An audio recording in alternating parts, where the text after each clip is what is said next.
On a quiet night, beneath a sky packed with cold, glittering stars, the land just outside a towering castle lay under the pale glow of moonlight. But that peaceful sky only made the destruction below look even worse.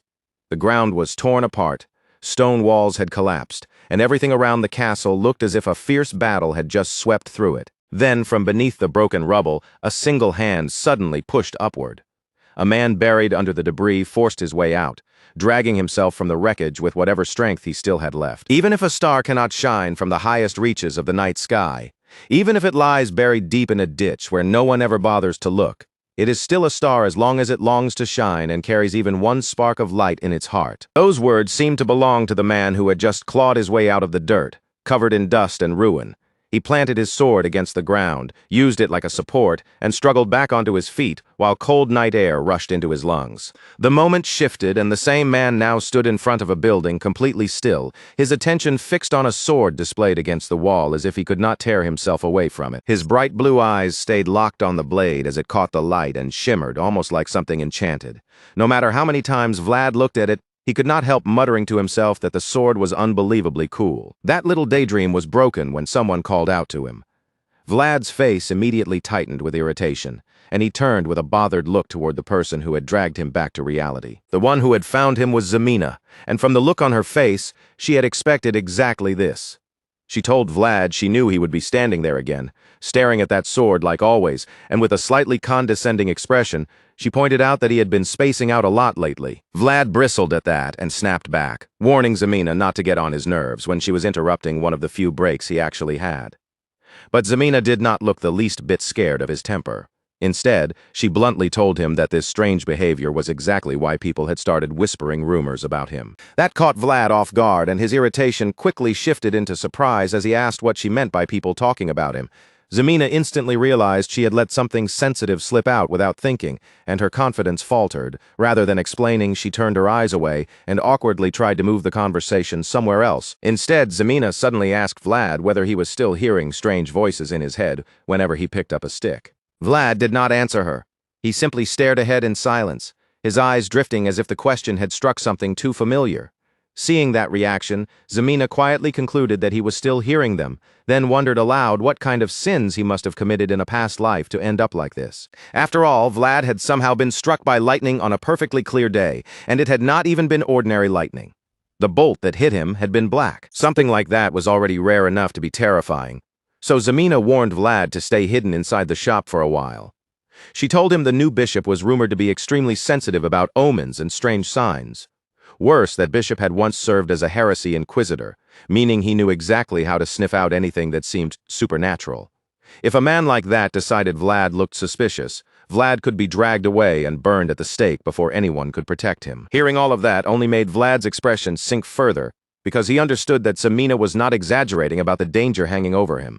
Part of him hated that she would say something so heavy so bluntly, but Zemina softened just enough to explain that she was telling him because she was genuinely worried about him. She reminded Vlad that plenty of people had seen the lightning strike him with their own eyes. Ever since that day, those same people had been talking about him behind his back, so she warned him again to stop standing out in public and brooding in front of that sword all the time, because if the church noticed him, they could come and take him away at any moment. But Vlad stubbornly brushed off her advice. Still staring at the sword, he insisted that he would not let himself be hauled away like some criminal just because he liked looking at a blade. Zemina finally lost patience, called him dense, and told him that if he was going to obsess over it this much, he might as well just buy the thing. Of course, that was easier said than done. The sword was far beyond what Vlad could afford, and when he pointed that out, Zemina seemed convinced he was exaggerating. To her, it was just something made by a back-alley blacksmith, so it could not possibly be that expensive. She even casually offered to buy it for him, thinking it would be simple enough. After a short pause, Vlad finally told her the price: 5 gold coins. Zemina's reaction made it clear that the number hit her like a slap. She could not believe a plain piece of metal could cost that much, and her mind immediately started racing through everything else 5 gold could buy. Vlad, looking far too pleased with himself, finished the thought for her, and pointed out that with that kind of money, she would not have to work for an entire year. Just then, another voice cut sharply into the conversation, making both of them turn. An angry old man had overheard Zemina calling that expensive sword a stupid chunk of metal, and he was clearly not about to let it pass. The man snapped insults at them and ordered them to get out. From his clothes and the soot-stained air around him, he was obviously the blacksmith. And Zamina's careless remark had struck a nerve. He barked that a sword like that was not meant for back-alley brats like them and tried to chase them off. But Zamina was never the type to lower her head just because someone shouted first. He fired back by asking who else was supposed to buy it if not people like them. After all, the sword was being sold in the slums, so naturally the only person likely to purchase it would be someone living in the slums. Then, just to twist the knife a little deeper, Zamina asked whether the old man had lost his mind. Oddly enough, the question itself did not seem to offend him as much as the word old. The blacksmith's temper flared even hotter, and he snarled at Zamina for having no manners at all. The fearless red-haired Zamina only made the situation worse. She suggested that he must be making swords only for knights because he was already old enough to drop dead any day now. At that point, a huge vein bulged on the blacksmith's forehead as his face twisted with rage. He snapped that she was right, then called Zamina a dumb kid and told her to run back to her shop and wash dishes. For once, Zamina finally tasted her own medicine, and her expression tightened the moment he called her a child. She shot back that she was a grown lady, not some kid. As the air between them grew more heated by the second, Vlad quickly stepped in and pulled her away before the argument could turn into something uglier. Vlad dragged Zamina out of the blacksmith's place while telling her not to get so worked up, but Zamina was still fuming, her cheeks hot with anger because in her mind she had not said anything wrong at all. As the two of them walked away, the old blacksmith kept grumbling after them, still tossing insults in Zamina's direction and calling her rotten, sharp-tongued, and full of venom. Then his anger softened into a bitter memory. He thought back to when Zamina had been younger and hungry, and he blamed himself for feeding her too well back when they had nothing to eat. When the blacksmith glanced down, he noticed the footprints Vlad had left behind in front of the display. From the depth and placement of them, it was obvious the boy had been standing there for a long time. The old man quietly thought that Vlad would be better off worrying about how to survive another day instead of losing himself in dreams he could never reach. Still, the blacksmith reached up and took the sword down from its place. After holding onto it for so long, he decided it was finally time to let it go and sell it to someone who might actually use it, because in his mind, children born in the slums never grew up and made their way out into the wider world. He held the precious blade in his hands, the final work he had ever made, and thought that in a strange way it resembled Vlad. Both of them still managed to shine, even in a place as dark and hopeless as the slums. From there, the view widened, revealing the beating heart of the northern economy. That place was Sora, a city known as the Lighthouse of the North, made prosperous and brilliant under the power of the Bayezid family. But even a city that bright cast deep shadows.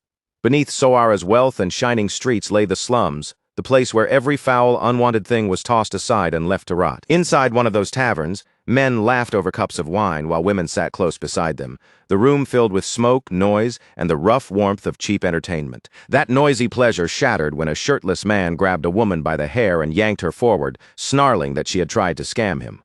The woman quickly denied it, but the man growled that she had attempted to sell him fake medicine. He boasted that he could tell it was fake because he had spent 20 years working as a mercenary, and no cheap trick like that would fool him. Just then, Vlad appeared after hearing the commotion, stepping into the tense scene with his attention fixed on the trouble in front of him. The mercenary recognized him right away as the candle maker and ordered Vlad to go fetch Madame Marcella.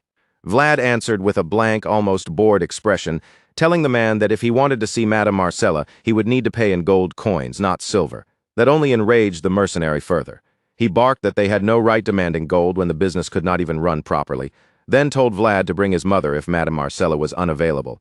On top of that, he accused Vlad of cheating him with the time-measuring candle, claiming it had burned down far too quickly. Vlad immediately fired back, saying that if the man wanted a longer bit of fun, then he should have paid for a longer session.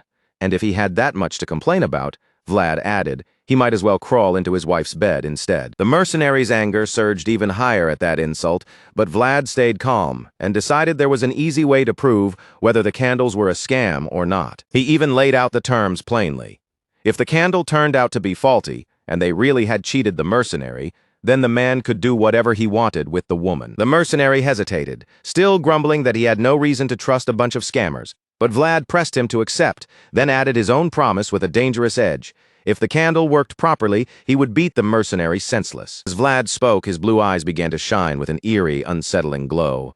The mercenary, who had been swaggering only moments before, suddenly felt fear crawl up his spine. Vlad then lit the candle and stood there in silence, watching it burn while everyone waited to see whether it would go out before the 5-minute mark. Sure enough, the flame died exactly when 5 minutes had passed.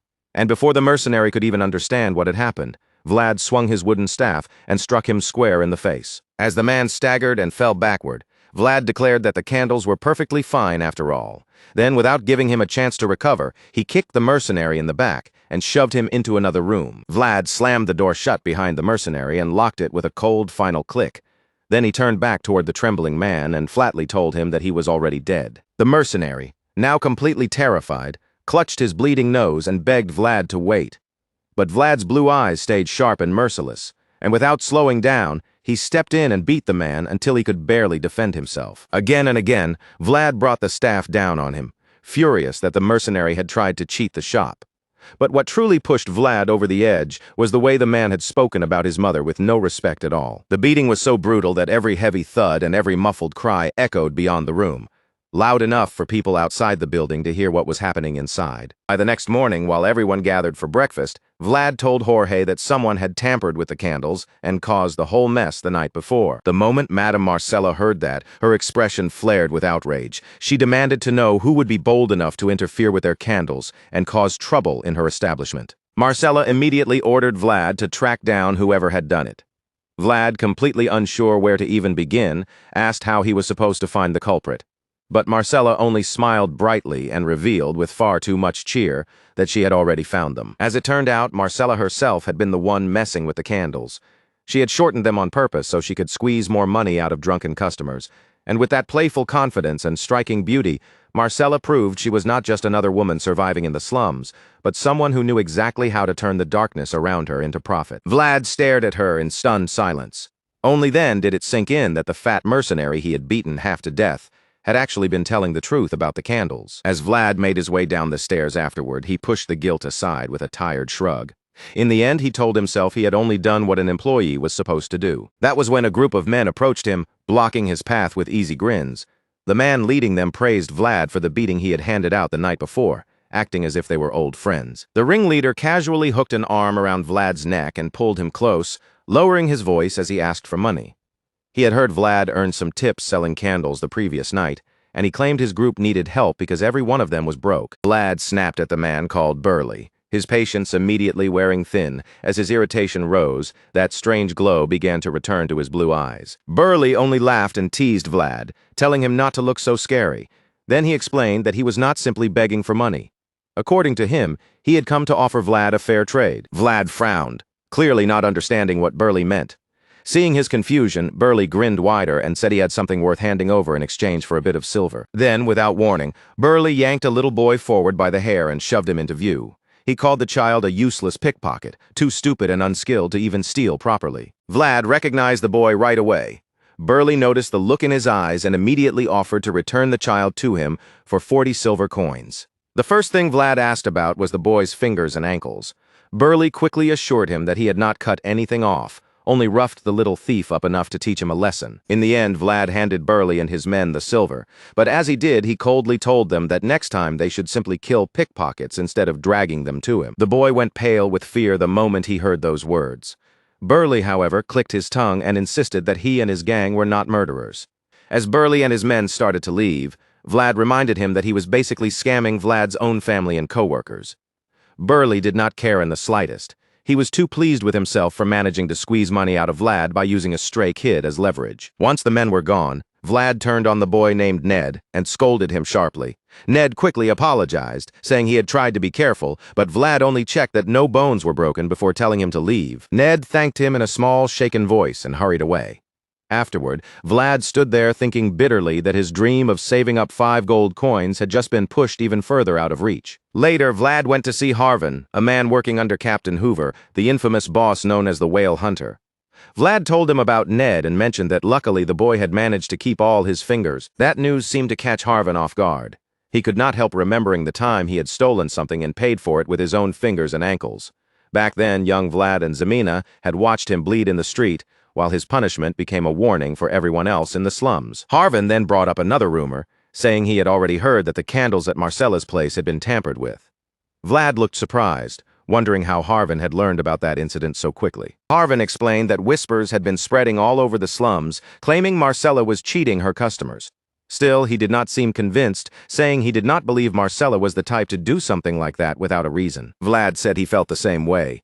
Even so, he admitted that Jorge already seemed to know what had happened, which made the whole situation feel even stranger. Harvin leaned into that thought and suggested that even if Marcella's people really were tampering with the candles, they must have had a serious reason for doing it. Vlad looked at him, puzzled, and asked what kind of reason could possibly justify that. Harvin, the fingerless man, answered that they were most likely trying to gather money in a hurry. Then Harvin's tone grew heavier as he warned Vlad to be careful. In the slums, there was only one reason an organization would suddenly try to rake in as much money as possible, as fast as possible. According to Harvin, it meant one thing.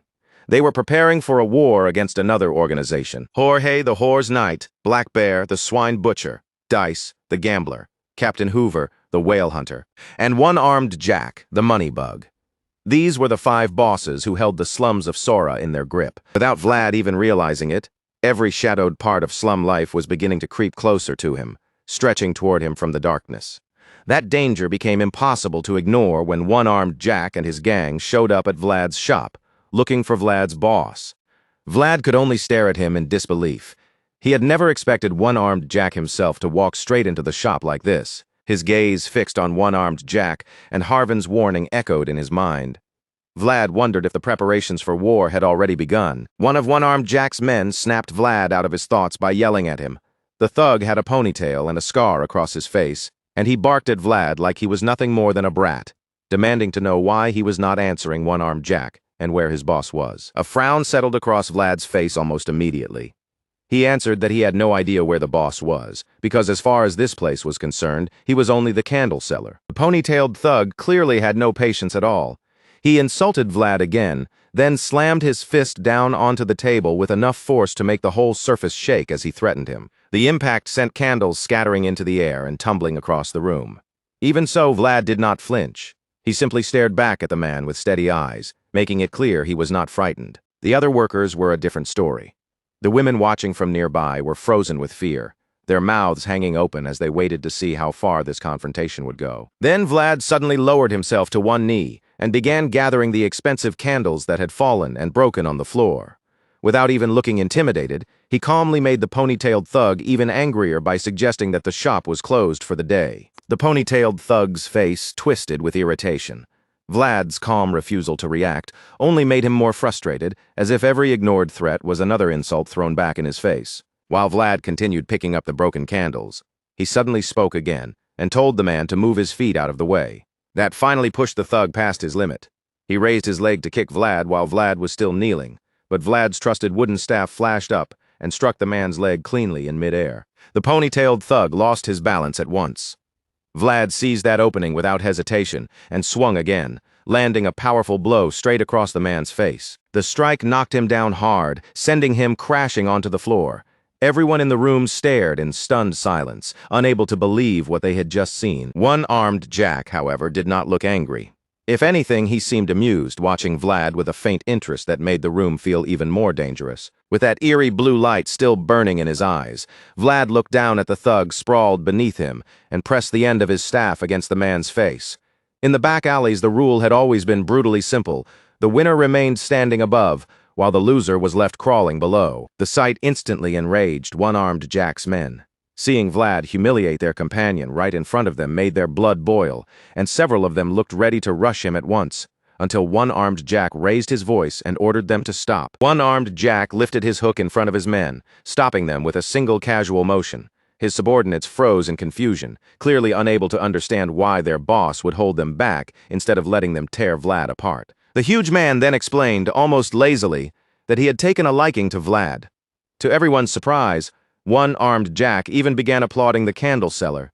Despite having only one hand, he was impressed enough to clap for Vlad in his own strange way. One-Armed Jack asked Vlad to be a little more understanding about all the noise and trouble they had caused. Vlad, without a hint of fear or hesitation, simply answered that he did not discriminate against disabled people either. Instead of taking offense, One-Armed Jack found the insult wildly amusing. His mouth split into a grin, and the next moment he burst into loud laughter right there in the shop. One-Armed Jack told Vlad that he wanted to speak with him privately later. Then the red-eyed boss reached out and touched the young boy's face with the cold curve of his hook, asking Vlad to remind him who he had taken away before. Vlad only shot back that whoever it was must have died young, since one-armed Jack apparently could not even remember. Their sharp exchange was cut short when one of one-armed Jack's men suddenly called out to him. Both Vlad and one-armed Jack turned, and there stood Jorge with his men, facing them down. Jorge greeted one-armed Jack with a mocking smile, saying he would have prepared grilled meat if he had known such a guest was coming. But one-armed Jack brushed off the offer without the slightest warmth, reminding Jorge that the two of them were not exactly close enough for that kind of hospitality. Jorge treated him like a guest anyway, and suggested they continue the conversation upstairs. One-armed Jack replied that he would rather have good liquor than grilled meat, and asked for something worth drinking. Jorge's green eyes glinted with a dangerous chill as he assured one-armed Jack that when it came to hospitality, Madame Marcella never disappointed her guests. One-armed Jack's red eyes shone back with the same murderous pressure, and he answered that if Marcella's liquor was really that good, then he would gladly have a taste. One of one-armed Jack's men helped the pony-tailed thug drag himself back to his feet. Then one-armed Jack and his group moved upstairs, leaving the broken tension of the shop behind them. Only after the pressure in the room eased did Vlad finally let out the breath he had been holding. A moment ago, he had been standing right at the edge of death, and he knew it. Later, Vlad finished gathering the broken candles scattered across the floor.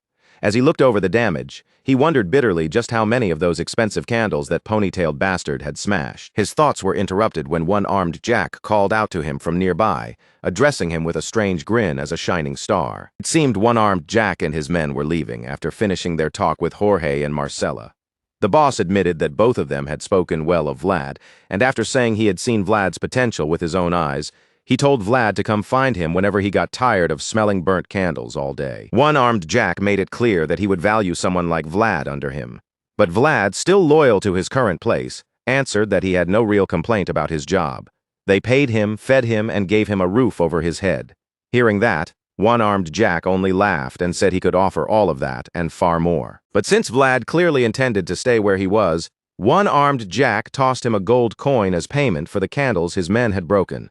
Vlad's eyes widened at the sight of the coin, and he immediately said it was too much.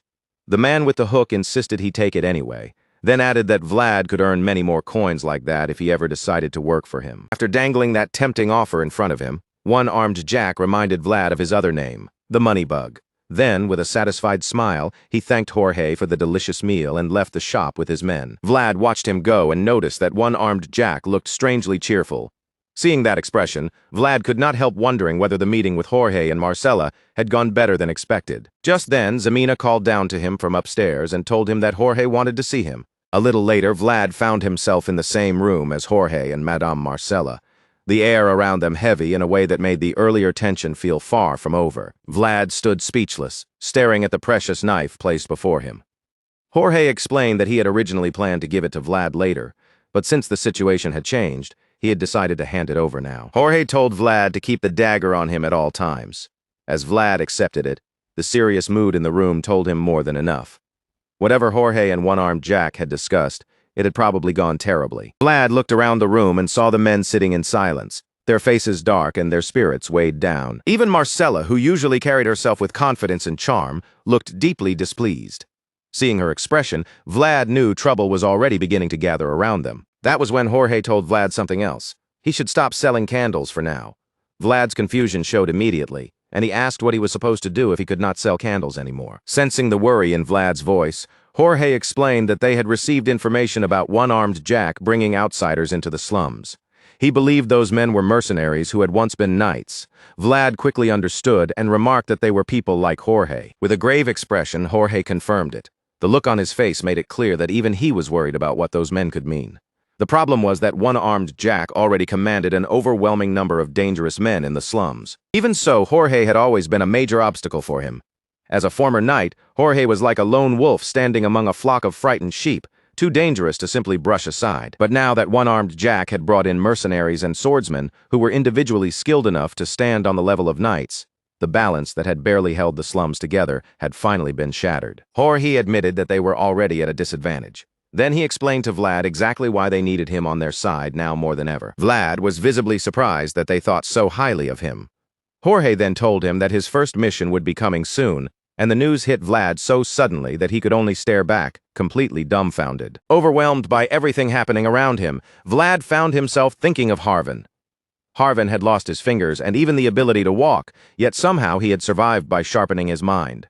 Through sheer effort, he taught himself language and mathematics, and those skills opened a path for him until he rose high enough to work under Captain Hoover. To Vlad, Harvin became proof that effort could change a person's path. If he learned enough and pushed himself hard enough, knowledge might carry him somewhere higher too. And as Vlad practiced with his wooden staff, that strange voice began echoing in his head once again. The voice told him to narrow the angle of his elbow as he swung downward. Vlad immediately stiffened in irritation, furious that the mysterious voice had returned just as he was trying to train. It had all begun 1 month earlier after Vlad was struck by that jet-black lightning. Ever since that day, whenever he held a sword or anything similar, the voice would creep into his mind like a demonic whisper. Frustrated, Vlad tried to shut it out, muttering that, before he even thought about buying that sword from the blacksmith, he would probably need to buy holy water first. He struggled to ignore the voice and made up his mind not to answer it at all, no matter how many times it spoke to him. So Vlad gripped his staff again, steadied his breathing, and tried to gather both his focus and strength into a single downward strike. But right as he was about to swing, the voice slipped into his thoughts yet again, repeating the same instruction: narrow the angle of his elbow. Almost without meaning to, Vlad followed the advice. The moment the staff came down, he was startled by how much cleaner and stronger the strike felt. In that instant, Vlad realized the movement had followed the path of a real sword. It felt like a road laid out before him, one that might lead him toward mastery if he kept walking it. For a moment, the wooden staff in his hands no longer felt like a simple stick. It felt almost like a true blade, and Vlad finally began to wonder what kind of thing had entered his mind. Far away from Soara, the view shifted to the cold, snow-covered mountains, where a lone man stood cleaning fresh blood from the edge of his sword. The man spoke quietly about how experience could not be fooled, admitting that he could now feel the winter cold sinking deep into his bones. From his bearing and equipment, it was clear that he was a knight. Then his attention sharpened as faint noises rustled from the nearby bushes. Without turning careless, the knight understood at once that someone was hiding there. A faint smirk tugged at the knight's mouth as he stared toward the rustling bushes. Whoever was hiding there, he said, was either genuinely stupid or pretending to be stupid in a very poor attempt to fool him. The white-haired knight stepped toward the source of the noise with his sword still in hand, his boots crunching over the cold ground as he ordered the person hiding there to come out. For a short moment, the bushes went completely still. Then, after a tense pause, a voice finally answered from within the shadows, cautiously asking whether the man before him was Sirstanga. The scar-faced knight caught sight of the boy and immediately recognized him as Vlad, the one people had been talking about. With those striking blue eyes and blonde hair, Sirstanga remarked that anyone who did not know better might mistake him for a young noble. Vlad did not bother responding to that comment, and instead went straight to the reason he had come. Vlad held out a sealed letter and handed it to Sirstanga, explaining that it had been sent by his boss, Jorge. Sirstanga broke the seal and opened the letter. As his eyes moved across the words, a small, amused smile appeared on his face. Once he read that the enemy organization had hired a mercenary who had once been a knight, he finally understood why Jorge had reached out for his help. Once Vlad saw that Sirstanga was willing to cooperate, he told the knight that he would be guiding him back to Jorge. If they kept moving properly, Vlad said, they should be able to reach their destination in about 2 nights. Vlad turned as if expecting Sirstanga to follow right away, but the knight did not move. Instead, Sirstanga teased him, saying it probably was not wise to follow the lead of someone foolish enough to reveal himself the way Vlad just had. Vlad quickly insisted that he was at least capable of guiding Sirstanga back to Jorge, but Sirstanga's expression made it clear he was not convinced at all. The knight told Vlad there was no way he could be smart while doing something so obviously reckless. Vlad's face tightened in offense, but Sirstanga simply glared back at him with those sharp purple eyes. For a moment, Vlad had no idea what to say to make the knight change his mind. Then Sirstanga finally agreed to follow him, but not without warning that if Vlad forgot even one route on the way back, he would kill him. Vlad glared right back at Sirstanga, refusing to be cowed. Then he simply told the knight to keep up, because he had no intention of ruining his very first mission because of him. The blonde guide turned away again and started walking. Sirstanga watched him go in quiet surprise, baffled that Vlad had not looked intimidated at all, even after the knight had deliberately made himself seem threatening. Vlad had openly ignored his threats, and that boldness amused Sirstanga more than he expected. The knight began to understand why Jorge had taken such a liking to this fearless boy. Sirstanga had only spent a short time with Vlad, but he could already tell that this was not an ordinary child from the slums. Vlad had the kind of nerve and spark that made him worth raising properly. Later that night, the two of them stopped inside a small cave to rest. A fire crackled between them, casting orange light across the stone walls while they sat in an awkward silence. After some time, Sir Stanga noticed that Vlad kept stealing glances at him from across the fire. The repeated looks began to bother him, so he finally confronted Vlad directly. Sir Stanga asked why Vlad kept staring at him as if he had never seen a retired knight before. Vlad, a little embarrassed, admitted that this actually was his first time seeing a retired knight from so close. Sir Stanga immediately asked if Vlad was some kind of country bumpkin. Rather than answering that insult, Vlad turned the question around and asked where the retired knight was from. Sir Stanga said he came from a place called Dikia. Vlad reacted at once, blurting out that Dikia sounded incredibly rural. The knight clearly found that offensive, so he quickly changed the subject and repeated his earlier warning that if they got lost, Vlad would die for it. With a harsh look in his eyes, Sir Stanga warned Vlad not to lose the path. If Vlad led them wrong, the knight promised he would slice him clean in half. Just like before, Vlad did not look scared in the slightest. He only told Sir Stanga not to say such terrifying things so casually. As Vlad unwrapped the beef jerky he had brought, he mentioned that he had once heard every joke made by a knight sounded like a threat. Sir Stanga did not answer that at all, because his attention had already shifted to the meat in Vlad's hands. He admitted that the jerky looked surprisingly fresh, then asked whether his own portion was hidden somewhere in the bundle. Vlad replied that Jorge had not given him very much in the first place, then asked Sir Stanga whether he had brought nothing to eat for himself. Sir Stanga insisted that he did have food, then revealed the few sad pieces of meat he had brought with him. The dissatisfied look on his face made it obvious even he was not impressed by his own provisions. Vlad placed his own pieces of meat onto sticks and held them over the fire, slowly roasting them as the flames licked around the edges. Before long, the smell became almost unbearable. The roasted meat gave off such a rich scent that Sir Stanga could feel his mouth watering just from watching it cook. Unable to hide his desire any longer, Sir Stanga made an offer. In exchange for one piece of jerky, he would answer any question Vlad wanted to ask. Sir Stanga leaned into the offer, telling Vlad this was a rare chance and urging him not to let such an opportunity slip away. With meat already stuffed in his mouth, Vlad looked back at him with curious eyes, silently weighing whether the deal was even worth taking. At last, Vlad broke the silence and calmly asked Sir Stanga how many pieces of jerky he wanted, saying that if he wanted some, he could simply ask.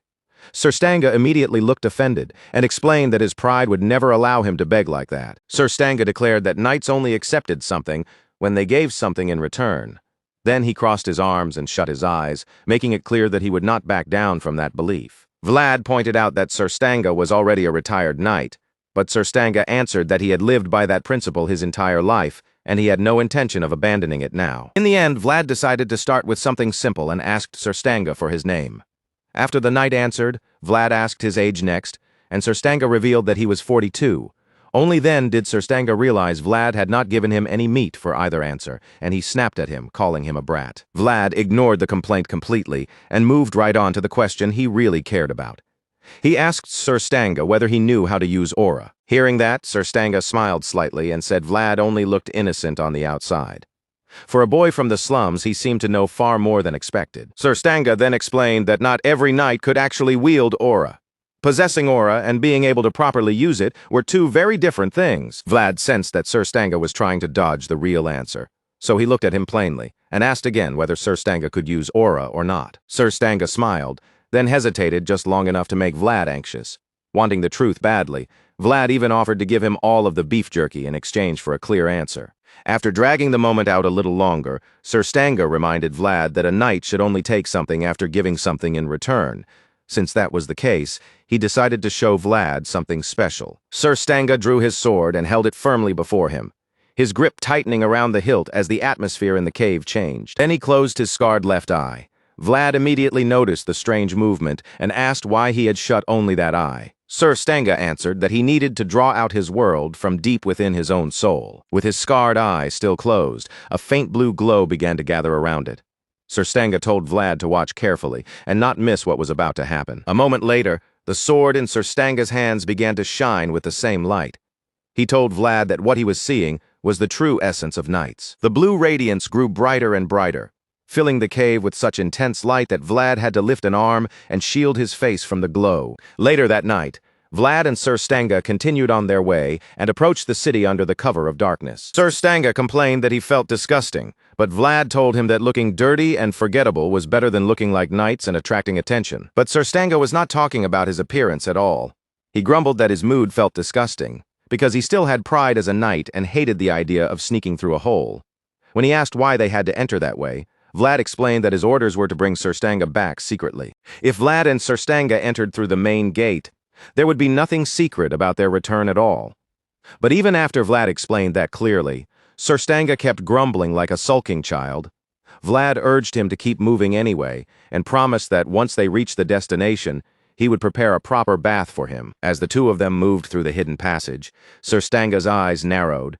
The silence around them was too deep, and he admitted that the quiet was starting to bother him. Vlad answered without slowing down, telling Surstanga that the passage was only this dead silent because of the hour.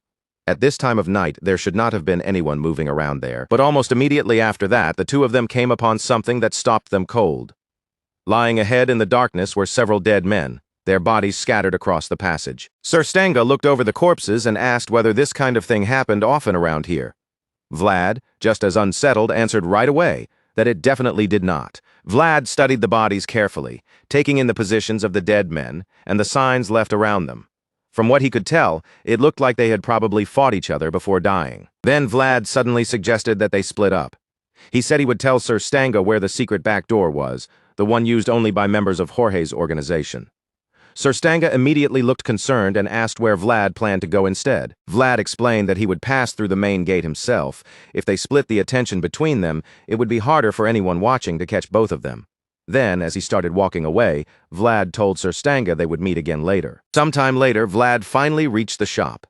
The moment he stepped inside, his eyes widened, because the entire place had been wrecked and turned upside down. Then Vlad saw Jorge sitting there, wounded and wrapped in bandages, with Marcella standing close beside him as she tended to his injuries. When Jorge saw Vlad, he praised him for making it back alive, but his expression stayed grim. He revealed that one armed Jack had struck first, something Jorge had already expected, because men who controlled money were usually strong in ways ordinary thugs could never match. Vlad's face tightened with worry as he looked at Jorge's injuries and asked whether he was all right. Jorge admitted that it had been a long time since he had faced someone on the level of a knight. Because of that, the fight had taken a heavy toll on him, leaving him badly wounded. Even so, Jorge seemed less concerned about his own condition than about Vlad's mission. What he truly wanted to know was whether Vlad had managed to bring Surstanga back with him. Vlad told him that he had found Surstanga, but the two of them had been forced to split up because the main gate was being watched. He added that he had given Surstanga the location of the back door, so the retired knight should have arrived by now. Jorge looked pleased to hear that. He explained that they were planning to attack one-armed Jack the next day, and if everything went well, they would finally end the conflict for good. Jorge then asked what Surstanga looked like now, clearly hoping that the retired knight was still in good enough shape to fight. Vlad confirmed that Surstanga seemed fine. He even admitted that the retired knight looked like a decent person, at least from what he had seen. Jorge said Surstanga had always had a hearty side to him, and Vlad added that he was surprisingly quick and nimble too. Jorge then asked whether Surstanga looked like he had lost weight, saying a man had to take care of himself if he wanted to live a long life. Vlad then mentioned that he knew Surstanga could use aura. Because of that, he believed they had a real chance of winning the battle the next day. But instead of being relieved, Jorge looked shocked. The idea that Surstanga possessed that kind of power clearly did not match what Jorge knew about him. Just then, Vlad heard footsteps approaching from outside the room. Thinking Surstanga had finally arrived, he started to move toward the sound. Before Vlad could leave, Jorge called out to him and asked one more time whether he was absolutely certain that Surstanga had used aura. In the next instant, Jorge grabbed his sword and ordered Vlad to get behind him, his wounded body suddenly tense with alarm. Then Jorge revealed the truth. Surstanga was not capable of using aura. Before Vlad could fully understand what that meant, the so-called knight appeared, his sword and coat both soaked in blood. The man wearing Surstanga's place smiled darkly at Jorge and said he had come a very long way. Then he greeted him with a menacing air, saying it had been a long time since they last saw each other. A brief memory returned to the snowy mountains. Back then, when the impostor had been wiping blood from his sword, he had not been speaking to empty air. He had been talking to the man he had just killed, telling him that age could not be hidden, and that perhaps the winter wind had already settled into his bones. It was right after that killing that the impostor heard rustling in the bushes. When he stepped toward the noise, the person he found hiding there was Vlad. Back in the present, the impostor stood before Jorge with a twisted grin across his face, saying Jorge had changed quite a lot since the last time they met. Jorge demanded to know why the man had come looking for him now. Of all times. The impostor answered by telling him that Count Gaidar had died, and the news struck Jorge hard enough to shake him visibly. The impostor added that the death had not yet been publicly announced because of certain complications. Still, he assured Jorge that it would not stay hidden for long, and soon everyone would know. The irritating purple-eyed knight poured himself a drink as if he owned the room, then began mocking the dead Count Gaidar without the slightest restraint. He lifted the glass in the air and toasted the pitiful count, fully aware that every word was designed to dig under Jorge's skin. Just as expected, Jorge's anger exploded. He cursed at the impostor, drew his sword, and charged straight at him despite his injuries. The other man did not look worried at all. He simply kept the glass raised in the air, using it like bait, taunting Jorge because he knew it would force him to attack. When Jorge's sword came down with a powerful strike, the impostor slipped away so quickly that no one in the room could believe what they had seen. Jorge's blade shattered the glass instead, while everyone stared in shock at the speed of the man's movement. Then the impostor raised another cruel toast, this time to the new count, Sigmund, making Jorge's rage burn even hotter. Not only had he mocked the former Count Gaidar, but now he was openly praising the new count, a man who clearly stood on the side Jorge despised. Already injured, Jorge turned and swung his sword at the impostor named Godin. Godin met the attack head-on and blocked it with his own blade. As their swords clashed again and again, Godin revealed Count Sigmund's first command. The deserter knight named Jorge was to be brought back immediately. Jorge snarled that Sigmund was not his lord, and because of that, he had no intention of obeying him. Godin admitted that Count Sigmund had never expected Jorge to return quietly. In fact, the Count had not even hoped for Jorge to come back alive and unharmed. The two skilled swordsmen continued trading blows, steel ringing through the room, but Godin's movements proved far more agile than Jorge's wounded body could easily handle. When Jorge tried to cut at Godin's feet, Godin dodged aside with ease. A moment later, Jorge aimed a heavy swing toward his torso, but Godin slipped away from that too. As the fight grew more violent, Vlad turned to Marcella and warned her that it was no longer safe for her to stay in the room. While Jorge and Godin continued their dangerous duel, Vlad grabbed Marcella and quickly led her outside, moving fast to get her away before she could be caught in the fight. Once they reached the lower floor, the men waiting downstairs looked up in alarm and called out to Vlad, asking what all that noise from above was about. Vlad spotted Burley among them and immediately ordered him to gather every man and send them upstairs right away. He tried to explain that Jorge was in the middle of a deadly fight, but before Vlad could even finish, Jorge was suddenly sent flying down from above. Vlad and Marcella could only stare in horror as Jorge's wounded body dropped through the air and plunged toward the floor below. The men downstairs were too shocked to move. Every one of them froze in place, helplessly watching as Jorge fell from that terrible height. At that exact moment, just as Jorge's battered body is about to slam hard against the floor, Godin suddenly smashes through the wall in a violent burst of debris. With dust scattering around him, he looks down at Jorge as if he can't believe the man is still clinging to the same hopelessly naive choices. Jorge finally crashes down with a heavy, brutal impact, his body hitting the ground so hard that the men around him flinch as he lies there struggling through the pain. His followers rush in and surround him, completely confused by the chaos unfolding in front of them. Their shaken whispers and panicked murmurs are suddenly cut short when poor Jorge starts coughing, his body trembling as each harsh breath forces its way out. From above, Godin silently watches the former knight trying to push himself back up, his purple eyes narrow with a cold, piercing glare, fixed on Jorge as he waits to see what this wounded man will attempt next. Then, without warning, a dagger slices through the air straight toward Godin's head.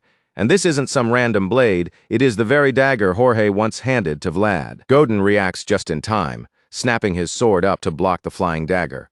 The impact sends the blade spinning away, until it clatters down and bites deep into the wooden floor. Vlad's blue eyes lock fiercely with Godin's purple glare, neither of them looking away for even a second.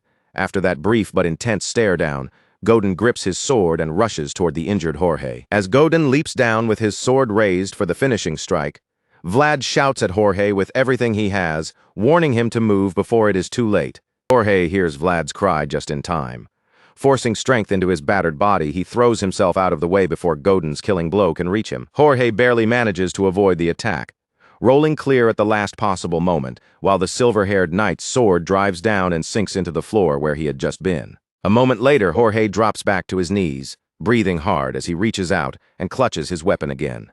Godin pulls himself upright and looks at Jorge with cold disappointment, asking why he simply refused to obey the orders he had been given all those years ago. Jorge answers through his pain, telling Godin that he could never carry out such monstrous commands.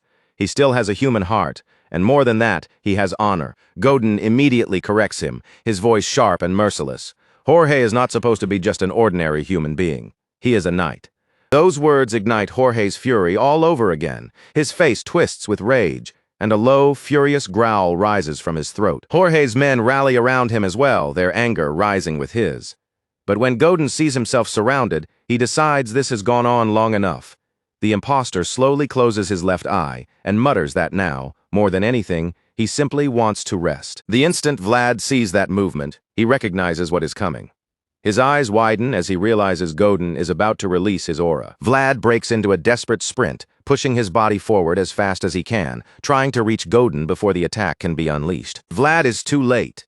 Before he can close the distance, Godin's eyes and sword are already glowing with dangerous light, and his aura fully activates. Thin blue lines begin appearing across Jorge and his men, marking their bodies with a chilling precision and making it clear that every one of them has already been chosen as a target. There's nothing they can do to stop it. A blinding surge of powerful energy explodes outward, blasting Vlad backward and tearing through Jorge's men, killing them where they stand. When the dust finally begins to settle, the place where Godin stood is empty, and all of Jorge's men lie motionless across the floor, their bodies lifeless and soaked in blood. Vlad groans as he forces himself back up, only for horror to wash over his face the moment he sees the aftermath of Godin's attack. Everyone else is dead. In the silence that follows, all that remains in view is Jorge's blood-covered face, with fresh drops falling steadily to the floor. Vlad breaks inside at the sight of his mentor's fate, and in that crushing moment, memories from his younger days come rushing back. He remembers how Jorge was the first person to reach out a hand to him when he was nothing more than a boy rolling through the dirt of the back alleys. Jorge was the first to truly acknowledge Vlad when everyone else dismissed him, and over time, that former knight became the strongest person Vlad had ever known. Now the strongest person in Vlad's world has been killed. As the blue moonlight quietly spills into the ruined room, Godin stands there holding Jorge's severed head in his hand. The impostor has beheaded the only father figure Vlad ever had. Vlad stares at Jorge's head as if some part of him is still hoping this nightmare will disappear. But the longer he looks, the more painfully clear it becomes. His entire world has been shattered by the villain he himself had brought into his home. Overwhelmed by grief and rage, Vlad seizes Jorge's sword and lets out a broken scream filled with raw, unbearable anguish. But right as he is about to swing the sword, the voice rings sharply inside his head, ordering him to stop immediately. Vlad ignores the warning and swings with all the strength his wounded body can summon. Godin slips away from the strike with ease. But even though the attack barely threatens him, he is stunned to see that Vlad somehow knows how to move along the sword path. Godin is left confused, because a gutter-born boy from the slums should have no way of knowing such a technique.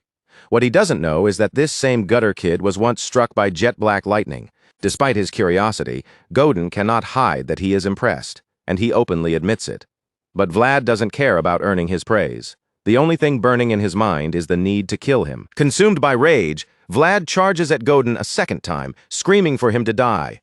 Godin fires back with an attack, but Vlad twists his body in a sudden, instinctive motion and manages to deflect it. This time, Vlad's strike actually lands. The blow hits with enough force to send Godin flying backward, and even knocks the sword clean out of his hand. The impostor pushes himself back to his feet, but the shock is written clearly across his face. He can hardly believe what he has just witnessed. Godin realizes Vlad must have been born with some extraordinary gift. To him, that is the only reason the boy could twist his body so naturally and deflect an attack like that on pure instinct. But even though Vlad managed to deflect it, his body clearly paid the price for that violent movement.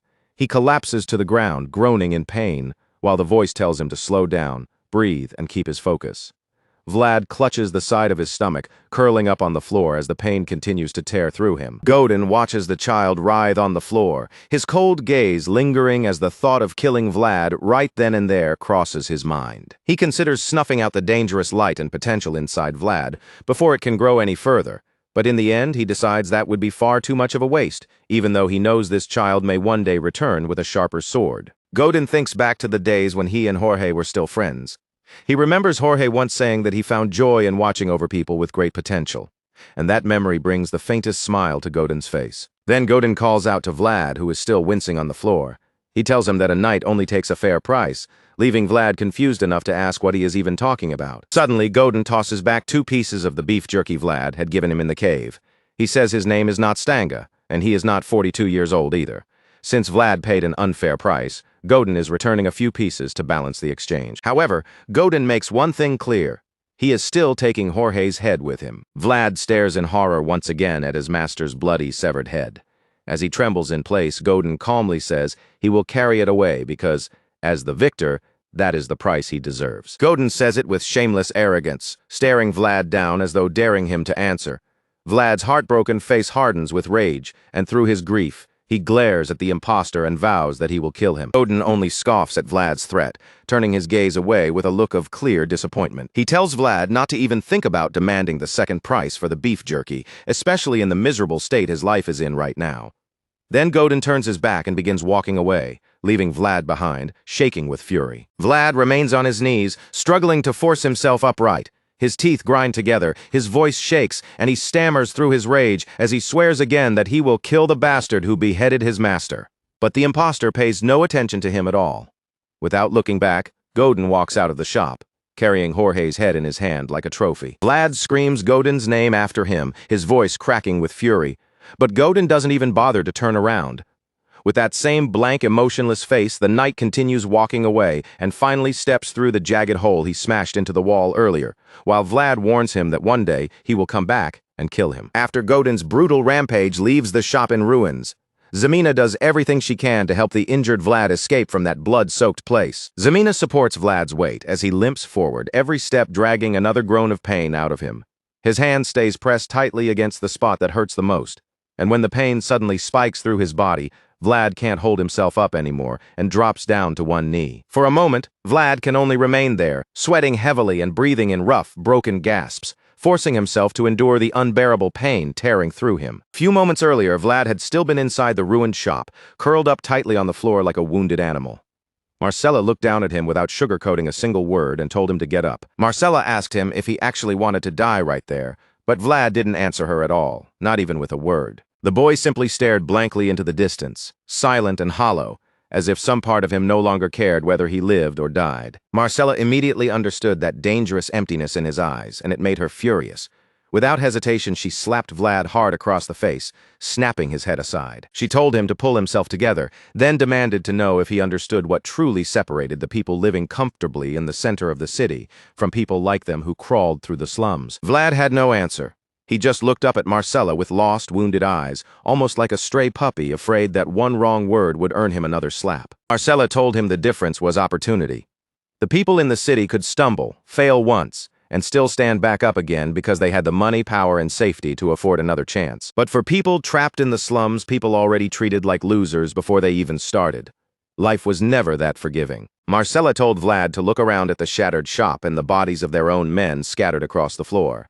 Then she asked him if they looked like people who could afford even a single failure, because all this blood and destruction had come from just one mistake. She made it painfully clear that people like them had always been chained to a cruel fate, one where failing even once could mean dying before they ever got another chance. That was why Marcella told Vlad not to let the one chance that might come only once in his entire life slip through his fingers. She stepped closer, grabbed him firmly by both shoulders, and held him up so he could not look away from what she was saying. Back in the present, those words have settled deep inside Vlad, and the look on his face is no longer empty. Through the pain, a hard new determination burns in his eyes. Zemina notices how badly Vlad is hurting and asks if he is okay, even suggesting that they slow down so it will be easier for him to move. But Vlad refuses at once, insisting that they have no choice but to keep going. Vlad refuses to let his story end in that ruined shop. He wipes the sweat from his face with a trembling hand, steels himself through the pain, and gets ready to stand again with Zemina's help. Unfortunately, that is exactly when one of their enemies catches sight of them. The man immediately shouts to the others, announcing that he has found Jorge's little minion, the one they have been searching for. In an instant, adrenaline floods Vlad's body, and even though he had been barely able to limp only seconds ago, he suddenly breaks into a desperate run for his life. Zemina runs with him, and Vlad grips her hand tightly, pulling her along so she will not be left behind. Vlad urges Zemina to run as fast as she possibly can, while their enemies chase after them with swords drawn. As his feet pound through the alley, the truth sinks in. Everything that used to be their home has been destroyed. They may still be nothing more than two young birds, frightened and unprepared, but their nest has already been torn apart. Now, whether they are ready or not, They have to spread their wings and survive on their own. Somehow, Vlad and Zemina manage to slip away from their pursuers, leaving the armed killers completely baffled. The men spin around in the alley with their swords raised, trying to guess where the children disappeared to, but they find nothing. One of them curses under his breath and calls them little rats, while another guesses they must have escaped into a different alley. In the middle of the confusion, the gang leader suddenly barks an order for every corner to be searched. He promises a handsome reward to whichever one of his men manages to find the children first. The gang leader's face finally comes into view, revealing the ponytailed thug Vlad humiliated back at the shop when one-armed Jack first arrived. That brief clash with Vlad had cost him several teeth, and the humiliation still burns in him. More than anything, he wants revenge and wants Vlad to pay for the shame he suffered. Once the men hear that a reward is waiting for them, their motivation comes rushing back. They decide to split up and spread through the area, convinced that Vlad and Zemina could not have gotten very far. But in their rush to catch the children, the men run right past the very door Vlad and Zemina are hiding behind. They do not even stop long enough to notice that the door is not locked. Behind that door, Vlad and Zemina remain frozen in silence. Vlad grips his dagger tightly, ready for the worst, while Zemina clamps both hands over her mouth to smother her frightened cries before they can give them away. Vlad listens carefully as the men hurry past and continue searching nearby. From the sound of their footsteps and voices, he realizes their situation is getting worse, and if they stay like this, it is only a matter of time before they are found. Because of that, Vlad tells Zemina that once things grow quieter, she needs to go outside and escape on her own. Just as expected, Zemina immediately worries about him and asks what he plans to do. Vlad explains that he has to find some way out by himself, then points out that moving together would be too dangerous with their pursuers still so close. But Zemina refuses to accept that. To her, splitting up is the last thing they should be doing right now. Zemina rejects Vlad's plan and tells him she wants to stay with him, reminding him of the promise he made to Marcella before they left. Vlad had sworn that he would take Zemina somewhere safe before leaving her alone, but now he only tells her to reach the convent before sunrise. And if that does not work, he says she can go to Harvin instead. Even then, Zemina refuses to see things Vlad's way. Her fear spills over into a childish, stubborn outburst as she cries that she does not want to be separated from him. By this point, Vlad finally loses patience and snaps at her for never listening to anyone. He even calls Zemina an idiot, trying to force the truth through to her that in his current condition, he cannot protect her the way he wants to. Zemina is left speechless by Vlad's sudden outburst, and tears quickly gather in her eyes. But their argument has already become too loud, and the consequences catch up to them almost immediately. A man suddenly appears nearby, his voice sharp as he demands to know who is hiding inside. Zemina panics at once. Her eyes dart down, and she grabs a knife lying on the floor, clutching it in both hands in case she has to defend herself. The man finally steps into view, emerging from another room with a lamp in his hand. In the dim light, it becomes clear that he is the same blacksmith from earlier.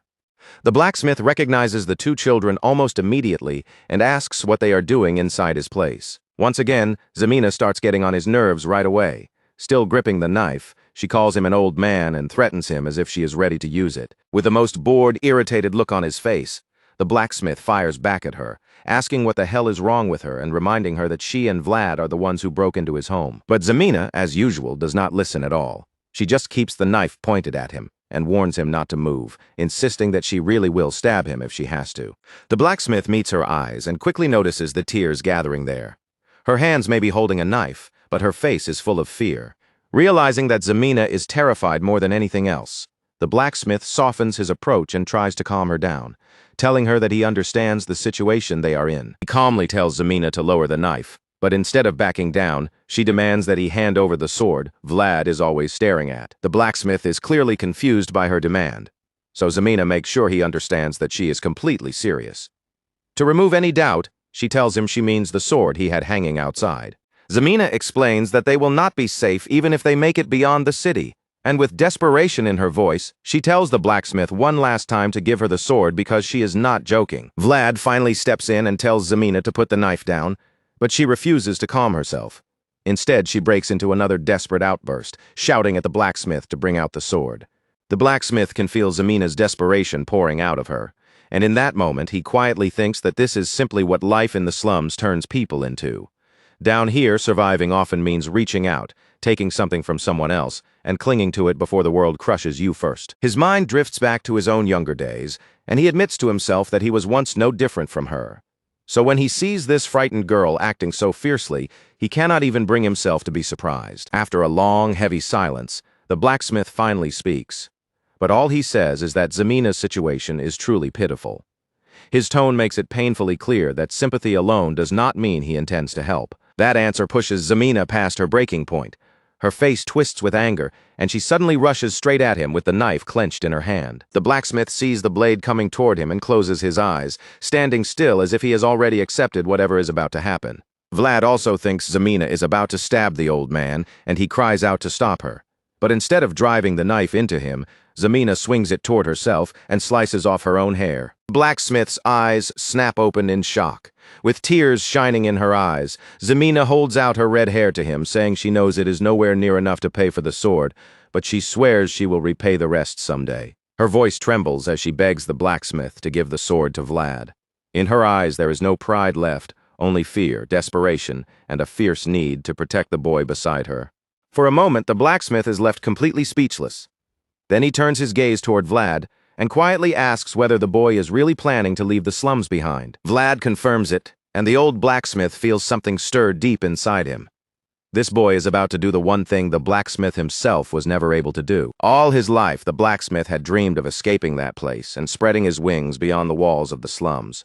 Now he is watching Vlad stand on the edge of that very dream. Moved by the two children despite himself, the blacksmith struggles with the decision for a moment. In the end, even with reluctance still written on his face, he agrees to help them. The scene shifts, and the old blacksmith is now hauling a wagon piled high with dirt, trash, and filth. Behind him, Zamina hides under a hood, disguising herself as she pushes the wagon from the rear. When Zamina complains about the horrible smell, the blacksmith tells her bluntly that this is the only path out of the city, whether she likes it or not. Suddenly, a group of goons the blacksmith recognizes steps into their path.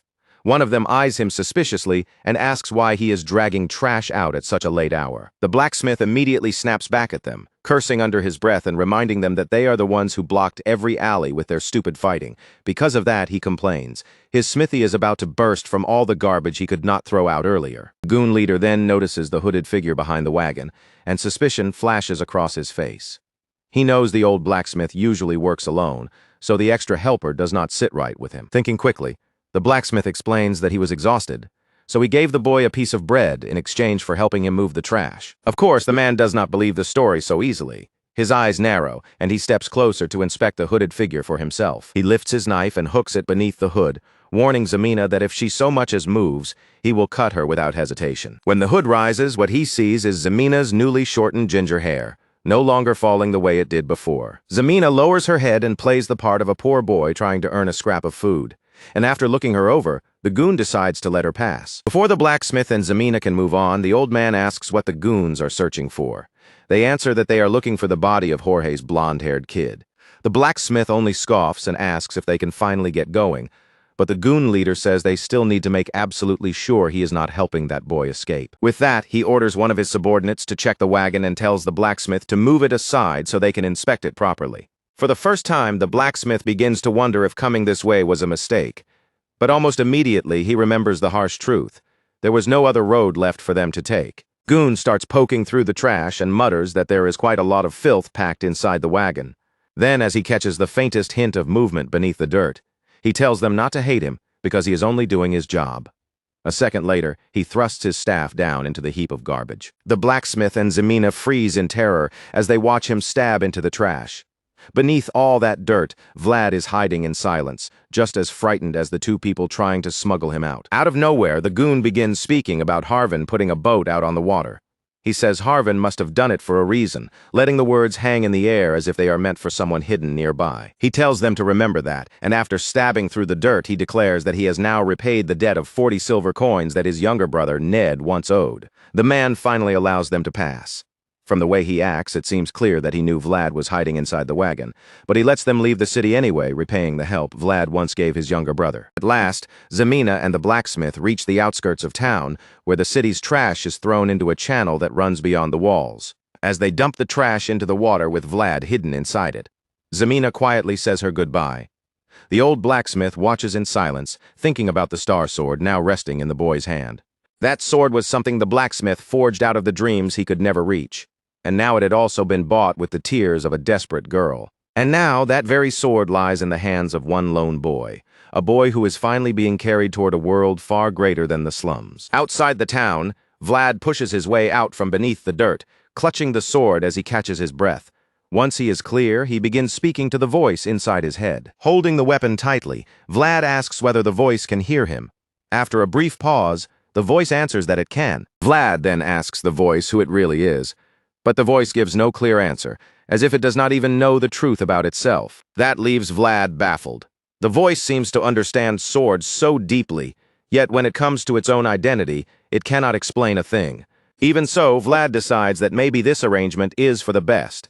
If the voice helps him, then he will help the voice in return. Vlad offers to help the voice recover its lost memories, and in exchange, he asks it to become his sword from this moment forward. At this point, Vlad does not care even if the being behind the voice turns out to be the devil itself. Whenever he remembers the overwhelming figure of Godin, the man who slaughtered his friends, Vlad is terrified that without power, he will amount to nothing in this world. Hearing the resolve in Vlad's words, the voice finally responds, telling him that it will now teach him about his sword. After that, the scene shifts far away to the snowy mountains, where a military camp has been set up among the cold peaks, marked by the banner of a noble family. Inside the camp, a man moves chess pieces across a map, carefully arranging them as if he is working through the strategy for an upcoming battle. While studying the board, the man suddenly remarks that everything feels too easy. This is Joseph Bayezid, the second son of the powerful Bayezid family. And as his intense gaze remains fixed on the chess pieces, he repeats to himself that it is far too easy. Joseph is finally interrupted when one of his subordinates enters the room. The man greets him as his young master and reports that he has just returned. Joseph immediately recognizes him as Jaeger and welcomes him with clear excitement. The short-haired man with the eye patch stands before Joseph and quickly notices that something is weighing on his master's mind. When Jaeger voices his concern, Joseph admits that the battle itself is what bothers him, because everything is going far too smoothly. Hearing that, Jaeger begins briefing Joseph on the recent monster subjugation. He explains that the operation has been progressing well, with very few casualties and only a handful of mercenaries lost. But Joseph's attention seems fixed on a different problem, the deserters. Joseph Bayezid is worried that if deserters start appearing among his forces, everyone around him will begin questioning whether he truly has what it takes to command an army. In Joseph's mind, his father and the vassals will almost certainly look down on him for it. And as for his older stepbrother, Rudiger Bayezid, Joseph is convinced that Rudiger would seize even the smallest weakness as a chance to strike. Jaeger can only stand there in silence, unable to answer right away, while Joseph quietly weighs the situation and thinks through what move he should make next. Joseph understands that if he fails to become the next count, the aftermath will be disastrous. And if that happens, he already knows exactly what his brother will do to everyone left standing. The Bayezid family has long worshipped military strength as the highest form of glory.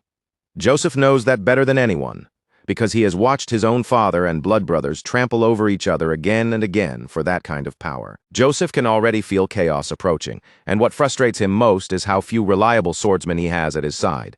Aside from Jaeger, there are hardly any blades he can fully trust. Hearing Joseph say that, Jaeger steps forward with a more serious look and reveals that there is something else he needs to report. Joseph's curiosity sharpens at once, and he orders Jaeger to say whatever is on his mind.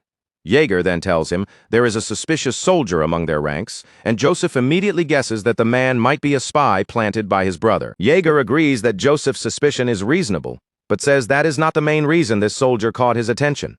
To truly understand why, Jaeger believes Joseph needs to see the man's work with his own eyes. Outside, the frozen ground is littered with the corpse of a goblin-like monster, most likely one of the creatures taken down during Joseph's soldiers' subjugation. Joseph studies the creature's body with clear disgust, lifting a hand to cover his nose as the foul smell and mangled remains make him grimace. He looks closer at the goblins hanging from the wooden shed and judges the wounds with a critical eye. From the rough cuts alone, Joseph guesses they were made by someone no better than a child who had only just begun swinging a sword. Jaeger leads Joseph toward more corpses, but the moment Joseph examines those bodies as well, his dissatisfaction only grows. The wounds still look crude, uneven, and far from impressive. To Joseph, every injury looks sloppy, almost embarrassingly poor, and what bothers him even more is that all of them seem to share the same clumsy pattern.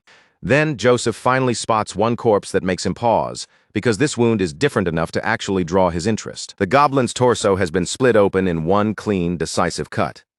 After staring at it for a moment, Joseph realizes that despite the difference in quality, all these wounds were made by the same hand. Noticing the shared rhythm in the cuts, Joseph concludes that every one of those monsters must have been killed by the same person.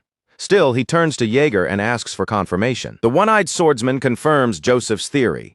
Jaeger explains that the corpses Joseph is looking at now were brought in only yesterday, while the earlier bodies with the clumsy wounds were from a month ago. Joseph is stunned by that answer. He can hardly accept that someone who made such poor, beginner-level cuts could refine his swing so dramatically in only 1 month. Even though Joseph finds the idea almost impossible, curiosity gets the better of him, and he cannot help but ask Jaeger what kind of person this soldier is. In the snowy forest, a group of men is locked in a brutal fight against a horde of goblins. The monsters swarm one of the fighters from every side, but he plants his feet, swings his spiked club, and beats back every creature he can reach. One of the other men shouts for everyone to tighten the formation, ordering them to close the gaps, so none of the monsters can slip away. Just then, another man appears with a spear gripped in his hand, stepping into the chaos with confidence. He plants his foot on a goblin corpse and tells the others that the end is finally in sight. With a loud voice, he urges them to finish off the remaining goblins quickly. But instead of cheering up, the other soldiers suddenly freeze in horror. Behind the spear-wielding man, a massive red-eyed hobgoblin looms over him with its weapon raised, and he only grows confused when he sees the terror on their faces. Before anyone can warn him or explain what is happening, the giant monster brings its wooden club down and smashes him with terrifying force. The impact is so violent that snow bursts upward in a huge white spray, scattering through the air like the ground itself has exploded. When the falling snow finally clears, the other soldiers see the awful result. The hobgoblin has crushed the man's head straight into the ground. Men are terrified beyond words, yet they force themselves to stay where they are, swallowing their fear and fighting the instinct to turn and run for their lives. The creature roars at them, but even that does not make them break. Furious that they still refuse to flee, the hobgoblin charges forward and begins tearing into their ranks. As the beast kills them one after another, the men panic and wonder where such a monstrous creature could have even come from. When the fighters in the rear realize it has already broken through the fifth group, they finally start falling back, but their portly old commander immediately shouts at them to hurry forward instead, ordering the men to contain the beast before it breaks through completely. The commander reminds them that they will not be paid if they retreat, but the mercenaries snap back that no one told them they would have to fight a monster like this. They tell him he should have hired expensive professionals for such a job, or better yet, go fight the thing himself. Enraged, the commander tries to intimidate them into returning to the battlefield, reaching for his sword as he threatens them. But before he can even draw it, the hobgoblin kills the very man he was trying to scare right in front of him. Now face to face with the monster, the commander sits frozen on his horse, realizing with a sinking dread that he may be the next one to die. Then, from among the shaken mercenaries, one man suddenly steps forward and begins walking straight toward the ferocious beast. At first, the other men stare at him in shock, unable to understand why anyone would willingly approach that monster. Then someone recognizes him as the praying Riemann. The mercenaries may know this blonde swordsman by the name Riemann, but we know the truth, this is Vlad. With calm courage, he tells them that he will face the monster alone, and unsurprisingly, no one dares to object. The hobgoblin spots Vlad walking toward it, and immediately charges, its huge body barreling through the snow with murderous force. Vlad steadies himself for the clash, and the moment the beast closes in, he moves quickly and slashes his sword across its side. But Vlad realizes right away that the cut is too shallow. That mistake distracts him for a split second, and the voice inside his head snaps at him to dodge before the goblin's club comes crashing down. Vlad regains his senses just in time and throws himself out of the way, narrowly avoiding the hobgoblin's heavy attacks as they come pounding down one after another. He skids backward through the snow, sending white powder spraying around his boots, and admits to himself that his earlier strike completely failed. The voice immediately scolds him for it, calling him stupid for failing, even after being told exactly what to do. Still, Vlad knows the truth. Pulling off a brand new technique after hearing it explained only once is almost impossible. Even so, Vlad pushes himself back onto his feet. As the hobgoblin charges him again, he tells the voice that he is simply taking the longer path through this fight. The hobgoblin swings its massive club at Vlad once more, and just like before, Vlad slips away from the blow at the last second. After missing again and again, the monster grows furious. It raises its club high, preparing a crushing slam meant to end the fight in one brutal strike. The club smashes into the ground, blasting up a huge explosion of snow. But when the white cloud clears, the hobgoblin realizes it has missed Vlad yet again. The bewildered creature freezes in place, stunned by the empty space where Vlad should have been. In that brief opening, Vlad seizes his chance and finally brings his sword down with a proper cut. As Vlad extends his arms, the sword begins to shine. By the time the hobgoblin notices him coming in for the strike, it is already far too late for the monster to survive. Back with Jaeger and Joseph Bayezid, Jaeger reveals that the one responsible for those strange cuts is known among the men as the Praying Riemann. The name immediately catches Joseph's interest, and without wasting a second, he orders his one-eyed subordinate to investigate that soldier right away. Jaeger accepts the order without the slightest hesitation. He places one hand over his chest, lowers his head in a respectful bow, and assures Joseph that he will begin looking into the Praying Riemann immediately. After Jaeger leaves, Joseph remains standing in silence, his gaze fixed on the goblin corpses split open before him. He keeps thinking about the way they were killed, because in his mind the evidence simply does not add up. The wounds from 1 month ago were crooked, rough, and sloppy, like the work of someone barely able to control a sword. That is exactly why Joseph struggles to believe all of this was done by the same person. No ordinary swordsman should be able to grasp the path of the sword and refine his swing so much in only a single month. A faint smile begins to form on Joseph's face as the thought crosses his mind. Maybe the boy called Riemann is not ordinary at all. Maybe Joseph has just found a true genius of this era. At that same moment, Vlad's blade finally cuts clean through his enemy's torso, the strike landing with the sharp precision he had been chasing all along. Vlad's eyes are cold and steady, without a trace of hesitation. In that instant, it is clear that he has taken his first real step onto the path of a true swordmaster. Elsewhere in the snowy mountains, the mercenaries are busy loading the many hobgoblin corpses onto their wagons. One man complains that his side is packed with nothing but monster trash, while another admits it is the same on his end.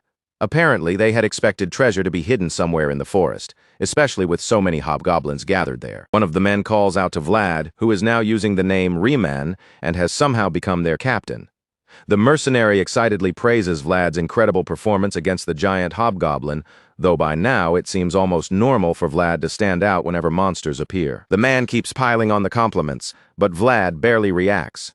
If anything, the constant chatter only irritates him, so Vlad coldly tells him to stop talking and focus on loading the monsters he killed. Vlad's newest admirer quickly says he has already finished that part, adding that no one would dare steal Vlad's kills anyway. Then he asks what they should do next, explaining that the work on the ground is almost done, with obvious excitement.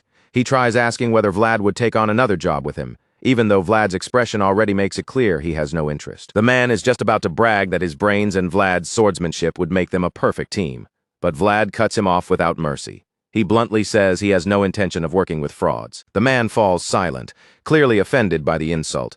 After a short pause, he reminds Vlad that he cannot keep using that mercenary plaque forever. Then tries once again to push his luck. He starts bringing up a good blacksmith he knows, but Vlad snaps at him before he can finish. This time, Vlad's irritation comes out sharper, and he calls him by name to make it clear he is not joking around. Vlad tells Goethe that careless blabbering can get people killed. In the back of his mind, Vlad decides that if Goethe is only making a suggestion, he will settle for warning him. But if Goethe's words turn out to be some kind of threat, Vlad has already made up his mind. He will kill him without hesitation. Seeing the anger in Vlad's face, Goethe immediately becomes more careful. He explains that he was only trying to say Vlad should be earning far more than pocket change, especially with sword skills like his. Since it turns out to be nothing more than a suggestion, Vlad tells Goethe to shut his mouth and keep cleaning.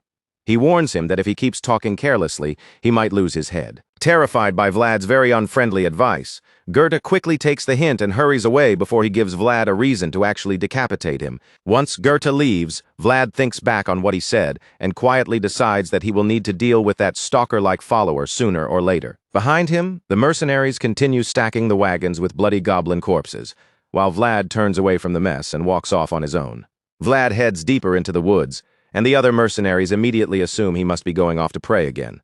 For some reason, Vlad always disappears into the forest like this, and the men are genuinely impressed by how consistent his supposed devotion is. Inside the forest, Vlad drops down onto one knee and plants his sword firmly into the frozen ground in front of him. The mercenaries secretly peek at him from a distance, whispering about how impressive and noble he looks in that posture. Some even wonder if he might actually come from noble blood, because even if he does not, they cannot believe someone like him was born into the same class as the rest of them. But Vlad is not praying at all. In truth, the voice inside his sword is scolding him fiercely. Vlad grits his teeth over his failure to cut down the giant hobgoblin in a single strike, and right on cue, The voice calls him a fool. The voice reminds Vlad that the essence of a one-strike kill lies in surprise. Vlad, already frustrated and exhausted, does not even want to think through the meaning, so he simply asks the voice what that is supposed to mean. Realizing that Vlad is refusing to use his head, the voice gives him an embarrassingly simple explanation, almost as if speaking to a small child. Even then, Vlad still does not seem to understand, and the voice grows even more irritated. The voice tries again, saying that when the opponent goes whoosh, Vlad is supposed to go wham. But Vlad still looks lost, and honestly, with an explanation like that, it is hard to blame him. While Vlad struggles to make sense of the voice's strange teaching, the other mercenaries continue watching from afar in awe, still completely convinced that he is deep in prayer. The next morning, back at the soldiers' camp, the men move around between the tents, going about their routines after settling in for the night. Soon breakfast is served, and Vlad receives the same questionable bowl of soup as the other mercenaries, the steam rising from it in a way that does not exactly make it look more appetizing. The other men dig in without hesitation, but Vlad hesitates with his bowl in front of him. He is not convinced it is safe to eat, and he is not even sure the chunks floating in the soup can truly be called meat, so he asks what kind it is. Goethe answers with his mouth already stuffed full, casually saying he has no idea and does not care, because free food is free food. Goethe explains to Vlad that mercenaries rarely find employers willing to feed them without charging for it. One of the other men points out that it is not too surprising this employer can afford it, since they are working for House Bayezid. Another mercenary grumbles that the soup is salty, but even he admits it is still better than having nothing to eat at all. Even with all their attempts to make Vlad appreciate the meal, or at least take a bite, he refuses to join them. Vlad simply stands up from the table, leaves the soup untouched, and tells the other mercenaries to enjoy it if they are fine eating it. As Vlad walks away from the dining area, the men watch him go and wonder if he is heading to see the priest again. One of the mercenaries even says he should start praying like Vlad too, probably hoping it might somehow make him better with a sword. Unfortunately for him, another man crushes that dream right away, bluntly saying he will never become like the praying Riemann. A little later, Vlad arrives at the priest's tent and steps inside. The elderly priest, with his wild hair and gentle face that oddly resembles Albert Einstein, brightens the moment he sees Vlad enter. Vlad greets him respectfully as Father Andreas, then asks whether he slept well during the night. Father Andreas smiles and assures him that he rested peacefully, just as he always does. Father Andreas mentions that he heard Vlad was praying out in the woods last night, and comments that it must have been freezing there. Everyone seems to believe Vlad is some deeply devoted believer, completely unaware that he has actually been taking secret lessons from the voice inside his head. Even Father Andreas is being misled by the image Vlad presents, because while Vlad appears pious, he is truly learning the most efficient way to kill with a sword. Vlad calmly tells Father Andreas that he did not feel the cold because he was wrapped in God's embrace. The old priest laughs warmly at that and says Vlad sounds even more like a priest than he does. Just then, a young priest in training named Jean enters the tent and politely tells Father Andreas that his meal is ready. Father Andreas thanks Jean, then invites Vlad to join him for breakfast. He gently takes Vlad by the shoulders and guides him into a chair where a hot, delicious-looking meal is already waiting on the table. Vlad tries to refuse, saying he did not come there to eat, but Father Andreas simply ignores the protest and sits down. Jean takes his seat as well, and once everyone is gathered at the table, Father Andreas begins the prayer. Jean closes his eyes with innocent sincerity, while Vlad keeps his eyes wide open at first. Father Andreas secretly opens one eye to check on him, but by the time he looks, Vlad has already closed his eyes and appears to be praying properly. Seeing that, Father Andreas quietly believes Vlad is an honest young believer, someone who has not lost faith even after being thrown into such a harsh and lowly place. Father Andreas feels that he must guide this young man, especially because he knows Vlad will continue staining his hands with blood on the battlefield. To Father Andreas, guiding Vlad is not merely kindness, it is a duty and a fate that God has placed upon him. With that thought settled in his heart, the priest brings the prayer to a close. Then Father Andreas says they may begin eating, and Vlad politely thanks him for the prayer. Set out on the table before Vlad was a simple but precious meal. Rare wheat bread, still looking far better than anything the mercenaries usually got, and a warm bowl of soup beside it. The moment he saw it, his face brightened with pure relief, because at last he could eat something that actually looked like real food, instead of the bizarre slop the other mercenaries had been forcing down. Vlad had just reached for the bread, ready to take that long-awaited first bite, when Father Andreas suddenly spoke up and stopped him in place. Instead of letting him eat in peace, the priest turned the conversation toward Vlad's swordsmanship. Father Andreas said he had already heard quite a bit about how Vlad handled a sword. and then added that Joseph Bayezid might have heard the same rumors as well. According to him, Sir Jaeger had personally visited 2 days earlier, asking questions about the blonde-haired swordsman who had begun attracting attention. The moment Vlad heard that, the excitement from the meal faded from his face. A faint uneasiness crept into him, and trying not to show too much of it, he asked Father Andreas to continue and tell him exactly what had happened. Father Andreas gave Vlad an awkward, almost apologetic smile, as if he had only just realized how serious the matter might be. Then he explained that after Sir Jaeger came to see him, the knight had recommended Vlad to the main troops, saying he was looking forward to watching how the young swordsman would grow. That news did not make Vlad happy at all. Instead of feeling honored, his expression tightened, and a worried look settled over him as he realized just how much attention he had drawn. The innocent Father Andreas, unaware of how deeply Vlad was panicking, continued talking about House Bayezid. He explained that the Bayezid family was one of the most respected powers in the north, and that simply working under them would place Vlad in a far better position than the harsh, unstable life he was living among the mercenaries now. But after that conversation with the priest, Vlad could no longer sit comfortably. The warmth of the meal and the kindness in Father Andreas's words only made the situation feel heavier, leaving Vlad restless and deeply uneasy. Before long, Vlad returned alone to the snowy forest, where the cold air wrapped around him and the white trees stood silent on every side. There, under the excuse of prayer, he quietly poured out his frustration to the voice in his head, afraid that his skill with the sword had made him stand out far too much. But the voice answered that they had never truly had another choice, because swordsmanship like Vlad's could not be learned through theory alone. It could only be forged through real experience. The voice then pointed out that the real trouble had begun the moment Vlad became too close to Father Andreas. Vlad did not argue loudly. He simply answered in a low, steady voice that he had needed to be certain. The voice was not some evil spirit hiding inside him. The voice immediately understood what Vlad was getting at, as if it had been waiting for him to admit it. With a sharp edge in its words, it asked whether Vlad had finally found the answer he wanted now that everything around them had started going wrong. Even so, Vlad's mind drifted back to why he had approached Father Andreas in the first place. The priest was known as a man of strong reputation and exceptional divine power, so much so that he had once even been offered the title of bishop. If someone that's spiritually gifted could stand close to Vlad and sense nothing wicked from him, then Vlad could at least believe that the voice inside him was not evil. But that question was no longer the most urgent problem. Vlad asked whether they should run before Joseph Bayezid came looking for him, and the voice suggested that House Bayezid might possibly overlook his false identity if they valued his talent enough.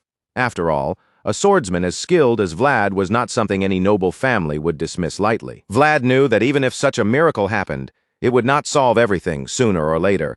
Someone might discover that he had killed a mercenary for stealing, and once that came out, he would not only be accused of hiding his identity, but also charged with murder at the same time. The voice seized the chance to mock him, teasing that Vlad was rather wicked after all. Vlad immediately snapped back at the sword-bound voice, reminding it that it had no right to act innocent when it had been an accomplice to those same crimes. With the situation turning against them from every direction, the voice finally said that running away might be the safest option.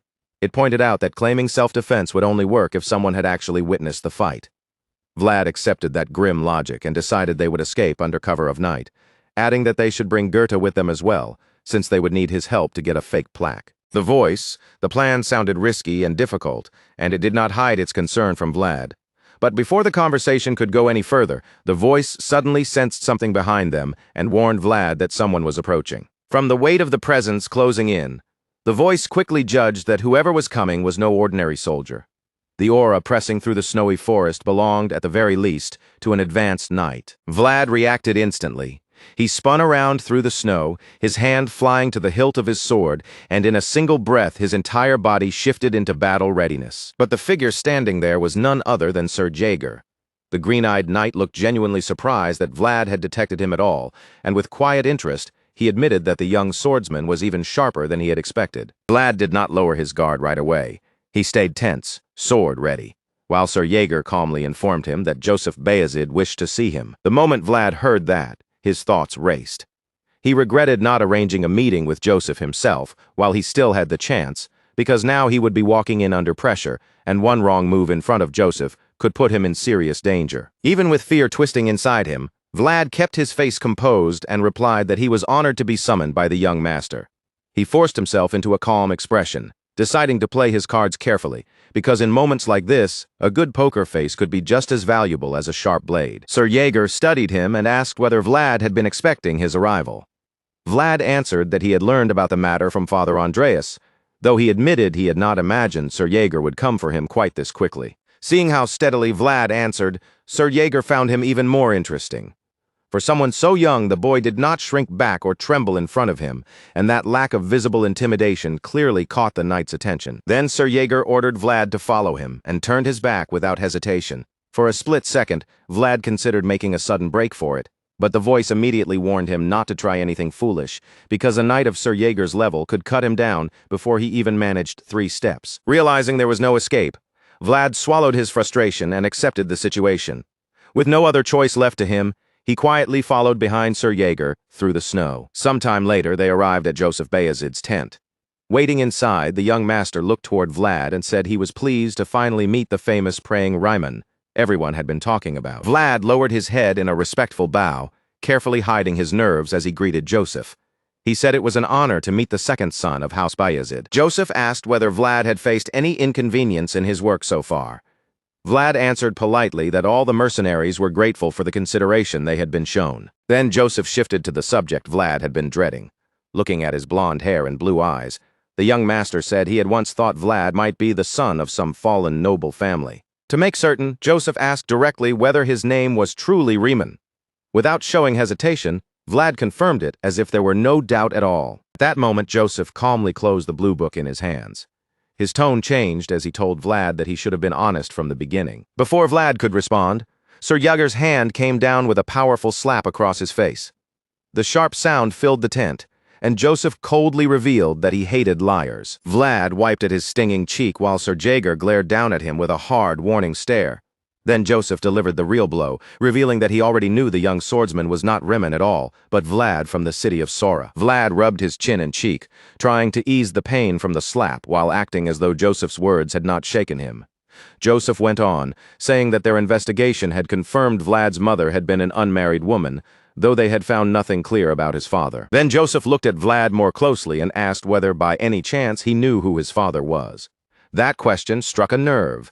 Vlad's expression hardened, and with open offense in his voice, he told Joseph that it was very funny to ask the son of an unmarried woman whether he knew his father. The next instant, Sir Jaeger moved without warning. His legs swept in with brutal precision, kicking Vlad's legs out from under him and sending him crashing down. Vlad hit the floor with a pained groan, his body folding from the impact. Sir Jaeger, now visibly angry, warned him not to forget his manners. Vlad glared up at the advanced knight with fury in his eyes, but he forced himself to stay silent. Joseph suddenly stepped in, saying there was no need for more violence. He admitted that Vlad's remark was not entirely wrong, and that his own question had been rather funny, even if it had also been careless and insensitive. The young master walked toward Vlad and stopped over him. Looking down at the boy on the floor, Joseph said he already knew why Vlad had fled Soara, and then asked him to explain where he had learned to use a sword. Vlad gave no answer. He remained where he was, silent and stubborn, staring at Joseph with a fierce scowl. Joseph met that angry blue gaze without flinching. Looking into Vlad's eyes, he said they were hiding far too many things for a boy his age. Without warning, Sir Jaeger drew his sword behind Vlad and moved as if he were about to strike him from the rear. Vlad sensed the danger immediately. His body tensed, his teeth caught his lip, and under the pressure of the blade behind him, he finally forced himself to admit that he had once had a teacher who trained him in swordsmanship. Still down on one knee, Vlad told Joseph that this mysterious teacher had come to him suddenly and vanished, just as quickly, like a flash of lightning that appeared and disappeared before anyone could grasp it. Joseph looked genuinely surprised by that answer, but Vlad did not stop there. Seeing the young master's reaction, he continued, giving him a little more of the truth without revealing everything. Vlad explained that the teacher had never shared his name. All he had passed on was the secret of a lone man who never lost, a secret that was never meant to be spoken of to anyone else. As Vlad said this, he stared straight at Joseph with unwavering intensity. That unshaken look caught Joseph off guard, because despite everything that had happened, the boy's gaze did not bend, tremble, or break. For a few seconds, Joseph Bayezid simply stays quiet, letting the heavy tension in the air settle. Then, with a calm expression, he gives a small nod, accepts Vlad's answer, and even apologizes for the harsh way Vlad had been handled up to that point. When Vlad hears that apology, his eyes shift slightly, and a cautious thought rises in his mind. He starts to wonder whether the quick lie he had thrown together had actually managed to fool Joseph after all. But before Vlad can sink too deeply into that thought, Lord Joseph cuts right through the silence. His expression turns serious as he explains that, at this very moment, he is trapped in a situation that leaves him with very little room to move. Because of that difficult position, Joseph tells Vlad of Sora that he has decided to make him an offer. Then he looks straight at the blonde swordsman and asks whether Vlad has any desire to climb higher than the place he is standing now. The words that follow immediately pull Vlad's full attention toward him. Joseph speaks of things Vlad has always been forced to chase from the bottom: power, freedom, survival, and even the chance to become a knight, and he makes it clear that all of these could be placed within Vlad's reach. Vlad can only stare upward, stunned by the weight of what he is hearing. Before him stands the second son of the mighty house Bayezid, calmly offering his support to a boy who had once belonged to the back alleys of Soara. Some time later, the sharp crack of wood against wood rings through the air. Two men stand facing each other with training swords in hand, their bodies moving quickly as their weapons collide again and again. They are locked in a sparring match, and it does not take long to understand what is happening. The one driving the pace is Sir Jaeger, an advanced knight, personally putting Vlad through a harsh and demanding round of training. Around them, the other mercenaries watch with wide eyes, clearly impressed by the speed and control on display. One of them mutters in disbelief, wondering how a kid as young as Vlad is managing to hold out against a seasoned knight, while another quickly points out that Jaeger is obviously still holding back. Even so, none of them can deny how talented Vlad looks from the outside. Some admire him, others envy him, and a few openly say that the boy has incredible luck, because with this kind of training and support, his future is already starting to bloom. The sparring continues without mercy, and the difference between them slowly becomes impossible to ignore. No matter how desperately Vlad moves, he is not truly making Sir Jaeger struggle at all. Jaeger's expression hardens as he calls Vlad an arrogant brat. To him, Vlad has no right to speak disrespectfully to Sir Joseph, when the only thing he can currently show is a level of skill that Jaeger considers painfully ordinary. And Jaeger makes the gap between them even clearer. He places one hand behind his back and fights with only the other.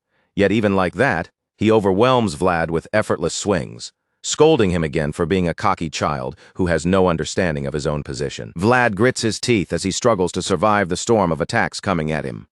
In his mind, he has to admit that Sir Jaeger is on a completely different level, because if Vlad tries to dodge, another strike follows instantly, and if he tries to block that next blow, the force is too heavy for him to endure. Realizing that he cannot keep responding the same way, Vlad decides he has to change his approach. The moment Jaeger swings again, Vlad quickly catches the attack with his own wooden sword, then slides his blade beneath Jaeger's weapon to break free from the pressure. Once his sword is released, Vlad shifts his stance and gathers himself for a serious counterattack.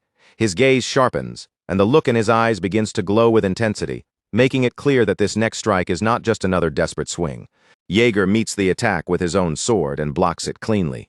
But the moment the spectators realize Vlad managed to create such an opening against him, they burst into cheers, amazed that the boy pulled off a move like that at all. Sir Jaeger does not let the praise soften him in the slightest. He taunts Vlad instead, saying that Vlad should at least be able to manage an attempt like that, since it is the best trick he has.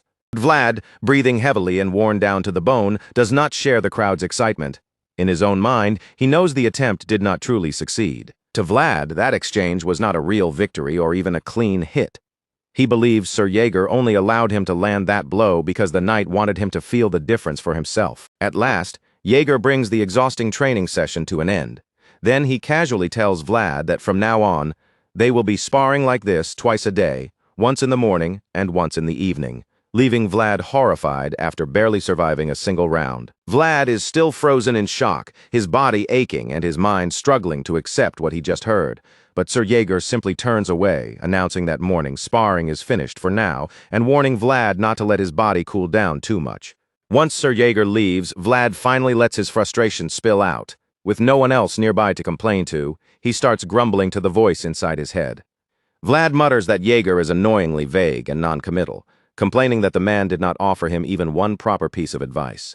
The voice calmly responds by praising Jaeger's excellent swordsmanship, pointing out that the knight had been cutting away every unnecessary movement Vlad made with ruthless precision. The voice then adds that Vlad will only improve if he is beaten down from time to time and forced to feel his mistakes. Hearing that, Vlad can only sigh bitterly, lamenting that no matter where he goes, it feels like nobody is ever truly on his side. Back inside Joseph's tent, Sir Jaeger arrives to deliver his report. Joseph looks to his loyal knight and asks for his honest impression of Vlad now that he has seen the boy's swordsmanship up close. Jaeger admits that Vlad can definitely be useful to them. In fact, he explains that if a young swordsman with Vlad's ability had been born as a noble, he would already be skilled enough to catch the attention of a count. Those words confirm Joseph's earlier judgment, and his confidence in Vlad's value grows even firmer. Still, while Jaeger acknowledges the boy's talent, he also makes it clear that there is a serious problem attached to it. According to Jaeger, Vlad's biggest flaw is not his sword. The real issue is that he is arrogant, rough around the edges, and completely unaware of where he stands. Joseph does not seem surprised by that at all. He says such behavior is only natural for someone who survived the brutal back alleys of the slums, and adds that manners and etiquette can be taught properly, as long as they are shaped slowly over time. With that in mind, Joseph tells Jaeger that he believes Jaeger is exactly the right person to handle the task. Jaeger falls silent at once, his face showing clear reluctance as he realizes Joseph intends for him to teach Vlad far more than just swordsmanship. Jaeger warns that a sword without loyalty can never be trusted. Joseph admits that even though Vlad lowered his head the moment they met, he still did not truly believe in the boy's submission, which is why he would rather let Vlad reveal his real nature than have him hide behind a false mask of obedience. Elsewhere, Vlad's face is twisted with anger, his emotions burning too fiercely for him to hide. In his heart, he insists that there is something he must accomplish no matter what it costs him. Joseph believes that having Sir Jaeger take Vlad under his wing may actually be the best path forward. After all, a relationship where both sides want something from each other can sometimes hold stronger than one built on empty loyalty. Jaeger is clearly not happy with the arrangement, and his silence says more than enough. But as Joseph's knight, he has no real choice but to obey his master's command. Joseph does not see Vlad as a fully grown wolf just yet. To him, the boy is still cocky, suspicious, and far too confident in himself. So he tells Jaeger not to rush the process, because they will need time to build a cage large enough to hold someone like him. And that cage, in Joseph's mind, cannot feel small or obvious. It has to be so wide and comfortable that the wolf inside Vlad will eventually mistake captivity for freedom while still remaining under their control. Later that evening, several mercenaries make their way into the freezing forest. The men still cannot quite accept that their former captain is now serving directly under Sir Jaeger, and Goethe bitterly regrets not charming his way into Jaeger's notice when he still had the chance. As the cold bites at him, Goethe cannot help thinking that Vlad really did get lucky. While the rest of them remain stuck with the expedition team in this miserable weather, Vlad has somehow found a path that leads somewhere far better. His gloomy thoughts are suddenly cut off by the sharp voice of the new captain, Sir Roderick. Roderick scolds him on the spot and orders him to pull himself together so he can properly do his job. Goethe immediately decides that he cannot stand this stiff, arrogant new captain. In his mind, he grumbles that Roderick probably came by on patrol just to make a show of checking on him, then leave him alone for a good long while. With that thought, Goethe tries to steal a little sleep in the cold. But the moment he begins to drift off, Roderick's voice reaches his ears again and snaps him awake. When Goethe looks over, he spots Roderick speaking with a woman nearby. The woman sounds distressed as she claims she is searching for her child. Roderick answers her with blunt disbelief, telling her she must be out of her mind. According to him, there are no children anywhere in this camp. Then, in the middle of speaking, Roderick suddenly stops. The abrupt silence is so unnatural that Goethe's unease begins to rise immediately. Frightened, but unable to ignore it, Goethe cautiously moves closer to check what happened to the captain. Just as he nears him, Roderick suddenly turns and begins walking away from the camp, heading straight toward the dark forest. Goethe's blood runs cold when he notices the filthy aura clinging around Roderick's body. The captain keeps walking deeper between the trees, like a man whose mind has been seized by something else entirely. Back with Vlad, the blond swordsman is groaning under his breath while rubbing his sore shoulder. He complains that an advanced knight like Jaeger could have gone a little easier on him, but the voice in his head clearly disagrees. Instead, the voice tells Vlad that he has been handed a rare and valuable chance to train directly with Sir Jaeger. It reminds him that countless people would gladly pay a fortune just for the opportunity to exchange blows with an advanced knight of that level. Even after hearing all of that, Vlad still feels like Jaeger's real goal was simply to beat him into the ground. And in a way, it is hard to blame Jaeger entirely, since the knight already sees Vlad as a stubborn, arrogant child who shows far too little respect toward his seniors. Vlad stubbornly presses his point, insisting that Jaeger was not training him out of kindness at all, but because he wanted an excuse to punish him. The voice, however, treats that harshness like a blessing, saying those kinds of conditions make the sparring even more effective, because nothing sharpens a person's movements quite like the fear of being beaten senseless if they fail. Vlad falls silent for a moment, clearly unable to find a proper response to that twisted logic. Then he mutters that, whether it helps or not, being trained under those conditions is still incredibly upsetting, only for a sudden whisper from the nearby bushes to cut into his argument with the voice. Vlad immediately turns his head toward the sound, his eyes narrowing as he searches the greenery. A moment later, the person hiding there reveals himself, peeking out from behind the trunk of a tree as if he has been waiting for the right moment to call out. Vlad's confusion only deepens when he recognizes the man hiding there. The one crouched behind the tree is none other than Gerda, looking far more suspicious than usual. Vlad quickly asks when Gerda even returned, since the rest of the expedition squad does not seem to be back yet. Gerda does not answer right away, instead darting his eyes around the area like he is checking for hidden listeners, and only after making sure no one is nearby does he quietly reveal that he plans to escape the camp once night falls. Naturally, Vlad stares at him like he has lost his mind. He immediately demands an explanation, asking Gerda what he is trying to do and why he is suddenly talking about running away. Gerda only makes the situation sound even stranger. He tells Vlad to remember that he came here purely because he was worried as a friend, then tosses out a vague warning before suggesting that they meet later and enjoy themselves somewhere far away from all this trouble. Vlad's expression twists with confusion, because by now it feels like Gerda is just rambling nonsense, but Gerda quickly insists that he is not joking around, his voice tightening as he claims he saw something out in the woods with his own 2 eyes. At last, Gerda lowers his voice and tells Vlad the real reason for his fear. The forest they are supposed to investigate is not normal, it is cursed. That word instantly catches Vlad's attention, leaving him both alarmed and curious. Seeing that Vlad is finally listening properly, Gerda leans further into his explanation. Gerda points out that there had already been plenty of deserters before, but now that the Bayezid family is paying the mercenaries well and providing everything they need to survive, even Vlad has to agree that there is no real reason for men to keep fleeing, until Gerda reveals the part that makes the whole matter truly disturbing. According to Gerda, those men were never deserters in the first place. He believes they were missing people, dragged away one by whatever curse is hiding inside the woods. Vlad's face grows more tense as he listens, the worry in his eyes becoming harder to hide. Gerda doubles down immediately, insisting that he is not making this up because he saw the whole thing happen himself. Gerda says he saw a ghost taking people into the forest. For a brief moment, Vlad says nothing at all. Then he suddenly smacks Gerda on the head, calling him a rascal for inventing such an absurd story, while Gerda flinches under the blows and desperately insists that every word is true. Of course, Vlad still does not believe him at first. But then Gerda reveals that the person he saw being taken away the night before was not just anyone. It was a knight. This time, Vlad immediately understands who Gerda means.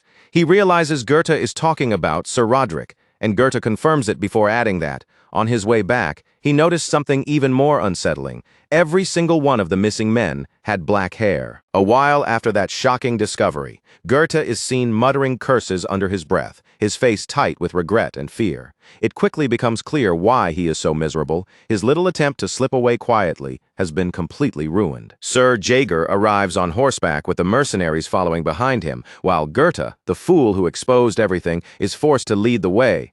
As he walks at the front, Gerda silently curses his own goodwill and bitterly regrets not grabbing his belongings and running when he still had the chance. Now the entire group knows about the supposed curse in the woods, and because Gerda is the one who brought the story forward, he has been ordered to guide them straight to the place where it happened. As Gerda trembles and mumbles like a coward at the head of the group, Jaeger studies him with obvious suspicion. He then turns toward Vlad and asks whether they can really trust a man acting that strange. Vlad answers honestly without trying to defend Gerda too much. He admits that he does not trust the man at all, but he also knows one thing for certain: Gerda may be pathetic, but he is definitely not crazy. Hearing that, Jaeger quietly thinks back to Joseph Bayezid's view of the situation. To the young master, this strange little search is not just a nuisance but a possible opportunity. Instead of treating the expedition as a worthless errand, Joseph believes that uncovering a clear pattern in the forest could prove far more useful than anyone expected. If something is really happening out there, then finding the rule behind it may give Bayezid an advantage. Even so, Jaeger cannot shake the discomfort crawling under his skin.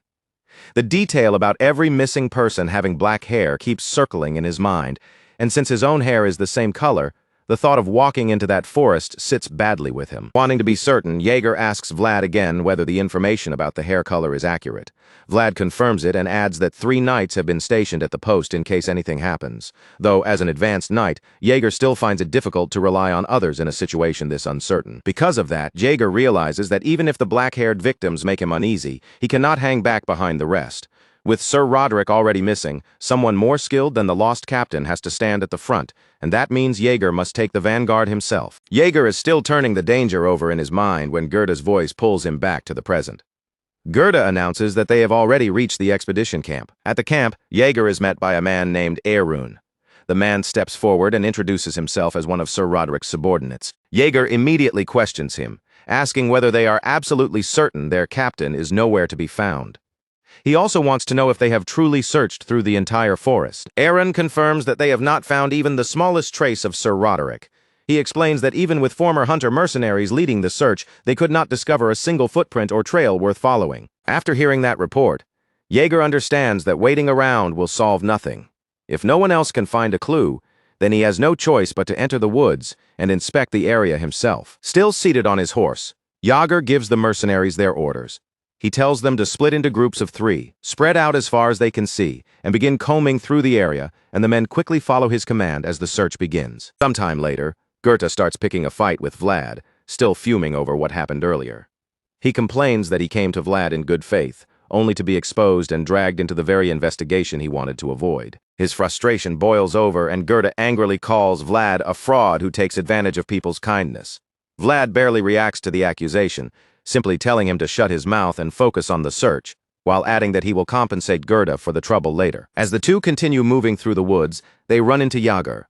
The knight immediately asks whether they have discovered anything, but Vlad answers that they have found nothing so far. Jaeger clicks his tongue in irritation and calls them useless country bumpkins.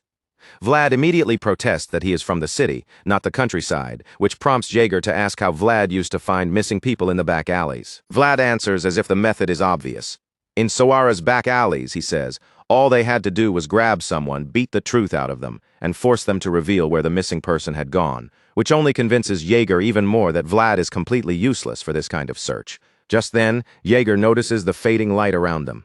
The sun is already sinking low, and with nightfall approaching fast, he begins wondering whether they should give up for now and return to camp. Jaeger thinks it over for a moment, scanning the surrounding forest. Then his eyes land on the river running nearby. He asks Vlad and Goethe whether the mercenaries searched beyond the river. Goethe says he does not remember anyone crossing over, since that area was not even part of the expedition's original route. Jaeger considers the situation carefully. They have already searched the woods twice and still found no trace of Sir Roderick or the strange woman Goethe claimed to have seen, which means continuing in the same area is unlikely to lead them anywhere. With that decision made, Jaeger orders the men to gather. He prepares to tell them that the search area is changing and that they will be crossing the river. Goethe follows the order without arguing this time. He quickly signals the other mercenaries, calling them over so everyone can gather around Jaeger and hear the next instruction. Jaeger steps onto the ice first, testing it carefully under his weight. Right away, he confirms that the river is not completely frozen solid. Vlad points out that winter is probably already ending, which would explain the weakened ice. Even so, he believes it should still be strong enough to let them reach the opposite bank. And while Jaeger agrees, he decides it will be safer if they split up and cross separately instead of moving all at once. The other mercenaries gather around Goethe, assuming he must have found Sir Roderick. But Goethe quickly tells them that this is not why he called them over. Jaeger then informs everyone that they are expanding the search area by crossing the river. He warns them that the ice is not fully frozen, so they will divide into 3 separate groups before moving across, and the mercenaries respond with agreement, ready to follow the plan. Before long, the men organize themselves into their assigned groups. Carefully and with their weapons close, they begin stepping out across the frozen river, each group spreading out to reduce the risk beneath their feet. As they make their way over the ice, Goethe begins acting strangely again. Vlad notices it almost immediately, watching the man's nervous movements and uneasy expression from the side. Vlad asks Goethe what is wrong, sensing that his fear is more than simple cowardice this time. Goethe swallows hard and admits that he has a terrible feeling, as if something bad is about to happen at any moment. Just like before, Vlad brushes Goethe's warning aside and accuses him of being scared. Goethe does not even try to deny it. Instead, he admits it plainly, saying he is not someone powerful like Vlad or Sir Jaeger, and because of that he has to be extra careful if he wants to stay alive. Goethe explains that weak men like him only survive by trusting the little instincts that tell them when danger is close. And right now, every part of that instinct is screaming that the moment they cross this river, everything is going to go terribly wrong. Goethe insists that they should not be stepping onto the frozen river at all. After hearing him out, Vlad says he does not know much about instinct, But there is one thing he is absolutely certain about, leaving the terrified mercenary staring at him in confusion as he waits for the rest of Vlad's answer. Vlad finally makes it clear. If Gerta tries to run back now, his end will be far worse than anything waiting across the river. Vlad bluntly warns that he will kill Gerta himself if he attempts to escape, because Gerta is still their only lead in finding the missing people. Gerta goes pale the moment he hears that threat. But Vlad does not soften his tone. He tells him to stop whining about bad feelings, because at this point, crossing the river is the only path Gerta has left if he wants to survive. Vlad steps out onto the ice first and tells Gerta to follow him. Gerta clearly has not changed his mind, and his whole body screams that he wants to turn back, but he understands that he no longer has a choice and must cross like everyone else. The moment Gerta takes his first shaky steps onto the ice, his knees begin to tremble. He stares down at the frozen surface beneath his feet, terrified that it might crack open at any second and swallow him whole. By now, Vlad has completely run out of patience with his cowardice. He coldly tells Gerta that even if the ice does not break on its own, Vlad will break it himself and throw him into the water if he keeps muttering nonsense. In a truly pathetic display of fear, Gerta drops down onto all fours and begins crawling across the ice, apparently thinking that spreading himself flat will somehow stop it from breaking beneath him. Gerta whimpers that he cannot cross the river, but an irritated Vlad grabs him by the shirt and orders him to get up, pointing out that they are the only ones still lagging behind. The instant Vlad tries to pull him to his feet, Gerta lets out a wild scream of terror. Vlad's irritation flares even hotter at first, assuming Gerta is just making another ridiculous fuss. But when Vlad follows his gaze and looks down through the ice into the dark water below, he immediately understands why Gerta screamed. Beneath the frozen surface, bodies are floating in the river. Pale, lifeless corpses drift under the ice, staring upward from the black water, like they have been waiting there all along. Gerta completely loses control and screams at the top of his lungs, desperate for everyone else to hear him. His voice cracks through the frozen air as he warns the others that there are dead bodies trapped beneath the river. Then, without warning, the corpses under the ice begin moving. The dead men appear to swim upward through the dark water, and almost immediately cracks spread across the frozen surface beneath the mercenaries' feet. None of the men can understand what is happening, and panic tears through the entire group at once. The calm search turns into chaos as fear spreads faster than anyone can control. The mercenaries start running across the ice in every direction, desperately trying to reach the riverbank before the frozen surface gives way beneath them completely. As the living scramble for safety, the dead break through from below. Rotten hands smash up through the ice, and the undead begin dragging themselves out of the river one after another. Unfortunately, the squad is too late. Before they can make it off the ice, the undead surround them from every side, cutting off their path to solid ground. The corpses crawl closer across the broken ice, their bodies twisting unnaturally as they close in. The terrified mercenaries turn toward Sir Jaeger, shouting in confusion as they ask what they are supposed to do now. In that moment, Sir Jaeger finally realizes the truth. This entire mission was a trap from the very beginning, and the way the undead rose at the perfect moment makes it feel as though they had been waiting for the group to arrive. The worst part is that they walked straight into it. Now they are trapped in the cold darkness and broken ice, inside a place that feels less like a battlefield and more like territory that was never meant for the living. While Vlad, Sir Jaeger, and the mercenaries face the undead out on the frozen river, the danger begins to spread elsewhere as well. Back at the main camp, a different kind of darkness starts to stir. Inside the camp, the priest kneels in prayer, offering thanks to the Lord for watching over his people and protecting them through the cold and uncertain night. With a young priest in training kneeling quietly at his side, the priest continues his prayer, asking the Lord to guide them with holy light so they may remain on the righteous path. But all of a sudden, the priest's voice comes to a stop. The boy beside him notices the strange silence immediately, and worry spreads across his face. The boy calls out to the priest in concern, but before he can get a proper response, the entire place begins to tremble, as if something unnatural has just entered the camp. The water inside a nearby chalice starts trembling as well, rippling harder and harder until it rises out of the cup. The dark liquid floats into the air, leaving the priest staring in stunned disbelief. The black water continues twisting and drifting through the air, forming a strange and ominous shape. Then, from within that darkness, the figure of a woman begins to appear. She steps out from the dark fog gathering around the camp, moving slowly as if searching for something precious. Her voice and presence carry the same unsettling purpose as she wanders through the area, looking for her child. The fog wraps around the strange woman as she moves through the camp, trailing after her like a living shadow, while she continues her eerie search from place to place. Meanwhile, back on the frozen river, The clash between the living and the dead has erupted into a full battle. Even worse, the man they came to find has already become one of the undead, and Sir Roderick now attacks his former comrades without a shred of recognition. The undead Sir Roderick lets out a horrible roar and swings toward Gerda. Instead of running properly or standing his ground, Gerda only screams in terror as if his shrill voice alone might somehow keep the dead man away. Thankfully, before Sir Roderick can cut him down, Vlad rushes in at the perfect moment. His sword flashes through the air, slashing into the undead knight and saving Gerda from being killed by his former captain. But that strike immediately draws the attention of the other undead. The agitated corpses turn on Vlad at once, charging toward him with frightening speed across the broken ice. Vlad spots them coming and steadies himself for another wave.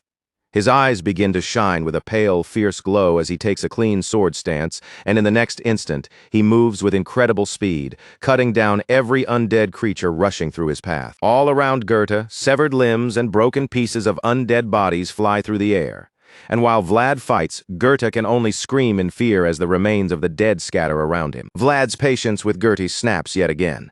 He calls him a rascal and orders him to get up and fight with a spear, but Gertie immediately insists that he cannot do it, trembling as he admits he is far too terrified to face the dead. Vlad grows furious because Gerda has now become a burden in the middle of a battlefield.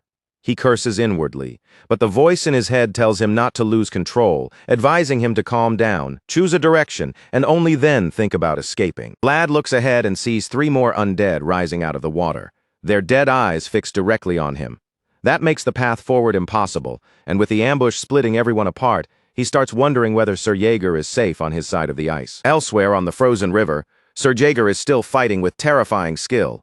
His blade tears through the undead one after another, slicing them apart so cleanly that the corpses barely have time to reach him. But even a knight as strong as Jaeger cannot ignore the endless pressure forever.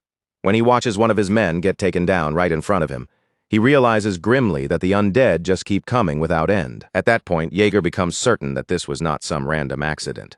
Whoever prepared this trap must have thought through every detail long before they arrived. He still does not know who is behind it. But one thing becomes clear to him. The trap was made with a specific target in mind. With that thought settling in, the left eye hidden beneath Jaeger's eye patch begins to glow with a sharp green light, piercing through the darkness like a signal that he is done holding back. Jaeger decides there is no longer any time to hesitate. His sword begins shining with the same green light as his eye, revealing the flow of aura gathering through both his body and his blade. That aura wraps around Jaeger like a fierce, controlled storm. Using that power, he meets the undead head-on and destroys every corpse standing before him in one overwhelming strike. A burst of power lights up the frozen battlefield, and in a dazzling display of strength, Sir Jaeger completely overwhelms the undead around him. The sight is so incredible that some of the mercenaries actually stop for a moment, just to watch him fight. Seeing a knight of Jaeger's level on their side fills them with relief, and their spirits rise as they find the courage to keep battling. In the middle of the chaos, Jaeger raises his voice and calls out to Vlad. He orders Vlad to fulfill the contract between them, making it clear that the time has come for Vlad to play his part. Vlad is still dealing with another undead attacker when Jaeger's voice cuts through the battlefield. The call immediately catches him off guard, and his eyes sharpen as he realizes the knight is calling for him directly. While cutting back the undead pressing in around him, Vlad raises his voice over the chaos and shouts back to Sir Jaeger. With his sword still moving, he demands to know exactly what the advanced knight wants him to do. Surprisingly, Jaeger's order is not complicated at all. He tells Vlad to hold the right post for as long as possible, reminding him that as a hired sword, his contract now demands one thing above all else: protect young Master Joseph Bayezid, no matter what it takes. Vlad does not waste even a second arguing. The moment the order reaches him, he accepts it, cuts down the remaining undead blocking his path, and starts carving out a way to escape the frozen battlefield. As Vlad breaks away from the fight, he calls for Gerda to come with him. Gerda is already panicking behind him, yelling for Vlad to wait as he scrambles to keep up. While Vlad leaves the river behind, Sir Jaeger remains surrounded by the dead, his left eye glowing so fiercely beneath the eye patch that green flame seems to leak from it. Even with corpses closing in from every side, Jaeger silently prays to the Lord that Vlad will reach Joseph in time, thinking only of the safety of the master he serves. Then Jaeger throws himself back into battle. His sword flashes through the darkness again and again, cutting through one undead creature after another without hesitation. Eventually, a low growl rises behind him. Even while dealing with the undead in front of him, Jaeger senses the new presence at his back and immediately recognizes that another threat has joined the fight. Jaeger whips around to face it, only to find the zombified Sir Roderick standing before him. The knight quietly apologizes to his former comrade for arriving too late to save him, but Roderick and the rest of the undead are already beyond rescue, their only remaining instinct aimed straight at Jaeger's life. Back at the main camp, Joseph Bayezid sits alone inside his tent, looking as composed and bored as ever. A book rests in his hands, but his distant expression makes it clear that his mind is not truly on the pages. Then a sudden shout cuts through the quiet. Joseph immediately looks up, startled by the noise, and begins wondering who could be causing such a disturbance outside. A moment later, he hears someone yelling for something to stay away from him. That single cry is enough for Joseph to understand the situation. The camp is under attack. Joseph rises from his chair and prepares to leave the tent. But before he can step out, someone rushes inside and calls out to him. He turns toward the entrance and sees that it is one of his men, Vorden. Joseph immediately asks Vorden what all the noise is about. But Vorden is so out of breath that he can barely speak, stumbling over his words while trying to pull himself together. It quickly becomes obvious that Vorden does not actually know what is happening.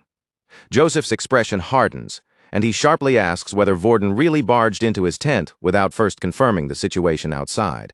Vorden is clearly guilty, but he tries to cover for himself by claiming that he rushed into his master's chamber to check whether Joseph was safe. He insists that Joseph's safety is his highest priority, but Joseph can tell at once that the excuse is nothing more than a lie. Even if Vorden's nervous face had not exposed him, one thing makes the truth impossible to hide. He came rushing into Joseph's tent without a sword or weapon, proving that he had not entered with any real intention of protecting his master. Joseph points out that Vorden did not even arm himself before running in.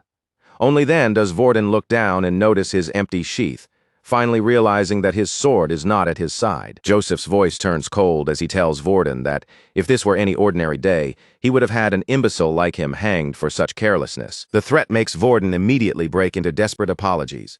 While he is begging for forgiveness, Father Andreas and several other men enter the tent as well. Joseph turns to Father Andreas and asks whether he knows what is happening. Before Joseph can even finish, the priest warns him that something evil has entered the camp, then opens his sacred text and urges Joseph to look at the Bible written in holy ink. When Joseph looks at the pages, his eyes widen. The holy writing inside is trembling violently, like leaves being battered by a storm. And Father Andreas admits that this reaction means they are dealing with no ordinary presence. Unease creeps across Joseph's face as he asks whether there is a way to stop it. Father Andreas answers honestly, telling him that he is not an exorcist. Even so, Father Andreas promises that he will draw out every bit of divine power he has to ward off the evil. But he also admits that the thing confronting them is so deeply wicked that his strength may not be enough. That answer only makes Joseph more anxious. His eyes sharpen as he falls into thought, desperately searching for a way to turn the situation around before the camp collapses into panic. Joseph knows the knights left in camp are not likely to be much help against something this unnatural. Still, he also understands that they are the only defense he has remaining. So Joseph stands and orders the knights present to follow him and help bring down the enemy. He steps out first with a firm expression, and the men fall in behind him, their faces tense but ready for whatever waits outside. The moment Joseph emerges from his tent, he stops in shock. A thick fog has swallowed almost everything around the camp, turning familiar tents and figures into faint shadows, barely visible through the haze. But this is not just an ordinary mist rolling through the night. The air feels heavy, foul, and ominous, far more dangerous than Joseph could have imagined. The fog does more than blind the mercenaries inside the camp. It slips into their bodies and twists their minds, forcing them to struggle for control as the strange woman's spirit calls to them as if they are her children. The men try to resist, but their strength means little against something supernatural. No matter how hard they fight back, the fog keeps pressing into them, pulling their bodies and thoughts out of their own control. Joseph covers his nose and mouth, trying not to breathe in the fog, and asks Father Andreas if it causes delirium. The priest cannot say exactly what the mist does, but he is certain of one thing. It is not a natural phenomenon. Unfortunately, even their caution cannot protect them for long. The dangerous fog soon reaches Joseph, Father Andreas, and the others gathered around them. Joseph realizes too late that he has already inhaled it. A strange voice creeps into his mind, calling him her child, and soon Father Andreas and the men around him begin experiencing the same terrifying pull. The spirit woman continues drifting through the camp in search of her child. When Joseph and the others finally see her clearly through the fog, horror spreads across their faces at her vile appearance. With long black hair hanging around her and a pale white gown dragging through the mist, the woman walks barefoot through the camp, endlessly searching. Then her gaze turns toward Joseph, and she asks whether her child is there. The instant her face turns toward the young lord, the men around Joseph freeze in terror. Joseph himself stands speechless, still clutching the cloth near his face as he stares at the apparition before him. The woman's black mouth and hollow eyes stretch open in a horrifying expression as she screams that she has finally found her child. To everyone's shock, the person she has chosen is none other than Joseph Bayezid. The terrifying woman reaches out with both hands and lunges toward Joseph and the men around him. Her voice rises into a desperate scream as she cries out for the boy she believes belongs to her. Before she can reach them, an invisible force suddenly blocks her path. A barrier forms directly in front of her, stopping the apparition in her tracks. Father Andreas is on his knees in prayer, pouring his faith into the air around them. A glowing protective shield takes shape, holding the woman back and keeping her from forcing her way inside. Beside him, the young priest in training is completely overwhelmed by fear. While Father Andreas continues praying, Jean cries and screams, unable to hide how terrified he is by the monster pressing against the barrier. Joseph stands inside the shield, watching the woman claw at the protection around them. As the situation worsens, he wonders whether, in the end, there may be no one besides Sir Jaeger capable of facing this possessed woman properly. His fear is not without reason. Two of his strongest knights, Cade and Maxim, have already been taken down by the witch, and even with Father Andreas's powerful blessing supporting them, they were not capable of defeating her. While Joseph thinks through their remaining options, the woman continues slamming against the magical shield.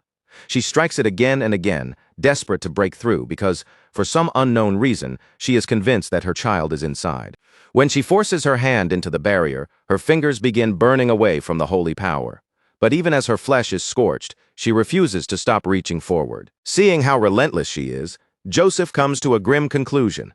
This entire disaster is not some random haunting.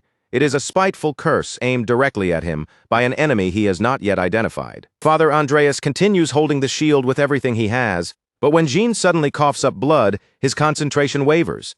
He looks back at the boy in alarm and tries to comfort him, telling him to endure and assuring him that the sun will find its way to him. Jean gathers what courage he has left through the pain.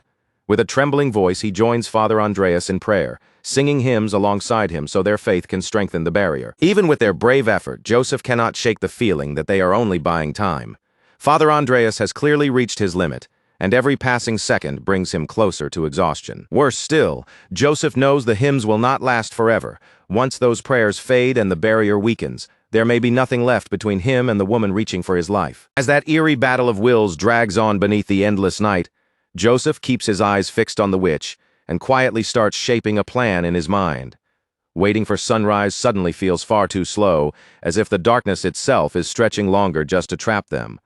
But before Joseph can settle on his next move, his focus snaps back to the battlefield when a familiar figure suddenly rushes in from behind the witch. And sure enough, the one flying straight toward that possessed woman is none other than Vlad, the blonde-haired young swordsman.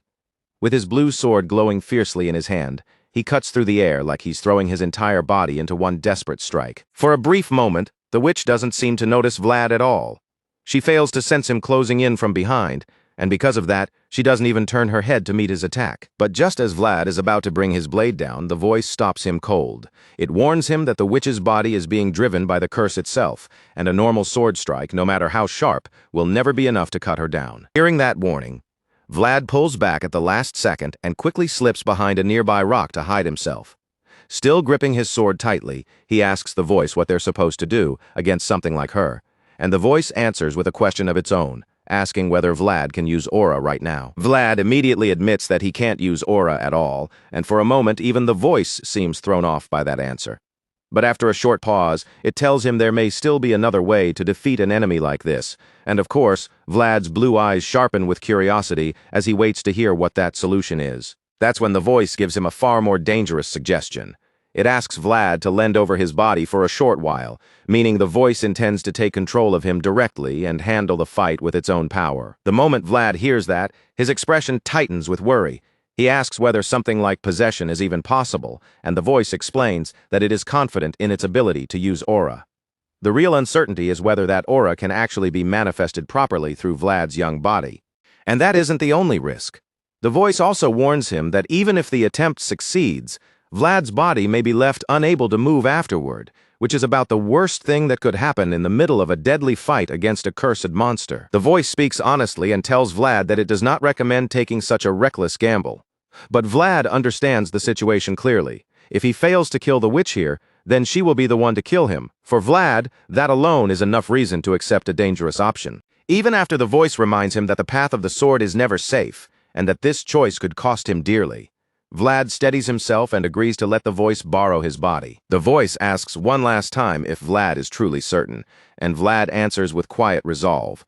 He remembers the promise he made to Joseph, and now that there is something he must accomplish, he chooses to give himself to that duty not merely through loyalty, but through faith. After hearing those words, the voice accepts Vlad's decision. With the plan decided, Vlad pushes himself out from cover and charges toward the cursed enemy once again. This time, the witch finally senses him coming. She twists around to face him just as Vlad launches himself into the air. And in that suspended moment, the voice begins taking control of his body. The voice tells Vlad to close his right eye. Vlad obeys without hesitation, and almost immediately the strange possession begins to settle over him. Vlad's awareness is pulled away into a strange place.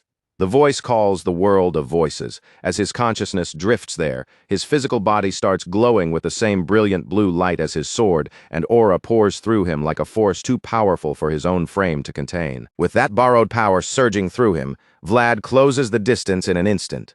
Then, with one brutal and overwhelming slash, he cuts straight through the witch, as if her cursed body were nothing more than soft bread beneath his blade. Everyone watching freezes in shock. Gasps break out all around the battlefield as they stare at what Vlad has just done, unable to believe that the terrifying witch has actually been sliced apart. While everyone else is still reeling, Vlad suddenly drops hard to his knees. A pained scream tears out of him as the voice continues forcing massive waves of energy through his body, each surge tearing at him from the inside. Joseph sees Vlad collapse and immediately panics. His face fills with fear as he calls out to Vlad, desperately trying to reach him through the pain. Then, without warning, Vlad's eyes turn completely white, his screaming stops and his body grows eerily calm, as if the agony has been smothered all at once. Even though Vlad is no longer crying out in pain, Joseph can't forget what he just witnessed. He is certain those were traces of aura, and while he has no idea how Vlad managed to bring out such power, he understands one thing clearly. A young body like Vlad's must have paid an enormous price for it. Before Joseph can think any further, his attention is dragged back to the witch. Somehow, she begins rising again, and in that broken, haunted voice, she starts calling out for her missing child once more. Vlad is still too weak to move after letting the voice possess him, and his body refuses to answer properly. Even worse, the witch stretches one arm toward him, reaching for him as he remains helpless on the ground. Determined to save him, Joseph rushes forward without hesitation. He orders Father Andreas not to stop the hymns, but the others are so stunned by his sudden charge that they immediately shout after him, trying to pull him back. Joseph reaches Vlad as fast as he can and hauls him up, urging him to lean on him and hold on. Vlad groans through the pain, barely able to support himself, but with Joseph carrying part of his weight, he manages to stumble away before the witch can close the distance. The witch, furious that Vlad has slipped out of her reach, forces herself up again and lashes out. Before Joseph can fully escape, she catches hold of his leg in a vicious grip. Joseph struggles to tear himself free, but her grip is terrifyingly strong. No matter how hard he pulls, he can barely move, and the helplessness of it makes him bitterly think of himself as a weakling who can't even escape this much. Just as Joseph feels the situation turning hopeless, Vorden suddenly grabs him by the cloak from behind. With a powerful pull, Vorden yanks Joseph out of the witch's grasp and throws both Joseph and Vlad toward the side where Father Andreas is waiting. The witch screams in rage and despair as her prey is torn away from her. Joseph lands safely on the ground, breathing hard, and admits that this may be the first time he has ever been truly glad to have Vorden beside him. Vorden, clearly pleased to receive praise from his master, answers with sincere gratitude. While Joseph and Vorden exchange those rare warm words, Vlad quietly reaches for his sword again. Even after all that pain, his hand still moves toward the blade. The sound of Vlad's strained groaning makes it obvious that his body has not recovered yet. But he refuses to stay down, and with his sword in hand, he suddenly asks Father Andreas to bless the blade, making it clear that he intends to return to the fight. Vlad insists that they have to send the cursed witch off properly and end her suffering. Father Andreas pauses for a moment, then accepts Vlad's resolve and agrees to give him the blessing. Without hesitation, Father Andreas presses his palm against the sharp edge of the sword. The blade cuts into his flesh and blood begins to spill across the steel. As Father Andreas's blood smears along the length of the blade, he offers the sword back to Vlad. In a solemn voice, he tells him that he has now given it a firm blessing. Vlad takes the blessed sword from Father Andreas at once. Even through his exhaustion, he thanks the priest for the blessing with quiet respect. Then Vlad turns and walks back toward the battlefield. As he heads out to face the cursed witch one final time, Father Andreas and Jean remain behind, watching him with tense faces and silently praying that he will come back victorious. The injured witch is still sprawled on the ground, unable to rise properly. When Vlad finally reaches her and stands over her with his sword raised, she begins to plead with him. But she isn't begging for her own life, and she isn't asking to be spared. All she asks is that he find her missing child. Vlad looks down at her horrifying nightmare-like face, expecting only madness and malice. But for one fleeting instant, he sees something else hidden behind that monstrous expression. A memory flashes before Vlad's eyes. He sees women trapped inside a dark prison, locked behind iron bars, while their children are left outside the cages on the cold floor, abandoned there to die. Imprisoned mothers cry and beg for their children to be returned to them, but no matter how desperately they plead, no one gives their babies back. In that terrible memory, Vlad sees the woman's deepest agony. She can do nothing except scream and sob as her child freezes to death right in front of her. Just as she reaches out now, her bruised hands once stretched through the iron bars, trembling as she tried in vain to touch the child she could never save. At that moment, Vlad finally understands the pain that chained her soul, and why the curse left her wandering forever in search of her child. But he also knows that her torment has gone on long enough. He raises his sword and drives it into her head, telling her to rest in peace. As blood runs down her face, the monstrous aura that had twisted her for so long begins to fade.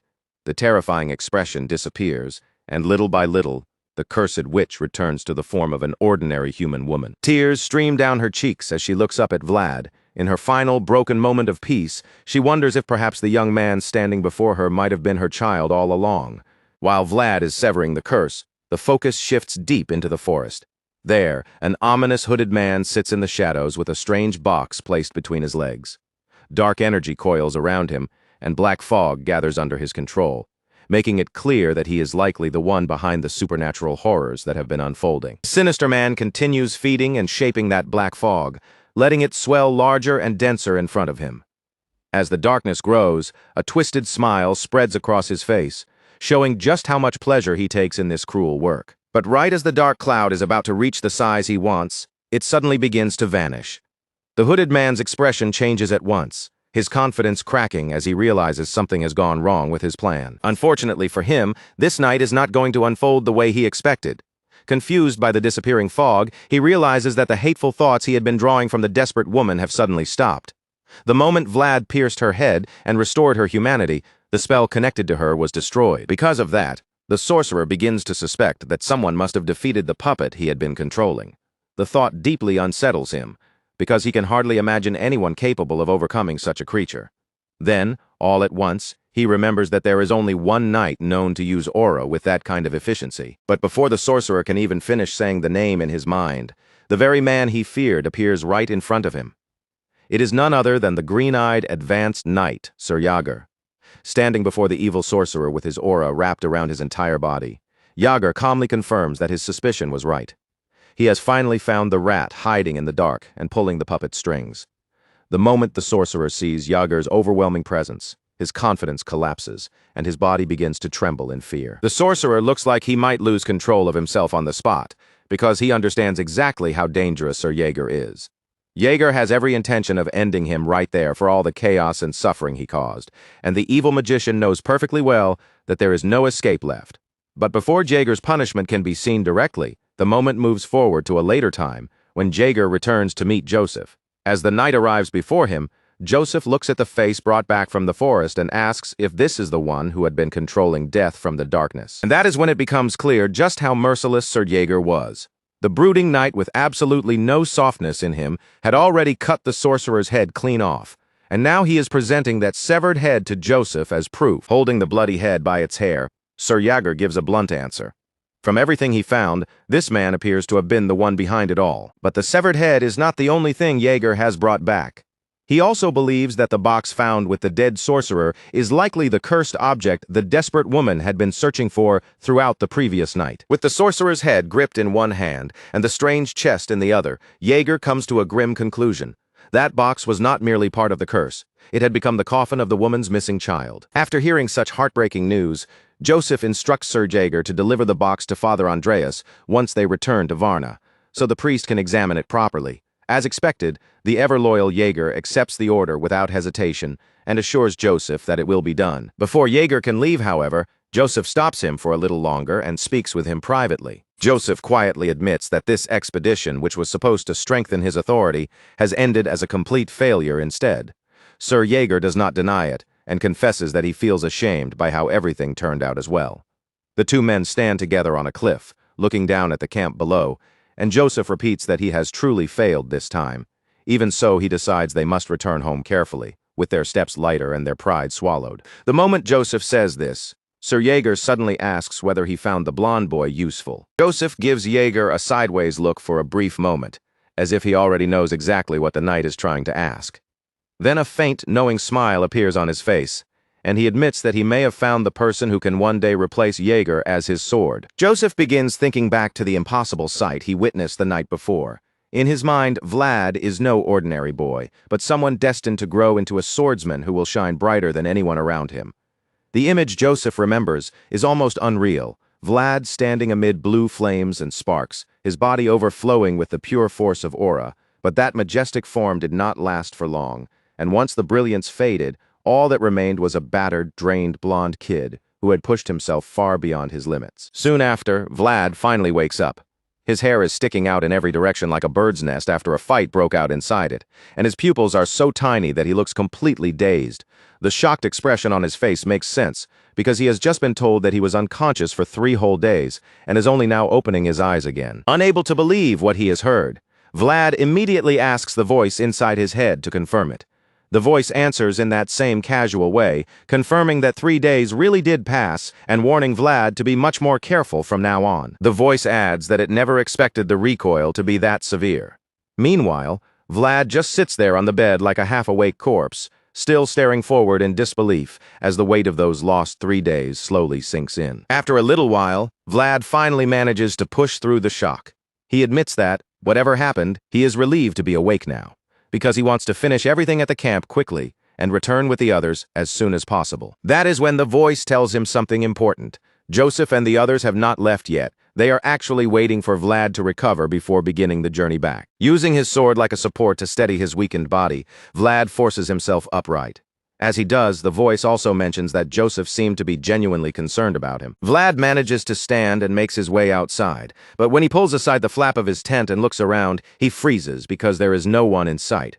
The entire camp looks completely abandoned. At first, Vlad is caught off guard by the emptiness. Then he quickly decides it must make sense, thinking that after everything that happened the previous night, most people probably ran away in fear. Vlad realizes he jumped to conclusions too quickly when a familiar voice calls out from behind him. He turns around and sees Goethe, the cowardly mercenary, hurrying over while saying how worried he had been because of Vlad. Hearing that someone stayed behind and cared enough to look for him, Vlad can't hide the happiness spreading across his face.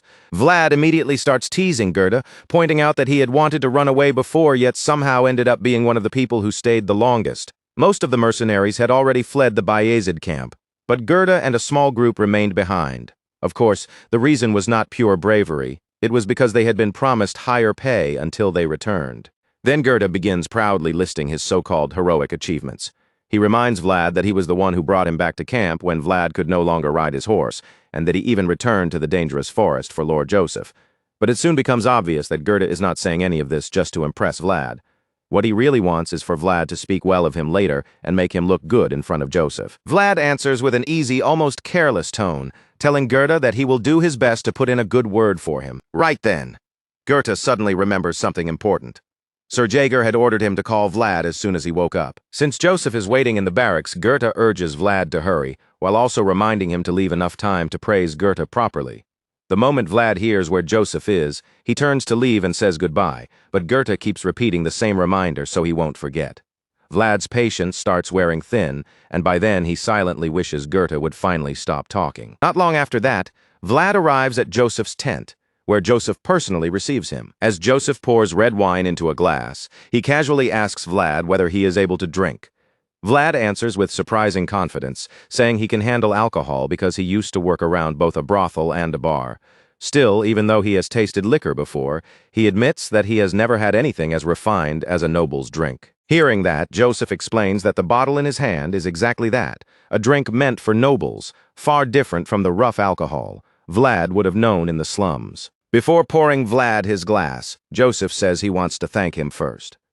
Joseph knows very well that when things turned terrifying and dangerous, Vlad could have abandoned them and run. Instead, the boys stayed, fought, and saw the battle through until the end. Vlad responds bluntly, reminding Joseph that they had a contract, so it was only natural for him to fulfill it. But Joseph corrects the meaning behind it, pointing out that Vlad had promised him faith, not simple loyalty. As Vlad's blue eyes remain fixed on him, Joseph thinks back on that promise. At first, their contract may have seemed like nothing more than words, but Vlad kept his end of it even when his life was on the line. Because of that, Joseph realizes that Vlad is a talent he cannot afford to lose. Then Joseph's thoughts sharpen even further.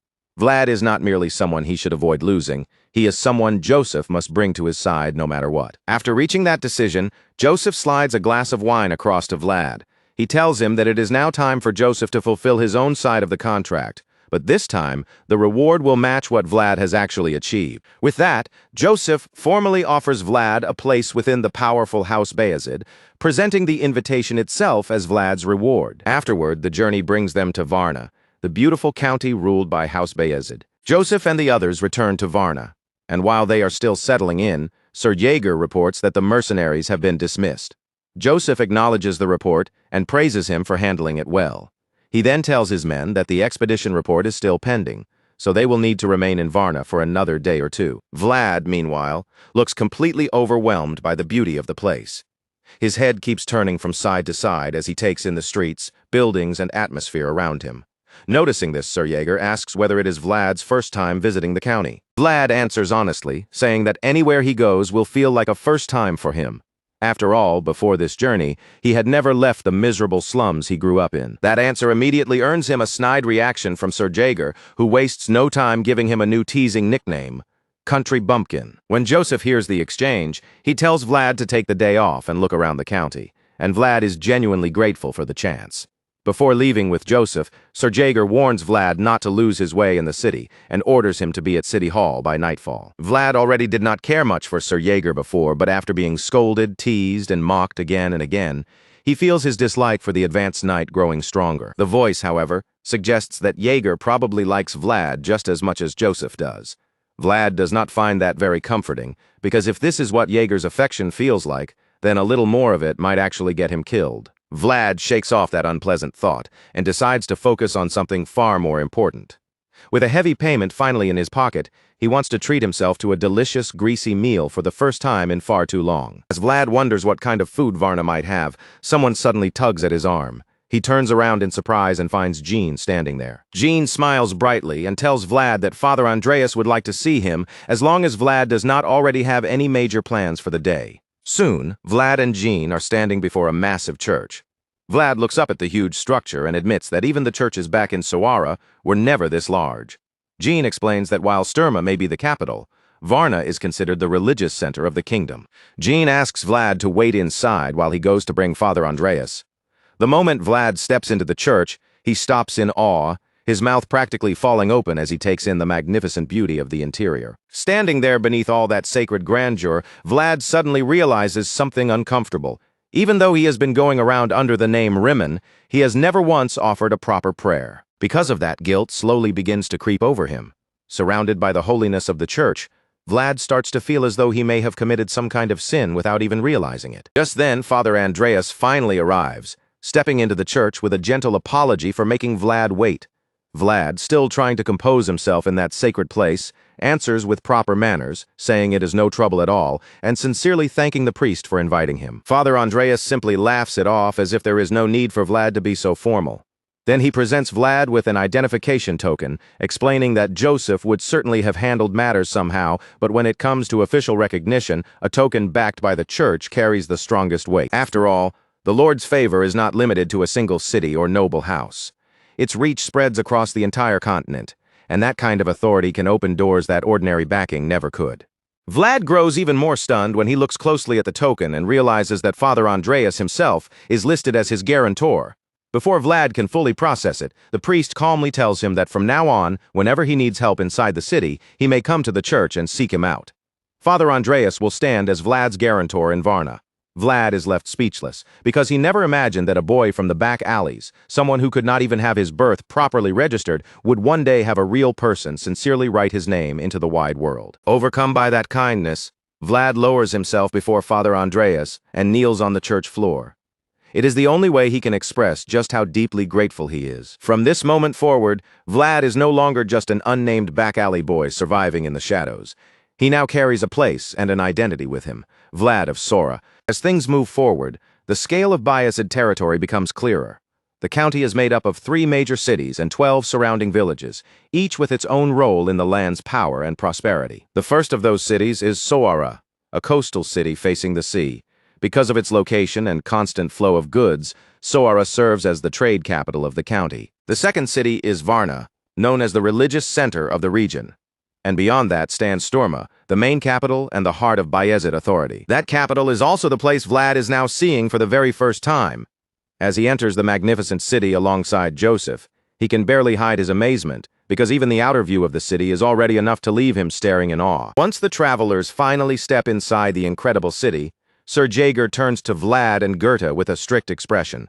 He informs them that from this point on, they are guests personally brought by Lord Joseph, which means every careless move they make will reflect badly on Joseph's reputation. Sir Jaeger also warns them not to keep whipping their heads around like country bumpkins, seeing civilization for the first time. He orders them to stand still and wait quietly. Vlad, who has been listening carefully, immediately acknowledges the warning with seriousness, while Goethe just sulks beside him. Then Jaeger adds that servants will soon bring them refreshments. After saying that, he starts to leave. But something clearly bothers him, and he pauses as if another thought has just crossed his mind. After hesitating for a moment, Jaeger turns back and changes the instruction. He tells Vlad and Goethe not to touch the snacks until he returns, clearly worried that the 2 uncultured guests might attack the food like starving beasts.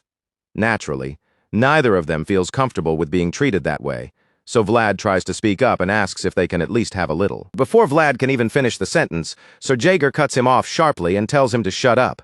His order is simple and absolute. They are not to touch a single piece of food. After Jaeger leaves them alone, Vlad and Goethe decide not to simply stand there doing nothing.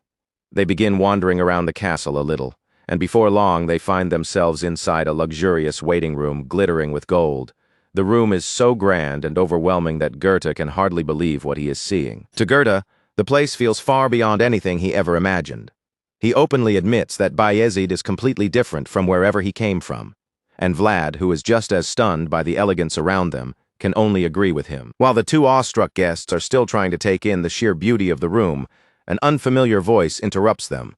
Someone nearby remarks that he has never seen either of them around before. Vlad and Goethe immediately turn toward the voice, but at first they cannot see the speaker clearly. All they notice is a shadowy figure standing behind a curtain. The stranger begins walking toward them, casually explaining that he had only intended to rest in the room for a while before they wandered in and disturbed his quiet moment. When he finally steps out from behind the curtain, Vlad sees his face clearly.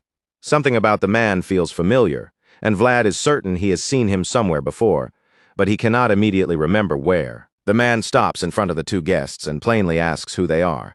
But Vlad is so focused on trying to place that familiar face that the question barely even reaches him. Then Vlad realizes something else about the man.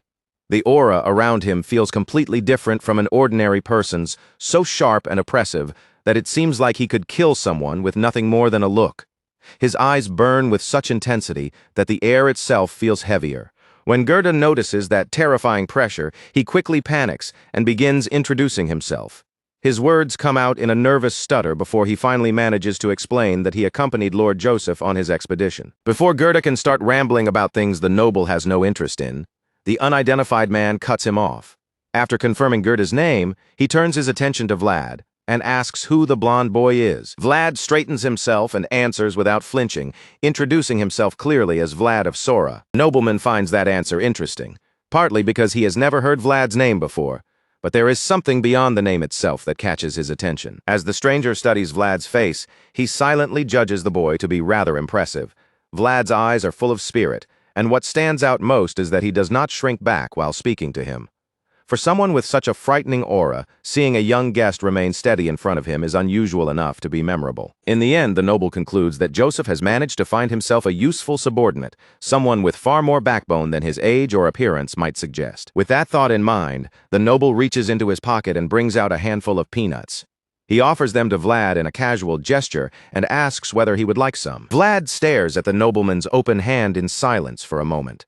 After looking at the peanuts for a while, he finally explains that they were ordered not to eat anything, leaving the nobleman visibly shocked and confused by the answer. Seeing that confusion, Vlad becomes a little impatient and plainly repeats that they were told not to eat any food from this place. But while Vlad says it so bluntly, horror slowly spreads across Goethe's face, because he starts wondering if Vlad has completely lost his mind. Goethe is shaken to the bone and terrified by the situation. To him, refusing food offered by a noble is almost unthinkable, especially in a place like the Bayezid estate. Meanwhile, the high-ranking noble who offered the peanuts simply stands there, surprised and somewhat disappointed by Vlad's response. And just like that, Vlad of Sora's very first act after arriving at the Bayezid family estate becomes refusing the hospitality of Rüdiger Bayezid, the eldest son of the family. Goethe practically turns pale from embarrassment and fear after Vlad's little display. Rüdiger, on the other hand, quietly decides to eat the peanuts himself, casually admitting that they taste good. The moment shifts elsewhere, where a man is writing on a sheet of paper while hearing the name Vlad for the first time. This man is Joseph's father, the Lord of House Bayezid, and he is being informed about the guests currently staying in his home. Without even looking away from his writing, Joseph's father points out that Joseph has never brought anyone home before, aside from Sir Jaeger, who had been assigned to him by his mother. Because of that, Lord Bayezid suddenly makes a promise. If Joseph succeeds in raising Vlad into a proper knight of the Bayezid family, then Joseph will be rewarded for it. Joseph accepts the offer respectfully. He thanks his father and bows low, showing the proper respect expected before the head of the family. While Joseph remains in that bowed posture, his father continues speaking. He admits that he knows wielding a blade has never been Joseph's greatest strength, but even so, he sternly reminds his son that they are now within Bayezid territory. Joseph understands the weight behind those words. He acknowledges his father's warning and assures him that he will not forget where he stands. Only then does Lord Bayezid ask, somewhat awkwardly and reluctantly, about Joseph's health. Joseph answers that he is fine, and with that he receives permission to leave the room. Joseph turns to go, politely telling his father to take care before stepping away. But as Joseph walks out, his father watches his retreating figure closely, his stern expression giving way to unmistakable worry. Once Joseph is no longer in sight, Lord Bayezid quietly mutters to himself that he should prepare some tonic for his son. The gray-haired man who has been standing beside him the whole time supports the idea. He says Joseph would surely be pleased by it, and adds that Madame Oksana would be happy as well if she learned that Lord Bayezid had personally prepared the tonic. Hearing that Joseph's father remarks that Madame Oksana is certainly very particular when it comes to anything involving her son. After letting that thought linger for a moment, Lord Bayezid shakes it off and turns his attention back to work. He then asks the old man, Ragmus, what he thinks about Joseph's report. Ragmus advises his lord not to treat the matter lightly. According to him, strange phenomena have been occurring more and more often, and that pattern is too troubling to ignore. Lord Bayezid's anger flares the moment he hears that. He insists that they must uncover whoever is behind these unnatural events, because no one has the right to use sorcery freely in his land. While Joseph's father seethes with rage, Ragmus reveals that reports have also been coming in from Varna. Those reports suggest that there may be a connection between the undead and the curses spreading through the territory. All of those clues lead the investigation in only a few possible directions. Either the culprit is an exceptionally powerful wizard acting alone, or the strange supernatural events spreading through Bayezid territory are the result of two sorcerers working together behind the scenes. Peter Bayezid then suggests that the matter could be even larger than that. It might not be a single wizard or even a pair of them, but a group, perhaps even a hidden organization moving in secret. Ragmus listens closely and seems willing to consider that possibility as well. But no matter how many clues they gather or how many theories they build, Peter Bayezid makes one thing clear. None of those possibilities change what must be done. The menacing lord finally rises from his chair, his presence turning colder and heavier with every word. He declares that House Bayezid will continue to rule over its land, and anyone who dares to stand in its path will be eliminated without mercy. With his anger fully awakened, Peter Bayezid gives a firm order. The people responsible for these supernatural incidents must be found immediately, no matter where they are hiding. And that order especially applies to those bold enough to harm Joseph, his own son, while also causing chaos inside Bayezid territory as if the land belonged to them. Later that night, Joseph finally returns to the waiting room with Sir Jaeger at his side. Vlad and Gerda have been waiting there for hours, hungry and restless. So the moment Joseph appears, their spirits rise at once. Joseph admits that his little arrangements took longer than expected and politely asks whether he made them wait too long. Gerda, far too excited to complain in front of Joseph, quickly insists that everything is fine and that waiting was no trouble at all. And when Joseph actually calls him by name, Gerda practically lights up with joy, already imagining the reward that must be waiting for him. Unfortunately for Gerda, that happiness barely lasts a moment. Joseph suddenly tells him that their rewards will be discussed the next day, and Gerda instantly realizes that all his starving and waiting has led to nothing for now. While disappointment crushes him, Joseph calmly adds that a servant will guide him to his room so he can rest. Gerda cannot even find the words to answer properly. He leaves the room with a gloomy expression, telling the remaining 3 men that he is going, likely hoping someone will stop him or call him back. But no one does. Once Gerda is gone, the mood in the room changes, and the men who remain settle into a more serious conversation.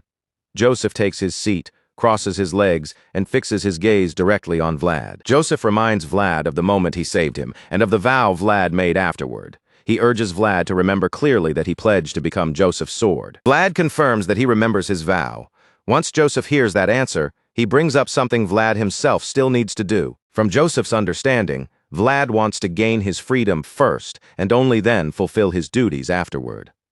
Vlad confirms that this is what he meant, but Joseph once again reminds him that he already promised to become Joseph's sword. To Joseph, those two things do not fit together. It makes no sense for Vlad to swear himself as Joseph's sword, then immediately ask for freedom right after. Hearing this, Vlad slowly begins to understand just how heavy the promise he made truly was. Joseph leans back in his chair with his legs crossed, his calm posture making him look almost like a crime boss setting terms across a table. Then he tells Vlad that he wants to make everything perfectly clear. Joseph promises that he will give Vlad an answer to his request.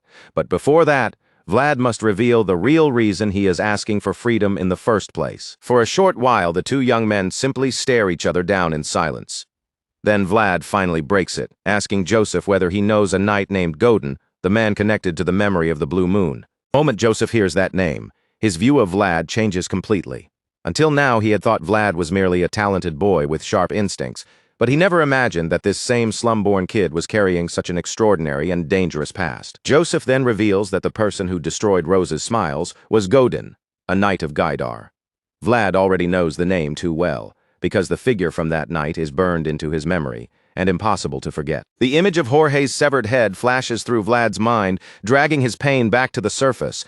Godin was the one who killed the man who saved him, and in doing so shattered the entire world Vlad once knew. And yet, despite all the suffering that mysterious knight brought into Vlad's life, there is something strange inside him, for reasons even Vlad cannot fully explain. He cannot help but feel a painful kind of admiration toward Godin. With that complicated thought weighing on him, Vlad remains standing before Joseph, while the young master falls into deep consideration. At last, Joseph reaches his decision and tells Vlad honestly that he cannot help him with this matter. The people Vlad is seeking are far beyond Joseph's current reach, even though Joseph is a son of House Bayezid. Even so, Vlad does not lose his resolve. He bluntly says that he already knew Joseph would not be able to help him, and in truth, he expected this kind of answer because Joseph is still only the Count's son. Vlad is disappointed, but he gives Joseph credit for at least being honest about the limits of his power. Since that is the case, Vlad decides that the contract between them should be changed. But before Vlad can say it himself, Joseph reads the direction of his thoughts and suggests revising the contract first. Joseph gives Vlad no real time to process the idea. He immediately proposes a 7-year contract that would keep Vlad under his service for that entire period. Naturally, Vlad is horrified the moment he hears the length of it, because 7 years is no small amount of time.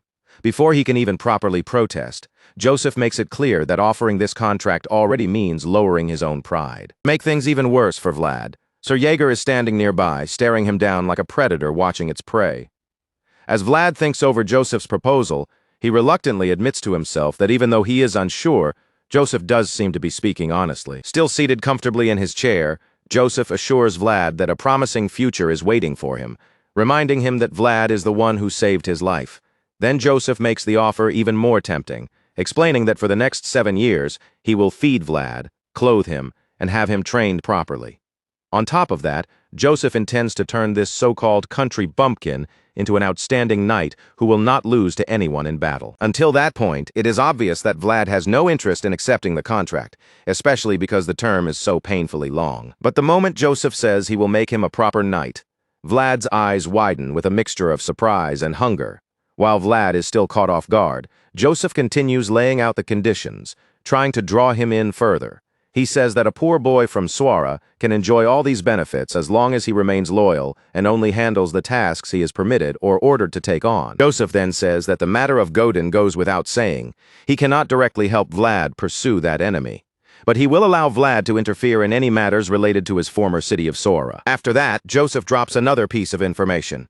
He tells Vlad that a girl named Zamina appears to be staying at the monastery right now, and as expected, Vlad is shocked that Joseph knows about his childhood friend. Once that news settles in, Joseph asks Vlad what he truly hopes to accomplish by returning to Sora with nothing but a sword in his hand.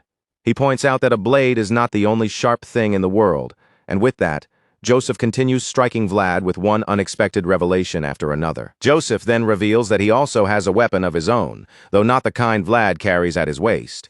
That statement leaves Vlad stunned again, and after laying all his cards on the table, Joseph finally asks Vlad for his answer. Sometime later, Joseph stares at his own reflection and admits that Vlad has an impressive goal. He seems satisfied with the method he used to approach the boy, but Sir Yagor does not share that feeling. The knight points out that Joseph looked far too desperate and asks whether he truly needed to go that far. Sir Jaeger continues by saying he can always find another useful child for Joseph if that is what his lord needs.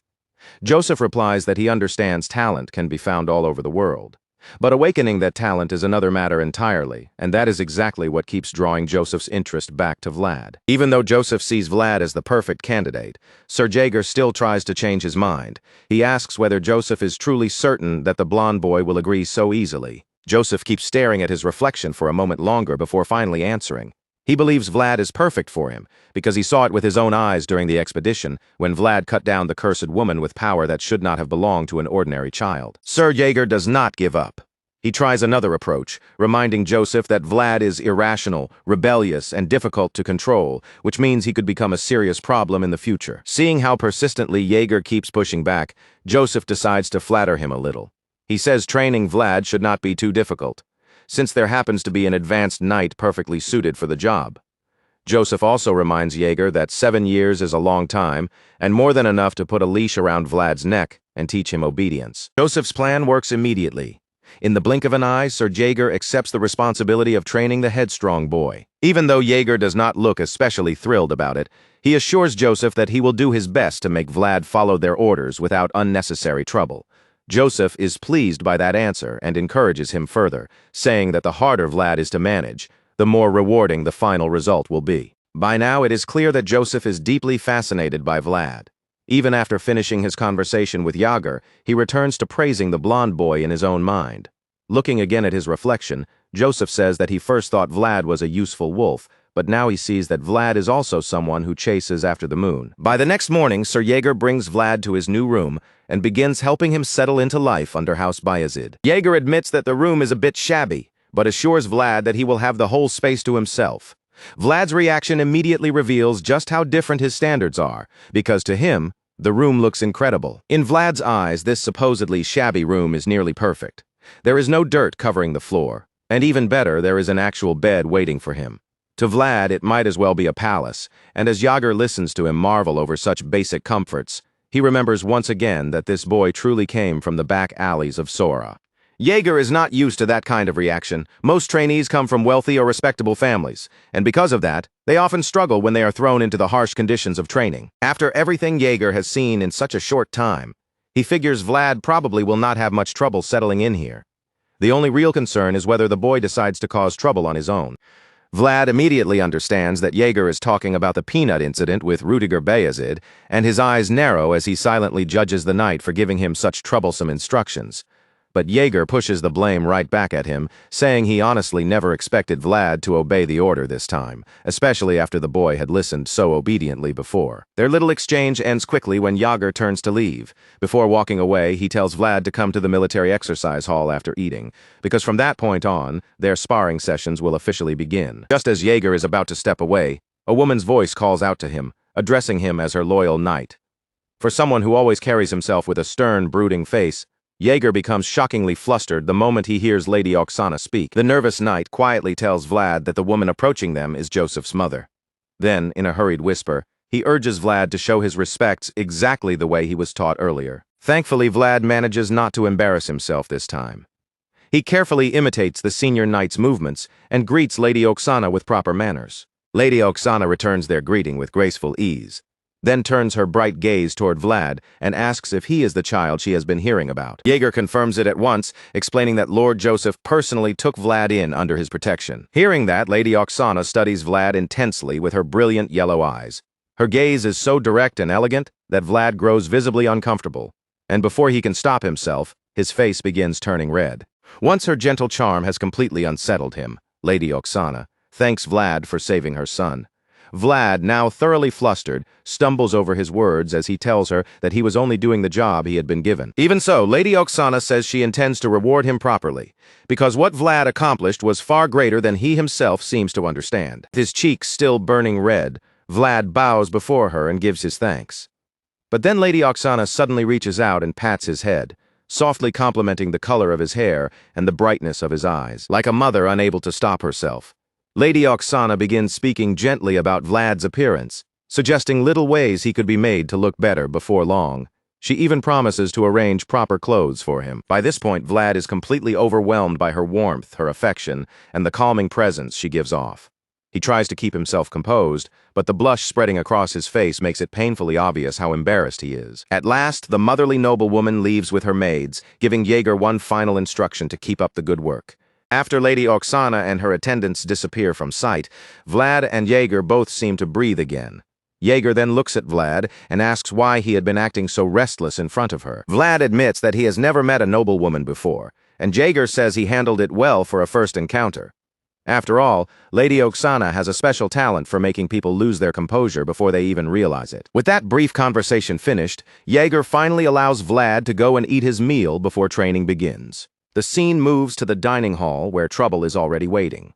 A bully leans over Vlad's soup and spits directly into it, while his little group of followers cheers him on like they have done something clever. The troublemaker smirks after the insult and tells Vlad he mistook him for a trash can, claiming the blonde boy smells like garbage anyway. But Vlad refuses to give them the reaction they want. Instead, he calmly scoops the spit out of the soup, tosses it aside, and continues eating as if nothing happened, while thinking that these idiots started causing trouble even faster than he expected. The bully and his gang are both furious and confused by Vlad's calmness. As they hesitate over what to do next, Vlad remembers Jaeger's warning not to damage Joseph's reputation, so he begins thinking of a way to handle them without dragging Joseph into the mess. The ringleader turns to leave in a huff, calling Vlad a bastard and warning him to prepare himself for hazing soon. But before he can fully walk away, Vlad suddenly calls out and asks for his name. The bully freezes, surprised that Vlad would ask something like that so calmly. Vlad simply repeats the question, making it clear he expects an answer. This time, Vlad's face carries a chilling, murderous intent, and the atmosphere around him turns sharp enough to send a shiver down the bully's spine. The troublemaker loses all confidence in an instant. Terrified by Vlad's glare, he stammers before finally revealing that his name is Sovanin. Vlad repeats the name slowly and says he will remember it. The way he says it makes the words sound less like a casual promise and more like Sovanin has just been marked for death. Sometime later, Peter Bayezid takes a walk outside with Ragmus, his trusted right-hand man, at his side. They eventually reach a spot overlooking the training grounds below. Seeing the people training there, Peter Bayezid suggests they stop and watch for a while, and Ragmus readily agrees. As Peter Bayezid looks down at the training field, one figure quickly catches his attention. It is Vlad, the blonde swordsman Joseph brought back with him. Remembering that he had heard the boy was blonde, Peter Bayezid asks if that is the child in question. Peter Bayezid continues watching Vlad closely and even admits that the boy is rather good-looking. But before he can say anything more, Ragmus suddenly draws his attention towards something else. Across the far side of the area, someone is standing half-hidden while secretly watching the training session. But the hidden observer is no stranger. Peter Bayezid and Ragmus quickly recognize him as none other than the advanced knight, Sir Jaeger. Apparently, even Jaeger is anxious to see how the blonde swordsman under his care will perform during his very first training session. Peter Bayezid understands that feeling well, but he is just as curious himself. He wants to see exactly how much skill this new boy truly has. Soon, the sparring begins in earnest. Vlad steps onto the training ground and clashes wooden swords with another knight in training, the sharp cracks of their practice weapons echoing through the hall. With a cold, unreadable expression, Vlad swings again and again. Each strike drives his opponent backward, giving the other trainee no room to breathe and forcing him into a difficult defense. The opponent groans under the non-stop pressure, barely managing to block Vlad's attacks without pause. Watching from the side, the spectators begin wondering how such a young boy can fight with so much ferocity. Vlad's bright blue eyes stay locked on his target as he unleashes a relentless storm of wooden sword strikes. What makes it even more impressive is that his opponent is much taller than him, yet Vlad still keeps pushing him back. Even with such an impressive display, Peter Bayezid simply says that Vlad's movements are still sloppy. Ragmus, who already finds the boy remarkable, looks surprised to hear such a harsh evaluation. Ragmus asks if Peter Bayezid truly sees it that way, and Peter answers that something does shine through in the boy. To him, Vlad's efforts are praiseworthy because even though his form is clumsy, he is clearly trying to use everything he has learned. As Peter says this, his scarred fingers and knuckles come into view, hinting at the many years he himself spent training with a sword. Meanwhile, Vlad continues dominating his opponent on the training ground. With every movement, he reminds himself that all swordsmanship begins from the feet. For Vlad, the placement of his feet is the foundation of the fight. If he can deceive his opponent with his shoulders and eyes, then he can control the opponent's reactions through his own movement. Vlad applies those lessons one by one. He controls where his feet are placed, drops his shoulders at the right moment, and uses subtle body movements to mislead the trainee in front of him. At the same time, Vlad keeps his blue gaze fixed firmly on his opponent. By combining his eyes, posture, and footwork, he quietly lures the other trainee into the exact position he wants. Sure enough, the plan works. The trainee sees what looks like an opening and swings down with a powerful overhead strike, but Vlad springs backward and dodges it cleanly. The black-haired opponent is left exhausted and frustrated after missing what should have been the perfect chance to hit him. Vlad gives him no time to catch his breath or recover from that mistake. The moment the attack misses, Vlad rushes in with a heavy counterattack. Vlad's wooden sword smashes into the black-haired trainee's side with devastating force, and the impact makes him scream in pain. From the sound of it, the blow looks strong enough to rattle something deep inside his body. After practically incapacitating him, Vlad grabs the trainee by the hair and recognizes him as one of Sovanin's lackeys. Suddenly, it becomes much clearer why Vlad has been fighting with the intensity of someone settling a personal grudge. Vlad drags him by the hair and clenches his fist, as if he is about to knock him into the next life. Then he reminds the guy how much he enjoyed laughing at him earlier in the cafeteria, and coldly dares him to try snickering again now. Vlad's eyes were burning now, glowing with a terrifying mix of power and pure rage. And the moment he finished making his point, he drove his fist straight into the henchman's face with brutal force. That one punch smashed the man's nose, sending blood spilling across his features until his whole face was a mess. The sight was so vicious that the other students could only freeze in place. One by one, their faces went pale as they stared in stunned horror, completely unable to look away from what Vlad had just done. While the beating continued down below, Joseph Bayezid's right-hand man watched with growing unease. From where he stood, it looked far too dangerous to simply stand back and allow Vlad to keep pummeling the other boy like that. But Joseph Bayezid himself did not seem shaken at all. Instead, he calmly told the old man to leave them alone, pointing out that anyone who wanted to become a knight needed at least that much fighting spirit inside them. On top of that, Joseph noted that Jaeger seemed to be enjoying the spectacle.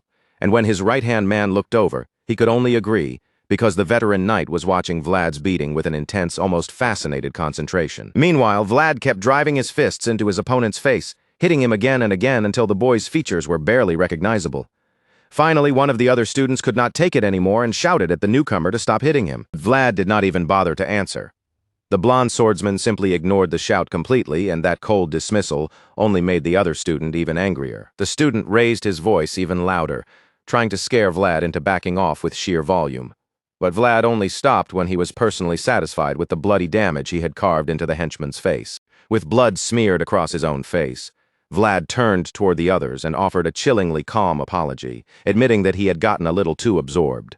But none of them cared about the apology nearly as much as the terrifying look in his eyes, a gaze they could not understand at all. After beating the other boy unconscious, Vlad finally turned away as if the matter was finished. But before walking off, he made sure to throw one last taunt at Sovanin, telling him to apologize to the henchman for him since Vlad tended to lose control once he got too engrossed. Sovanin's face twisted with rage, and he was just about to curse him out when Vlad cut him off first. Blonde swordsman suddenly began walking straight toward Sovanin, his presence pressing down harder with every step. In a low, warning voice, Vlad said he wanted to apologize in advance too, because if Sovanin was the one getting beaten next time, it would not end as lightly as it had today. After locking eyes with the troublemaker long enough to make the threat sink in, Vlad finally turned away. But before leaving, he added one more cruel promise, saying that if his soup ever tasted too bland again, he would make sure to call Sovanin over to spit in it. With that icy line hanging in the air, Vlad walked off without another word. Behind him, Sovanin was left standing there in discomfort, because now he understood exactly what kind of reckless, dangerous bastard the newcomer really was. At that moment, Sovanin became convinced that Master Joseph had dragged a mad dog out of the back alleys and brought him into the manor. And when Vlad glanced back at him with a twisted little smile, it only made that thought feel even more painfully true. The scene then shifted to Goethe, who looked almost unrecognizable after cleaning himself up. Sitting at the table with a sharper appearance than usual, he was enjoying his meal like a man who had finally found a peaceful moment. While they ate, Goethe suddenly looked over at Vlad and asked if it was true that he had been beating up other vassals around the manor. According to him, the rumor had spread through the servants so quickly that almost everyone was already talking about it. Vlad did not give him a straight answer. Instead, he smoothly shifted the conversation by asking Goethe how his work as a stable hand was going and whether the job was as difficult as it sounded. Goethe immediately latched onto the new topic, proudly insisting that he was no ordinary stable hand anymore, because he now worked for the great Count Bayezid. He was just about to launch into a full bragging session about the experience when he suddenly stopped, realizing that Vlad had neatly pulled him away from the real issue. Goethe quickly returned to the point, saying he had heard Vlad was beating people all over the manor and reminding him that assault was still a crime. Vlad, however, looked completely unbothered and simply asked Goethe why he was acting so surprised. Vlad reminded Goethe that he had always been a criminal, even before coming here. Compared to the things he had already done in his life, he said, a little simple assault was practically him being gentle. Goethe was left stunned by how calmly Vlad said it. Even so, he did not interrupt right away, and instead sat there, listening carefully to whatever else the blond boy still had to say. Vlad continued defending himself, arguing that he had not even hit them in any especially obvious way. Besides, from his point of view, those boys had brought it on themselves by picking a fight with him first. Goethe still could not understand how Vlad thought any of that made the situation acceptable, but Vlad insisted it was fine, because now nobody came up to bother him for no reason anymore, and as far as he was concerned, that was a very useful result. Just then, another student entered the room carrying a tray piled with food. He approached rather awkwardly and introduced himself as Portly Canner. Vlad turned toward him with clear impatience on his face. Without softening his tone at all, he bluntly asked what business Portly had with him. Portly immediately shrank back under Vlad's unfriendly response, his body trembling with nervous fear. Seeing that, Vlad flatly told him to either sit down at the table with them or get lost. The moment those words left Vlad's mouth, Portly's gloomy expression lit up with pure excitement. He had clearly never expected the blond swordsman to allow him to sit beside him, even in such a rough and careless way. Portly hurried over and joined them at the table, thanking Vlad with obvious gratitude for inviting him.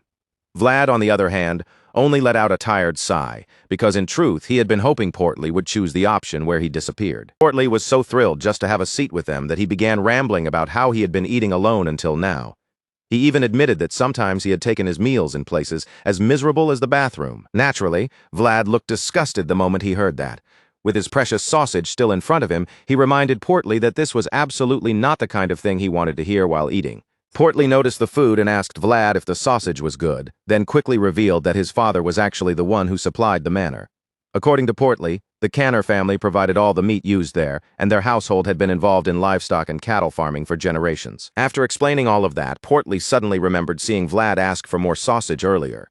Wanting to be helpful, he offered to share some of his own with the newcomer. Of course, Vlad immediately grew suspicious of such sudden politeness. He snapped at Portly, demanding to know what he was really trying to say with all this kindness. Vlad tried his best to act like he was not tempted by the mouth-watering offer.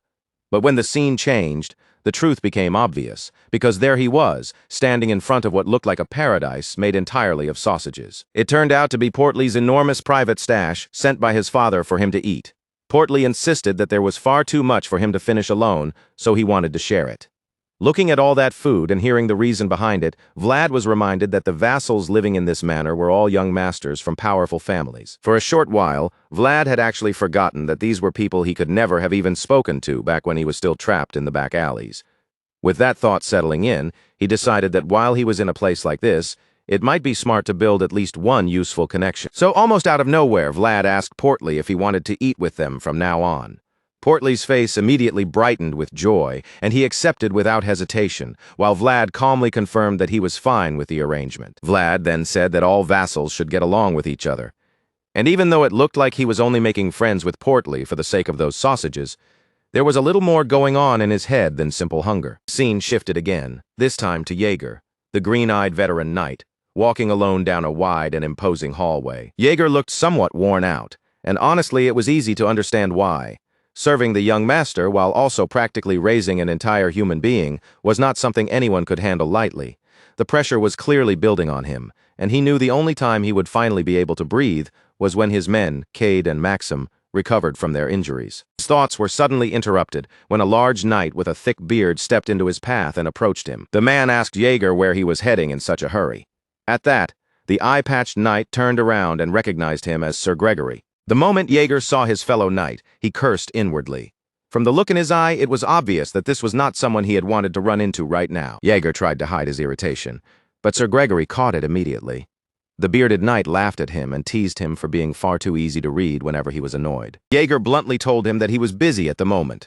Gregory only laughed again, saying that of course he was not surprised, since Jaeger was the one handling nearly all of Joseph's duties by himself. Unsurprisingly, Jaeger grew tired of the conversation almost immediately.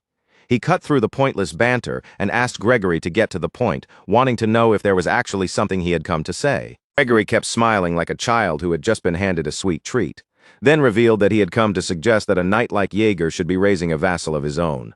He added that it was not too late for him to start, but Jaeger, completely uninterested, shot back that Gregory should worry about properly raising his own vassal first. Even though Jaeger usually ignored most of the nonsense that came out of Gregory's mouth, this time he could not help wondering why the man had suddenly brought up vassals out of nowhere. Gregory then revealed that his own vassal was Portly Canner. He proudly claimed that the boy was already all grown up, though he also admitted with a grin that Portly still needed to lose some weight. After saying that, Gregory burst into another round of needless laughter, clearly enjoying himself far too much. Jaeger, already running low on patience, finally asked him to explain what he was really trying to say. Instead of getting straight to the point like Jaeger wanted, Gregory only dragged the conversation out even more, circling around the subject with that same relaxed smile. He casually mentioned that Vlad seemed like quite an impressive young man to him. Gregory continued praising the blonde boy without hesitation, saying Vlad had a strong, manly character and a spirit full of confidence. But with every extra word, Jaeger's patience thinned further, and his expression grew sharper as the pointless chatter kept stretching on. Finally, Jaeger could not hide his irritation anymore. Letting out his frustration, he reminded Gregory again that he was extremely busy, then demanded once more that he stop dancing around the matter and say exactly what he wanted. Gregory only kept laughing as he spoke, looking far too amused for Jaeger's liking. Then he said that a knight meddling directly in a vassal's personal affairs was not exactly proper, and if handled poorly, it could easily turn into an embarrassing situation. Even so, Gregory eventually revealed that Vlad seemed to be warming up to Portly Canner lately. Jaeger, however, did not believe that for a second, because as far as he knew, Vlad had no friends at all. And on top of that, the blonde swordsman seemed to look down on nearly everyone around him. But Gregory was not discouraged by Jaeger's blunt opinion. He simply made his request clear, asking Jaeger to tell Vlad to spend more time with Portly from now on. Gregory then explained that Portly was his cousin's nephew, which made the matter a little personal for him. Because of that family connection, he could not just sit back and watch the chubby boy get beaten around the manor. After placing that request in Jaeger's hands, Gregory added that Jaeger was probably the only person in the manor who could influence Vlad's behavior at all. But the seasoned knight's face made it clear that he had no intention of accepting a troublesome favor for nothing. Jaeger immediately asked what he would be receiving in return. Gregory, still wearing that easy smile, answered, as if the solution was simple, saying Jaeger could ask him for a favor someday in the future. Gregory even thumped his chest proudly, implying that he would honor the promise properly as a knight. But just when he seemed confident that the deal was settled, Jaeger flatly told him that Vlad did not really listen to him anyway. Hearing that, Gregory suddenly exclaimed with admiration instead of disappointment. To him, that stubborn, untamable nature was exactly the kind of quality that would make Vlad rise far in the world. Meanwhile, over at the Bayezid family stable, a brown horse stood calmly nearby, while Gerda tried to reassure Vlad that the issue was not his fault. Gerda explained to his captain that, for some strange reason, Vlad would not even be able to mount any of the horses, even though they had all been properly trained. Gerda went on to say that these horses were not the kind to shy away from people under normal circumstances. That only made it even stranger, because the moment Vlad approached them, they all panicked as if something about him terrified them. According to Gerda, this had nothing to do with Vlad's skill or effort. The problem was so noticeable that even the other stable hands had started complaining about the horses acting strangely whenever Vlad came near. After hearing all of that, Vlad could only curse under his breath in frustration. The whole situation felt painfully familiar, as if this had always been the kind of problem that followed him no matter where he went. Ever since Vlad was younger, animals had never liked him. Cats and dogs would panic, tense up, or run away the instant he got close, and now he had the uneasy feeling that the horses were reacting to him for the exact same reason. As Vlad sank deeper into thought, a memory suddenly surfaced in his mind. He remembered that during the expedition, there had been one time when he rode Jaeger's horse. Vlad brought up the night they escaped from the undead, reminding Gerda of what happened back then. But after saying it, he admitted that he had mostly been sitting behind Gerda, while Gerda handled the actual riding. Gerda quickly pointed out that Jaeger's horse was an extremely expensive one. That answer only made Vlad's mood sink further, because it would sound ridiculous to claim that he could only ride costly horses. The more he thought about it, the more frustrated he became, especially since Jaeger had insisted that he learn horseback riding no matter what. While the two of them stood there gloomily, stuck with the failure in front of them, someone suddenly entered the stable and interrupted the heavy mood. It turned out to be a maid sent by Lady Oksana, and she had come with a message. Oksana was summoning Vlad to meet her. Vlad was completely caught off guard when he heard that Oksana had called for him. Then the scene shifted to an elegant, expensive-looking room where the green-haired noblewoman stood with him and remarked that, seeing him now, she never would have guessed he had grown up in the back alleys. The reason was clear at a glance. Vlad was now dressed in an impressive outfit fit for a young nobleman, and Oksana looked him over with satisfaction, saying that the clothing suited him remarkably well. She then turned to the clothmaker and instructed him not to make the fit too tight. After all, Vlad was only 17 years old, which meant his body was still growing. Oksana mentioned that Joseph Bayezid had also grown quite a lot when he was around Vlad's age. Then she promised to prepare more clothes for him once summer arrived, because for someone expected to train and move properly, seasonal clothing was essential for maintaining physical condition. By the time Oksana finished speaking, Vlad's cheeks had turned bright red. Unable to come up with anything clever or guarded, he simply lowered his head and thanked her with genuine sincerity. But Oksana gently dismissed his gratitude as if it were unnecessary. She reminded Vlad that, if anything, she was the one who owed him thanks because he had saved her son's life. The overly courteous noblewoman then apologized for calling Vlad away when he was probably busy training. After that, she gave him permission to leave, and Vlad thanked her once more before quietly exiting the room. Once Vlad stepped outside, he finally let out a breath of relief.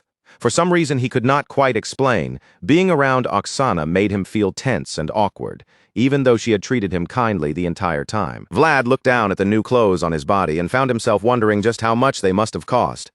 They were so comfortable and finely made that they hardly felt like something that belonged to him. Then his gaze shifted to the old clothes he was holding in his hand, and another thought struck him.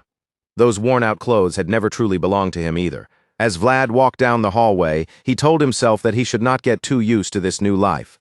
Even after struggling so hard to reach the Bayezid family, a hollow feeling still remained inside him, whispering that he did not truly belong in this place. Blonde Boy even felt as if he was gaining weight in a way that had nothing to do with food.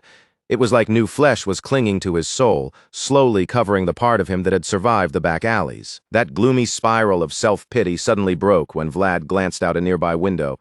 Something outside caught his attention, and his eyes sharpened immediately.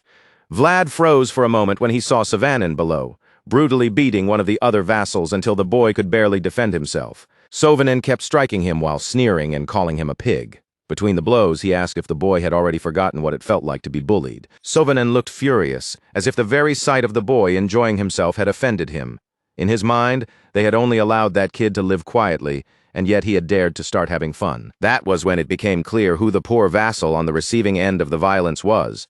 The boy being beaten down was Portly Canner. Sovanin continued to lash out at Portly, mocking him by asking if he liked his new best friend.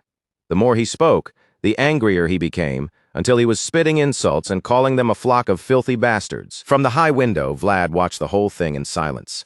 As he looked down at the scene, he came to the bitter conclusion that people were the same everywhere. There would always be those who enjoyed themselves by making others suffer, and those who were never allowed to live in peace. In the end, Vlad saw them for what they were, nothing more than petty rascals who fed on anyone weaker than themselves. Anger slowly built inside him until he made up his mind.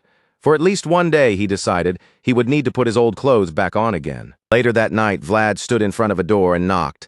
When the person inside opened it, Portly Canner appeared in the doorway. Vlad fell silent for a moment when he saw how badly Portly's face had been beaten. Portly, confused by the late-night visit, asked what Vlad was doing there at such an hour, and Vlad answered plainly that he needed something from him. The chubby vassal looked both surprised and puzzled by that answer. Vlad, however, simply peered into the room, spotted the largest piece of meat inside, and pointed straight at it, telling Portly to give that piece to him. Portly hesitated, clearly reluctant to part with it. That ham was something he cherished too, but Vlad did not back down and insisted on taking it. In the end, Portly agreed to hand it over. Even so, a sadness settled over him, because part of him had hoped that, at the very least, they would smile and greet each other like actual friends. But since their relationship did not seem to be like that, Portly began to think that Vlad only wanted to use him. To him, it felt as if Vlad had come simply to take advantage of his food. It was a harsh and lonely thought for Portly to accept, and it clearly hurt him. Still, after thinking it over, he decided that even this was better than going back to eating by himself. Portly brought down the heavy piece of ham and held it out to Vlad. But Vlad told him not to think of it as some unfair exchange, because what he was taking from Portly was a fair price. Portly Canner stared at him in confusion, clearly unable to understand what Vlad meant by a fair price. Seeing that lost expression, Vlad quietly explained that a knight he knew had once said something similar to him.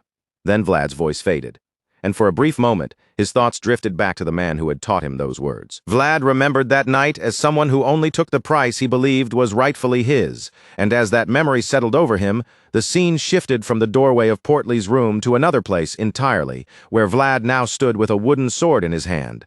In front of him were the other vassals, all of them gripping their own sparring weapons as they faced him. Strangely enough, those boys did not look frightened at all. They carried themselves with bold, almost foolish confidence, as if surrounding one blonde swordsman would be enough to guarantee victory.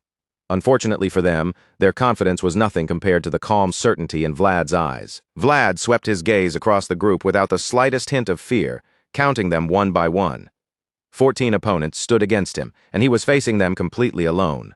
Even the thugs from the back alleys, he thought, had never gone this far just to bring him down. The moment Vlad said that, the leader of the group snapped in anger and told him to shut his mouth. Sovanin was so furious that a vein bulged at his forehead as he pointed straight at Vlad and challenged him again, saying he wanted to see just how long that unwavering spirit of his could last. As expected, Vlad accepted without even a second of hesitation. He lifted his hand and motioned for them to come at him, urging them to hurry up. Then, answering Sovanin's threat in his own cold way, Vlad said he had quietly come all the way out here because of him, so he expected Sovanin to show that same level of commitment. That only poured more fuel onto Sovanin's rage. His teeth clenched hard, his face twisted into a deadly scowl, and with anger burning through him, he shouted for his henchmen to attack Vlad and crush him together. Right on command, the vassals rushed forward with their wooden swords raised. As they closed in from every direction, Vlad quietly thought to himself that changing back into his old clothes had been the right choice, because he was certain blood would be flying before the night was over. When the fight truly began, the first thing that became clear was that Vlad was not being overwhelmed at all. The bullies surrounded him, hoping their numbers would break him down, but he tore straight through them as if their formation meant nothing. Sovanin stayed behind the others, barking orders at his lackeys and screaming for them to fight harder. He told them not to give ground and ordered them to block Vlad from every side. But all that shouting was useless, because Vlad was simply too strong for them to contain. Watching Vlad cut through them with such terrifying force, Sovanin began to feel horror crawling up his spine. This was not the same person he remembered from their last sparring match. It made no sense to him, because as far as he knew, Vlad had barely been able to handle a sword just 2 months ago. Even though the situation in front of him was completely beyond his understanding, Sovanin refused to let his men falter. He shouted at them not to back down, and even threatened to kill anyone who dared to retreat. But while Sovanin was still yelling that threat at the top of his lungs, Vlad suddenly moved through the chaos and advanced straight toward him. Vlad was visibly angered by Sovanin's empty threats.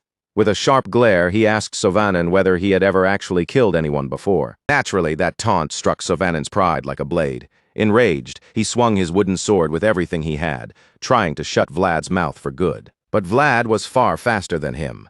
The blonde swordsman slipped past the attack with practiced ease, moving cleanly out of the weapon's path before stepping in for a counterstrike. Just before Vlad launched his hit, he remembered the expedition and the way he had poured all his strength into single, decisive blows back then. Now, he intended to recreate that same kind of attack right here. Vlad struck at Sovanin, but the bully managed to block the blow. Still, that was nowhere near the end of it. Vlad was determined to make the results of Yugger's training obvious, and at that moment the voice stirred in his head again, urging him to keep trapping his opponent inside the opening he was creating. Sure enough, Vlad did not give Sovanin even the smallest chance to breathe. He pressed forward relentlessly, keeping the bully locked in place. Blow after blow rained down on Sovanin, each strike forcing him further into desperation. All the bully could do was curse and swear through gritted teeth as Vlad's wooden sword kept crashing in. As the rhythm of the fight came together, Vlad finally began to understand the technique in a real way. He could feel the gap in space, the flow between one movement and the next, and he decided to use that opening to create a rhythm of his own. With that fighting style taking shape in his hands, it did not take long for Vlad to break through Sovanin's defense and send him crashing down to the ground. Sovanin hit the floor on his back and groaned in pain, his face twisting as he cried out about his injured leg. But before Sovanin could even finish complaining, his eyes lifted, and there was Vlad standing over him, fierce and silent, with the wooden sword aimed directly at his face. As Vlad raised his hand high, Sovanin realized he might truly be finished. Tears began spilling down his face, and in that terrifying instant, he seemed to accept the fate coming for him. For one breath, it looked as if Vlad had actually smashed Sovanin's head with the wooden sword, but almost immediately, the other bullies realized that was not what had happened. Instead of ending Sovanin's life in one merciless strike, Vlad held back at the last instant. The wooden sword buried itself into the ground just a few centimeters beside Sovanin's head. Sovanin trembled on the ground like a soaked bird caught in a storm. Above him, Vlad stared down with murderous blue eyes and warned him never to look him in the eye again. Vlad also made one more thing clear. Sovanin was never to mess with portly Canner again. Hearing that warning, and seeing just how serious Vlad was, Sovanin could do nothing but nod frantically with terror written all over his face. Looking down at Sovanin, Vlad was honestly a little surprised. For all his pathetic fear now, the bully really had tried to kill him during the fight. Either way, Vlad decided that what he had done so far was enough to pay back the price of the ham. Then he turned his gaze toward Sovanin's remaining minions and asked which one of them wanted to fight him next. With killing intent still darkening his face, Vlad told them they needed to finish what they had started. But by then, the lackeys had completely lost their will to fight, and every one of them looked like they would rather be anywhere else in the world. Unfortunately for them, Vlad had no intention of letting the matter end there. In a cold voice, he warned them that if they did not come at him first, then he would be the one to attack. Vlad did not charge like a mindless beast.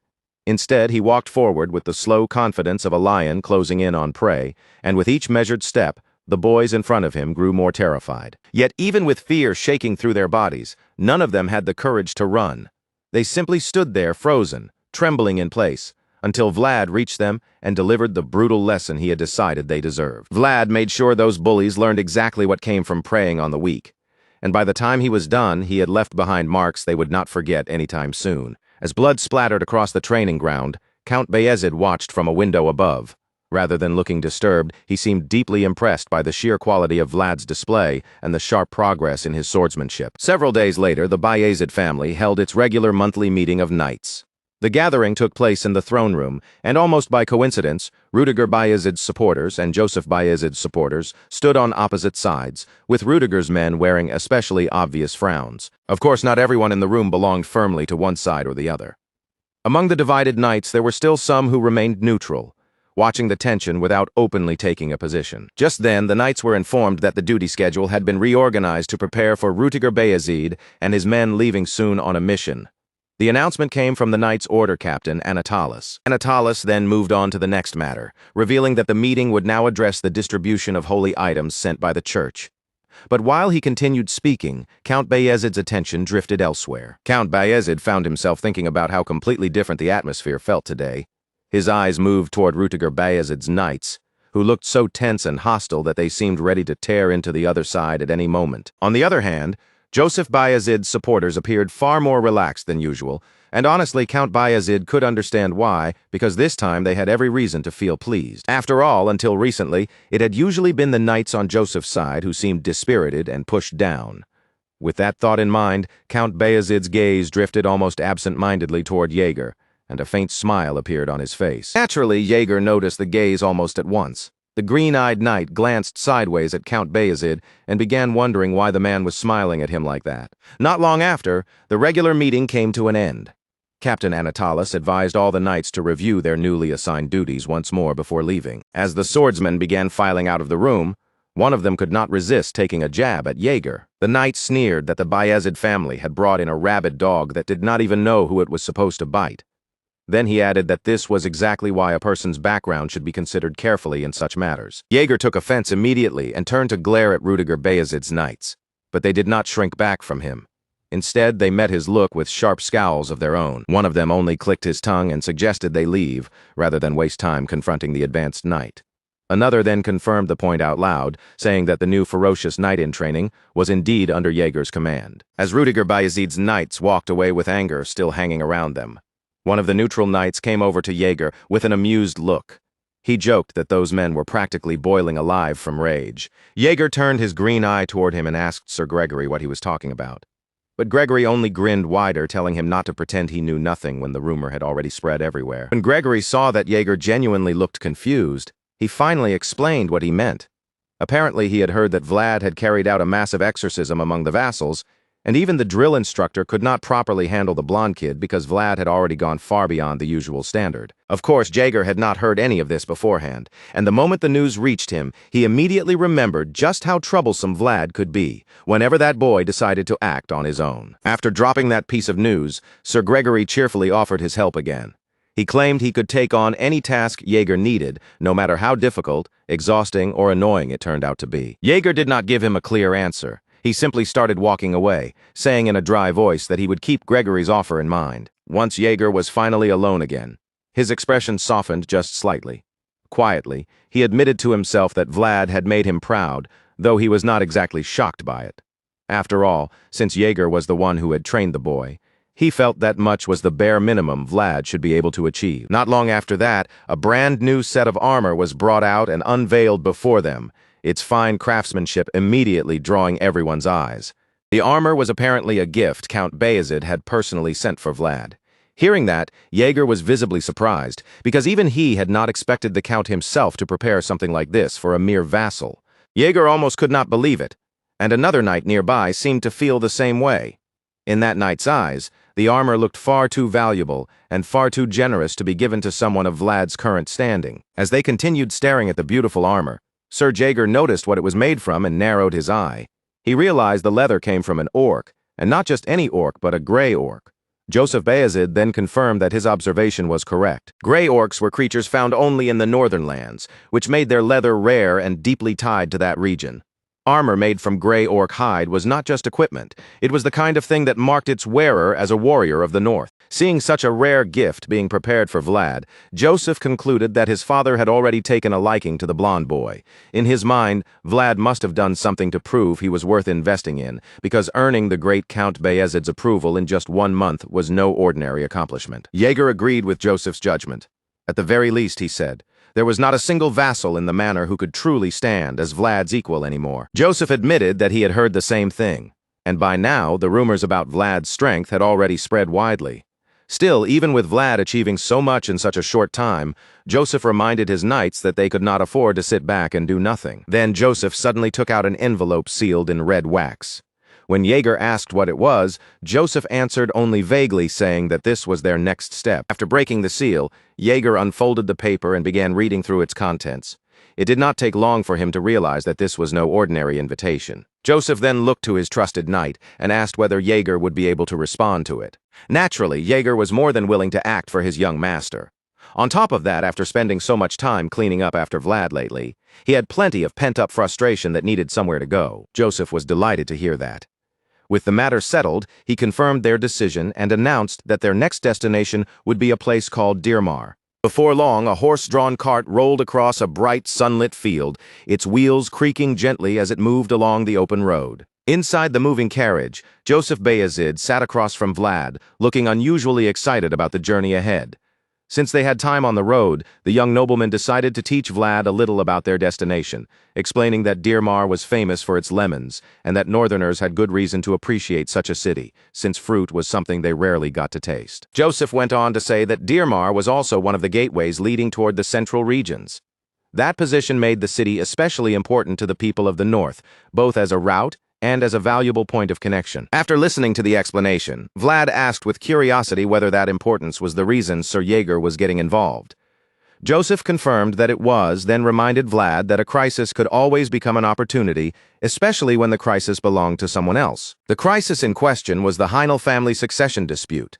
Joseph believed that the invitation he had received from the legitimate heir was not just a formal message, but practically a cry for help. Once Joseph laid out the situation, Vlad sat there dumbfounded for a moment. Then he honestly admitted that the world of nobles was far more complicated than he had expected.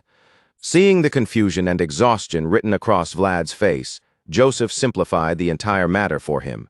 In the end, he said, this journey and all the political drama around it came down to a fight over the land of Dirmar.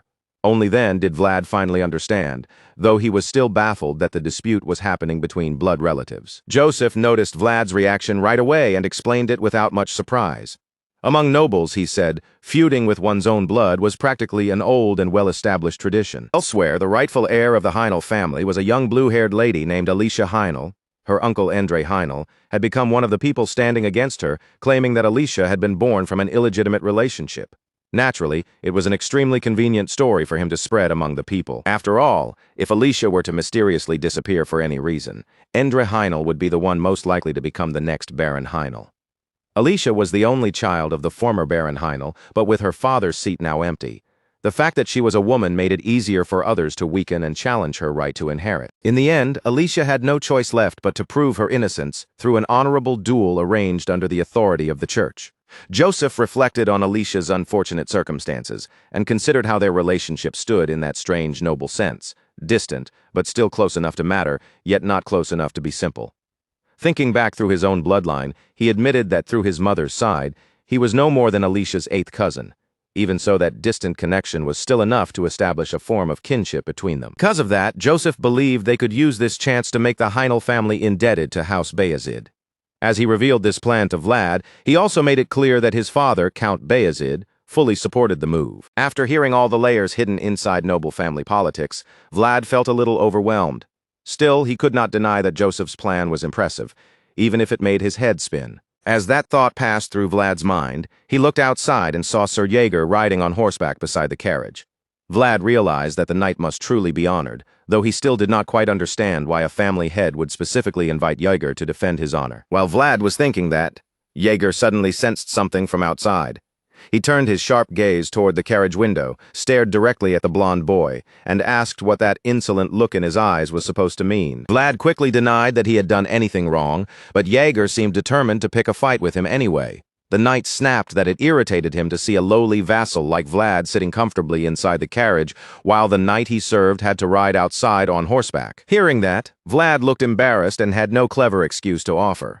In the end, he could only admit that he had nothing to say in his own defense. Jaeger angrily continued, saying he had finally been ready to walk around with pride after hearing that Vlad had crushed the other vassals.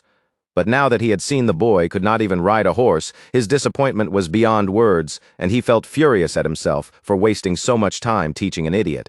The advanced knight was so annoyed that he kept scolding Vlad from outside the carriage, his voice carrying even when Vlad moved away from the window. Embarrassed as he was, Vlad tried to comfort himself by thinking that maybe he would be able to ride an expensive horse at least. Unfortunately for Vlad, Jaeger did not seem to think that argument made even the slightest bit of sense. Jaeger immediately crushed that idea, shouting that if anyone deserved to ride an expensive horse, it should be him, because he was far more of a noble than some kid dragged out of the back alleys. Jaeger yelled loudly enough for every word to sink into Vlad's head. But when the shouting finally faded, Vlad suddenly felt something strange happening inside him. Sensation seemed to come from inside his armor.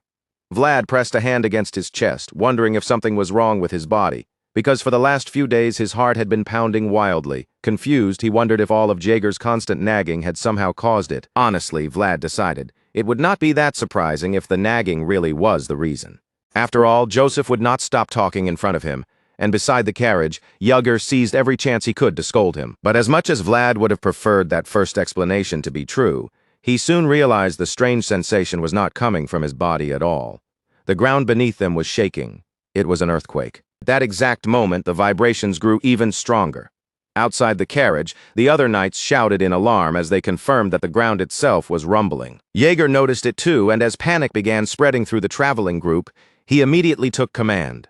His voice cut through the confusion as he ordered everyone to stop moving. He shouted for the riders to get off their horses, but with the violent shaking making every movement unstable, some of them struggled to dismount before the force threw them off completely. Inside the carriage, Vlad reacted quickly and told Joseph Bayezid to get out before he was hurt. Judging by the look on Joseph's face, that was not the kind of warning he had expected to hear from Vlad at that moment. After Vlad helped Joseph Bayezid get clear of danger, Joseph looked at the blonde boy with a calm expression and casually said his sincerity was admirable. Still, he told Vlad not to let himself panic too much over something like this. That response only left Vlad more confused, but before he could think too deeply about Joseph's strange calmness, the knights around them began sighing in relief. The violent shaking had finally passed, and everyone could breathe again. Vlad actually seemed a little excited as he admitted that this was the first earthquake he had ever experienced. But Joseph immediately corrected him, telling him that it was not an earthquake at all, then urged him to look carefully at the trail of destruction left behind. Once Vlad looked over the damaged ground, it was obvious Joseph was right. The torn-up earth did not look like the work of an ordinary tremor at all. It looked more like something enormous had burrowed straight through it, like a giant mole tearing beneath the surface. That guess was not too far from the truth. But Joseph revealed that the creature was actually a giant death worm. He explained that it was a remnant of the fallen dragon, and the moment Vlad heard that, his curiosity sharpened. In fact, Vlad looked genuinely delighted by the news. A smile spread across his face, and instead of being afraid, he admitted that something like that sounded incredibly exciting to him. Soon after, the group arrived at Dirmar, the Heinel family's city. It was a large settlement surrounded by towering fences and heavy pillars, standing apart from the outside world like a place carefully guarded from everything beyond its walls. When their carriage entered the city, the group eventually stopped at the Heinel estate and stepped down. There, Joseph Bayezid told Vlad that from this point on, he was free to move however he liked, leaving Vlad honestly surprised that the young master would let him roam an unfamiliar city on his own. When Vlad showed his confusion, Joseph simply added that he could bring Gertel along if he wanted. More importantly, Joseph emphasized that Vlad should move freely, look around as much as possible, and make sure he saw many things while they were staying in Dirmar. Even after Joseph had said it twice, Vlad still looked deeply suspicious.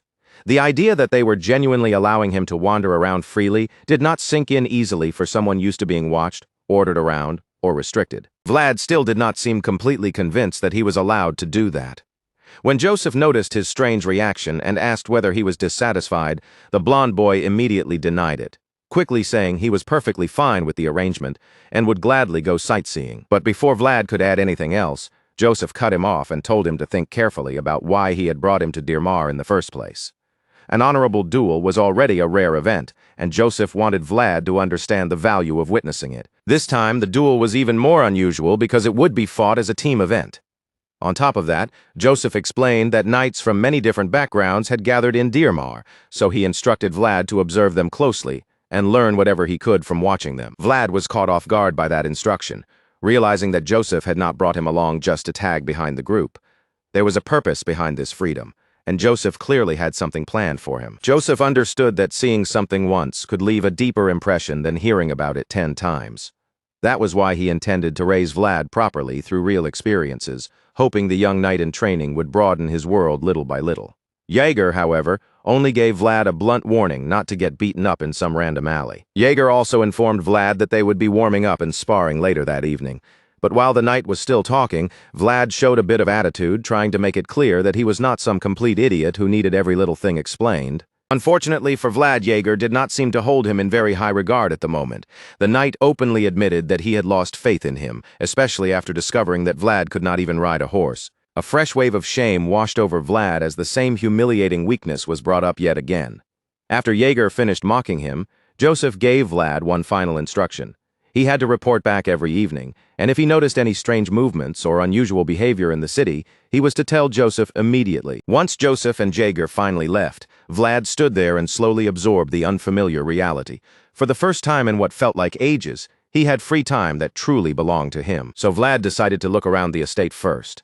It did not take long for him to notice that the building was smaller than the Bayezid mansion, and the whole place had an old, worn feeling to it, making him wonder whether it was being properly maintained at all. The more Vlad looked around, the harder it became to connect this place with Joseph's description of a city famous for lemons. If the Heinl family was supposed to be tied to such a valuable region, the estate itself certainly did not look like it had much money to spare. Just then, Vlad suddenly tightened his grip around his sword. The moment his hand touched it, the voice stirred again and began speaking to him. The voice revealed that it had been in Dirmar before. It said it remembered the tree on the hill, the one standing not too far away, as if that distant sight had awakened something buried deep inside it. When Vlad looked toward the tree, a faint smile appeared on his face.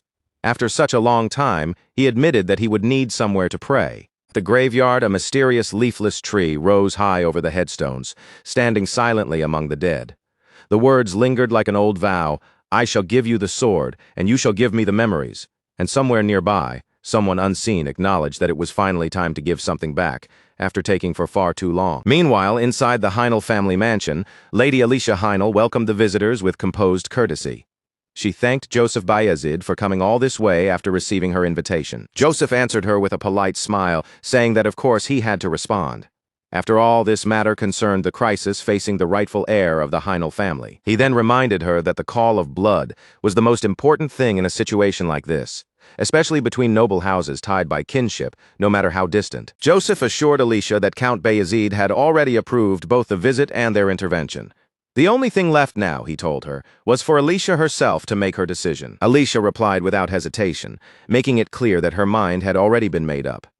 She told Joseph that everything would proceed according to Count Bayezid's wishes. Of course, that would only matter if Alicia emerged victorious from the honorable duel that would decide both her fate and the future of the Heinl family. Hearing that, Joseph calmly assured Alicia that she had nothing to fear. Then he added with confidence that the sword of Bayezid had always promised victory. After that bold declaration inside the dimly lit room, Joseph and his men left the meeting behind and stepped out of the Heinl mansion. On the way out, one of Joseph's knights commented that Alicia should not be underestimated. Joseph agreed, admitting that her temperament as a future matriarch had been very easy to see. Joseph could tell that Alicia was holding herself together properly under all that pressure. He also remembered how she had managed to maintain the upper hand throughout their meeting, even while asking for help. Even so, Joseph confidently told his men that their plan would not change. A team battle was about to begin soon, and Alicia Heinl's entire future would be hanging on the outcome. Elsewhere, Vlad stood in the graveyard wearing his armor, quietly looking over the headstones before him. His thoughts drifted as he reflected that, in the end, memories were all that remained.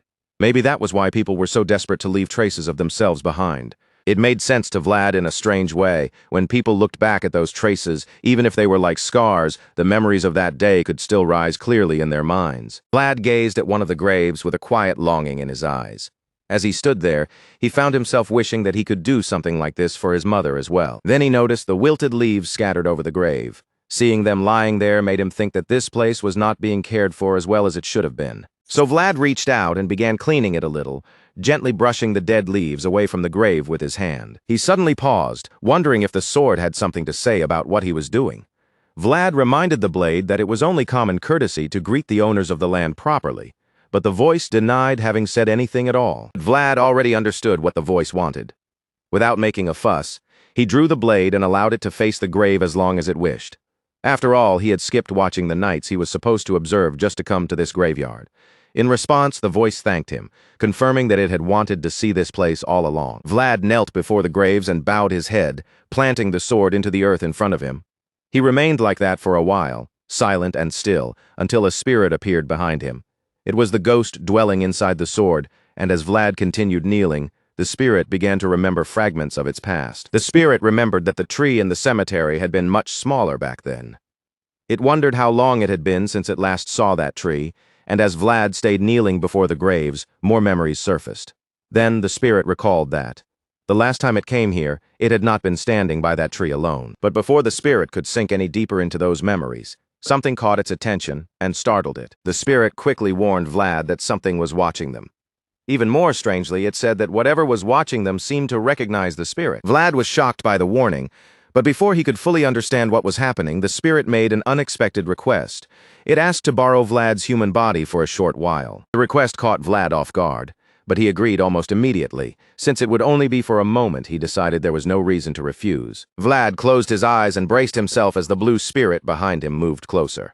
Sure enough, the ghost entered his body, and in the next instant, a powerful surge of energy burst outward from him. Vlad is still trying to make sense of the strange change washing over him when, all at once, his glowing eyes widen so sharply, they look like they might burst right out of his face. He actually stammers for a moment, barely able to get the words out as he wonders what in the world that thing in front of him could be. And then, there it is. Coiled among the branches of the tree, a gigantic white serpent staring down from above. Vlad has absolutely no idea what he is looking at, but the voice inside him calmly gives him the answer. That enormous white snake, strange as it seems, is also a spirit. The blue-eyed serpent fixes its gaze directly on Vlad, and the blonde swordsman can only stare back in confusion. How could something so huge, so solid, and so alive-looking be a spirit? The whole thing feels so bizarre that Vlad can't help admitting he has been running into far too many strange things lately. Then Vlad notices something else. The serpent spirit is definitely looking right at him, so he quickly points it out to the voice within him. But the voice corrects him, explaining that the snake is not truly looking at Vlad, it is looking at him, the spirit dwelling inside Vlad's body. Without warning, the enormous serpent begins sliding down from the tree, its long body moving closer branch by branch. Naturally, Vlad's nerves immediately tighten, and he shouts to warn the voice. But the voice simply tries to calm him down, telling him the snake probably will not bite.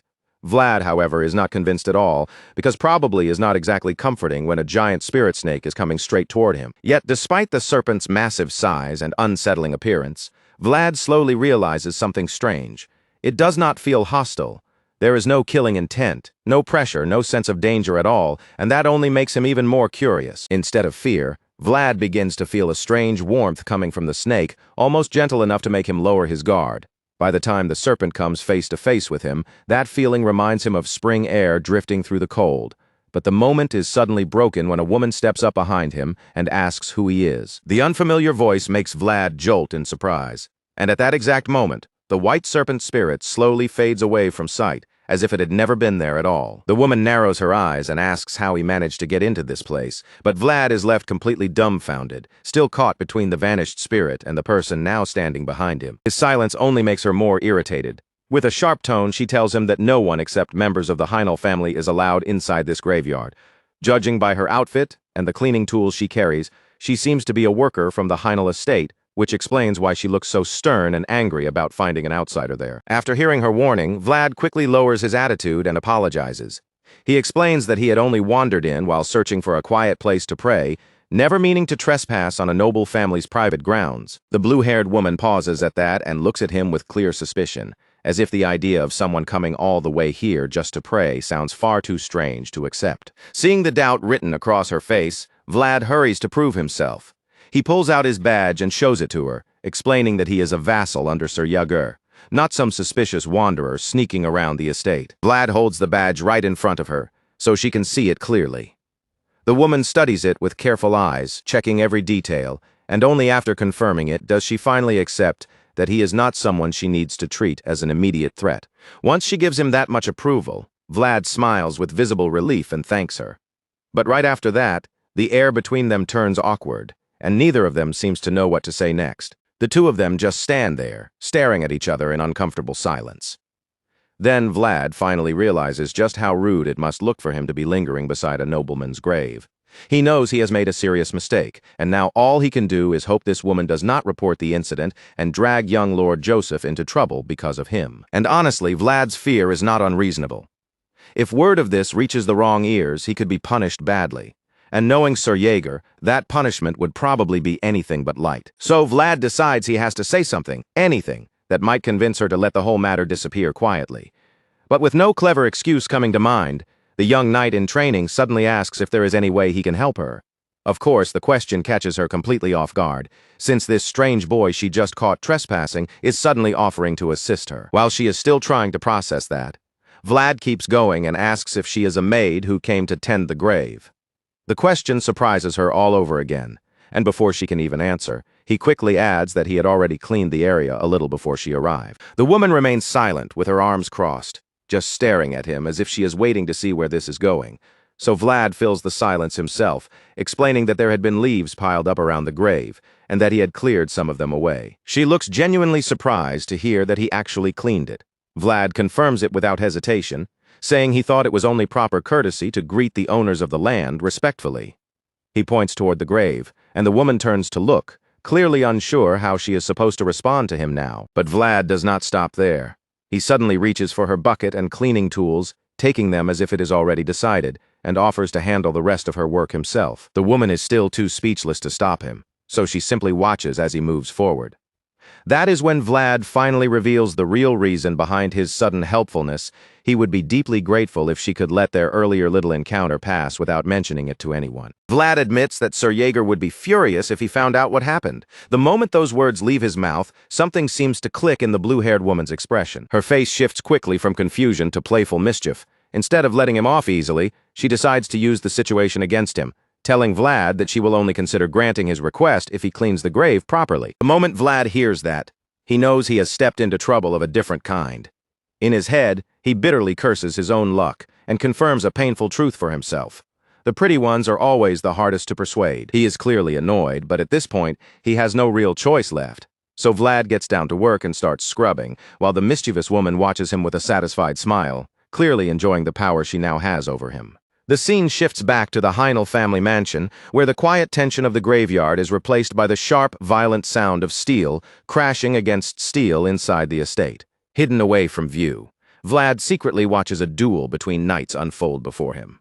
His eyes stay locked on every movement, amazed that he is finally witnessing a true clash between trained warriors. As the fight continues, the voice from the sword comments that one of the knights is showing impressive strength. Vlad, still watching closely, asks if he is talking about Sir Colin. The voice confirms that he is, and even adds that if Vlad ever had to face that ferocious knight in battle, Sir Colin would be able to cut right through his bones. Vlad does not even try to argue with that assessment. He quietly admits that Colin really is strong, and the more he watches, the more he understands why that brutal knight has earned the nickname Dirty Boar of the Midlands. Even so, Vlad finds himself more impressed by the other knight, Sir Pablo of Arnstein. The voice agrees with him, noting that Pablo's shield techniques are excellent and that he has the experience to calmly parry most incoming attacks. Vlad keeps watching with intense curiosity, hardly able to believe that this is only a warm-up spar before the real event. The force, speed, and skill on display feel overwhelming, and he starts wondering whether someone truly needs to reach this level just to be called a knight. The voice reminds him not to overestimate every knight too much, pointing out that Sir Vorden is also considered a knight. Hearing that, Vlad accepts the point and realizes that even among knights, there are clear differences in ability. Still staring at the duel, Vlad begins to feel as if he finally understands something he never could have known back in Soara. The world is vast and his own place in it is still painfully small. With a tired sigh, he accepts that he has a long, difficult road ahead of him. At last, the day of the duel arrives. Inside the preparation area, someone is carefully helping a knight tighten the straps and fittings of his armor before the battle begins. That someone is Vlad, and the knight he is assisting is Sir Jaeger. As Vlad works on the armor, Jaeger gives him a blunt order to tighten it more firmly. Vlad obeys immediately, pulling the armor into place without complaint. But while his hands keep working, his attention drifts toward the very reason they came to the Heinl estate in the first place. Across the room stands a sharp, unpleasant-looking blue-haired man. Vlad is surprised to learn that this is Endre Heinl, the man trying to take away his niece's rightful claim. Vlad is pulled out of his thoughts when Sir Jaeger tells him to keep his eyes wide open during the fight. After all, chances to witness a genuine duel between knights do not come around every day. Before heading out, Jaeger also tells Vlad not to worry too much about whatever happened the day before. Vlad is startled because even though Jaeger does not know the exact details, he somehow noticed that Vlad had been hiding something. Seeing the boy's reaction, Jaeger teases him for looking so shocked, then explains that fear is written plainly all over his face. At that point, Vlad admits that the duel he secretly watched the previous day left a deep impression on him. The knights' skill had been monstrous, their strength overwhelming, and the sight had shaken him more than he expected. But Jaeger simply tells him that a child must learn to walk before trying to run, making it clear that Vlad is still nowhere near ready to rush toward that level. He explains that the higher a person's goal is, the longer and harder the road leading to it will be. It is not exactly comforting advice for a young swordsman hungry to grow stronger, but Vlad quietly admits that he understands. Their conversation is cut short when a voice suddenly rings out, ordering everyone present to show their respects. Vlad turns and sees the young mistress of the Heinl family approaching. He recognizes that she must be the master of Heinl, only to realize with a start that he has never actually seen her face before. From what Vlad has heard, she is still quite young. But the moment she enters the room, his stomach drops. He realizes he has made an enormous mistake because the so-called maid he met in the graveyard the day before is actually Lady Alicia Heinl herself. Vlad looks like he is about to cry on the spot, while the voice in his head dryly tells him to add insulting a noble to his growing list of offenses. Hearing that, Vlad can only curse inwardly, because by now he is already buried far too deep in trouble. Alicia Heinl is escorted in from the entrance, with all the dignity of the family's young ruler, and as she walks straight down the center of the hall, every knight on both sides lowers his head in respect. When Alicia reaches the spot where Vlad is standing, he desperately tries to disappear into the line of bowed knights. But her blue eyes immediately find him, locking onto him with unmistakable recognition, and Vlad's blood runs cold as he realizes she knows exactly who he is. At that point, Vlad has no choice but to keep his head lowered and pretend nothing is wrong, even though he knows the truth is already exposed. Alicia gives him a small, knowing smile as she passes, but once she reaches her throne, that playful look fades, and she takes on the stern presence of a proper ruler. After Alicia takes her seat, the priest steps forward and declares that the duel may now begin. Since both sides have arrived, he calls upon the gods watching over that place to bear witness, and announces that the result of the rising will stand as the proof. With that, the duel carrying everything on its blade is about to begin. This fight will decide Alicia Heinl's fate as heir, turning the hall into a solemn battlefield where honor, blood, and brutal strength will settle the struggle between her side and her uncle's. The tension is obvious just from the way the knights face one another, their eyes sharp, their hands ready, and every stare between the two sides carrying the weight of a coming storm. Before the blades are drawn, the meaning of noble blood becomes painfully clear. Noble blood is said to be blue because it bears the duties, burdens, and karma that ordinary warm red blood could never carry. But Alicia is not ready to let that blue blood turn cold in front of her. Not long after the duel begins, the young princess throws in the towel with fear in her voice, desperately shouting for the bloody clash between the two knights to stop. Alicia brings the fight to an end herself, declaring her surrender for one reason only.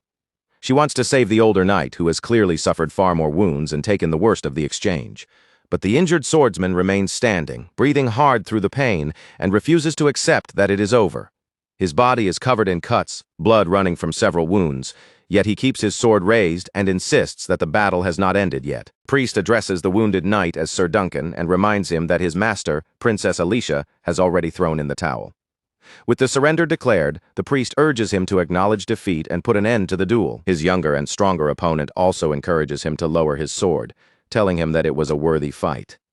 Even after defeating him, the young knight still recognizes Sir Duncan as his captain. Sir Duncan falls silent when he hears that word, because he never expected the young knight to still call him captain after everything. The old knight closes his eyes in quiet defeat, remembering how he once trained this energetic opponent and raised him to become the future of House Heinl. What he never imagined was that the boy he sharpened would return as the very blade meant to cut down his master. As that bitter thought settles in Sir Duncan's heart, shame weighs heavily on him.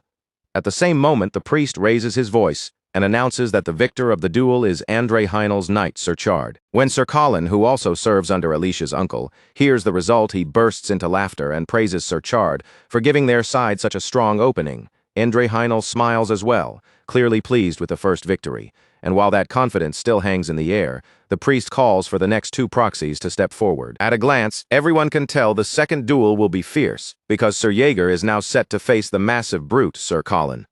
The two knights stare each other down from across the floor, and the priest gives one final reminder that the use of aura is strictly forbidden. That rule naturally favors Colin, whose size and raw strength already give him a powerful advantage. The priest then repeats the conditions of the duel.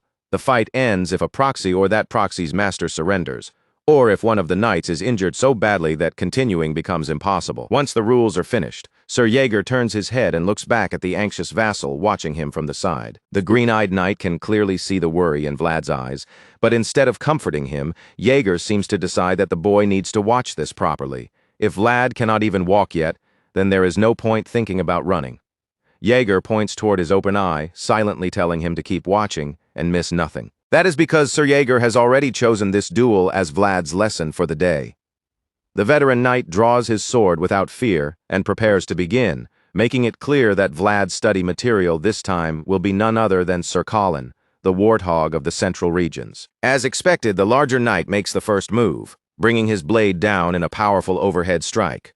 But Sir Jaeger remains calm, blocks the heavy blow with controlled ease, and immediately answers with a counterstrike just as fierce. Sir Colin handles the response without backing down, and when he notices that Jaeger's attack only carried a one-step difference, his confidence surges. In his mind, that tiny margin makes victory feel completely within reach. So Colin raises his sword again, gathering even more force into his arms. This time, he prepares to swing harder and faster, determined to crush through Jaeger's defense with brute power. Unfortunately for him, the skilled, one-eyed knight slips away from the first heavy strike almost casually. Colin tries to follow it up with another blow, but that swing misses as well, cutting through nothing but empty air. Even with only one eye, Sir Jaeger reads every movement Colin makes. It almost looks as if he can see the brute's next action before Colin himself fully commits to it. But that does not stop the wild boar of a man from attacking. Colin keeps swinging with all the speed and power he can muster, and even though he still has not landed a single hit, Endre is pleased to see that Colin's strength truly matches the rumors. The blue-haired uncle does not seem concerned by Colin's failure to connect. From where he stands, he believes his brute is pressuring Jaeger, overwhelming him and slowly driving him into a corner. One of the other knights on Endre's side hears that judgment and can barely hide his disappointment. To him, the idea that anyone could read the battle that way is almost ridiculous. He knows Colin is not overwhelming Jaeger at all. In fact, the flow of the fight is shifting in a strange direction, and he starts to wonder whether he is the only one sharp enough to notice it. He is certain Colin must be feeling it too by now. And sure enough, the so-called killer boar begins to lose patience. No matter how many times he swings, he still cannot reach Jaeger, and that frustration starts burning across his face. Sweat begins to gather on Colin as exhaustion creeps in. But Sir Jaeger only makes things worse by moving like a matador before a raging bull, calmly slipping around him and feeding his anger with every missed strike. With a cold, fearless look in his eye, Jaeger lets out a simple sound, almost as if he is casually acknowledging Colin's rage.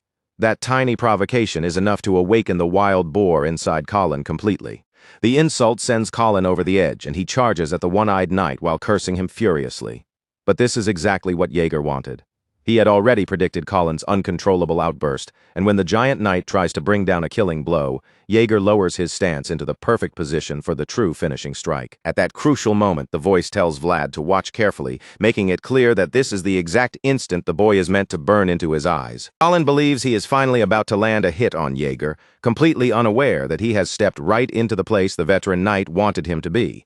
With blistering speed, Jaeger blocks Colin's strike and creates a sudden gap between them. The voice begins guiding Vlad through what he is seeing, explaining that this opening is an unavoidable gap created the moment a blow is blocked. The voice goes on to explain that this is the essence of a counterattack technique. Vlad understands the idea at once, a move that turns the enemy's first strike into the chance to launch a follow-up attack. And sure enough, that is exactly what Sir Jaeger had been aiming for. In the next instant, Sir Colin is no longer standing tall before him. He is down on his knees. The brute is shaken, drained, and visibly terrified, because he finally understands that Sir Jaeger exists on an entirely different level from him. That level feels impossible for Colin to overcome, and with no strength left to deny it, he accepts his defeat. The priest then announces that Alicia Hino's proxy, Sir Jaeger, has won the round. Hearing that result, Alicia lets out a breath of relief, while across from her, Endre Heinal and his men scowl bitterly, their earlier confidence replaced by barely contained anger. Like the champion he is, Sir Jaeger walks back from the duel floor with victory behind him. When he reaches Vlad, he immediately asks whether the boy watched properly. Vlad answers with a smug little smile, making it clear that he saw everything, and he thanks Jaeger for giving him such a valuable lesson. But even with Jaeger's victory, the contest is not over yet, because Alicia and her uncle are now tied in wins. That means one final duel is needed to break the tie. For this decisive match, the blonde knight from earlier will face the purple-haired knight standing on Alicia's side. The blonde swordsman steps forward and introduces himself formally as Sir Pablo of Arnstein. clearly expecting his opponent to return the courtesy before they cross blades. Unfortunately for him, the purple-haired swordsman does not seem to care much for that kind of ceremony. He simply asks why Pablo is acting so stiff, pointing out that there is no need for such formality when they already know each other. Even with that mocking response, Pablo proves just how strict and proper he is by insisting on formal greetings. Left with no other choice, the purple-haired knight finally plays along and introduces himself as Jubert of Shahzad. The voice inside Vlad's head takes one look at Jubert and admits that Alicia has managed to secure an excellent fighter. According to the voice, Pablo and Colin may be around the same level, but Jubert stands far beyond their league. Then, in a sudden and confusing twist, Jubert turns away from his opponent and faces Joseph Bayezid and Alicia Heinel instead. The move leaves them unsettled because he is supposed to be fighting on Alicia's behalf. Joseph grows visibly worried, unable to understand why Jubert seems to be bidding them farewell before the duel has even begun. And before Joseph can even fully process what that strange gesture means, the situation is already shifting towards something far more troubling. Then, as if the situation was not tense enough already, Jubert of Shahzad calmly bows before Joseph Bayezid and Alicia Heinel, only to destroy the entire plan by announcing that he is withdrawing from the duel. The moment those words leave Jubert's mouth, everyone on Alicia's side freezes in horror. Alicia, Sir Jaeger, Vlad, and even the wounded Sir Duncan all stare in disbelief, unable to accept what they just heard. Joseph Bayezid looks the most furious of all. His face twists with rage so sharp that he looks ready to grab the purple-haired traitor, chew him to pieces, and spit him out right there in the hall. For Andre Heinel, however, Jubert's betrayal is wonderful news. He knows that if Alicia's proxy withdraws, the duel can be forced to end immediately. The ambitious uncle asks the room to confirm his claim, and Joseph only grows angrier as he finally understands the truth. Andre had been holding 4 cards from the very beginning, and Jubert was the final, most important one. While Joseph glares bitterly at the relentless uncle, Andre Heinel steps forward and declares before the gods that he is the only true Heinel, openly acknowledging his own claim with smug certainty. Even though it already looks as if Andre has won, Joseph Bayezid refuses to let the matter end in such a disgraceful way. He suddenly raises his voice and announces that the duel is not over yet. The confident smirk spread across his face. Andre points out that Alicia's proxy has withdrawn from the duel. He even taunts Joseph, saying he understands how the young master must feel, before repeating once again that the duel has already ended. But Joseph answers him without hesitation, his voice cold and blunt. As far as Joseph is concerned, this fight cannot end until he himself is convinced. Then, with a dangerous look darkening his face, Joseph makes his position perfectly clear. The Bayezid family has no intention of simply accepting whatever outcome these people try to force on them. Joseph refuses to step back and insists that the fight is not finished. Seeing the tension rising, one of Andre's advisors quietly urges him to at least listen to what Joseph has to say. The advisor reminds Andre that Joseph Bayezid represents the north, while their own knights answer to the center, meaning this dispute could grow far beyond the hall. The advisor warns that if they mishandle the situation now, a conflict between the north and the center could break out. Hearing that, the blue-haired menace is forced to recognize that his advisor has a point. Now visibly irritated and uncertain, Andre turns back toward Joseph and asks what exactly the young master expects him to do. Joseph feels a small measure of relief when Andre finally gives him room to speak, but he also knows the best possible outcome has already slipped away. At this point, his goal is no longer a clean victory. He has to avoid the worst-case scenario, and to do that, he needs a defeat that is certain, controlled, and useful enough to give them a path forward afterward. With that in mind, Joseph addresses Andre directly and asks him to allow the duel to continue. He argues that they cannot allow Lady Alicia's reputation to be stained by something as disgraceful as a forfeit. Of course, Andre immediately asks whether Joseph actually has someone who can stand in for Sir Jubert. Feeling certain there is no possible replacement, he agrees that he will accept the request if Joseph can produce someone willing to fight. Andre knows that Sir Duncan is the only knight Alicia has left, and there is also an unwritten rule preventing guests from bringing too many knights into another house's affairs. Because of that, Andre is delighted and completely confident, convinced that there is no way the duel can continue. But Joseph simply stares him down with a challenging fire in his eyes. Then he reveals that he does, in fact, have someone who can fight in Jubert's place. Andre is left shocked and confused by the declaration. Then Joseph Bayezid presents a warrior before everyone in the hall, offering him in the name of Princess Alicia's honor. And when Joseph points, every eye turns toward none other than Vlad of Sowara. Vlad clearly did not expect to be chosen, but even so, the blonde boy somehow manages to look steady, strong, and almost strangely confident as everyone's attention falls on him. Not surprisingly, Endre refuses to accept the challenge. His anger flares as he argues that Vlad is not even a knight, then declares that a mere vassal has no right to stand in a duel like this. Joseph immediately counters him, reminding the ambitious uncle that in a duel of honor, anyone who takes up a sword has the right to fight. But Endre keeps pressing the issue, insisting that Vlad cannot be accepted because his opponent is a true knight. Forcing Sir Pablo of Arnstein to face a vassal, he claims, would be nothing less than an insult. This time, Joseph's patience snaps. He turns his sharp anger on Endre and his men, demanding to know whether they thought about the honor of House Bayezid when they allowed this disgraceful scheme to unfold. Everyone falls silent as Joseph scolds them for daring to provoke the Bayezid family with such a shallow trick. After that, he stakes his own word on Vlad, openly vouching for the boy's reputation in front of the entire room. With Joseph pressing him this hard, Endre is forced to comply. He allows the duel to proceed, though he clearly believes that a lowly vassal like Vlad will not be able to accomplish anything meaningful. Meanwhile, Sir Jaeger is already helping Vlad prepare his armor for the duel. Vlad still cannot quite believe that he is about to fight a real knight, but Jaeger confirms it in such a casual tone that he makes the whole thing sound almost ordinary. Vlad, not exactly reassured, asks if he is at least not going to die out there. Jaeger tells him that if things reach the worst possible point, he will step in. That answer does not comfort Vlad much because even Jaeger's worst possible point still sounds extremely bad for him. But Jaeger offers no extra reassurance and simply stays silent. Vlad notices that silence right away and gets irritated, glaring at the veteran knight for not even trying to say something more encouraging before sending him into danger. While Vlad is still scowling at Jaeger, Joseph suddenly calls out to him. Before Vlad can properly react, the young master steps forward and pulls him into a warm embrace. As expected, Vlad finds the sudden hug incredibly awkward. He stiffens in Joseph's arms and mutters that the young master really does not need to make such a public display out of this. But before Vlad can finish complaining, Joseph leans close and whispers into his ear. He tells Vlad to endure for just 10 minutes. What looks like a sentimental embrace is actually part of Joseph's plan. Joseph reveals that he already has a plan in motion and has given Sir Vorden the necessary orders. All they need now is for Vlad to buy them time.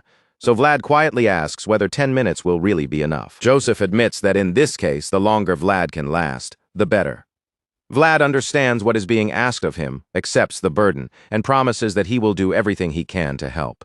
The hug finally ends, and Vlad steps away with determination burning in his eyes. As he heads toward the duel floor, Joseph watches him go and tells him to be careful. Vlad walks up before Princess Alicia Hainol's throne, stops in front of her, and lowers himself in a respectful bow. Alicia acknowledges him, granting him the right to stand for her, and Vlad turns from the throne to face his opponent, the mighty Sir Pablo of Arnstein. The two fighters face each other across the floor. Vlad draws his sword and introduces himself as Vlad of Sora, but Pablo only answers with a hard, furious glare. Pablo is so insulted that he immediately drops his shield, refusing even the dignity of a proper exchange. He tells Vlad that the boy is not worthy of hearing his name, calling him an unworthy brat, and declaring that the duel stopped being honorable the moment Vlad stepped into it. Pablo may think he is the only one being insulted, but he has no idea how deeply those words anger Vlad. Because if there is one thing Vlad cannot stand, it is someone deciding another person's worth. The blonde swordsman's thoughts drift back to his life in Sowara, to the ugly streets where people without value were expected to stay invisible. He wonders why those with power always try to keep every beautiful, shining thing for themselves. Vlad may have come from a place where people were treated as worthless, but that does not mean he plans to live and die as a nobody. With that fire in his chest, he raises his sword and boldly asks Pablo what exactly makes him seem so lacking. By now, Vlad's eyes are glowing with fierce intensity, making it clear that Pablo's words have struck a nerve he should never have touched. Vlad demands that Sir Pablo tell him what makes the two of them so different. But even after seeing the power burning in the boy's eyes, Pablo only sneers and taunts him further, saying that Bayezid's standards must have fallen terribly low. Naturally, Vlad is not about to let that insult pass. But before he can answer, Sir Pablo cuts him off and tells him he may ignore the normal rules of the duel. Pablo draws his own blade and challenges Vlad to come at him with everything he has. Even then, he coldly declares that he will cut this fight down before it ever has a chance to bloom. At that point, Vlad's anger finally boils over. He charges straight at Pablo with everything in his body, because this is the day he refuses to be treated as nothing. With all his strength, Vlad brings his sword down in a massive strike against Sir Pablo of Arnstein. But Pablo's experience shows immediately. He blocks the attack, and the two swordsmen lock into a fierce clash of blades. They hold that position for a tense moment before Pablo suddenly notices something unusual about Vlad's sword and shoves the boy back to create distance. Vlad does not hesitate for even a second. He charges in again, determined to win because for the first time in his life he has raised his sword, not for himself, but for someone else. The blue-eyed swordsman rushes forward to deliver another powerful attack, and the voice inside his head calmly guides him, telling Vlad to aim for Pablo of Arnstein's left side, the same side Pablo had been protecting with his shield earlier. Vlad follows the voice's advice and drives his attack toward Pablo of Arnstein's left side, forcing the knight to react at the last instant. Pablo barely gets his blade into position in time, stopping the strike just before it can break through. The voice quietly admits that habits can be terrifying things, because even a skilled knight's body remembers what it is used to protecting. After seeing Vlad's sharp attempt, Endre Heinel begins to look slightly uneasy, realizing that the blonde swordsman's speed is far beyond what he expected from an ordinary boy. Meanwhile, Sir Pablo of Arnstein refuses to retreat or show weakness. He had promised to end this duel quickly, and his pride will not allow him to back down now. But even Pablo can no longer deny what is right in front of him. Vlad is not just swinging wildly. There is a natural instinct in the boy's movements, especially in the raw ferocity behind every attack. That ferocity feels almost like a starving wolf lunging for survival, hungry, desperate, and unwilling to let go once it has found its prey. Even with Vlad looking this terrifying in the moment, the experienced knight still believes the outcome is his to control. Pablo acknowledges that Vlad has impressive spirit, but the look in his eyes makes it clear that spirit alone will never be enough to defeat him. Vlad catches that shift in Pablo's expression and immediately senses what is coming. The knight's posture, his grip, and the weight settling into his stance all tell Vlad that a powerful strike is about to fall. Sure enough, Pablo of Arnstein swings with tremendous force, bringing his sword down toward Vlad in a heavy, crushing attack. Vlad manages to block it, but the impact is brutal. As their blades grind together, Pablo stares him down and tells him that he cannot win, because he still has not reached the level he needs. Pablo's blow carries so much power that even after blocking it, Vlad is forced down onto one knee. The knight does not ease up for even a second, pressing his sword down with overwhelming strength as Vlad's arms tremble from the strain of holding him back. The boy from Sora gathers every bit of strength he has left, groaning through the pain as he struggles to stop Pablo from crushing him. In that moment, the pressure feels less like a duel and more like being beaten over and over again with stones. As Vlad begins to wear down, Sir Pablo lifts his sword again and asks whether the boy is done playing tricks. Then he brings down an even stronger strike than before, and somehow, despite the heavier force behind it, Vlad manages to block it again. The impact is so overwhelming that Vlad has to catch the attack from below with both hands on his sword, his whole body bracing beneath the weight of Pablo's swing. While Vlad is desperately struggling to hold the blade back, the voice warns him not to keep meeting Pablo's attacks head-on like this. Instead, the voice tells Vlad to find a way to parry, to redirect the force rather than absorb it directly. Determined to follow that advice, Vlad tries to deflect Pablo's next heavy swing, but the attempt does not go the way he hoped. This time, Pablo's strike sends Vlad flying sideways, the force launching him across the floor until his body crashes hard into the wall. Vlad cries out in pain as his back slams against the wall, the shock running through his entire body. Even so, he refuses to collapse completely. Instead, Vlad lands on one knee like a true knight trying to hold his ground, already preparing to rise again. But Pablo is moving in, ready to end the fight for good. The experienced knight walks toward him like a lion approaching wounded prey. As Vlad struggles to push himself back up, Pablo watches him closely, his eyes narrowing as if something about the boy has begun to occupy his thoughts. Then, all of a sudden, Pablo calls Vlad's performance impressive. He admits that although it is still too early for him, the boy is at least worthy of resisting him. But Vlad does not feel honored by that at all, because he still hates hearing people decide what someone is worth. Pablo raises his sword to bring the duel to an end, and says it is a shame he had to meet such a promising young swordsman under these circumstances. He tells Vlad to come find him again someday, as if this ending has already been decided. But Vlad of Sora has never been the kind of person who gives up just because someone stronger tells him to. The voice tells him that he has worked hard, and those words seem to stir something deep inside Vlad. In the next instant, his eyes begin to glow even brighter than before. Vlad sees Pablo's sword descending to finish the duel, but he refuses to let that be the end. At the very last moment, in a shocking turn no one expects, he moves his own blade and deflects the strike away. Everyone watching is stunned into silence. including Sir Jaeger, who had already been preparing to step in and stop the fight. Andre Heinel and his men stare with their jaws nearly dropping, unable to process what just happened. Even Princess Alicia Heinel looks shaken, her eyes wide as she struggles to believe what she has just witnessed. Sir Pablo is just as taken aback. For a moment, he can only stare at Vlad and wonder whether this boy truly just used a counterattack technique against him. And sure enough, that is exactly what Vlad did. The blonde swordsman has just used the very technique he learned by watching none other than Sir Jaeger. While Pablo is still trying to accept what happened, the spectators around the hall begin murmuring, each of them struggling to make sense of the impossible sight. They cannot understand how a mere squire managed to stop the sword of a seasoned knight. Andre convinces himself it must have been a coincidence, refusing to believe Vlad meant to do it, especially when the exhausted boy looks like he can barely lift his sword anymore. And in truth, Vlad is nearly drained dry. His shoulders rise and fall with heavy breaths, and his whole body looks like it might give out at any moment. But even with exhaustion dragging him down, the boy from Soara still refuses to surrender. The fire in his eyes makes it clear that he is ready to keep fighting, no matter how much pain he has to endure. Sir Pablo hears the murmurs behind him and catches what Andre says, but in his own mind he completely disagrees. There is no way Vlad's move was mere coincidence. It was something strange, something outside ordinary expectations, and even Pablo has trouble accepting it. Pablo's thoughts are suddenly interrupted when Vlad weakly asks him why. The knight does not understand the question at all, since as far as he knows, Vlad cannot possibly be reading what is in his mind. And Vlad makes things even more confusing by asking why it is only him. At that point, Pablo can only wonder whether the boy has lost consciousness or started speaking nonsense from sheer exhaustion. Vlad keeps mumbling in a tired, broken voice while his blue eyes slowly begin to close. Pablo studies him more carefully and starts to wonder whether the blonde boy is seeing something inside his own memories. Vlad's body looks so exhausted that he almost seems asleep where he stands, caught somewhere between the duel before him and the memories pulling him inward. In that haze, dirty shoes appear against the sand, carrying Vlad back to the back alleys of Sora.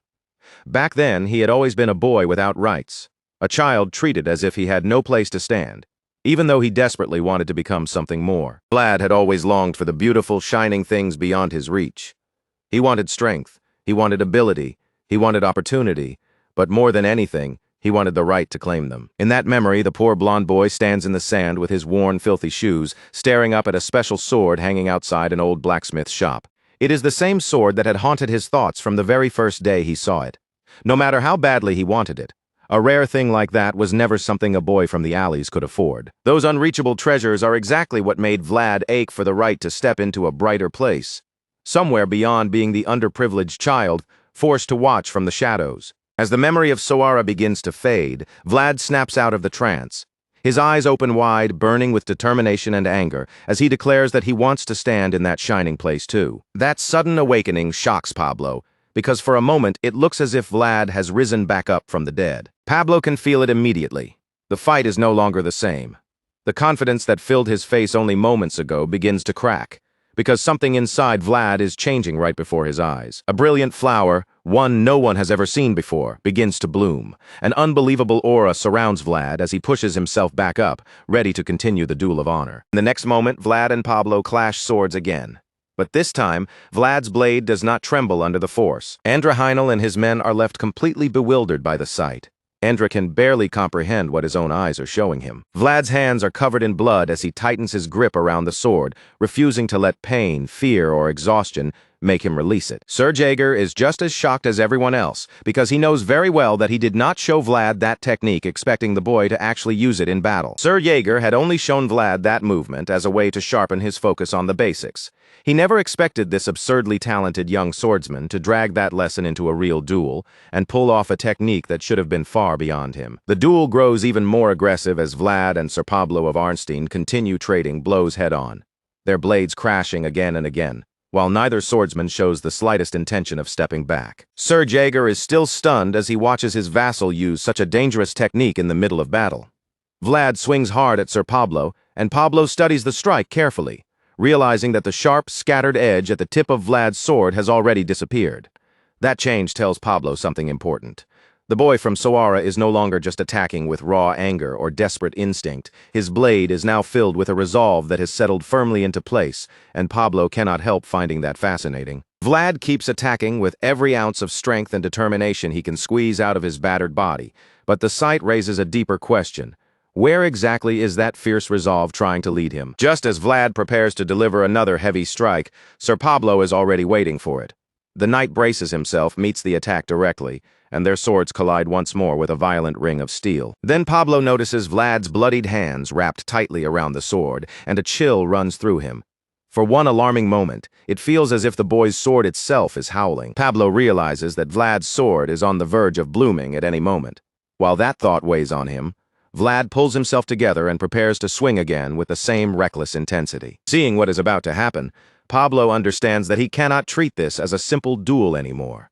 As a knight, he has a duty to face the moment properly. The seasoned knight raises his sword to meet Vlad's attack with his own strength, and once again the two blades slam together in a fierce clash. Pablo's intention becomes clear. He plans to receive and block every one of Vlad's strikes, not merely to stop him, but to draw out the world inside the young swordsman, the world that is about to burst into full bloom. Vlad holds his ground against the experienced knight, and the two remain locked in a fierce struggle, until little by little a strange power begins to rise from Vlad's sword. The people gathered around the duel floor stare in shock and confusion as that power appears before their eyes, unable to understand what they are witnessing. Even Jubert of Shazad is left bewildered, and Sir Jaeger's expression tightens as he realizes what is unfolding in front of them. This is not just a strange surge of strength, it is a premonition. When Sir Pablo sees it as well, he suddenly calls out in urgency for his shield, demanding that someone bring one to him immediately. A young squire reacts at once, rushing toward Pablo's side with the shield in hand, hurrying to deliver it before the next clash begins. Now armed with his shield again, Pablo strikes his sword against it with a heavy sound, and finally gives Vlad the name he had refused to offer before, introducing himself properly as Sir Pablo of Arnstein. With his stance reset and his resolve sharpened, Pablo prepares to continue the brutal fight. He calls Vlad a boy who has rights, then asks him to give his own name in return. Vlad looks back at him with glowing eyes and answers that he is a boy born in a place without rights. The moment those words leave him, the world around him seems to fall away, pulling him once more into his memories of Sora. In that memory, Vlad's small footsteps press into the sand as he walks away from the sword hanging on the wall. But he is not wandering without purpose. He is walking toward the place that shines. As that brilliant place takes shape in his mind, a voice tells him that he has already proven his own rights. Vlad stands before that shining place and stares at it, as if it holds everything he has ever wanted, until his blue eyes slowly begin to glow with a golden light. But that golden glow quickly fades back into blue, because now, more clearly than ever, the young swordsman understands who he truly is. The voice urges him to shout out his identity with pride, and this time Vlad does not hesitate. Power surges around Vlad's entire body as he charges toward his opponent, and with his sword raised high, he declares his name for all to hear. He is Vlad of Sora. The aura pouring from Vlad shines so fiercely that it turns into a blinding light, forcing nearly everyone in the hall to squint or look away. Even Joseph Bayezid has to shield his eyes from the radiance, while Sir Jaeger watches anxiously to see what will happen next. Endre Heinel refuses to look away either, and despite the fearsome aura surrounding Vlad, Sir Pablo remains completely undaunted. Instead of covering his eye against the overwhelming light, Pablo opens it wide. His gaze burns with a fierce golden glow as he faces Vlad head-on. That power wraps around Pablo like a blazing force, and he challenges the young swordsman to come at him one more time. Sir Pablo of Arnstein urges Vlad of Sora to attack, and Vlad answers without hesitation, rushing forward to continue the brutal duel. Vlad roars like a warrior and leaps into the air, terrifying aura surging around him as he aims to deliver a decisive sword strike, but Pablo is ready to receive it, planting his massive shield in place and bracing for the impact, while the fierce energy around him makes him look as though he is wrapped in an inferno. The two powers collide, and for a moment, the entire scene is swallowed by white. When the light clears, the first thing visible is Vlad's bloodied hand, still gripping his sword against the ground. Sir Pablo looks down at the young swordsman with a gentle smile on his face, almost like a proud father watching a child take his first true step forward. Pablo sits near Vlad, who lies unconscious beside him, and quietly admits that the boy fought very well. Vlad is completely out, bruises marking his face after that intense final clash, but while he sleeps peacefully, Endre Heinel immediately tries to stir up trouble. The troublesome uncle starts shouting that Vlad used aura during the duel, even though aura was forbidden. Endre demands that the young swordsman be disqualified for it, but his words only disgust Sir Pablo. Pablo fixes his gaze on the blue-haired nuisance, appalled that even after witnessing such a beautiful flower bloom, Endre can only think about the fruit that might appear once the flower falls. Just then, Sir Pablo turns his head and sees Joseph Bayezid and Sir Jaeger walking toward him. Both of them understand what Pablo did in the duel. They know he helped bring about the blooming of Vlad's flower, and because of that, they thank him for fulfilling his duties as a knight. Pablo answers calmly that he only did what he was meant to do. Still, he admits that helping Vlad bloom was an honorable moment for him as well. After that brief exchange, Joseph turns toward the priest and asks him to confirm whether Vlad truly used aura during the duel. The priest answers that Joseph is correct. What appeared around Vlad was indeed aura. Hearing that confirmation, Joseph asks the priest to decide which stands above the other, the sacred rules governing a duel or the code of the Swordmaster. The question catches the priest completely off guard, and his face goes pale, as if Joseph has just placed something terrifying in front of him. The Swordmaster is a title held by only one person in all of human history. A code is attached to that honored title, and Joseph explains that the code represents both honor and duty, while also carrying a connection to royal authority. Once he finishes explaining, Joseph turns his attention to the blue-haired uncle and his men. He addresses Andre Heinel directly, telling him that a rule and a code are now clashing, then asks him to choose which should come first, honor or duty. Joseph makes it clear that no one present can easily declare one higher than the other. Because of that, he argues that the matter must be reported to the Holy See in the royal palace. With that reasoning laid out, Joseph concludes that the result of the duel will be postponed until a definite answer comes from there. And in that moment, the truth becomes clear. Every young and tender thing in this world deserves the right to let its flower bloom. Vlad lies unconscious after his clash with Sir Pablo, but the fact that his flower has finally bloomed makes the beauty of possibility feel almost overwhelming. The voice says that every young soul capable of expressing itself as its own world is precious, and for that reason, all knights must faithfully protect those fleeting, irreplaceable moments. The voice calls upon all who raise honorable swords to swear by his name, vowing that they will carry out their duties and protect what must be protected. At that moment, the truth behind the man's identity finally becomes clear. The one speaking before them is none other than the Swordmaster himself, the founding king whose name still echoes through history. And as every knight in the hall lowers their head in respect, the Swordmaster calmly reveals the meaning behind his words. What he has just spoken is his very first code. After that intense duel comes to an end, the story moves to the Heinel mansion, where Vlad is finally lying in bed, slowly waking from the deep rest his battered body desperately needed. After all, Vlad had just crossed swords with one of the strongest knights in the entire land, and somehow he had managed to endure it.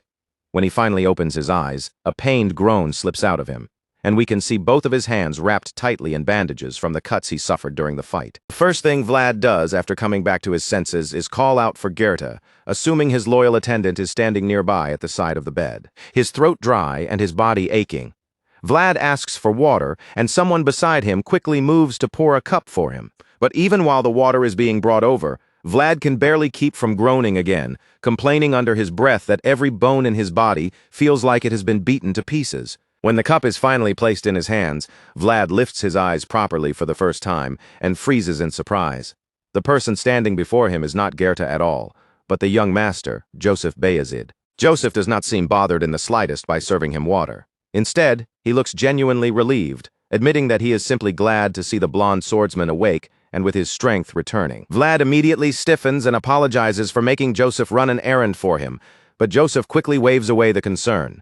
He tells Vlad there is no need to worry about such things and urges him to stay comfortable. With both hands wrapped so thickly in bandages that they almost look like a mummy's, Vlad carefully accepts the cup of water. Joseph watches him closely and asks whether any part of him hurts more than the rest, but Vlad answers that nothing in particular stands out. Joseph then thanks him with a serious expression, admitting that he never expected his young vassal to go that far or accomplish so much during the duel. After that, Joseph takes a seat beside Vlad's bed and quietly tells him the result of what happened. Because of Vlad's actions, the duel has now been postponed. Vlad cannot immediately understand what Joseph means. He had passed out right after the fight, so everything that followed is a complete blank to him. Seeing his confusion, Joseph explains that the duel was delayed before any final conclusion could be reached, because the rules of the sacred duel became tangled together with the Swordmaster's code. The moment Vlad hears the word Swordmaster's code, his attention sharpens. That phrase is not unfamiliar to him, because the voice had once spoken to him about it before. Joseph goes on to explain that anyone who wishes to become a knight must one day swear an oath according to the Swordmaster's code. Then he adds that, If everything continues to go well, the day will eventually come when Vlad makes that pledge himself. Those words instantly pull Vlad into his own imagination. For a moment, he can already picture himself as a true knight, covered from head to toe in shining armor, carrying a great sword at his side, and riding proudly on the back of a powerful horse. Joseph breaks him out of that little dream when he suddenly rises from his seat. Before leaving, he tells Vlad to take good care of himself, then adds that staying in the Heinel mansion for too long could bring its own kind of trouble. Vlad quickly insists that he is already fine, almost ready to say he can leave right away. But Joseph cuts him off before he can finish, making it clear that he will not allow that. Joseph cannot let a future knight throw himself out of bed before his body has truly recovered. After all, he is the kind of person who knows how to treasure things that are genuinely worth protecting. Elsewhere in the mansion, Lady Alicia stands by the window, gazing outside with a heavy, distant look in her eyes. One by one, she watches the guests leave, and frustration quietly builds inside her because she was not even able to properly warn them before they departed. She asks whether Endre has left as well, but her knight reminds her that her uncle's departure was delayed along with the duel. He then reassures her that he has already requested personal protection for her through the church priest. But that news only deepens Alicia's bitterness.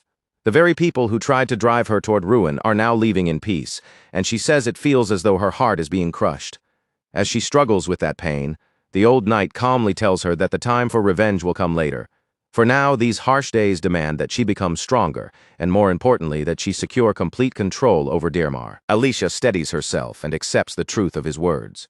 No matter how painful it is, she understands that gaining firm control over Dirmar is exactly what she must do. Then, as if forcing herself back to practical matters, Alicia suddenly asks how the lemon harvest is progressing. Unfortunately, the answer she receives is not encouraging. Alicia grows worried when she hears that production continues to decline, and she wonders aloud whether they should begin planting more barley instead. Sir Duncan advises caution, telling her that they should wait and observe the situation a little longer. Changing the entire industrial structure of the region is not something that can be done lightly. Alicia agrees, knowing full well that a choice like that would affect far more than a single harvest. At this stage, it is simply too difficult to decide in haste. She lets out a tired sigh, feeling as though every time she clears one mountain-sized obstacle, another one immediately rises in front of her. Then something outside the window catches her attention, and she turns to ask Sir Duncan about it. Alicia asks whether most knights know how to ride horses, and the question takes the old knight completely by surprise. To Sir Duncan, the answer is obvious. Anyone who calls himself a knight should naturally be able to ride. In Sir Duncan's eyes, a man who cannot ride a horse can hardly be called a knight at all. Horsemanship is considered almost as important as skill with a sword, and as he explains this, Alicia keeps looking outside with a faintly amused expression. Alicia quietly concludes that even the gods do not give everything to one person. Curious about what has drawn her gaze, Sir Duncan steps closer to the window and looks outside, only to be stunned by what he sees. Down below, Vlad is desperately trying to stay mounted on a horse, clinging on with everything he has as the animal bucks beneath him like he has been thrown into the middle of a wild rodeo. Jaeger stands nearby, silently watching the disaster unfold with visible disappointment. Even from the window, Sir Duncan can practically feel the advanced knight's frustration radiating from him. Before long, Vlad is thrown straight off the horse and crashes hard onto his back. The pain is written all over his face, and it is hard not to feel sorry for him, especially since he only recently survived that brutal duel. Vlad lies there for a moment, catching his breath while rubbing his aching back.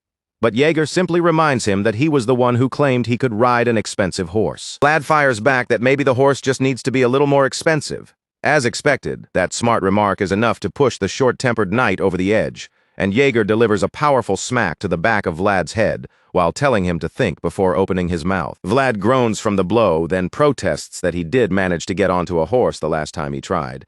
The problem, however, is that Goethe was the one steering it back then. As Vlad tries to explain, Goethe quickly steps in to defend him, insisting that Vlad really did get on the horse. The moment Sir Jaeger hears that explanation, he realizes the situation is much worse than he first thought. At first, Jaeger had believed he could simply teach Vlad how to ride through ordinary training, but now that every attempt keeps failing, he begins to wonder whether the problem might not be Vlad alone, but the horse itself. He watches as Gert tries to lead the horse back toward Vlad, only for the animal to start backing away from him.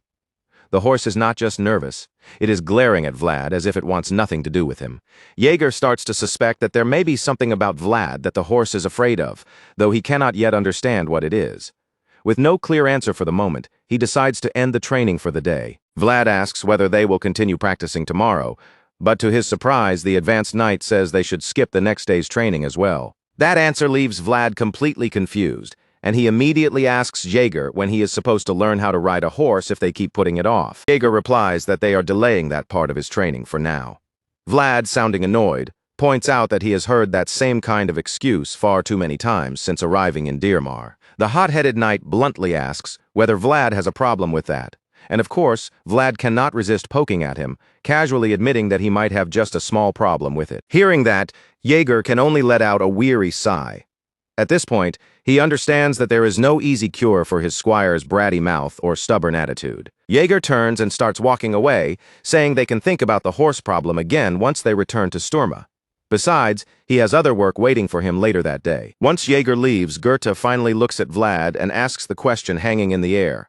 Why do horses seem to hate him more and more as time passes? By now, Vlad is starting to look genuinely worried, afraid that even more expensive horses might refuse to let him ride them.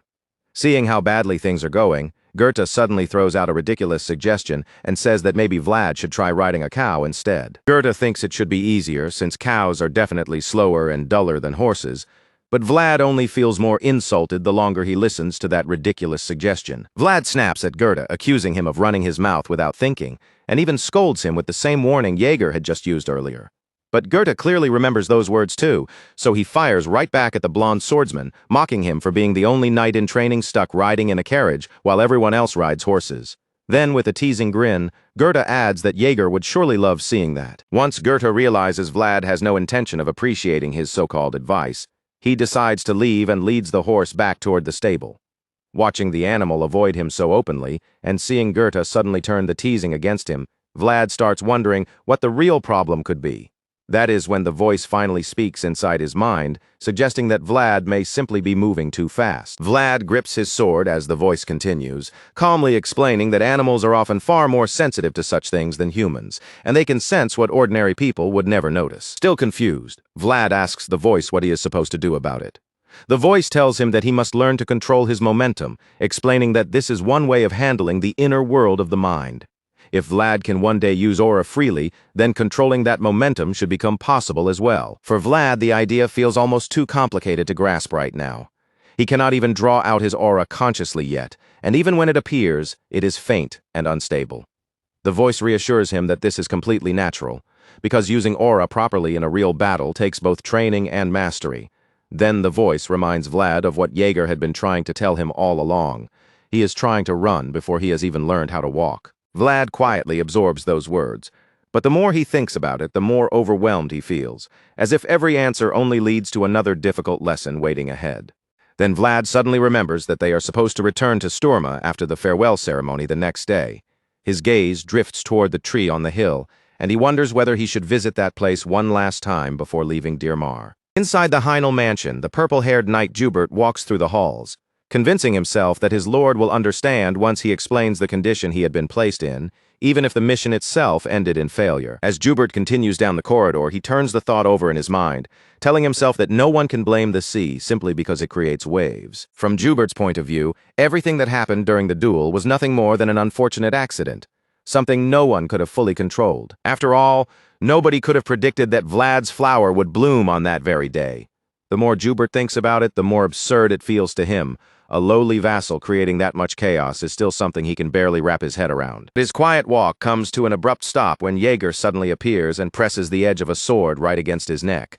Jubert glances at the blade and remarks that this is a rather aggressive way to greet someone, calmly assuring the advanced knight that he really did not need to go this far. But when Jubert's eyes glint with that familiar mischief, Jaeger becomes even more certain that yes, he absolutely did need to go this far. Jubert asks how long Jaeger has been waiting there, wondering whether the man has nothing better to do with his time.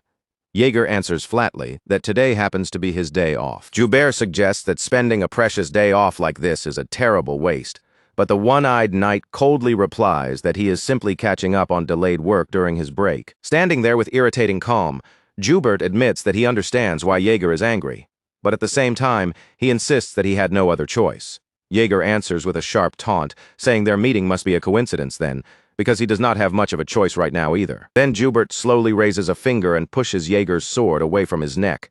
saying that the whole situation must have been truly upsetting for him. Jubert then reminds Jaeger that the two of them are in the same line of work, so at the very least he expects Jaeger to understand how these things are done. But the green-eyed knight answers without flinching, saying he is only following orders. If his master tells him to bark, then he barks.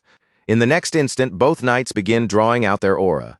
Jubert's eyes start to glow, and Jaeger's do the same as the two men lock themselves into a silent, dangerous standoff. Jubert tries to pressure Jaeger with his aura, hoping to intimidate him into backing down, but Jaeger does not give an inch, and once Jubert realizes the warning will not work, he finally lets his aura fade. Seeing that the man with the eye patch is completely serious, Jubert raises both hands in surrender and says Jaeger's warning has been received. Even so, Jaeger keeps the sword against his neck, unmoving, so Jubert decides to rely on words instead. The purple-haired knight suddenly remarks that it is almost wrong for people to call men like them swordsmen in the first place. For a moment, it seems like Jubert might say something to calm Jaeger down, but instead he turns the insult sharper. He tells the green-eyed knight that Jaeger is also just a dog who bites only when his master gives the order. With a condescending look, he tells Jaeger to enjoy his day off if he is done barking, confident that Jaeger would never truly harm him. After all, even the smallest bloodshed here would be treated as a declaration of war against the Shahzad family. But before Jubert can even finish speaking, Jaeger drives his fist straight into his face, sending the purple-haired knight crashing hard onto the floor. Jubert groans as he hits the ground while Jaeger coldly taunts him, saying that one little bite should be fine because his lord is a generous man. Then, without giving Jubert time to recover, Jaeger lunges toward him again. Jubert tries to mock him through the pain, asking whether a punch to the face was enough to satisfy him. But Jaeger answers with another brutal blow, this time slamming his fist straight into Jubert's stomach while making it clear that he has not finished beating him yet. At that point, Jubert can barely breathe, his body folding in on itself as the air is forced from his lungs. He collapses to the floor again, coughing uncontrollably as he struggles to gather himself after the heavy blow. Jaeger looks down at Jubert and tells him that he expects him to understand exactly why this is happening, since the two of them are in the same business after all. After a while, the crafty knight manages to push himself back up, and at last, he admits that this much of a beating should be enough to make the point. Hearing that, Jaeger says he truly hopes they meet again someday, especially because he cannot fully make Jubert pay for mocking Joseph Bayezid while they are still inside the Heinel mansion. Jubert slowly gets back onto his feet, one hand pressed against his aching stomach, and boldly agrees that they will cross paths again sooner or later. He says it because he knows the Empire is beginning to fall apart.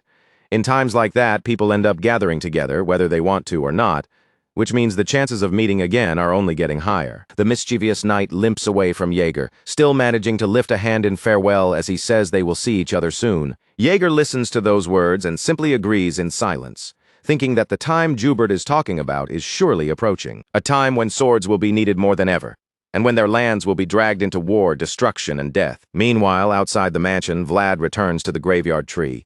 Standing before it, he says the spirit they met last time seemed almost like an old friend. So maybe the voice should try speaking with it again. The voice admits that he still cannot believe the white serpent recognized him, and that the encounter shocked him just as much. Either way, Vlad thinks they should take a quick look and leave before they run into Lady Alicia again, because he knows that would only create more trouble for them. Without wasting time, he kneels in front of the tree and plants the sword into the ground, just as he did before, preparing to let the voice take control of his body once more. At that moment, Vlad's eyes begin to glow, and almost instantly, the white serpent appears right in front of him.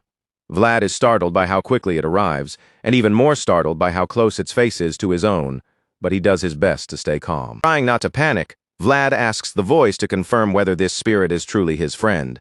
But even the voice sounds uncertain, admitting only that he hopes the serpent is friendly. Suddenly, the white serpent begins circling around the young swordsman, coiling and moving around him, as if Vlad were some kind of strange egg. Naturally, Vlad is not exactly comfortable with a spirit serpent circling him like that, but he forces himself to stay still, and assumes this might simply be the creature's way of greeting him. The voice also thinks Vlad's guess is probably correct. But while they are still trying to make sense of it, the blue-eyed serpent suddenly stops moving and fixes its gaze directly on Vlad's eyes. The white serpent stares at him for a long moment, then narrows its eyes. Its behavior grows stranger by the second, and Vlad cannot help asking why it is acting that way. The voice simply tells him not to bother trying to understand spirits, because they are another form of the world itself. The serpent continues moving oddly, shaking its head from side to side, as if following a rhythm only it can hear. The voice tells Vlad that the fragile soul of a mortal cannot possibly understand everything that makes up the world, and at this point, that feels painfully obvious. Then the glowing serpent suddenly rises higher into the air and begins a strange, dance-like ritual. As it moves, the grass below and the tree beside Vlad start to shine with the same mysterious light. Soon, even the air around them fills with an unusual energy, thick and almost alive, and when Vlad feels it brushing against his skin, he realizes with surprise that the energy is warm. Vlad cannot make sense of what is happening at first. The warmth, the glow, and the strange movement of the white serpent all feel beyond anything he understands, but then something suddenly clicks inside him. As that gentle energy wraps around his body, Vlad begins to recognize what it is. The sensation is unfamiliar, yet somehow clear enough for him to understand its meaning. Even the voice realizes what is unfolding before them, and his surprise is impossible to hide. He admits that he never expected to encounter a forgotten enigma in a place like this. The truth is that this warm, glowing energy is the white serpent's blessing. The voice confirms it as the luminous spirit keeps its gaze fixed on the young boy from Sora, surrounding him in that mysterious light. After that strange and magical experience, the scene moves to Joseph Bayezid preparing to leave with his people. Before their departure, they visit Lady Alicia, and she lowers her eyes in embarrassment, admitting that she feels ashamed to send them off in such a simple way. She wishes she could have prepared a grand banquet worthy of their help, and she says so with clear regret. Joseph gently reassures Alicia that her sincerity is more than enough for him and House Bayezid. He understands her situation completely, especially because this is the moment when she must focus on repairing the cracks within the Heinel family. Hearing his thoughtful words, Alicia's expression softens. She appreciates his understanding from the bottom of her heart and thanks him sincerely for everything he has done. The representatives of House Bayezid give Alicia one final respectful bow, and Joseph calmly announces that they will be taking their leave. Just as they are about to turn away and depart, Sir Duncan steps forward and asks them to spare a moment. Sir Duncan then calls for Vlad to come forward, and the sudden request leaves the blonde young swordsman visibly puzzled. Unsure of what is happening, Vlad glances back toward his masters for permission. Joseph notices the look and gives him approval, telling him to go ahead. As Vlad walks over towards Sir Duncan, Jaeger watches the situation unfold and suggests that the Heinel household must have prepared some kind of closing ceremony. Joseph agrees, explaining that he had asked them to keep the ceremony simple in case they decided to proceed with it. Once Vlad reaches them, Sir Duncan tells him to kneel, and Vlad immediately does as he is told. With Vlad kneeling before her, Lady Alicia begins to express her gratitude to the boy from Sora. Alicia tells Vlad that if it had not been for him, she would not even be standing there now. She praises him for protecting the honor of her household, and for casting light over a sacred duel that had been stained by fraud. Alicia admits that no amount of thanks could ever fully repay what Vlad has done for her. Still, with humility in her voice, she says she wants to offer him what she can. Then Alicia stretches out both hands, holding a purple handkerchief between them. She tells Vlad that even though he is not yet a knight, she wishes to entrust her name to him. Alicia declares that Vlad acted with more honor than many true knights.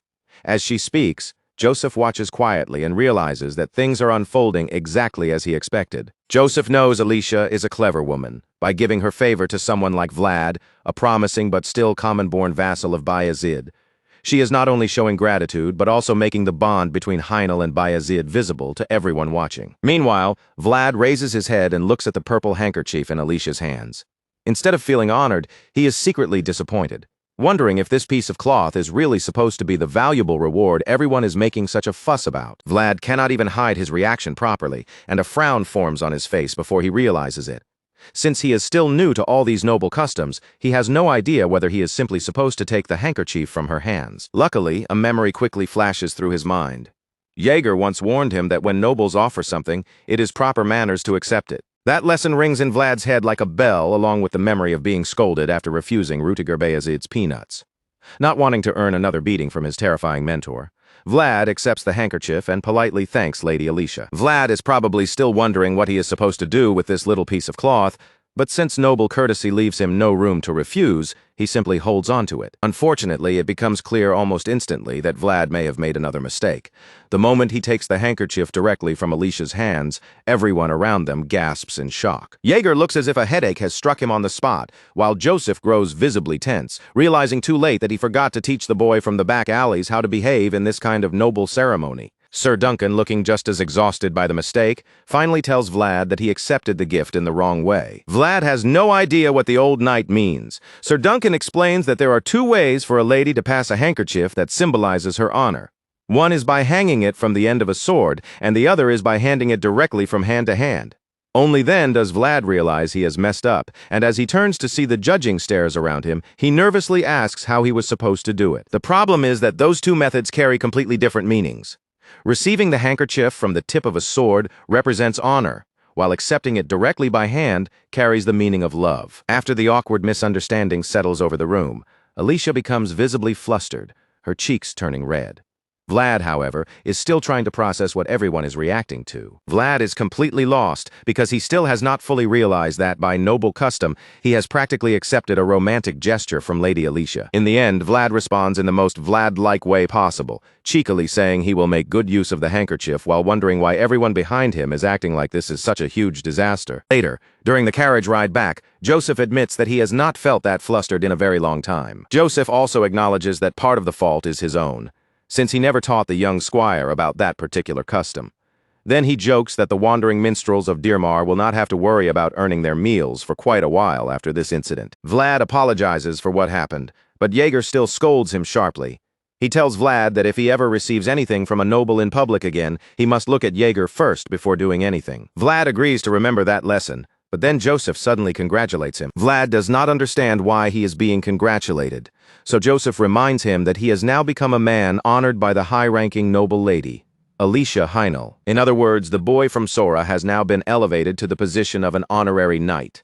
The same Vlad who began as a slum boy has somehow climbed all the way to a rank connected to knighthood. When Vlad hears that he is being treated as an honorary knight, his eyes widen in complete shock, as if the words themselves are too unbelievable to accept. Joseph casually explains that Vlad will be regarded as a knight in places where Alicia Heinel's name is respected and recognized. Even with that limitation, the news still feels enormous to the young blonde swordsman. Vlad can hardly believe that he has been made any kind of knight at all, especially at his age. The thought is so overwhelming that he struggles to wrap his mind around it. While Vlad is still trying to understand the situation, Joseph adds that this honorary status will mostly apply within Dirmar, since Alicia has only just become a baroness. At that point, Vlad finally understands what Joseph means, and he almost looks relieved. Becoming a real knight could never happen so easily, and this honorary title is not quite the same thing. Still, Vlad holds the purple handkerchief Alicia gave him and looks down at it in silence, thinking deeply about everything that has just happened. Joseph interrupts his thoughts by reminding him that he only received the gift because of a mistake. Then he warns Vlad not to lose it, because that handkerchief is not just a random piece of cloth, it represents Alicia's honor. Growing anxious, Vlad asks Joseph what would happen if he somehow lost the handkerchief. Joseph answers coldly that Vlad would have to take responsibility himself because he accepted it with his own hands. Those words send a chill through Vlad. From the look in Joseph's eyes, he can tell the consequences would be far more serious than his young master could easily protect him from. With that in mind, Vlad grips the handkerchief tightly and silently vows not to lose it no matter what. Just then, Joseph takes out a small piece of paper that looks like a contract. He says the matter ended abruptly, and because of Vlad's actions, this document is no longer needed. Vlad studies the paper and guesses that it must be a promissory note. Joseph confirms it, explaining that the document certifies Alicia Heinel borrowed 10,000 gold. The amount is so enormous that Vlad is visibly taken aback. Joseph then explains that the money had been prepared to secure Alicia's soldiers in case she lost the duel. If Alicia had lost the duel, she would have been forced to surrender herself, because at that point, giving herself up would have been the only way to escape her uncle Andre Heinel's grasp. But Joseph Bayezid then reveals something even more important. Alicia never actually borrowed that gold in the first place. Hearing that, Vlad becomes confused and asks why Joseph prepared such a note at all, since everyone already knew that losing the duel meant Alicia would lose her right of succession. Joseph explains that Alicia's claim is like a small spark buried under ashes. With the right gust of wind, that spark can flare back to life. In other words, as long as Alicia remained within House Bayezid's reach, Andre Heinel would have no choice but to feel pressure. At that moment, Vlad begins to understand the way nobles fight their battles. After everything he has seen, he realizes that their lives revolve around excuses, causes, and the careful search for justification. Before Vlad can think any deeper about it, his expression suddenly changes. Something strange reaches his senses from behind, and his body reacts before he can ignore it. Joseph notices the sharp look on Vlad's face and asks what is wrong. Vlad listens closely, then tells him that he heard something coming from the woods to the west. Out in the forest, everything seems calm for only a moment. Then, all at once, clouds of dust rise along the horizon, and a large group of riders comes charging toward Joseph's convoy. Vlad spots them through the carriage window, and his face goes pale with alarm.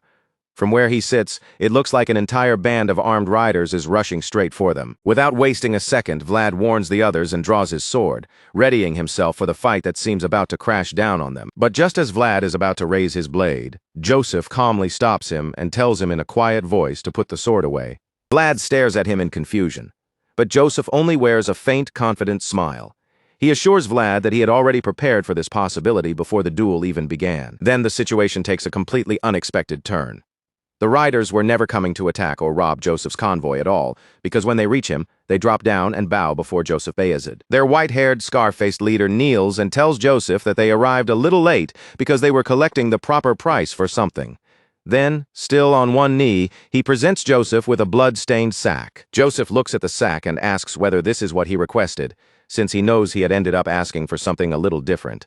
Still, Joseph tells the scar-faced man that he has done well, then calmly orders him to stand. The scar-faced leader rises to his feet, and the moment he does, his gaze lands on Vlad standing near Joseph. The man wonders aloud whether Vlad is the young vassal who received Lady Alicia's honor by hand.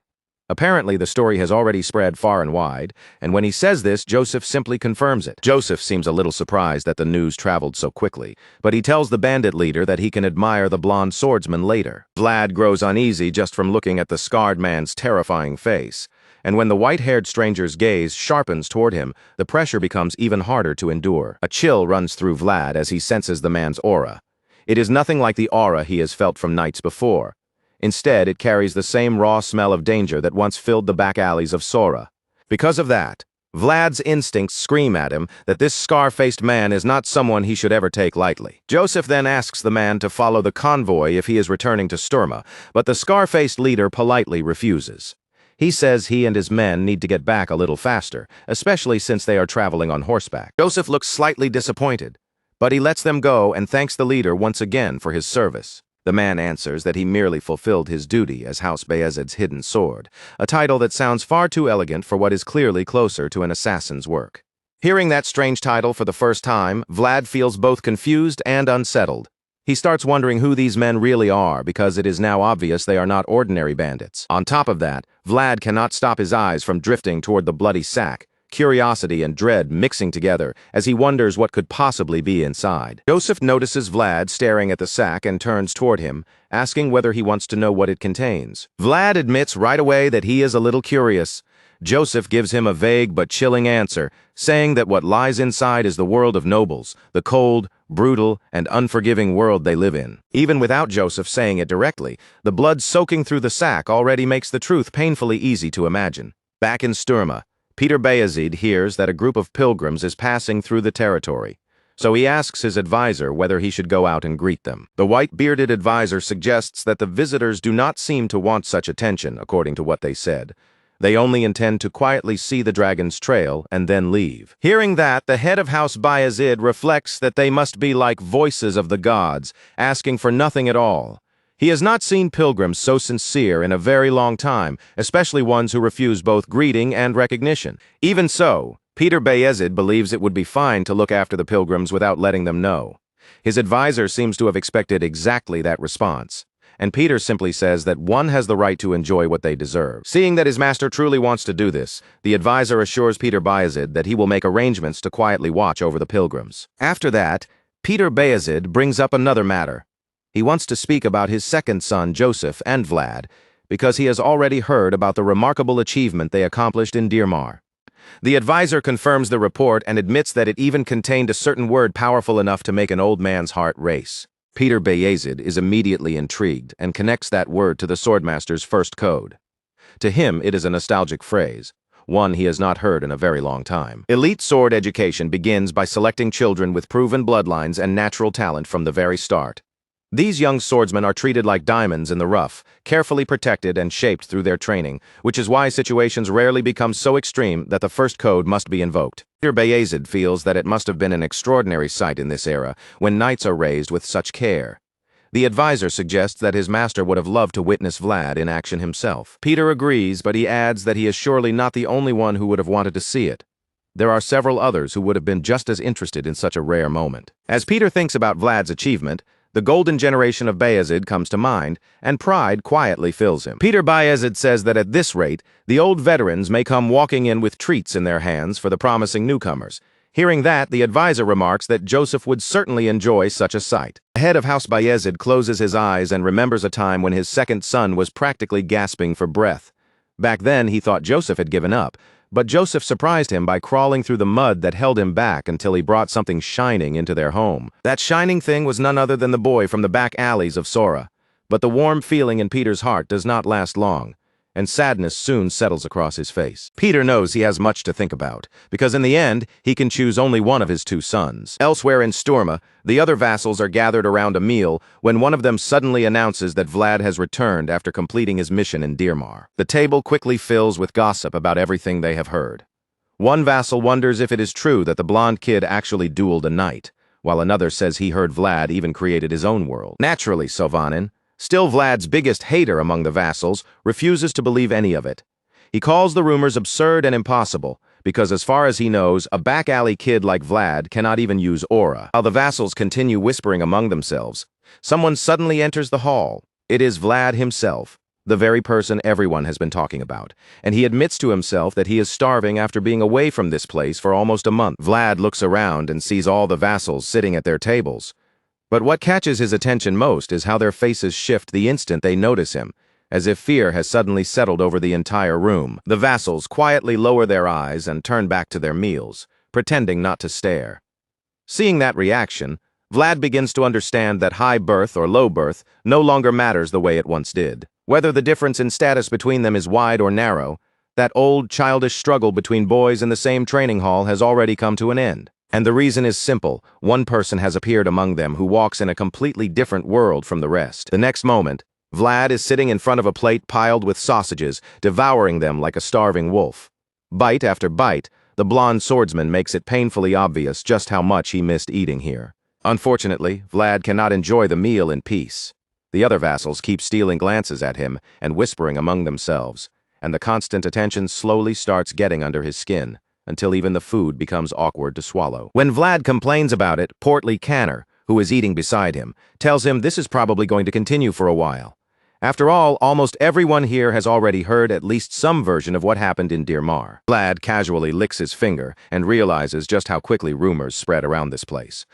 Portly Canner is more or less the only friend Vlad has among the vassals, so he is also the only one who bothers asking what Vlad plans to do during the vacation. The word vacation catches Vlad completely off guard. Seeing his confusion, Portly Canner realizes Vlad did not know, so he explains that the vassals receive a vacation period twice a year. Portly Canner adds that all the followers have already been given holidays this week. That makes Vlad wonder whether he is supposed to receive one too, since he is still new here, not from some treasured household, and on top of that, he does not even have anywhere to go. The moment Portly Canner hears that, his face lights up with excitement. Without hesitation, he invites Vlad to spend the vacation at his family home, explaining that it will not be a problem at all, because his father, Olsen Canner, is officially the one inviting him. Portly Canner nervously admits that he has never actually brought a friend home before, and from the way he says it, Vlad can already tell that his previous attempts probably did not go very well. Because of that, Portly Canner becomes even more determined to convince him.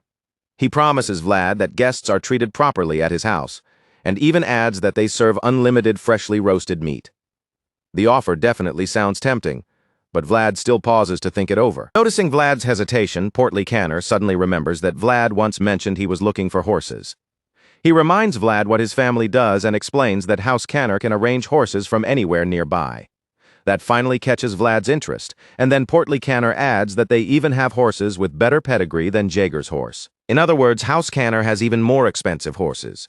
The instant Vlad hears that, he agrees without a second thought to spend the vacation at Portly Canner's home. Vlad looks far too serious about the decision, but Portly Canner is simply thrilled that he finally gets to bring a friend home for the holidays. Later that afternoon, Jaeger puts Vlad through another brutal round of training.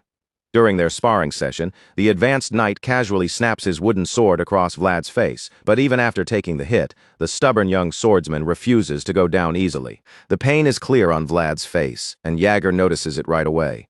When Vlad tries to launch another attack, Yager counters him cleanly and orders him to focus. Yager is practically toying with him. With one hand held behind his back, the green-eyed knight uses only the other to shut down every attempt Vlad makes to land a proper strike. Even after being stopped again and again, Vlad does not give up. He keeps pressing forward, throwing every bit of strength and stubbornness he has at the advanced knight in front of him. But Jaeger's expression hardens when he realizes Vlad is trying to force something beyond his current ability. In the next instant, he lands a vicious strike across Vlad's back. The kind of blow that could normally paralyze a man even with a wooden sword. Somehow, Vlad endures the brutal hit. Still, the pain is too much to shake off immediately, and he drops to one knee, breathing hard as he tries to recover. While Vlad struggles to catch his breath, Sir Jaeger reminds him that he already warned him not to attempt things he knows he cannot do. Jaeger is angry because it looks to him like Vlad has started thinking too highly of himself after dueling a knight in Dirmar. Vlad is stunned by the accusation, but he says nothing. He is still kneeling there, breath rough in his throat, trying to gather himself after the blow. Unfortunately, Vlad's silence only irritates Jaeger further, and the knight concludes that his vassal is ignoring him. That shocks Vlad all over again. But even then, he cannot immediately find the words to answer. He is too dazed and overwhelmed to speak properly. Jaeger glares down at him with real anger, and once Vlad realizes his mentor is completely serious, fear flashes across his face. He quickly apologizes to Jaeger. After hearing the apology, Jaeger tells Vlad not to come to the training ground if he feels like he is being forced to train. He also makes it clear that if Vlad now believes he can train without him, then he should stop coming to him altogether. With those blunt words, Jaeger ends the lesson for the day. He turns away and tells Vlad he can leave. Vlad is clearly in a sour mood, but he says nothing. Instead, he quietly walks off in the opposite direction, carrying his frustration with him. Jaeger looks back at Vlad as he leaves and admits to himself that the young swordsman's results shine just as brightly as his achievements. He is certainly proud of what Vlad has done, but he also knows Vlad's strengths are still rough and unpolished. To Jaeger, Vlad is still like sand scattered along the shore, fragile enough to be swept away the moment a great wave comes crashing in. That thought troubles Jaeger deeply, because he understands exactly how dangerous Vlad's situation is. But for now, all he can do is keep guiding the boy as best he can. Elsewhere, Vlad walks down one of the hallways with his sword in hand. The voice suddenly speaks inside his mind, reminding him that he had been told to focus on the basics. The voice says he would have been angry too, but Vlad explains that he was only trying to draw out his aura again. The voice responds by reminding Vlad that not every knight can use aura. He also explains that being unable to use it does not mean a knight is weak or low level. According to the voice, aura is simply proof of a possibility. The possibility that someone can rise even higher. He reminds Vlad not to forget how little time has passed since he first truly took up the sword. In other words, Vlad needs to be patient, because a great flower can only bloom when its roots are strong. The voice also assures Vlad that Sir Jaeger would not have scolded him so harshly if he were not worth teaching. He advises Vlad to think carefully about what Jaeger was trying to tell him. After hearing that, Vlad slowly calms down, lets out a sigh, and decides to accept the advice. Vlad is already used to contempt and ridicule, but today weighs on him differently. What hurts most is not an insult or a sneer, it is the disappointment he saw on Jaeger's face. The more Vlad thinks back to Jaeger's expression, the heavier it feels. To him, that look hurts even more than the wooden sword strike that slammed into his back. The voice then makes the gloomy mood even worse, by reminding Vlad that he never got the chance to bring up the vacation, all because Jaeger was so angry. Vlad gets irritated the moment he remembers that missed chance, but he quickly forces himself to calm down. In a situation like this, he tells himself he should not even be worrying about vacation at all. He looks down at his sword and gives a small smile, deciding that for today he should keep swinging until his mind is empty of every troublesome thought. Later that night, when almost everyone else is asleep, Vlad slips out into the woods alone and begins swinging his sword over and over without stopping. He grips the handle tightly with both hands and drives each swing forward with his whole body, following the path of the blade as it cuts through the darkness. Vlad keeps going until one of his swings carves a deep slash into the earth itself. By then, exhaustion has caught up with him, and he stands there panting heavily while the voice suggests that they end the training for the night. Vlad is surprised that the voice wants to stop already, but the voice tells him he passed the daily quota long ago. He warns that if Vlad burns too hot too quickly, he will only exhaust himself. Of course, the stubborn boy from the back alleys does not want to hear that, but the voice keeps pressing him, reminding him that everything he has worked so hard for could become meaningless if he injures himself, or worse. After taking in those words, Vlad finally agrees to call it a night, even though the decision clearly does not satisfy him. He lifts his eyes toward the moonlit sky, feeling troubled at first, but as he stands there in the quiet night, that heavy feeling slowly begins to shift into something else. Quiet confidence starts to settle over Vlad under the night sky. He finally begins to understand the voice's point, realizing that he has only just obtained something that truly shines. While Vlad stands there glowing softly beneath the moonlight, Jaeger steps outside and notices him from the balcony. Seeing the young boy shining so brightly in the darkness, Jaeger cannot look away and simply watches him in silence. Jaeger sees that Vlad's gaze remains fixed on the moon above him, unmoving beneath its pale light, and the sight stirs something deep inside the advanced knight. When Vlad still doesn't pull his eyes away, Jaeger follows his gaze and slowly looks up at the same moonlit sky. After a quiet moment, the old knight seems to understand something about the boy beside him, thinking that Vlad is just like a wolf chasing after the moon. That night, the knight and his disciple remain there in silence, both of them staring up at the pale moon hanging above them.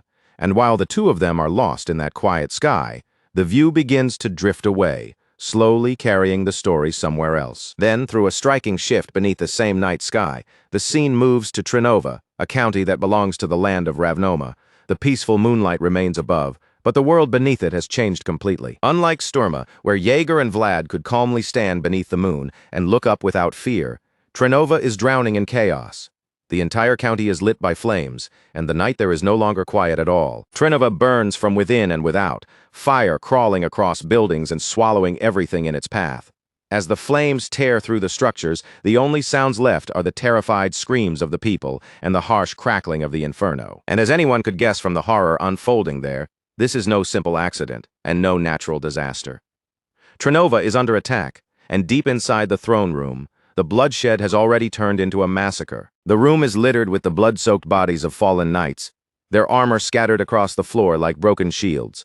Among them, the final knight, still clinging to life, suddenly finds himself face to face with the one responsible. The surviving knight is already gravely wounded, barely holding himself together, but the assassin had been searching for him all this time.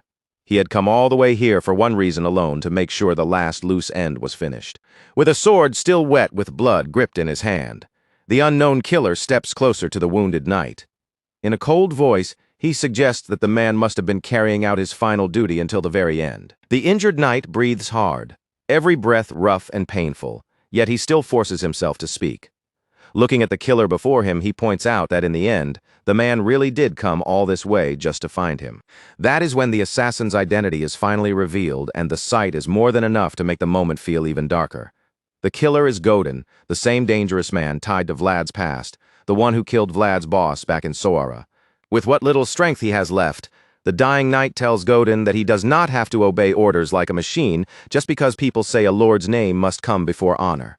Even at death's door, he tries to remind him that a knight should still have a soul. He tells Godin that the knights who once served Count Gaidar were never men who blindly threw away their honor like that.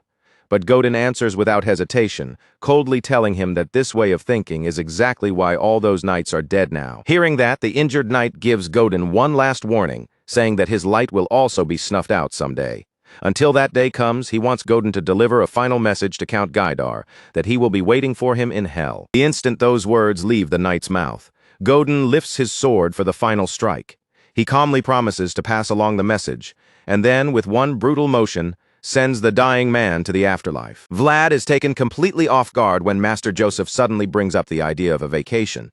He clearly hadn't expected anything like that, especially since he had already made up his mind to spend his days focusing only on swordsmanship, without letting himself rest. But Joseph makes it clear that this is not really up for debate.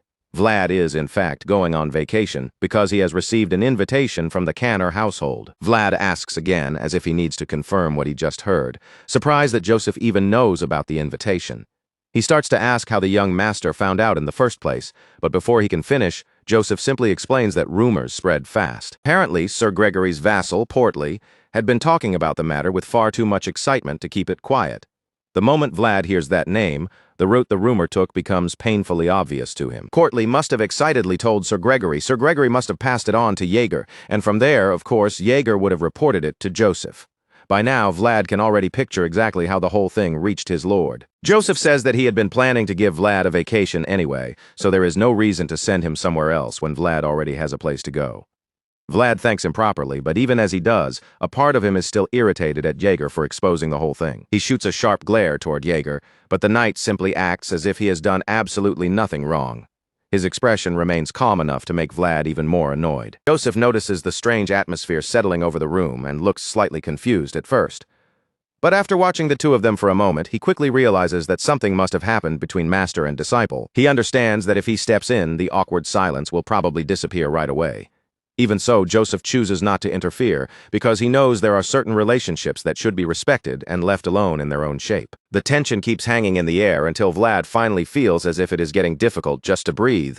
Even though he is still annoyed with Jaeger, he decides that it would be better to greet him properly and then excuse himself before the atmosphere gets worse. But while Vlad is still thinking through what to do, the green-eyed knight suddenly speaks first. Jaeger reminds him that even on vacation, a knight must never let go of his sword, not even for a moment. Vlad is briefly caught off guard by the warning, but he knows right away that Jaeger is speaking the truth. Because of that, he accepts the advice without trying to argue or make excuses. Jaeger continues by warning Vlad that if he misses even a single day of training, he himself will feel the difference. And if he lets an entire week slip by, then it will not just be him. Other people will be able to notice it too. Jaeger already knows that Vlad is not the sort of lazy student who needs to be chased down and forced to train. Still, he thinks there is no harm in reminding him, because a young swordsman stays sharper when someone keeps him from drifting even a little. With that thought in mind, Jaeger simply tells his young vassal that they will see how things stand when Vlad returns from his vacation. It is a short sentence, but it carries the weight of both permission and expectation. The moment Vlad hears that, relief and happiness rise across his face. To him, those words mean that Jaeger has finally approved the trip and allowed him to go. Joseph notices just how visibly happy the young swordsman has become, but he quickly cuts into that excitement with a warning. He tells Vlad not to raise his hopes too high when it comes to the horses, because the problem he has right now may be difficult even for the Canner household to solve. With that one comment, Joseph almost instantly cools Vlad's excitement. Then he gives him a practical instruction, telling him to observe just how strongly the horses reject him and figure out which region produces the horses that reject him the least. Vlad takes the advice seriously and confirms that he understands. Once that is settled, Joseph tells him he may leave and that they will meet again after 1 week. Vlad starts to walk out of the room, but he suddenly stops when Joseph tells him that there is no need to bring back any gifts. Vlad is stunned for a moment, then quickly assures him that he will not forget. In Vlad's mind, Joseph's words sound less like a refusal and more like a hidden request, especially since he remembers how much Joseph seemed to enjoy the jam and the pottery Vlad brought before. After that, Vlad finally leaves the room and the door closes behind him. Only Jaeger and Joseph remain inside, the air settling into a quieter mood once the young swordsman is gone. Even after Vlad has left, Joseph still seems unable to fully believe it.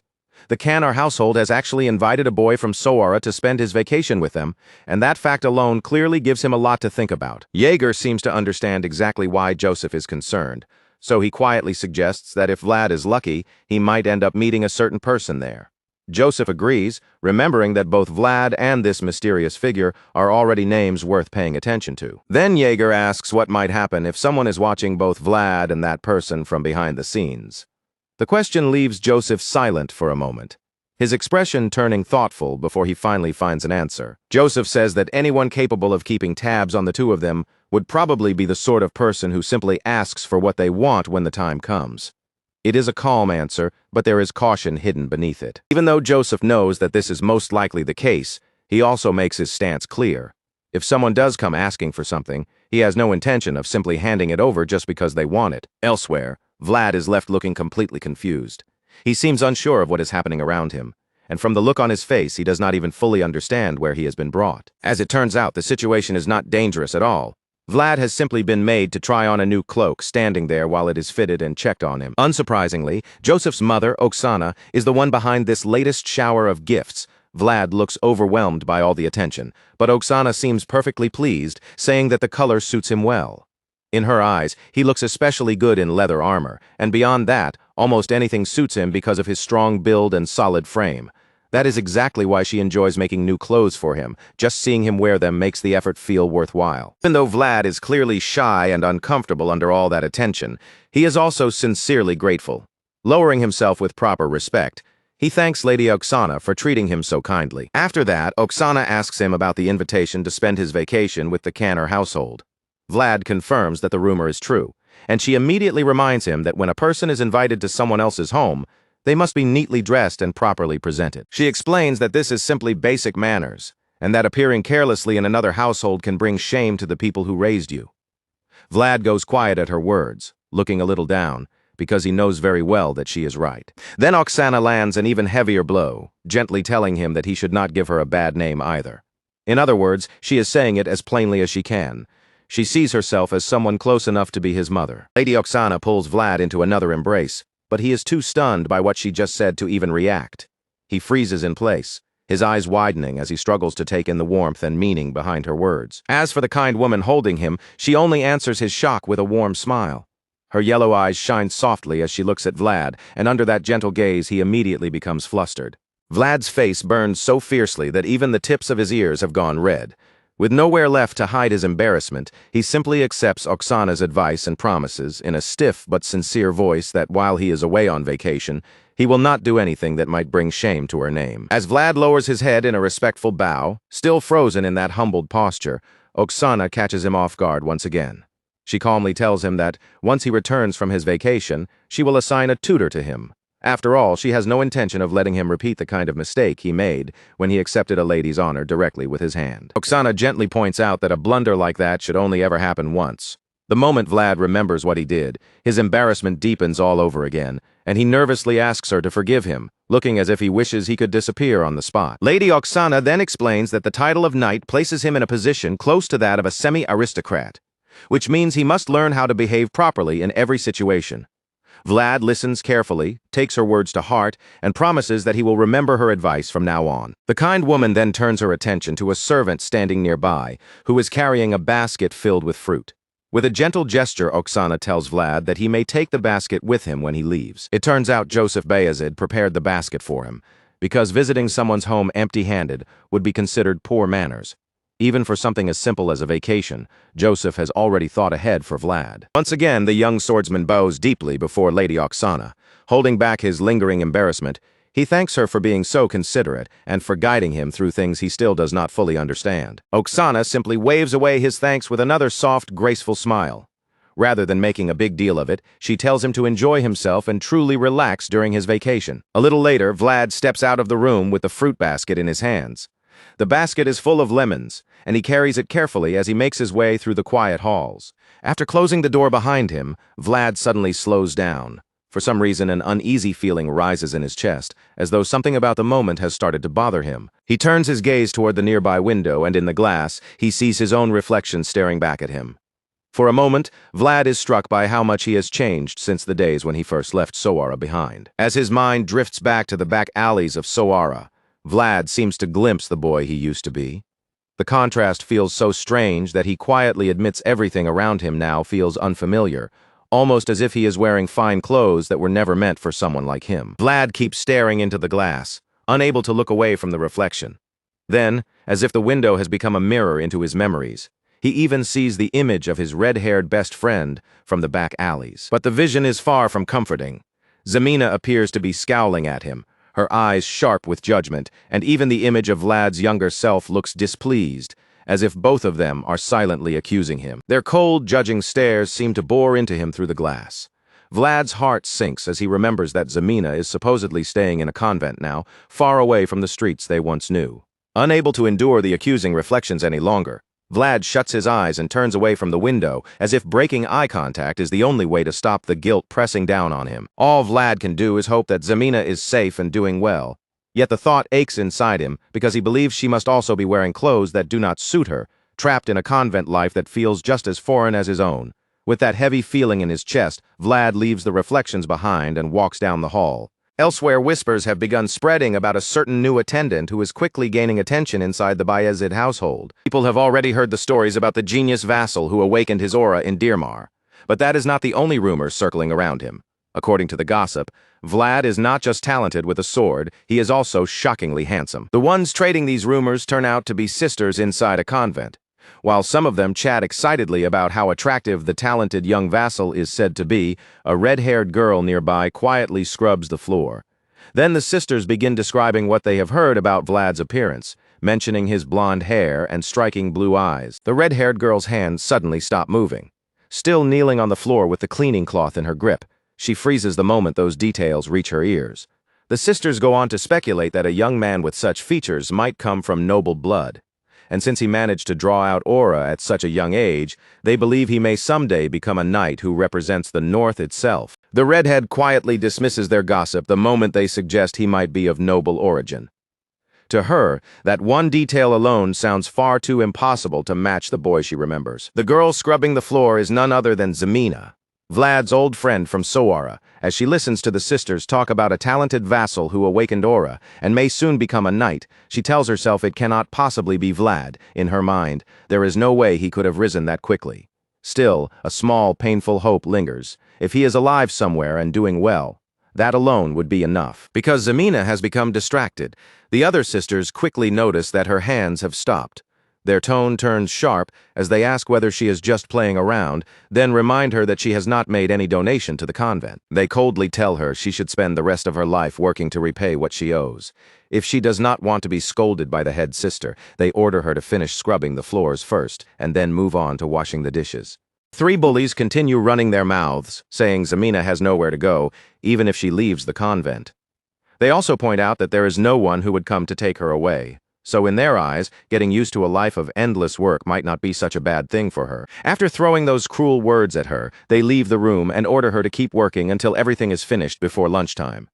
Anyone else might have been deeply hurt or furious after being treated that way. But surprisingly, Zemina only smiles faintly and continues scrubbing the floor.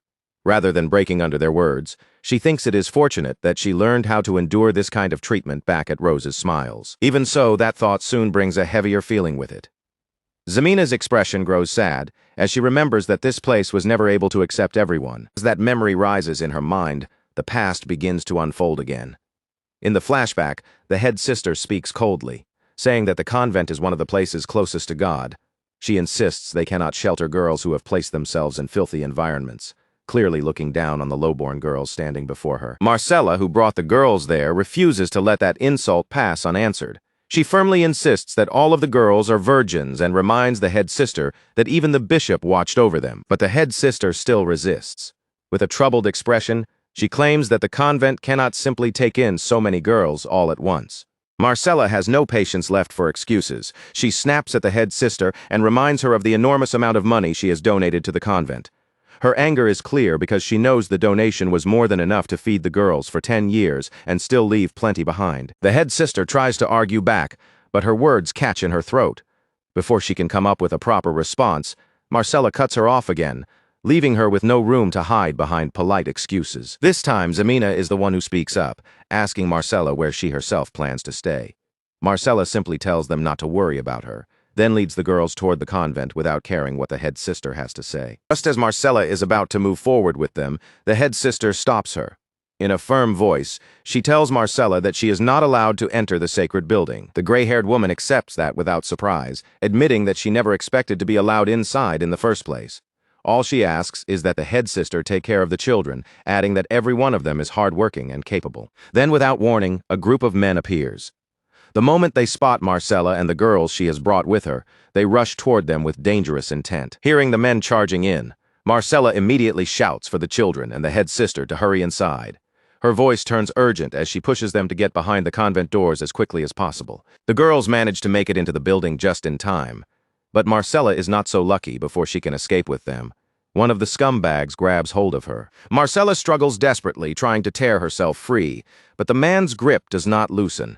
Zemina screams in horror, reaching out toward her, only to be dragged away to safety by the head sister. Hoodlums take Marcella and leave the others behind. They drag her back toward the woods by her hair, and no matter how hard she fights, she cannot break free from their hands. Behind her, the doors of the convent shut tight. With that final sound, Marcella is left outside, completely at the mercy of the bandits who have taken her. The memory fades and the present returns. Zemina is still kneeling on the floor of the convent, her hands moving over the same boards she has been scrubbing all along. But the pain of the memory is too much to hold back.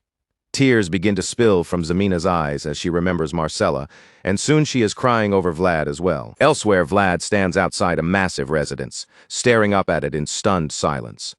The Canner household mansion is so impressive that he finally understands why the family is said to hold so much influence in Sturma, even though they are not nobles. Vlad already suspected the Canner family had money, but the sight before him is far beyond what he imagined. As he enters through the gate with his chubby friend, an elderly man steps forward with several servants standing behind him to greet them. The old gentleman turns out to be the family butler, which immediately explains why Portly Canner becomes so excited the moment he sees him. Portly runs straight toward the old man with both arms stretched wide, then throws himself into a big, warm hug. He happily admits that he missed him after being apart for so long, and the butler, clearly just as moved, says that he is also overjoyed to see the young master again after all this time. Portly quickly turns to the butler and asks where his father is, but the old servant explains that Olsen Canor is busy at the moment, personally receiving a group of guests who arrived without much warning. Since the head of House Canner is still occupied with those unexpected visitors, the butler politely suggests that Portly and his own guests spend a little time touring the pasture, the very place the Canner family takes the most pride in. Vlad accepts the offer without making a fuss, answering in a relaxed tone that he has no problem with that at all. Hearing that, the old butler lowers his head slightly and thanks him for being so considerate. Still, Vlad does have one request he cannot ignore. Before anything else, he wants to see the horses first, because after coming all this way, his expectations are honestly pretty high.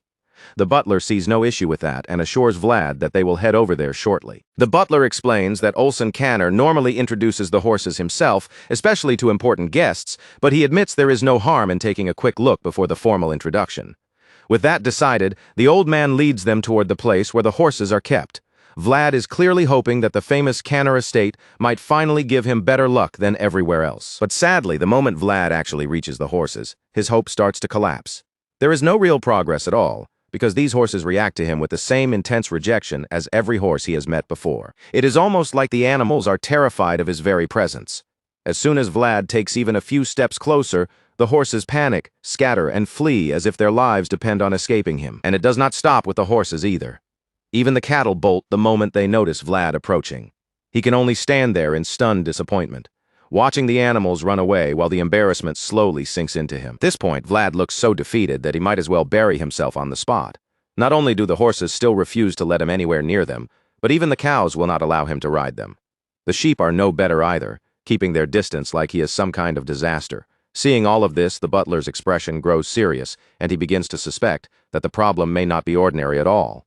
In a cautious voice, he asks Vlad whether he has already taken this matter to the church. Vlad, of course, does not think the situation should be treated like some terrifying curse. He quickly assures the butler that it cannot be anything like that, especially since his own guarantor is none other than Father Andreas. The old butler is visibly surprised to hear Father Andreas's name, but Vlad barely pays attention to his reaction. His mind is already spiraling as he watches the farm animals keep running from him. The more he stares at them, the more hopeless he feels. Even if he can use aura, what good is it if he cannot even ride a horse? In Vlad's imagination, the future turns painfully humiliating. He sees every other knight charging forward on horseback in a glorious cavalry formation, while he is left behind, eating dust and desperately running after them on foot. When he says it out loud, his voice is full of despair, and Portly feels the pain right along with him. Unable to watch his new friend suffer like this, Portly decides that he has to help Vlad no matter what. Portly promises that he will show Vlad every horse in their pasture, until they find one that suits him. He truly believes that somewhere among the Canner horses there must be at least one that Vlad can ride. Hearing Portly speak with so much confidence brings a small spark of hope back into Vlad's eyes. Portly keeps encouraging him, insisting that they will definitely find a horse that accepts him. Portly then reveals that Vlad has not even seen the best horses yet. There are still the truly beautiful ones, the carefully bred horses with excellent pedigrees, personally brought in by Olsen Canner himself. Portly confidently promises that he will persuade his father to show Vlad those special horses properly. For now, though, he suggests that they leave the rest of the search for tomorrow. The chubby young Canner heir urges Vlad to stop worrying for the moment and simply enjoy his first dinner at their home. Later that evening, the Canner household begins preparing a grand welcome feast, and the entire estate comes alive with movement. Portly proudly brings Vlad into the kitchen, where servants are bustling everywhere and all kinds of meat are being roasted over the heat. Vlad cannot help admitting that the sight is genuinely impressive, almost overwhelming in its scale. After seeing that kitchen, one thing becomes very clear. There is absolutely nothing modest or half-hearted about the Canner household. Just then, Portly's face brightens as he notices someone entering nearby. His father has finally returned. Olsen Canner steps forward and apologizes warmly for not being there earlier to personally welcome such special guests to his home. Vlad greets Olsen Canner respectfully and introduces himself as Sir Jaeger's squire. Olsen responds with a hearty laugh, saying that he already knows very well who Vlad is, because rumors about the genius vassal have already spread all across Sturma. Olsen Canner welcomes Vlad again with even greater enthusiasm, clearly aware that the young guest before him is the boy who, in his eyes, awakened the Swordmaster's discipline. To Olsen, Vlad is a rising star newly born in Storma, and he is genuinely pleased that Portly has managed to become friends with someone so remarkable. Olsen suggests that they all head inside and talk while the meal is still being prepared, openly expressing how delighted he is to host such valuable guests. At that moment, Vlad remembers that he was not the only person to arrive at the estate earlier, and he begins wondering who the other guests are and whether they will be dining together. Portly suddenly mentions that the other visitors are all natives of Bayezid, and that single detail immediately makes Vlad even more curious about who might be waiting inside. When they finally step into the hall, Vlad freezes in surprise. Sitting comfortably inside is a familiar man he never expected to meet here. Vlad silently wonders what that man is doing at the Canner estate. But it turns out the man has been waiting for him as well, because he suddenly gives Vlad a strangely unsettling smile and says it has been quite a while since he last saw the blonde kid. Realizing that the man is Sir Rudiger, Vlad and Portly quickly greet him. Vlad keeps his manners in order, but he cannot hide his surprise as he admits that he never expected to see Rudiger here. Rudiger invites Vlad to sit down and share the meal with him, casually saying that the food looks far too good to pass up.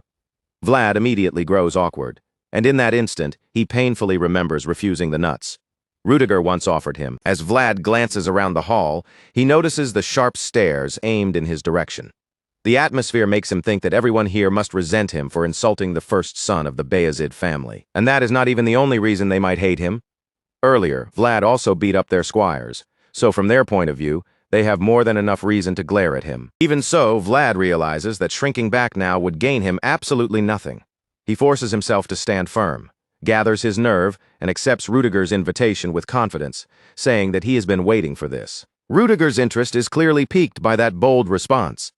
A mischievous smile spreads across his face, and he asks Vlad whether they can meet at the same time tomorrow, since Vlad is supposed to be on vacation. Vlad is caught off guard by the question, but Rudiger continues before he can fully react, suggesting that they go somewhere together when they meet the next day. The next day, Rudiger and his knights ride out on horseback toward a dry, desert-like stretch of land for reasons Vlad still does not fully understand. Vlad has been dragged along with them, and from the bored look on his face, he is not exactly thrilled about it. Just then, a beast woman from the Lu family named Dorothea confronts him directly. She notices his gaze, accuses him of staring at her, and asks whether this is his first time being around a beastman tribe. Vlad bluntly answers that there is a first time for everything. Dorothea fires back that it would have been stranger if he actually had seen beastmen before. Since she has heard that he came from Soara, she wants to know how someone like him ended up becoming part of Bayezid. Instead of giving her a straightforward answer, Vlad turns the question back on her. He suggests that him being connected to Bayezid is no stranger than Rudiger having a beastman as his mage. Dorothea takes offense at that immediately, her mood sharpening as she questions him again. She asks whether he has ever truly used aura, because she cannot understand how someone like him is unable to ride a horse. After all, even chubby Portly can ride one without any issue. Vlad, already exhausted by the topic, simply tells her in a tired voice that some things in life just happen. Dorothea insists that his situation goes far beyond normal bad luck, but Vlad has already had enough of her non-stop chatter. Sitting there under the open sky, he starts silently regretting the fact that he ever came on this vacation. Vlad's thoughts drift to the sudden falconry outing, and he wonders why this activity came out of nowhere in the first place. But before he can think too deeply about it, Dorothea interrupts him again, demanding to know whether he is even listening to her. Vlad asks whether all beastmen are this talkative, and Dorothea immediately accuses him of being racist for saying something like that. He then changes the angle and asks whether all mages are this talkative instead, only for her to snap back that now he is discriminating against her profession. Rudiger finally steps in to rescue Vlad from the argument, telling Dorothea to ease up and give him a little breathing room. But Dorothea is not ready to let it go. She calls Vlad a bastard and complains that every time he looks at her, he makes the most irritating expression possible. Rudiger simply points out that Dorothea has been pestering Vlad non-stop, so it is no wonder he looks annoyed. With that, Dorothea is left with no real comeback. One of the knights then points out a suitable spot ahead. Rudiger agrees with the suggestion, noting that from there they will be able to see clearly in every direction. Portly guesses that they must have come out here to hunt, but Vlad, still grumpy from the whole situation, does not show much interest either way. Besides, Vlad does not really think this is an ordinary hunt. If they had come here for that, they should have already released the falcon from its cage by now. Just then, one of the knights calls Rudiger's attention and points towards something moving in the distance. When everyone follows his gaze, they realize it is not a beast at all, but a group of pilgrims traveling across the open plains. Rudiger clearly did not expect to run into pilgrims in a place like this, but he reacts quickly. He orders his men to raise their flags, making sure the travelers can see who they are and understand that the group approaching them does not come with hostile intentions. The banner of House Bayezid rises into the air, fluttering above the party for everyone to see. With that signal displayed, Rudiger shifts his focus again and decides it is finally time to begin searching for their actual prey. Far away on another part of the plains, a herd of horses can be seen grazing together beneath the wide sky. But among them, one horse stands apart from the rest, separated from the group, as if it belongs on an entirely different level. That majestic black horse stands high on the cliff like the ruler of the herd, calm and proud while the others remain below. But as it relaxes there, a sudden burst of energy erupts from beneath the earth and strikes it without warning. At the beginning of this part of the journey, Rudiger's group is still following the pilgrims from a distance, watching them from across the cliff as they move through the lonely wilderness. The pilgrims continue forward on foot, pushing their wagons along the rough road with slow, steady effort. Meanwhile, Rudiger and his men trail behind them closely, yet they do not approach or speak to them. From the outside, it almost looks less like protection and more like they are quietly stalking the travelers. Watching all of this unfold, Vlad quickly starts to lose interest. In his eyes, this is not hunting at all. It feels more like they are simply escorting the pilgrims through the deserted land. Because of that, Vlad becomes convinced that Rudiger never brought them here for falconry in the first place. But while Vlad is still grumbling silently to himself, the wagon beneath him suddenly slams into a large rock. The impact jolts his whole body so violently that he nearly gets thrown off. As the rough ride continues, motion sickness begins creeping over him, making the already annoying trip even worse. Before long, Vlad decides that walking would be far better than staying in the wagon. Vlad starts climbing down from the wagon, and Portly immediately notices something is wrong. Concerned, he asks if Vlad is all right, then guesses the problem almost at once and asks whether Vlad feels like he is about to throw up. Vlad insists that he is not in such terrible shape, trying to brush it off as if it is nothing serious. But even he cannot deny that his heart has been pounding hard for a while now. Sweat gathers on his face, and he presses a hand against his chest, clearly unsettled by the strange feeling. As Vlad continues the journey on foot, Portly wonders if the shaking carriage is what made him feel so awful. Vlad does not have a clear answer, so he simply decides that walking for a while should probably help him settle down. While walking, Vlad finally takes a proper look around and notices that the view is actually impressive. The plains stretch out wide beneath the open sky, and Portly seems to have been waiting for this reaction, because he admits that he had wanted to show this scenery to Vlad for some time. Portly explains that the grassland they are standing on stretches all the way toward Varna.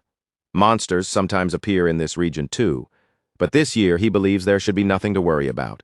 According to Portly, that peace is all thanks to Sir Joseph. When they arrive near the edge of the cliff, Vlad reacts with surprise after hearing that Sir Joseph is the reason the monster trouble has calmed down. He cannot quite understand how Joseph Bayezid could be connected to something happening out here in the open plains. Portly then explains that the current peace is the result of the subjugation from last winter, the very campaign Vlad also took part in. The moment Vlad hears that, a pleased, smug look begins spreading across his face, because he remembers very well how impressive his own performance was back then. Getting a little carried away, Vlad suggests that he might have a small share in protecting this beautiful scenery too. But before Portly can even respond, a distant sound interrupts them. Vlad immediately turns serious, staring toward the noise as dust begins rising into the air, wondering what could be causing such a disturbance. That is when a herd of wild horses comes into view, racing across the plains at full speed and heading straight toward Vlad and Portly. The instant Vlad sees the danger rushing their way, fear surges through him, but what grips him in that moment is not only ordinary fear, there is something else mixed into it. At the very front of the stampeding herd runs a distinct black stallion, darker and more imposing than all the others. The sight shakes Vlad badly because he has no idea why that horse stands out so strongly or what is really happening. The wild horses do not slow down at all with every passing second, The thunder of their hooves grows louder as they draw closer to Rudiger's small group of knights and companions. From the top of the cliff, Rudiger and his men look down and clearly see the herd of wild horses speeding below. They can tell at a glance that these are fine horses, but under the current circumstances, Rudiger realizes their sudden appearance is a serious problem for the travelers they are supposed to protect. Then Rudiger notices something even stranger. The herd is moving south, and he cannot understand why. The other men notice it too, and confusion spreads among them because the direction simply does not make sense. At this time of year, the horses should be heading north toward the places where fresh young sprouts will grow.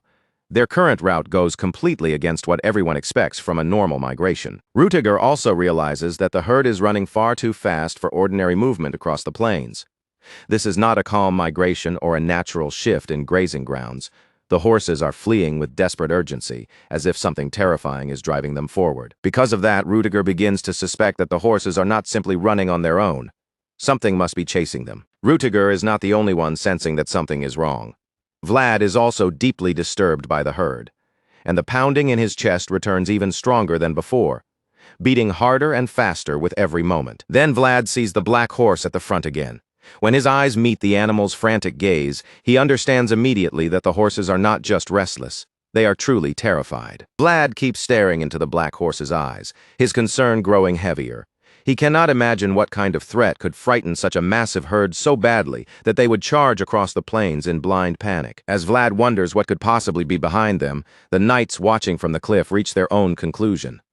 From the rumbling and shaking, they believe an earthquake may be happening. But Vlad does not believe it is an earthquake. That vibration feels far too familiar, so vivid in his memory, that it is as if he experienced it only yesterday.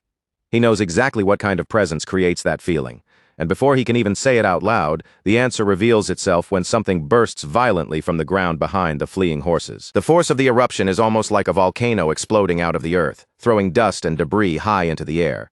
As the cloud begins to clear, the enormous worm monster finally pushes its hideous head into view. The black horse at the front becomes even more frightened, its panic sharpening as the monster appears behind the herd.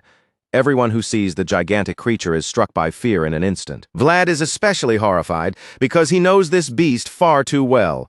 His eyes widen in shock the moment he sees the giant worm, and he immediately recognizes it as one of the remnants of the fallen dragon. It is none other than the death worm.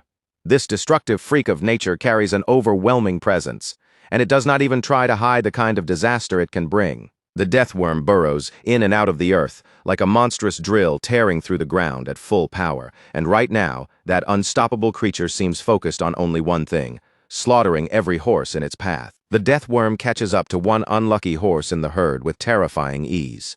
In a single brutal bite, it clamps down and tears the animal's head clean off. Dorothea witnesses the horrifying scene from the traveling group and instantly realizes something is wrong.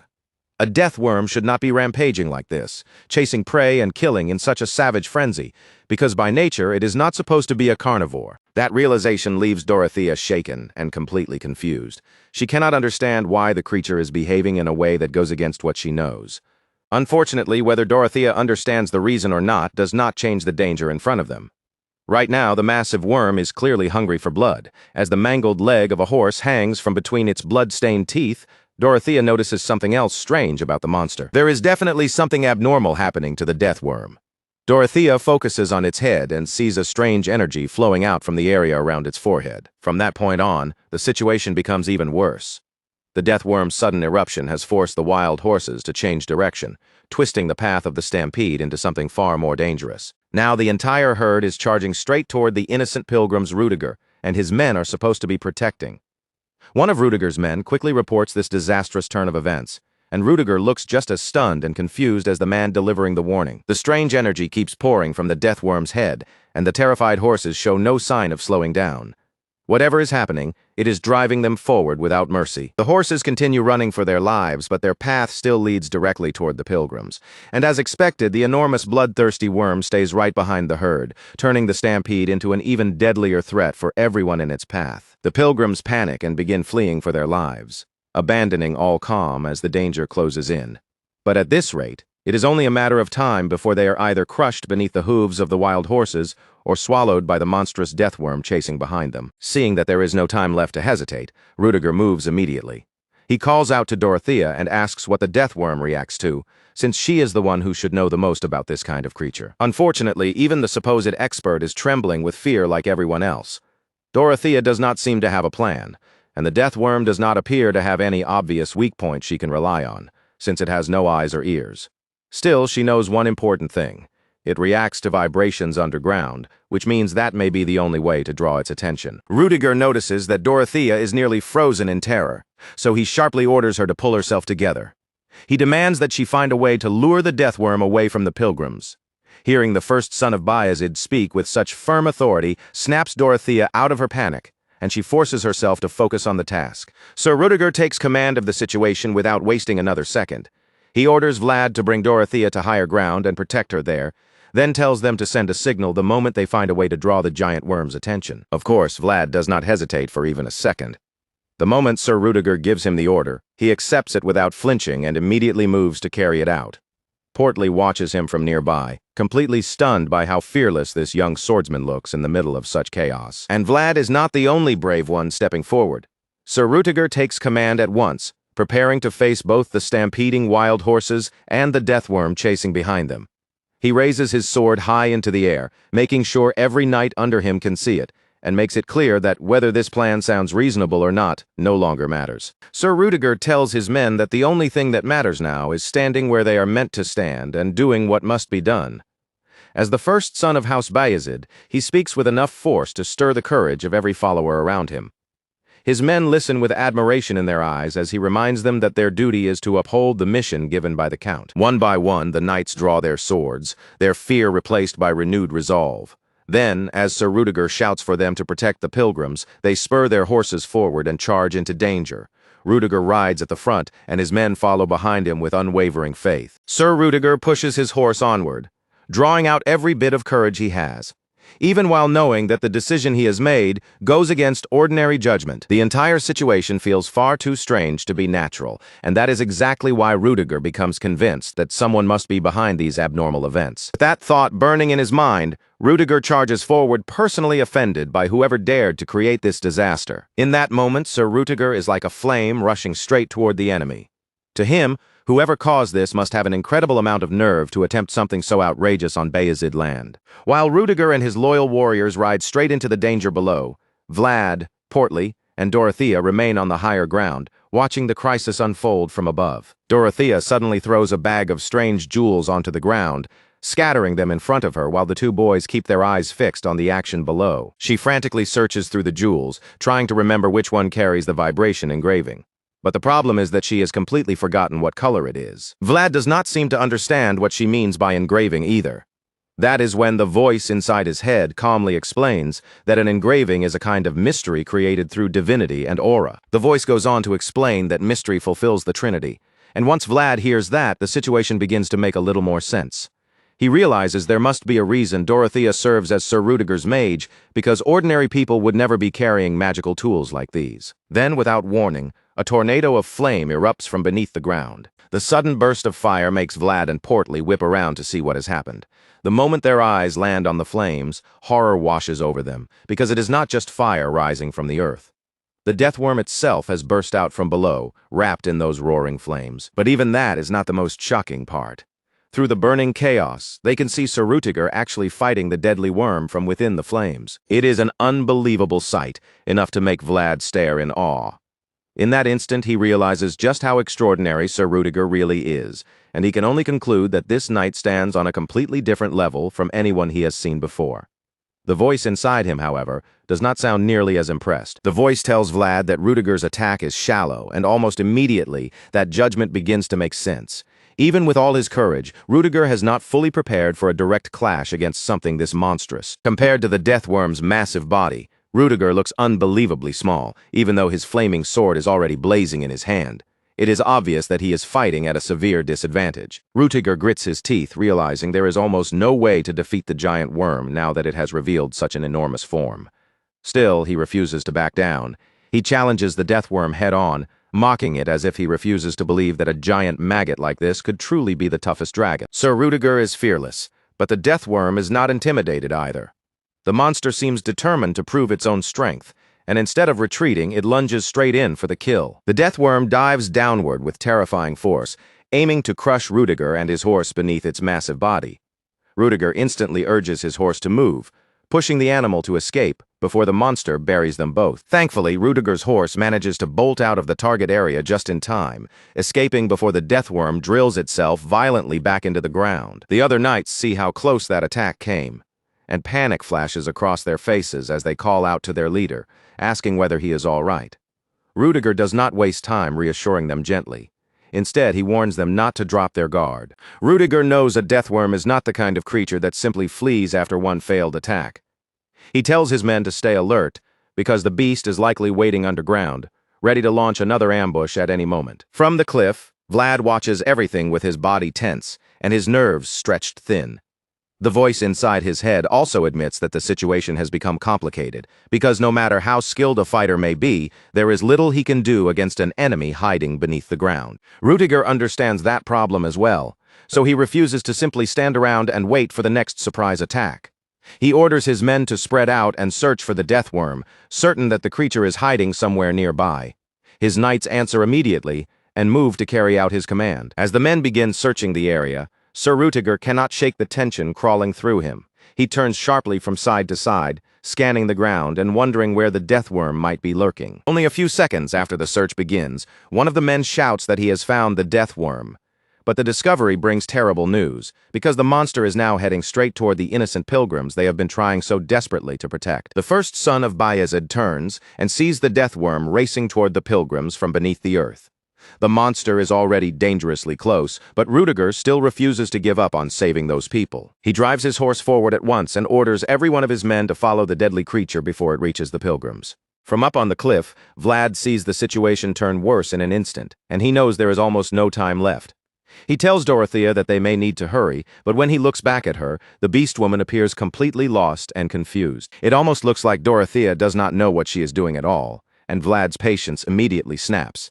His face twists into a clear scowl as he scolds her, asking how she can be fooling around when people are in serious danger. Dorothea fires back at him right away, insisting that she is not fooling around. She is genuinely offended that Vlad would accuse her of playing during an emergency. Still clutching her painted tail in that strange way, she declares that what she is doing is a unique method used by the Warbeasts. Sure enough, the paper she has been painting on begins to glow, proving that Dorothea actually did know what she was doing. Still irritated, she tells Vlad that she was almost finished even before he started pestering her. Dorothea is furious now, and she even turns that anger on Portly by calling him a fatty. She shoves the painted paper toward him and orders him to deliver it to Sir Rudiger immediately. According to her, that paper is their signal, and it can be activated by either rubbing it or cutting it. Portly just freezes, stunned that she is actually talking to him. He clearly did not expect to be dragged this deeply into such a dangerous situation. Dorothea yells at him again, explaining that the marking spell has completely drained her. After casting it, even walking will be difficult for her, and as for Vlad, he cannot ride a horse at all, which means Portly is the only one suited to deliver the message under these circumstances. The voice inside Vlad's head points out an even harsher truth. Even if Vlad could ride a horse, he would still be too slow because a deathworm moves faster underground than horses can run on land. That means Rudiger's knights cannot possibly catch up to it in time. The moment Vlad hears that, his expression hardens. He understands immediately that there is only one possible way left to save the pilgrims before the monster reaches them. Without warning, Vlad snatches the paper from Portly's hand and takes off running, leaving both Portly and Dorothea staring after him in confusion. They are stunned as they watch Vlad rush away, but he gives them no proper explanation. All he says is that this is their last resort. Dorothea is so exhausted that she can barely even stand, let alone chase after him. She remains on the ground and desperately calls out, asking Vlad what he thinks he is going to do. But Vlad ignores her completely and jumps straight down the cliff. Dorothea is left furious and horrified, immediately deciding that he must be a lunatic. And honestly, it is hard to blame her, because Vlad just threw himself off a cliff without a second of hesitation. As Vlad slides down the steep slope, his mind races. Joseph Bayezid and Sir Rudiger are both competing for the position of family head, and the knights serving under Rudiger are elite warriors of Bayezid. In a situation like this, there should be no need for a mere vassal like Vlad to step forward. And yet the thought of that damned creature refuses to leave him alone. The deathworm bothers him on a level deeper than reason, as if the memory of it has been carved into his bones. Vlad can still remember the helpless terror of watching his home be destroyed by a massive worm-like monster, unable to do anything but stand there and endure the nightmare. As Vlad gets closer to his target, the voice tells him to concentrate his strength into his toes. But almost at that exact moment, his foot catches on a rock. Vlad loses his balance and tumbles down the hill, rolling helplessly as the slope drags him lower. While he falls, the voice instructs him to curl his body into a ball to soften the impact. Vlad tries his best to follow the advice and brace himself properly, but he cannot quite pull it off. By the time he reaches the bottom, his body slams hard into the ground. For a moment, Vlad lies completely still at the bottom of the slope, covered in dust after that brutal fall. Everyone looking down from above goes pale, afraid that he might actually be dead. Then Vlad lets out a painful groan, pushes against the ground, and slowly forces himself back up. When Portly sees Vlad move, tears of relief gather in his eyes, and one slips down his face as he realizes his guest is still alive. Portly is overwhelmed with joy, but Dorothea can only stare in disbelief, unable to understand how that blonde swordsman survived a fall from such a height. Vlad manages to gather himself, brushing dirt from his clothes while admitting that even he did not expect to be this fine. Honestly, after a fall like that, he feels like he should have broken at least a bone or two. But then that strange sensation returns again, and far ahead, the black horse from earlier turns its gaze toward him. For one strange moment, it feels as if Vlad and that black horse are somehow connected, like something unseen is pulling their attention toward each other. A bright blue light begins to glow around Vlad's body, spreading over him like a quiet surge of power. The black horse keeps staring at him from the distance, its eyes filled with an almost painful longing. The voice inside Vlad's head reveals that this glow is a blessing.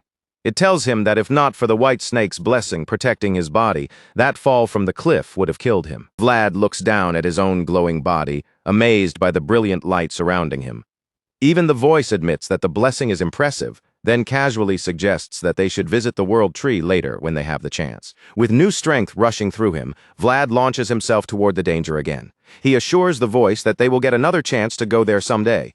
But right now, the only thing that matters is delivering Dorothea's signal to Sir Rudiger and saving the pilgrims before it is too late. Just then, Vlad notices something strange among the pilgrims. His eyes lock onto an old man pushing one of the wagons, and the sight makes him stop dead in his tracks. Vlad realizes in shock that the old man is Father Andreas. The very priest who serves as his guarantor is the one leading the pilgrims through this dangerous path. The moment Vlad recognizes Father Andreas, his thoughts immediately shift to Sir Rudiger. He starts searching the area, wondering where Rudiger and the others are right now. But when Vlad spots them, his heart sinks. Rudiger's group is still much too far away, and at this distance, the death worm will reach the pilgrims long before the knights can stop it. At this rate, Father Andreas and the rest of the pilgrims are in terrible danger. Vlad looks down at the marking spell clutched in his hand, and in that instant, he understands that he has been forced into a painful choice. The voice inside his head calls this situation a coincidence, then reminds Vlad that coincidence often arrives in the shape of fate, forcing people to decide what kind of person they will be. Vlad curses under his breath as the weight of that choice presses down on him. But while he hesitates, the deathworm keeps tearing through the ground, getting closer and closer to the pilgrims. Vlad knows he has no time left to stand there thinking. Every passing second brings Father Andreas and the others closer to death. So Vlad makes up his mind. If he is going to act, then he cannot afford to waver, not even for a moment. With that decision made, Vlad activates the spell himself. He drives the magic into his sword, stabs the blade deep into the earth, and challenges the deathworm directly, making it clear that he is right here and ready to fight. The spell sends a pulse of energy through the ground, rippling outward beneath Vlad's feet. But the voice immediately judges that it still is not enough. The voice tells Vlad to amplify the vibration even further, to make it so powerful that it spreads through his entire world and reaches the monster without fail. Vlad follows the instruction and pours more strength into the vibration, forcing the tremor deeper and wider through the earth beneath him. A massive surge of aura bursts from Vlad's body as he remains kneeling with his sword driven into the ground. He strains himself harder and harder, trying to draw out enough power to drag the deathworm into the open and destroy it. His goal is to create a vibration so intense that the monster has no choice but to respond. And after Vlad pushes the power far enough, the giant killer worm finally blasts out of the earth, searching for the opponent bold enough to call it out. Sir Rudiger is stunned when he sees the deathworm erupt from the ground. Up on the higher ground, Dorothea and Portly are just as shaken, staring in disbelief at the terrifying scene unfolding below. While everyone else is gripped by fear, Vlad stands firmly before the deathworm with his sword raised. Facing the remnant of the fallen dragon head-on, He makes it perfectly clear that he is right here, and he will not run. The deathworm throws itself at Vlad, its enormous mouth opening wide and revealing rows of razor-sharp teeth. The monster dives in for a killing strike, but just before it can crash into him, Vlad dodges aside. The deathworm misses its target and buries its head violently into the ground once again. The impact sends a violent shock through the area, pushing Vlad back several meters. Even so, he somehow keeps his balance and stays on his feet, despite the insane vibration caused by the worm's failed attack. Vlad groans from exhaustion, his body already strained, but he refuses to back down. Tightening his grip around his aura-filled sword, he prepares himself for another round against the terrifying creature. At the same time, the deathworm rises again, and the voice finally speaks with a sharper warning. It tells Vlad not to fool himself into thinking he can truly fight a monster like this, advising him to pull back because his current world is not deep enough to stand against such a creature. As far as the voice is concerned, Vlad has already accomplished something incredible just by forcing the deathworm to stay in one place, even for a short time. Vlad answers with fierce determination, making it clear that he already understands that. His eyes glow as he glances back toward the horsemen coming to support him, only to realize with frustration that they are still too far away and not ready to strike. At this point, Vlad understands that he may have to face the creature alone for a little longer. Even though Sir Rudiger's men are racing toward him, they will not reach the battlefield before the deathworm attacks again. Sure enough, the killer maggot launches into another attack almost immediately. This time, the monster opens its massive mouth even wider, looking as though it intends to swallow the blonde boy from Sora whole. Even with death looming right in front of him, Vlad shows no trace of fear. He grips his blade, fixes his gaze on the horrifying monster, and prepares to face whatever the worm throws at him. But the death worm suddenly drives itself back into the ground again. This time the shockwaves are even stronger, bursting outward with enough force to fling Vlad away. Vlad rolls and tumbles across the ground, but he quickly forces himself back onto his feet. Frustration flashes across his face as he realizes the death worm has disappeared underground once more. The worm drills into the earth before the dust has even started to settle. By the time Vlad rushes over to check, all that remains in front of him is a huge gaping hole torn into the ground. Vlad looks around in confusion, trying to figure out where the deadly creature has gone. He already knows it is not retreating. It is hiding, waiting for the perfect moment to ambush him. His eyes sharpen wildly as he becomes fully alert. Every nerve in his body focused on the ground around him. Vlad turns quickly from side to side, scanning every direction and desperately trying to predict where the next attack will come from. After a short while, Vlad can no longer sense the deathworm's presence nearby. That realization chills him because it means the monster may have abandoned him and started heading toward the pilgrims instead. Panic begins to rise in Vlad's chest as he imagines the worst happening to Father Andreas and the others. Then, just as fear takes hold, he suddenly senses the deathworm again. Vlad's eyes widen in horror when he realizes the gigantic killing machine is directly beneath him. For a split second, he freezes in place, unable to decide what to do next. The ground under Vlad's feet starts cracking apart, confirming what he already sensed. In that moment, it looks as if this might truly be the end for the young swordsman. The voice shouts at Vlad to move, and he tries to escape as fast as his body can react. But even while he throws himself away from the breaking ground, he already knows he is too late. The deathworm erupts from beneath the earth and swallows Vlad in a single blink, its massive jaws closing around him before anyone can stop it. Sir Rudiger and his men witness the horrifying moment from a distance, and the young leader is devastated. Rudiger refuses to let the deathworm take Vlad from him, so he pushes his horse harder, desperately trying to close the distance, even though it is painfully clear he may not arrive in time. After swallowing the young swordsman, the deathworm remains there for a moment, its massive body stilling as if it is trying to digest the prey it just devoured. Deathworm drools and slavers where it stands, its enormous body staying strangely still after swallowing Vlad. That brief pause gives Sir Rudiger just enough time to close the distance. But before he can reach the monster, something suddenly bursts through the dust and comes racing straight toward him. To Sir Rudiger's complete shock, the figure tearing out through the dust is Vlad. And even more unbelievable, Vlad is riding a horse. Not just any horse either, but the mysterious black horse that had stood out from the herd earlier. Rudiger's eyes nearly pop out at the sight, and he is not the only one left speechless. Even Vlad himself can hardly believe what is happening. For a boy who thought every horse in the world hated him, actually sitting on a real horse's back feels almost unreal. The voice inside his head is also startled by the sudden turn, but it quickly tells Vlad to look at the horse's forehead through his world. Vlad follows the voice's instruction without hesitation. The moment he focuses through his world, he sees a strange aura radiating from the horse's head. Vlad feels as if he almost understands what that strange presence is, and the voice completes the thought for him. This horse is not an ordinary animal. It is actually a spirit. Just then, the smoke-like aura gathering around the horse's forehead takes shape, forming into a glowing, sickle-like horn. The black horse begins to look almost like a unicorn as it charges forward, and the voice is surprised to realize that Vlad has found a horse with one-horn blood mixed into its lineage. All at once, the world around Vlad seems to shine brighter. The wind rushes past him, the grass flashes beneath the horse's hooves, and Vlad rides across the field with a kind of joy he has never felt before. Vlad is so overwhelmed by excitement that he cannot hold it in. A loud laugh bursts from him as he rides, pure and uncontrollable. His laughter carries across the open air, and the whole moment feels almost dreamlike.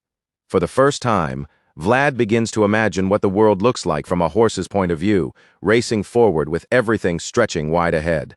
The powerful black horse springs into the air with incredible speed, and Vlad can only marvel at how unbelievable it feels to ride an animal this fast, as if the ground itself can barely keep up with them. That brief, dazzling dream is interrupted when Sir Rudiger and his men finally catch up to him. Sir Rudiger immediately asks whether Vlad is all right, his voice filled with genuine concern. Vlad quickly assures him that he is fine and still able to move. Rudiger's gaze then shifts to the sword in Vlad's hand, and he is surprised to see that Vlad has already imprinted on it. Mysterious symbols glow along the blade, and Rudiger remembers how the young swordsman threw himself straight at that ferocious monster without hesitation. That sight makes Rudiger look at Vlad with new interest. He had not expected a boy this young to be so ready to risk everything for the sake of others, and he realizes that Vlad moved with the discipline of someone walking the path of a true swordmaster. With that in mind, Sir Rudiger finally praises Vlad for the courageous decision he made earlier. He tells the young swordsman that he carried out his duty more honorably than any knight present. Naturally, the boy from Sora does not expect that kind of praise at all, and for a moment, Vlad is completely taken aback. Still, he quickly gathers himself and thanks the first son of Bayezid for his words. Sir Rudiger then asks Vlad whether he thinks he can control his new horse and move it the way he wants. Vlad looks surprised by the question, because honestly, even he does not know the answer yet. Rudiger reminds him that the pilgrims will not truly be safe until the death worm is cut down. If they want to survive this, they have no choice but to make their gamble right now. Vlad seems overwhelmed by the sheer danger of the monster. For a moment, fear begins to surface as he reminds Sir Rudiger that the creature is a remnant of a fallen dragon. But before that fear can fully take hold, Rudiger stops him. With absolute confidence, he tells Vlad that he can deal with the giant worm. Those words shock Vlad, but they also send fresh courage through him. The two swordsmen lock eyes, and Vlad can instantly tell that Sir Rudiger is preparing to do something reckless and extraordinary. The terrifying death worm circles back for another clash, and Rudiger explains that Vlad should be able to lure it away because he still has Dorothea's engraving. On top of that, Vlad is now riding a remarkable horse, and Rudiger believes he can handle the role. Even so, Vlad starts to doubt himself, wondering whether he can truly ride this horse properly when it matters most. He looks down at the black horse with uncertainty, and the gentle creature looks back at him with a vulnerable, pleading look in its eyes. In that instant, Vlad begins to understand what is really driving it. The black horse is not here just to help Vlad. It is here because it wants to save its herd, too. Realizing that gives Vlad another burst of motivation and the courage he needs to keep fighting. So Vlad leans forward and urges the horse into motion, deciding that if both of them have something to protect, then they should try this together. Black Horse responds with exactly the strength and speed Vlad needs. Gaining confidence, Vlad tells Sir Rudiger that he can lure the giant deathworm away. Hearing that, Rudiger orders him to circle around the hill and come back toward him. Sir Rudiger says that he will be ready on the other side by the time Vlad returns. Vlad does not hesitate for even a heartbeat, and immediately launches into action. Vlad rides away from the knights and the rest of the group, drawing himself out into the open. Just as planned, the giant deathworm immediately turns and follows him. Vlad glances back and sees the monster chasing after him at terrifying speed. Even with the danger right behind him, he feels relief because the plan is working exactly as intended. Because of that, Vlad urges the black horse to run even faster. When the others see the stallion blaze through the grass with explosive acceleration, they are left stunned by its incredible speed. Sir Rudiger notices it too, and a faint smile creeps onto his face as he watches Vlad and the black horse tear across the field. Rudiger is glad to see that Vlad and his new horse move so well together, because that harmony may be the key to defeating the deathworm, but the monster is still right on Vlad's tail, and even with the horse's insane acceleration, it closes the gap again in a frighteningly short time. The voice tells Vlad to lower his sword and explains that he must let his existence flow through the vibrations of the engraving. Vlad looks at his glowing blade, understands the instruction, and does exactly as the voice says. Vlad lowers the sword until the blade touches the ground, then drags it along the earth as the black horse races forward. One of Vlad's eyes begins to glow again as he strains himself to control the power gathering through the sword. Before long, powerful waves of energy surge from the blade, carving a bright trail across the ground wherever the horse passes. Now Vlad can clearly feel it. What is chasing him is not just a worm, but a dragon-like remnant, and that realization gives him the willpower to keep pushing forward. The black horse refuses to slow down either. Rider and horse push themselves to the limit together, doing everything they can to defeat the deadly deathworm pursuing them. The voice tells Vlad that this dragon is following the light shining inside him. As Vlad continues drawing the monster away, Sir Rudiger and his men reach the area where the pilgrims are, ready to protect them. Sir Rudiger immediately orders part of his force to move the pilgrims to safety, while the rest are told to prepare for any emergency that might follow. His loyal men accept the commands without delay and hurry into action. Elsewhere, Vlad continues riding the black horse at full speed, and for a moment, it almost looks like they have managed to outrun the killer maggot. Fortunately, that hope lasts only an instant. In the blink of an eye, the deathworm explodes out from beneath the ground again. This time, the monster is even closer to Vlad than before. When Sir Rudiger sees Vlad approaching the rendezvous point with the deathworm right behind him, he begins preparing himself for what comes next. All at once, Sir Rudiger focuses completely, readying both his body and his sword for the coming clash. A fiery aura wraps around him, burning fiercely in the air, and in the middle of that heat, Rudiger taps the blade of his sword with his finger. The next vision that appears is a vast pool of molten magma, blazing and heavy with heat, revealing the shape of Sir Rudiger's own world. Vlad is still dragging his sword through the grass, leaving a glowing trail for the deathworm to chase, when he suddenly notices what Rudiger is doing. The sight leaves him completely stunned. When Vlad takes another look at the flood of molten magma surrounding the knight, the voice confirms what he is seeing. Sir Rudiger has momentarily expanded his world with that move. The voice explains that this is a method used only by knights who can look deeply into themselves and observe their own inner world with exceptional clarity. And from what Vlad could see now, Rudiger Bayezid was absolutely one of those knights. Even the voice, who rarely admitted being mistaken, acknowledged that Rudiger had turned out to be far greater than he had first judged him to be. Now Vlad could finally understand it for himself. The man who had once seemed like a calm, gentle commander was hiding something brutally fierce beneath that composed exterior. Vlad listened with his mouth slightly open, unable to look away, still completely overwhelmed by the sheer force radiating from Sir Rudiger. He probably never imagined that such terrifying strength could be locked inside someone who carried himself so quietly. But after witnessing it with his own eyes, Vlad understood one thing clearly. If Sir Rudiger truly unleashed that power, he could burn down Vlad's entire world without hesitation. Back in the real world, Vlad was still being pursued by the deathworm. The monstrous creature was now only a short distance behind him, closing in with every passing second. Noir's speed and endurance were incredible, but even that divine black horse could not keep running forever against something so relentless. Then, in the middle of that desperate chase, the killer maggot suddenly sensed something else. Whatever it noticed was powerful enough to pull its attention away completely. The huge creature abruptly slowed, giving Vlad and Noir a little more distance. At first, that should have looked like a lucky break. But Vlad immediately realized the monster had stopped chasing them, and the moment he turned back to see why, the relief vanished from his face. That was when Vlad saw the truth. The deathworm was no longer after him. It had changed direction, and was heading straight for Sir Rudiger. The voice noticed it too and cursed sharply, realizing that the dragon's remnant had detected the threat coming from Rudiger's world. Sir Rudiger, however, was still focused on gathering his power. His attention was locked inward, and he likely had no idea that the destructive worm was now rushing toward him at frightening speed. By then, Vlad fully understood how dangerous the situation had become. Frustration burned through him just as fiercely as it did through the voice in his head. He cursed as well, anger finally snapping loose, because he knew he could not let this continue. But at the same time, he also knew the painful truth. He was far too weak to pull that monster's attention away from Sir Rudiger by himself. Vlad was still caught in that confusion when Noir suddenly spun around so sharply that Vlad nearly lost his balance and was almost thrown from the saddle. He barely managed to cling on, his body lurching from the sudden turn. Vlad stared down in disbelief, completely baffled that Noir had changed direction without any command from him. Vlad shouted, trying to pull the horse back under control. But Noir ignored him completely. Instead, the black horse lowered himself into a full sprint and charged straight after the death worm. When Vlad finally realized what Noir was attempting, he could only yell at the stubborn creature, asking where in the world it thought it was going. But Noir did not even slow down, as if Vlad's protests meant nothing. Just when it seemed like Noir had completely lost his mind, the horse pushed even further. He began racing in tight circles, moving so fast that it looked as if there were two black horses flashing across the ground. Somehow, that wild movement caught the deathworm's attention. Vlad, already dizzy from the speed, shouted at Noir in alarm, terrified that they were getting far too close to the monster. Unfortunately for Vlad, even that scolding went completely ignored. Noir suddenly let out a loud, piercing neigh, as if something inside him had awakened. Even the voice was shocked, unable to hide his disbelief at what was about to happen. A strange glow began to spread from Noir's body.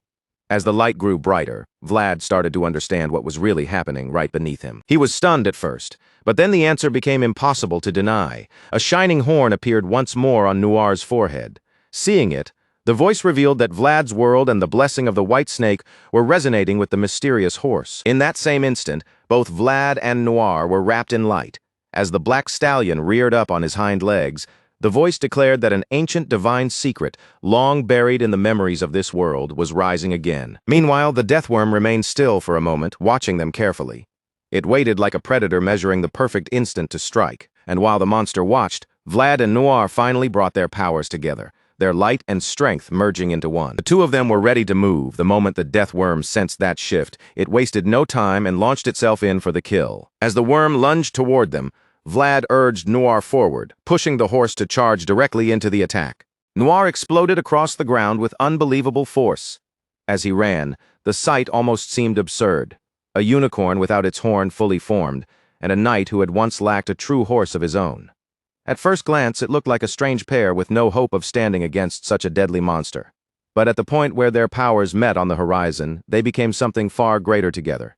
In the darkness of that night, the union of Vlad and Noir shone like a single white star appearing in a pitch-black sky. Noir blazed through the field like a streak of light, and Vlad tightened both hands around his sword, fixing his gaze ahead as he prepared to strike. At the same time, Sir Rudiger's sword was already glowing a terrifying shade of red, heated as if it had been pulled straight from a furnace. The sight was so overwhelming that the voice still felt Vlad and his newly awakened horse were not doing enough. The voice warned them that Rudiger's world was still growing stronger by the second. If this continued, it would only be a matter of time before the giant worm lost interest in Vlad and Noir again. Vlad grunted through clenched teeth when he heard that. He was already pushing himself to the edge just to compete with Sir Rudiger's presence, but no matter how hard he strained, he could feel his limit approaching, and he knew he could not draw out any more aura to hold the monster's attention. Even with Vlad's body wearing down, Noir did not slow in the slightest. The black horse kept galloping with furious determination, driving straight toward their target. Then, just when it seemed like Vlad and Noir might not be enough on their own, Sir Rudiger's men arrived with reinforcements. They shouted for Vlad not to give up, their voices cutting through the chaos as they urged him to keep riding and keep fighting. All at once, the eyes of the knights and even the bandits began to glow. Power radiated from them, spreading through the battlefield like a gathering wave. Feeling that combined strength, the voice grew confident. With this much power gathered together, they finally had enough to face the deathworm head-on. One of the knights pushed his horse faster until he came up beside Vlad. Riding shoulder to shoulder with him, he told Vlad to keep that same pace and continue straight ahead until he passed Sir Rudiger. Meanwhile, Sir Rudiger himself still looked distant and unfocused. He remained deeply absorbed in concentrating his power, his mind seemingly far away from the battlefield around him. Vlad rushed toward him and shouted his name, trying to break through that trance and wake him before it was too late. That was when Rudiger finally opened his flaming eyes again. As the force of knights thundered past him, he looked toward Vlad and praised him for handling the task well. Vlad and the others had succeeded in drawing the deathworm away from the pilgrims. Now that the monster had been lured into position, Sir Rudiger felt it was his turn to step forward and take over the fight. With that decision made, Rudiger began expanding his lava-like world once again. Facing the filthy maggot before him, he made it clear that it had now entered Bayezid territory. This was a land where creatures like that had no right to spread chaos. Rudiger's eye burst into flame, and the veins stood out across his face, making his fury impossible to miss. With all of that pent-up rage pouring out of him, the knight formed a raging tornado of fire and swung it toward the deathworm, commanded the creature to disappear for good, his words burning with the same force as the flames around him. After the flaming tornado scattered, a massive concentrated beam of fire descended from the sky. In an instant, the entire area was transformed into a terrifying hellscape. With that overwhelming firepower, Rudiger blasted the deathworm directly. The flames were so powerful and so horrifying that the pilgrims watching from a distance could only tremble in fear at the sight. But the knights under Rudiger's command reacted completely differently. Instead of fear, their faces lit up with excitement as they watched their commander display such incredible strength. As for Vlad, he could only stare in stunned silence. At last he understood that this was the world of a knight who had the power to look inward, grasp his own existence, and manifest a true world. The deathworm continued to burn beneath the endless flames. As Vlad witnessed that insane display of power, he could only admit that what he was seeing stood far beyond anything common sense could explain. To Vlad, seeing Rudiger's world was like standing before a mountain that rose endlessly into the sky. Awe rooted him in place, and his thoughts began to race. He wondered whether Godin could do something like this. Then he thought of Sir Jaeger and Sir Pablo as well, questioning whether even they had reached this level. And then, at last, Vlad asked himself the question that mattered most. Would he ever be able to do something like this too? The voice heard that thought and assured him that such overwhelming power was within his reach. But there was one condition. Vlad's world would have to become so firm, so absolute, that nothing in existence could ever make it waver. After some time, Rudiger had completely destroyed the monster. As the last wild flames continued to burn across the scorched ground, Vlad appeared behind him and quietly asked if he was all right. Rudiger gave Vlad a tired but warm smile as the boy returned, welcoming him back like nothing had happened. Then, with that same calm expression, he praised Vlad for handling the situation well. Vlad looked out over the burning field with worry in his eyes, afraid the flames might spread across the entire grassland if they kept raging like this. But Rudiger simply brushed off his concern, assuring him that it would be fine since the grass was still damp enough to keep the fire from running wild. Rudiger explained that the flames would only burn for a short while before dying out on their own. But more importantly than any of that, what he wanted most right now was a cold, refreshing glass of beer after everything they had just survived. Rudiger tried to push himself back onto his feet, but the moment he moved, his legs trembled beneath him and gave out.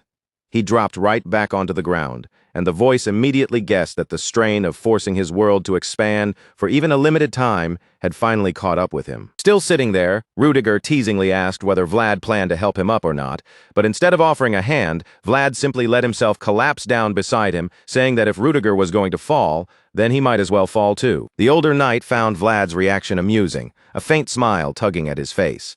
But since there was no real comeback for that kind of stubborn behavior, Rudiger let the moment pass and smoothly changed the subject. From what Rudiger had just witnessed, Vlad was an excellent rider. His control, balance, and timing had all been impressive, which made the rumors Rudiger had heard about him seem strangely inaccurate. Vlad quickly explained that he had never been the real problem in the first place.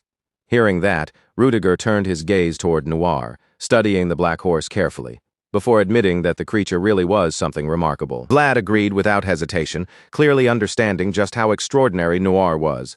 But before the quiet conversation could continue, Rudiger's men came rushing over, loud and full of excitement as they gathered to celebrate their victory. The knights praised Vlad for the incredible way he had performed out there, laughing and cheering as they said his efforts were impressive enough to make them consider opening up their vassal positions for him. One of them gave Vlad a more personal compliment, saying that he truly hoped they would meet again someday. Vlad, still a little shy under all that praise, thanked him with a nervous but sincere expression. Just then, another voice called out to Vlad from nearby. When he turned and saw who it was, surprise flashed across his face, because Father Andreas was standing there. Vlad was visibly relieved to see that the priest had made it through safely. Father Andreas, however, was filled with excitement, saying that he had finally understood what he had failed to see clearly before. During Vlad's clash, Father Andreas had seen a brilliant light. It was not the first time he had glimpsed something like it, but until now he had never been able to fully understand what that light truly was. Him, it had looked like a radiance cutting straight through pitch-black darkness, a sharp and shining light that refused to be swallowed by the night. Then, without warning, Father Andreas dropped to his knees and took Vlad's hands in his own, leaving the young knight completely stunned. With deep gratitude in his voice, the old priest thanked him and called him by his true name, Vlad of Sora. Vlad had no idea how to respond, confusion showing plainly on his face.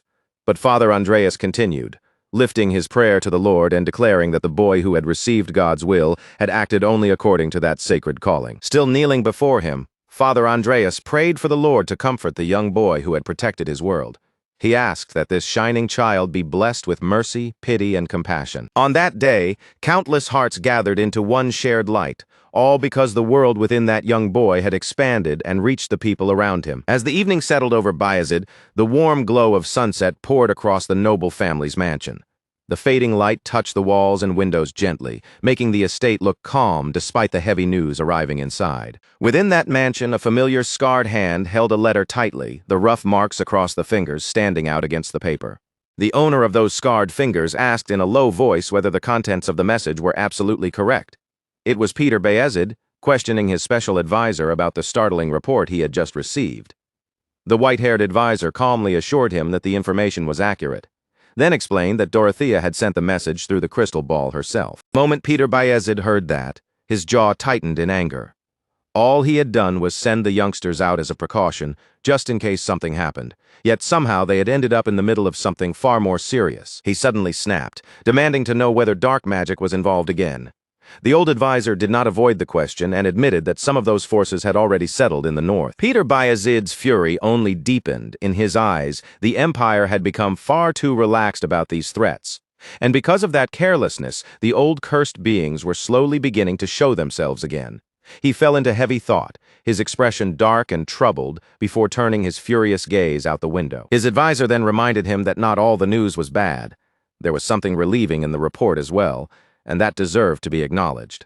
Peter Bayezid accepted that point, admitting that his advisor was right, especially because one young prodigy's name had been appearing more and more often lately. Peter Bayezid began recalling the moments where Vlad had proven himself, the winter monster hunt from the previous year, the duel of honor at Yahello, and the other moments where the rising swordsman had shone brightly.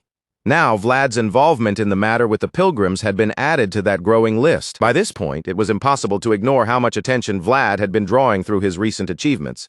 Peter Bayezid even admitted that, without that boy's actions, House Bayezid might have been forced to face disgrace. He could not help picturing the talented young knight in his mind. After witnessing Vlad's remarkable aura once again through the report, Peter Bayezid felt nothing but admiration for the boy who had come from Sowara. With that feeling settled in his chest, Peter Bayezid calmly instructed his advisor to call for his son Joseph. The white-haired old man immediately suspected what his master was thinking, wondering if he had finally decided to grant Vlad permission. The advisor asked Peter Bayezid if he was certain. In response, the nobleman turned toward him and calmly stated that those who proved themselves worthy should be allowed to receive the rights they deserved. While those decisions were being made back at Bayezid, Rudiger and his men were still out in the open wilderness. After saving the pilgrims from the massive deathworm, the group had made camp for the night. Vlad had done more than his share of the work, but none of that mattered in the peaceful moment afterward, as everyone sat around the fires and warmed themselves beneath the quiet night sky. The pilgrims were there with them as well, finally able to rest after the terror they had survived. Yet even with everyone gathered together, something felt unusual. Vlad was sitting by a separate fire alone and set apart from the others. It seemed Vlad wanted a little time to himself. When the view drew closer, he was carefully cleaning his sword, tending to the blade after the brutal fight from earlier that day. As Vlad worked over the weapon, he noticed just how many scratches covered it. The blade had clearly endured a great deal during his battle against the deathworm. Vlad had not expected the sword to be damaged this badly. While he was still staring at the marks and thinking about what they meant, Sir Rudiger suddenly appeared behind him. Without any gentle greeting, Rudiger asked why Vlad was sitting there looking so pitiful all by himself. The blue-eyed boy stiffened in surprise when he heard the knight's voice coming from over his shoulder. Vlad turned around just as Rudiger casually sat down beside him. Rudiger asked where Vlad's round friend had gone, and Vlad explained that Dorothea had taken portly Canner away earlier because she needed him for something. After hearing that, Rudiger asked about the priest next. Vlad answered that Father Andreas was currently spending time with the pilgrims, which explained why Vlad had ended up sitting alone. Rudiger understood the situation right away. Holding a bottle of wine in one hand, Sir Rudiger concluded that everyone else was busy. Then he let out a pitying sigh, as if the lonely blonde boy before him was the saddest sight in the entire camp. Feeling sorry for him, Rudiger stretched out the bottle and offered Vlad a drink. Naturally, the underage young knight was startled by the offer and tried to politely refuse, reminding Rudiger that he was in the middle of polishing his sword. But before Vlad could even finish making that excuse, Sir Rudiger cut him off. He already knew Vlad was trying to reject the offer, and he pointed out that the boy was saying no to him yet again. Rudiger then leaned fully into the guilt trip, reminding Vlad that he had refused the peanuts earlier, refused to help pull him up when he had asked for a hand, and now had gone so far as to reject his wine, too. Thinking it over aloud, Rudiger concluded that Vlad had rejected him every single time he reached out. Then, pretending to be wounded, he asked whether Joseph had ordered him to act that way. Vlad immediately understood the game Rudiger was playing, and irritation rose in him. Because if word spread that he had repeatedly refused the first son of House Bayezid, Joseph could end up being dragged into trouble for it. Left with no better choice, Vlad accepted the bottle. He took it from Sir Rudiger and quickly assured the manipulative knight that Joseph had not told him to do anything of the sort. Once the bottle was in his hand, Vlad realized with surprise that it was whiskey, not wine. Rudiger noticed the look in his eyes and proudly told the boy that this was the liquor of nobles. By then, Vlad had relaxed a little, and after only a brief hesitation, he took a sip. As the whiskey went down, Vlad found himself thinking that Rudiger and Joseph were definitely brothers. Even if their personalities were nothing alike on the surface, their tastes were so similar that the family resemblance was impossible to deny. The boy from Sora ended up enjoying the whiskey so much that he tipped the bottle back and drank it all down. While Vlad was busy emptying it, Rudiger's attention drifted toward the sword resting in the young knight's hands. After studying the blade for a moment, Rudiger suggested that Vlad should have it properly inspected once they returned home. Those words finally made Vlad lower the bottle in surprise. He wiped the leftover whiskey from his lips, looking a little stunned, before telling Rudiger Bayezid that he had actually visited the Bayezid family's blacksmith only a few days earlier. According to that blacksmith, the sword could not be properly fixed unless the handle was removed first. Rudiger narrowed his eyes slightly, finding that explanation suspicious. To him, it made no sense to strip away a perfectly usable handle from a sword unless there was something very wrong hidden beneath it. Vlad explained that the blacksmith had said the handle had been attached to the blade in an extremely careless way.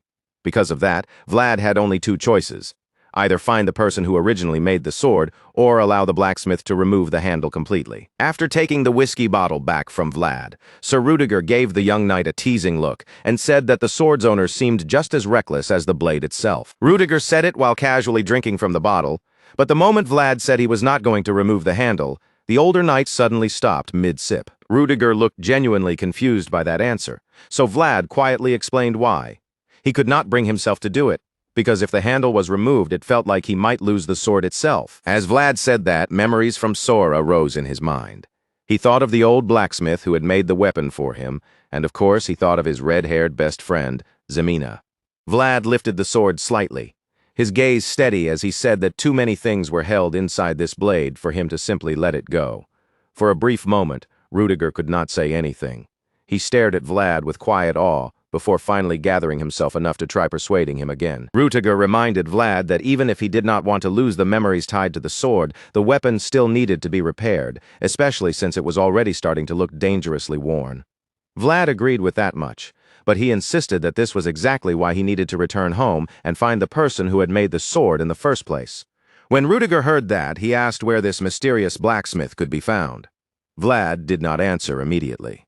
He hesitated, keeping his mouth shut for a moment, as if the name of that place carried more weight than he wanted to show. But after a short silence, Vlad finally admitted the truth.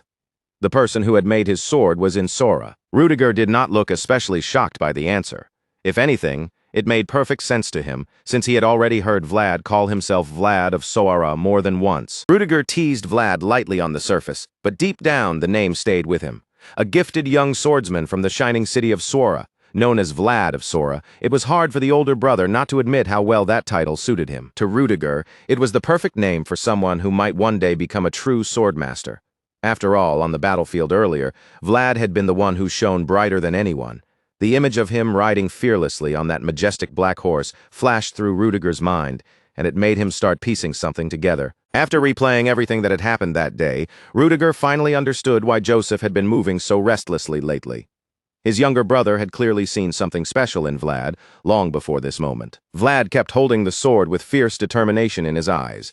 Seeing that expression, Rudiger rose to his feet and suggested that Vlad might be able to have the sword repaired sooner than he expected. At first, Vlad did not understand what Rudiger meant and looked up at him in confusion. Rudiger simply told him that if he wanted the sword repaired badly enough, then sooner or later someone would acknowledge that wish. Vlad was left even more puzzled by those words, and this time he could not hide it at all. While he sat there, staring up in a daze, Rudiger gave him a firm pat on the shoulder and began to walk away. Before Rudiger fully left, however, he made sure to tell Vlad one more thing. He said that Vlad had done well just by making it this far in life.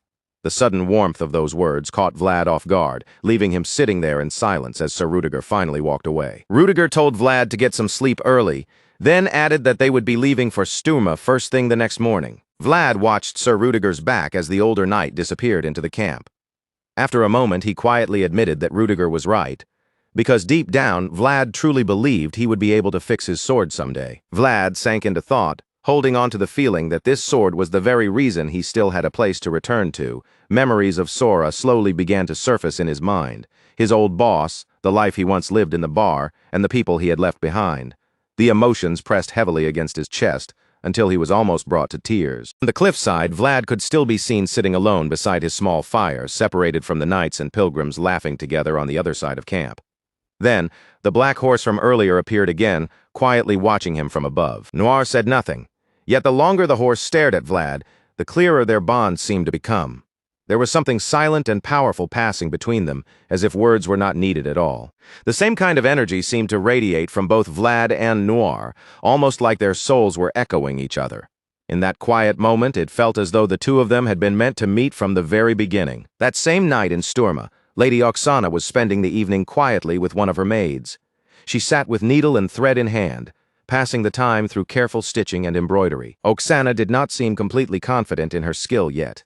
As she worked, she turned to the maid and asked whether the embroidery looked good enough. The young maid immediately praised her, saying that the Countess's stitching looked almost identical to the drawing they were trying to copy. Excited, the girl showed Oksana the book again, and Oksana asked if she could move on to the next crest. Oksana picked it up, and the maid happily showed her the next pattern she was supposed to stitch. But Oksana quickly reached for the needle and thread, saying she did not even need to look at the drawing for this one. This next symbol was deeply familiar to her, engraved so clearly in her memory that her hands began moving almost naturally, even though it was her first time making it herself. Lady Oksana admitted that she and her siblings had only watched their mother create it when they were young and had never actually tried doing it on their own. The maid gently suggested that the very fact Oksana had watched her mother do it made the work even more precious. Oksana accepted that with a quiet, thoughtful expression. Oksana admitted that it truly was precious. To her, this craft was more than simple embroidery. It was a tradition slowly fading away as fewer and fewer people remembered how important it once was. She thought of the knights of the present day, men who had been raised with comfort and care, and felt bitter that they were not even worthy of lifting the flag that belonged solely to them and no one else. Speaking of those knights, morning soon arrived, and Rudiger and his men were already prepared to begin their journey towards Sturma. As always, the red-caped son of House Bayezid rode at the front, leading the group forward.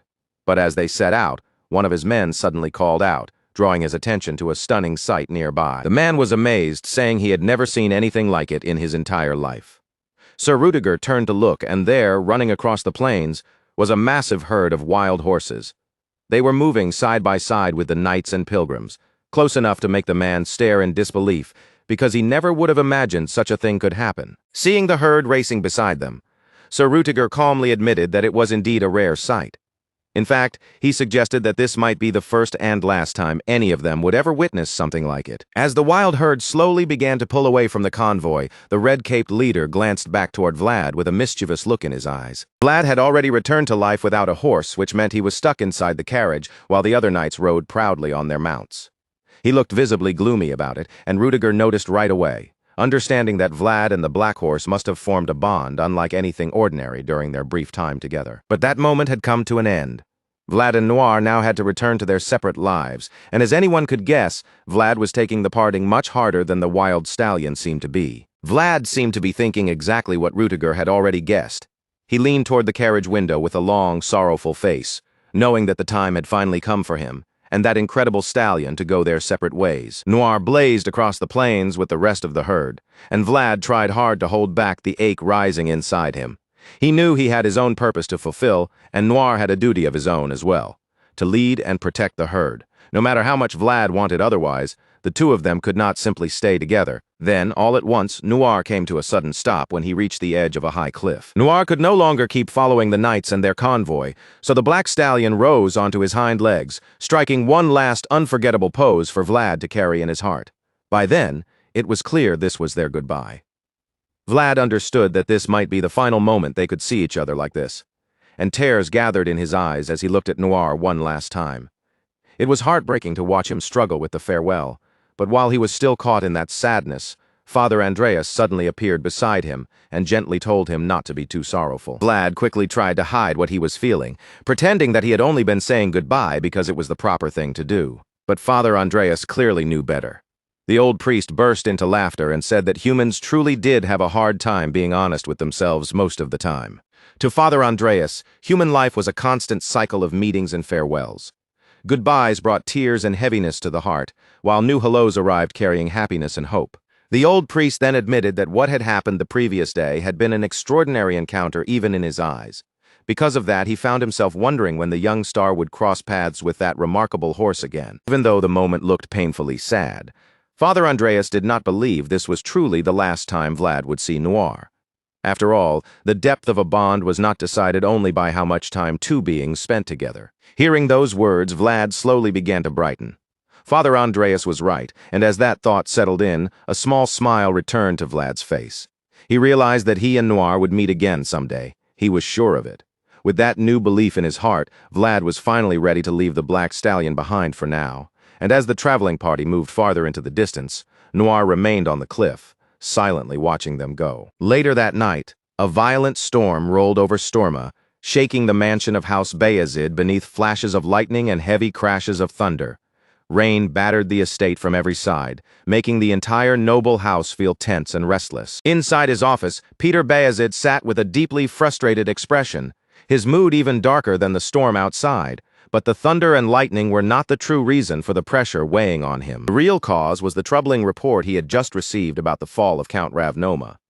Even after hearing it, Peter Bayezid was still trying to accept that such a major family had truly been brought down. He covered his face with one hand, looking utterly worn down by frustration, while his advisor stood nearby and confirmed that the urgent news had only just arrived. Peter Bayezid had known for some time that the movements in the West had been strange, but he had never imagined they would lead to something this severe. The thought made him wonder when, and how, Count Gaidar's house had gained enough strength to make such a move. According to the report, the houses of the West had formed an alliance with Gaidar at the center of it all.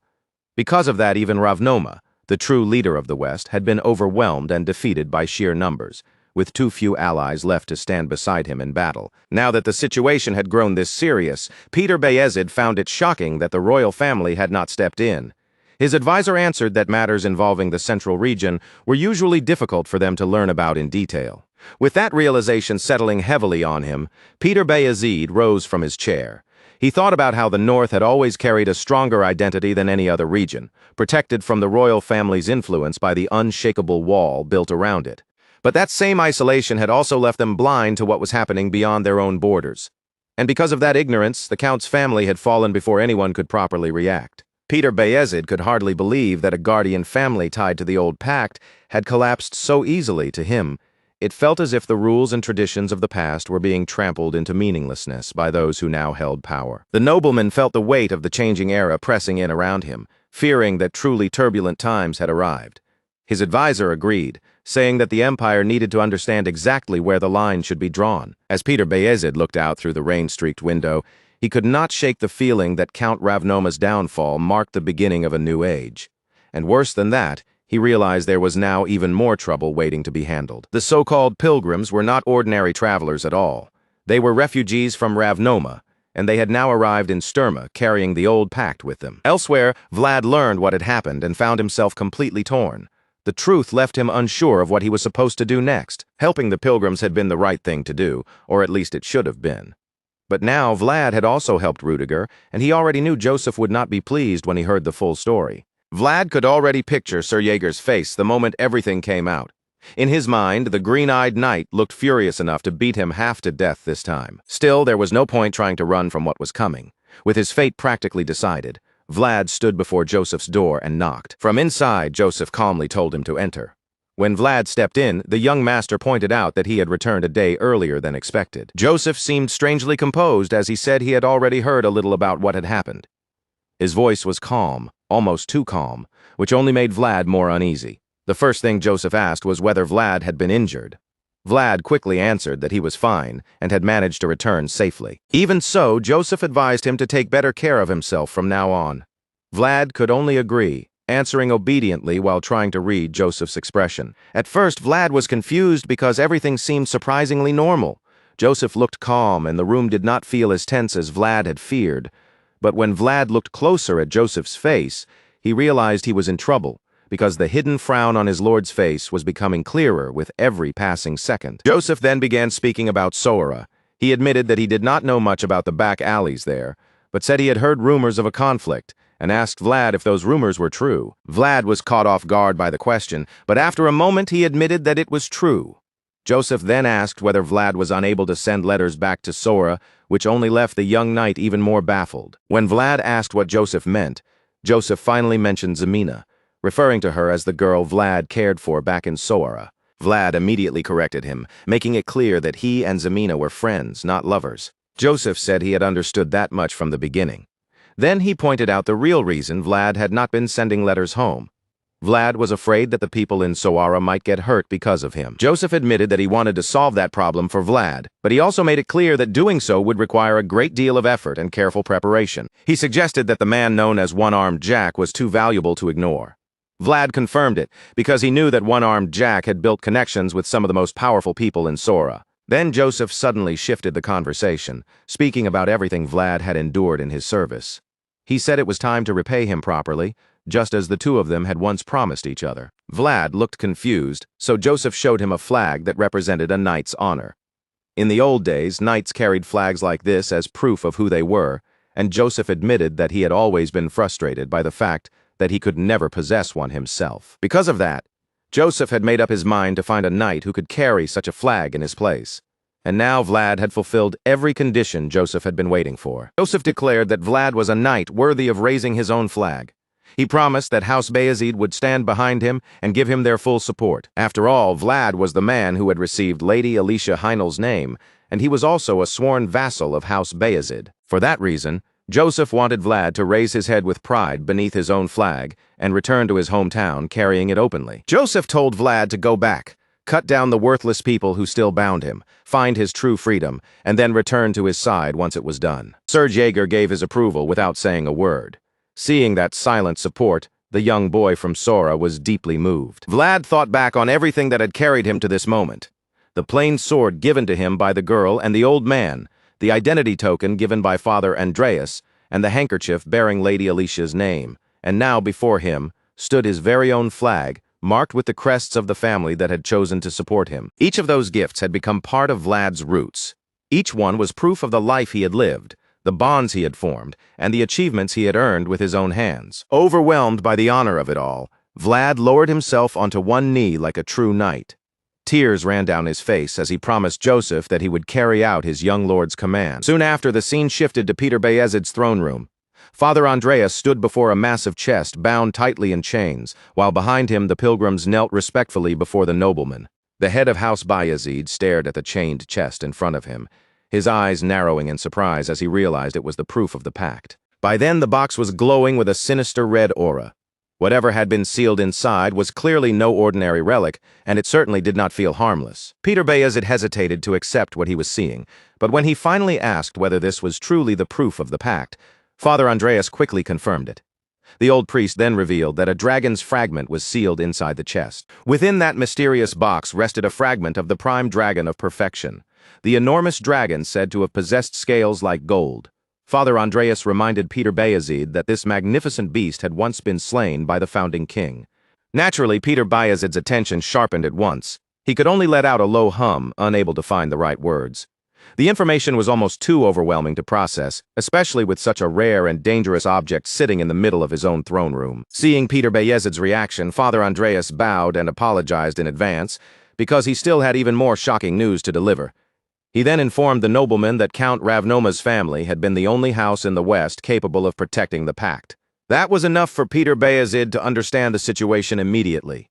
His expression hardened as he made it clear that he knew exactly what Father Andreas was asking of him. The leader of House Bayezid understood that, with Count Ravnoma's family defeated, the old priest was now requesting assistance.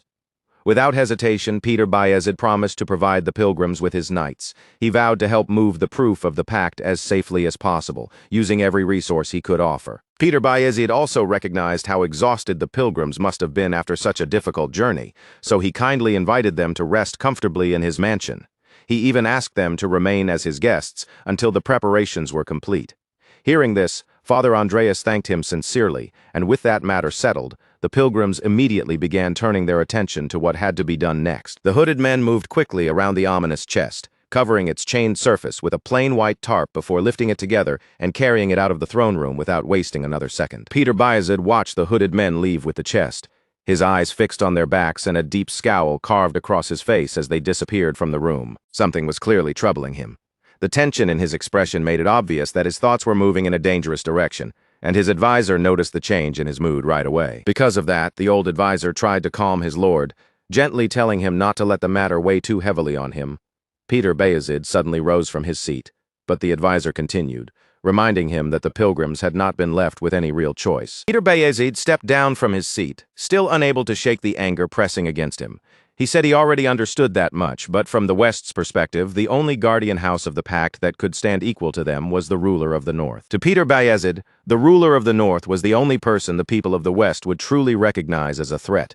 And honestly, it was not difficult to understand why, because the Iron Duke, Timur Baranov, looked like the kind of man who could crush fear into an entire battlefield just by standing there. With his glowing red eyes and enormous blade, Timur Baranov was clearly a terrifying force in his own right. Peter Bayezid knew there was nothing he could do about the situation at that moment, yet the thought still clung to him like a heavy weight on his shoulders. He drifted into silence, staring out the window as his mind wandered through every possibility. Then, all at once, something outside the window snapped him back to reality.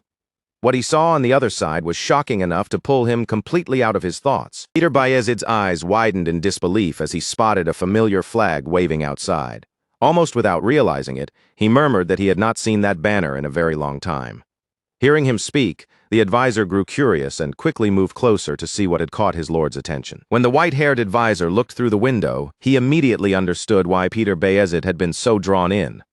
The sight outside surprised him as well, leaving him quietly taken aback. The advisor stared at the banner for a moment, then admitted that he too had not seen that flag in ages. The reason both men were glued to the window soon became clear. It was the very crest Lady Oksana had been sewing earlier, now made into a flag for Vlad. As Peter Bayezid watched it flutter from the moving carriage, he thought the boy should have at least rested for a while before setting off again.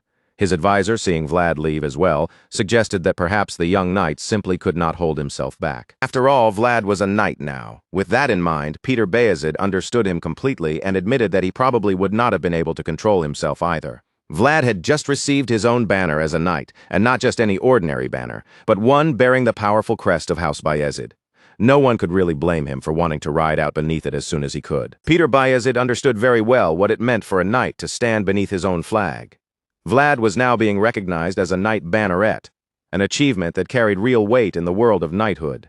As Peter Bayezid continued watching him from the window, admiration filled his eyes. He supported the journey completely and felt proud to have such a young knight flying his family's flag on the road back to his hometown. Peter Bayezid wanted Vlad to carry out the duty that rightfully belonged to him, and as the carriage rolled away from Sturma, that was exactly what Vlad was heading out to do. The scene shifted away from the bright, lively city of Storma and returned to a far darker place, the filthy, dangerous back alleys of Sora. There, a crowd of rough lowlifes had gathered outside, waiting impatiently for a woman whose name was already famous in those streets. The woman was clearly in high demand, because every man outside her door was restless, eager for her to finally appear. They shouted outside her chamber, arguing shamelessly over whose turn it was to be with her.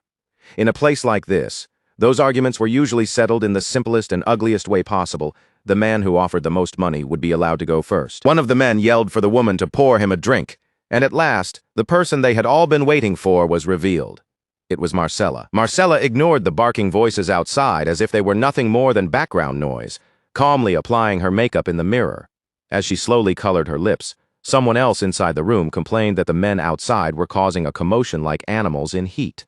The woman in charge was clearly sick of the noise and wanted Marcella to hurry out and entertain them if she was finished getting ready. The boss finally came into view, a harsh old madam with a face twisted by greed and cruelty. She reminded Marcella that she had to serve as many men as possible because that was the only way she could pay off her debt. The old woman wore a nasty, satisfied look as she said it, clearly enjoying the money Marcella brought in and the suffering that came with it. Marcella answered with a sharp glare, her eyes burning as if she wanted to crush the old madam without even lifting a hand. But the old madam was not someone who scared easily. She simply glared right back at Marcella, her own face hardening into a stubborn scowl. The two women stared each other down in heavy silence, until the old madam suddenly reached out and grabbed Marcella by the face. She forced Marcella's chin up and turned her toward the mirror, making the young woman look at herself. The old madam wanted to know just how long Marcella could keep pretending to be so confident. As far as she was concerned, they had plenty of time, and Marcella would remain trapped under her control even when her beauty began to rot away. Words like that would make anyone wonder just how deep Marcella's debt truly was. For a brief moment, Marcella looked as though she might crack under the pressure.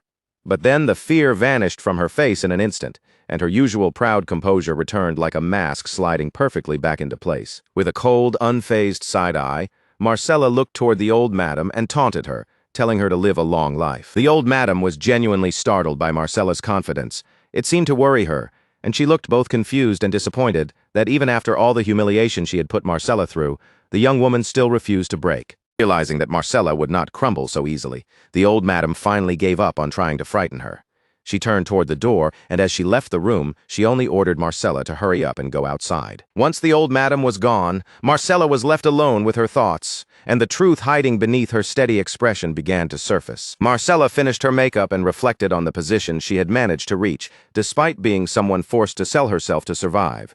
Even so, she considered it a remarkable path in its own way, because at the very least she had chosen the direction of her own destiny. It sounded like the kind of thought Marcella repeated to herself whenever she had to prepare for work, a fragile little shield before stepping back into the world waiting outside. Then Marcella rose from her seat and walked toward the door of her chamber, moving with confidence while the men outside continued waiting for her. The instant Marcella appeared, the crowd erupted again. The men shouted, cheered, and argued over who had been waiting the longest, each one desperate to claim her for himself. As Marcella stepped out to face those hungry eyes, she admitted inwardly that the destiny she had chosen was nothing but a road toward destruction, yet somehow she carried herself as if that no longer mattered. The old madam also came out behind her, now that her most profitable woman was ready to be sold for the night. The old madam teased the waiting men, asking whether they had truly been waiting that long for Marcella. Seeing their eagerness, she called for the highest bidder to step forward, declaring that the man who wanted the honey of the black rose for the night should prove it with gold. With that, the bidding began, and the desperate men quickly started shouting out their offers. Some of them even tried to pool their coins together, hoping that combining their money would be enough to buy a night with Marcella. But the madam immediately shut that idea down, making it clear that the auction did not work that way. The scene quickly turned into every man fighting for himself, and as the crowd began arguing again, the old madam smiled with greedy delight. Marcella kept bringing in money, and to the madam, she was nothing more than a fading flower to be drained dry until nothing useful remained. Then one man suddenly made an offer of 4 gold, and the madam accepted it almost immediately. The other men were still groaning in disappointment when another voice cut through the crowd and offered 100 gold. The entire place fell silent at once. No one moved and no one spoke, because the amount was so absurd that everyone needed a moment just to process what they had heard. The silence finally broke when the madam choked on her smoke and burst into a coughing fit. Everyone turned at the same time, eager to see what kind of outrageously wealthy person would throw out an offer like that. All eyes searched for the bidder, while the madam, still stunned, asked again just to make sure she had heard the number correctly. The mysterious man repeated himself without hesitation, making it clear that he was willing to pay 100 gold for Marcella. Then he began climbing the creaking stairs, revealing himself step by step. The sound alone sent a chill down Marcella's spine, because she recognized that footstep far too well. Marcella knew that sound. It was the same sound that had once brought destruction crashing down upon her nest. It belonged to the man who had killed her husband, the man who had shattered her life, and the reason Vlad had been forced to leave his hometown. The man standing there was none other than the notorious Godin. Marcella still hadn't seen the man's face, not even a glimpse beneath that hood, yet the thought of who he might be was enough to send chills crawling across her skin. The ominous hooded man finally climbed the stairs and stepped into the room, his silence pressing down harder than any threat as he entered without offering a single word. Everyone inside was still frozen by the unbelievable offer, and the old madam could barely process it. She asked him again if he had truly said 100 gold, her voice trembling with disbelief as she searched his covered face for any sign that he was joking. But the man seemed tired of repeating himself.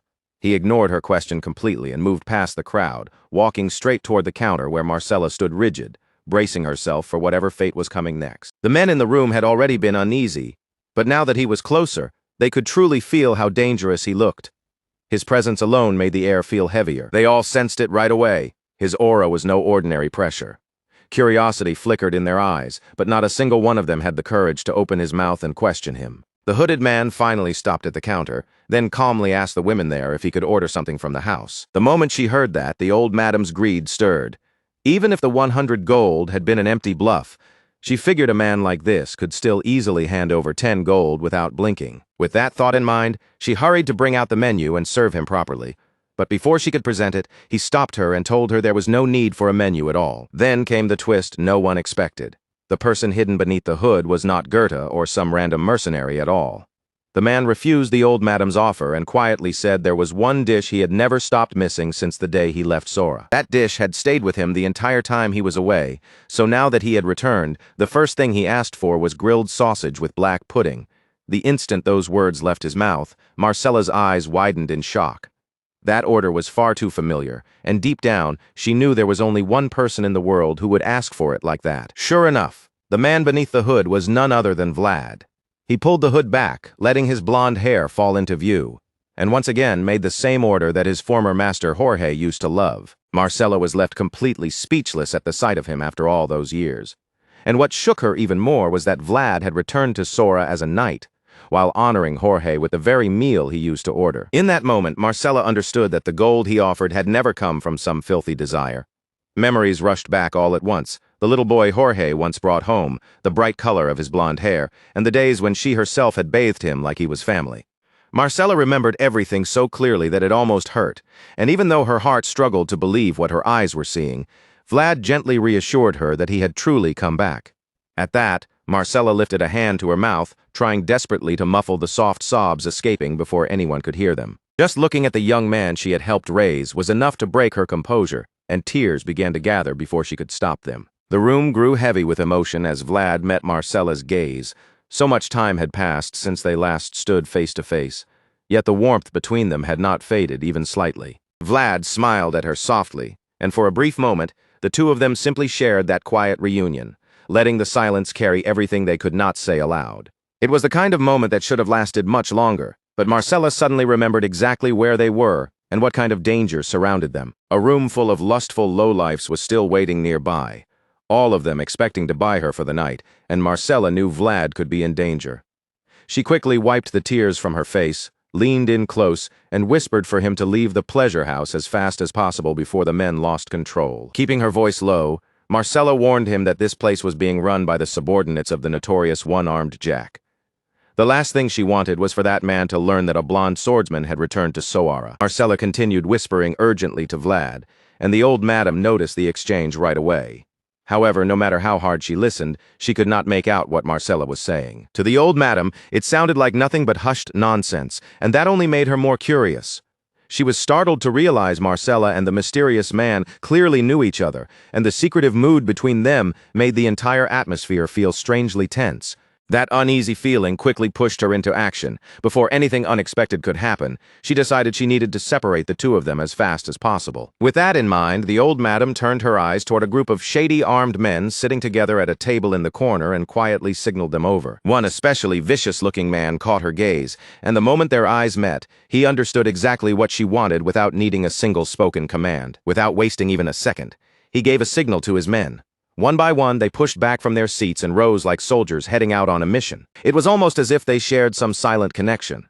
No one said Vlad's name, yet every armed thug in that corner understood at once that he was the target. Vlad sensed more and more people starting to close in around him, but he did not look bothered in the slightest. He kept his attention on Marcella and calmly said that before he paid the full amount, there was a calculation that needed to be settled first. The old madam's curiosity sharpened at the mention of a calculation, and she immediately cut in, asking him what exactly he meant by that. Vlad answered by speaking the name One-Armed Jack, then made it clear that there was something he needed to collect from that man. Of course, those words were not something the men running the establishment could simply ignore.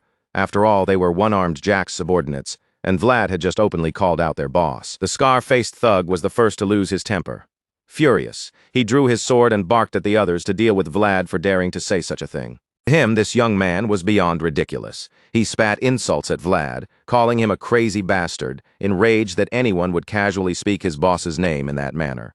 But before the thug could finish ranting, Vlad moved in a single brutal instant. The young knight cut off his head right where he stood. The man's body dropped flat onto its back in front of his own men, and within seconds, blood began spreading across the floor in a dark, horrifying pool. The old madam shrieked the moment she saw the blood spilling across the room, but Vlad silenced her immediately with a cold, sharp command. She clamped her mouth shut at once, and Vlad warned her that if he could not collect enough from these bastards, he would take what he needed from her as well. Most people would have backed down after watching their leader die like that, but these thugs drew their swords instead. Glaring at Vlad, they demanded to know who he was and where the hell he had come from. Vlad prepared himself for the fight, standing before them with nothing in his hand except a small dagger. But that dagger was no ordinary weapon. It was the final dagger left behind by his late master Jorge, and Vlad carried that meaning as part of himself as well. Thugs were stunned when they heard those words. They stared at Vlad in confusion, struggling to understand what he meant. Then, after a few seconds, the realization hit them. The man standing in front of them was Jorge's old boy, and that only made them more certain they could handle him. Even though they were surprised to see him alive and standing there, their shock quickly twisted into arrogance. In their eyes, Vlad was still someone they could underestimate. They sneered that their master would shower them with gold if they brought back only Vlad's head. Then they mocked him, saying he should have stayed hidden if he had somehow managed to survive until now. But none of their threats shook Vlad. He looked at them without fear and told them to stop running their mouths and come at him already. He wanted them to try with everything they had, just like they had done back then on the day they tried to kill him. The moment those words left him, a terrifying aura began to pour from Vlad's body, and every thug around him froze in shock, unable to believe this was the same kid they once knew. The boy from the past was gone. Standing before them now was something far more dangerous. A bloodthirsty wolf wearing a knight's calm face. With Vlad's presence bearing down on them like a predator in the dark, the thugs were too terrified to even take the first step, so Vlad moved first instead. Every man foolish enough to raise a sword in front of Vlad was cut down without mercy. At this point, every scream that rang through the room marked another life being taken. Vlad had gone far beyond ordinary anger now. He moved like a beast set loose, and not a single soul standing against him was being spared. In Vlad's mind, every tear Marcella had shed because of these men demanded payment, and he was ready to take as many lives as it took to balance that debt. He had already decided that he would not stop until their blood had paid a fair wage for everything they had stolen from Marcella. While Vlad was busy turning the pleasure house into a scene of blood and screams, the view shifted elsewhere, where one-armed Jack was drinking himself senseless inside his own home. For some reason, one-armed Jack's thoughts drifted back to Jorge. Ever since Jorge disappeared, he had felt as if the back alleys of Sora finally belonged to him. But even after claiming that much, one-armed Jack still wasn't satisfied. He wanted more power, a higher position, and he convinced himself that there was no reason to stop where he was. That hunger was exactly why he never hesitated to seize what belonged to others. To one-armed Jack, every fallen enemy was nothing more than another corpse he could step on to climb higher. Yet after rising as far as he could in the back alleys, one-armed Jack finally understood something for the first time. No matter how strong he became down below, the real fate of the alleys was decided by the people above. Thinking about that bitter truth, one-armed Jack simply returned to his drink. He drowned himself in alcohol, while remembering how firmly he once believed victory could win him anything. And even though he had failed to reach the top, he comforted himself with the power he had managed to gain. Jorge had once been the true victor in that struggle for power, but Jorge was also the one who ended up dead. With that in mind, one-armed Jack accepted that the same fate could eventually come for him, decided by someone standing above him. He cursed the rotten world around him, and at that exact moment, his men burst into the room carrying terrible news. They shouted that they had been surrounded, but one-armed Jack was so drunk that the words did not fully reach him right away. His men quickly explained that the entire back alley had been overrun by soldiers, and it was so complete that even their rear exit had already been blocked off. The men began arguing among themselves in a panic, suspecting that the soldiers outside might be Sora's own security forces. That only made the situation more confusing to them, because as far as they knew, they had already paid those soldiers their monthly bribes. One of them tried to convince the others that it was probably just a normal patrol, but the rest refused to believe it after seeing just how many soldiers had gathered. Whoever had come for them had clearly arrived with a plan, and the moment one-armed Jack heard that, he suddenly began to laugh. He had always expected a day like this to come eventually. The only thing he had never known was that it would arrive today. Even so, one-armed Jack almost felt relieved that the moment was finally here. Instead of spending his life anxiously waiting for destruction, seeing it appear right before his eyes felt strangely easier to accept. The view then shifted away from one-armed Jack's drinking room, revealing rows of soldiers lined up with weapons ready on another side of the small town. One of Sora's high-ranking officials hurried over to the knight in command, who was none other than Sir Vorden, and reported that new orders had arrived, confirming the garrison's deployment was complete. Sir Vorden simply looked at him and asked whether the other alley had been sealed off as well, leaving no path for escape. The frightened man quickly confirmed that it had been done, insisting that they had worked as hard as they could to secure it. As it turned out, this trembling official was actually the mayor of Sora. Unfortunately for the mayor, Sir Vorden did not seem convinced by his claim. In the commander's eyes, if the mayor and his people had truly done their best, the problem would never have grown this large in the first place. The mayor could only stand there in shame, lowering his face while Sir Vorden scolded him. The commander was clearly furious that the Count had learned of the situation, and he made that anger very clear to Sora's leader. Embarrassed, the mayor admitted that he had no excuse for what had happened, but then he immediately tried to defend himself by saying one-armed Jack was an unusually capable man. In other words, he claimed he had no excuse, while already preparing to make one. But Sir Vorden did not even allow him to continue. The knight cut him off at once with a sharp clearing of his throat. Then Sir Vorden fixed the mayor with a cold, deadly glare, and the look alone sent a chill straight down the man's spine. At that moment, the mayor realized he would not be able to outwit this knight. What puzzled him most was how a mere soldier seemed to know so much about the hidden dealings of Sora's back alleys. Once the mayor understood that lying would not work on Sir Vorden, his cunning mind quickly shifted to a different approach. He suddenly declared that he was grateful the cancer-rotting Sora would finally be removed now that Sir Vorden and his men had arrived.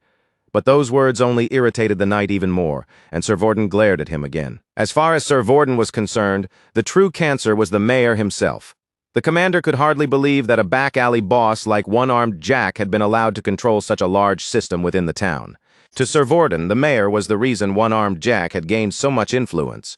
A criminal could only hold that kind of power if the town's leader looked the other way and hid the corruption behind his title. And the price for ignoring those crimes was obviously compensation, bribes plain and simple. Sir Vorden recognized it so clearly because he himself had taken bribes before. Just as one meat-eater can recognize another at a glance, Sir Vorden could spot a corrupt official the moment he saw one. The mayor was still badly shaken, so he tried to change the subject by asking when the other knights would arrive. The men meant to enter the back alley still had not reached the city, and he was especially anxious about the knights from House Bayezid who had been sent to Sora. Before the mayor could keep rambling, Sir Vorden calmly informed him that the knight from Bayezid was already there. The mayor's eyes widened in shock, and almost as if Sir Vorden's words had summoned him, a knight stepped out from the darkness. The mysterious knight's boots were stained with blood, making it clear that he had just walked away from a massacre, and Sir Vorden immediately introduced him to the mayor. The corrupt mayor was horrified when he realized only one person had arrived. He quickly turned to Sir Vorden and asked whether a lone knight could really handle this. Afraid that the Bayezid knight might not be enough for the job, the mayor suggested that his own knights and Sora's forces should take care of the matter, since he had already deployed his best men. Sir Vorden rejected that idea immediately. The senior knight made it clear that he would never allow such a thing under his command, leaving the mayor stunned that his authority meant nothing here. Confused and offended, the mayor demanded to know why his plan would not work. Sir Vorden answered plainly, telling him it was because Lord Joseph had poured his heart and soul into arranging this entire situation. In truth, the deployment of soldiers and the careful sealing of the alleys had all been prepared for one purpose: to set the stage for Vlad's official debut fight. And because of that, Sir Vorden had no intention of letting anyone ruin it. Then Vlad stepped fully out of the darkness. His armor and coat were splattered with the blood of the thugs he had already dealt with, giving him a chilling presence.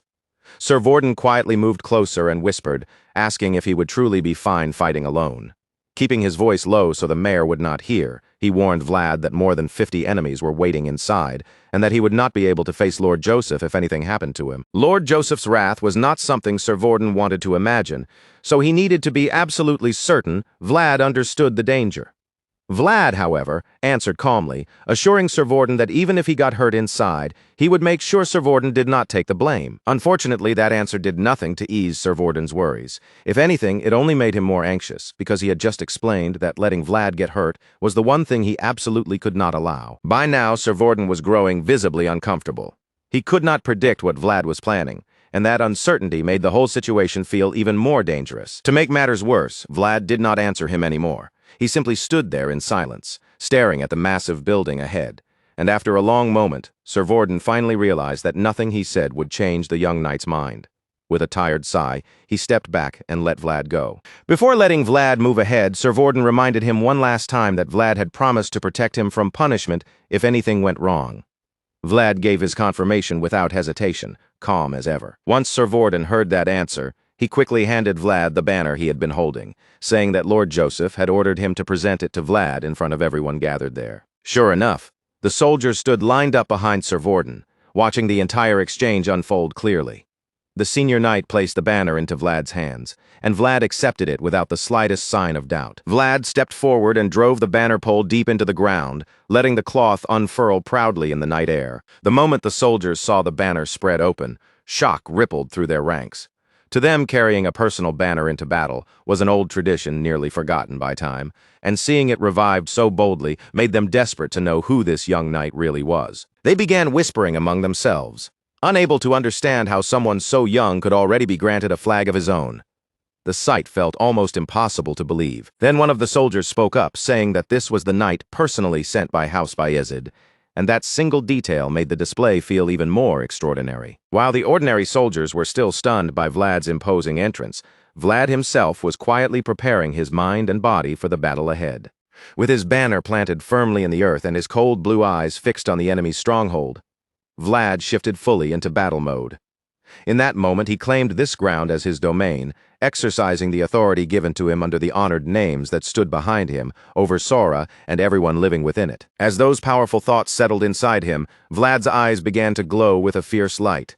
While he asserted his presence before the enemy's den, Sir Vorden opened a scroll and raised his voice toward the back alley scoundrels. Sir Vorden shouted loudly enough for every criminal inside to hear, calling out not only to the gathered thugs, but to one-armed Jack himself. Sir Vorden declared that one-armed Jack and his men had violated the laws and authority of the Bayezid family, draining the life from the people of Sora like parasites. Because of that, Peter Bayezid, the rightful lord of Soara and head of the family, had sent a message to the filth ruling the back alleys. Reading from the letter, Sir Vorden announced that Peter Bayezid could no longer tolerate their wickedness, and had therefore sent a proxy to act in his place. According to Peter Bayezid's letter, every right and authority Sir Vorden now exercised was guaranteed by both Peter Bayezid himself and the Church of Faith. With that authority behind him, Sir Vorden angrily ordered one-armed Jack and his henchmen to come outside at once. He demanded that they open their doors immediately and allow the rightful proxy to enter. At his command, the soldiers behind him began striking their weapons against the ground, creating a heavy, thunderous rumble meant to shake the walls and drag one-armed Jack's attention outside. They chanted the name of the Bayezid family again and again, their voices growing so loud and relentless that the scoundrels inside could no longer ignore it. The criminals grew furious at the commotion, but the knights and soldiers refused to stop. The soldiers shouted that God protected their proxy, and with absolute confidence they declared that one-armed Jack would fall. While those voices thundered outside, the back alley boss remained seated in his chair, quietly drinking from another bottle as if the noise meant nothing. Outside, the chants continued to pound through the air, and Vlad waited in patient silence for the criminals to finally show themselves. Once Sir Vorden finished reading Peter Bayezid's letter from the scroll, he told Vlad that the justification was now in place. The people stood on Vlad's side now, unlike before, when some had doubted whether he could truly handle what was waiting inside. Since everything had been formally declared, Sir Vorden told Vlad that he could release his strength without hesitation. With that permission granted, Vlad thanked Sir Vorden and immediately turned toward the real work ahead. Vlad drew his glowing sword and began walking toward the door of the enemy's hideout. As he moved forward, Sir Vorden called after him, reminding him to be careful. At that moment, the voice stirred inside Vlad's mind again. It warned him that one-armed Jack was most likely already preparing for him, and advised Vlad to widen his awareness, because the boss would try to take his life from every direction. Vlad steadied himself for the fight, and the voice made it clear that this battle would not be like the ones he had survived before. Voice continued guiding him, reminding Vlad that one of the fundamentals of battle was to seize the initiative first. If he was going to begin this fight, then he needed to start it in a way no one inside could ignore. So the blonde swordsman began pouring every bit of power he could gather into his blade. As the light built around the sword, countless thoughts rushed through Vlad's mind while he prepared to face the infamous one-armed Jack alone. Vlad remembered the day Jorge died, and guilt twisted inside him. He wondered if Jorge might still be alive if Vlad had never called Godin back then. Then Vlad's thoughts went even further back. Maybe Jorge would have survived if one-armed Jack had never threatened him in the first place. If that threat had never happened, then Vlad might never have needed to call Godin at all. All those what-ifs kept clawing at his heart, until only one answer remained. Vlad decided that one-armed Jack had to die. Only by killing him could Vlad loosen even a small part of the guilt that had been haunting him for so long. With that resolve burning inside him, Vlad charged toward one-armed Jack's stronghold, his eyes glowing and his sword blazing in his hand. Vlad struck first with overwhelming force, and the locked door shattered apart in an instant, collapsing under the power of his blow. The goons guarding the entrance were blasted away, their bodies sent flying across the room as the impact tore through the place. The force of Vlad's strike left the building in chaos, and by the time he stepped inside, the guards were scattered, injured, and completely disoriented. As Vlad looked over the wreckage, he felt as if one-armed Jack's world was still trying to swallow his own. And that only strengthened his belief that this had to end here. For Vlad, cutting down one-armed Jack was the only way to sever that tangled connection and finally move forward. Vlad marched into the building and announced himself before the stunned goons, declaring that he was the one and only Vlad of Sora. The blonde swordsman made it clear that he had come to settle their quarrel once and for all. With his blade in hand, Vlad stood before the enemies and waited for their next move.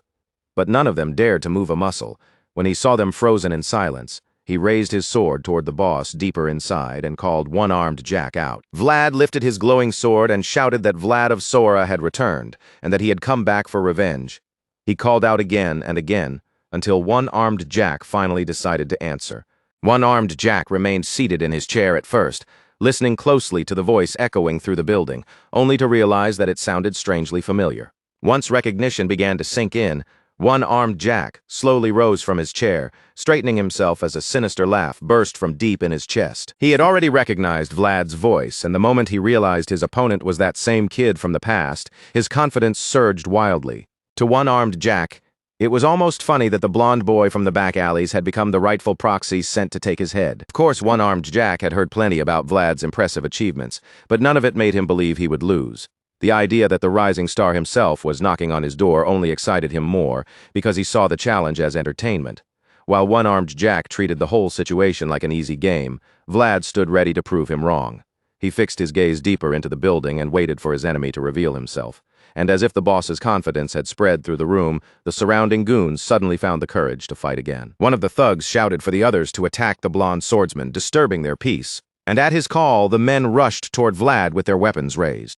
The goons charged bravely, convinced they had the advantage in numbers. Vlad did not back away either. He launched himself forward with his trusted sword ready to cut through them. In the very next moment, the blonde knight overwhelmed them completely, his speed and strength crushing their confidence almost instantly. The thugs were horrified when they saw how ferociously Vlad moved, but by then it was already too late to retreat. He tore through them without mercy. Vlad slashed through the men with blinding speed, leaving a brutal trail of blood and severed limbs scattered behind every step he took. One thug tried to sneak up behind him, hoping to strike from Vlad's blind spot, but the lightning-fast swordsman sensed the attack before it could land and countered immediately. Vlad spun around in the blink of an eye and cut the man's head clean off. The severed head flew across the room, spraying blood through the air before finally hitting the floor. When the other thugs saw that gruesome display, they finally understood that this was the same ruthless blonde kid who once walked the streets of Sora. Many of them recognized him, and judging by their expressions, they all carried some old grudge against him, which only made them more determined to bring him down. With that anger driving them, the remaining men rushed at Vlad again, intent on surrounding him from every side and crushing him together. Even after seeing what Vlad could do, the thugs refused to retreat. Instead, they tightened their formation around him, trying to use their sheer numbers to pressure the young knight into backing down. The goons managed to surround Vlad from every side, and when they noticed he wasn't attacking right away, one of them urged the others to wait for the perfect opening and jump him all at once. They all wanted to see the blonde swordsman fall, but none of them could hide how badly they feared him. Every thug there knew Vlad's skill with a blade was no joke, so they moved carefully, knowing that one reckless step toward a knight like him would only end with their own death. For a few tense moments, they kept him boxed in, but the longer they waited, the more obvious it became that none of them was ready to make the first strike. Vlad simply stood there, calm and patient, waiting for the next unlucky fool to test him. Before long, the men started whispering and pushing each other to step forward first. But even with all that pressure, Not one of them was willing to become the sacrifice. And honestly, that was exactly what stepping forward meant. Anyone foolish enough to challenge Vlad alone was basically digging his own grave. The standoff grew dull fast, especially when Vlad was far more eager to make one-armed Jack taste his blade. Seeing that none of the henchmen had the courage to move, Vlad decided to end the waiting himself. The blue-eyed killing machine suddenly cut through their nervous murmuring with a cold, steady voice. Vlad told them there was no point thinking so hard about what they should do next. After all, Vlad was going to cut every last one of them into pieces anyway. No matter what plan they chose, the ending would be the same. They would die by his sword. A promise that brutal sent a fresh wave of fear through the room, and chills ran down the backs of the men surrounding him. Unfortunately for them, Vlad was not making an empty threat.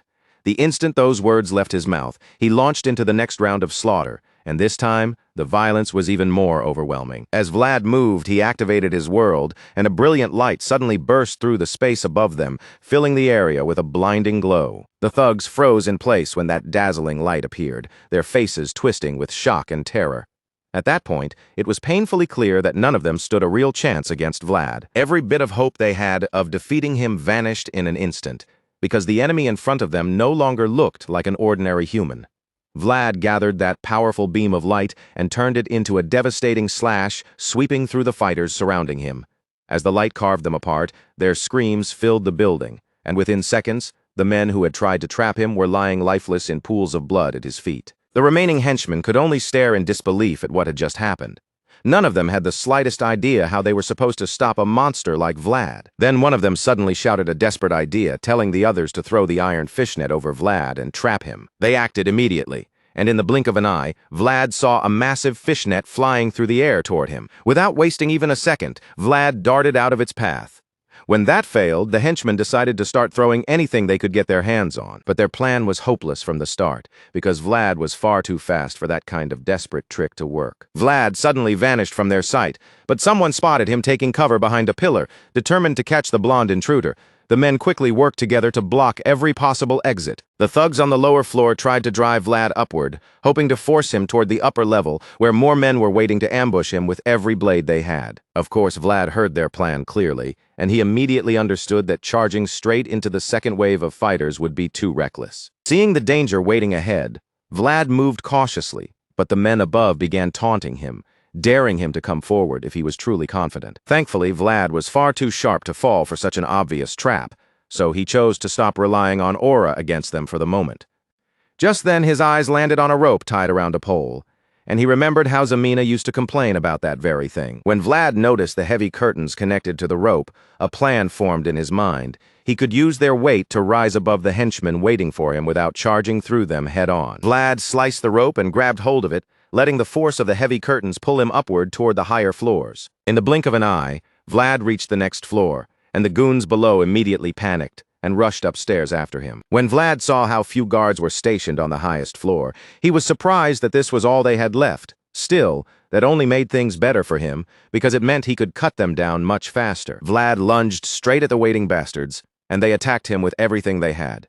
But their confidence only backfired, because none of them was a match for such an experienced swordsman. He drove his blade into the first man's neck, and the ease of the strike reminded him just how terrifyingly sharp his sword truly was. To make things worse for the thugs, they were attacking without any real skill or discipline, so Vlad swatted them aside as easily as flies. Their fighting was so pathetic that Vlad honestly felt Sir Jaeger's wooden training sword was probably more dangerous than they were.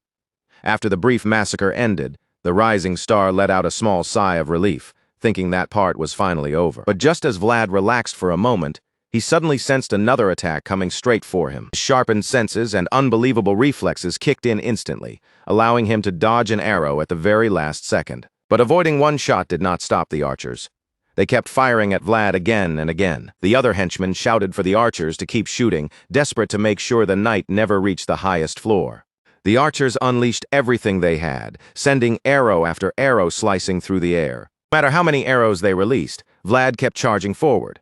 Then he leapt over the railing, throwing himself toward the archers on the other side. While still airborne, Vlad broke through some of the arrows flying toward him, then reached the archers and cut them down with lightning-fast slashes before they could react. After finishing them off, Vlad let out a casual sigh, as if he had only completed some annoying little chore. He admitted that getting up there had been more of a hassle than expected. Meanwhile, The remaining goons stared at him like they were looking at a ghost, and Vlad simply grabbed a nearby kettle and gulped down whatever was inside. The henchmen were too terrified to say a single word. They just watched the blood-stained night in stunned silence, their jaws hanging open. Vlad quickly spat out the contents of the kettle, making it clear that whatever he had just drunk was awful. Then, with a frightening smile, he asked the remaining fighters how they wanted the next round to go. After all, he still had to collect rent from them for staying in his house all this time. Those words sent another chill through the thugs, and Vlad realized they must have truly believed this place belonged to them. But that mistake was fatal. This place was not their territory at all. It was Rose's Smiles, Vlad's nest. Elsewhere in Sora that night, Vlad's old friend Harvin was down by the harbor. Somehow sensing that one-armed Jack had finally gone mad, Harvin looked completely exhausted by the crime boss and his goons, knowing that even the thugs in the market caused less trouble than they did. Sitting in his office with frustration written all over his face, he tried to write a report, but his thoughts kept breaking apart. Every time he remembered that a dangerous nuisance like one-armed Jack was running loose in Sora, that uneasy feeling came crawling back. Harvin was genuinely lost, unsure what he was supposed to do anymore. One-armed Jack and his henchmen seemed ready to keep looting openly, and Harvin feared there might be nothing he could do to stop it. Still thinking about the crime boss, Harvin finally stopped writing and remembered how everything had become worse after Jorge's death. One-armed Jack had changed completely after Vlad's guardian died. Even before then, the notorious criminal leader had drained debtors dry, but he had never pushed things this far. Jorge's death gave one-armed Jack the confidence to run wild, and now he was making life unbearable for debtors, driving them closer and closer to a dead end. Looking at everything happening around him, Harvin could not see any hope left for the town if things continued this way.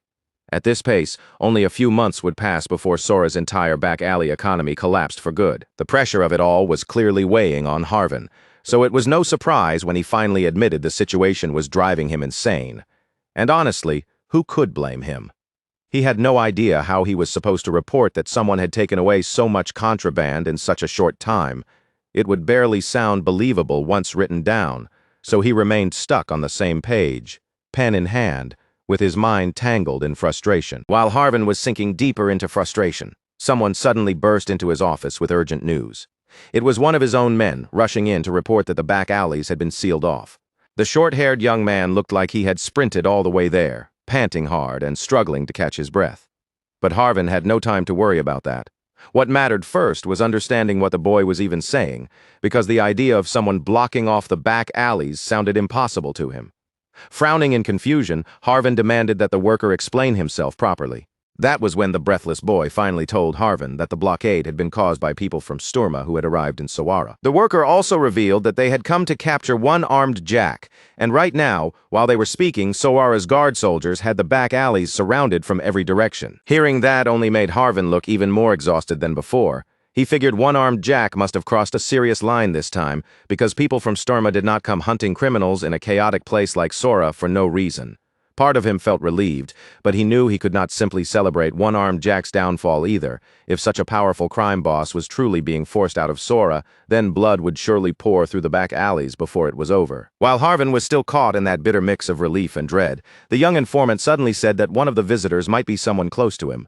Harvin looked up in surprise, unable to understand who the boy meant, and when he asked, the answer that came back was Vlad. That name only made Harvin feel even more strained, because he had no idea why Vlad was suddenly being brought into this conversation. The worker nervously admitted that he had not seen Vlad with his own eyes, but then he explained that there was apparently a blond young man among the group that had come from Sturma. As expected, that irritated Harvin immediately.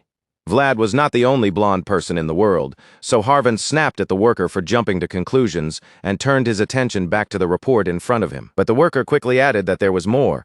The blonde young man had supposedly introduced himself as Vlad of Sawara.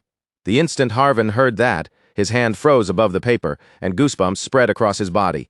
Slowly, he lifted his head and gave the worker his full attention, needing to confirm that he had heard correctly. Harvin's eyes widened in disbelief, because the claim sounded impossible. But the short-haired worker repeated it without hesitation, even adding that he had heard Vlad planted his flag in front of Rose's Smiles not long ago. Harvin suddenly began to tremble, and when his subordinate noticed it, he asked if he was all right. Harvin did not answer. He simply drifted into silence, remembering all the rumors he had heard over the past few months. Vlad's exploits had reached his ears again and again, but until that moment, Harvin had chosen not to believe them. He had heard stories about Vlad's aura manifesting during the Duel of Honor in Deir Mar. He had also heard the tale of the young Bayezid vassal who performed an incredible feat during the hunt for a death worm. Harvin knew the rumors surrounding the newest rising star, the young knight called Vlad of Sora. He had simply refused to accept that those wild stories could be true. But now Harvin realized that everything he had dismissed might have been real after all. Even then, he still could not bring himself to believe it from rumor alone. So he pushed himself up from his chair, grabbed his walking stick, and stormed out of the office to confirm the truth with his own eyes. While Harvin set off to investigate for himself, Vlad was still deep inside Rose's smiles, caught in the middle of a brutal and bloody fight. The bloodbath continued without slowing down, and Vlad showed no trace of mercy toward the men who kept coming at him. With one deadly strike, Vlad slashed through the foot of a charging henchman, crippling him instantly. Then, without missing a beat, he spun around to deal with another thug bold enough to sneak up from behind. Vlad's blade landed cleanly against the man's neck, cutting him down on the spot. But even such a ruthless display did nothing to stop the next wave of attacks rushing toward him. The goons kept charging at Vlad with killing intent in their eyes, throwing themselves at him fearlessly, even though none of them truly had a chance against him. Driven by the same fierce resolve, Vlad dashed forward with terrifying speed, meeting the incoming attackers head-on so he could cut them down in a single sweeping strike. And that was exactly what happened. Before any of them could even understand how he had moved, Vlad's slash tore through them all at once, faster than their eyes could follow. The attack was so quick they could barely process it, and by the time they tried to react, it was already over. Blood sprayed across the room, severed bodies collapsed around him, and Vlad himself was left drenched in crimson along with his shining sword. With every strike, Vlad displayed a terrifying mastery of the blade, enough to surprise even the voice dwelling within the sword.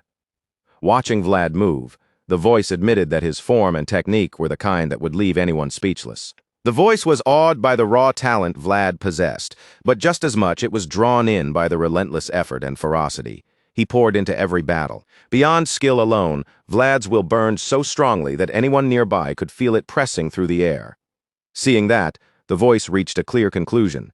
This young boy had been born with the instincts of a slaughterer. As if proving that thought true, Vlad drove his sword straight into the heart of the last thug foolish enough to challenge him.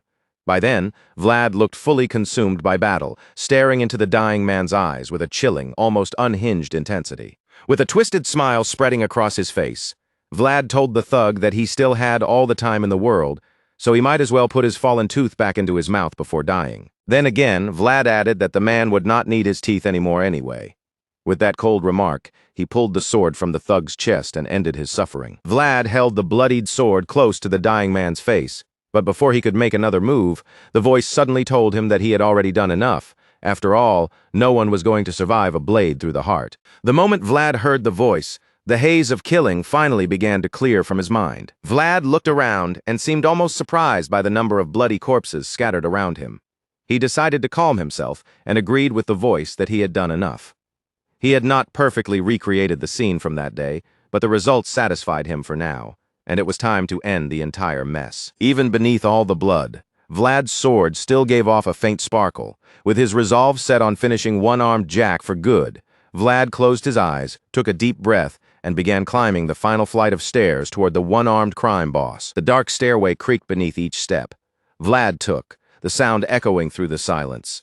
After a tense climb, he reached one-armed Jack's room and quietly stepped inside. Vlad broke the eerie stillness with a simple announcement, telling the crime boss that he had arrived. The young swordsman stood near the doorway, while one-armed Jack sat at a small bar inside the room. One-armed Jack did not even need to turn around to know that the person standing behind him was the rising star. With his back still turned, one-armed Jack welcomed the knight in a strangely casual tone, then offered Vlad a drink. One-armed Jack pushed a glass to the side and asked if Vlad wanted one. When Vlad gave no answer, the crime boss simply decided that the blonde swordsman was no fun at all. Staring down into his own glass, one-armed Jack reflected on the fact that the young man standing in his room really was Vlad of Sora. One-armed Jack admitted that he had heard the rumors, though he had not believed them at the time. After draining the contents of his glass, he muttered that he should have brought Vlad under his control much earlier. Seeing Vlad standing inside his domain, one-armed Jack thought about ordering his manager to beat the intruder half to death. But he already knew that was impossible, because by now, Vlad had almost certainly killed the manager. One-armed Jack finally rose from his seat and suddenly burst into laughter. If his manager had to die, at least it had been at the hands of someone he recognized, which made it a little less irritating.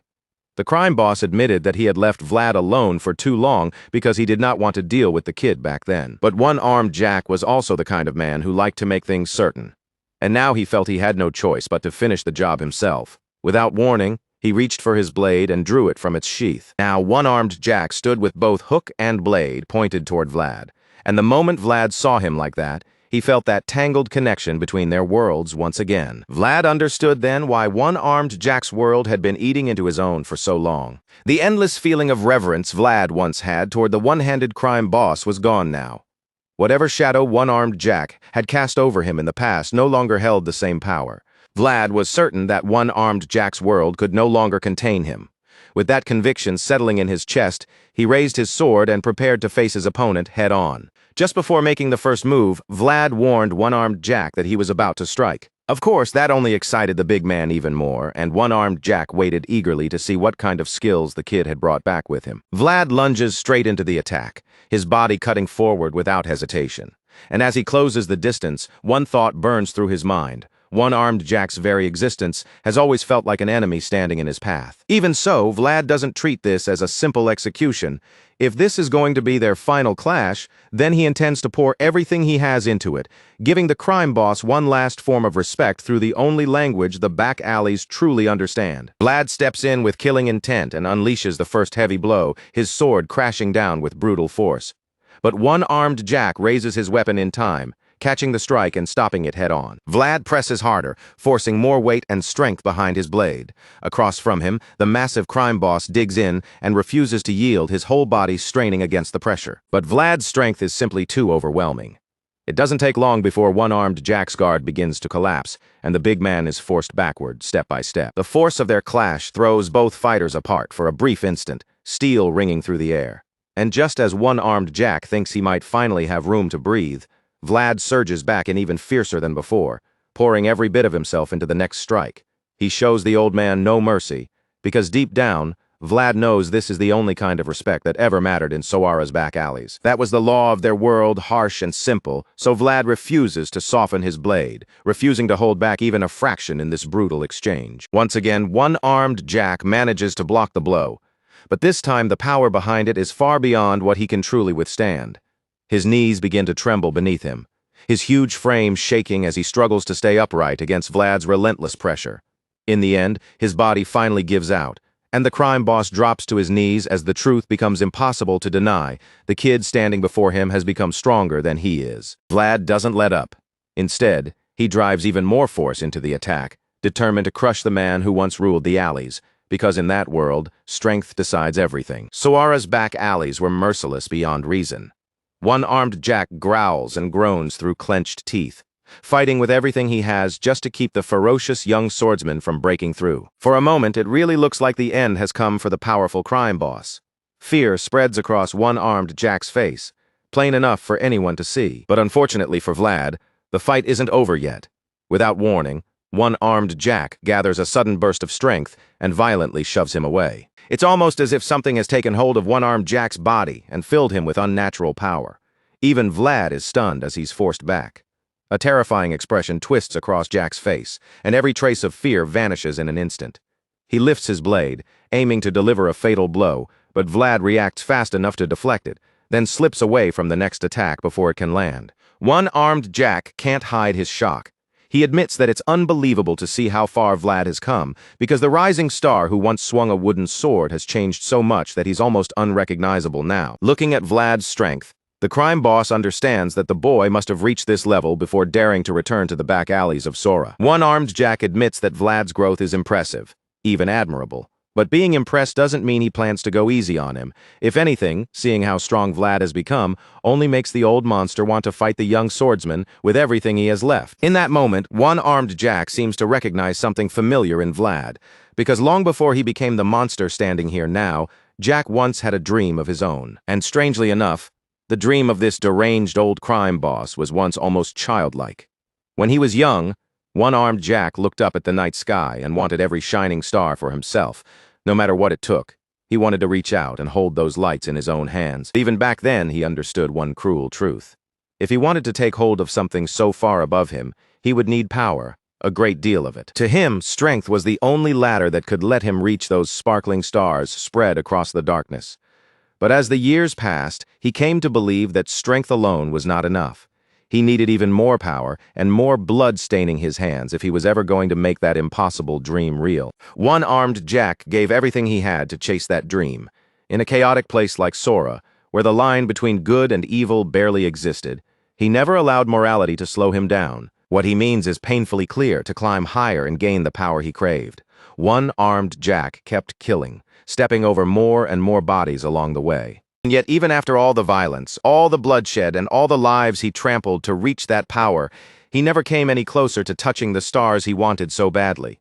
To him, it made no sense.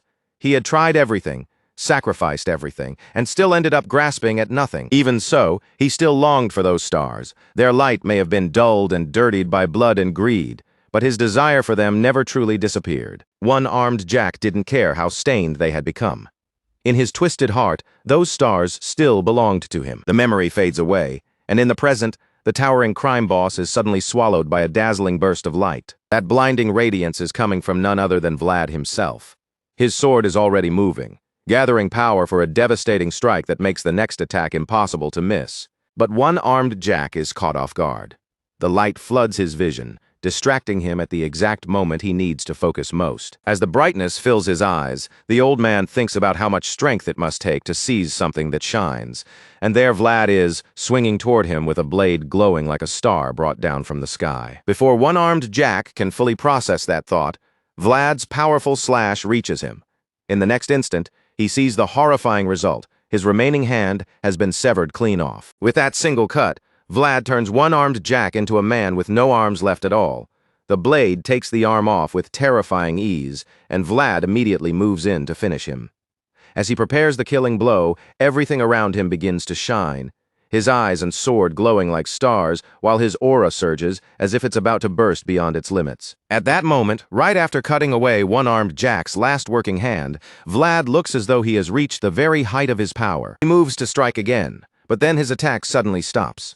One-armed Jack screams in agony as his severed hand drops to the ground before him. The crime boss keeps groaning through the pain, his body trembling, while Vlad stands over him and watches in cold, patient silence. For a brief moment, one-armed Jack looks like he might actually break down in tears, but in the next instant, that expression twists into something completely different. A sinister smile spreads across one-armed Jack's face, and then he suddenly bursts into a cruel, villainous laugh. It's almost impossible to understand how twisted he is. His last good hand has just been sliced off like nothing. Blood is pouring from him, and instead of collapsing in shock, he laughs as if he's enjoying it. Still grinning through the pain, he praises Vlad's performance, saying it was excellent, and even claims he wishes Jorge were alive to see the young knight's display. Of all people, one-armed Jack is the last man who has any right to say Jorge's name in front of Vlad. So the moment those words leave his mouth, Vlad's anger flares, and he attacks again. Vlad launches himself into the air, bringing his sword down in another fierce slash while ordering Jack to shut up. The strike lands with terrifying force, but somehow the insane crime boss manages to deflect it. Vlad one-armed Jack doesn't deserve forgiveness or mercy. This is the man who had a hand in Jorge's death. The man who fed on the ruins of Rosa's smiles and helped turn that pain into something even worse. He is also the bastard who sold Marcella away. As Vlad remembers every sin tied to this man, his judgment becomes simple and absolute. One-armed Jack deserves a miserable death. Fueled by revenge and the grief that has been ripped open inside his heart once again, Vlad drives forward, determined to end it. He stabs one-armed Jack, and for a moment it finally seems like the fight is finished as the huge man screams in pain. But once again, that moment twists into something sick, because the screams soon turn into laughter, and Jack suddenly declares that this is a happy day. One-armed Jack says they should throw a grand celebration in Sora because the day has finally come for Vlad to climb higher than him. Vlad has no patience left for his madness and tells him to shut up before driving the sword deeper into the big man's chest. A quiet stillness settles over them after the blade sinks in. One-armed Jack calmly admits that this is a better ending than being crushed beneath an enormous world the way Jorge was. To him, dying at the hands of a young warrior still trying to climb higher feels almost fitting. Then Vlad asks whether he has any final words. Even at death's door, the twisted man simply tells him that he did well. One-armed Jack even tells Vlad to get some rest before leaving Soara, but that only irritates Vlad further, and he yanks the sword out of the crime boss's body with force, making sure the wound will bleed him out. Barely able to keep himself standing, One-armed Jack still insists that Vlad has already done enough to finish the job. He admits without hesitation that he lived an evil life. But even now, with death closing in on him, he says he has no regrets because at the very least his life was fierce. With what little strength remains in him, One-armed Jack brags that he lived well and fought hard, even if he was finally cut down by a rising star. In the end, One-armed Jack decides that his life was a great one. Then, with his final breath, he calls Jorge's name one last time before his body finally gives out, and he collapses to his death. Vlad stands in silence and watches One-armed Jack's massive body drop from the upper floor, falling away into the darkness below. As the crime boss disappears from sight, Vlad remains there, trying to take in the weight of what has just happened. Revenge is supposed to taste sweet, after everything One-armed Jack did, after all the blood and suffering tied to his name. It only makes sense that this ending had to come. But even knowing that, Vlad can't shake the bitter feeling left behind. Instead of satisfaction, something heavy and unpleasant lingers in his mouth. He should be glad. He should feel relieved now that One-armed Jack is finally dead and Jorge has been avenged. But as Vlad stands there in the aftermath, the sense of fulfillment he expected simply doesn't come. Vlad slowly turns his gaze toward the counter and notices the drink One-armed Jack had left behind for him. After a moment, he picks it up, drains it in one long gulp, and lets out a tired, hollow sigh. The instant Vlad sets the empty glass back down, One-armed Jack's words about climbing higher return to his mind. He sits with that thought for a brief moment, then quietly places a coin on the counter. He leaves the coin there for the dead boss of that place, because in Vlad's mind, a knight should only take what he has properly earned. That was one of the lessons Jorge left behind for him. Vlad leaves the blood-stained empty glass behind, along with the coin smeared in red to pay for his drink, and then walks away from the place for good. He steps out of Rose's Smiles, that stagnant corner of Soara where people passing through would stop, sink, and drift like still water. On his way out, Vlad glances once more at One-armed Jack's lifeless body. In his mind, it feels as though one stagnant drop of water has finally flowed out of this world, leaving only a faint ripple behind in Vlad's own. A few moments after his brutal victory over One-armed Jack, the night outside Rose's Smiles remains heavy and tense. While Vlad is still inside the building, Sir Vorden begins to grow uneasy. The sudden silence hanging over Rose's Smiles feels far too ominous, especially after all the violence that had been raging inside. That silence pulls at Sir Vorden's curiosity as much as it worries him, because he has no way of knowing what is happening beyond those walls. Then, only seconds after the thought crosses his mind, he sees someone step out from the burning building. Sir Vorden is left completely stunned. Seeing Vlad come out alive brings him relief, but at the same time, the sight of him fills the night with a deeper, sharper unease. Vlad walks out as the victor, his sword still dripping with the blood of the henchmen and villains he cut down inside. Every step he takes carries the weight of the slaughter behind him. Sir Vorden can't find a single word when he sees the coldness in Vlad's eyes. The look is so chilling that the other warriors around him freeze as well, staring at the young knight as if a ghost has just walked out of the flames. Only then does the full horror of Vlad's appearance become clear. From his head down to his feet, his body is covered in blood, and that alone is enough to make the soldiers recoil in fear. The soldiers can hardly believe that all of it is really blood, yet there is no denying what they are seeing. What makes it even more terrifying is that only a few drops of that blood actually belong to Vlad himself. Every soldier stares at him with open horror written across their faces. The thought that this blonde knight managed to cut down more than 50 men on his own is almost impossible to accept, even with the proof standing right in front of them. None of them knows how to react, and no one dares to take a step closer to Vlad. Sir Vorden is just as speechless as the men behind him. He has known Vlad long enough to understand that the boy is a prodigy, but Vlad keeps surpassing every expectation again and again, rising so far that no one can even guess where his limits truly are. As Sir Vorden continues watching him, he realizes that the feeling in his chest has gone beyond simple respect.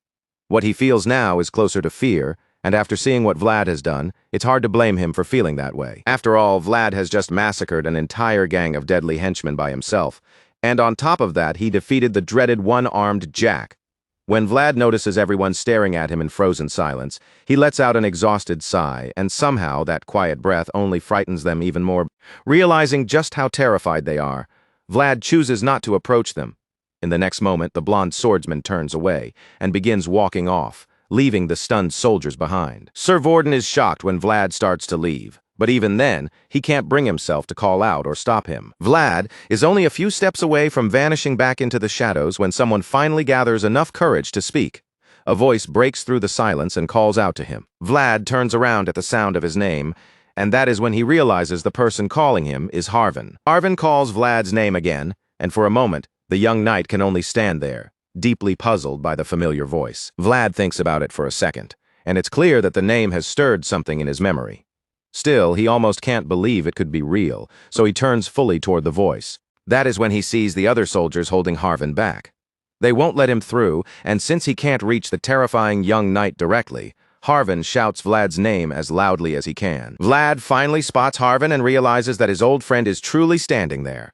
The sight hits him hard, leaving him completely stunned. Sir Vorden notices the change in Vlad's expression and quickly understands that the two of them know each other. Without hesitation, he orders his soldiers to make way for Harvin. The soldiers immediately step aside, clearing the path and allowing Harvin to pass through. With the help of a walking stick, Harvin slowly makes his way toward Vlad. Vlad says nothing and simply watches him approach, his eyes fixed on his old friend. It is almost as if Vlad still can't trust what he is seeing.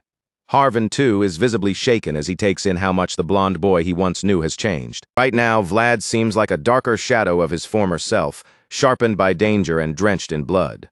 Harvin approaches cautiously and asks if he is all right, because ever since Vlad entered and came back out of one-armed Jack's den, something about him has clearly not been the same. It feels as though some part of Vlad died in that building along with the men he cut down. But the moment Harvin comes close enough for Vlad to truly see him, that frozen expression begins to soften, and a faint brightness returns to his face.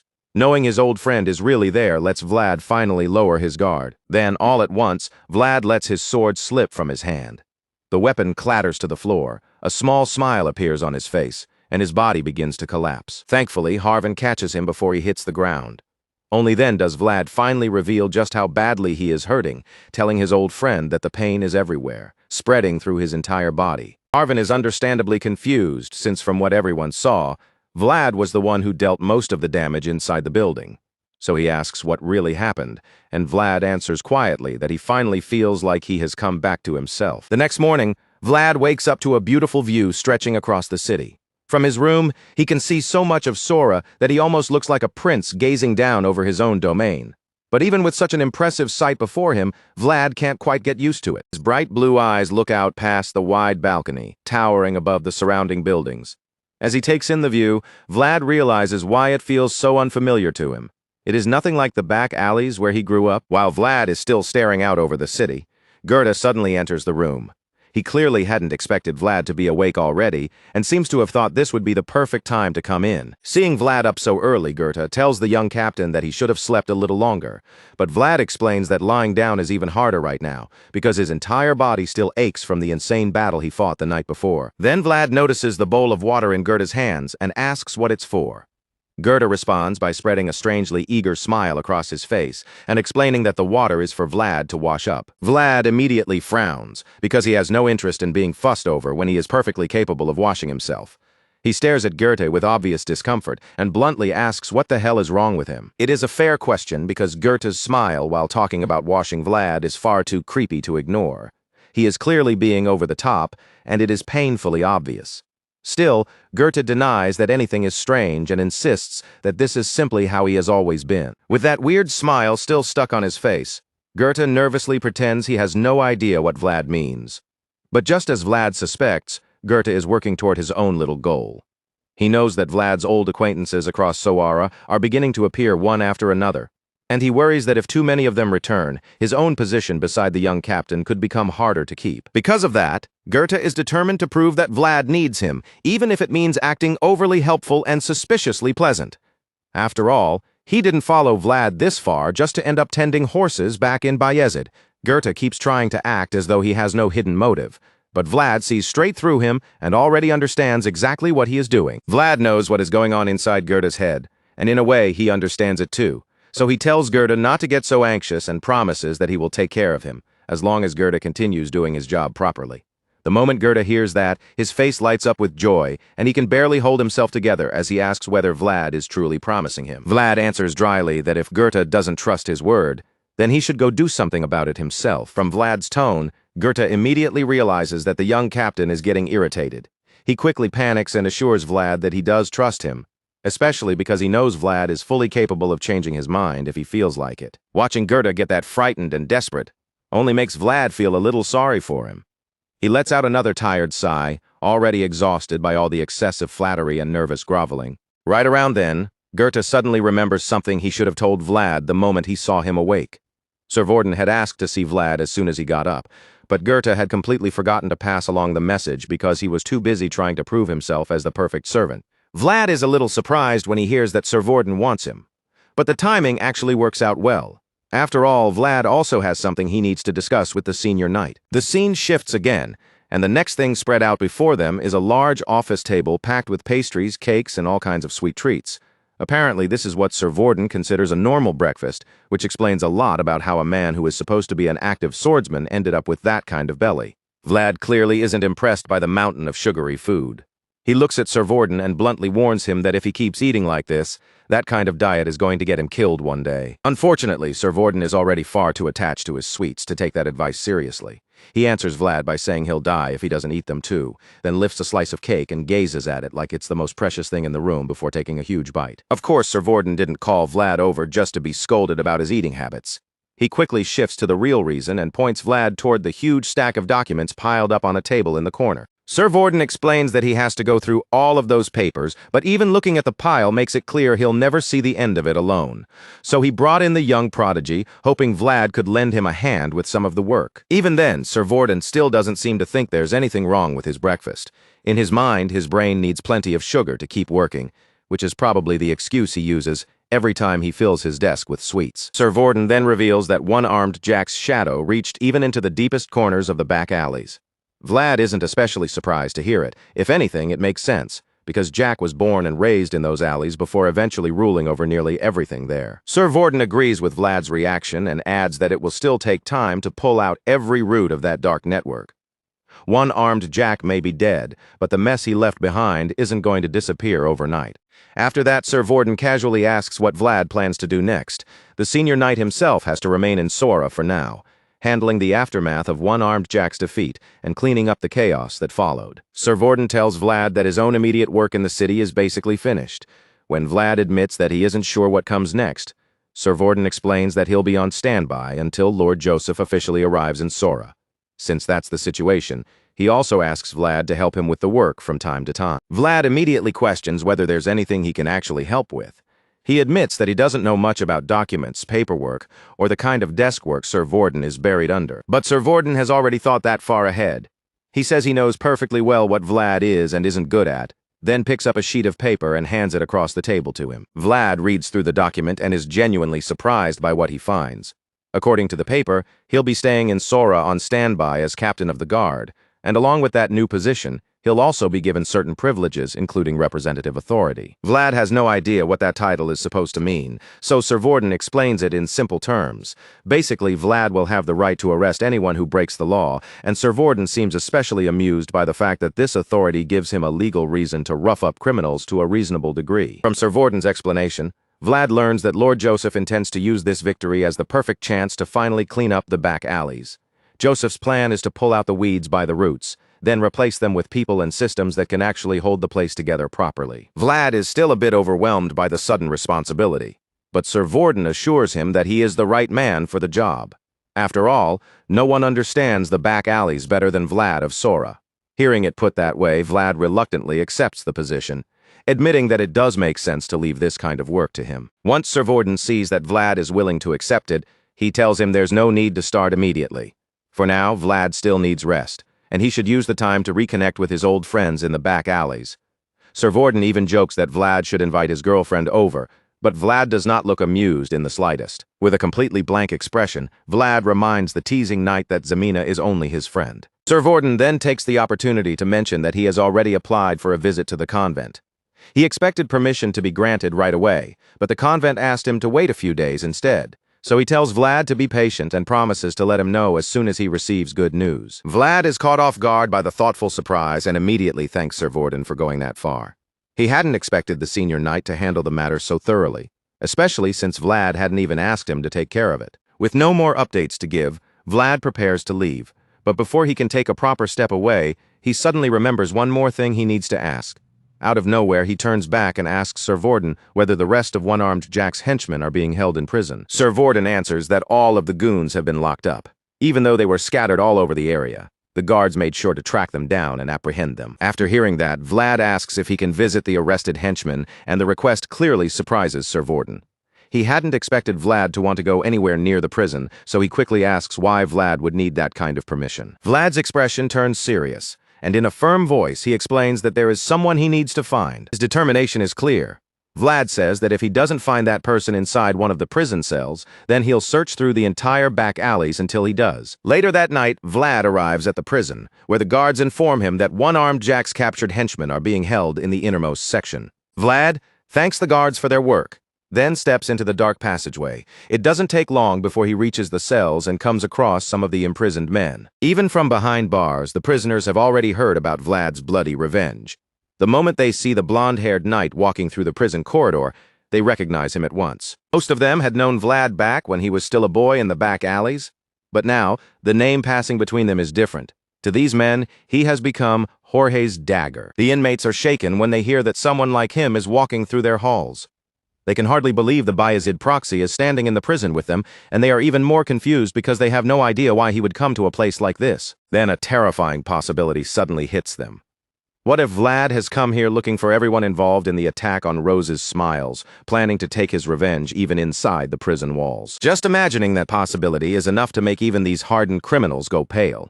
After all, they've already heard how Vlad slaughtered more than 50 men by himself, and then went on to kill the infamous One-Armed Jack right after that. Suddenly, Vlad stops in front of one of the cells and looks inside.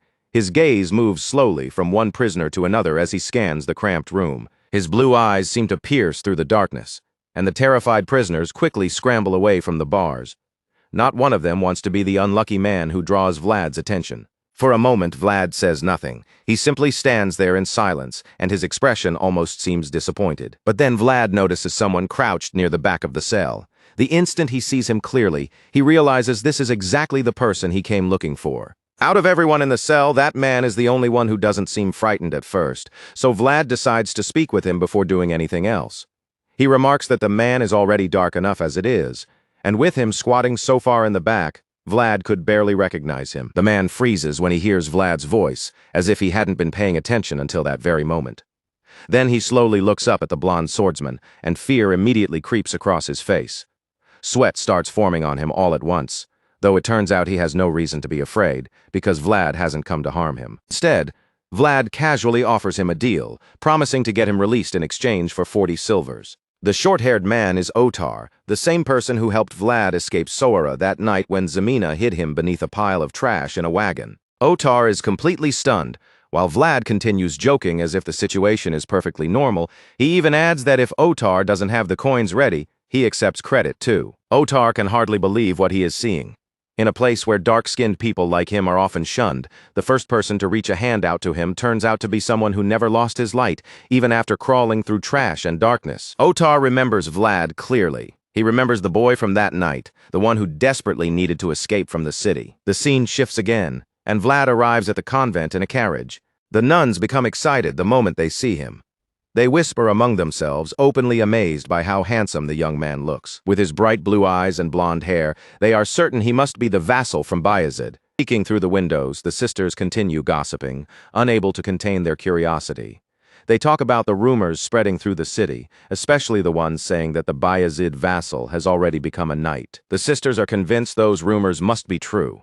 In their minds, there is no other reason the headmistress herself would personally escort him into the convent. On top of that, the sisters also notice the local dignitaries following behind Vlad, which gives them even more reason to believe he is no ordinary vassal anymore. In their eyes, those people must have donated a fortune just for the chance to stand close to someone connected to the Bayezid family. Only then do the girls finally understand why the headmistress had bought so much wine earlier. It clearly wasn't for some ordinary guest. While most of the girls are busy whispering, gossiping, and getting carried away, Zemina is off to the side, quietly washing dishes all by herself. Just then, one of the matrons bursts into the kitchen and sharply scolds the girls for wasting time when such an esteemed guest is expected. The girls immediately shrink back, quickly apologizing for their behavior and promising that they'll finish their chores right away. The matron warns them that the service is about to begin, then storms back out of the kitchen. The moment she leaves, the other girls turn their frustration on Zemina again, blaming her for the scolding and saying it only happened because she was moving too slowly. Zemina, already used to being treated that way, quietly apologizes. The other girls simply tell her to hurry up, then leave her behind to finish the rest of the work alone. Zemina doesn't complain or try to defend herself. She just stays behind with the chores while the other girls rush out, eager to claim the front row in the chapel. A little while later, inside the church, the headmistress formally introduces Vlad to the gathered sisters. Father Andreas has already vouched for the blonde swordsman, and with the Bayezid family standing behind him as well, the sisters can't help but look at Vlad with open admiration. To them, he looks like a knight who stepped straight out of a fairy tale, with those clear blue eyes, bright blonde hair, and calm, polished presence. Then Vlad quietly scans the chapel, his gaze moving across the room. The moment the girls notice his eyes passing over them, they all start imagining that he might be looking at them. But Vlad isn't searching for any of them. He is discreetly looking for Zemina, and when he doesn't see her anywhere, irritation rises in him because he specifically asked for everyone in the convent to be gathered in the chapel. With the introduction finished, the headmistress decides it is time for prayer. Vlad kneels properly like the knight he has become, and the sight only makes the sisters admire him even more. All of a sudden, Zemina comes running toward the chapel, and somehow, as if Vlad senses her arrival before he even sees her, a small smile begins to form on his face. Zemina reaches the church in a rush, and relief washes over her when she realizes the service hasn't ended yet. She quickly slips into line and joins the prayer, trying not to draw attention. At the same time, Vlad resumes searching through the chapel. The moment Vlad's eyes finally land on Zemina, the look on his face changes completely. Anger flashes across him, sharp and immediate. He lets out a low hiss, no longer caring what anyone in the chapel thinks of him. The headmistress asks what is wrong, and Vlad immediately voices his anger. Zemina is far too thin, so thin that he can't help wondering whether anyone here has even been feeding her properly. Still furious, Vlad keeps grumbling under his breath and walks away from the altar without waiting for permission. He moves straight towards Zemina, and when she sees him coming, she can hardly believe that the person in front of her is truly her childhood friend. At first, Zemina sadly convinces herself that there is no way it could really be Vlad, but then he stops directly in front of her and calls her name. She looks up at him nervously and asks what he needs. Vlad looks at her closely, really taking her in for the first time, and that is when he notices her bruised hands and the dirt clinging to her clothes. Sight only makes his anger burn hotter. Vlad starts checking her clothes in disbelief, scolding her because he can't understand how she allowed them to starve her and leave her wearing something so filthy. The other girls gasp when they realize that Vlad and Zemina actually know each other. But Vlad doesn't pay the slightest attention to their shock. His focus stays entirely on Zemina, as he continues taking in the state of his old friend. He looks so shaken that he nearly breaks down, and that is when Zemina slowly reaches out and touches his blonde hair for the first time in a very long time. Only then does Zemina finally believe it is really him. The moment that truth sinks in, tears spill down her face without stopping. Seeing just how much Zemina has suffered in the convent, Vlad decides he is done caring about procedures. Whatever rules stand in the way, he is going to get her out of that place. Zemina can only keep crying, so Vlad takes her hand gently and tells her it is time to go home. And just like that, the girl who had never truly had a home hears those words for the first time in her life. They had been vagrants from the back alleys, children with no home, no parents, and barely any food. For Vlad and Zemina, the only home they ever knew was each other's company, and because of that, they had always been each other's family, the only family either of them had ever known. Later, Vlad and Zemina ride away together in a carriage, heading back from the convent. Even after being rescued, Zemina still looks deeply shaken. She doesn't say a word during the ride, only clutches a pillow tightly against her chest, looking frightened and withdrawn, as if she believes Vlad might still be angry with her. After some time, Zemina finally gathers enough courage to lift her head and look directly at Vlad's face. At almost the same moment, Vlad looks back at her. It feels as if Vlad has been waiting for their eyes to meet, and now he has finally caught her sneaking glances at him.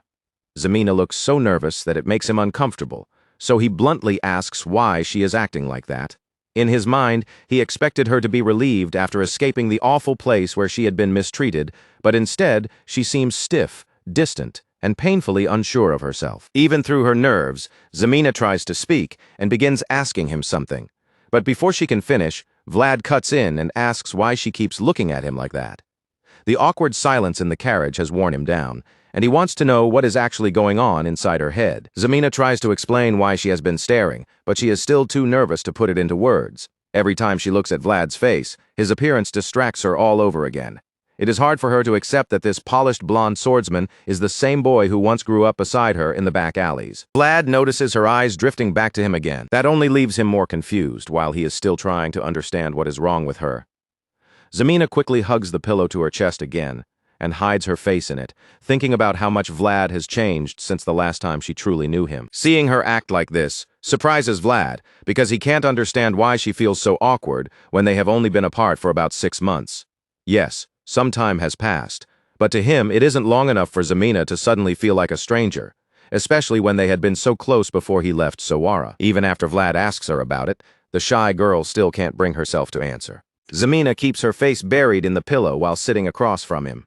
Eventually, Vlad gets tired of trying to pull words out of her and decides to act as though she isn't there, turning his attention to the carriage window instead. But the moment he stops trying to make her comfortable, Zemina slowly lifts her head and stares at him again, unable to help herself because he is just so different from the boy she remembers. For one thing, Vlad is now a knight, dressed in shining armor with a huge sword by his side, and that alone feels almost impossible for Zemina to believe. The way he looks now makes her think he must have become some kind of noble. That thought makes Zemina even more nervous. She clutches the pillow again, growing so uncomfortable that her eyes look like they might fill with tears at any moment. Then, out of nowhere, Vlad places something into her mouth, leaving Zemina completely confused. He pushes the small sweet past her lips with his finger, looks her directly in the eyes, and tells her she has been out of it for a while.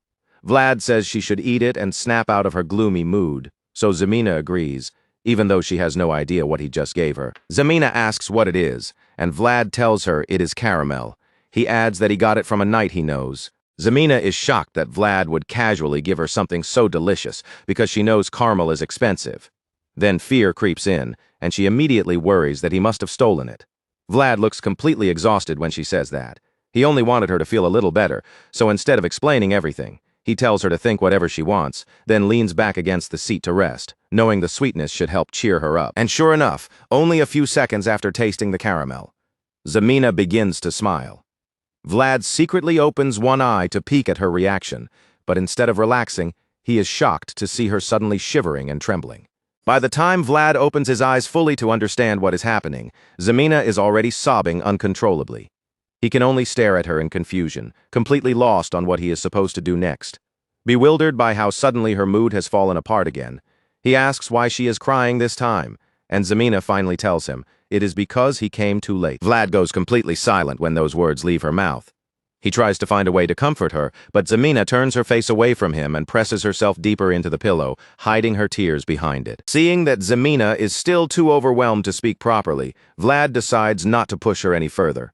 For now, he simply gives her the space she clearly needs. Not knowing what else he can do, Vlad turns his gaze toward the carriage window, hoping the view outside might help clear his head. After a little while, he notices how pleasant the weather is, almost painfully calm compared to everything they have been through. And as the carriage continues rolling forward in silence, the quiet moment carries a simple truth with it. No matter where someone is born, everyone deserves to hold a star inside their heart. And when it comes to birthplaces, the path of memory returns to Vlad's own beginning. The back alleys of Sora appear once again beneath the night, and there, among the narrow streets of the slums, a familiar figure from Vlad's past comes into view. It is the same old blacksmith Vlad knew when he was younger. Everyone may be worthy of carrying a star in their heart, but making that star shine in the real world is another matter entirely, and for many people, it is never simple. The old blacksmith is one of those people. Right now, he looks worn down and miserable as he stares into his furnace, watching the coal and glowing molten heat inside it. The longer he looks, the more he feels like that furnace reflects his own life. In his mind, he is no different from the red-hot liquid trapped inside the fire. Both of them are slowly wasting away, burning without purpose, fading without ever truly accomplishing anything. That is exactly how the blacksmith sees himself now. After sinking into that self-pity for a long while, he finally decides to close up for the day, especially since even wandering drifters rarely stop by his shop anymore. Before shutting everything down, the old man glances toward the empty spot where that special sword used to hang, and the sight immediately makes him think of Vlad. It has been a long time since he last saw the blonde boy, and now the old blacksmith wonders whether Vlad is doing all right. He remembers how admirable Vlad seemed even as a child, though back then, he also thought the boy was terribly pitiful. 6 months have already passed since he last heard anything about him. The old man has no idea where Vlad might be now. All he can do is quietly hope that the boy did not freeze to death somewhere after leaving Sora. While those thoughts linger in his mind, a familiar voice suddenly interrupts him. Someone walks up to the shop, sounding slightly surprised that the old man is already closing for the night. Of course, that unexpected visitor is none other than Vlad, but the grumpy blacksmith still hasn't realized who it is. He is too wrapped up in his own gloom to even turn around and check the face of the potential customer. Instead, he starts heading back inside and tells Vlad to come another time, because he is closed for the day.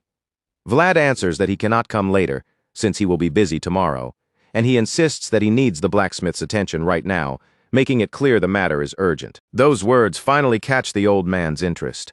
More than anything, he is curious about what someone from the back alleys could possibly be so busy with. As far as he knows, people around here usually have nothing but time, so hearing such urgency from this stranger makes him turn his attention properly toward him. Vlad tells the old blacksmith that his sword needs repairs, explaining that it has been quite a while since the blade was last fixed. The blacksmith is stunned by the request, and for a moment he looks genuinely confused, because that is the last thing he expected to hear at this hour of the night. With a gentle smile, Vlad explains that the other blacksmiths all said they could not repair the sword. Then he offers the blade to the old man and tells him that he is the only person who can fix it. Only then does the blacksmith finally turn and see the admirable young boy he had just been thinking about. But Vlad is not just a boy anymore. He now stands before him as a knight, and a respected one at that, leaving the old man completely dumbfounded. Just moments ago, he had been hoping Vlad had not frozen to death somewhere, so seeing him alive and standing right in front of him feels almost unbelievable.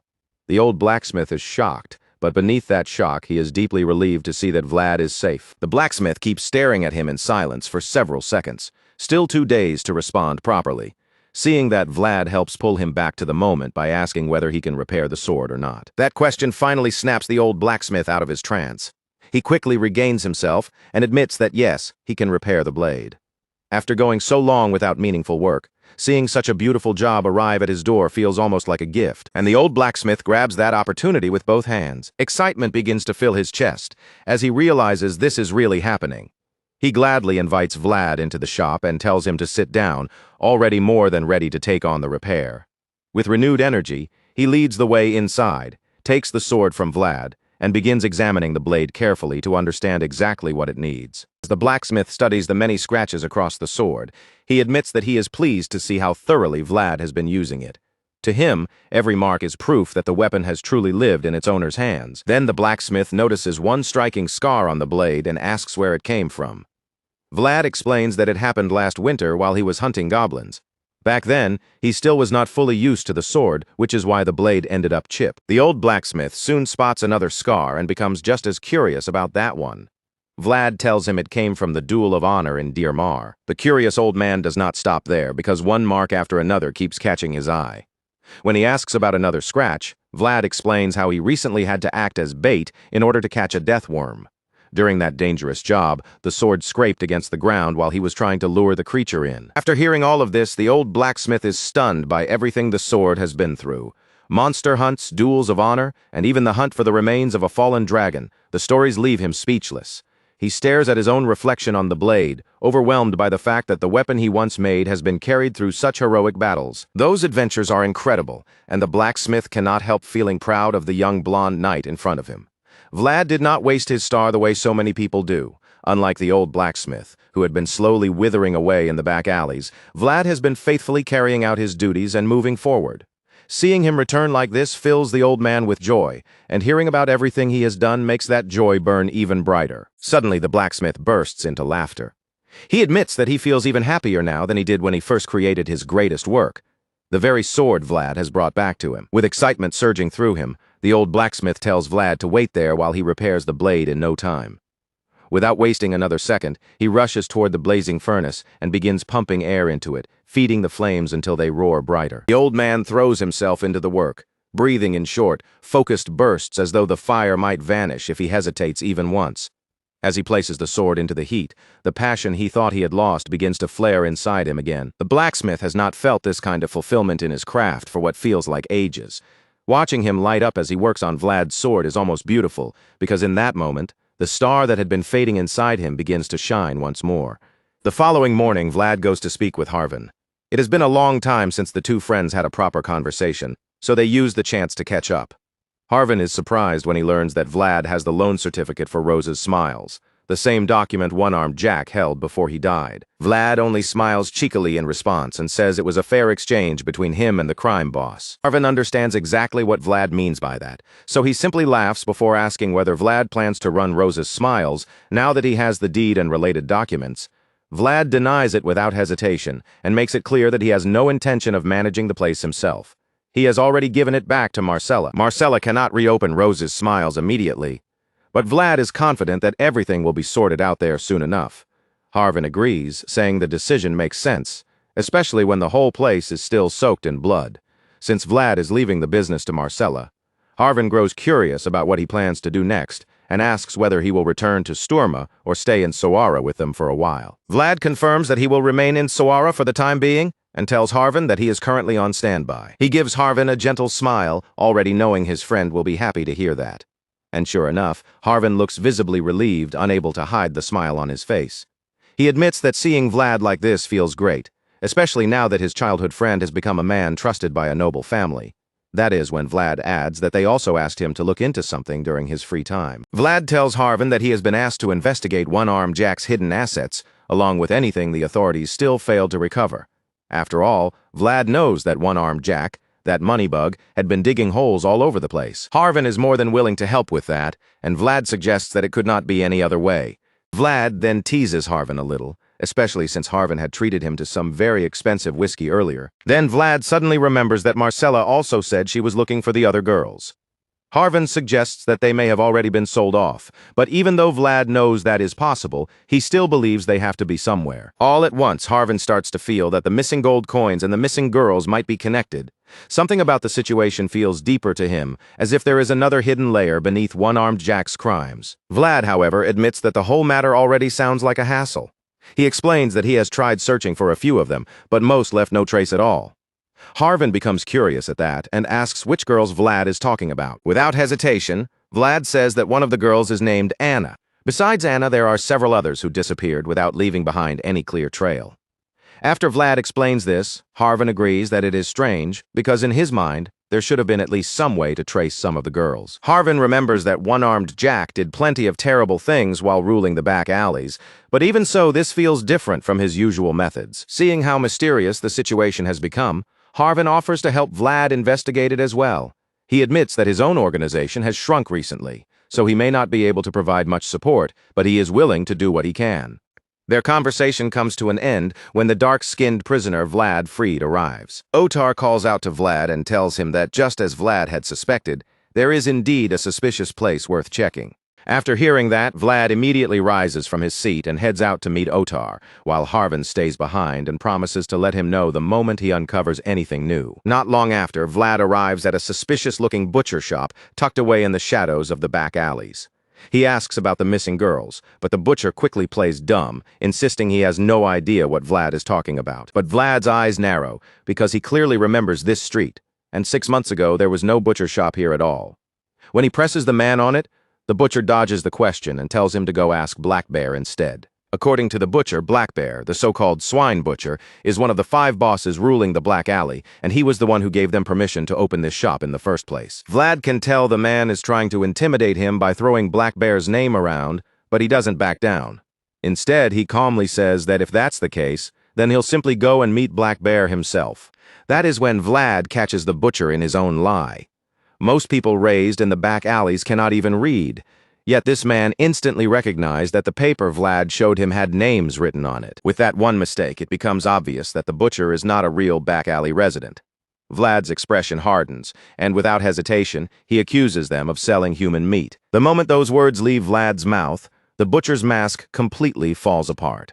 Realizing his secret has been exposed, the man lashes out and attacks the young knight. Vlad slips away from the strike before it can land, his anger rising as he demands to know who the man really is.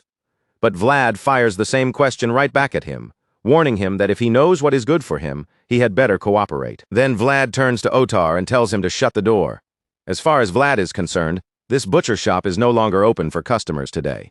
After Vlad finishes dealing with the butcher, he sits down with Otar to talk things through, still wondering how an outsider like that managed to slip into the back alleys so easily. Otar can only suggest one thing. One armed Jack must not have been watching over the back alleys properly. Vlad is stunned that a crime boss could let things fall apart this badly in just 6 months. Otar admits that one-armed Jack changed a great deal after Jorge died, and the whole alley has felt different ever since. Earlier, Vlad had already forced the strange butcher to talk. He drove his blade through the man's hand, pinning him in place until the butcher finally broke down and confessed that the slave merchants knew something about the missing people. Back in the present, Vlad struggles to accept what he has learned. People are not just disappearing from the back alleys by chance, they are being trafficked openly, and he never imagined the problem would be buried this deep. For now, Vlad feels that getting even this much truth is enough to move forward. Otar, however, points out that once the higher-ups start digging, they will probably uncover the details soon enough. Just then, a young boy hurries into the area and calls out to Vlad, saying he found the thing Vlad had asked him to look into earlier. It turns out another kid had seen something important, and as payment for the boy's help, Vlad hands him a small treat to keep him talking. While the child happily eats his skewers, Vlad asks what exactly the other kid saw. The boy explains that someone saw the brunette Anna climbing into a horse carriage they had never seen around the back alleys before. The moment Vlad hears that, his mind starts racing, wondering whether Anna has already been sold off and taken somewhere far beyond his reach. Then the little boy adds one more detail, and it hits Vlad even harder.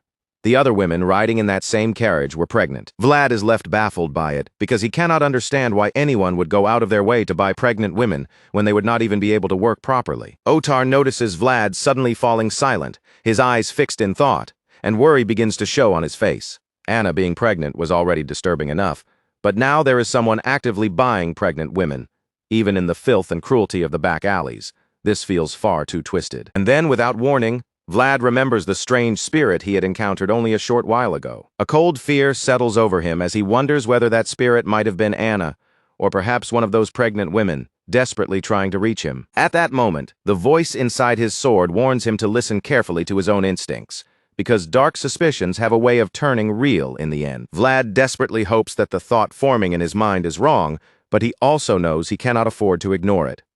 If the worst is coming, then he has to be ready for it. Later, Vlad reports the strange activity he discovered to Servorden, but the portly knight looks more exhausted than alarmed and tells him he should consider taking a break. Vlad reminds Servorden that he was the one who ordered the investigation in the first place. Servorden can only admit that he never expected Vlad to uncover something so quickly. Servorden had finally finished his paperwork and only wanted a moment of peace, but that peace becomes impossible when Vlad keeps dragging new problems out of the shadows. The portly knight asks why Vlad is in such a hurry, then mutters that this might be the beginning of a real crisis. Hearing that, Vlad suspects Servorden is trying to push the responsibility onto someone else, so he asks for permission to visit the mayor, though Servorden clearly hesitates to answer. The senior knight has no desire to spend what was supposed to be his vacation buried under even more work. All Servorden wants is to sit back and relax, but when he glances out the window, he realizes that chance has already slipped away. Outside, he sees Joseph Bayezid and the rest of his convoy arriving in Soara a full 2 days earlier than Servorden had expected. Naturally, the mayor rushes forward and tries to flatter Joseph Bayezid, but Joseph barely acknowledges him. He walks straight to Servorden, and after the greetings are exchanged, the young master immediately asks whether anything happened while he was away. Servorden is not ready for the mountain of work that would come crashing down if he tells the truth, so he quickly claims that nothing serious happened. Vlad, on the other hand, says nothing at all. That silence does not escape Joseph's notice, and with a sharp look, Joseph suggests they continue the conversation inside. The mayor leads them toward his office, but before anyone enters, Sir Jaeger insists on checking the room first. The mayor is clearly irritated and begins to complain, but the moment the one-eyed knight fixes him with a cold glare, his anger shrinks back down and he quiets himself. Without missing a beat, Joseph praises Vlad for handling things well, then directly asks what he had been trying to say earlier outside. Vlad admits that he is worried he might be making a needless fuss if he speaks too strongly. Joseph, however, simply tells him to say what he needs to say. After a brief pause, Vlad explains that it may be better to ask the mayor for the kind of help he has been searching for. Joseph smiles when he hears that answer. In that moment, he feels that all the effort spent teaching Vlad was worthwhile, because Vlad is already learning how to read the position he stands in. Joseph is impressed that Vlad understands an important truth. Being connected to House Bayezid does not automatically give him authority over everything. Because Vlad recognized that, Joseph tells him he made the right call. Just then, Sir Yeager reports that the office is safe to enter. Everyone steps inside, and Joseph takes a slow look around before complimenting the room's impressive appearance. From that high office, the view over Sora is striking. The whole city spreads out beneath the windows, making it easy to see nearly everything from above. Still, even though most of the office is grand and well arranged, Joseph points out one problem. The chair, in his opinion, is far too extravagant and badly needs to be replaced. The mayor is taken aback by that comment, because to him there is absolutely nothing wrong with the chair at all. He nearly opens his mouth to say something rude in response, but the words die in his throat the moment he sees Joseph calmly sit down in that very chair. Vlad is stunned the moment he sees Joseph Bayezid settle into the mayor's chair so naturally. But Joseph only speaks with calm confidence, revealing that he has just become the new mayor of Sora. Sometime later, Vlad heads out on a short trip with Otar, but the whole way there, he cannot stop complaining about the stench and how difficult it is to reach such a miserable place. They are moving through the oldest and most tangled section of the back alleys, a maze-like district so vile that the air itself reeks of blood, rot, sweat, and every foul smell that could cling to a forgotten corner of Sora. And the smell is not even the worst part.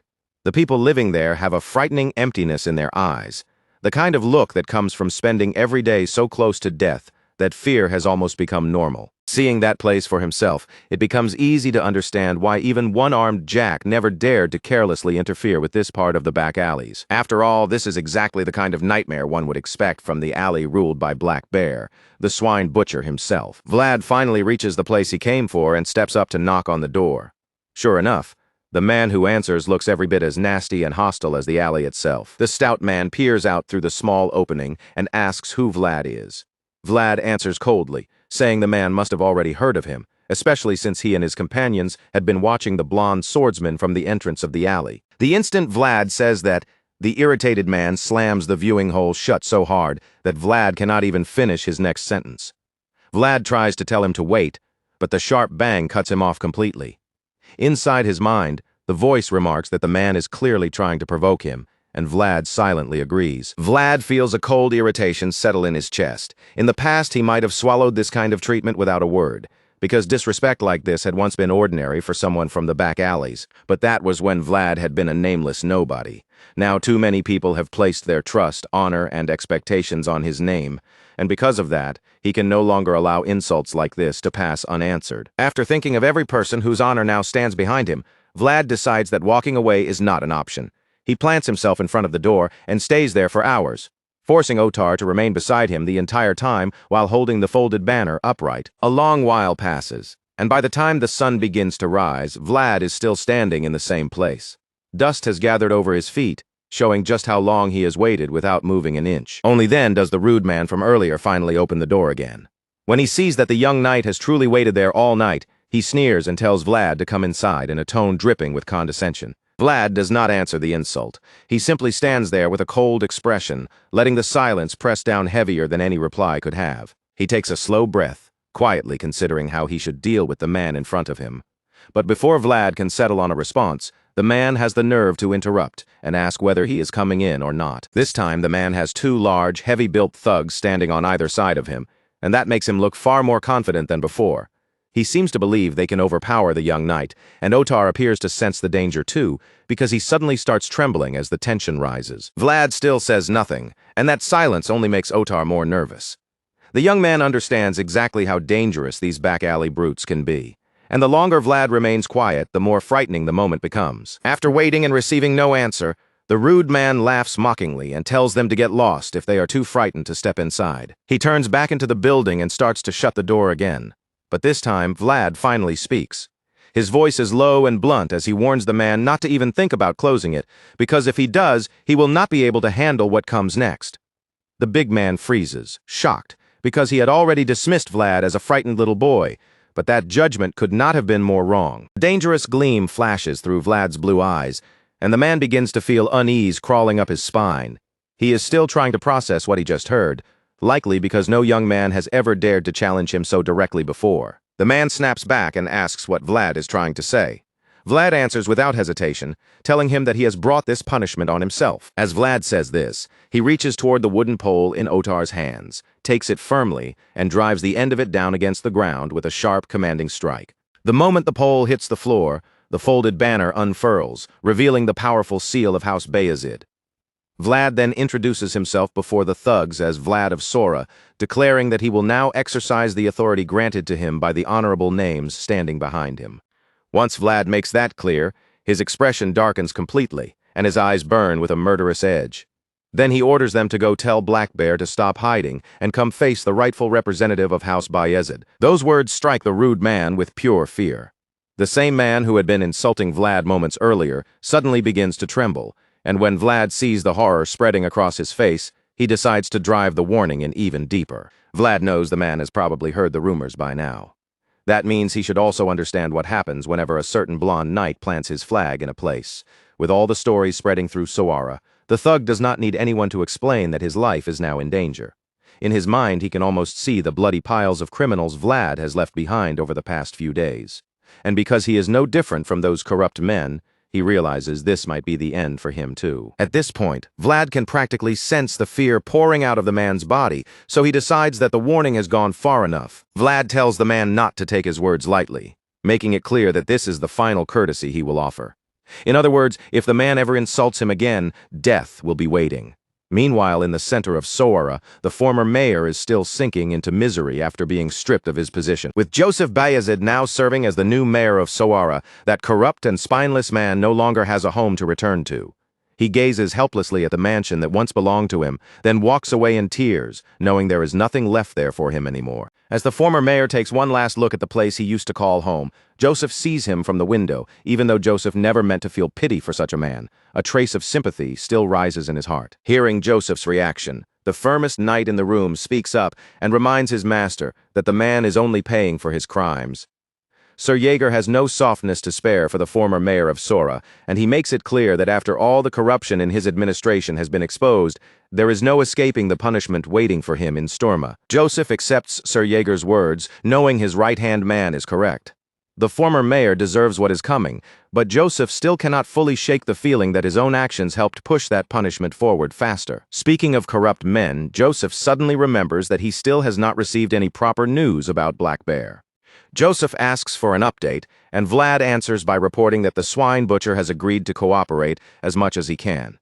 Hearing that, Joseph admits the situation is moving well so far, especially because he knows Black Bear must have been difficult to bend. Vlad simply says that sharing a similar background may have helped him get his message through to the crime boss. Joseph does not seem fully convinced by that explanation, because Black Bear is not just some ordinary thug.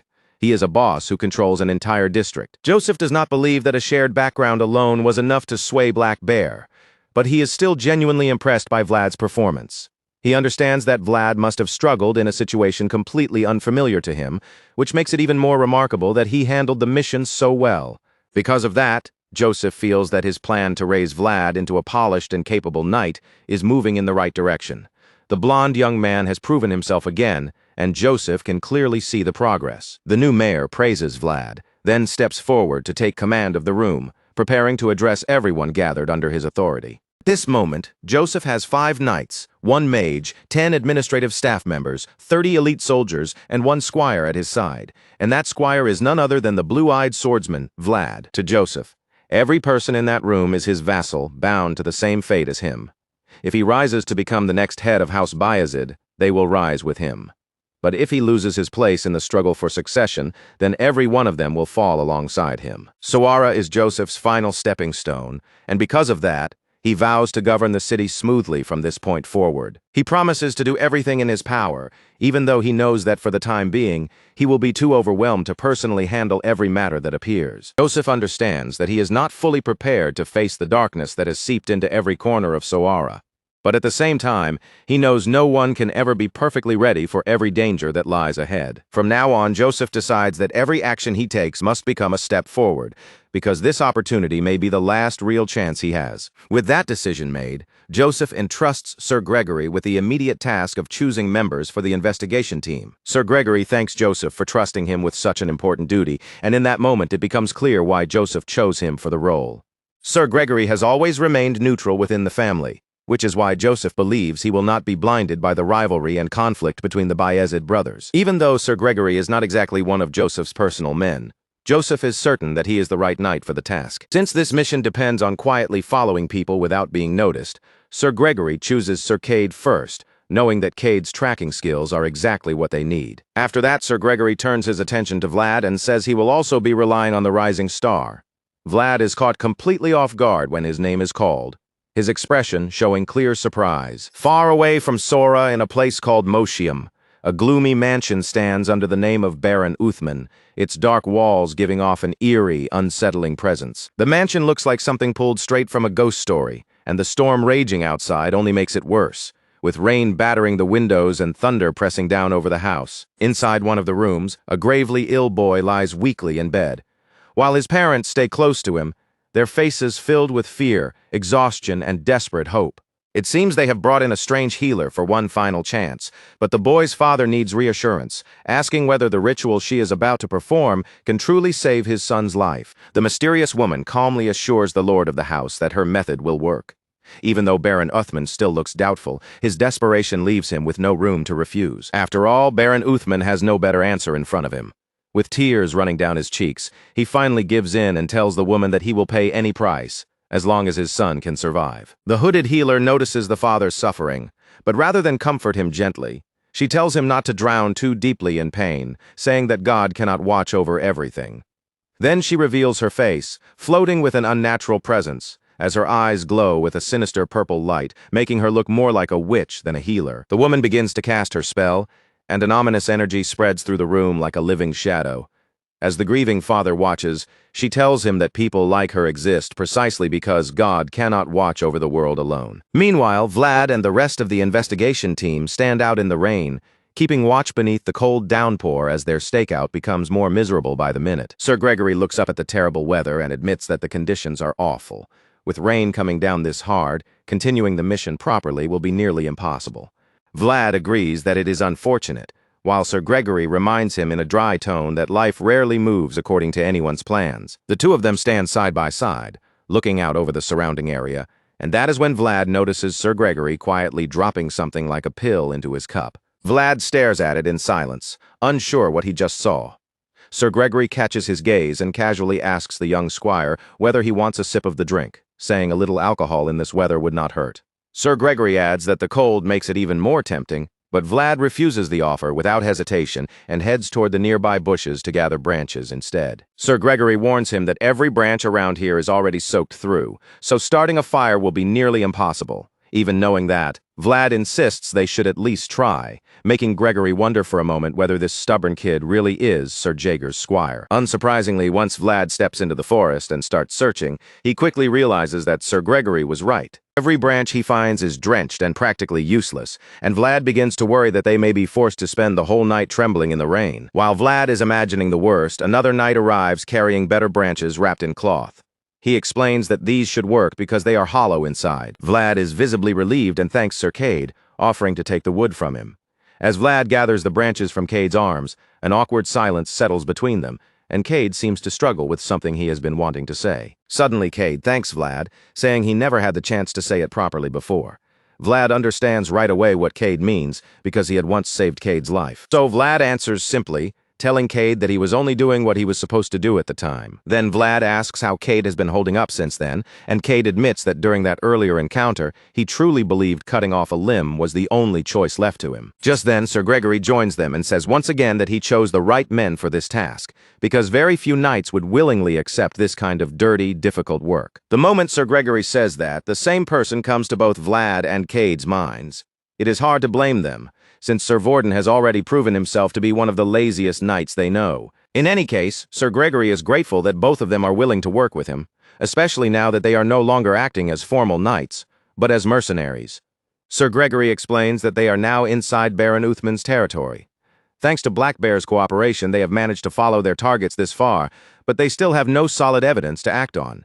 Even though they are still in the north, this land lies outside Bayezid territory, which means Joseph Bayezid cannot openly support them past this point. After laying that out, Sir Gregory tells Cade and Vlad that their job is to enter the village quietly and investigate without drawing attention. For now, Sir Gregory decides it would be better for them to head back and find a place to rest before continuing. But as they make their way back, Vlad cannot stop remembering the sorrowful wailing he heard on that winter day. Looking at the ominous fog blanketing Baron Uthman's territory, Vlad silently hopes that he will never have to hear that terrible sound again. After waiting for a while, the knights mount their horses and begin searching for somewhere to rest. But the fog is so thick that Sir Gregory grows wary, fearing an ambush could be waiting just beyond their sight. Even Gerda is frightened by the empty road and the unnatural silence around them, but Vlad feels it may still be too early for anyone to attack. Then Sir Cade suddenly notices that there should be an inn up ahead, and everyone feels a small wave of relief at the possibility of finally getting out of the cold. The knights head toward the building, and when they arrive, the innkeeper looks surprised to see customers appearing at such an early hour. Sir Gregory quickly invents a cover story, saying the rain kept them from entering the village the previous night. He asks for bowls of hot soup for everyone, but the innkeeper remains cautious and asks whether they are mercenaries, explaining that with all the disturbing incidents in the village lately, they cannot simply let anyone inside. While Sir Gregory tries to persuade the man to let them stay, Vlad notices a little girl hiding behind the counter. He gives her a gentle wave to ease her fear, especially because she reminds him of Zemina when she was young. Just then, the voice inside Vlad's head calls him away, so Vlad quietly excuses himself for a moment. The voice tells Vlad that they have likely come to the right place, then offers to lend him its otherworldly sight so he can take a closer look at the little girl. Vlad agrees and uses that strange vision to look at the child. The moment his gaze settles on her, he sees ominous purple energy twisting around the cross hanging from her neck. The sight shocks Vlad and sends a chill through him, because he understands immediately what that dark energy means. The little girl has been cursed. Through the borrowed sight, Vlad can see the dark power wrapping around the child's neck, shaped almost like a demonic hand clutching at her throat. It is a cruel truth that children are so often the first to be sacrificed, despite being the most innocent. Vlad has seen that cruelty again and again, especially back when he was a boy watching adults steal from children who already had nothing. In those days, children with nothing left had only death waiting for them. They either starved, froze in the cold, or cried themselves into exhaustion while searching for parents who had already abandoned them. Even after growing up in a world like that, Vlad made a decision deep in his heart. He would never become like those wicked adults, and he would never choose to live the way they did. An oath has to be upheld, and knights exist to uphold what they swear. With that thought burning in him, Vlad knows exactly what he must do. Because in this place, there are children who need protection. Vlad makes his way to a lonely church with a bell tower standing over it, and the voice tells him they have reached the right place, because the strange energy from the necklace ends there. With that confirmation, Vlad decides it is time to go inside, and the voice agrees, guiding him toward whatever truth is waiting within the church. Vlad quietly asks whether the voice can detect anything suspicious inside the church. But there is nothing clearly out of place. Even so, the air feels heavy, twisted, and strangely evil, as if something rotten is hiding beneath the silence. The young swordsman cannot shake the feeling that something here is wrong. Just as that unease settles deeper in his chest, he senses someone approaching from behind. Vlad is startled for a moment, but he quickly steadies himself. He knows he cannot act like he came here to investigate, so he forces his body to move naturally and keeps his expression calm. Thinking fast, Vlad drops to one knee and pretends to pray. But the stranger still speaks to him, calmly suggesting that Vlad must be new to the village. Vlad answers carefully, admitting that he only arrived the previous morning. The priest immediately pieces it together and assumes Vlad must be one of the mercenaries who recently came into town. Vlad apologizes for entering the church without warning, keeping his tone polite. But then his eyes catch something strange. The cross on the priest's holy book is hanging upside down. In that instant, the pieces begin to connect in Vlad's mind.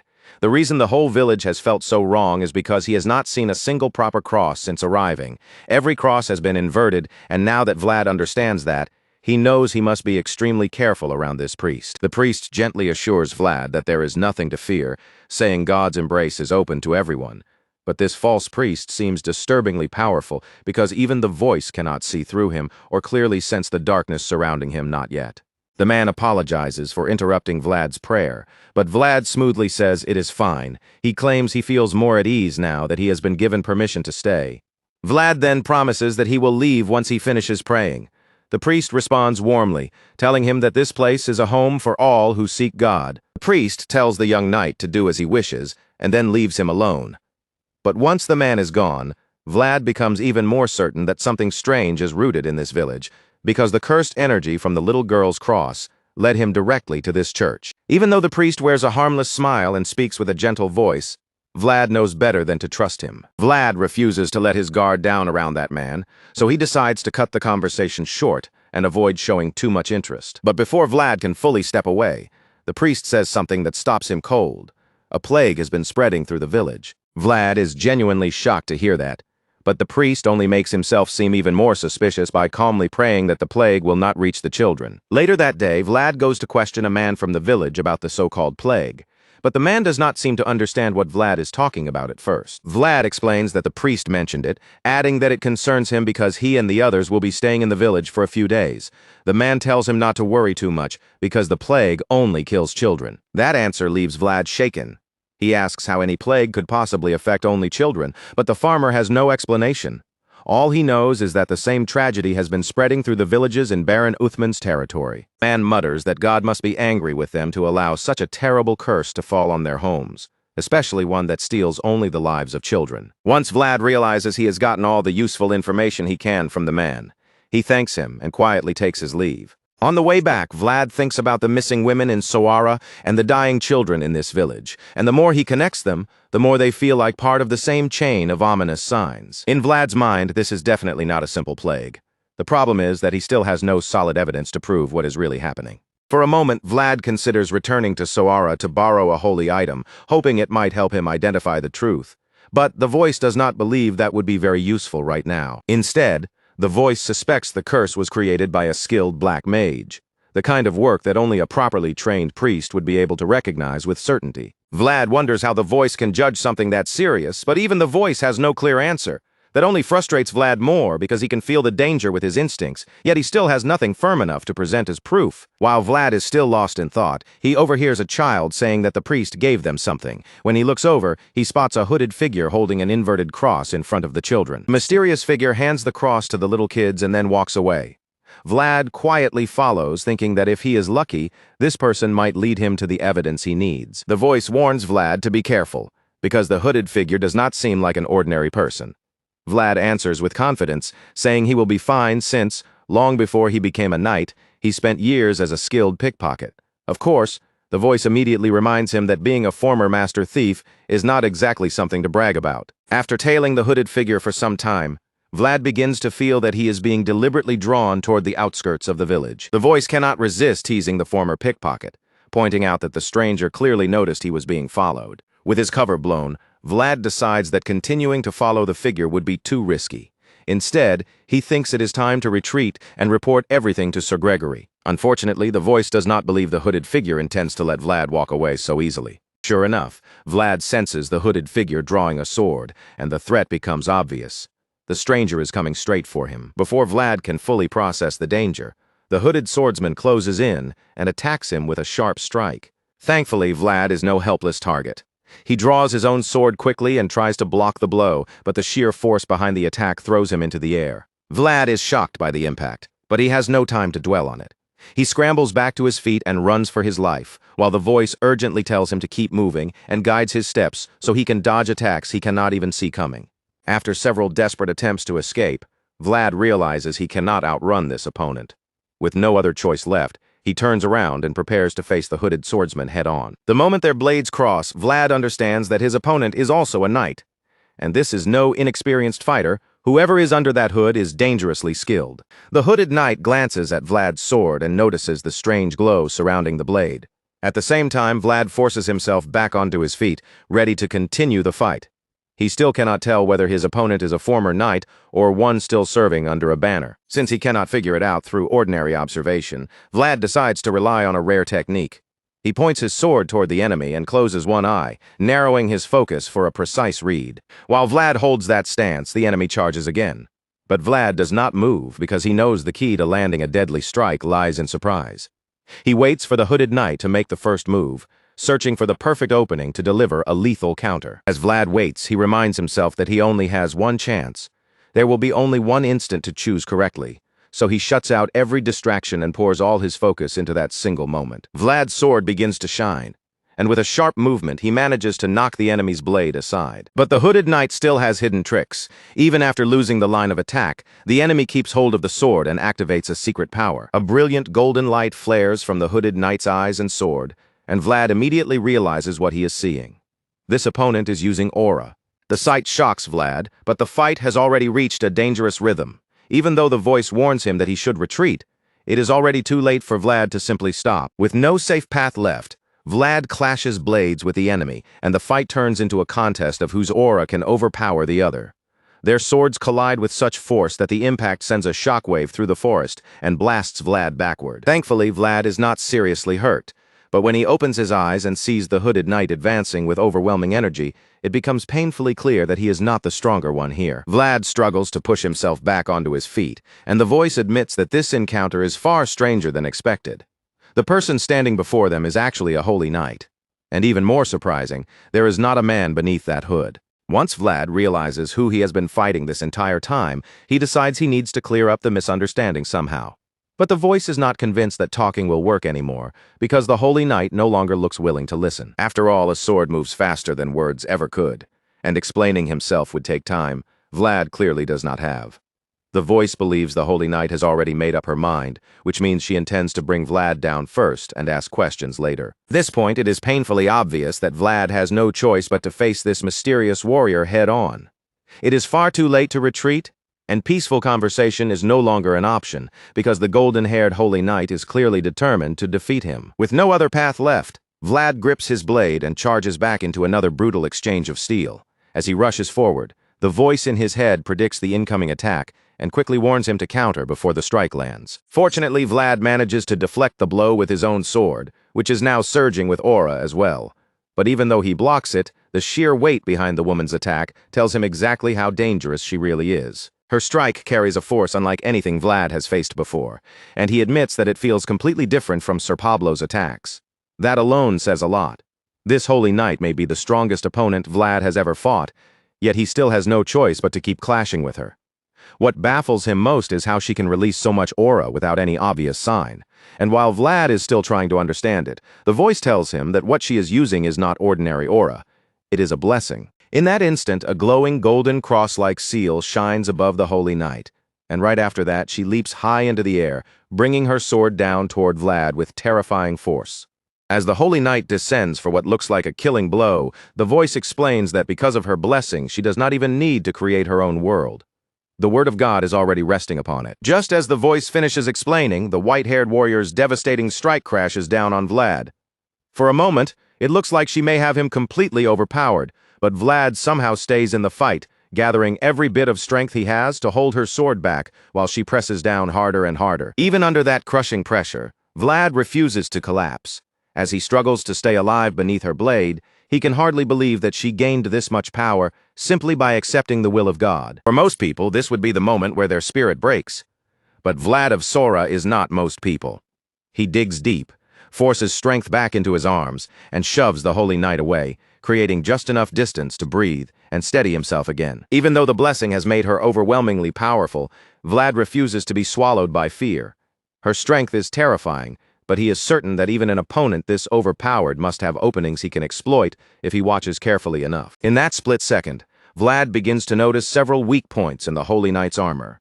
Each one is a place where he could land real damage if he moves fast enough, so he braces himself and prepares for the next clash of blades. Vlad quietly draws her into his trap, and just as he expects, the Holy Knight charges in with her sword raised, believing this next attack will finally put him down. The white-haired knight lifts her blade, ready to drive it straight into her opponent.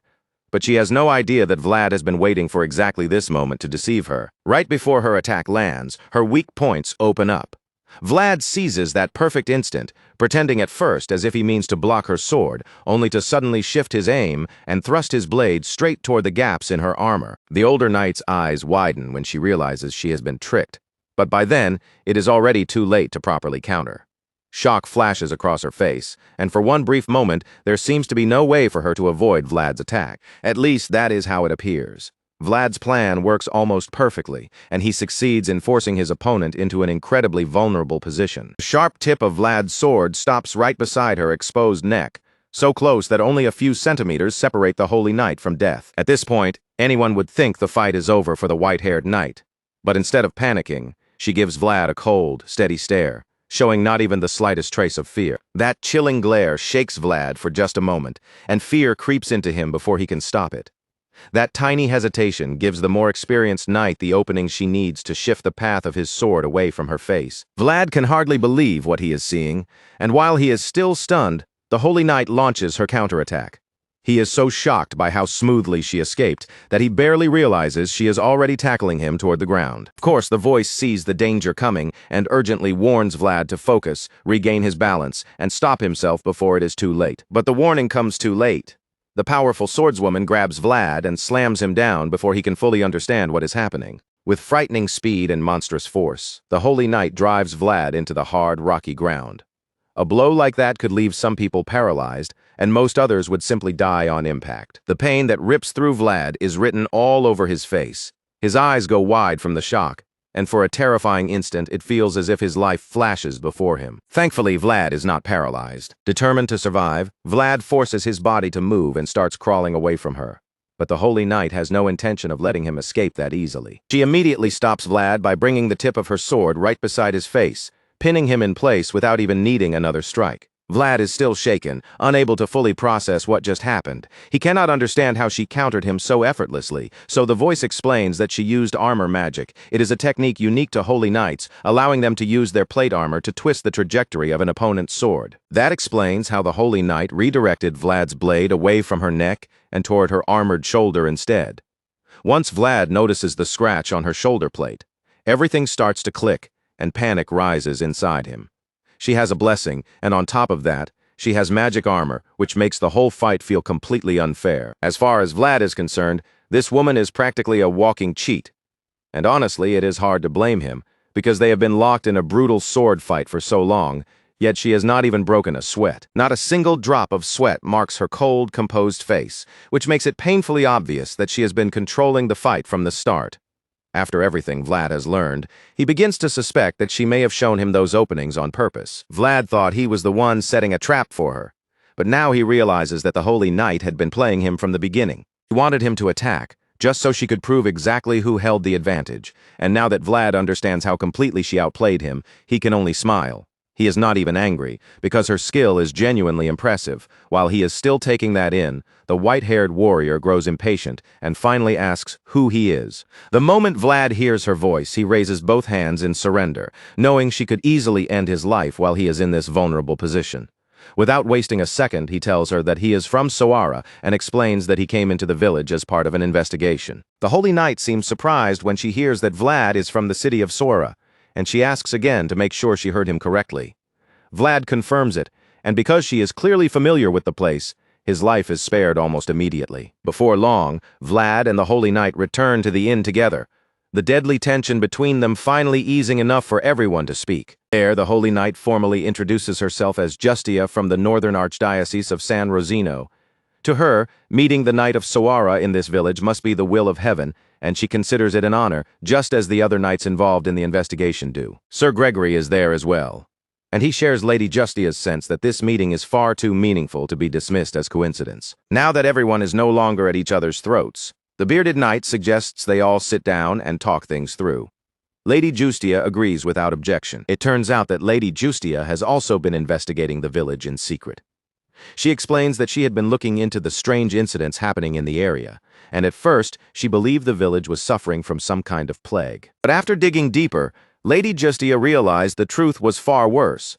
This was not a plague at all. It was a curse. Lady Justia reveals this to the others and adds that during her investigation, she also discovered traces of something extremely ancient hidden beneath the events. Naturally, Sir Gregory is shocked to hear the word curse, especially because he was not with Vlad inside the church earlier.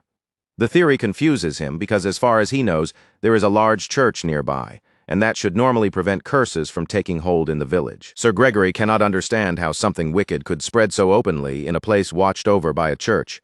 But Lady Justia responds with a far more alarming possibility, suggesting that the church itself is the source of the curse. She believes the so-called holy building is what gave birth to the curse, and the moment those words leave her mouth, the knights fall silent. It is such a bold and dangerous claim that none of them know how to respond.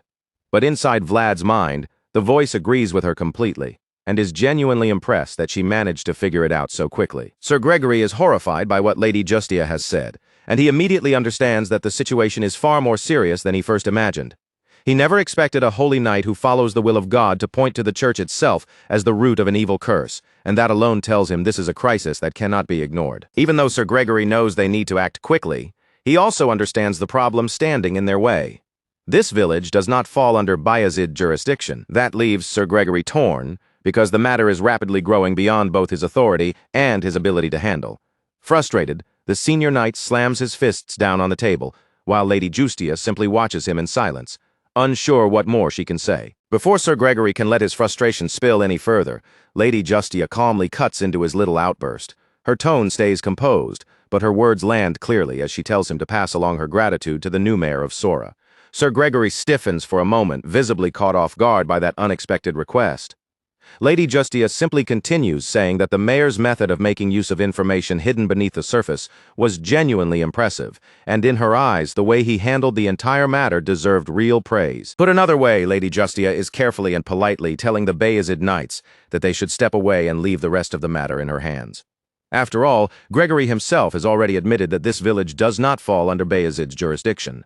The bearded knight turns her words over in his mind, wondering if she is quietly ordering them to stop digging any deeper, though a part of him also thinks she may simply be trying to spare them unnecessary trouble. As Gregory weighs everything in silence, he remembers that any matter involving black magic ultimately belongs within the church's authority. If that is the case, then Bayezid's knights have no proper ground to keep pressing forward.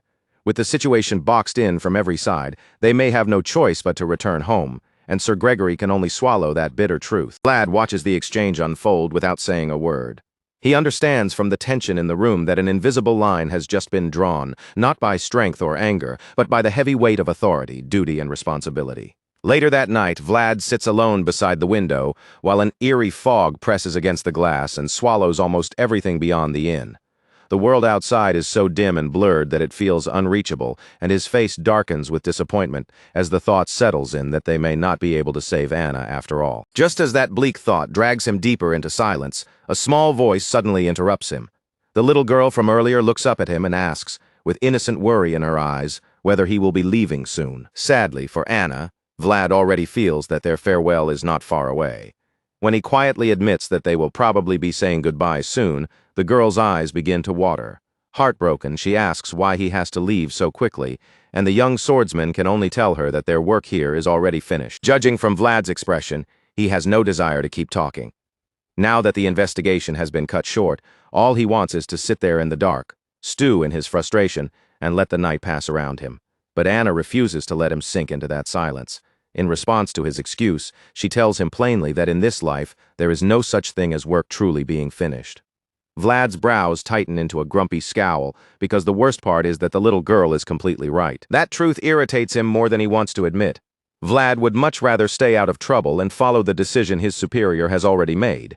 Yet this stubborn child has struck straight at the heart of the matter without even realizing it, forcing him to face the reason he cannot simply look away. Not knowing how else to shake her off, Vlad bluntly asks if she has no friends of her own. He cannot understand why she has spent so much time hanging around the inn instead of playing somewhere else. Anna answers simply, telling him that her father warned her not to go outside. The moment she says it, Vlad understands.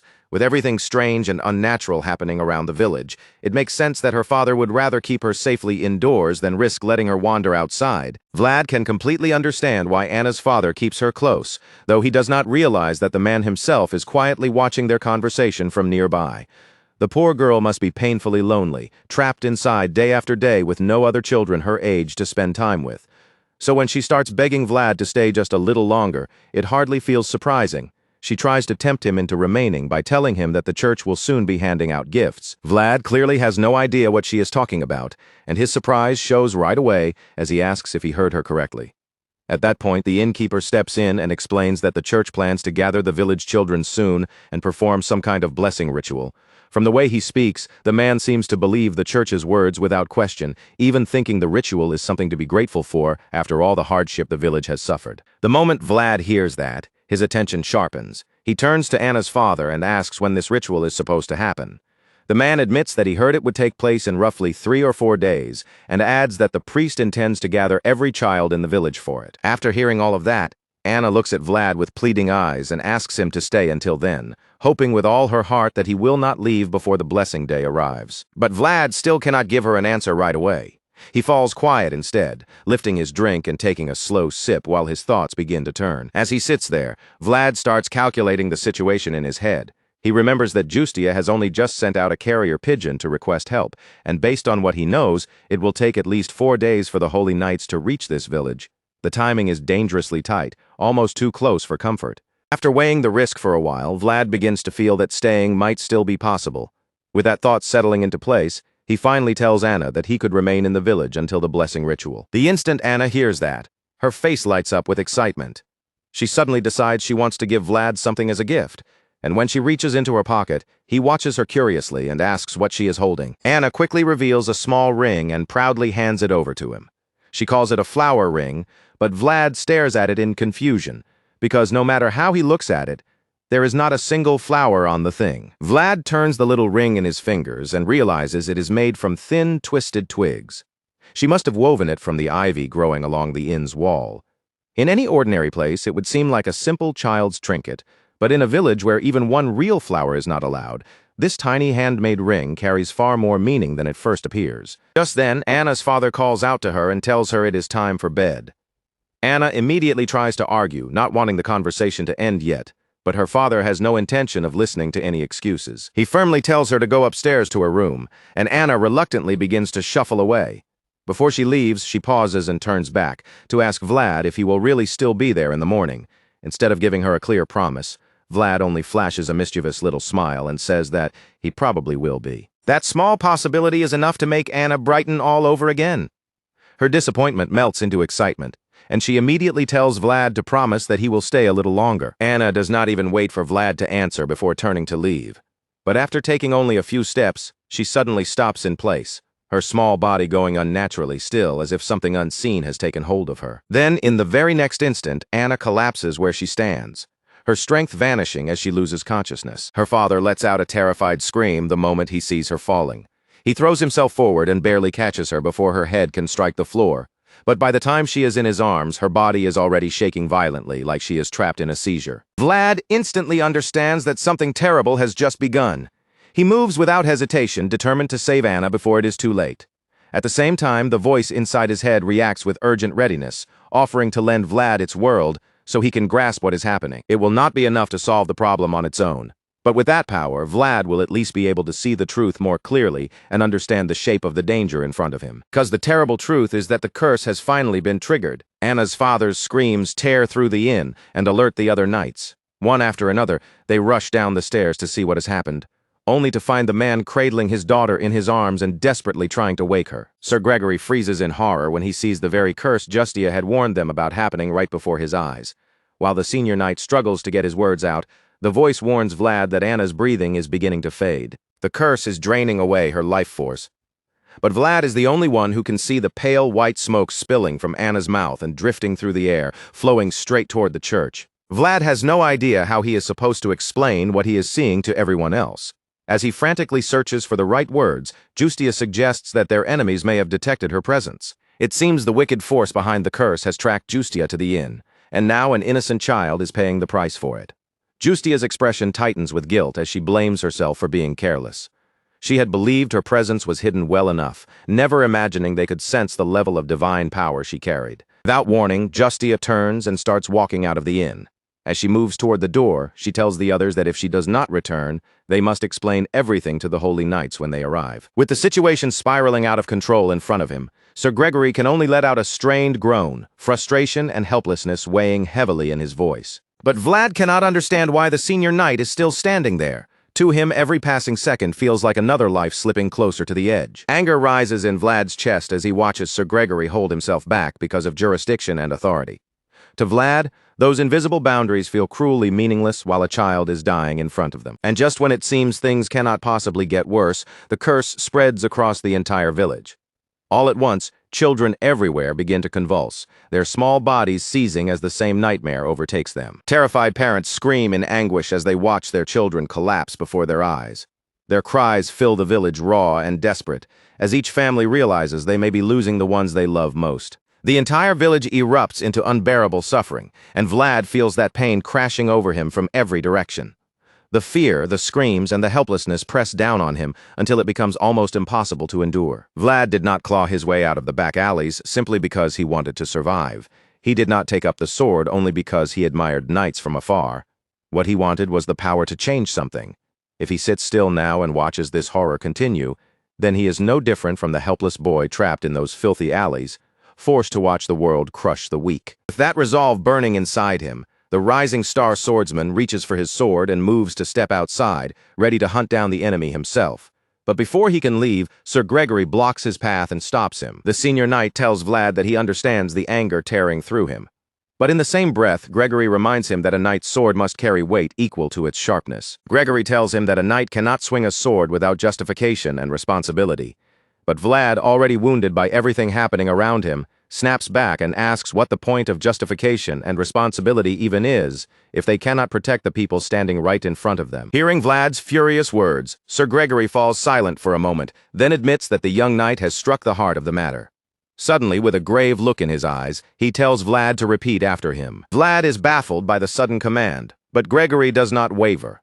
The old knight tells him that, at this moment, the Swordmaster's code is the only justification they can still rely on. Meanwhile, the scene shifts to Lady Justia, who now stands alone in a place that feels like the very center of the curse itself, surrounded by the ominous presence at the heart of everything tormenting the village. No matter how thickly the place is wrapped in sinister energy, Justia holds on to one certainty. This church still stands upon land created by God, and that truth alone keeps her steps steady. In Justia's eyes, nothing born of darkness can truly stand against the will of God. With that conviction burning inside her, she pushes open the church doors and prepares to confront the enemy head-on.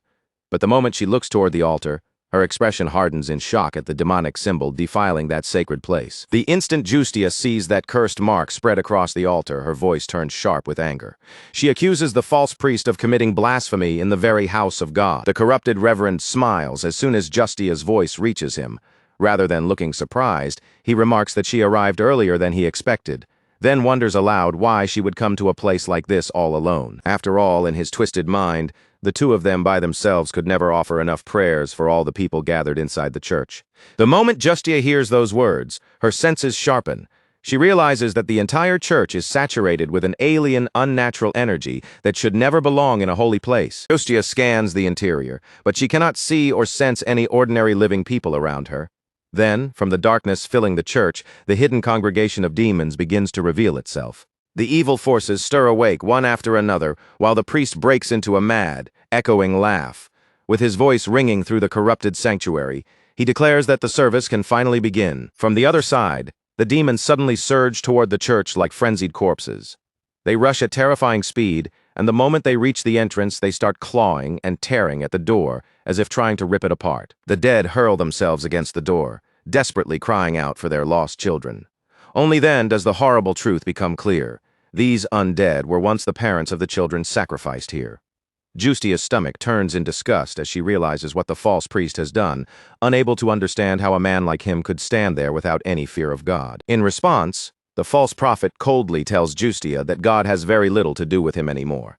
As he says it, he lets his unholy Bible slip from his hand and drop heavily onto the floor. The priest admits that God is indeed someone to be feared. But with a chilling calmness, he claims that he no longer needs to return to the Lord's embrace. As those words leave his mouth, the dark power he has obtained begins to reveal itself. This is the same foul power that gave birth to the curse, now ravaging the village. Seeing the depth of that darkness, Justia understands that this enemy is far stronger than someone she can easily handle alone. She drops to her knees and calls upon the glorious commander of the heavenly army, Saint Rosino, who stands beside God. Facing the crushing weight of evil before her, Justia offers a costly prayer. She calls on Saint Rosino to descend and save the wretched souls suffering inside this cursed church. Justia makes her sacred request and declares that she herself will pay the price. As the vow leaves her lips, her eyes begin to shine, and golden wings of light burst from her back like the wings of an angel. Once again, the holy knight is blessed with overwhelming power from the heavens. At that same moment, a brilliant radiance appears high above the church and comes crashing down like a pillar of divine judgment. Just when it seems as though the entire place will be swallowed by dark energy, the power of God pours down over the church. The holy light floods the corrupted sanctuary, driving back the evil forces that had gathered there. The evil priest watches the light descend, and horror finally spreads across his face. He realizes that what Justia has called forth is the solemn exorcism. That light is something that can be perceived even without eyes, something that can be found even in absolute darkness. Yet instead of fully trembling before it, the false prophet treats the miracle almost like a challenge placed before him. To him, the most impressive part is that Justia managed to call down such a radiant light without any proper preparatory ritual. Even so, he has no intention of surrendering his corrupted church so easily. With a confident sneer, he says that no matter how brightly a torch burns, it still has limits when it stands alone. After saying that, the false priest begins gathering another dark spell around himself. He seems fully aware that Justia's miracle is the kind of power that demands a terrible backlash from its user. He tells Justia that the power she is using is no ordinary blessing. It is a miracle that burns away the user's own life, and he expects her to understand that better than anyone. In his eyes, no matter how glorious that light may appear, only a deeper and more suffocating darkness waits at the end of it. The massive beam of holy light continues crashing down upon the old church, blasting through the roaring evil spirits that writhe and scream inside. In an instant, the undead soldiers that had nearly reached Lady Justia are struck down where they stand. For one brief moment, it almost looks as if the holy knight has already won. Unfortunately, the heavenly blast has not ended the nightmare as completely as it first appears. The true source of the dark energy is still alive and pulsing within the church. Even after being struck by that divine radiance, it remains active and determined to keep fighting. Lady Justia stays on one knee, her mighty sword still driven into the floor beneath her. Part of her believes the holy blast sent from heaven has saved her from the monsters that were about to devour her. But that hope lasts only for a moment. She raises her head and looks around the church with eyes glowing gold. As her gaze sweeps across the ruined sanctuary, she realizes she is still surrounded. The possessed victims who had been struck down moments earlier suddenly begin rising again. Some emerge from other rooms inside the church, while others push themselves up from the floor, as if the holy attack had barely touched them. Justia quickly understands that this battle is far from over. For the first time, panic flickers across the white-haired knight's face. She never expected so many victims to be hidden inside the church. Justia had likely believed that the first wave was all of them, but now even more undead warriors are crawling out from every direction. Exhausted as she is, she refuses to flee, yet her body is too drained to stand and cut them down. All she can do is remain on one knee, breathing heavily with her sword planted in the floor. While Justia is trapped in that weakened position, the possessed false prophet decides it is finally time to act. His army is still far from defeated, even after Lady Justia's attempt to wipe out the victims with holy light. Because of that, the evil priest believes the advantage is now his. He approaches the holy knight with his blade wrapped in dark energy, then coldly tells her that darkness is about to fall. As far as the false priest is concerned, Justia already had her chance. She unleashed a holy blast against his church of darkness, but failed to finish him with it. Now he believes it is his turn to strike, and he is ready to show her exactly how he intends to end her. Lady Justia looks up at him from her kneeling position and immediately understands that one wrong move could mean her death. Even though she is exhausted, panting hard, and struggling to catch her breath, surrender never enters her mind. Her eyes remain fixed on the priest, and the look in them says only one thing: she is still searching for a way to kill him. The false prophet continues walking toward her with absolute confidence, convinced that the battle is already in his hands. Then Lady Justia begins calling once more upon the glorious commander of the heavenly army, Saint Rosino, who stands beside God. She is still trying to summon the saint when the evil priest cuts her off, insisting that her efforts are useless. Lady Justia ignores his words completely and continues calling to the saint in heaven. Before she can even finish the prayer, her eyes flare with that same fiery golden light from before. The holy energy begins flowing through her body again, proving that her attempt is not nearly as pointless as the priest believed. Feeling the power gather inside her, she presses on and asks St. Rosino's church to bring down all enemies before her. The moment Lady Justia makes that call, a mighty figure appears behind her. It glows with such blinding radiance that the false prophet is forced to retreat several steps. The villain is horrified by the power unfolding before him. He can hardly believe what he is seeing, as if he never imagined such pure holy force could still exist in this world. The false prophet has controlled the village for some time, tormenting its people with his dark energy, so the presence of such overwhelming sacred power shakes him to his core. While he is still reeling from the shock, Justia, now filled with even greater strength, vows to bring him down even if it costs her life. Just as Justia makes that vow, a flaming cart suddenly bursts into the church from behind her. It rushes in out of nowhere, and she does not notice it until it is already only a few meters away. The knight senses the incoming danger and twists around. Her eyes widen as she sees the burning cart speeding straight toward her. At almost the same moment, Justia spots Vlad clinging to the speeding carriage and shouting for her to get out of the way. Realizing that this reckless flaming charge is aimed at the false priest, she immediately throws herself out of the danger zone. Once Justia moves clear, Sir Gregory reveals himself inside the church as well. He yells out to the blonde swordsman, urging Vlad to drive the burning cart straight toward the prophet. Vlad does exactly that, sending the flaming carriage hurtling toward the enemy. At first glance, it seems like the attack should at least do some damage, but when the priest sees the inferno rolling toward him, he merely scoffs. He looks almost disappointed that they believed something like this could hurt him. To the false priest, the whole attempt is laughable. With casual ease, he blasts the burning cart apart, reducing it to fragments in an instant. The impact triggers a violent explosion inside the church, and from the outside it looks as though their surprise attack may have worked. But it is not.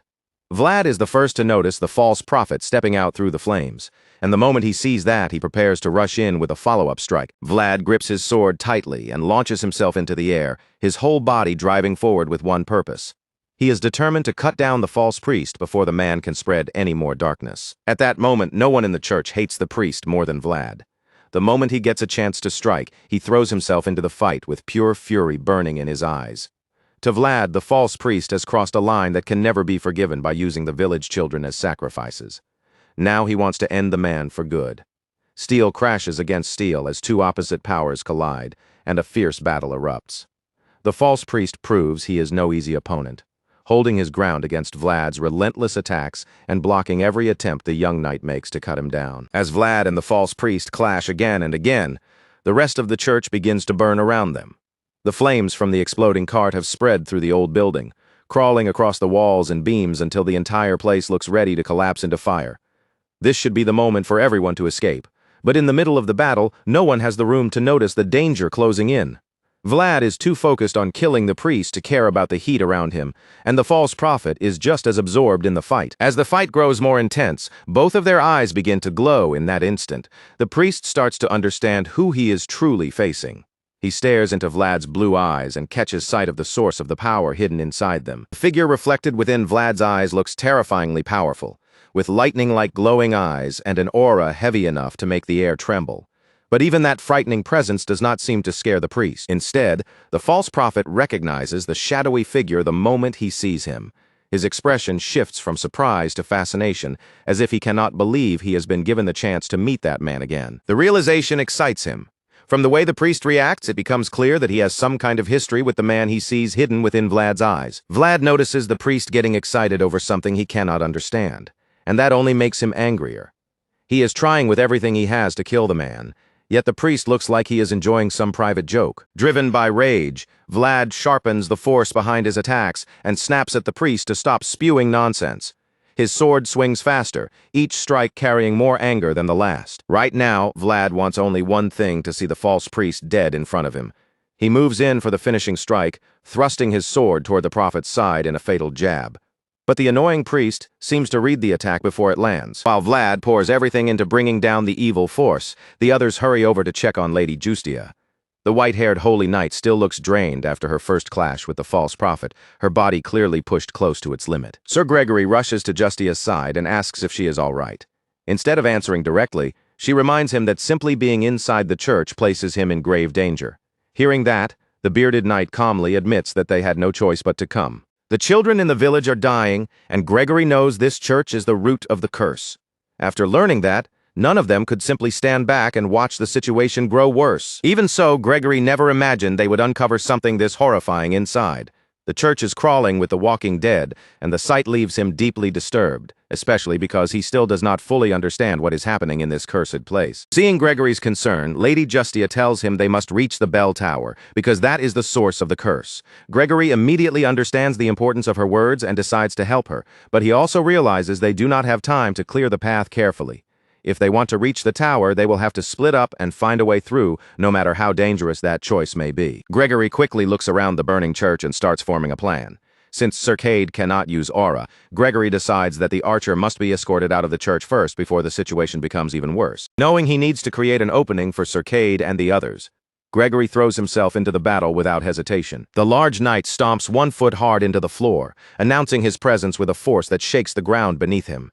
Then, with his aura fully activated, he charges straight at the evil priest. Sir Gregory rushes in with incredible speed and strength, slamming into the false prophet with the force of a charging beast. Even Vlad is stunned when he sees the enemy suddenly driven down and smashed into the ground right in front of him. With aura surging through his entire body, Gregory feels powerful enough to keep the enemy pinned down, at least long enough to buy the others the time they desperately need. Gregory has already succeeded in separating the priest from Vlad. Now his only job is to keep the false prophet occupied until Vlad and the others can break away and head for the bell tower. While holding the prophet down, Sir Gregory calls out to Vlad and tells him what Lady Justia revealed about the bell tower.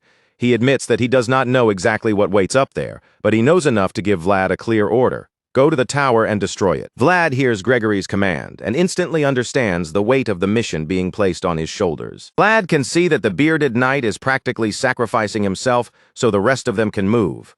Because of that, failure is not an option. Without a second of hesitation, the young swordsman accepts the mission and dashes through the church with incredible speed, determined to make sure Gregory's sacrifice is not wasted. Even while pinned to the ground, the false prophet refuses to let Vlad escape so easily. He summons his undead soldiers and orders them to chase down the blonde swordsman. In an instant, the zombie-like victims awaken again and abandon everything else to block Vlad's path out of the church. Vlad realizes his task has just become far more difficult, and although he curses under his breath, he does not slow down for even a moment. A sea of dead bodies rushes toward him from every direction. With no other way forward, Vlad lowers his stance and charges straight into them with even greater speed. For Vlad, forcing his way through is the only path left. He shoves, strikes, and pushes through the crowd of corpses, trying to carve out a route for himself. But he quickly realizes there are simply too many of them. Just as Vlad is about to be swallowed by sheer numbers, a powerful beam of light tears through the sea of zombies and opens a clear path right in front of him. Vlad is startled by the sudden blast, because he knows for certain that he was not the one who released that holy surge of energy. Confused by what just happened, Vlad glances back and sees Sir Cade working together with Lady Justia. Justia has poured her holy energy into Cade's arrow, turning his shot into a far more powerful strike, capable of blasting the dead slaves out of the way in one blow. They manage to clear the path for now, but the church is still packed with victims, which means their work is nowhere near finished. As expected, more undead warriors begin appearing from every corner of the burning building. The archer quickly realizes he is not done yet. Seeing the crowd of victims trying to swallow Vlad again, Sir Cade shouts for him to keep running straight ahead and promises to cover him. Sir Cade keeps firing golden arrows one after another, dropping a zombie with every shot. His movements show just how experienced he is, because not a single arrow misses its target, and not one shot is wasted. But even with perfect aim, the enemy forces are still far too numerous for them to handle easily. Vlad knows Sir Cade cannot protect him perfectly forever. No matter how skilled the archer is, the dead are pouring in too quickly. So Vlad understands that he will have to force his own way through. With that in mind, Vlad keeps charging forward. As the dead continue to rise in his path, the voice in his head reminds him that he has to hurry. Pushed to the edge, Vlad goes berserk against the victims, smashing through them like a runaway train. As he cuts down zombie after zombie, a thought begins to burn through his mind. Every world in the universe is precious. But even so, not every person living in those worlds has the strength to protect themselves. That is why Vlad and his fellow knights have sworn to stand in the place of the helpless. When they find themselves where they are needed, they cannot look away, especially when lives are being lost right in front of them. For knights, hesitation is not a luxury they are allowed to have in a moment of need. Vlad knows he must burn himself like a torch to light the darkness, and that is the second Swordmaster's code. With those words engraved in his heart, he stays firm and continues cutting his way through the endless wave of enemies. At the same time, Sir Gregory is forced to defend himself from new attacks while still keeping the false priest pinned down. As Gregory holds the prophet in place, one of the possessed victims suddenly attacks him from behind. When he turns to block it, another sneaks in from the opposite side and strikes him across the back. Cornered from multiple directions, Gregory slams his mighty sword into the ground, hoping to crush everything near him in one sweeping move. But even that is not enough, and another attack comes at him almost immediately. Thankfully, Sir Cade saves him just in time by sending an arrow straight into the victim's head. Gregory glances toward his colleague with clear gratitude, and Cade simply answers with a firm nod. The archer is already breathing hard, his body pushed close to exhaustion, and blood drips from his overworked fingers as he keeps his bow ready. For the moment, it seems they have managed to clear a little space around them, so Gregory allows himself a brief breath.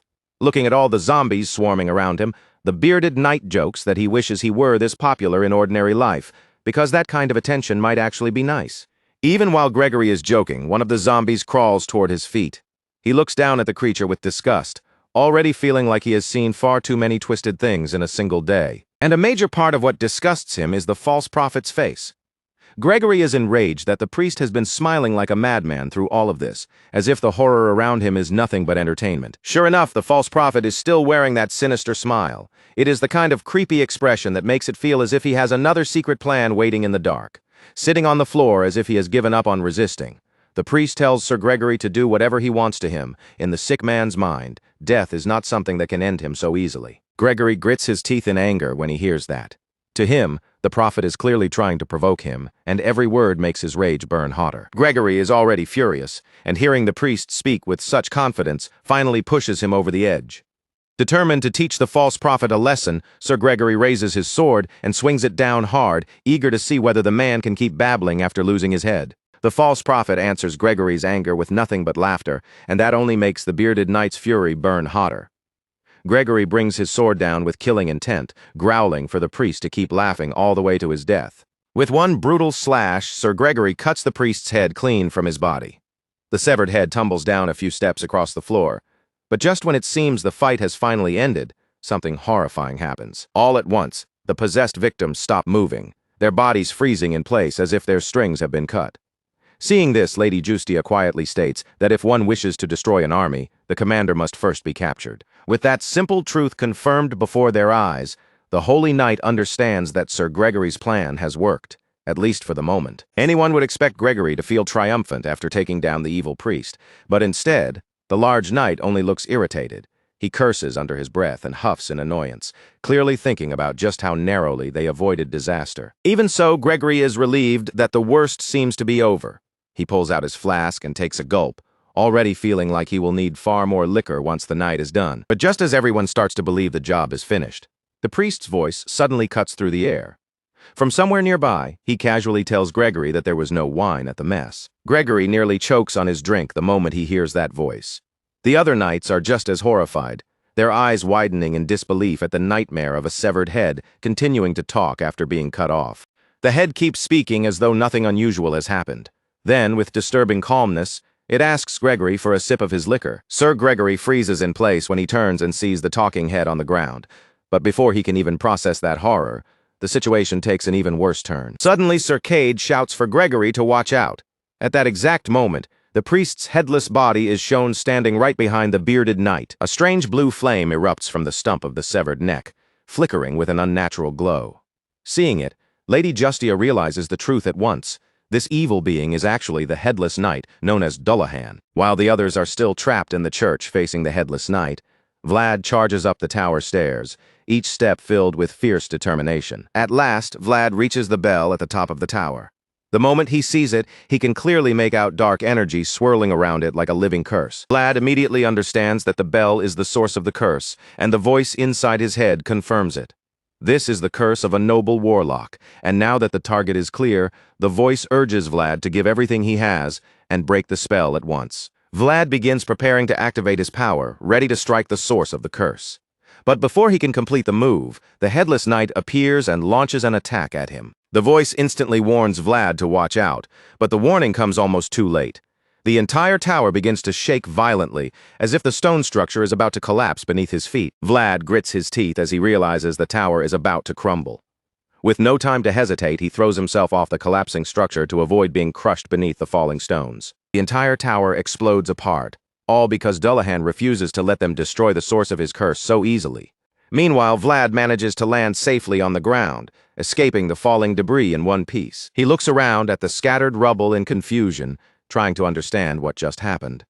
Then his eyes catch the ruined remains of the church, and he realizes the entire building has been destroyed. At that moment, The headless knight reappears through the wreckage, holding a glowing ball of energy in his hand. Dullahan cannot help but admit that he is impressed by what he has just witnessed. As far as the headless knight is concerned, Vlad's landing after jumping from the tower was genuinely impressive, almost stylish enough to deserve praise. But Vlad is in no mood to accept compliments from a monster. He rushes at Dullahan with his sword drawn, declaring that he always knew the priest was never truly human. Since Vlad cannot see any of his allies nearby, fear immediately grips him. He demands to know where the others are, terrified that Gregory, Justia, and Cade may have been hurt or even killed in the destruction. Dullahan simply replies that their lives mean nothing to him, and grimly enough, the motionless bodies of the other knights can be seen lying among the rubble. The headless knight says the only thing that matters to him is already in his hand. As he speaks, the glowing curse becomes visible, pulsing within his grasp. Furious, Vlad demands that Dullahan hand it over. But of course, the villain only challenges him to come and take it for himself. Vlad's anger boils over, and he charges at the headless knight again, while demanding the curse. Dullahan warns him not to push his luck, saying Vlad has no idea when his courtesy toward his peers will disappear. Those words confuse Vlad, because he does not understand how he and Dullahan could possibly be peers. The headless knight then clarifies that he is not talking about Vlad himself, leaving the young knight stunned. In the next instant, Dullahan stops holding back and unleashes a fierce barrage of attacks on the young swordsman. The sudden assault overwhelms Vlad almost immediately. He quickly realizes that his opponent has become far too fast for him to follow properly. The voice confirms that those movements are not human at all. While Vlad struggles just to keep up, Dullahan continues mocking him, coldly calling him slow. Vlad finally reaches his limit. Refusing to be toyed with any longer, he unleashes a deadly armor technique, and the unexpected move catches the headless knight off guard. Dullahan is visibly shocked when he sees it. What surprises him even more is the realization that this young knight has the protection of a spirit. Fierce battle between the headless knight and the young hero continues, growing more personal with every exchange. At this point, neither knight has any intention of backing down, and both are ready to keep fighting until only one of them remains standing. Vlad is prepared to do whatever it takes to defeat Dullahan. With that determination burning in him, he rushes straight at the flame-headed opponent, his sword wrapped in aura. One of his eyes glows brightly, making it clear that he is no longer holding anything back. The young knight closes the distance with his sword blazing with energy. The moment he finds an opening, Vlad swings with all his strength, hoping to land a blow powerful enough to seriously damage the headless knight. Unfortunately, the evil prophet sees the attack coming. Dullahan is no weak opponent, and he is more than ready to answer whatever strike Vlad throws at him. Dullahan can clearly see the rage burning in Vlad's eyes. He knows the boy is willing to do anything to avenge his fallen friends. But for some reason, the headless knight remains completely unfazed. Confident that he can handle anything Vlad attempts, he calmly waits for the perfect moment to counter. Using his black sword, which is filled with dark energy, Dullahan casually blocks Vlad's swift strike. It almost looks as though he can predict the young swordsman's movements before Vlad even makes them. By now, it is painfully clear that the headless knight is an elite swordsman. Vlad is giving everything he has to land even a single hit, yet Dullahan keeps countering him again and again. Dullahan is simply too fast. As Vlad's strikes keep getting deflected over and over, panic begins to creep into his expression. He realizes that if this continues, he has no real path to victory. The situation looks grim for the young knight from Soara, and the desperation in his eyes becomes impossible to miss. Vlad's mind races desperately, searching for a way out, because at this rate, thinking his way through may be the only chance he has to survive. The strain on Vlad's face makes it clear that he is in serious trouble. In that moment, he finds himself wishing he could contemplate his own world as deeply as Sir Rutiger Bayezid once did.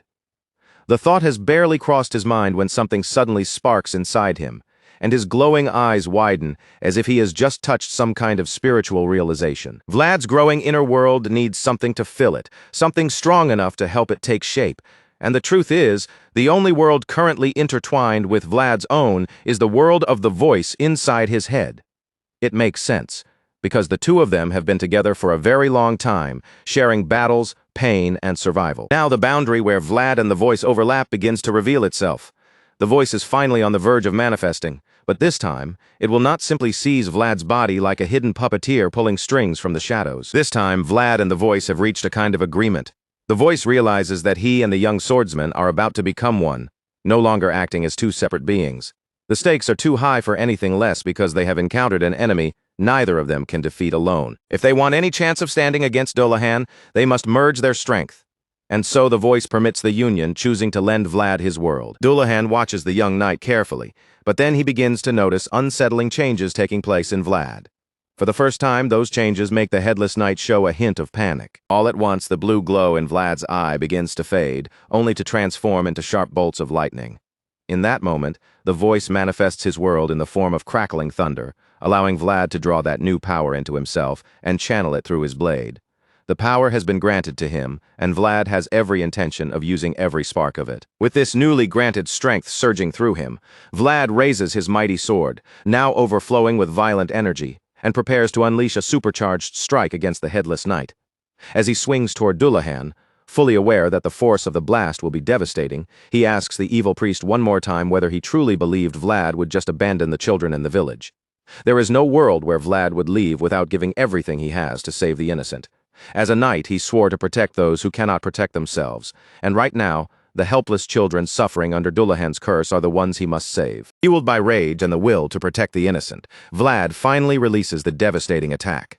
Dullahan tries to deflect it like before, but this time the force behind the strike is far too overwhelming for him to handle cleanly. The blast spreads out across an enormous distance, tearing through the area with terrifying force. At the center of that storm of power, the headless knight can be seen standing his ground, barely holding back the overwhelming skill pressing down on him. After an explosion that massive, it would be natural to think Dullahan had been destroyed, but when the dust begins to settle, the villain reveals himself once again, still standing, and still very much ready to continue the fight. As the dirt and smoke drift away, the headless knight appears with his sword still in hand.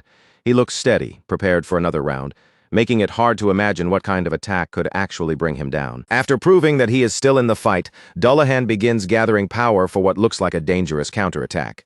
Seeing that, Vlad's tension spikes, and panic starts to creep in even deeper. Vlad curses when he realizes his opponent is almost unharmed.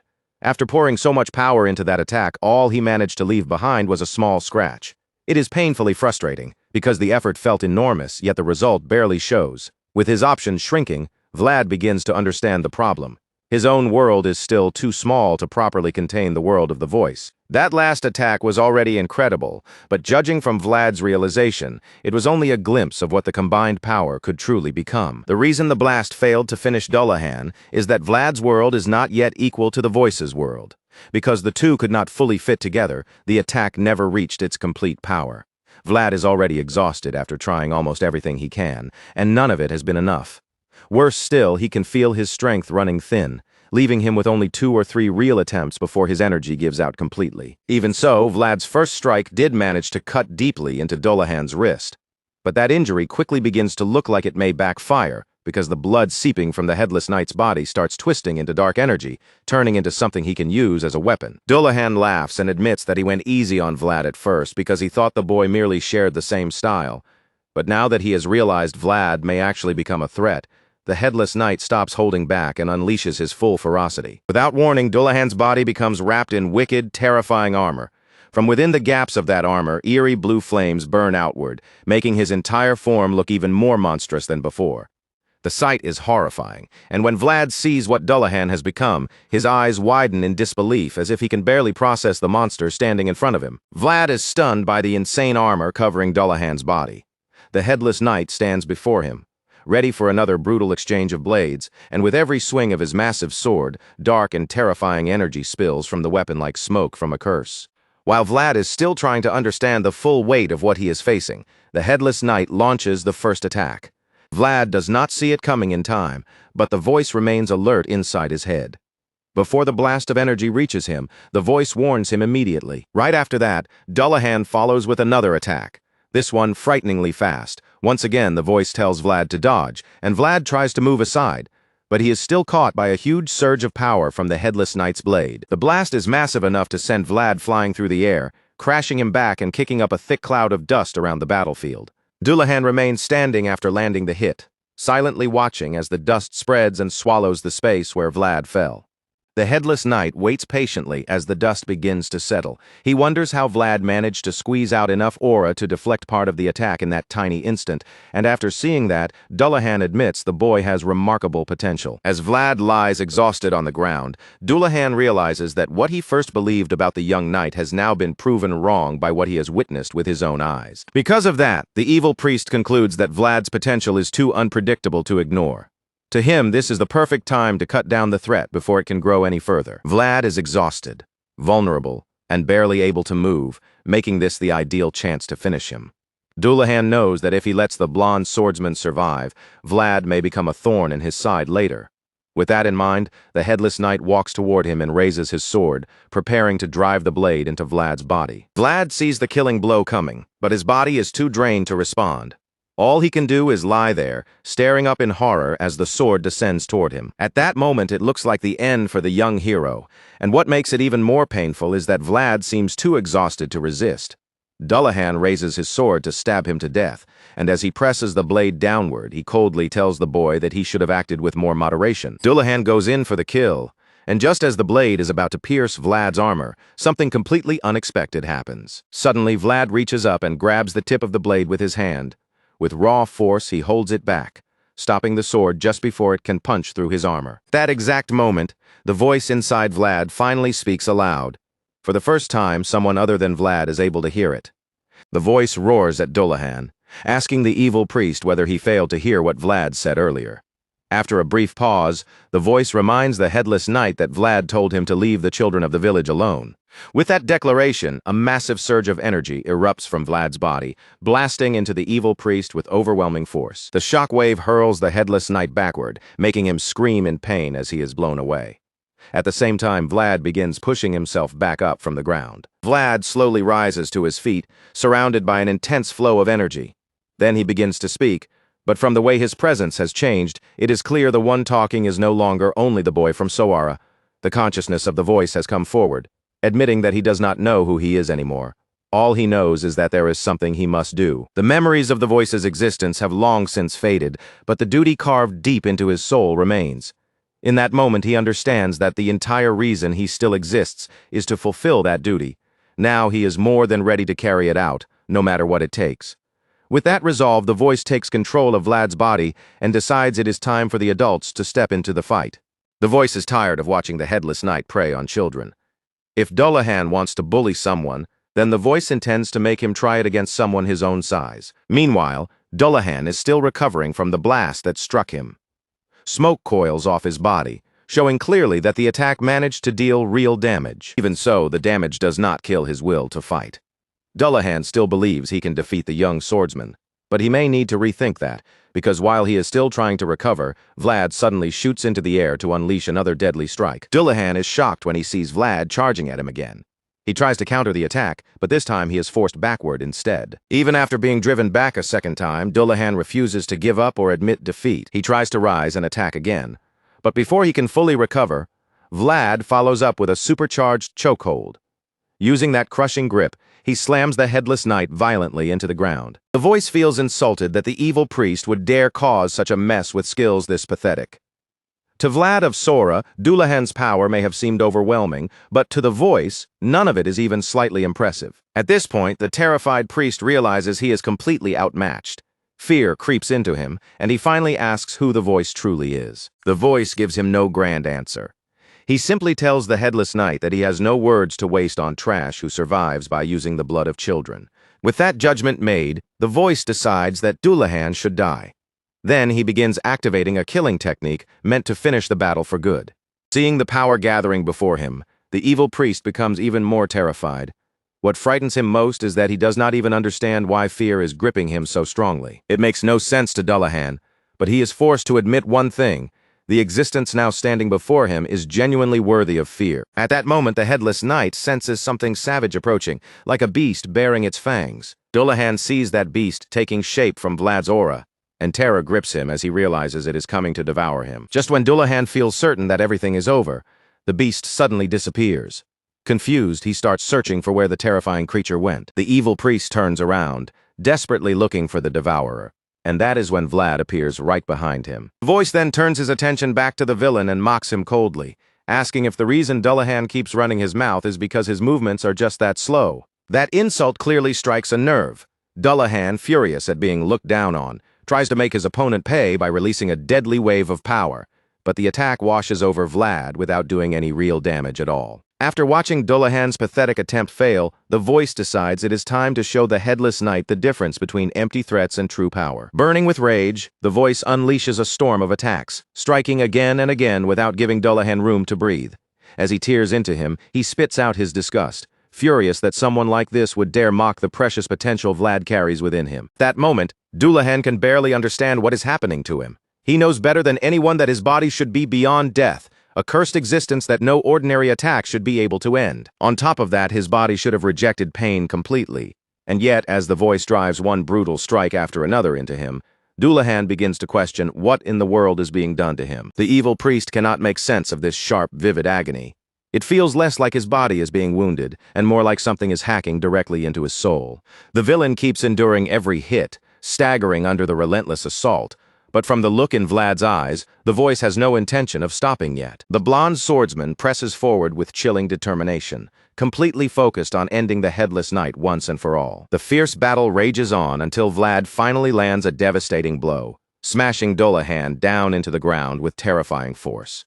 Buried beneath broken rubble, Dullahan groans in pain and struggles to lift himself, wondering in disbelief how someone like Vlad could even exist in this world. Until now, Dullahan may have believed he stood above ordinary beings, untouchable and superior, but after facing the young swordsman from Soara, he is forced to realize that he is nowhere near Vlad's level. As that realization sinks in and Dullahan remains sprawled helplessly on the ground, Vlad steps in without hesitation and drives his blade brutally into the villain's chest. Vlad pins him in place with that single merciless stab, and the voice speaks in a stern, commanding tone, ordering Dullahan to hand something over. At first, Dullahan seems unable to understand what the voice is demanding, so he stays silent beneath the blade.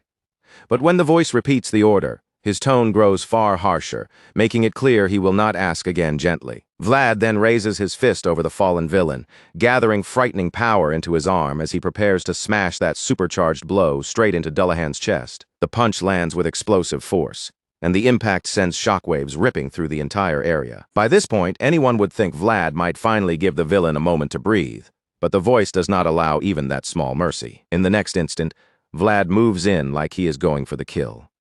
He digs his fingers into Dullahan's chest and slowly tears it open, using that horrifying method to split the villain apart and reveal the very thing the voice had been demanding. Inside Dullahan's chest, a powerful glowing sphere of energy floats in the darkness, and the voice reacts with grim satisfaction the moment he sees it. Relieved that the sphere has finally been exposed, the voice wastes no time.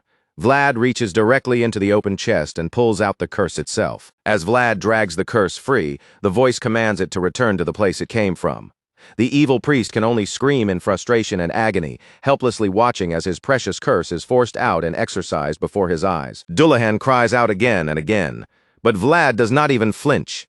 He ignores the villain's suffering and keeps tearing away the evil curse until nothing of it can remain. It is far from an easy task, and the strain of what Vlad is doing becomes clear once the effects begin spreading beyond the ruined church. As the curse is removed, the energy from the purple glowing spheres scatters across the entire village, flowing toward every child who had been afflicted by it before. The life force stolen from those innocent children finally returns to them, leaving their parents frozen in shock and confusion as they watch the impossible happen. With the curse energy being drained from the evil priest, Dullahan lets out a weak, exhausted sigh, making it clear that even he has finally given up. After that, the voice suddenly admits that there is one thing he knows for certain.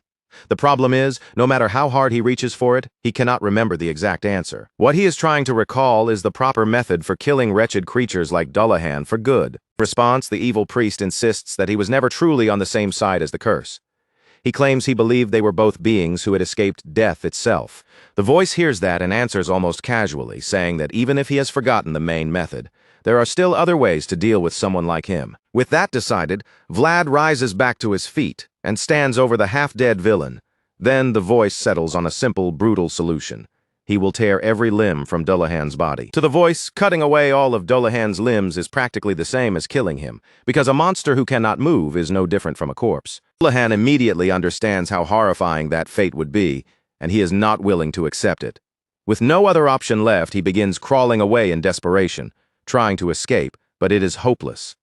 Vlad catches him and starts dismembering the young knight's enemy one limb at a time. By the time only one limb remains, Vlad prepares to finish him off completely. But just as the blade is about to come down, Dullahan lifts his remaining arm as if surrendering and screams a strange word, Lamashtu, leaving Vlad completely baffled. Vlad is still trying to understand what he just heard when, without warning, a barrier of dark energy rises up and surrounds the villain. The dark wave circles around Dullahan like a protective shell, while the headless knight keeps crawling forward with desperate purpose. The barrier blocks Vlad from getting any closer, forcing him to stop and watch in confusion as Dullahan drags himself away. Then the headless knight calls out once more to that strange presence named Lamashtu, and enormous hands begin stretching out from the darkness, reaching toward Dullahan as if to seize him. Vlad watches the eerie sight unfold with a wary, curious stare, unable to tell what Dullahan is trying to accomplish. Dullahan seems to believe that this supreme presence will save him. But the moment he crawls close enough, he realizes his mistake. Because Lamashtu does not reach out to rescue him, she begins devouring him.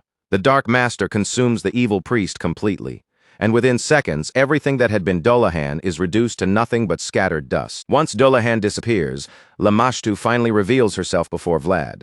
The voice admits that he has no clear memory of that name, yet something about it feels faintly familiar, making him wonder what kind of existence has appeared before him. His thoughts are cut short when he suddenly remembers that he is still the one controlling Vlad's body, and he is honestly surprised by how far he went with the possession. Even though the voice knows he may have taken advantage of the kid's body a little too much, he cannot help but acknowledge how brilliant Vlad's growth has become. He feels proud that Vlad's body endured for so long and decides he will apologize once the boy wakes up. Right after that, the voice releases control, and in the very next moment, Vlad's unconscious body collapses heavily to the ground. Vlad remains lying there through the long night, unmoving beneath the darkness until the sun finally begins to rise and the ruined remains of the church come into view. Elsewhere in Moshim, within the barony of Uthman, a dark figure sits silently on a chair, surrounded by an ominous stillness. While Vlad's soul had shone with incredible brightness, the traces left behind in its wake were anything but gentle. They were ruthless, deep, and merciless. The ominous woman senses that he is using a kind of magic that has existed since ancient times, and that discovery draws her interest immediately. Beyond that, she can also feel something else. The remnants of the past have begun to move again, and to her, that means the time has finally come for her to take action. Crack has finally opened in the world, and to her that means the age of chaos she has waited for is at last beginning. With that thought settling in her mind, the witch gives her knights a cold order: strip whatever they want from the corpses of Baron Uthman's fallen knights. After all, Baron Uthman has already paid the price demanded of him, all for the sake of his son. Now that son is going to be dragged back from death and returned to life. The witch has fulfilled her side of the bargain, so naturally it is time for her to claim the reward for her work.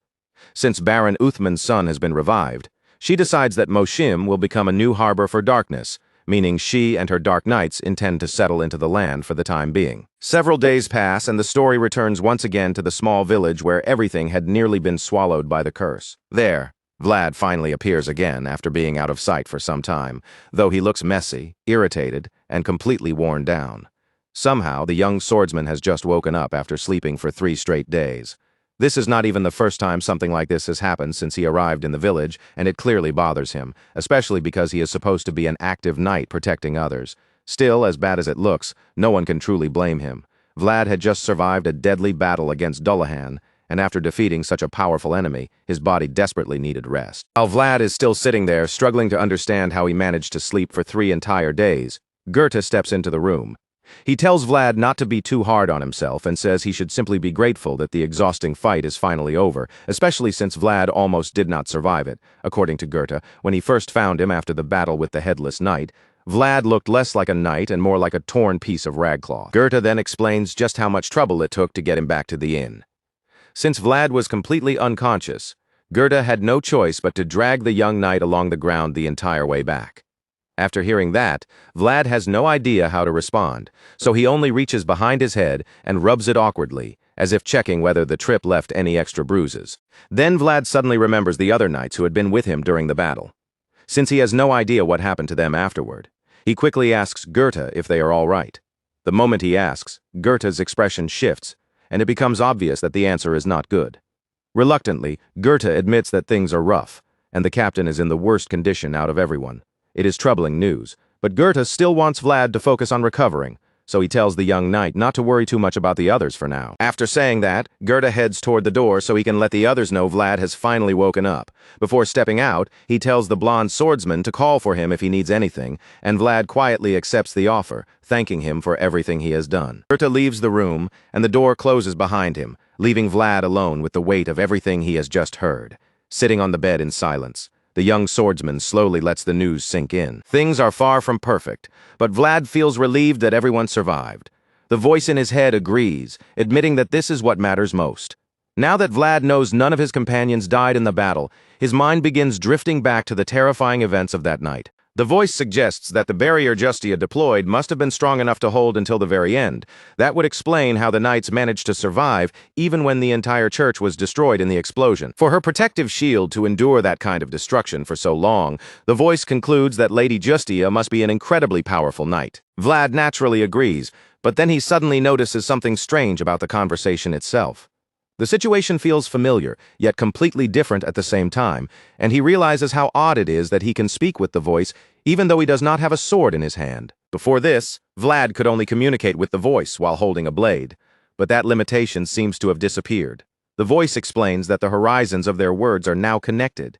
Even if it happened for only a brief moment during the battle, their worlds truly overlapped. Because of that connection, Vlad can now speak with the voice directly inside his mind whenever he wants, even without a sword. When the voice confirms it, Vlad is stunned, so he tests it for himself and quickly realizes that his thoughts alone are enough to reach him. For Vlad, this is honestly incredible. He no longer has to whisper under his breath while glancing around to see if anyone is watching, and he feels genuinely relieved that he will not have to pretend he is praying every time he wants to speak with the voice. Now that he has gained this strange new ability, Vlad thinks the whole thing over and remembers something he has never actually said to the voice before. Their bond is a secret known only to the two of them, which means no one else will ever know that the voice is the reason everyone survived.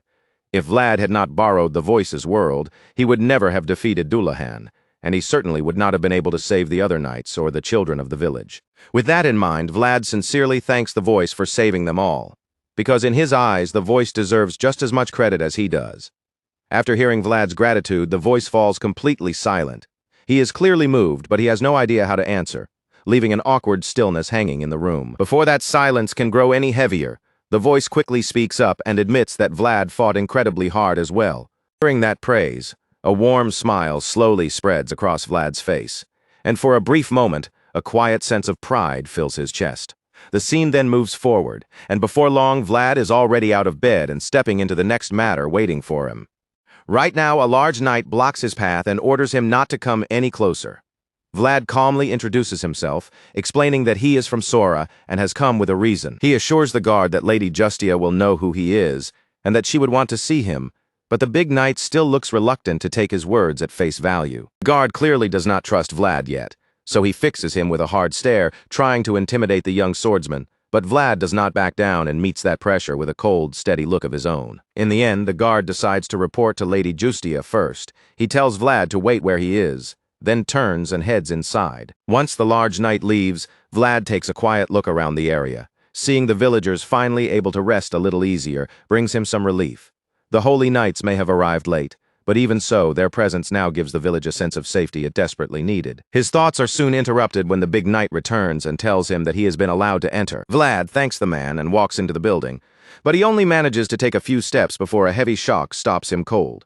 The moment his eyes adjust to the dark hall, Vlad is horrified by the sight of countless bodies laid across the floor, each one covered beneath a tarp. During the chaos earlier, he had not realized just how many victims there truly were.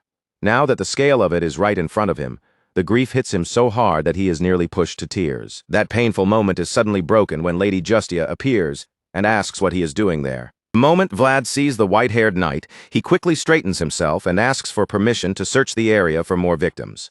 Lady Justia answers that Sir Gregory has already confirmed all of the missing women. That should have been enough to make Vlad leave, but he cannot bring himself to stop there. He insists that there is one specific person he is looking for, and Lady Justia seems slightly surprised by his request. For a moment, Lady Justia seems unsure what to say. Then she admits that remnants of the curse may still be lingering around the place, so allowing one final search would not hurt. With that in mind, she gives Vlad permission and tells him to come receive her blessing once he is done. Vlad thanks her immediately and begins searching without wasting another second. One by one, Vlad lifts the tarps covering the bodies, checking each face carefully. It does not take long before he finds the woman he had been searching for. The moment Vlad sees her face, horror and guilt crash over him. Some part of him had desperately hoped he would not find her lying there among the dead, and now that hope is gone. Vlad breaks down right there, unable to tear his eyes away from the woman's lifeless face as the weight of the loss finally overwhelms him. A memory from Vlad's childhood rises in his mind. Back then, little Vlad had noticed the bruise darkening around the woman's eye and told her she should rest for the next couple of days, but she brushed it off, insisting that the throbbing bruise was nothing serious. With a forced smile meant to ease the boy's worry, she joked that it could not be that bad since no bones were broken. She thanked young Vlad for worrying about her and handed him an egg, though he refused to accept it. Instead, he told her to use it on her bruised eye to help with the swelling. Hearing that, the woman finally admitted the truth with a faint smile. The egg was supposed to be a bribe. Back in the present, Vlad continues staring at her face, now cold and still in death, while the memory lingers painfully in his heart. Even now, he feels like he had been hoping he could count on her again someday. Heartbroken, Vlad thinks about how cruel and sickening life can be. As he gently wipes her face, he quietly tells her not to do dangerous things in her next life. Next time, he hopes she will be born into a good family and grow up surrounded by love. He caresses her face softly as he says his final goodbye. Before he leaves her side, Vlad whispers an apology, telling her he is sorry he was not there when she needed him. Sometime later, Vlad goes to see Lady Justia in her tent, just as she told him to come for her blessing after finishing his search. Inside the tent, the white-haired knight prepares tea, giving the space a quiet calm so she can properly listen to what Vlad has to say. Since Lady Justia had not been conscious when Vlad's battle against Dullahan finally ended, he begins telling her what happened after she lost awareness. So far, Vlad has explained that Dullahan was pulled into a black hole that suddenly appeared before them, and naturally, Lady Justia wants to hear every detail of what he saw. Justia hands Vlad the steaming cup of tea and asks him to tell her everything he knows without holding anything back. But Vlad simply looks back at her and explains that he has already shared every detail he can remember. He says the battle was far too chaotic for him to notice anything beyond what was right in front of him. At the time, he was barely keeping up with Dullahan's relentless attacks, focusing everything he had on surviving the villain's barrage. Hearing that answer, Justia's suspicion begins to rise.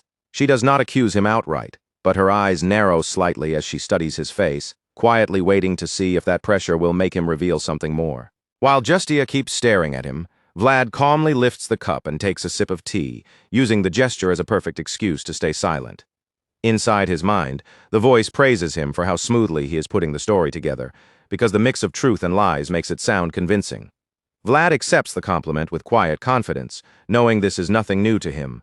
After all, he grew up in the back alleys, working around prostitutes and surviving by choosing his words carefully, so making people believe him is a skill he learned long ago. The traces left behind after the battle were nothing short of a disaster. Those traces made one thing painfully clear. No matter how hard they resisted, they had been helpless before a force far greater than themselves. That thought lingers in Justia's mind as she begins to feel certain that Vlad is hiding something. She tries to connect every piece of what happened, but the most important truth at the end of the fight keeps slipping out of reach. Vlad seems to realize that Justia is starting to catch on, so he decides to give her something else to focus on. He suddenly mentions that Dullahan called out a name near the end, and just as expected, her curiosity is immediately sparked.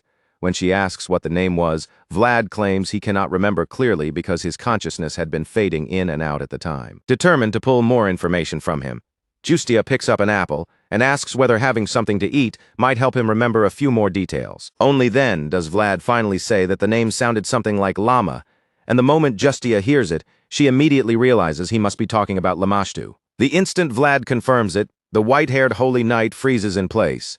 The apple remains in her hand, but her fingers begin to tremble before she can fully hide her reaction. Justia is clearly shaken, yet she forces herself to remain composed. Even with her body trembling slightly, she manages to thank Vlad for cooperating. She tries to conceal how badly the name has affected her, but Vlad is sharp enough to notice the faint shaking in her hands, and the sight leaves him quietly confused. While Vlad is still trying to understand what just happened, Justia suddenly rises from her seat and assures him that San Rosino will not forget how fiercely he fought that day. Justia has finally obtained the information she needed, but the weight of it is clearly too much for her to process in front of him. Before Vlad can notice anything else, she quickly excuses herself and leaves the tent without another word, while he watches her go with a puzzled stare. Once Justia is gone, the voice admits that it is a relief she does not seem to suspect him.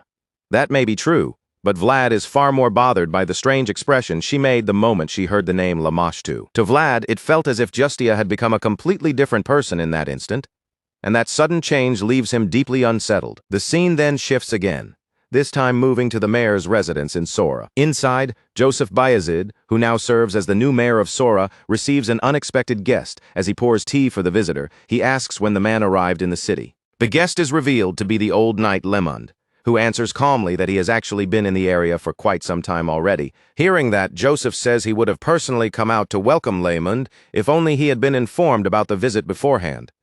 Lemund brushes that off by calling himself the lowest-ranking person here at the moment, saying he would never make the young master go through such trouble just for him. Besides, Lemund has come to discuss something far more important.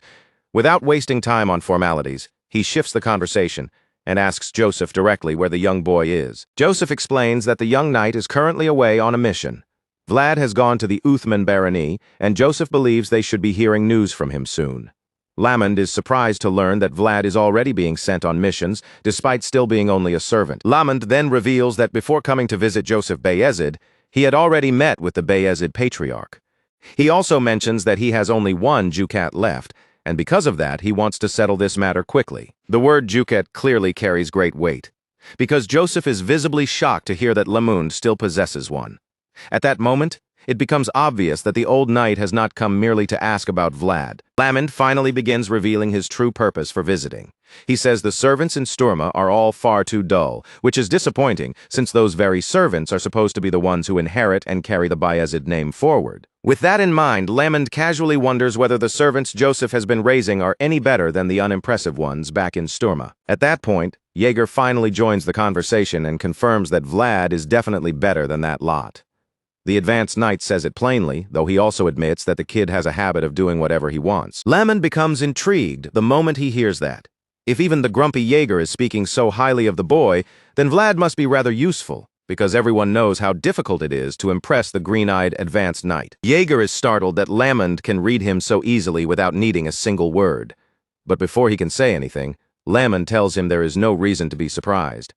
After all, when Jaeger was younger, he had already shown Lemund all kinds of disgraceful sides of himself while grumbling the entire time. Joseph smiles mischievously at that, while the one-eyed Jaeger grows flustered under the old knight's teasing.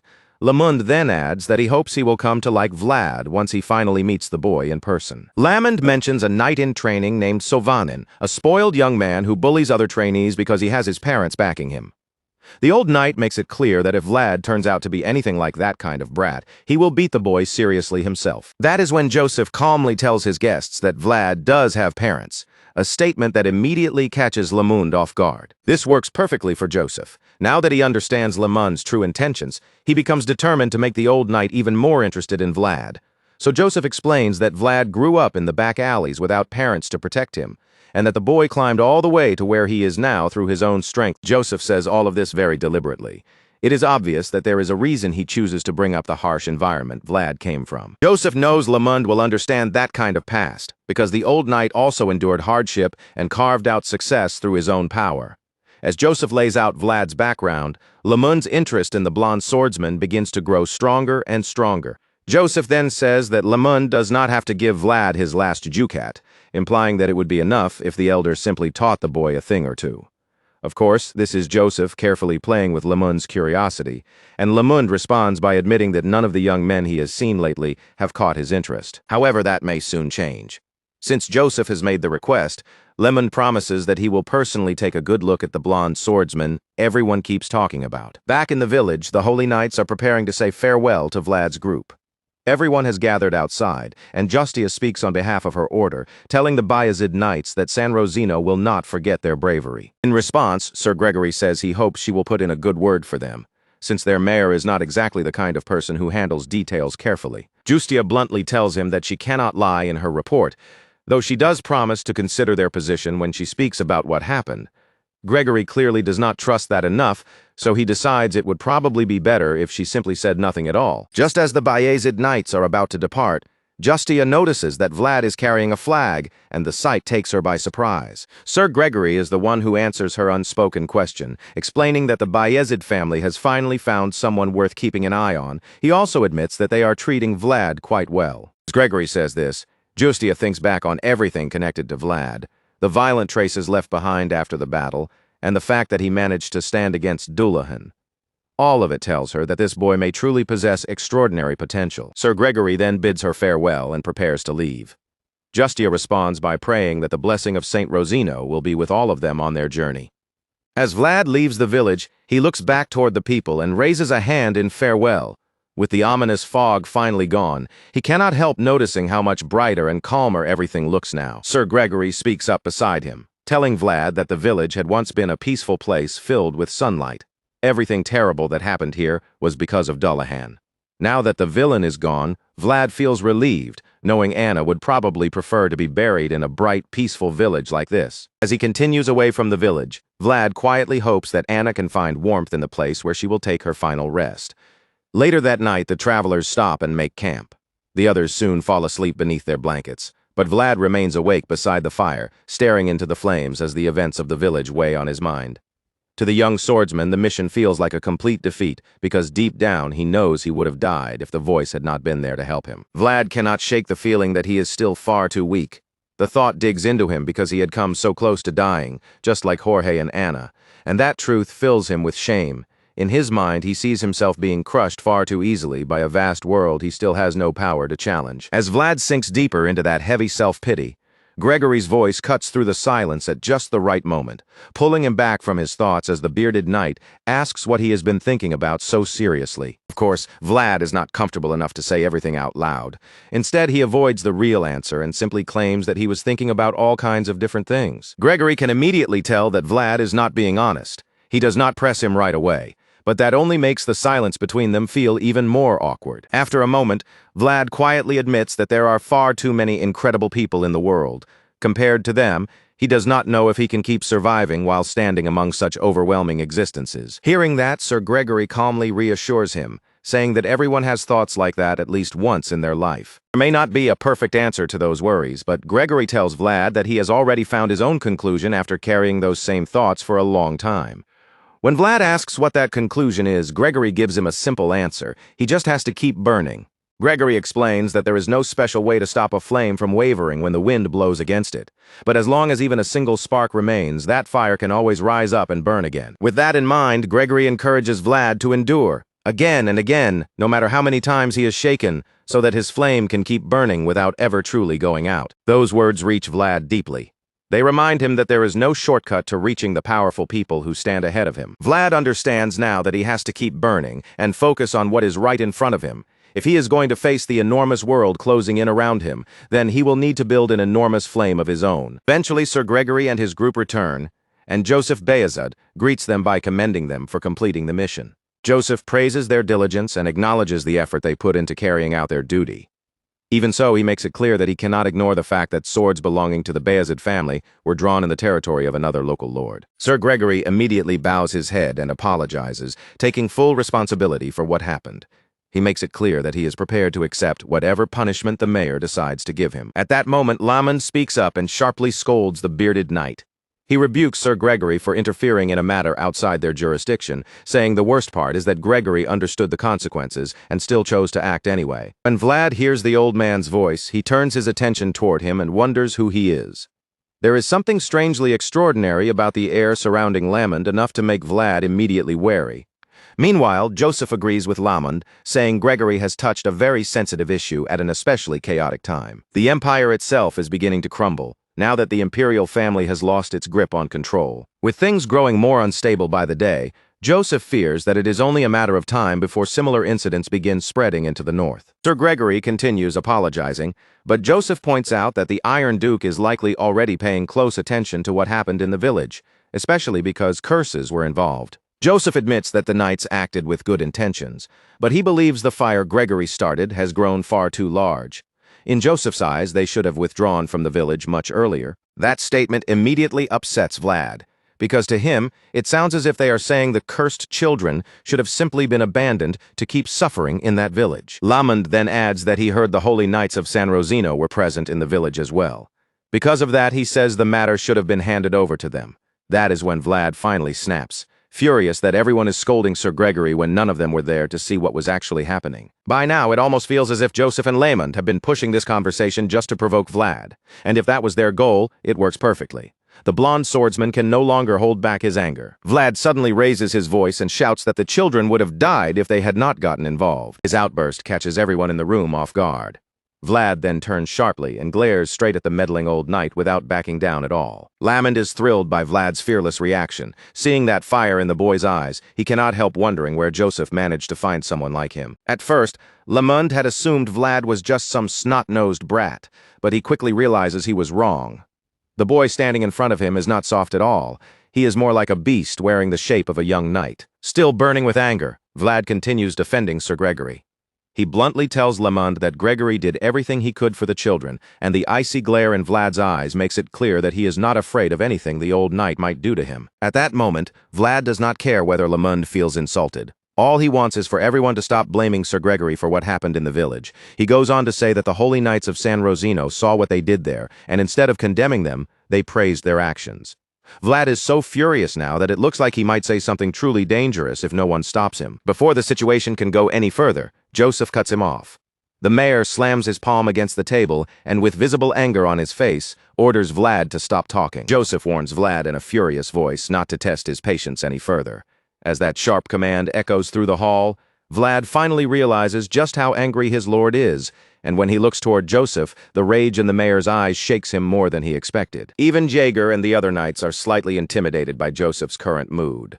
They rarely ever see the young master this openly enraged. Because of that, the entire room falls into dead silence in an instant, with everyone holding their breath and waiting to see what Joseph will do next. All eyes turn toward Joseph, and after that tense, uncomfortable pause stretches across the room, Vlad finally lowers his head and apologizes for speaking out of turn. Joseph does not answer him immediately. He simply looks at Vlad for a moment, then shifts his gaze toward Lamond on the other side of the room. Since Lamond says nothing, Joseph understands that it is his place to continue. He takes a moment to weigh the situation before speaking again. Joseph begins by addressing Sir Gregory, saying he expects the bearded knight to understand that the second rule of a swordmaster is especially sensitive. Sir Gregory bows his head and says he understands completely, then accepts the blame by admitting that everything happened because of his own oversight. After hearing that, Joseph tells everyone present that several delicate matters have now overlapped. For that reason, he says the people of Bayezid must act first and show sincerity before Baron Uthman officially sends a complaint. To prove that Bayezid does not approve of what happened in the village, Joseph decides that punishment is necessary. With that, he declares that Sir Gregory will be suspended indefinitely, shocking most of the knights in the room, especially Vlad. The blonde swordsman is stunned by Joseph's verdict. For a moment, Vlad can only freeze in place, completely unable to process what he has just heard. Joseph then explains what the suspension means. During that time, Sir Gregory will receive no salary and will lose the rights granted to him by the Bayezid household. And just when it seems the punishment cannot become any harsher, Joseph announces that Knight Cade will receive the same sentence. The two knights are clearly heartbroken by the final decision, but they are still knights, so they accept the punishment without complaint. As Gregory and Cade quietly bear the consequences, Vlad watches from the side, already sensing that he is probably the next one to be judged. Sure enough, once Joseph finishes with Gregory and Cade, his attention turns to Vlad. The mayor calls on his servant, and Vlad silently meets his gaze with those wild blue eyes. Joseph is actually reluctant to say what punishment Vlad will receive before speaking. He thinks about how well he has treated the boy, how he fed and clothed the young swordsman from Sora, and how close they had become after everything they went through together. And yet, despite all of that, Joseph now realizes that he has failed to tame Vlad. With his back turned to the blonde swordsman, Joseph admits to himself that he deeply regrets the way Vlad spoke without permission and angered him in front of everyone. Still, he does not think the feeling inside him is truly rage. What he feels is closer to shame. As that thought settles, Joseph realizes he is not really angry with Vlad at all. He is simply disappointed. Once he understands that, he finally turns around to face his young protege and tells him that he too will be suspended indefinitely. After giving the verdict, Joseph feels that it is a terrible waste. He thinks he should have been stricter with Vlad from the beginning, because his casual treatment may be exactly what allowed the boy to become so stubborn. Now Joseph intends to make one thing clear to Vlad. He is still the one in command. With that decision made, Joseph adds one more condition to Vlad's punishment. Unless Vlad is personally summoned, he is not to appear anywhere near Joseph again. In other words, Joseph is cutting off every easy path Vlad had to approach him, and the young servant is struck speechless by how harsh those words feel. After the verdict is handed down, Vlad leaves the room like someone being sent away, walking through the hallways as if he needs to put as much distance as possible between himself and the mayor. As he moves farther from Joseph's office, Vlad's emotions twist together in a painful mess. But what weighs on him most is the thought of facing Jaeger's disappointed expression, and that alone makes his heart sink heavily in his chest. Before Vlad can go much farther, a voice stops him from somewhere in the hallway. The person sounds amused, saying it is surprising that a mere servant managed to anger Master Joseph so badly. The figure waiting in the shadows turns out to be none other than Lamond, probably the very last person Vlad wants to deal with right now. For some reason, the old knight seems to think Vlad will want to speak with him, and he asks whether he is the boy called Vlad. Vlad is taken aback by the man's nerve, so he says nothing and simply stares at him, silently wondering why Lamond would approach him after everything that just happened in Joseph's office. When Vlad refuses to answer, Lamond decides to prod him even harder. With a sharp tongue, he suggests that Vlad must not respond when an adult speaks because no one ever taught him proper manners. That comment hits exactly where Lamond intends it to. Vlad's fist tightens at his side as anger rises through him, and for a moment he wants nothing more than to punch the nosy old man right in the face. Even so, Vlad forces himself to hold back before his temper can take over again. The reason Vlad feels so furious is simple. In his heart, he knows he was taught manners well enough. He learned them from Marcella, the woman who looked at him with the eyes of a mother. The moment Vlad remembers her warm, loving smile, the anger burning inside him begins to cool. He refuses to prove Lamond right by exploding a second time, so he steadies himself and regains control. Vlad slowly opens his clenched fist and places one hand over his chest, letting the anger drain away as he forces his breathing to settle. Once he has calmed himself, Vlad lifts his gaze and politely introduces himself by name. Then, in the same controlled tone, he asks Lamond who he is. Vlad's voice is calm and respectful, but the cold light in his blue eyes makes even Lamond pause for a moment. That gaze is so sharp it almost feels like Vlad is asking for an opponent's name before a duel begins. To make the air even heavier, Vlad's hand seems to drift toward his sword, and Lamond quickly concludes that the boy is challenging him to a fight. The thought brings a sinister smile across Lamond's face, and the old knight feels his blood begin to stir again. This is exactly the kind of spark he has been waiting for, because it has been a long time since anyone made him feel this alive. Now that Vlad has finally chosen to speak, Lamond feels he owes the boy some kind of answer. Vlad asked for his name, so the old knight responds, though not in the way Vlad expects. Instead of giving a simple name, Lamond says he has no name he can immediately go by. Vlad is left with nothing to say to that strange answer, and since the conversation is already becoming tiresome, he simply keeps a blank expression and stares at the old knight in silence. The silence breaks when Lamond slams the pole in his hand against the floor, unfurling the banner he has been carrying. At that moment, Vlad sees the emblems displayed across the flag, and he is stunned by how many there are.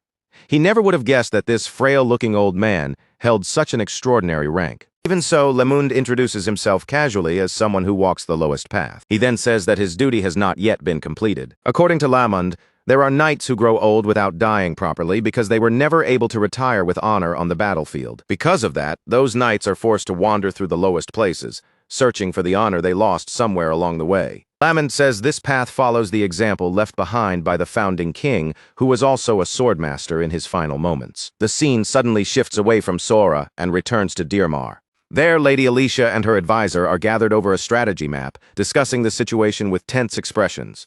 The old advisor concludes that Count Gaidar has prepared a bridgehead leading toward the north. More precisely, Count Gaidar has taken control of the region where such a bridgehead can be developed.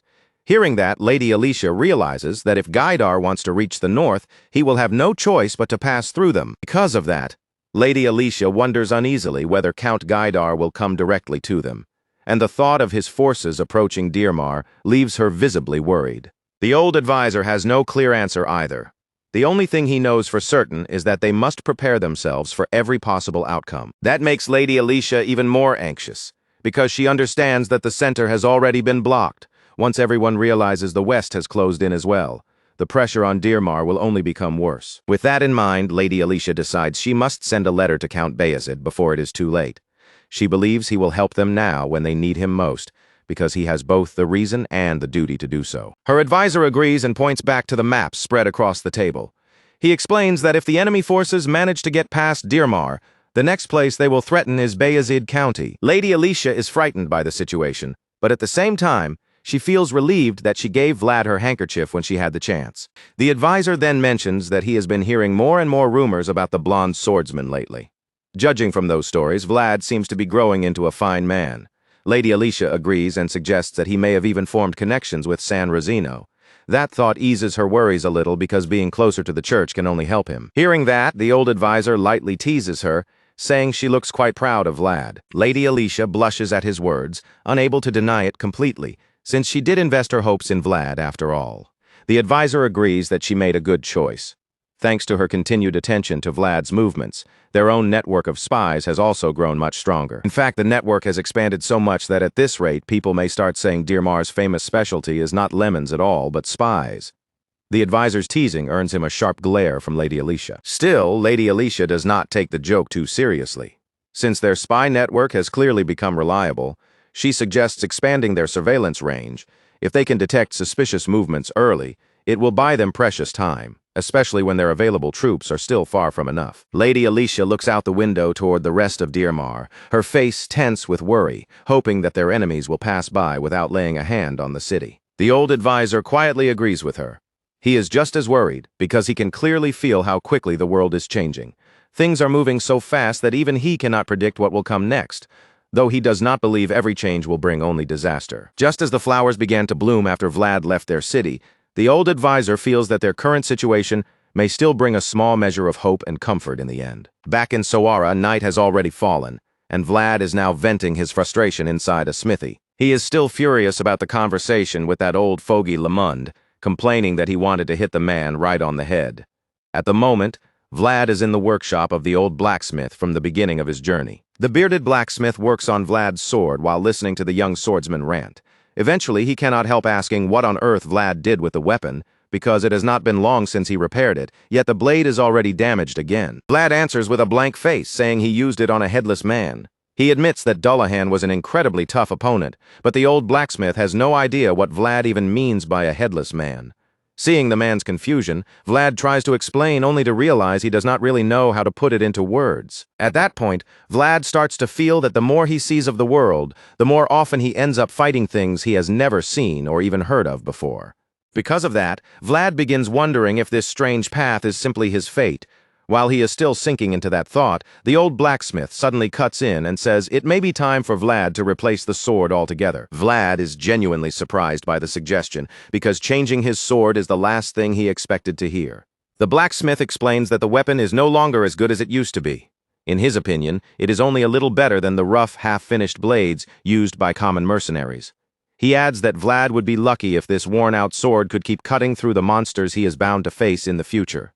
The blade is made of ordinary iron, and from what the blacksmith can tell, the person who first forged it was only an average craftsman. The blonde swordsman is startled by that blunt assessment, so he looks at the old blacksmith and asks what exactly he is trying to say. At that moment, the old blacksmith finally decides to make the truth impossible for Vlad to ignore. He explains that if a man keeps relying on something that no longer matches his level, then sooner or later, that thing will give out beneath the weight. Holding up the old, battered sword right in front of Vlad's eyes, he lets the worn steel speak for itself, and for the first time, Vlad seems to truly understand what the old man has been trying to tell him. But before that lesson can settle in completely, the memory shifts back to an earlier winter day. Back then, a rough-looking man with a scar across his face had suddenly stepped into the smithy, carrying the air of a seasoned fighter, and without wasting time, he asked the old blacksmith for a sword, capable of cutting through ghosts. A request like that was so absurd it almost sounded like a joke, because no ordinary blade should have been able to do something like that. The old blacksmith's expression went completely still as he stared at the scar-faced man, his blank look making it clear that he had no such weapon sitting around in his shop. The scar-faced man looked just as confused by the blacksmith's silence, as if he could not understand why his request was being treated so strangely. So the old man asked him again, making sure he had heard correctly, and the man repeated it without hesitation. What he wanted was a blade that could cut ghosts. When the memory fades, the old blacksmith tells Vlad how that man had wandered into his shop last winter, speaking as though a ghost-cutting sword was something a person could simply order. At first, the old man had thought the mercenary was spouting nonsense, but then the man mentioned Vlad's name. He claimed that Vlad of Sawara had once cut down a ghost, and the moment Vlad hears that, the story immediately strikes something familiar in his mind. Vlad remembers the incident clearly enough that he instantly knows who the old blacksmith is talking about. The scar-faced man had been one of the mercenaries he met during the goblin subjugation, and even back then, the man had been strangely fixated on Vlad's sword, pressing him again and again about where the blade had come from. Hearing that, the old blacksmith begins to piece the situation together. From his point of view, Vlad had still been far too young at the time to cut something like that using aura alone. That must have been why the mercenary came searching for him, wondering whether there was something special hidden within the sword itself. The old man then admits something quieter and more personal. When that stranger entered his shop and spoke Vlad's name, he actually felt relieved, because until that moment, it was the only proof he had that the blonde kid from the back alleys was still alive somewhere out there. Still, the old blacksmith cannot hide how amazed he is. To him, it is almost unbelievable that Vlad managed to survive so many dangers and accomplish such remarkable things while carrying that sword. Vlad, however, only looks back at him in confusion, still not fully understanding what the old man is trying to say. Instead of explaining everything with words, the old man simply places the sword back into Vlad's hands. He knows Vlad will keep growing stronger as he faces one trial after another, pushing past dangers that would break most men. But the sword itself will not grow with him. No matter how far Vlad rises, that blade will remain exactly what it has always been. If the sword eventually breaks under that burden, then steel may not be the only thing that shatters with it. The old blacksmith had always hoped that the sword would never become something that dragged Vlad down. Deep in his heart, he also believes the blade itself would never want to become a burden to the young man who carried it so far. The white-haired old man makes it clear that he is not demanding Vlad replace the sword right away. All he wants is for Vlad to keep the possibility in mind, to think seriously about the day when his own strength may outgrow the weapon in his hand. After hearing all of that, Vlad asks whether the old blacksmith accepts custom orders, but the answer catches him off guard. The old man quietly reveals that this sword will be his final piece of work, and as far as he is concerned, Vlad should search for another blacksmith from now on. Vlad may believe he has already become a grown man, but in moments like this, the old blacksmith can still see the boy in him. That stubborn reluctance, that unwillingness to accept an ending, makes Vlad look younger than he probably realizes. For young people, fearing a goodbye is almost a privilege. They still have the strength to dread separation, to resist it, to feel wounded by it. But for an old man like the blacksmith, departures have become an ordinary part of life, as natural and unavoidable as the passing of another day. Then, almost out of nowhere, the old blacksmith asks Vlad whether he will bring the sword back to him again soon.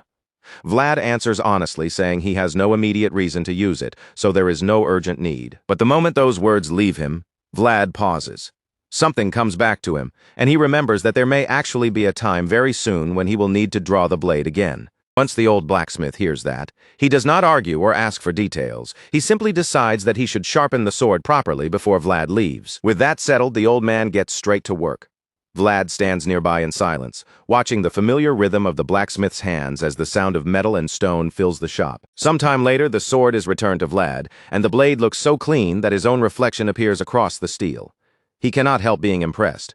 The worn weapon now looks almost new again, and somehow its edge seems even sharper and more refined than before. Vlad brightens immediately and thanks the old blacksmith with obvious excitement, telling him that he will be relying on him again in the future.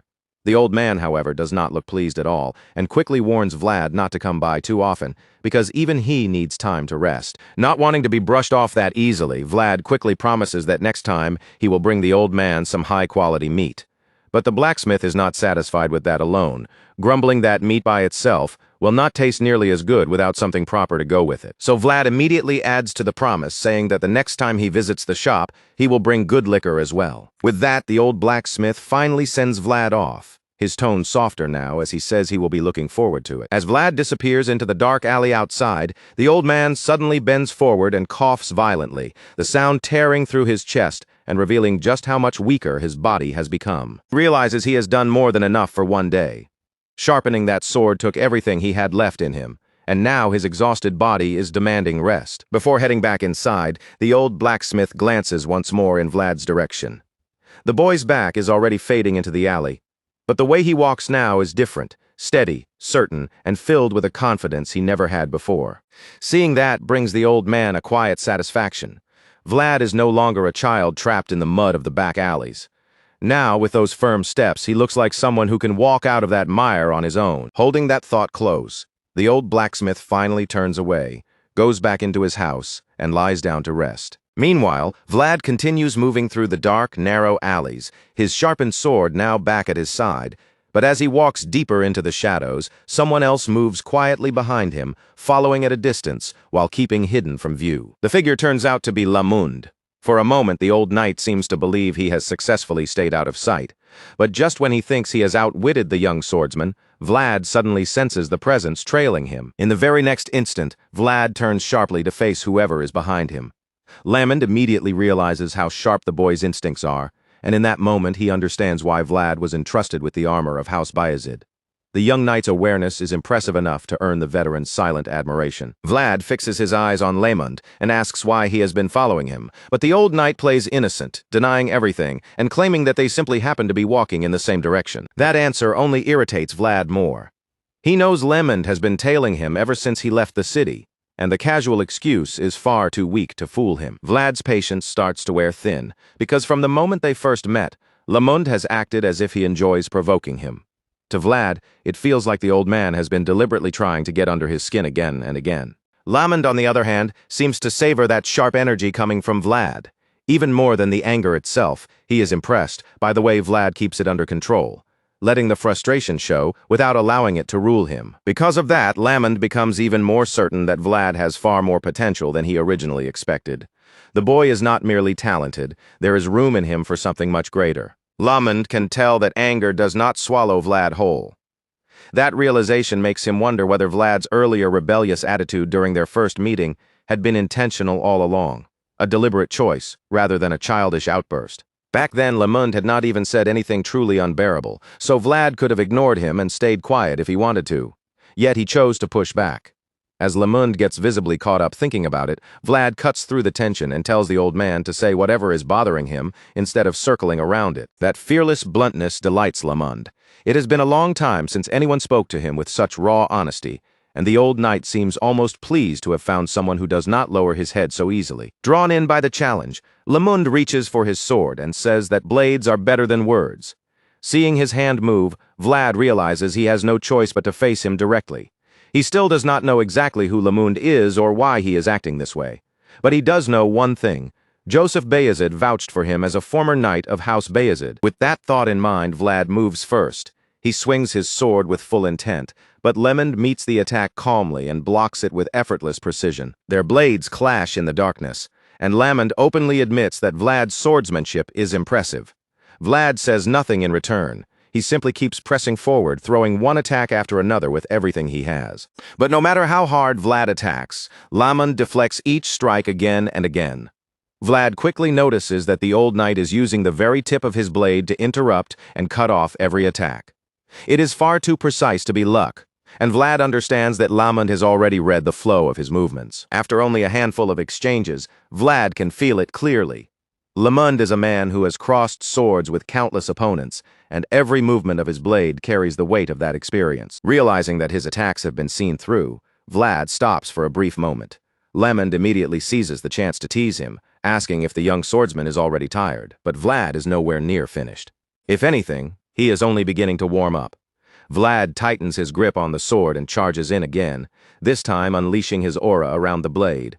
Lamund's eyes sharpen at the sight, because even during the chaotic days of war, only a small handful of people could wield aura this vivid at such a young age. And yet here stands a young man from Soara, using that same brilliant aura as naturally as if it were part of his own breath. Even a veteran like Lamund cannot help but recognize how absurdly extraordinary that is. A fierce sword fight erupts between them, blades flashing in the air, and Lamund almost looks like he is enjoying every second of it. Vlad rushes in, aiming to end the battle with a wide, sweeping strike. His aura-wrapped sword cuts through the air with heavy force, but Lamund meets it again and again, as if blocking those attacks is nothing more than a warm-up. Every slash Vlad throws is calmly stopped by the old knight, and when Vlad finally commits to a decisive killing blow, he realizes too late that his speed still is not enough. Lamund slips away from the strike effortlessly, dodging with the ease of someone who has survived countless battles. The aura-filled blade crashes into the ground with tremendous force, kicking up the earth beneath it, and Lamund bursts into an excited laugh. Rather than feeling threatened, the old knight seems to savor the danger, as if it has been far too long since anyone gave him a fight this satisfying. He finds himself admiring Vlad's spirit, but before that thought can fully settle, Vlad manages to land a clean hit, driving Lamond several meters backward. The force of the impact sends Lamond sliding back a few steps, and the blonde swordsman instantly recognizes the opening. Without wasting even a heartbeat, Vlad moves to press the advantage. Seeing that Lamond has been knocked slightly off balance, Vlad charges in once more, his eyes fixed only on finishing the fight. He lunges at the old knight with the clear intent to bring him down, deciding in that instant that he cannot allow Lamond to escape this duel. His skill and experience may still fall short compared to his seasoned veteran, but that gap only sharpens his resolve to defeat the old man right here. In Vlad's mind, he still has one advantage he can rely on. He is younger, stronger, and filled with far more raw energy, so he believes he should be able to overpower Lamond through sheer force. At least, that is what Vlad believes. Holding on to that confidence, he rushes straight at the slippery old knight, and their swords collide once again with a violent metallic crash. The two of them lock into place, blades pressed hard against each other, and the duel turns into a pure contest of strength. Their eyes meet over the crossed swords, both refusing to look away, and in that tense moment, the battle becomes a test of which swordsman can force the other back through raw physical power alone. At first, Vlad seems to be gaining the upper hand. His youth and strength begin to show as he pushes forward, slowly forcing Lamond's feet to slide across the ground. The old knight appears to be losing in this one area, his body being driven back inch by inch, and Lamond notices it clearly. Instead of panicking, he laughs, quietly remarking on how cruel the passage of time can be. Vlad can feel the momentum shifting in his favor, and that small victory gives him enough confidence to taunt his opponent. With pressure still bearing down through his blade, he challenges Lamond, saying he wants to see how long the old man can keep smiling like that. Lamond hears the provocation and openly admits that Vlad's approach was not bad at all. But the expression on the old knight's face makes one thing obvious. He is far from finished, and he looks more than ready to keep crossing blades until morning if he has to. Their swords continue grinding against each other for what feels like an endless stretch of time. Neither side gives way, neither swordsman breaks posture, and the clash settles into a stubborn stalemate. Lamond, still standing his ground with that irritating ease, teases Vlad by saying he is not bad for an old man, then reveals that this little exchange is actually serving as physical strengthening for him. Unfortunately for Vlad, the longer the struggle continues, the clearer it becomes that he is the one being worn down first. Strain twists across his face, and his breathing grows heavier, while Lamond seems to have stamina to spare. Worse still, Vlad begins to sense something disturbing from the old knight's sword. The aura flowing through Lamond's blade is growing stronger than it was only moments ago. Lamond notices the shock spreading across Vlad's face and uses it to needle him even further. With a calm, almost amused tone, he tells Vlad that it is still far too early to be surprised. As far as Lamond is concerned, Vlad could use that same kind of power too, if only he could understand it and adapt quickly enough. Then Lamond proves just how terrifying his ability really is. Without warning, he reaches out with his bare hand and grabs Vlad's sword directly. The blade is still infused with aura, yet Lamond holds it with nothing but his bare hand, as if touching such a weapon is perfectly ordinary. It should be impossible, and Vlad is left completely stunned by what he is seeing. While Vlad is still frozen by the impossible sight, Lamond presses down with one hand and forces his sword lower. Just like that, the old knight begins to disarm him.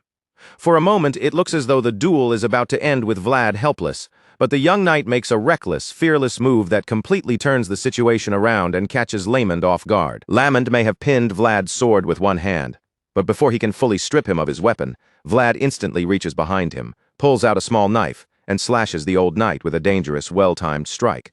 Lamond is left genuinely stunned by what just happened. A rough laugh escapes him as he admits that Vlad is a clever brat, and although the situation clearly irritates him, he cannot hide how impressed he is. To him, abandoning the sword in that instant was an incredibly smart choice, especially because a properly trained knight would rarely even consider throwing away the weapon that defines them. In other words, Vlad's decision was shockingly bold, and that daring instinct leaves the veteran deeply impressed. Lamond becomes convinced that Vlad carries the heart of a beast, and that only makes him even more eager to continue the fight. The old knight loves nothing more than a worthy challenge, and right now, Vlad has proven himself to be exactly that. With excitement surging through him, Lamond clenches his fist tightly. Since their sword fight has been interrupted, he decides to close the distance in a different way, and launches himself forward with a swift punch. Fueled by the rush of battle, Lamond gathers terrifying speed and power into the blow. His fist lands cleanly, striking Vlad with enough force to send him flying several meters away. The impact hurls Vlad through the air like he weighs nothing at all. His body skips and crashes against the ground more than once before finally slamming down amid the dirt and debris. Only a handful of people could survive a hit that brutal. By the time Lemond realizes just how much strength he put behind that punch, it is already too late. Concern flashes across the old knight's face as he sees the damage he has caused, clearly understanding that he became serious without even noticing. Afraid that he may have actually killed the blonde young knight, Lemond rushes toward the crash site. His earlier excitement is gone, replaced by worry as he calls out to Vlad and asks if he is still all right. When Lemond reaches him, he finds Vlad lying face down in the rubble, completely still and silent. For a moment, the old knight thinks the boy must have passed out, and a disappointed look crosses his face as he concludes that Vlad's defense may be weaker than expected. Standing over Vlad's motionless body, Lemond suddenly remembers what Joseph Bayezid had told him. Lord Joseph had warned him not to injure Vlad too badly, because the young knight was a possibility he valued dearly. Clearly, Lemond forgot that warning the moment he threw that nearly fatal punch. Realizing he may have gone far too far, Lemond begins to regret losing control. Vlad still appears completely unconscious, and the old knight is left wondering what excuse he could possibly give Joseph Bayezid if he is asked why the promising young knight ended up in this state. While Lemond is busy thinking up a way to explain himself, Vlad's eyes suddenly open. Those glowing blue eyes burn with anger, proving that he is still conscious and still willing to fight. As he lies there on the ground, Vlad remembers what Sir Gregory once told him about flames.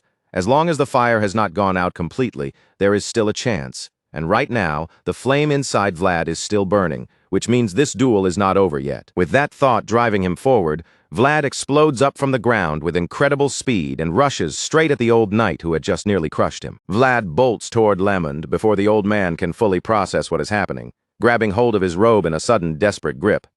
Lemond is shocked to see that the boy still refuses to give up, but before he can react, Vlad drives his head forward and slams a brutal headbutt into him. Their foreheads collide with a terrifying crack, the force of the impact strong enough to send small shockwaves bursting outward.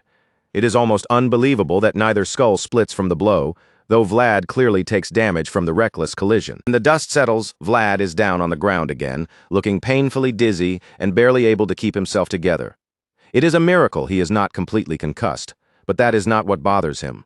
What annoys him most is the feeling that he should have won that head-to-head contest, because in Vlad's eyes, Lemond had cheated at the very last second. Lemond lets out a relieved sigh as he touches his forehead.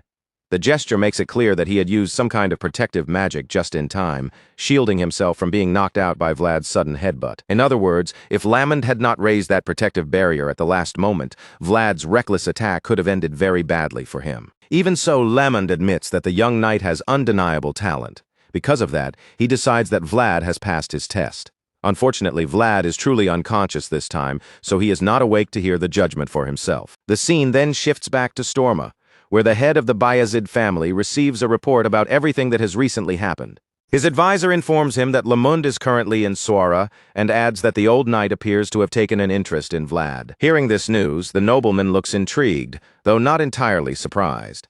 It seems Lemond's reaction is something he can understand, even if it still catches his attention. The advisor then says that this news is actually a relief, and the head of House Bayezid quietly agrees with that assessment. He explains that Lemond once served as a knight under the previous patriarch, and he admits that the old man is difficult to handle, even for someone in his position. The nobleman remembers how Lemond once looked over the servants in Sturma, sighed in disappointment, and left without hiding his dissatisfaction.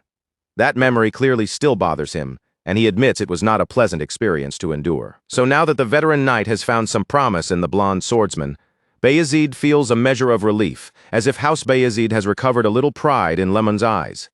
At the same time, he cannot help feeling conflicted, because the only thing they had that could truly interest Lemond was Vlad's talent. Hearing that concern, the white-haired advisor calmly reminds the patriarch that the era they live in now is not the same as the one Lemond came from. In the advisor's view, Lemond is living proof of a harsh and turbulent age. Back then, a man could begin as a servant and rise all the way to knighthood through grit and ability, so it is only natural that the sheltered servants of the current era would fail to catch his interest. Bayezid listens to that reasoning but still insists that, no matter how much the times may change, certain things remain the same. To Bayezid, Lemond's sigh at the servants of Storma was not merely a casual complaint or an old man's grumbling. There was more behind it, and although he clearly has plenty to say on the matter, he chooses to hold those thoughts back for now. Beyond that, he cannot ignore the deep impression Vlad has already made. After all, San Rosino has gone so far as to send armor specifically for the young knight. Bayezid smiles with pride as he looks over the shining armor. His advisor acknowledges that recognition from San Rosino will make Vlad seem even more special in the eyes of the people, and the Patriarch agrees. With that in mind, he decides the armor should be sent to Soara immediately, so Vlad can receive it without delay. With that thought settling in his heart, the proud Patriarch finally lets out a relieved smile.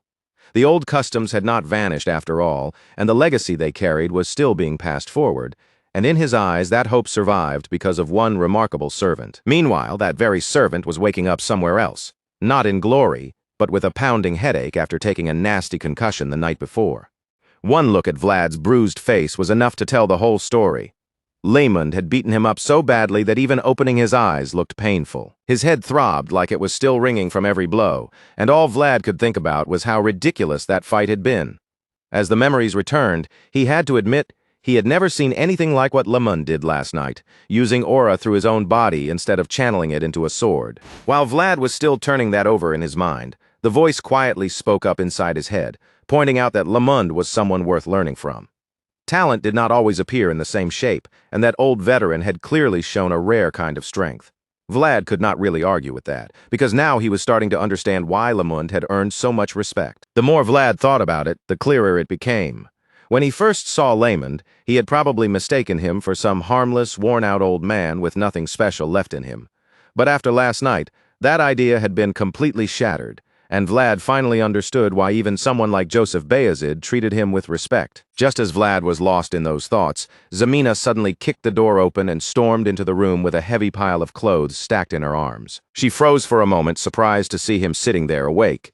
Until then, she had apparently assumed the sound coming from inside was just Vlad mumbling in his sleep. Naturally, Vlad was not thrilled about her barging in like that, so he immediately reminded her that people were supposed to knock before entering someone's room. Zemina, never one to stay quiet, quickly shot back that both her hands were full with his heavy clothes, so unless he expected her to knock with her forehead, there was not much she could do. Vlad stared at the clothes in confusion and asked why she was washing his laundry in the first place. As far as he was concerned, that was something he could have handled on his own. Zemina teased him by calling him Sir, then explained that laundry was part of the service at their tavern. Since Vlad was staying on the most expensive floor like an honored guest, she said they were expected to take care of at least that much for him. That only made Vlad more confused, especially because Zemina sounded far too serious about it. Just in case she really meant they were charging him for all these extra services, he quickly told her he did not have enough money to pay for anything unnecessary. Before Vlad could even finish, Zemina cut him off and told him not to worry because it was all free.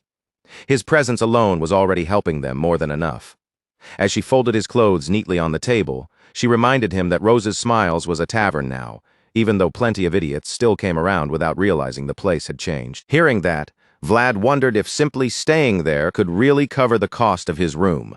Zemina answered that Marcella believed his name itself was valuable enough, especially now that he had the backing of Joseph Bayezid, Soara's mayor, and the second son of House Bayezid. On top of that, Zemina added that everyone was already treating him like a proper knight. Vlad immediately corrected her, saying he was not one yet, and warned her not to spread that around so casually. Zemina looked genuinely surprised by that. Holding Lady Alicia's handkerchief in her hand, she pointed to it as the reason she had assumed Vlad had already been officially knighted. The moment Vlad saw the handkerchief, his composure cracked. He started stuttering and breaking into a nervous sweat, suddenly afraid that something might have happened to Lady Alicia. Then, out of nowhere, Zemina looked at him and said she felt strangely satisfied. After cutting her hair and helping him hold a sword back then, seeing him now made her feel like he had truly climbed far in life. Vlad did not seem to know how to answer something that sincere. After a brief pause, all he could manage was to tell her that he was grateful for it. Before that feeling could stretch into an awkward silence, Zemina suddenly bolted right out of the room, leaving Vlad alone with the weight of her words and his quiet gratitude. No matter where truly valuable individuals end up, they have a way of shining, and people are always drawn toward that brilliance. And speaking of someone brilliant, remember the black stallion Vlad joined forces with to defeat the death worm? Now it was time to see what that horse had been doing. After passing down his role as leader of his herd, Noir set out on his own path to search for Vlad, remembering the bond they had formed on that unforgettable day. But unfortunately, Noir's search did not go smoothly. On the road to find Vlad, the black stallion was ambushed by hunters who wanted to capture exceptional creatures, and even though he fought desperately to escape, those men refused to let him get away. The hunters chased Noir across the land on horseback, closing the distance little by little. And on this day, the brilliant boy who had once ridden beside him was nowhere nearby, leaving the stallion to face the danger alone, while the men pressed in with capture on their minds. Elsewhere, we catch up with Vlad, who was sitting down to eat dinner after everything that had happened. Lamond was still trying to smooth things over after nearly killing him in that alley. But Vlad was clearly not ready to forgive him. The old knight insisted that he had already apologized, and when he saw that Vlad's mood had not improved, he promised to give him something good to make up for it. Unfortunately for Lamond, that offer did not impress the blonde swordsman at all. Vlad knew very well that there were some things money simply could not replace. Vlad ate with a dark look on his face, openly admitting that he had really liked his old armor.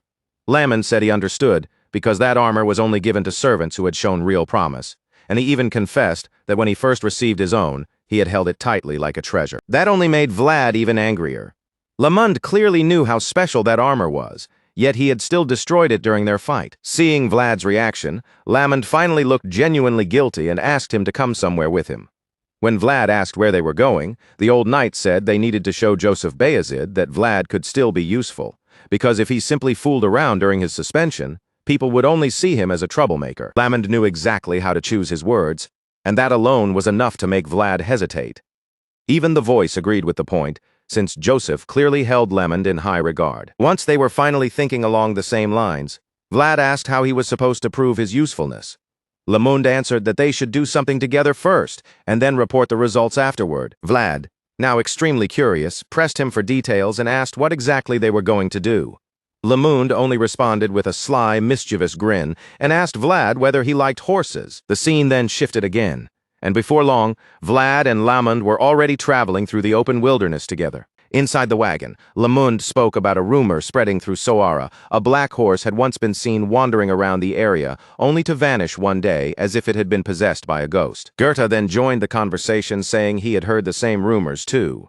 According to him, people had started calling the mysterious creature the spirit horse. This was the first time Vlad had heard anything like that, and the surprise showed on his face. Goethe, meanwhile, admitted that he had a bad feeling about the whole trip. Vlad's expression grew more troubled as another possibility crossed his mind. If this so-called spirit horse was connected to the headless knight, then things could become dangerous, especially since the Dullahan had already shown it could possess women in that village. As those worries gathered in Vlad's mind, the voice reached the same uneasy conclusion. If the horse truly was a spirit horse, then the rumors and the Dullahan might not be separate matters at all. Feeling like their journey might be far more dangerous than they had expected, Vlad asked Lamond whether it was really fine for them to lounge around so casually. But the old knight remained completely relaxed, saying there was nothing else for them to do while they followed the merchants. Vlad still thought they should at least stay alert, but Lamond simply told him to rest while he could. In his mind, the horse would come looking for them sooner or later. That only made Vlad more curious and even more restless. Seeing that, Lamond explained that this so-called spirit horse was not just fast, it also behaved in ways ordinary horses never would. Of course, Vlad immediately asked what kind of strange behavior he meant. Lamond told him that whenever horse carriages passed by, the creature would watch them quietly from a distance. Vlad was puzzled by that answer, but Lamond only leaned back and assured him that the spirit horse was not some ordinary animal. Whatever it was doing, it seemed to know exactly what it wanted. All of this made Vlad even more uneasy. He started thinking that if the horse really was being controlled by evil people, an investigation squad would have come to Soara to search for suspicious tracks by now. Lamond, knowing exactly how Vlad's mind worked, could practically hear the boy thinking too hard and reminded him that worrying himself sick would not change anything. As far as Lamond was concerned, the truth would reveal itself when the time came. He closed his eyes again as if he were about to nap, though in reality he had only brought up the horse rumor so he could observe Vlad closely over the next few days. This was a small test for Vlad, and if Lamond liked what he saw, he planned to teach him something useful. Then, without warning, he asked Vlad how long it had been since he started using aura. Vlad answered that it had been around 3 or 4 months, and Lamond casually admitted that his growth was extremely fast, though he found it interesting that Vlad still had not discovered his own color. Vlad was caught off guard by that, because no one had ever told him aura could have a specific color. Lamond explained that aura was the manifestation of a person's heart, and the reason Vlad had not found his color yet was because his inner world had not fully taken shape. The moment Vlad heard that, his curiosity lit up. Leaning forward with clear eagerness, he asked what he had to do in order to find his own color. His anxious intensity nearly startled Lamond. The old knight was surprised to realize Vlad had barely been taught anything about aura beyond the basics, and when Vlad admitted as much, Lamond concluded that Sir Jaeger must have had a reason for keeping those lessons from him until now. So Lamond decided not to pour too much knowledge into Vlad all at once. Instead, he gave the boy a vague piece of advice, telling him to reveal more of himself to the world and stop hiding so much of what was inside him, which only left Vlad staring back in deeper confusion. The veteran knight explained that Vlad needed to create something that could draw out his inner world. Among knights who used aura, that kind of personal trigger was known as a key. Lamond reminded Vlad that the knights he had seen using aura were not simply releasing power without thought. He urged Vlad to think carefully and remember whether they had performed any specific action. But Vlad struggled to recall the details because every time he had witnessed such nights, it had been in the middle of some urgent crisis. After thinking a little harder, Vlad finally realized something. Each of those knights had made a distinct movement at the moment they used aura. Sir Pablo had placed his sword in front of his shield. Sir Gregory had moved his sword in rhythm with his footwork, and Rudiger Bayezid had flicked his sword lightly with his finger before releasing his power. Seeing the look of realization on Vlad's face, Lamond explained that those actions were their keys. They were tools used in a kind of ritual meant to open the world inside a person's heart as wide as possible. Vlad admitted that he had only been using aura in the simplest, most direct way without anything like that to guide it. Hearing that, Lamond's earlier words made much more sense. Of course, Vlad had not found his color yet. Lamond told him that Jaeger would probably explain it properly when the right time came. Still, he added that there was no harm in Vlad thinking about it ahead of time. Just then, Lamond's expression sharpened. He sensed something wrong and immediately ordered Vlad to get down, right as the voice inside Vlad's head shouted the exact same warning. In the very next instant, an arrow tore through the air and flew past them. Lamond's eyes narrowed as he realized this journey was not going to be nearly as peaceful as he had expected. Quickly warned the rest of the traveling group that they were under attack, raising his voice and telling everyone to stay alert. Before the others could even fully grasp what was happening, one of them was struck in the head by an arrow. Panic broke out immediately, and the startled horses began thrashing in confusion. For a moment, no one could tell where the arrows were coming from. Then one of the knights spotted the truth. A large force of bandits had appeared on the horizon. The moment Lamond saw them, he ordered Goethe to get the horse moving quickly, and to hold the reins tightly so the animal would not bolt in fear. Vlad was stunned to see bandits appearing in a place like this. But Lamond quickly made it clear that these were not ordinary roadside thieves. They were far more dangerous than common bandits. These men were barbarians, mounted raiders feared for their speed, cruelty, and skill on horseback. The quiet plains were about to become a battlefield. Without warning, the barbarian force unleashed a storm of arrows, and that single volley marked the beginning of a brutal fight across the open land. The mercenaries and travelers were completely caught off guard by the sudden attack. None of them had expected to run into a deadly barbarian force on this road, so they were not properly prepared. Even so, they raised their shields as fast as they could, desperately blocking the arrows raining down on them. They braced themselves and tried to form a defensive line, hoping to endure the attack long enough to regain control. But within seconds, it became painfully clear that they were being overwhelmed. Still, they shouted for one another to hold firm and keep the formation together until the enemy's assault slowed down. Unfortunately, the barbarians showed no sign of tiring. Their archers calmly drew their bows again, preparing to send another deadly wave of arrows into the travelers. The second volley came like a dark sea of arrows, and the moment it fell, the barbarians began their advance. They had clearly been waiting for a chance to strike, and these unlucky merchants and mercenaries had become their targets.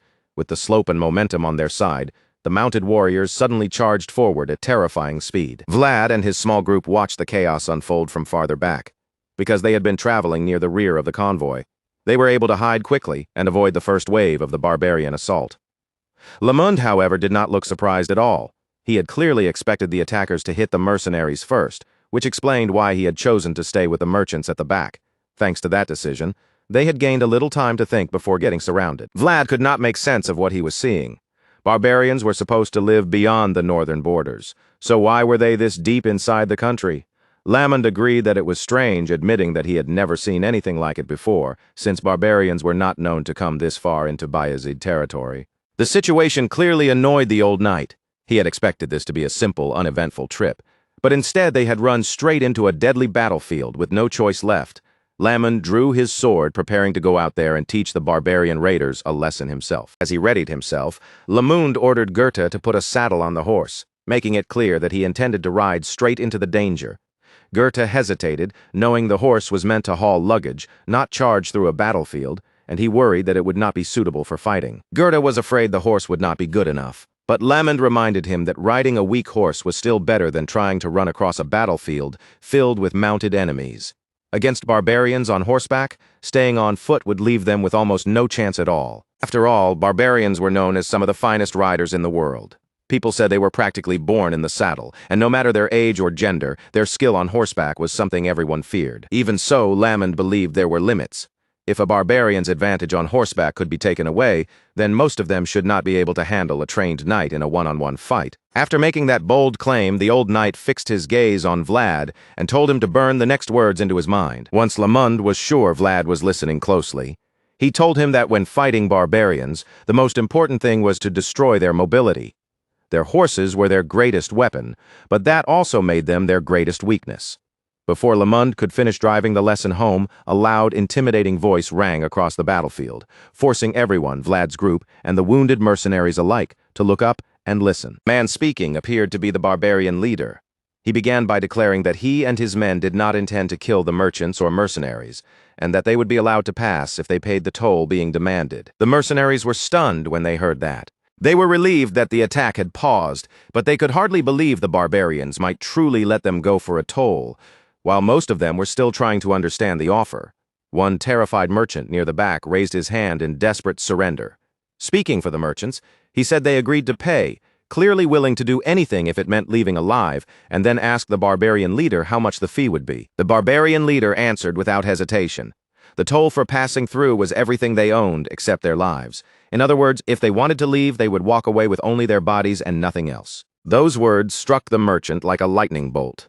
He had clearly expected some amount they could somehow manage, not the loss of every possession they had brought with them.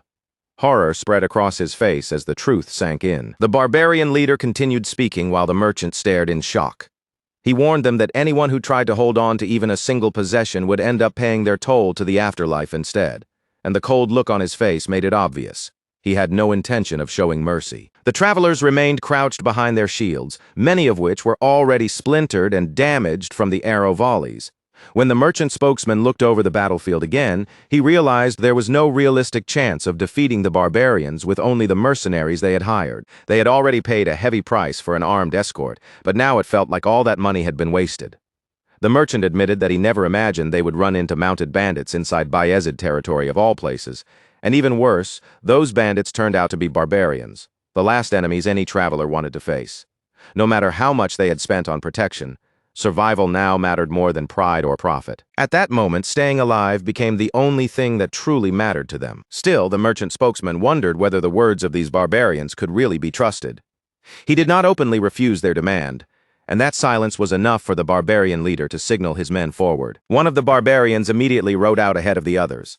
As he moved forward, he called for the rest to follow, and the mounted raiders began advancing together. From a distance, Vlad watched the movement carefully and realized the barbarians were beginning their robbery.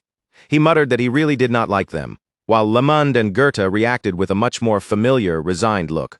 Unlike them, Vlad was still new to dealing with mounted raiders like this, so the whole situation felt especially strange to him. Lamond answered dryly, saying he had tried liking barbarians once, but unfortunately it had not worked out for him. Then their attention shifted. A few of the barbarians had noticed their group and were now riding straight toward them, prompting Lamond to tell the boys to get ready. The old knight warned Vlad that he would probably only get one real chance against them, especially since Vlad did not know how to ride a horse. Vlad let out a heavy sigh, fully aware that this would not be an easy fight. Still, his confidence did not waver. He drew his sword and braced himself as the enemies closed in. But just as the barbarians came within a few meters, Vlad did something strange. The horses suddenly stopped dead in their tracks, as if an invisible wall had appeared in front of them. For some reason, the animals were completely terrified. Faced with Vlad's murderous glare, the horses refused to take even one more step forward. The barbarians did not understand what was happening at first, so they tried to force their mounts onward, but the horses only panicked harder, rearing and bucking so violently that they nearly threw their riders off. Only then did the barbarians realize just how frightened the animals were, and they began to suspect that something unnatural was happening. At the same time, Vlad was clearly struggling with his own power. It looked like he was not fully in control, and frustration tightened across his face as that dangerous energy began interfering again. Seeing the enemy thrown into confusion, Lamond immediately decided this was the perfect moment to attack. Their horses were no longer obeying them, which meant the barbarians' greatest advantage. Their mobility had just been broken. Lamond kicked his horse forward and charged straight into the chaos, calling for Vlad and Gerda to follow behind him. And as expected, Vlad did not hesitate for even a second, rushing after the veteran knight, even though he had to cross the battlefield on foot. It was far from the perfect situation for an attack. But Lamond was an experienced knight, and he knew this was a gamble they had to take before the enemy fully recovered. The distance between them and the barbarians was awkward, and it was obvious that those raiders had no intention of getting down from their horses. Still, Lamond believed this was their only chance to land a serious blow. The plan was supposed to catch the enemy off guard, but because they had so much open ground to cover, the barbarians quickly spotted Vlad and Lamond heading straight toward them. The barbarian facing them looked completely confident, not the least bit shaken by the two figures charging his way. In his eyes, they were nothing more than an old man and a brat, hardly worth fearing. Convinced that the pair would be easy prey, the barbarians urged their horses forward, trying to crush Vlad and Lamond with sheer speed and intimidation. One of the barbarians shouted for his comrades to cut the strangers down, and in the next instant, they hurled their curved blades toward Vlad like deadly boomerangs, weapons meant to slice through the target and return after the kill. Lamond watched the arrogant riders come at him without the slightest hesitation, and irritation flashed across his face. These fools had dragged him into a fight, so now he decided he would personally teach them what happened when they challenged a real knight. With that, the veteran knight exploded forward, moving so fast the barbarians barely had time to understand what they were seeing. Before they could react, Lamond was already in front of them, his sword flashing with brutal force as he knocked the first two raiders clean off their horses with deadly slashes. The remaining barbarians froze in shock the moment they recognized the power surrounding him. That was aura, which meant the white-haired old man was no ordinary traveler, but a knight. Fear spread across their faces as they wondered what a knight was doing in a place like this, and almost immediately, they began turning their horses around to escape. They were not foolish enough to gamble their lives in a close-range sword fight against a knight. Once they understood what Lamond was, every instinct in them screamed to put distance between themselves and his blade. But even though they reacted quickly, their escape route was cut off almost instantly when Vlad suddenly appeared and ambushed them. The blonde swordsman descended on them from above like a shadow, and the moment one of the barbarians saw him looming over their heads, terror locked his body in place.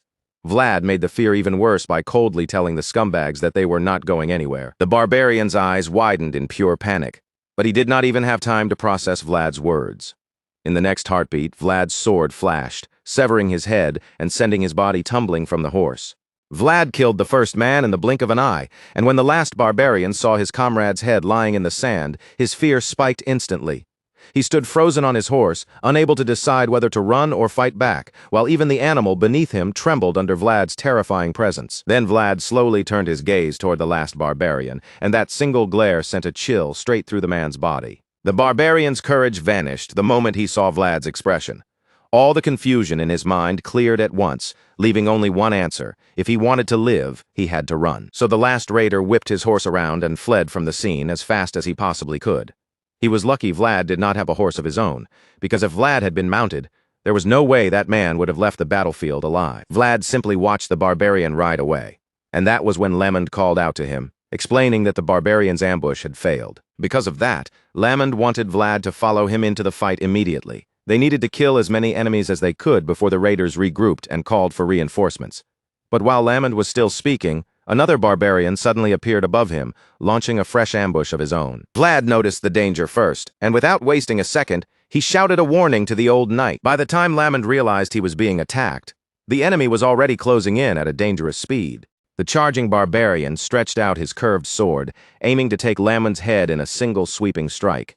Lamond spun around just in time and caught the blow with his own blade, the impact so fierce that sparks burst from the clashing steel. Even while locked blade to blade, Lamond smiled.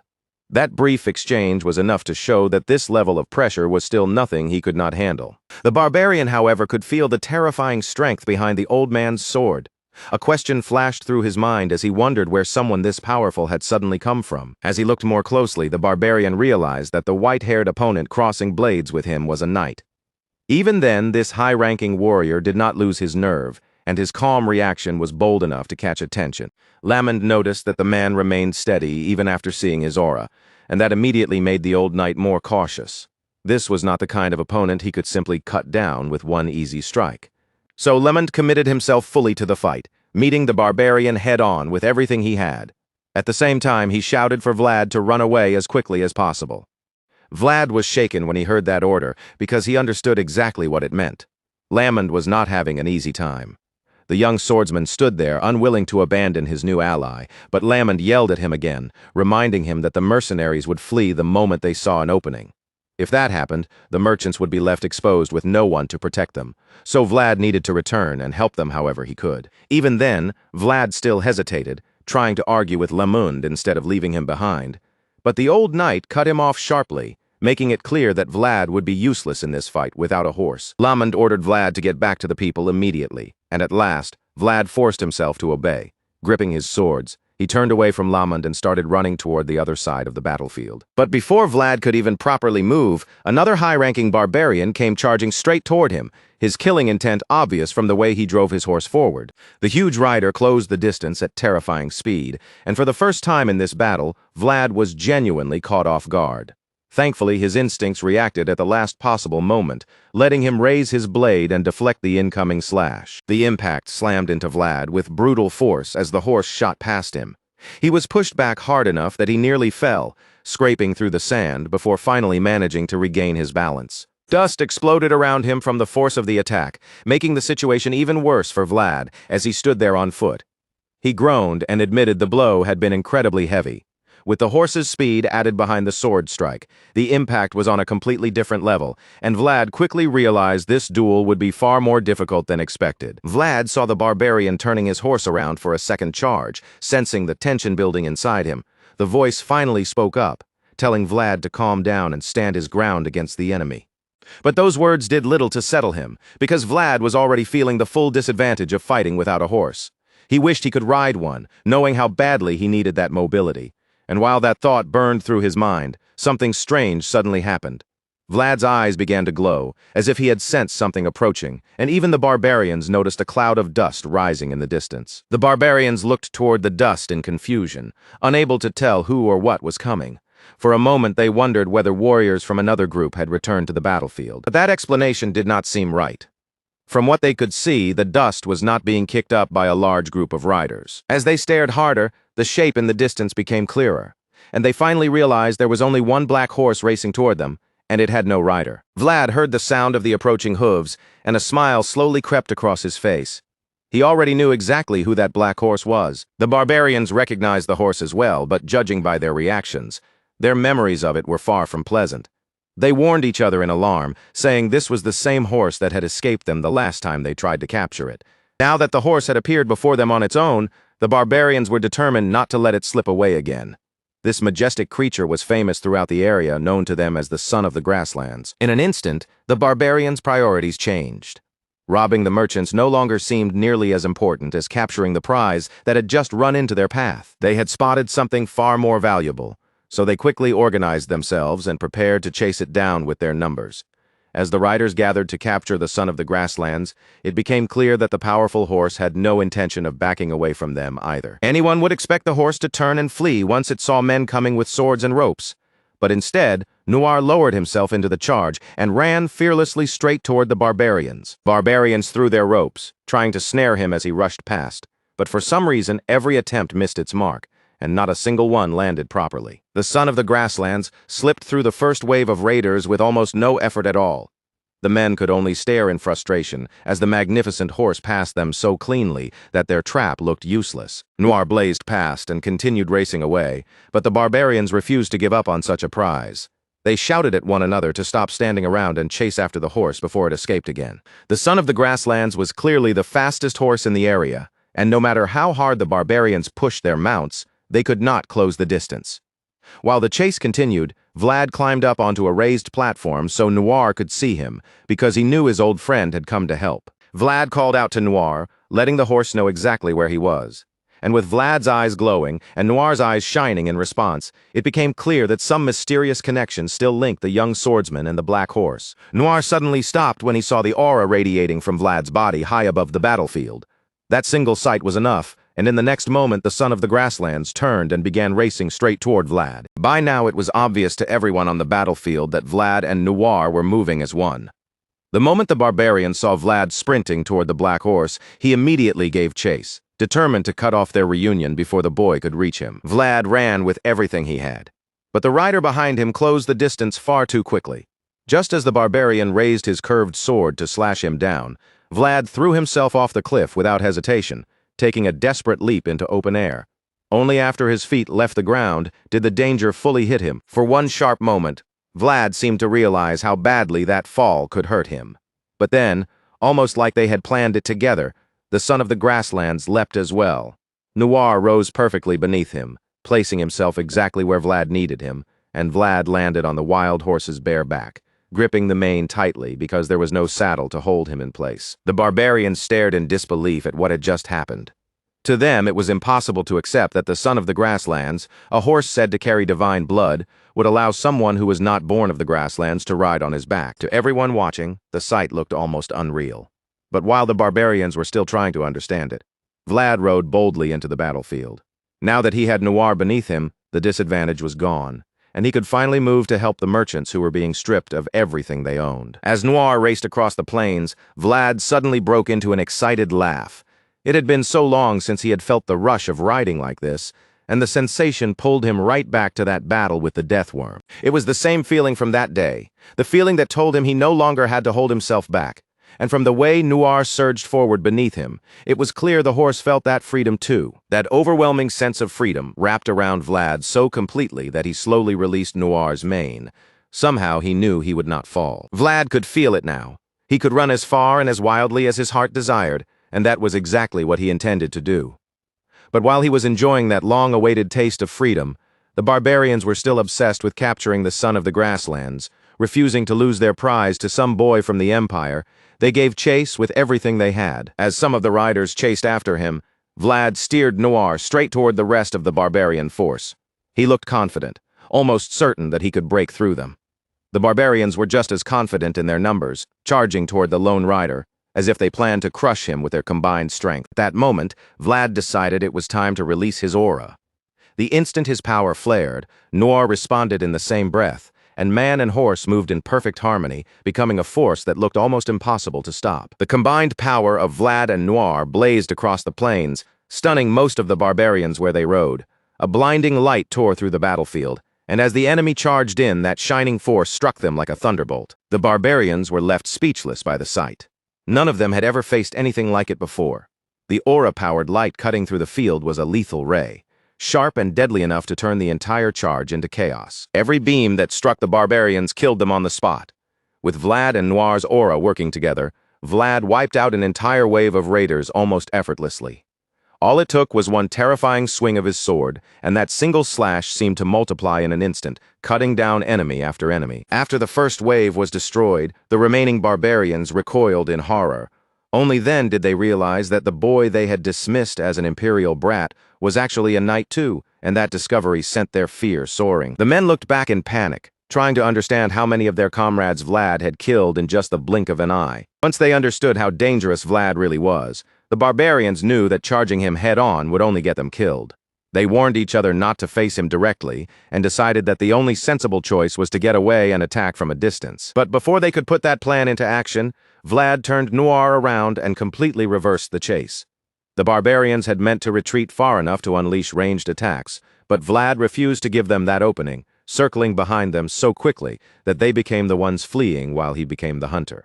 Now the barbarians were forced to ride for their lives, hoping they could outrun the son of the grasslands, even though they probably knew that was impossible. Noir was the fastest creature on the field, and as Vlad closed in behind them, he raised his aura-infused sword and prepared to strike. Even with the situation turning against them, the barbarians refused to give up. They split into two groups, hoping that by spreading out, they could circle around Vlad and trap him from both sides. But Noir seemed to understand their plan the moment they tried it. The black horse, marked by that pale, mystical horn, let out a strange cry that rang across the field, calling to the other horses. The sound affected them immediately, and the barbarians' mounts began refusing their riders' commands. The barbarians pulled at their reins and tried to force their horses to change direction. But the animals would not obey, acting in a way that was completely unlike their usual discipline. Confusion spread through the riders as their horses grew restless and strange. Some of them quickly realized the animals were scared. The leader of that wave became furious, unable to understand what could possibly terrify their horses at such a crucial moment, and his voice was filled with disgust as he cursed the situation. Then he looked back over his shoulder and finally saw just how menacing Vlad had become while riding behind them. Vlad's expression carried a dark, ominous pressure, and Noir looked even more terrifying beneath him, his sharp horn and glowing eyes making the black horse seem like a creature from a nightmare. The power pouring out from both Vlad and Noir was so intense that aura filled the sky above the battlefield. The air itself seemed to shift, as if a storm were gathering, and Vlad emerged from those terrifying clouds of energy like the center of it all. The barbarians ran for their lives, knowing they had no chance against someone who looked that frightening. In just a matter of seconds, Vlad had turned the entire battle around, transforming the open plains into a nightmare for the raiders who had thought they were the hunters. At this rate, it seemed only a matter of time before Vlad wiped them out completely. He called out to them, making it clear that from this moment on, they were the ones being hunted.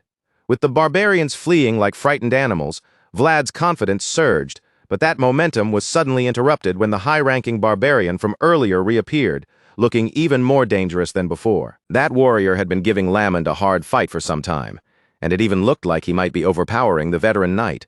He drove in with a heavy strike, and although Lamond blocked it, the strain on the old knight was obvious. Just as Lamond had sensed before, this opponent was truly strong.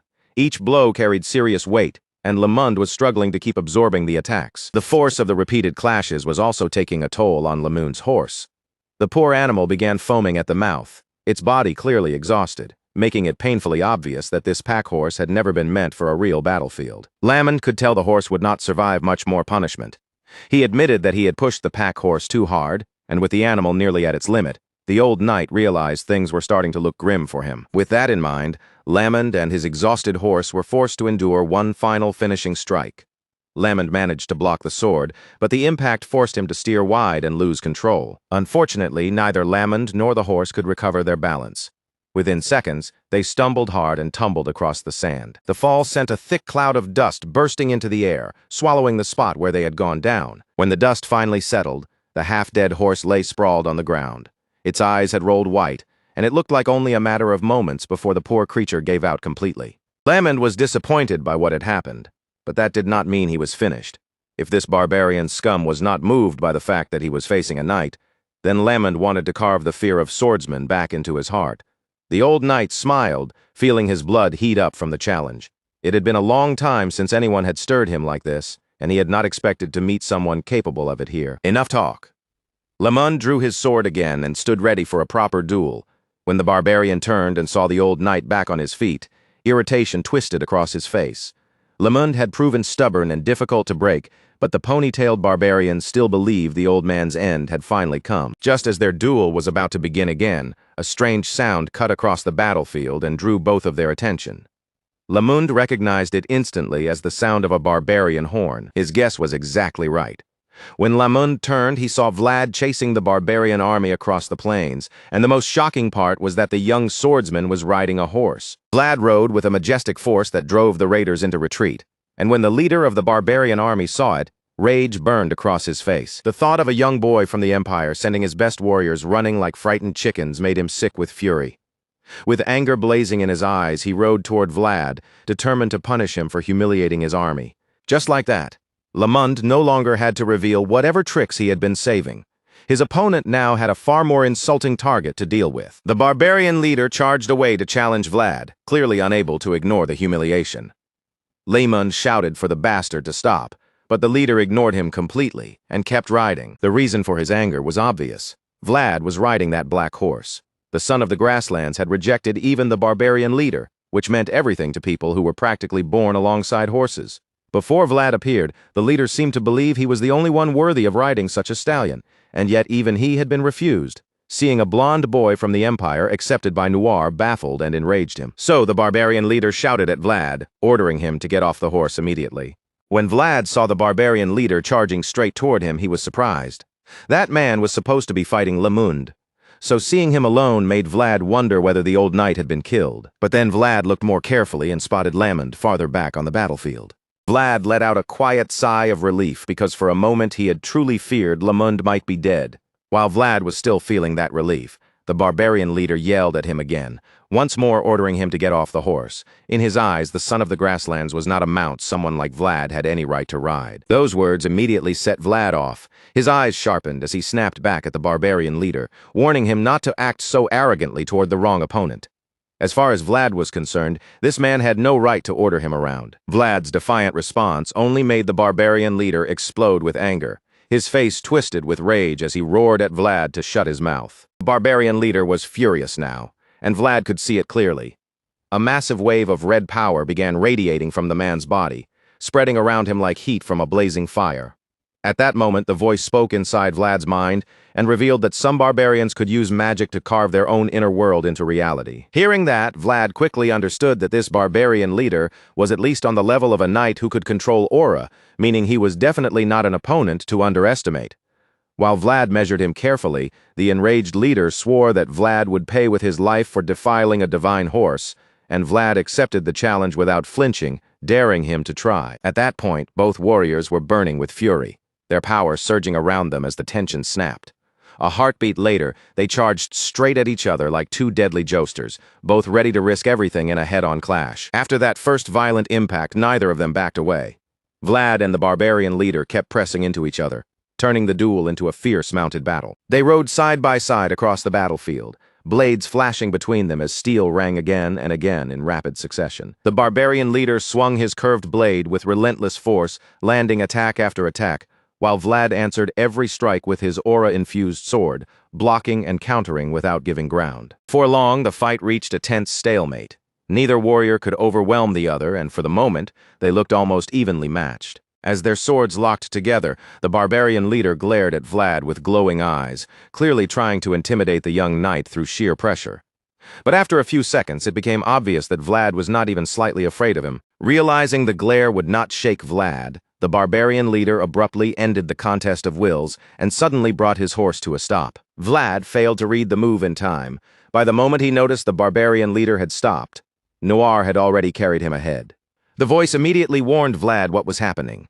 The barbarian leader had slipped behind them and was setting up an attack from the rear.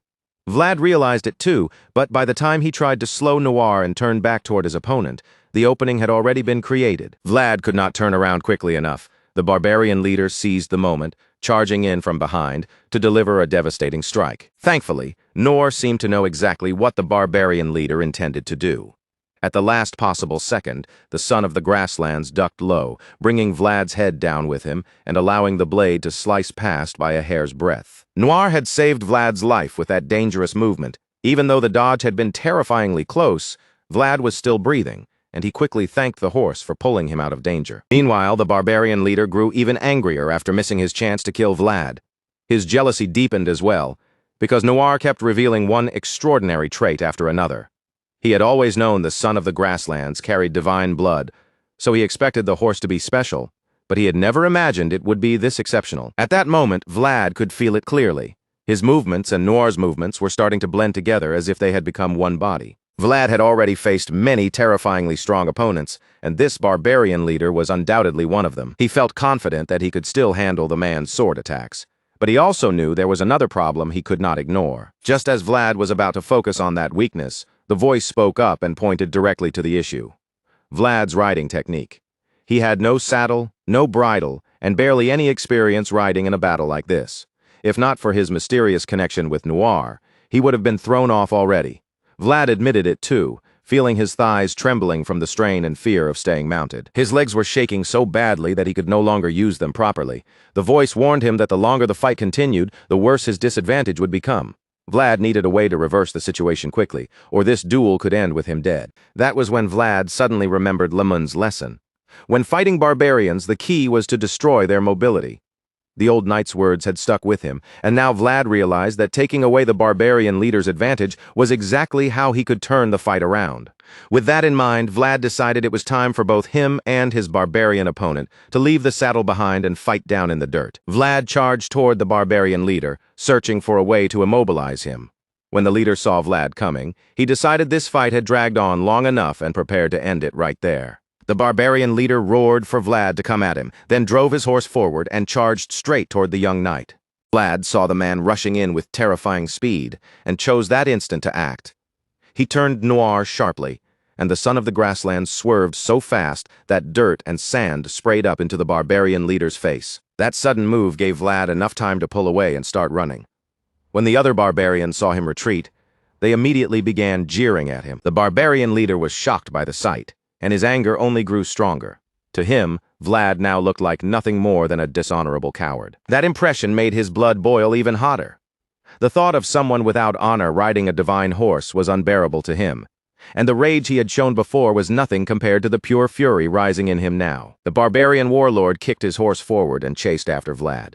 Strangely, he caught up faster than expected, almost as if Vlad was deliberately letting him close the gap. A faint, cheeky smile crept across Vlad's face, making it clear that he had a trick waiting. Once the barbarian leader drew close enough, Vlad started speaking to him. He said he had heard that barbarians were born on top of horses, then added that he himself had spent his life in the mud beneath those horses.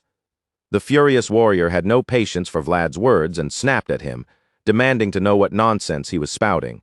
Vlad glanced back at the angry man and said that he had already done him a favor by agreeing to fight on horseback this whole time.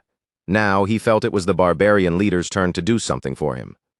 Vlad waited until the man was close behind, and at the perfect moment, he tore off his cloak and let it fly straight into the leader's face. The trick should have worked, but the barbarian leader's senses were too sharp. He spotted the cloak coming and shoved it aside with one hand, then yelled in fury that Vlad's petty tricks would not work on him anymore. But before the barbarian leader could finish shouting, he raised his head and froze. Vlad was already coming down at him from above. Vlad had leapt from Noir's back, throwing himself at the barbarian leader with the intent to drag him off his horse and force the fight onto the ground. The man's senses were sharp enough to see Vlad coming, but this time, seeing it did not mean he could stop it. Everything happened too quickly. Before the barbarian leader could find a counter, Vlad grabbed him by the neck and told him it was time for both of them to fight in the mud. The barbarian leader was horrified when he heard those words. Vlad sounded almost unhinged, like he had willingly chosen the most reckless path possible. There was nothing the leader could do. Vlad locked him in a headlock and tackled him straight down to the ground, finally stripping the barbarian of the mobility he had relied on. To make matters worse, Vlad did not let the fall end there. He dragged the barbarian leader with him across the sloping hills, turning their crash into a brutal tumble through dirt and sand. The two of them rolled violently across the ground, still struggling against each other, until the next thing anyone saw was both men dropping over the edge of a cliff. Vlad and the barbarian leader plunged down the cliff together, and the rest of the raiders watched in horror as their commander fell with him. Even Lamond was deeply worried when he saw Vlad go over the edge. He knew that a fall from that height could be fatal, no matter how strong a knight might be. The old knight stood at the cliff's edge, feeling a heavy pang of regret for Vlad. But then he looked more closely and noticed a bright glow below. The moment he saw it, Lamond burst into laughter, realizing exactly which skill Vlad had used. He could not help thinking that the boy was a nasty little brat, because Vlad had learned the technique before Lamond ever had the chance to teach it to him. The technique was an aura-focused skill, and it was the reason Vlad had survived a fall that should have killed him. Not only had Vlad survived, but he had also successfully subdued the barbarian leader. With one hand gripping the man's neck and his sword held just inches away from it, Vlad forced him into submission. Pressed into that position, the leader finally introduced himself as Adge of the Budat tribe, likely hoping the name would make Vlad spare him. Unfortunately for AJ, Vlad did not care at all. The scene then returned to Sawara, where a sister from the convent came to visit Joseph Bayezid. She warned him to be careful, even if his intention was to raise and cultivate his servant. Joseph did not seem to understand what she was getting at, so the angry sister could only glare at him with a sharp scowl. In a flashback, the reason for her anger became clear. Vlad had taken Zemina away from the convent without following any proper procedure, even though at the time she was practically living as a nun. Sister's expression hardened as she faced Vlad, refusing to back down even with the Bayezid name standing behind him. In a cold voice, she told him that being connected to House Bayezid did not give him the right to act however he pleased. Vlad's patience snapped the moment those words reached him. His voice cut through the air as he fired back, making it clear that the only reason people like them could still hope to see another tomorrow was because the Bayezid name continued to protect them. As Vlad glared at them, his eyes shone with an unnatural glow that made the room feel colder. The force behind his words sank deep into them, sending a chill crawling down their backs before they could even answer. Back in the present, the sister was convinced that Vlad would become a serious problem for them sooner or later. To her, the boy was not only disrespectful toward the sacred order, but also dangerously cruel, vicious, and far too impatient to be trusted. After she finished laying out her concerns, Joseph Bayazid remained silent for a while, watching her without giving away much of what he was thinking. Seeing that quiet response, the sister pressed further and warned that Vlad would eventually stain his own honor. But Joseph did not accept her warning so easily. He already knew that Vlad had shown disrespect toward the convent, and if it had truly been so urgent, she had been given more than enough time to report it long before now, which made him question why she had chosen this moment to come and caution him about the boy. After all, San Rosino had now acknowledged the boy who had been born in the back alleys. On top of that, the same boy had even received the support of the respected priest, Father Andreas. The more Joseph thought about it, the more deliberate the whole situation felt. There was only one person with enough influence to make the head of the convent move like this, and that person was Bishop Pierre. Sawara had long been held in balance between two powerful figures, Mayor Joseph of the Bayazid bloodline, who governed the city, and the bishop, who claimed to follow the word of God while watching over the people. But that fragile balance was beginning to tilt. The accomplishments of Joseph's vassal would naturally increase Joseph's own influence, and now he could see the opposition's intentions far more clearly, realizing that from the very beginning, their true target had been him. Later, Master Joseph sat in his office, speaking with his visitor as the subject turned to the actions of his vassal, Vlad of Sora. It was true that Vlad had given the opposition an excuse to make noise, but Joseph also believed there were lines that should not be crossed, and he felt everyone needed to understand that he was not obligated to bow his head simply because of a servant's misbehavior. With that thought weighing on him, Joseph began to wonder whether another hidden intention was buried beneath all this trouble. While he was lost in that suspicion, a knock suddenly came at the door, and when the person outside apologized for interrupting the meeting, Joseph finally lifted his gaze to see who had arrived. The one standing there was none other than Sir Jaeger, who immediately reported that the stableman who had gone with Sir Lamund had returned. Goethe was then brought into the room, and for a brief moment, Joseph said nothing, simply watching him closely as he waited to hear what news the man had carried back. But the moment Joseph saw the look on Goethe's face, he understood that this was not going to be a pleasant report. The man's tense expression alone was enough to tell him that something had gone wrong. Sure enough, Goethe finally opened his mouth and delivered the news everyone feared. The barbarians had appeared. The sister from the convent went pale with horror the instant she heard it. But Joseph's reaction was far calmer. He looked almost unsurprised, as if he had already prepared himself for bad news the moment Goethe entered. Joseph turned to the messenger without raising his voice and asked where the barbarians were at that very moment. Goethe quickly answered that they were on the roads connecting Soara and Varna, and worse still, they had already begun attacking the people traveling there. Joseph's eyes narrowed slightly as he asked the next question, one that carried far more weight than it first seemed. He wanted to know whether Goethe had fled back on his own and abandoned the others behind. Goethe immediately stiffened in panic and hurried to explain that he had not deserted his companions. Sir Lamond had personally ordered him to ride back for help, and according to Goethe, Vlad had already captured the barbarian captain as a hostage and was still holding the line back at the site of the attack. Joseph felt a measure of relief after hearing that, but another question quickly followed. He asked what had become of the mercenaries who were supposed to protect the merchants, and Goethe answered bitterly that the mercenaries had retreated the moment they found a chance, adding that everyone would have died if Sir Lamond and Vlad had not stayed behind. Joseph quietly absorbed everything Goethe had said, and pieced the situation together in his mind. As it stood, only Vlad and the old knight were still protecting the people caught in the ambush. Goethe confirmed it, leaving no room for doubt. Meanwhile, the sister from the convent looked visibly irritated, because the young swordsman she had come to condemn was not acting like the villain she had hoped him to be. Joseph noticed that frustration written all over her face, and a small smile tugged at the corner of his mouth. Since his boy had managed to make the meddlesome sister look foolish without even being present, Joseph decided it was time to give that blonde troublemaker the help he needed. Joseph ordered Sir Jaeger to personally lead the mounted troops and ride out on a rescue mission for Vlad and the others.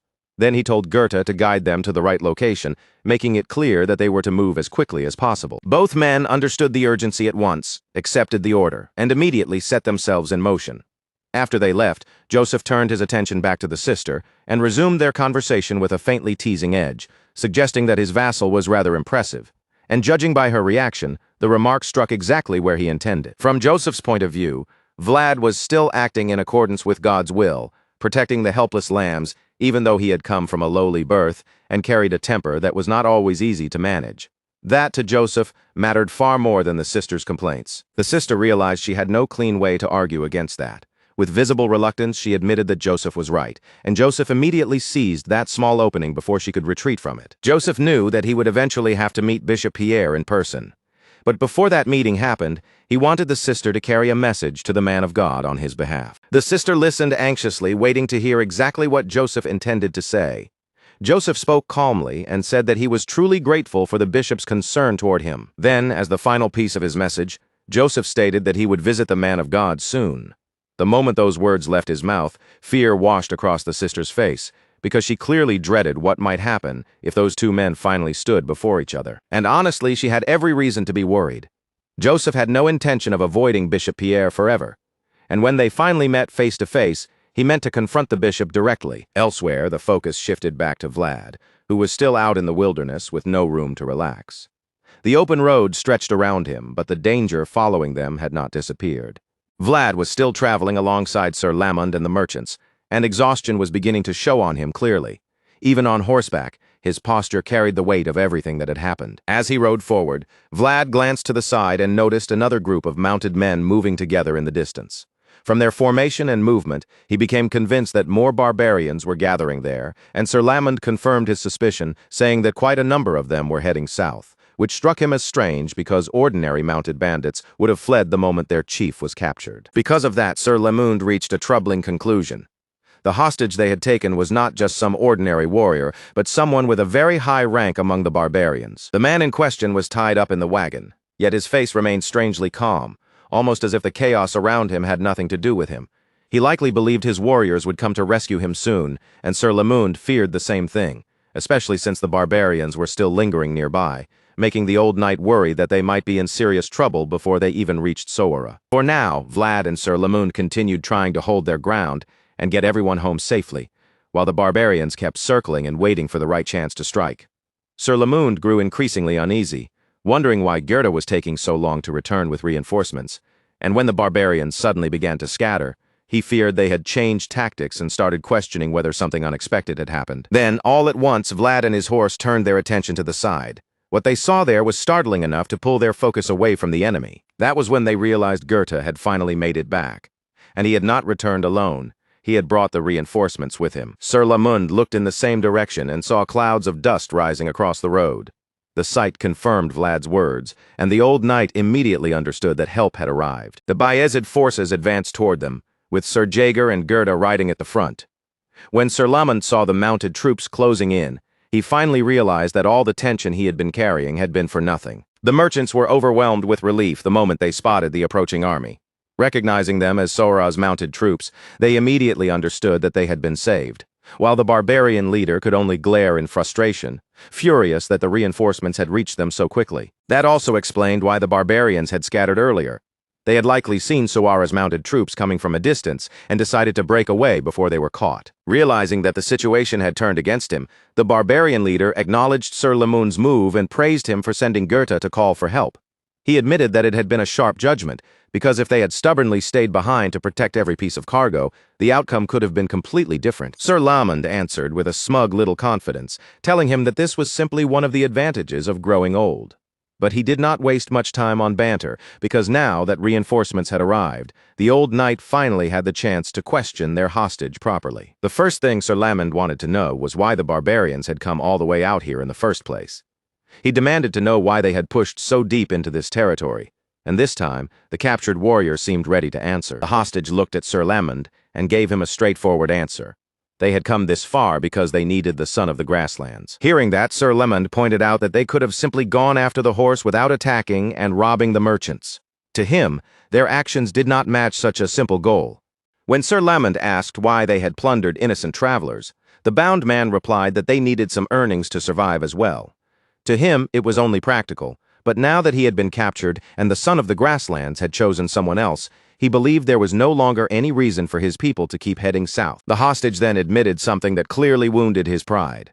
He had never expected the son of the grasslands to choose a boy from the Empire over a wild, well-known master like himself. Even so, AJ finally accepted that he had lost this round. The bitter outcome seemed to settle heavily over him, making him realize all over again that time could be a merciless master. changing even the things a proud warrior thought would never be taken from him. Sir Lamond fell quiet after hearing that, letting the entire conversation sink in while his gaze stayed on the captured warrior. Just as the old knight was turning the matter over in his head, Sir Jaeger arrived on horseback, and the first thing he did was throw a little jab at him. Sir Jaeger claimed he had expected Sir Lamond to handle a few barbarians without much trouble, especially since the white-haired veteran was supposed to know his way around mounted bandits. Naturally, Sir Lamond took that straight to heart and snapped back at the one-eyed knight, saying those bastards would already have been chased halfway to Varna, if only he had a proper military horse beneath him. Once Sir Jaeger heard that, even he could see the old man had a point. So he let the teasing drop and shifted to the matter at hand. Whatever had happened out here, everyone was still alive, and for now his duty was to bring them all safely back to Sowara. But then their eyes turned toward the distance again, where the barbarians were still lingering instead of disappearing completely. Sir Lamond asked Jaeger what he planned to do about the mounted bandits, since they clearly had their own problems to worry about, and Jaeger calmly reminded him that the world had already entered chaotic times, so provoking anxious barbarians too carelessly would only make things worse. Even so, Jaeger had no intention of simply ignoring them. Before returning to Sowara, he decided he would have a little talk with the remaining barbarians himself, riding off in another direction as he said he would persuade them to leave Bayezid territory. As Jaeger moved forward, the eye beneath his eye patch began to glow with a frightening light. A visible aura leaked out from beneath the patch, giving the one-eyed knight an almost monstrous presence as he approached. Agay visibly stiffened when he saw that power gathering around Jaeger. Meanwhile, Jaeger drew closer with a calm expression, claiming that he only wanted to speak with them like any civilized man would, even as his sword began to pulse with energy and made him look anything but harmless. The barbarians watching from a distance felt the same terror their captured leader felt. The moment they witnessed the overwhelming pressure rolling off the green-eyed knight, their confidence started to crack. Agay was swallowed by that aura and forced to admit the difference between them. The world Jaeger stood in had a depth far beyond anything he and his warriors had ever truly understood. Because of that, AJ realized with dread that Jaeger could slaughter every last one of them if he chose to. As the glowing knight slowly rode toward his men, fear gripped AJ's heart and he suddenly screamed for his warriors to retreat before Jaeger could reach them. The mounted bandits heard their chief shouting with everything he had, but when they realized he was ordering them to pull back, confusion spread among them. They were terrified of Jaeger, yes, but they were also reluctant to abandon Agay, and part of them still believed that if they fought together, they might be able to bring the one-eyed knight down. Agay clearly did not share that confidence, which was why he kept roaring at them to get out of there immediately. Their hesitation only made him angrier, because even at this point he could not believe they still failed to understand how dangerous the situation had become. The barbarians were torn between loyalty and survival. If they retreated now, their chieftain might end up dead, but if they stayed, they were trapped right in front of Sora, with no way of knowing when even more reinforcements might come pouring out of the city. And on top of all that, there was still Jaeger. Before they had already struggled against Vlad and Sir Lamond, but now a one-eyed swordsman wrapped in terrifying aura was closing in on them, and the odds were becoming worse with every step his horse took. With the situation turning hopeless, one of the barbarians finally chose retreat, saying they could come back another time. In his eyes, the people of Sora would not kill Agay so easily, because doing that would risk starting a war with the barbarians. That reasoning began to spread through the rest of the mounted bandits. One by one, they started to accept that obeying their chief's order was the only sensible choice left to them. So the barbarians turned their horses and fled before Sir Jaeger could close the remaining distance. As they disappeared from the area, they shouted back to Agay, begging him to survive and promising that they would meet him again someday. Once the barbarians were finally gone, Sir Lamond could not resist mocking Jaeger for calling himself a civilized man when he had clearly been ready to solve the whole matter with violence. Jaeger simply fired back at the old man, pointing out that no matter how it looked, the result had ended up clean. While those two knights bickered like usual, Vlad found himself surrounded by the merchants he had protected. They showered him with thanks, praising him for standing between them and the mounted bandits and for helping save their lives. Noir, however, did not seem to enjoy all the noisy gratitude one bit. His face tightened as the crowd pressed closer, and then, without warning, the black horse reared up on his hind legs, nearly throwing Vlad off balance. Vlad was caught completely off guard and quickly tried to steady himself before he lost control. Around him, the startled merchants backed away and began whispering about how fierce and dangerous the black horse looked, deciding that since he was clearly a wild creature, keeping their distance was probably the smartest choice. Vlad kept trying to calm the son of the grasslands down, pulling his focus back to the horse as he wondered what in the world had set Noir off so suddenly. While Vlad was still trying to figure out the reason behind Noir's strange reaction, Sir Jaeger approached him. The seasoned knight looked up at the black stallion and asked whose horse Vlad was riding, leaving Vlad slightly taken aback because he was not even sure how to answer that himself. After a moment, Vlad explained that this was the same horse he had encountered during the battle with the Deathworm. Somehow the black stallion had found his way back to him, and the moment Jaeger heard that, he remembered Vlad mentioning a wild horse from his last adventure, making him study Noir with genuine surprise. Jaeger observed that Noir was larger than ordinary horses, and even at first glance there was something undeniably special about him. Vlad agreed without hesitation, then said that once they returned to Sora, he would have to get a proper saddle made for the son of the grasslands. Jaeger looked at the young swordsman and dryly remarked that it seemed Vlad was finally going to start earning his keep. With a horse like that, there was no way he could pretend to be ordinary anymore. Later that night, the group finally made it back home, but when they reached the entrance to Sora, Sir Jaeger noticed something strange. Vlad was not following him inside, so Jaeger turned around and asked what the kid was doing, wondering why he was still standing out there. Vlad was clearly struggling because at that moment, he was not the one in control.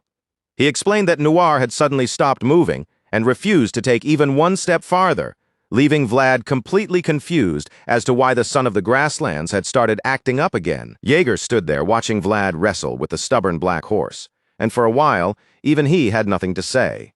The sight was so ridiculous and troublesome that words seemed to fail him. After thinking it over, Jaeger finally came up with a possible explanation.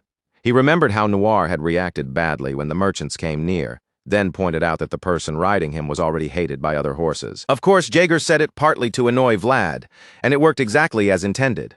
Still, as irritating as the comment was, the one-eyed knight was not entirely wrong. Jaeger then added that Noir seemed to hate other humans too, which made the whole problem even harder to deal with.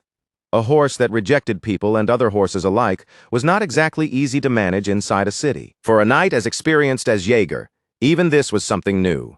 The more he watched Vlad struggle, the more frustrated he became, feeling like he would never fully understand how to handle this troublesome vassal. Still, there was one bright side in Jaeger's eyes. His stressful young vassal had finally found something just as difficult as himself, and that was at least a small comfort. Since Noir refused to enter the city, Vlad decided they would camp outside for the night until he could figure out how to help his new horse get over his fear of humans. The next morning, Sir Lamund was already starting his day in his usual grumpy fashion, enjoying his first drink while watching the chaos unfold in front of him. From where he sat, the old knight watched Vlad complain and fuss over the wild black horse, listening as the blonde swordsman lamented just how difficult Noir was turning out to be. Vlad walked around holding a bouquet of flowers, grumbling that Noir was far too stubborn for his own good. Sir Lamond asked whether the plan had worked at all, and Vlad admitted that it had helped a little, though clearly not as much as he had hoped. Because of that, Vlad figured Ajay had not been feeding them complete nonsense after all. There had been at least some truth hidden in the barbarian's advice. Apparently, they had asked Agay for guidance on how to handle the son of the grasslands, and he told them that Noir was drawn to the color red. According to him, wild horses in the frozen grasslands moved by following rose vines, because out there, almost nothing else offered them anything useful. Ajay had explained that when rose vines opened in response to heat, that red color became a signal tied directly to survival. Vlad had taken that advice and tried using rose vines, but the ones he had gathered did not seem to be enough to fully win Noir over. After hearing all that, Sir Lamond felt the solution should not be too difficult. If Vlad already knew what the horse liked, then all he needed to do was build on that clue. Vlad paused for a moment, turning the idea over in his head. Then it struck him that the plan might work much better if he could somehow bring in even more red. Sir Lamond supported that idea, and Vlad added that making the red object bigger might help even more. The old man nodded along, admitting that when it came to this sort of bait, bigger usually did tend to work better. Then Vlad took the thought one step further, saying it would be perfect if the little temptation could move as well. At that point, Sir Lamond's expression went blank, because he no longer had any idea what the boy was imagining. The old knight stared at Vlad in confusion, but before he could ask for a proper explanation, both of them were distracted by a familiar redhead passing nearby. It was Zemina, of course, walking by while busy with laundry. The reason both men suddenly could not look away was simple.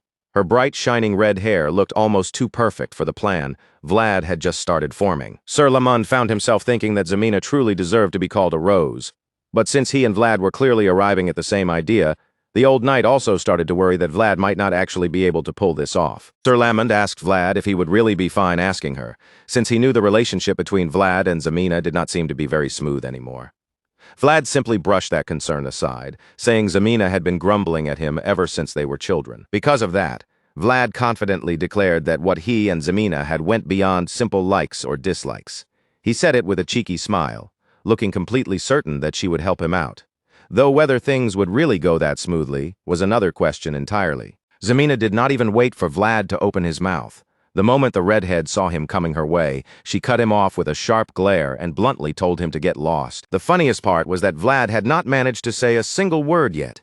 He was already being rejected before he had even explained why he had come to see her. Zemina gave him no chance to ease into the request at all. While Vlad tried to get her attention, she sternly warned him not to stand in her way, reminding him that she was busy working and had no time to entertain whatever trouble he had brought with him. After that, Zemina turned back to her work and started spreading the sheets across the bed, clearly trying to ignore him. But Vlad, stubborn as ever, kept pressing for just a little of her time, only for her to snap that he should take those requests to Lady Alicia instead. And from the bitterness in her voice, it was obvious where her anger was really coming from. Still, Vlad refused to back away. He looked at her seriously and told Zemina that he needed her help, which immediately pushed her already thin patience straight to the breaking point. Zemina spun toward him in anger, yelling that she was busy, her expression fierce enough to make it look like she was ready to tear into him right then and there. But just as her fury reached its peak, she suddenly froze, caught completely off guard by the huge bouquet of roses Vlad held out in front of her. In the blink of an eye, Zemina's anger cooled into pure confusion. She stared at the flowers, then at Vlad, asking what exactly was going on, and Vlad calmly explained that he wanted her to hold the bouquet and help him with something. The moment Zemina realized this was just another request for help, her irritation came rushing back. She reminded him, just as bluntly as before, that he should take all his problems to Lady Alicia instead of coming to her. But Vlad answered just as plainly and told her no. After making it clear that he had no intention of going to Lady Alicia for this, Vlad looked straight at Zemina and told her that this was something only she could do. Vlad said it while offering the bouquet to Zemina again, hoping she would finally take it from his hands. His smile was warm, and his voice softened in a way that hit her harder than she expected, making the young woman's cheeks begin to flush. Zemina's face was practically burning by then, but she still tried to act stubborn. Even though Vlad's words had clearly shaken her, she refused to accept the flowers right away and demanded to know what he actually wanted from her first. Vlad noticed the redness spreading across Zemina's face. But being as clueless as ever, he had no idea that he was the reason she was getting so flustered. He asked if she was all right with genuine concern, and Zemina, desperate not to let him make her even more embarrassed, snapped at him to shut up. At the same time, Joseph Bayezid and his right-hand man, Sir Jaeger, were making their way deep into Sora's underground prison. After a long walk through the dim hallway, they finally reached the cell where their target was being held. When Joseph arrived before the bars, he introduced himself as the mayor to the large man sitting inside the cell. The prisoner was, of course, the barbarian leader they had captured not long ago, and since Joseph had not met him face to face yet, this visit was something he considered necessary. The prisoner answered by introducing himself as Age of the Budat tribe.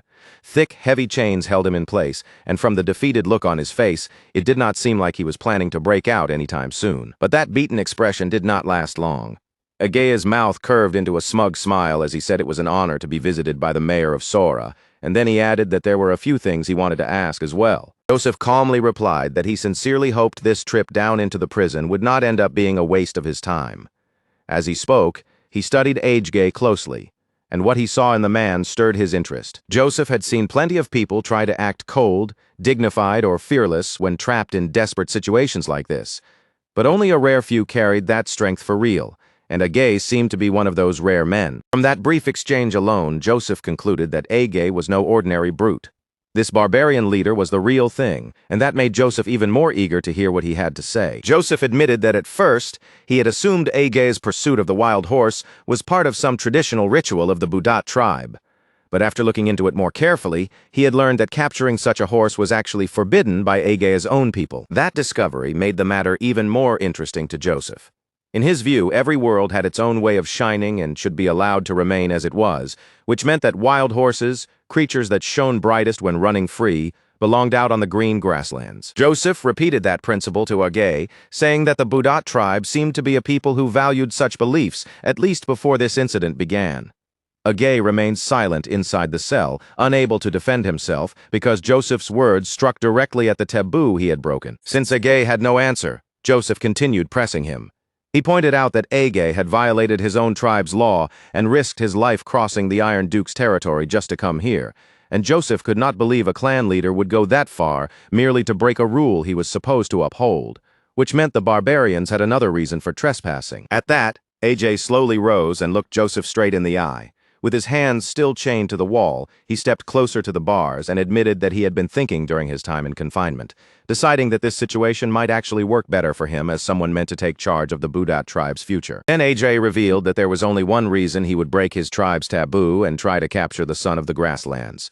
He had done it because the Budat tribe needed the fastest being they knew. The moment he said that, Agay suddenly roared at Joseph and lunged forward with all the force his chained body could manage.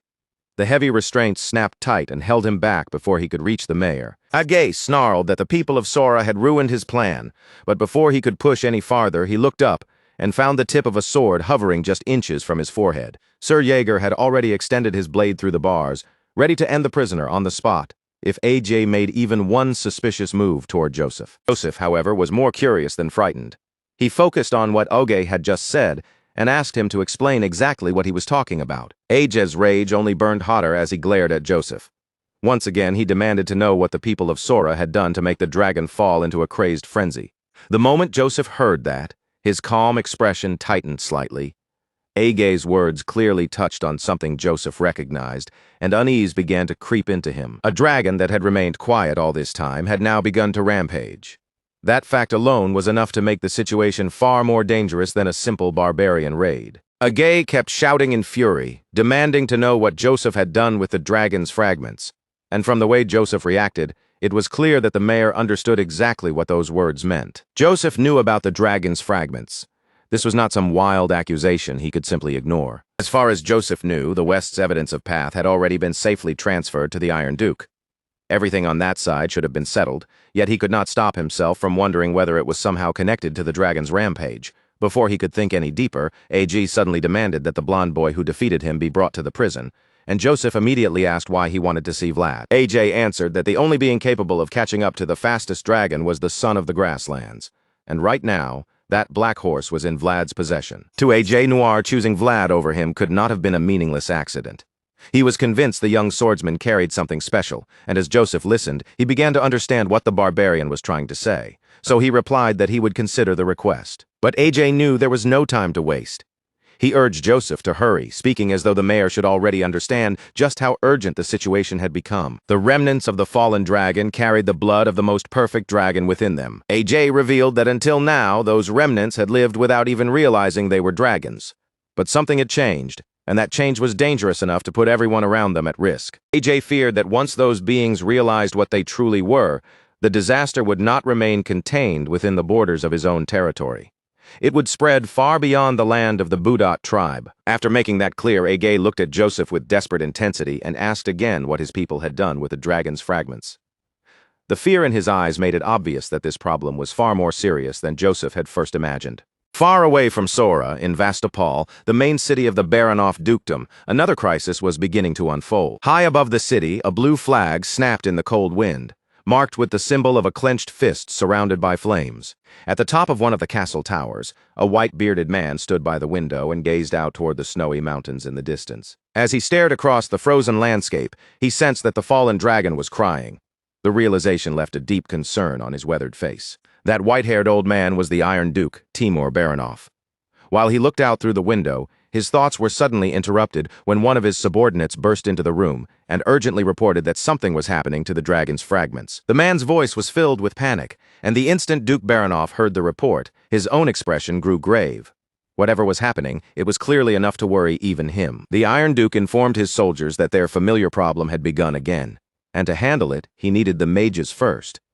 When he asked what the mages were doing, one of his men reported that this time the situation looked worse than before, because magic alone was no longer enough to calm the dragon. Because of that, Duke Baronoff ordered them to call for the priests capable of engraving prayers. As his people hurried to carry out the command, He also asked whether the Holy Knights had arrived yet. One of Duke Baronoff's men quickly reported that Knight Captain Gunther was already on his way. The moment he heard that, the Duke ordered them to bring Gunther to him as soon as he arrived, and while everyone hurried to obey, Duke Baronoff rushed straight toward the place where the disturbance was coming from. When Duke Baronoff reached the door, the noise on the other side was already loud enough to make the air feel tense. The heavy rumbling beyond it told him that something inside was moving with terrifying force. The Duke's expression hardened as he listened, because the energy pressing against that door felt completely different from anything they had dealt with before.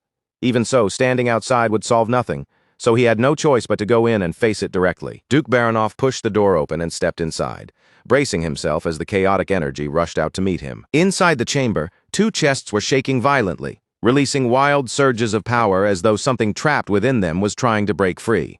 Those chests held the dragon's fragments, and at that moment, the fragments were resonating with each other in a way no one in the Baronoff dukedom could ignore. While the Baronoff side struggled with the growing crisis, the focus shifted back to Suara, where the city's people were still caught up in all the excitement surrounding the young swordsman. A crowd of visitors made their way to Vlad's residence, each person carrying gifts and hoping to see him for themselves.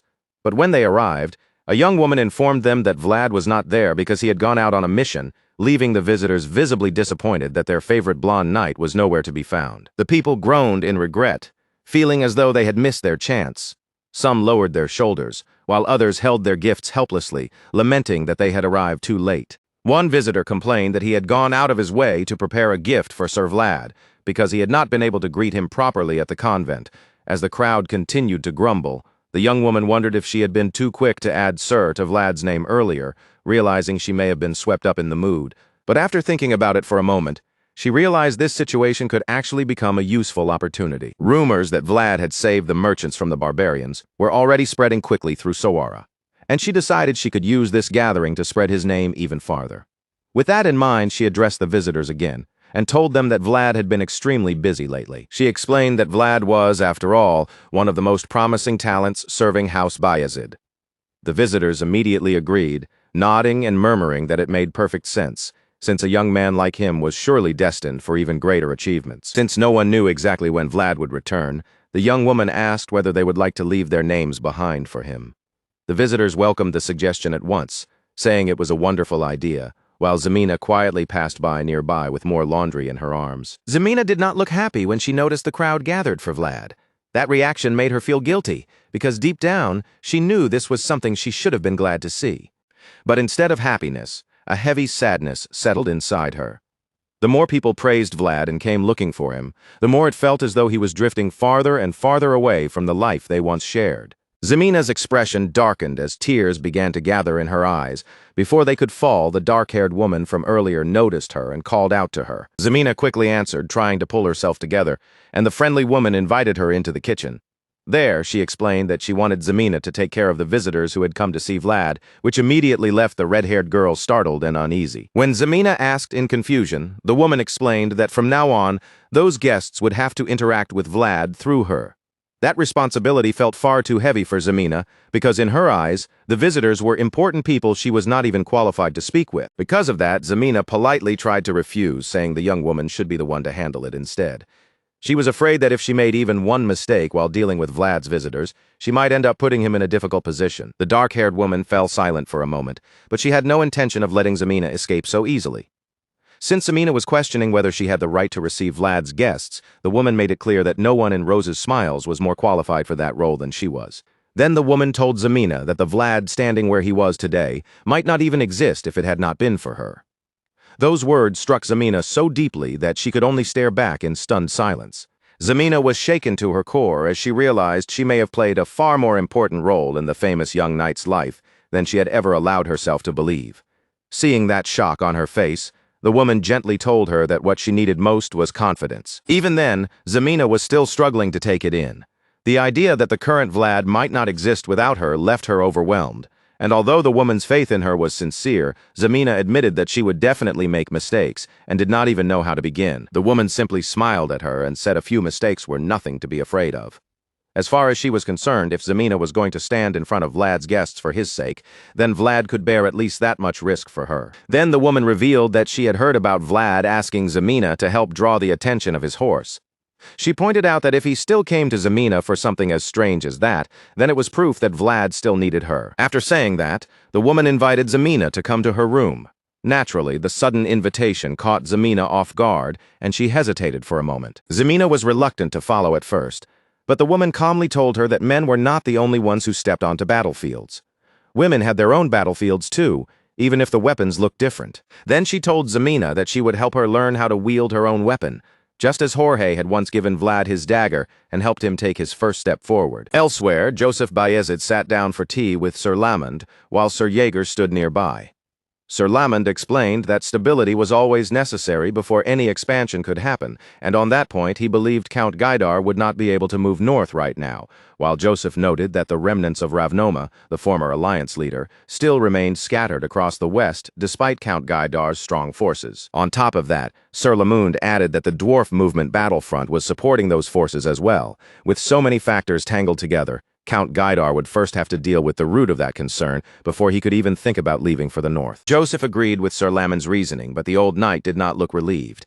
After a quiet pause, Sir Lamond admitted that he was still worried. That made Joseph look at him more carefully. Curious about what could still be weighing on the veteran's mind, he asked Sir Lamond what was bothering him. Sir Lamond answered that he was worried about the duty he had taken on. In his mind, there had to be a reason why he believed his final mission should be used for a servant of House Bayezid. He knew Joseph might be offended, and think his words were cold-hearted. But Sir Lamond still offered his honest advice. Speaking to the third son of House Bayezid, he warned him that the Knights of the West had already surpassed the Knights of the North, and even if that truth was difficult to accept, Joseph needed to know it. For a moment, the mayor of Sora had no words. Sir Lamond then turned the blame inward, saying he had grown too complacent, and that after walking the lowest path while watching the Knights of the West, all he could think was that he had failed to do what he should have done. In the past, the North had been stronger and more honorable than any other region. Its name alone had carried weight across the land. Back then, the North had been like a relentless monster, driving away barbarians again and again without ever allowing itself to rest. In those days, the only thing colder than the northern wind was the discrimination of the cold-hearted central region, Sir Lamond said. The Knights of the North were people who had been forced to struggle and fight against everything placed in their path. Now, things had changed. The rough strength that once defined the North was fading as Joseph worked to bring stability, while the West's progress was slowly growing stronger and more dangerous. Because of that, Sir Lamond told Joseph not to take Baron Heinel's request lightly. He warned him that he had to begin preparing before it became too late. After hearing everything Sir Lamond had to say, Joseph agreed with him completely, even with the painful part about the current North being different from the North of the past. Even so, Joseph still believed the North had continued to produce strong fruits in recent years.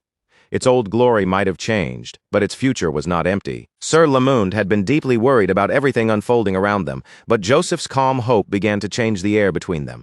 After a few quiet seconds, the fear in the old knight's expression slowly eased into something steadier. Sir Lamond understood that a new generation would always rise to take the place of the old. And as that thought settled in his mind, the person he pictured was none other than the young blonde knight, Vlad. Speaking of Vlad, he was still caught in his own ridiculous struggle to get Noir into the city. But when he returned to the entrance, he froze in surprise at the sheer number of people gathered there. Vlad wondered why so many people had crowded into the area, and the voice suggested that they had gathered because something interesting had appeared.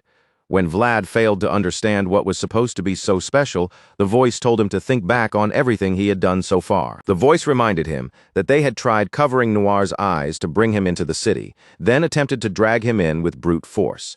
And after that, even tried luring him with food.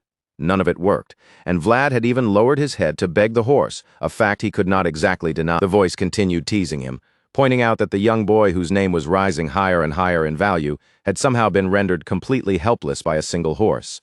To the voice, that was more than interesting enough to draw a crowd, though Vlad still did not think it explained why so many people had gathered in the city. Just then, Zemina called out to him, appearing in a striking red dress that made her look almost like a bride.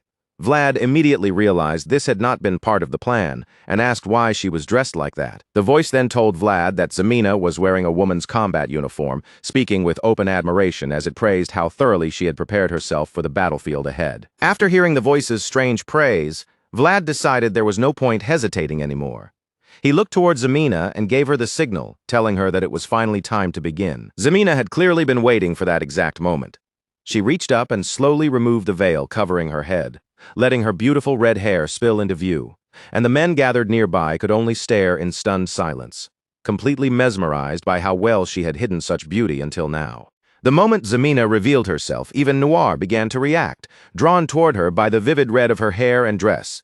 But while the son of the grasslands seemed interested, Zemina herself was far less comfortable because the wild horse felt even more intimidating up close, and the weight of so many eyes watching her made the pressure almost unbearable. Even so, Zemina knew she could not back away now.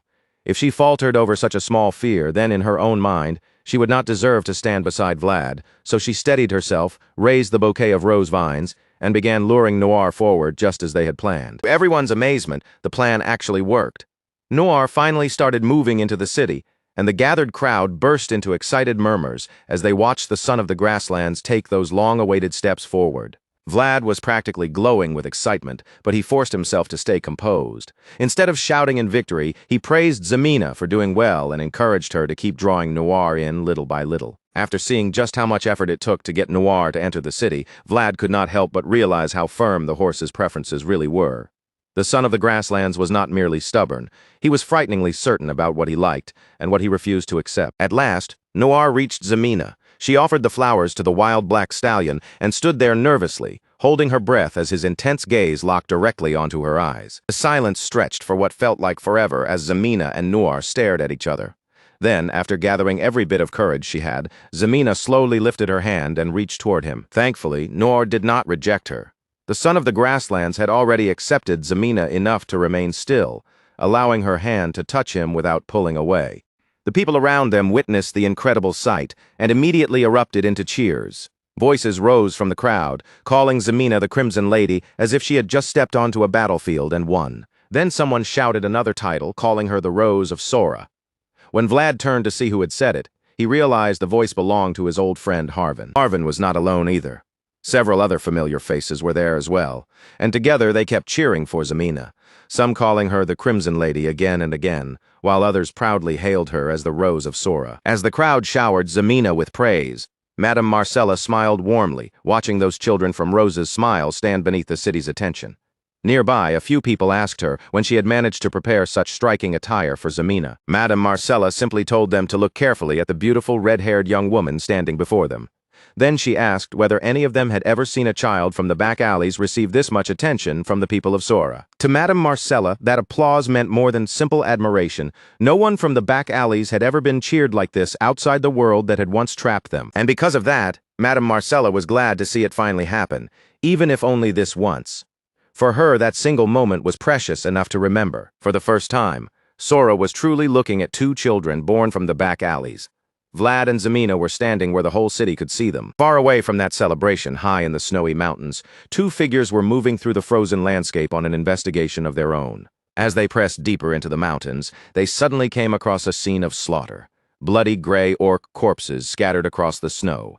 The beast girl in the pair immediately understood what had happened and concluded that the entire group had been wiped out. From what she could tell, the victims had all been killed almost instantly. After looking over the bodies and the blood staining the ground, she estimated that more than 50 gray orcs had been murdered there. The man beside her agreed with that judgment. The massacre had happened so quickly and so cleanly that the gray orcs likely never even realized they had died until it was already over. After examining the aftermath, he concluded that Joseph's report had been correct. The beast girl agreed as well because the evidence spread across the snow left little room for doubt. Everyone involved now understood the truth. The prime dragon of perfection had once been torn apart by the Swordmaster, and when that mighty existence fell, its blood scattered across the world. That was how the remnants of the fallen dragon came into being. Some of those dragons had lost their wings, some had lost their scales, and others had lost their eyes. They were scattered across the land, separated from one another, and most had even forgotten the origin they once shared. But the beast girl explained that one of them had somehow awakened to the truth and realized it was a dragon unlike the others. Her partner agreed, saying it was the dragon that possessed the most perfect leg. As he said that, the snow revealed the proof beneath them, a massive footprint pressed deep into the white ground, complete with a full set of toes, marking the path of the dragon they were searching for. Elsewhere, on a quiet beach, the weight of choice hung heavily over the air. Life, after all, was an endless chain of decisions. No one could truly make those decisions for another person, and in the very moment someone chose for themselves, they finally came to understand what kind of being they really were. There, a stout red-haired man named Sigmund confronted another man with a hard stare, demanding to know whether he truly intended to ignore his orders. The man being questioned was Jorge, and he answered without hesitation. Jorge bluntly reminded Sigmund that he was not his lord. Sigmund pushed back, insisting that Jorge was to execute every remnant of the dwarf movement battlefront. The order, he claimed, carried the stamp of his uncle, Count Gaidar. Jorge told Sigmund to take another look at the people around them. They were not soldiers preparing for war. They were only refugees, frightened people with nowhere else to go. But Sigmund was not moved in the slightest. In his mind, Count Gaidar had likely judged those refugees to be no different from dragons, though Jorge refused to believe the Count would truly make such a cruel decision. That refusal angered Sigmund. He accused Jorge of disloyalty and demanded to know whether the knight had abandoned the oath he swore beneath the flag of Gaidar. Jorge's answer was firm and simple. He said he was human, and because of that, he could not follow such an absurd and inhuman order. At that point, it became clear that Jorge and Sigmund would never stand on the same side. Sigmund turned his gaze toward Jorge's men and asked whether they also intended to defy the Count's command. One by one, the men began walking away from Jorge. They told him they must never disobey their lord's orders, no matter how wrong those orders might seem. Just like that, Jorge was left almost completely alone. Only one man remained by his side, while everyone else stepped away. That last knight was none other than Godin, though even he seemed to be struggling with second thoughts. Seeing that hesitation, Jorge told him he could go with the others if he wanted, to a world where he might shine even brighter. Time passed, and the next thing we see is Godin seated in a position of leadership, no longer standing quietly behind someone else. During a meeting, Godin and his men discussed the need to keep a close watch on the Knights of the Iron Duke and House Bayezid, especially since they had information suggesting Baron Uthman had been making suspicious moves. Godin was handed a list of knights belonging to the Iron Duke and House Bayezid. As he looked through it, he realized it matched the report from years ago. From what the list showed, the two houses had failed to raise a notable new generation, with the exception of the eldest son, Rudiger Bayezid, who seemed to be the only new knight worth mentioning. That was how it appeared at first glance. But Godin warned them not to jump to conclusions. He believed the true weight of the Azid name could not be measured through a simple report, because if Gaidar had once possessed a hidden sword like him, then Bayezid might very well have one as well. His subordinates apologized for speaking too hastily. Then one of them suddenly mentioned that he had heard someone from his hometown was now serving in the Bayezid household. The subordinate described that person as unusual, and the word immediately caught Godin's attention. Godin looked toward him and ordered him to explain exactly who he was talking about. The man revealed that a boy servant of House Bayezid had begun showing remarkable promise. But the moment he gave the name Vlad of Sora, a chill ran straight down Godin's spine. The subordinate continued, explaining how Vlad first appeared during the honor fight in Dermar, and how he even used aura there. But Godin's mind had already been shaken by the name alone. At that point, Godin's companions are left just as stunned as he is. To them, the idea is almost laughable, because a mere servant using aura should be completely impossible.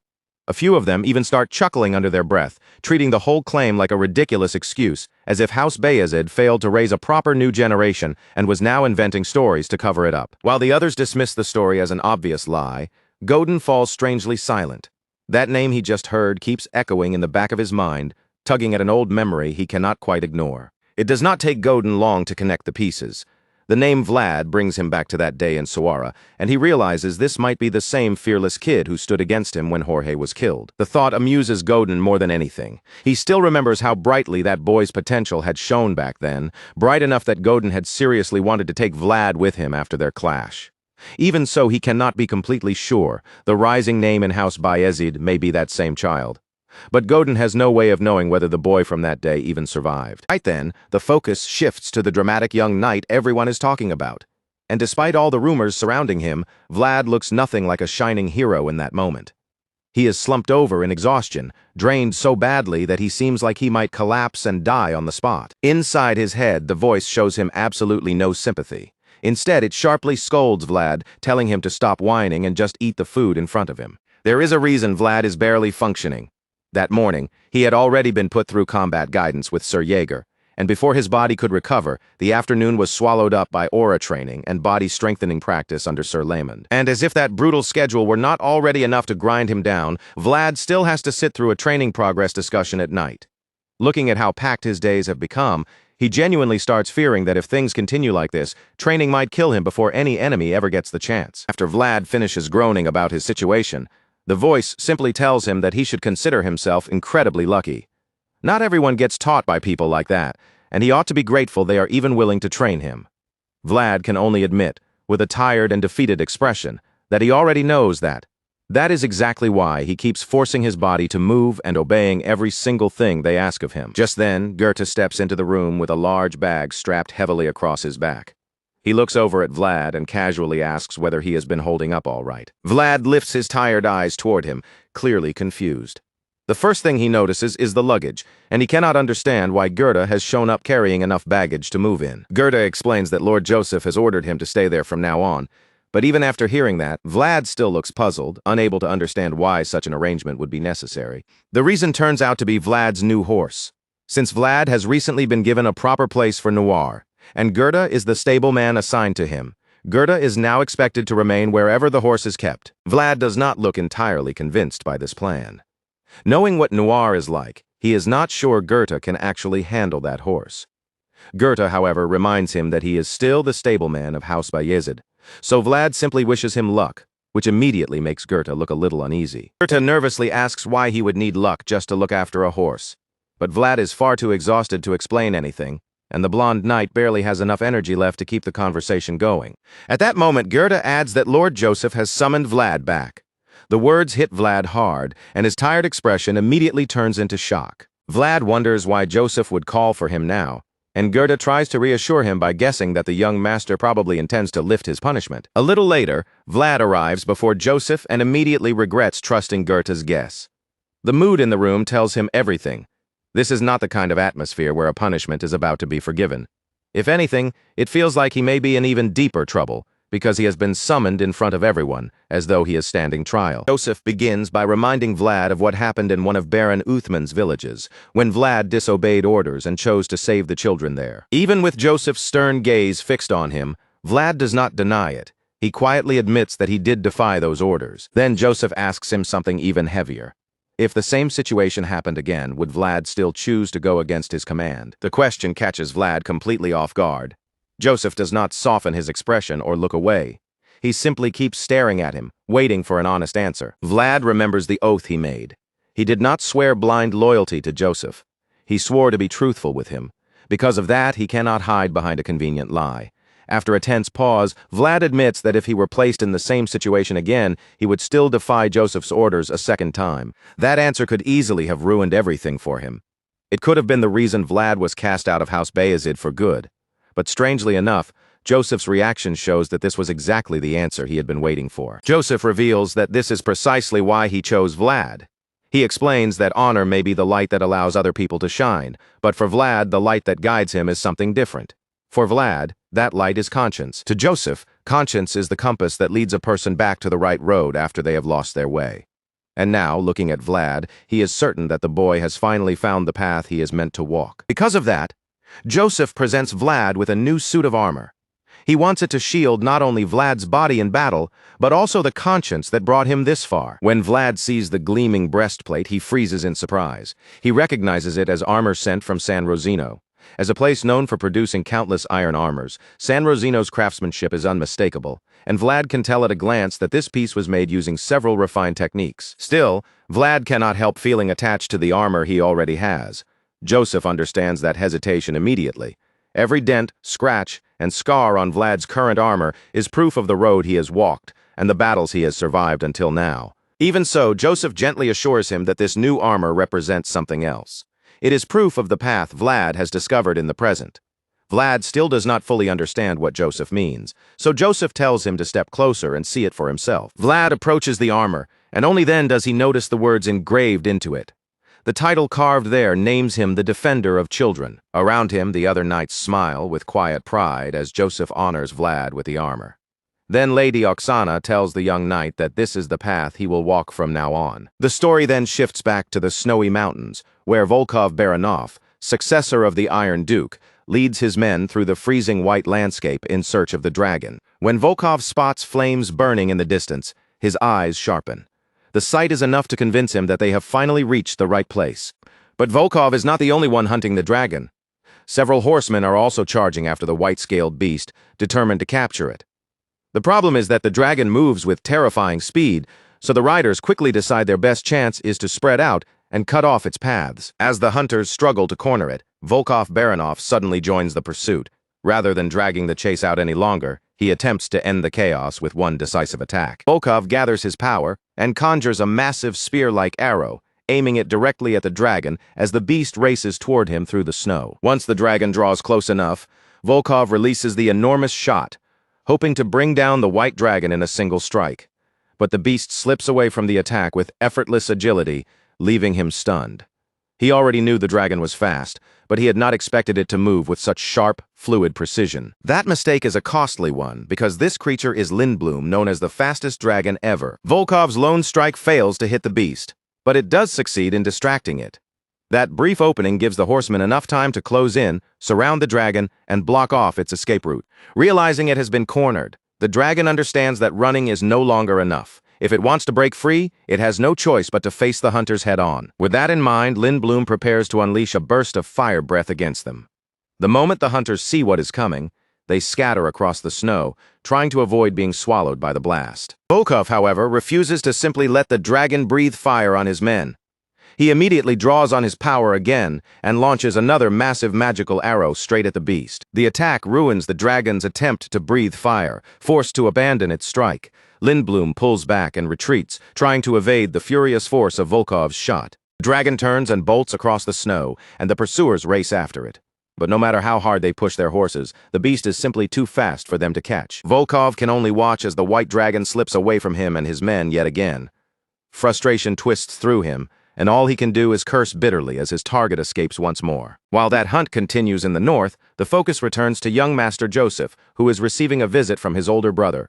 Rudiger Bayezid sits comfortably with a cup of tea, savoring it as he remarks that no other place serves tea quite this good. Joseph, however, knows his brother too well to believe this is just a casual tea visit. Without bothering to play along, he bluntly asks Rudiger what he actually came for. Rudiger first tries to act innocent, pretending he has no special agenda at all. But Joseph sees through him instantly, and after a moment, Rudiger gives up the act and admits that he did not come merely to say hello. With that settled, Rudiger reveals the real reason for his visit. It seems that the barbarian's words were correct after all. The moment Joseph hears those words, his expression tightens. He understands immediately what Rudiger is really saying. This is no longer a distant rumor or a vague northern warning. A dragon is truly on the move. Rudiger continues, laying it out plainly for his younger brother. If the western lands are haunted by the terror known as the death worm, then the northern lands have their own nightmare to fear, the Lindblom. He explains that this is no ordinary beast. The Lindblom is said to be the coldest and swiftest dragon in existence, a creature that dwells in the harshest reaches of the north, where freezing winds tear across the ice without mercy. Joseph is visibly shaken by that. To him, the timing does not make sense. This should not be the season when the dragon begins migrating, and even winter itself is not always enough to drive the Lindblom from its territory. Unfortunately, Rudiger points out that the usual patterns may already be changing. The deathworm incident from before had also been different from every record they knew, which means they can no longer rely on old expectations. And worse than that, the Lindblom has already tasted the blood of the gray orcs. Once a dragon begins feeding and rampaging like that, they cannot afford to wait. They have to bring it down before the damage spreads any further. Joseph immediately asks which direction the dragon is descending from, already thinking ahead to defenses and troop movement. But Rudiger admits that they still cannot determine its path. The Lindblom is simply too fast, and in the snow, even finding traces of it is painfully difficult. After hearing that, Joseph wastes no more time weighing the danger. His answer is clear. If the threat is already moving, then they need to act at once. Rudiger agrees, then reveals that this is exactly why he has been entrusted with the Lindblom conquest. Joseph immediately asks what kind of help he needs, promising that Sora will provide whatever support it can. Rudiger's request is direct.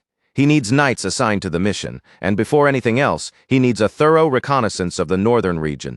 Joseph considers the demand and finds it reasonable. A dragon hunt cannot begin blindly, so he asks Rudiger how many knights he wants to take with him. To Joseph's surprise, Rudiger says he only needs one knight. That answer immediately makes Joseph suspicious. In his mind, facing a dragon should require several stubborn, reliable swords at the very least. Still, no matter how strange the request sounds, the crisis is too serious for him to refuse support. Joseph asks whether one knight can truly be enough for this operation. Rudiger calmly explains that against the Lindblum, a single skilled blade may be more useful than numbers, because this dragon is completely different from the deathworms they have faced before. Joseph then asks which knight Rudiger has in mind. But just as Rudiger is about to answer, Vlad steps into the room and announces that Sir Joseph had summoned him. Joseph looks as though he does not remember calling Vlad in at all. Rudiger, on the other hand, brightens the moment he sees the blonde swordsman standing there. It has been some time since they last met, and Rudiger greets Vlad with obvious delight, calling him the greatest dragon herder of the North, as if the title were perfectly natural. Later that night, Vlad sits down with Zemina and tells her about the new mission he has been assigned. It is not a quick errand either. He admits that the journey and work will likely take more than a month. Zemina listens quietly, then says it is probably a good thing that he has been kept so busy. After all, from where she stands, Vlad has been doing well lately. Then a softer expression appears on her face, with a gentle smile. Zemina tells him that his mother would have liked to see him standing like this now. Vlad does not look pleased to hear that. He turns toward her with a troubled look and asks why she would suddenly bring up something like that. But Zemina only says the thought came to her out of nowhere. Even so, Vlad's mood clearly darkens. More than 10 years have already passed since that woman died, and although Zemina barely remembers her own mother, she still remembers Vlad's. What stayed with Zemina was the difference between them. Vlad's mother did not abandon her child in the middle of that hopeless situation, while Zemina's own mother had left her behind. Hearing that, Vlad can only answer quietly that he does not really remember his mother either. The words come out flat, but they carry a weight that lingers between them. Just then, Zemina pulls the final thread through the crest she has been working on, finishing the last careful stitch with her own hands. She looks down at the completed piece and proudly tells Vlad that the third crest is finally done, the crest of San Rosino. Zemina shows it to him with clear pride, though she admits the Countess's skill was so refined that matching it was difficult. Vlad studies the crest closely, but unlike Zemina, he cannot help feeling that the design stands out a little too much. Moving on from the crest, Zemina asks him whether dragons are really as dangerous as people say. Vlad answers without hesitation, telling her that dragons are basically living disasters in flesh and scale. Since the mission will take at least a month, Zemina figures that Vlad will not return until winter has already arrived. Vlad agrees, knowing there is no way the journey will be finished quickly. After hearing that, Zemina hesitates for a moment, then reluctantly holds out a handkerchief to him. The sudden gesture catches Vlad completely off guard. He asks what the handkerchief is supposed to be for, but the answer dawns on him almost as soon as the question leaves his mouth. Vlad realizes this must be because he accepted Lady Alicia's handkerchief before. With a teasing look, he points out that Zemina must have been thinking about that all this time. As expected, Zemina turns bright red and refuses to admit anything. Instead, she smacks Vlad across the face and insists that she gave it to him because this one is made of pure cotton, unlike that silk handkerchief from before, which he clearly had no idea how to use. With her cheeks still burning, Zemina tells him to travel safely. Then, before Vlad can properly respond, she turns and storms out of the room. Once she is gone, Vlad presses the new handkerchief against the sore spot on his face. As he nurses the mark she left behind, all he can think is that Zemina really is unbelievably rough. But while he is wiping his face, something on the handkerchief catches his eye.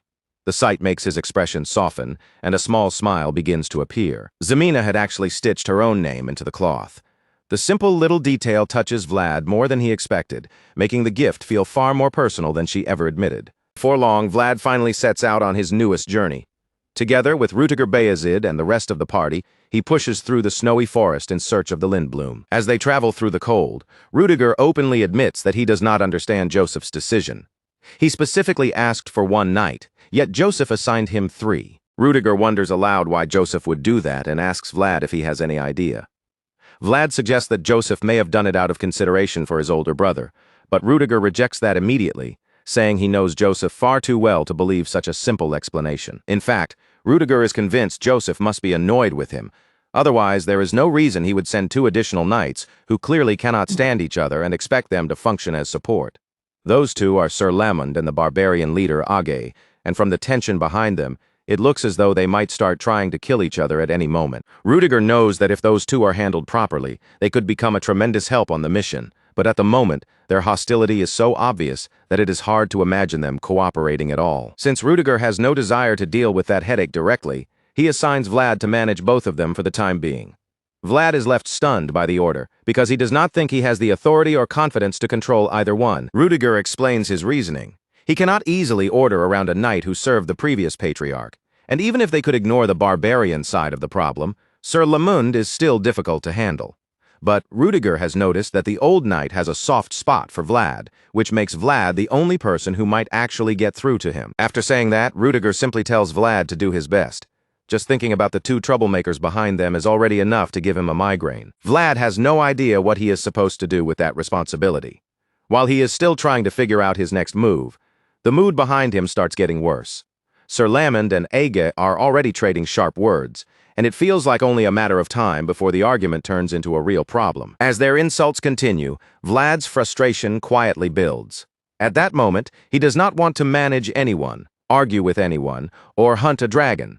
All he wants is to go home. Then his thoughts are abruptly interrupted. From somewhere not too far away, Vlad catches the thick, unmistakable scent of blood cutting through the cold air. Rudiger notices Vlad's reaction, and the whole group comes to a stop. Age and the others look irritated by the sudden halt, and Age takes that annoyance out on Vlad, asking if he is some kind of wolf since she cannot understand how he can smell blood across a snowfield like this. Rudiger tells Vlad to move ahead and take the lead.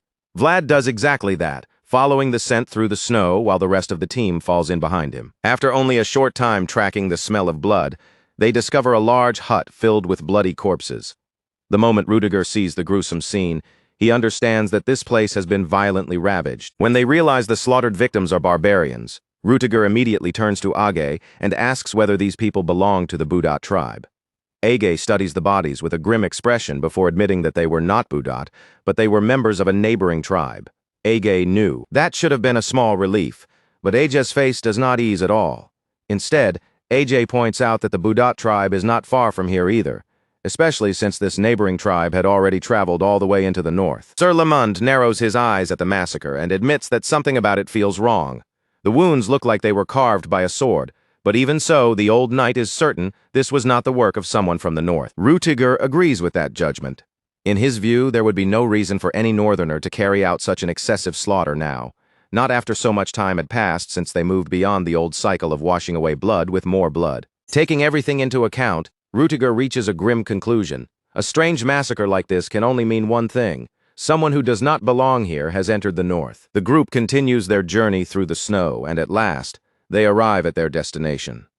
Rudiger lets out a relieved breath, knowing they were fortunate to reach the place before the weather could worsen into a full snowstorm. Rudiger then tells Vlad that the fortress before them is the northern core of Bayezid County.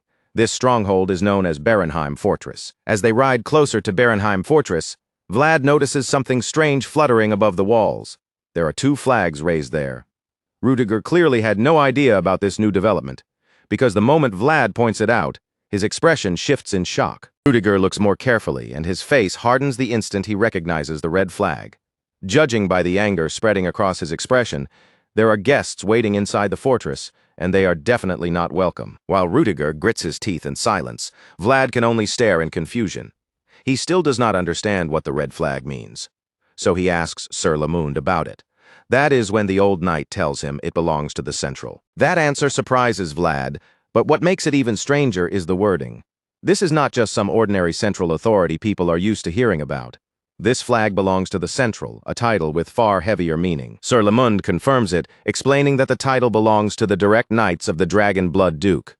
The crest of the Dragon Killer Knight stands boldly on that red flag, and as the old knight points it out, Vlad realizes they are not about to meet ordinary swordsmen. Even so, Rudiger does not back down in the slightest. He still intends to enter Barenheim Fortress, but before pushing forward, he stops to speak briefly with his men. One of Rudiger's knights reports that the Dragon Killer Knights sent from the Central arrived at the fortress 2 days earlier. Hearing that, Rudiger asks what those knights are doing here in Bayezid territory. The answer is exactly what he feared.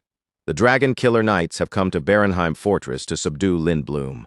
Rudiger is irritated that they discovered the dragon's movements so quickly, and then he suddenly calls for his deputy. He does not even need to give a full order before the man understands what has to be done. The deputy immediately heads off to carry out the assignment, leaving Vlad and several others watching in confusion as the situation moves faster than they can follow. Vlad still does not fully understand what kind of people they are dealing with, so he asks again who exactly the Dragon Killer Knights are. Sir Lamond answers in the simplest way possible. They are knights created for one purpose, to kill dragons. He goes on to explain that they are recognized by the Emperor himself, and the organization is controlled by one of the nobles from the Central, the Dragon Blood Duke. In other words, under the laws of the Empire, whenever a matter involves dragons, the Dragon Killer Knights have the authority to get involved. Hearing all of that, Vlad cannot help being impressed. It finally sinks in that some truly powerful knights have arrived at Berenheim Fortress. Then Vlad senses something strange from the upper part of the fortress. As he studies the structure more closely, he guesses that there must have been a large fire here not too long ago. Sir Lamund explains that Berenheim Fortress itself is the beacon mound of Bayezid. Vlad, of course, does not understand what that means right away. So he turns to the old knight and asks him to explain. Sir Lamund tells him that this fortress is a place built to be seized and seized back again. It is a stronghold that must be rebuilt even after being burned black. To barbarians and monsters, it stands as a massive wall, but to Bayezid County, it is a fortress of unbreakable will. After hearing the pride in Sir Lamund's voice, Vlad finally understands why Rudiger is so furious. For the Dragon Killer Knights to raise their flag without permission on a place that represents Bayezid's pride is not just rude, it is an insult. While Vlad is still taking that in, Rudiger strides up to the main gate of Berenheim Fortress. Without hesitation, he pushes the doors open, ready to face whoever is waiting on the other side. The moment the doors open, the Dragon Killer Knights are there to greet him. They have already settled into the fortress as though the place belongs to them. A loud voice calls out, saying he has been waiting for Rudiger and his forces. The man then introduces himself as Mircea Dragulia, captain of the Dragon Killer Knights. This arrogant noble in a cape is the eldest legitimate son of the Dragon Blood Duke, born from the Duke's primary wife. Rudiger's response is cold and furious. He says that someone important has apparently come all the way to his tower without him being told a single thing about it. Then Rudiger introduces himself in return, making his position clear. He is the interim captain of Berenheim Fortress. Mircea Dragulia only smirks at that, his blue eyes filled with amusement. That smug reaction irritates the son of Bayezid even more. For a few tense seconds, the two men simply glare at each other. But the silent clash is cut short when Mircea's attention shifts past Rudiger and lands on Vlad standing farther behind. The captain of the Dragon Killer Knights immediately takes interest in the young blonde swordsman. The moment Mircea notices Vlad, he seems to decide that toying with him might be entertaining. Vlad is instantly overwhelmed by Mircea's presence. The pressure rolling off him feels disturbingly familiar, almost like the dreadful sensation Vlad felt when he first faced the Death Worm. Vlad cannot understand why the Dragon Blood Duke's son gives off that same ominous feeling. While he is still trying to make sense of it, Mircea locks eyes with him directly. Mircea seems to sense the intimidation stirring inside Vlad, and that only makes his smirk deepen. To him, Vlad's reaction is clearly amusing. Before Mircea can continue playing with him, Rudiger cuts in and asks whether the Dragon Killer Knights were responsible for the attack on the barbarians. To everyone's surprise, Mircea does not even try to deny it. He casually admits the attack was their doing and says it had to be done. Then he speaks proudly about how the Dragon Killer Knights were founded with the permission of the founding king and have built up centuries of knowledge and experience. According to Mircea, Lindblom is the fastest among the remnants of the fallen dragons, and catching it directly is nearly impossible. So since they could not keep up with the beast, he decided to use the barbarian corpses as bait to lure the dragon in. The disgusting ease with which Mircea says it sends Rudiger into a rage, but even Rudiger's anger is nothing compared to Age and the rest of the barbarian crew, who look like they are seconds away from completely losing control. AJ curses at the arrogant noble and charges forward with murderous intent. But before AJ can do anything that would drag all of them into disaster, Sir Lamund moves fast and tackles AJ to the floor. Even pinned down, Age refuses to back off. Age shouts for the old knight to get away, but Sir Lamund answers with a deadly calm warning saying he will break Age's neck if another word comes out. Surprisingly, AJ settles slightly after that. Sir Lamund leans in closer and lowers his voice, admitting that he understands AJ's rage, but he also reminds Age that anger only becomes meaningful when backed by enough strength to actually face the Dragon Killer Knights. With that in mind, Sir Lamund tells Age to stay calm. If Age charges in with nothing but bravado, the only result will be a meaningless death. While all of this unfolds, Mircea merely watches with amusement. He remarks that the son of Bayezid has raised quite a mannerless subordinate, then shifts his insult toward the beast girl in the group, mockingly calling her a cat. Mircea continues looking down on them, wondering whether Rudiger has managed to tame them yet. In his eyes, people of low status tend to forget where they belong. Rudiger answers the insult without backing down. He says his followers are standing exactly where they should be, no matter what Mircea thinks of them. Then Rudiger makes it clear that it is time for Mircea to stand where he belongs as well. The air in the fortress turns sharp, and the dragon killer knights around them look ready to draw steel at any moment. Hands begin moving towards sword hilts, but Rudiger does not flinch. The threat of a clash does not shake him in the slightest. Instead, Rudiger fearlessly unleashes his terrifying flame aura. The heat rises around him as he starts walking straight toward the intruder. The dragon killer knights are instantly swallowed by the pressure of Rudiger's power. Their bravado vanishes. Their bodies stiffen, and all they can do is tremble in place as he strides past them toward their captain. Not a single knight dares to block Rudiger's path. They part without resistance, and the son of Bayezid climbs onto the raised platform until he stands directly before Mircea Dragulia, who is still wearing that infuriating smile. Rudiger stares straight into Mircea's eyes and, with barely restrained fury in his voice, demands to know who gave him permission to raise his flag over Barenheim Fortress. Mircea answers as if the matter barely concerns him. He says he made a request, but since no one moved quickly enough, he simply ordered his subordinates to raise the flag themselves. That shameless answer only makes Rudiger's anger burn hotter. He leans in closer, his voice dropping with menace, and demands to know whether Mircea even received permission to stand inside this fortress in the first place. Even with Rudiger glaring at him from inches away, Mircea remains irritatingly calm. He even treats the question like a joke, saying it would be unreasonable for someone like him to need permission just to stand inside Barenheim Fortress. After all, Mircea claims, by imperial law, the Dragon Killer Knights have the right to use any manpower and facilities within the Empire. The moment those words leave his mouth, Rudiger takes one heavy step forward, forcing Mircea to step back. Rudiger's voice turns firm and commanding as he admits that the Dragon Killer Knights do, in fact, possess those rights. But Rudiger immediately makes the limit clear. Those rights only apply after they properly ask the master of the facility for permission. Rudiger looks like he is one breath away from losing his temper, but Mircea keeps poking at him with that smug expression. With a careless smile, he asks whether Rudiger is saying that Bayezid refuses to cooperate. Mircea is clearly trying to bait him into a dangerous answer, but Rudiger does not fall for it. Instead, he states plainly that he has every intention of cooperating. However, Rudiger adds that cooperation can only begin after Mircea follows the proper procedures. As Rudiger says this, he points toward the flags flying above the fortress. At first, Mircea does not seem to understand what Rudiger is getting at. Then Mircea looks outside again and sees the red flag of House Dragulia waving openly over Barenheim Fortress. Only then does Mircea understand exactly what Rudiger means. Even so, Rudiger spells it out for him in an icy tone, telling him to make a proper request if he wants his flag raised there.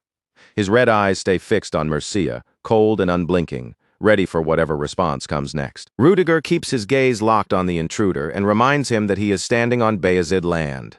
If the Dragon Killer Knights want help killing the dragon, then they should first ask the owners of this land for assistance. Rudiger makes his position unmistakable.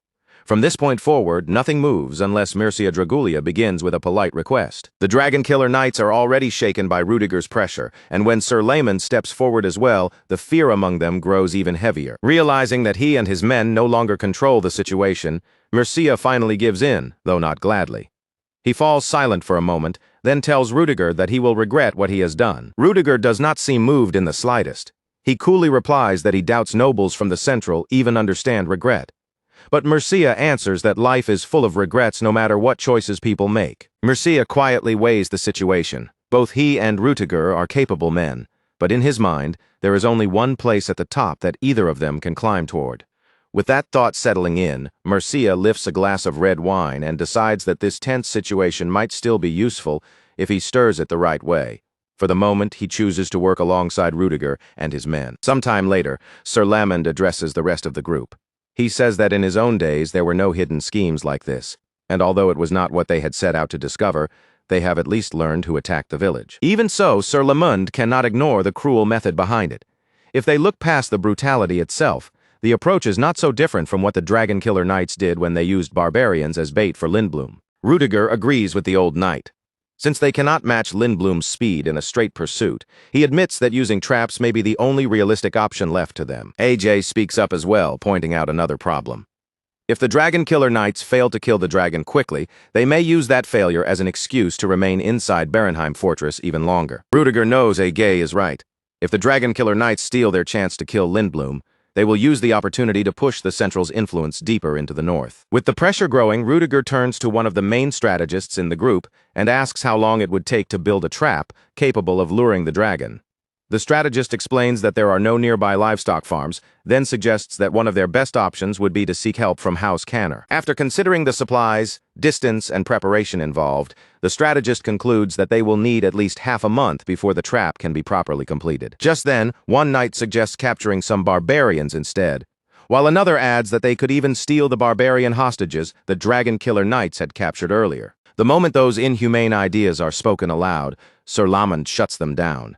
His expression hardens as he sternly warns the two young knights not to say anything that foolish again. Their meeting is suddenly disrupted when a group of knights barges into the room, angrily demanding to know why anyone dared touch the flag of the Central. Clearly, Mercia had not truly accepted the earlier arrangement, and now the tension is about to spill over. When Sir Lamond sees the hostile knights from the Central standing there, his teeth clench in anger. He mutters that this is exactly why no one ever wants to associate with people from the Central. Even though Sir Lamond is furious, he keeps his composure, and the knights under him do the same. Knowing how quickly blood can be spilled in a moment like this, he orders his men not to move yet, because the master of the fortress has not given them permission to draw their swords. After restraining his own knights, Sir Lamond turns his attention toward Captain Mercia. Rudiger also steps in, saying that if they are determined to have a scuffle, they should at least finish what needs to be done first. Elsewhere, a crystal ball rests on a pillow, while a hooded seer reports to Mercia about Vlad. The figure reveals that Vlad is 17 years old and was born in the slums of Swara within Bayezid County. The instant Mercia hears that Vlad was born in Swara, his interest sharpens. That one detail is enough to pull his full attention toward the blonde swordsman. Mercia thinks over the slums of Sora, then connects that background to Vlad's golden hair, blue eyes, and the powerful heartbeat he had sensed the moment they met. The more he considers it, the more certain he becomes that there is something unusual about Vlad. Around that boy, events seem destined to move in ways no one expects. Because of that, Mercia concludes that a young dragon may be closer than he first thought, and the seer agrees with him.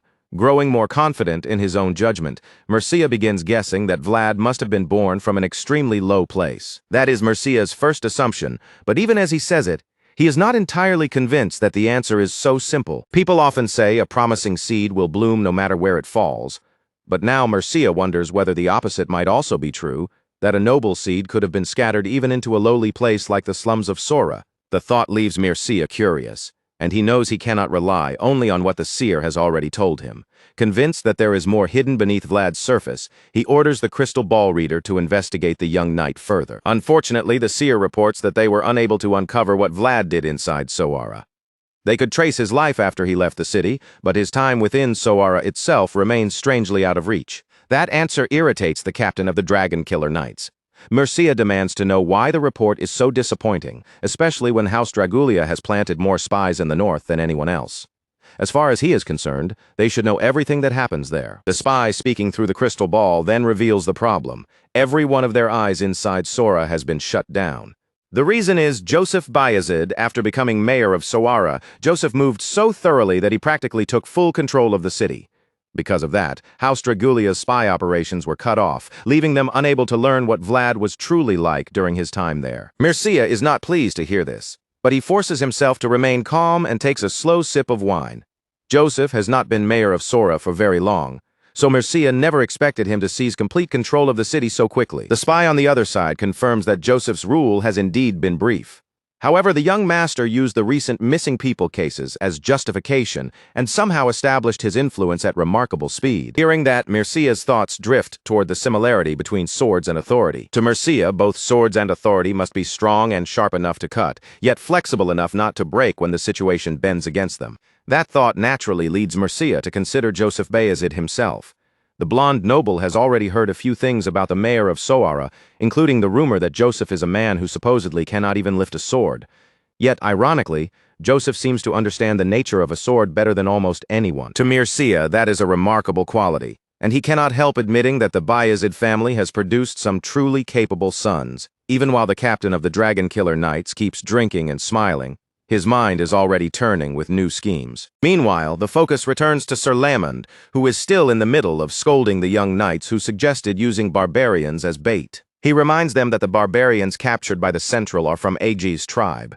If they have any sense at all, they should think twice before provoking a clan leader, who only just managed to pull his anger back under control. Sir Lamond makes the situation clear. Northerners and barbarians have lived together in the north for many years, And if Bayezid's side starts treating those people as bait, the fragile peace built over all that time could be shattered in an instant. One foolish decision could set the entire North ablaze with war. And the worst part is that such a disaster would not even begin over territory or revenge, but because they were desperate to kill a single dragon. The two knights finally understand how reckless their suggestions were. They immediately lower their heads and apologize, admitting that they spoke with far too little foresight. Sir Lamond only sighs in disappointment, saying the future looks terribly bleak if they can think so poorly at a time this important. As Sir Lamond continues reprimanding them, Rudiger quietly considers the old knight's words. He knows Lamond is right. No matter what choice they make from here, the aftermath could become painfully serious. But then another thought creeps into Rudiger's mind. What if this difficult situation is exactly what the Central wanted from the very beginning? Rudiger begins to suspect that the entire chain of events may have been deliberately guided into place. After all, the people from the Central would gladly watch the North tear itself apart from within. With that possibility in mind, Rudiger falls into deep thought. It does not take him long before a new idea begins forming. For some reason, his plan centers on Vlad's horse. Rudiger mentions that Noir, the son of the grasslands, is said to be incredibly fast, but the moment he says it, Sir Lamond warns him not to even think about riding that creature, because everyone in Soara knows Noir refuses to listen to anyone except Vlad. Rudiger is genuinely surprised to hear that the horse is that stubborn. Sir Lamond assures him that Noir is even worse than whatever he is imagining. That realization leaves Rudiger frustrated. The moment he understands that Noir cannot simply be borrowed, another possible plan collapses before it can even begin. Rudiger had been considering using Noir's speed to catch Lindblum himself and cut the dragon down. But without a mount capable of matching that speed, he is forced to recognize why the intruders are called Dragon Killer Knights. As much as it irritates him, their hunting method is clear and precise, and for a dragon as absurdly fast as Lindblum, they may truly be the only ones equipped to bring it down directly. The thought only makes Rudiger angrier. He curses under his breath, wondering whether Bayezid really has no choice but to play straight into the Central's hands.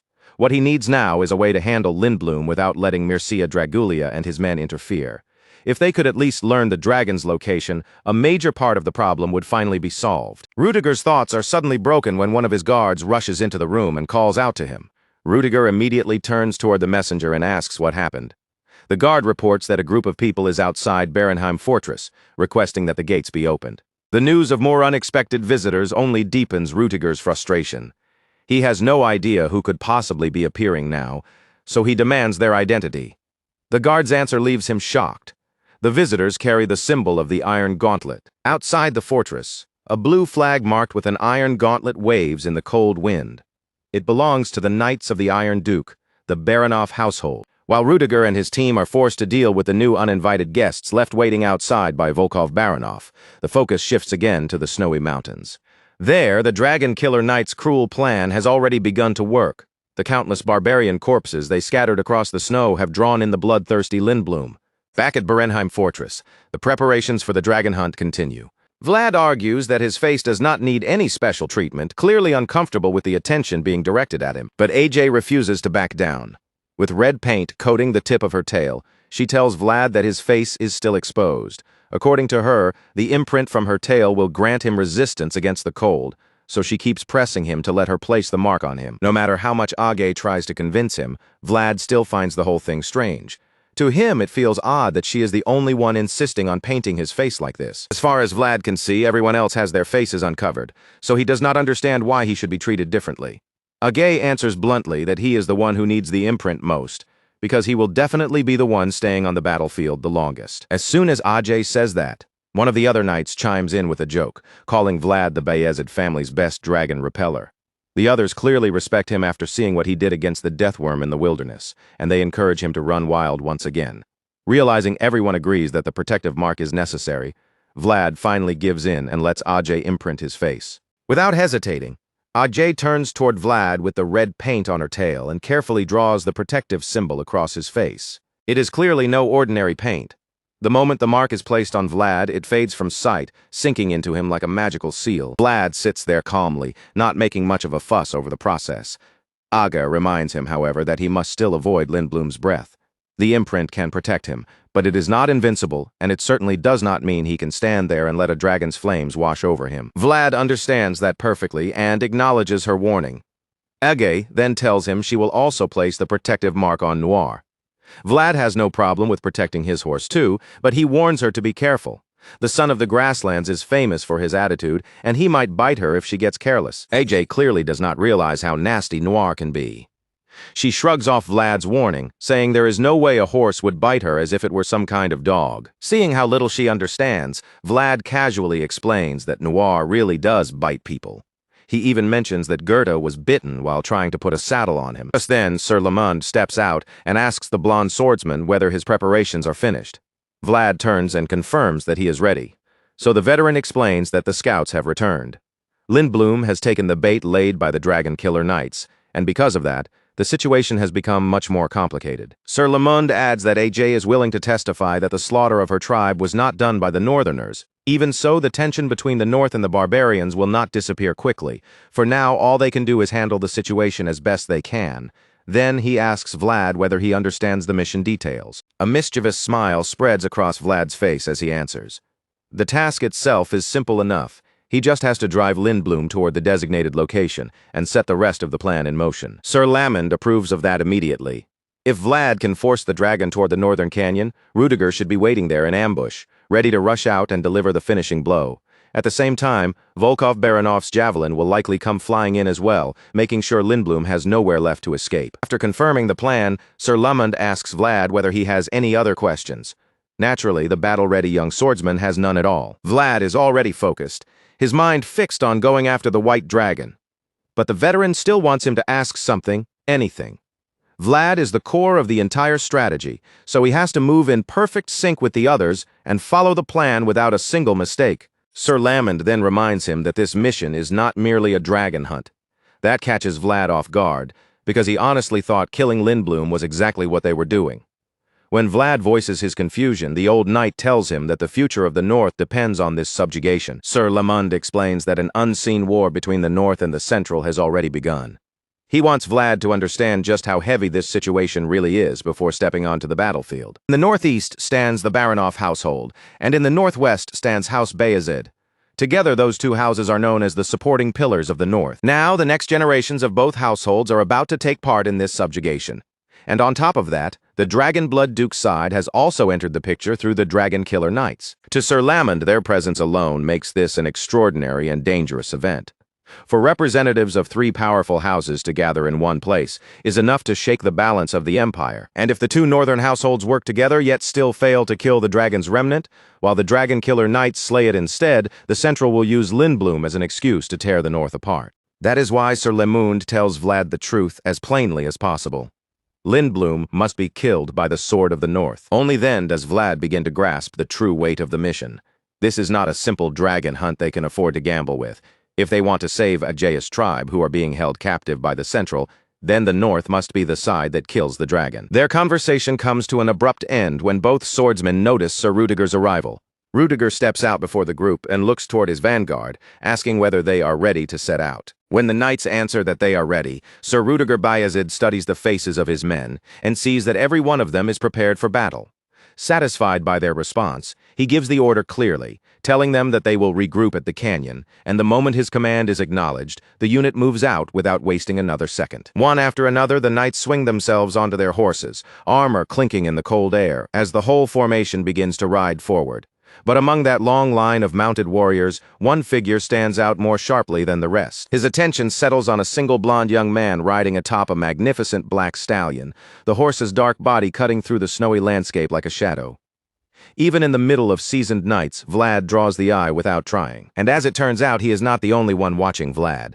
Just then, his companion breaks into his thoughts and quietly asks whether he truly believes that the boy from Sora will be able to hold his own once they step onto a real battlefield. Sir Volkov Baranov cannot hide his concern. To him, Vlad still looks far too young, and he wonders whether the boy will really be able to keep up when the fighting turns brutal. But Sir Rudiger Bayezid does not waver at all. He calmly tells him there is no reason to worry, because out of everyone available, Vlad is the one he trusts most for this mission. Sir Rudiger admits that, at first glance, the blond young knight may not look especially imposing, but then he reveals something that changes the weight of the conversation entirely. Vlad is the same kid who once drew out the death worm that had been hiding deep beneath the ground. Sir Volkov Baranov is visibly stunned when he hears that. He never imagined someone so young could pull off something that dangerous. And it is clear he has not fully understood Vlad's reputation yet. But Sir Rudiger Bayezid already knows exactly what Vlad is capable of. So he continues speaking with quiet confidence, even telling his new partner that the young genius managed that feat back when he could not even ride a horse properly. The red-eyed knight is left completely blown away by the story. After hearing just how impossible the situation had been, he can only admit that it sounds almost absurd to believe such a thing actually happened. But Sir Rudiger Bayezid simply takes it in stride. To him, that is exactly the kind of person Vlad is, a young knight who keeps stepping beyond common sense and doing things no one expects. That small revelation leaves Sir Volkov Baranov riding in silence, his thoughts turning over and over. He still cannot fully make sense of it, but he also knows that age alone never tells the whole story. In the end, what truly matters is experience, skill, and everything a warrior has built up before reaching the battlefield. And all of that will decide whether this mission succeeds. Among the current generation tied to the Bayezid household, Sir Volkov Baranov finds himself genuinely shaken by what he has learned. Until now, he had believed he was the only one in this group truly worth watching closely. But now he understands that there is another person here. Someone who has been quietly making waves in the background and slowly growing into the kind of figure people will one day call a legend. After some time, the view shifts again, and the party is already deep in the snowy mountains once more. They continue pushing through the frozen terrain, using the reports gathered from scouts and the information forced out of the barbarian prisoners. Piece by piece, those clues allow them to narrow down the place where they believe the Lindblum must be hiding. At that moment, the knights are convinced the creature is somewhere just ahead, and everything around them suggests it has fallen into a berserk state. The ruined surroundings make it clear that the dragon has torn apart its own territory, and now it is moving south, completely ignoring the usual instinct that should make it follow the cold. One of the knights points out that the Lindblum is moving almost as if it has a clear objective. That single observation makes the group uneasy, because it raises the frightening possibility that the dragon may have gained some form of intelligence. Of course, the knight cannot say it with certainty, but the creature's behavior is undeniably strange. Normally, a dragon remnant should only act on simple beast-like instincts. Yet if the mages were right, and these remnants truly believe themselves to be dragons, then it would not be impossible for intelligence to awaken inside them. The more they think about it, the more the idea begins to fit. Even the deathworm they faced before had specifically targeted the pilgrims, and that memory makes the situation feel even more unsettling. It is starting to seem as though these dragon remnants are not merely wild monsters. They may truly believe they are dragons. Just then they spot a trail of footprints cutting through the snow, and the moment they see the marks, the knights realize they have come to the right place. The snowfall from the previous night turns out to be a blessing. Because the fresh snow has covered everything else, only the Lindblum's tracks remain clearly visible, which also tells them the creature passed through this area not long ago. With no time to hesitate, the party immediately chooses to follow the trail. Their goal is simple now: catch up to the Lindblum as quickly as possible and bring the mission to an end. For a long while, the group advances through the snowy mountain path, following the heavy tracks as the day slowly fades. By the time the sun begins sinking behind them, the cold shadows have already started stretching across the snow. For some reason, Vlad is riding at the rear of the formation. Then, without warning, he glances back over his shoulder, and a strange, uneasy feeling begins to crawl over him. He remembers what they were told, that the Lindblum had been heading south and abandoning its usual behavior.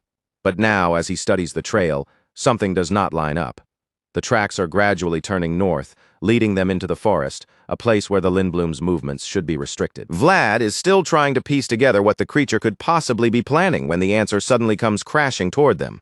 The Lindblum reveals itself from ambush, proving that the whole trail has led them straight into danger. The instant Vlad sees the Lindblum, he curses under his breath and shouts a warning to everyone around him. His voice cuts through the frozen air as he tells them that this is a trap. The terrifyingly fast creature roars directly at him, its killing intent pouring out like a wave. Vlad immediately warns the rest of the group to scatter, yelling for them to spread out before the monster can tear through them. But the Lindblum is not about to wait politely while its prey regroups. Before the knights can even fully understand what is happening, the white dragon surges forward. They hear Vlad's warning, but by the time their bodies react, the creature is already closing in on the young swordsman, aiming to finish him first. Thankfully, Vlad manages to block the attack at the last possible moment.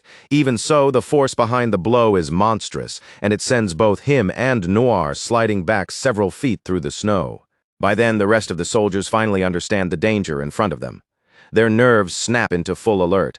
torches flare to life one after another, and they charge toward the monster with desperate urgency. Sir Rudiger Bayezid raises his voice and orders his men to advance, commanding them to surround the Lindblum. The knights obey without hesitation, pushing their horses forward and moving to close off every path around the beast. In only a few seconds, the soldiers manage to trap the creature inside a ring of fire.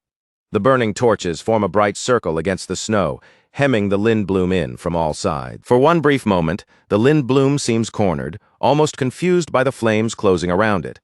But just as they had feared, this creature is not moving on instinct alone.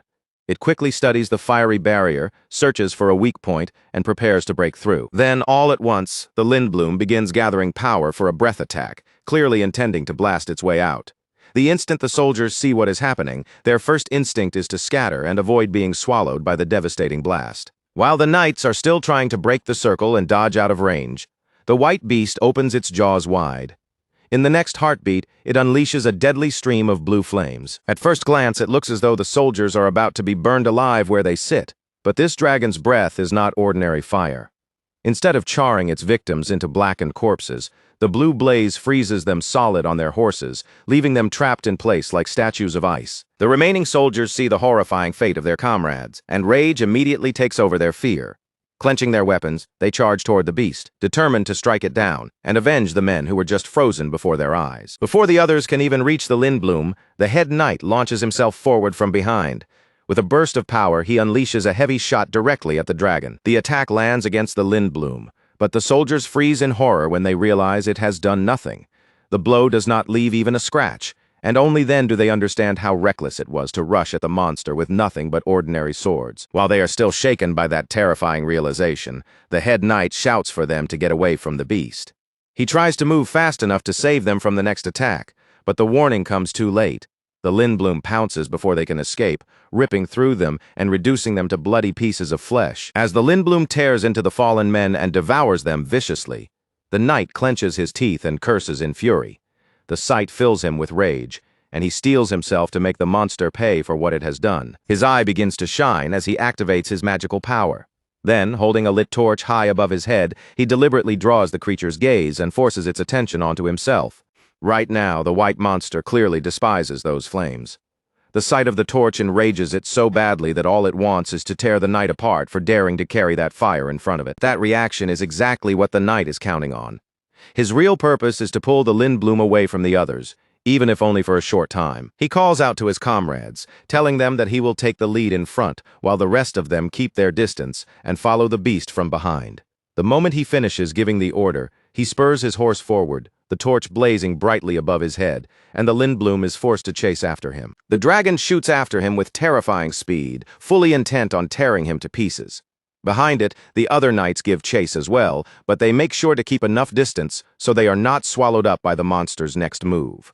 The knights behind the Lindblum light their own torches and stay close enough to pressure it, but the creature is sharp enough to understand that they are trailing it, and almost immediately, it begins looking for a way to shake them off. Once the pursuing knights draw just a little closer, the Lindblum lashes its tail through the snow.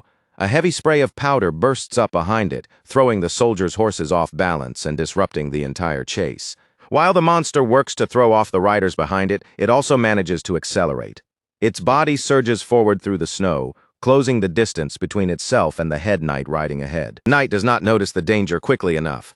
By the time he realizes the Lindblum is right behind him, the beast is already nearly upon him, leaving only a heartbeat before disaster. The Lindblum opens its jaws once more, and a cold, deadly light begins gathering deep inside its mouth. It is charging another breath blast, this time aimed straight at the knight in front. The knight riding at the front catches the movement immediately, and the moment he sees the Lindblum preparing another breath, he shouts a warning with everything he has, ordering the others to scatter before they get caught in the blast again. In the blink of an eye, the beast whips its body around. The knights behind it are still struggling to pull their horses out of the way when the Lindblum releases another violent surge of blue ice flame. But this time, instead of aiming straight at their bodies, the cunning creature blasts the ground beneath them, freezing most of their horses in place before the riders can escape. Of course, not every knight is helpless enough to be caught by such a straightforward trick. Even in the chaos, there are a few truly skilled swordsmen who react fast enough to avoid being trapped, and naturally one of them is Vlad. With perfect timing, he guides Noir into a clean leap, lifting the black stallion off the ground and carrying both of them over the spreading ice before it can lock them down. Because of that quick movement, Vlad avoids being pinned in place and manages to stay in the chase.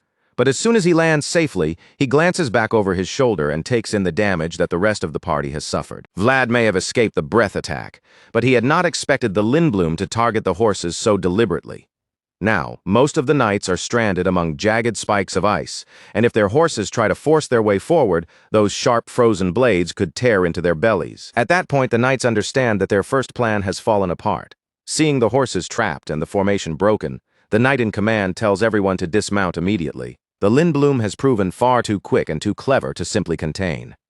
To slow it down even a little, he decides that their only real chance is to cut into one of its legs and cripple its movement. Unfortunately, that task becomes much harder now that the knights have lost the speed and weight of their horses. They are forced to face the monster on foot, but even then, they do not retreat. Swords slide from their sheaths as they advance through the snow, while the Lindblum, sensing how badly its enemies have been weakened, no longer bothers to run to the beast. Every man in front of it now looks like prey, so it turns to face them and waits for them to come closer. Even though the commanding knight has ordered them to focus on maiming the beast, he knows better than anyone that it will not be easy. In truth, he is not even certain they can manage it, not against something as swift and vicious as the Lindblum. But he cannot let that doubt show because his men need courage right now, not fear. The Lindblum stands ready to take them all on at once, and that alone makes the situation even more dangerous. The fear it showed earlier is gone, replaced by a cold, predatory confidence that presses down on the entire group. As the knights close in, the monster lets out a roar meant to shake their resolve. It nearly lunges straight at the knight in command, and for a moment it looks like he is about to be swallowed whole. But then a sudden splash of blood from another direction catches the creature's eye. Vlad calls out to the beast, drawing its attention toward him. Then he raises his hand and reveals his sliced palm, fresh blood dripping from the wound onto the snow. He has cut himself on purpose to bait the monster, and now that its gaze is fixed on him, he taunts the Lindblum with the blood it seems to crave so desperately. Sure enough, Vlad's risky little plan works almost too well.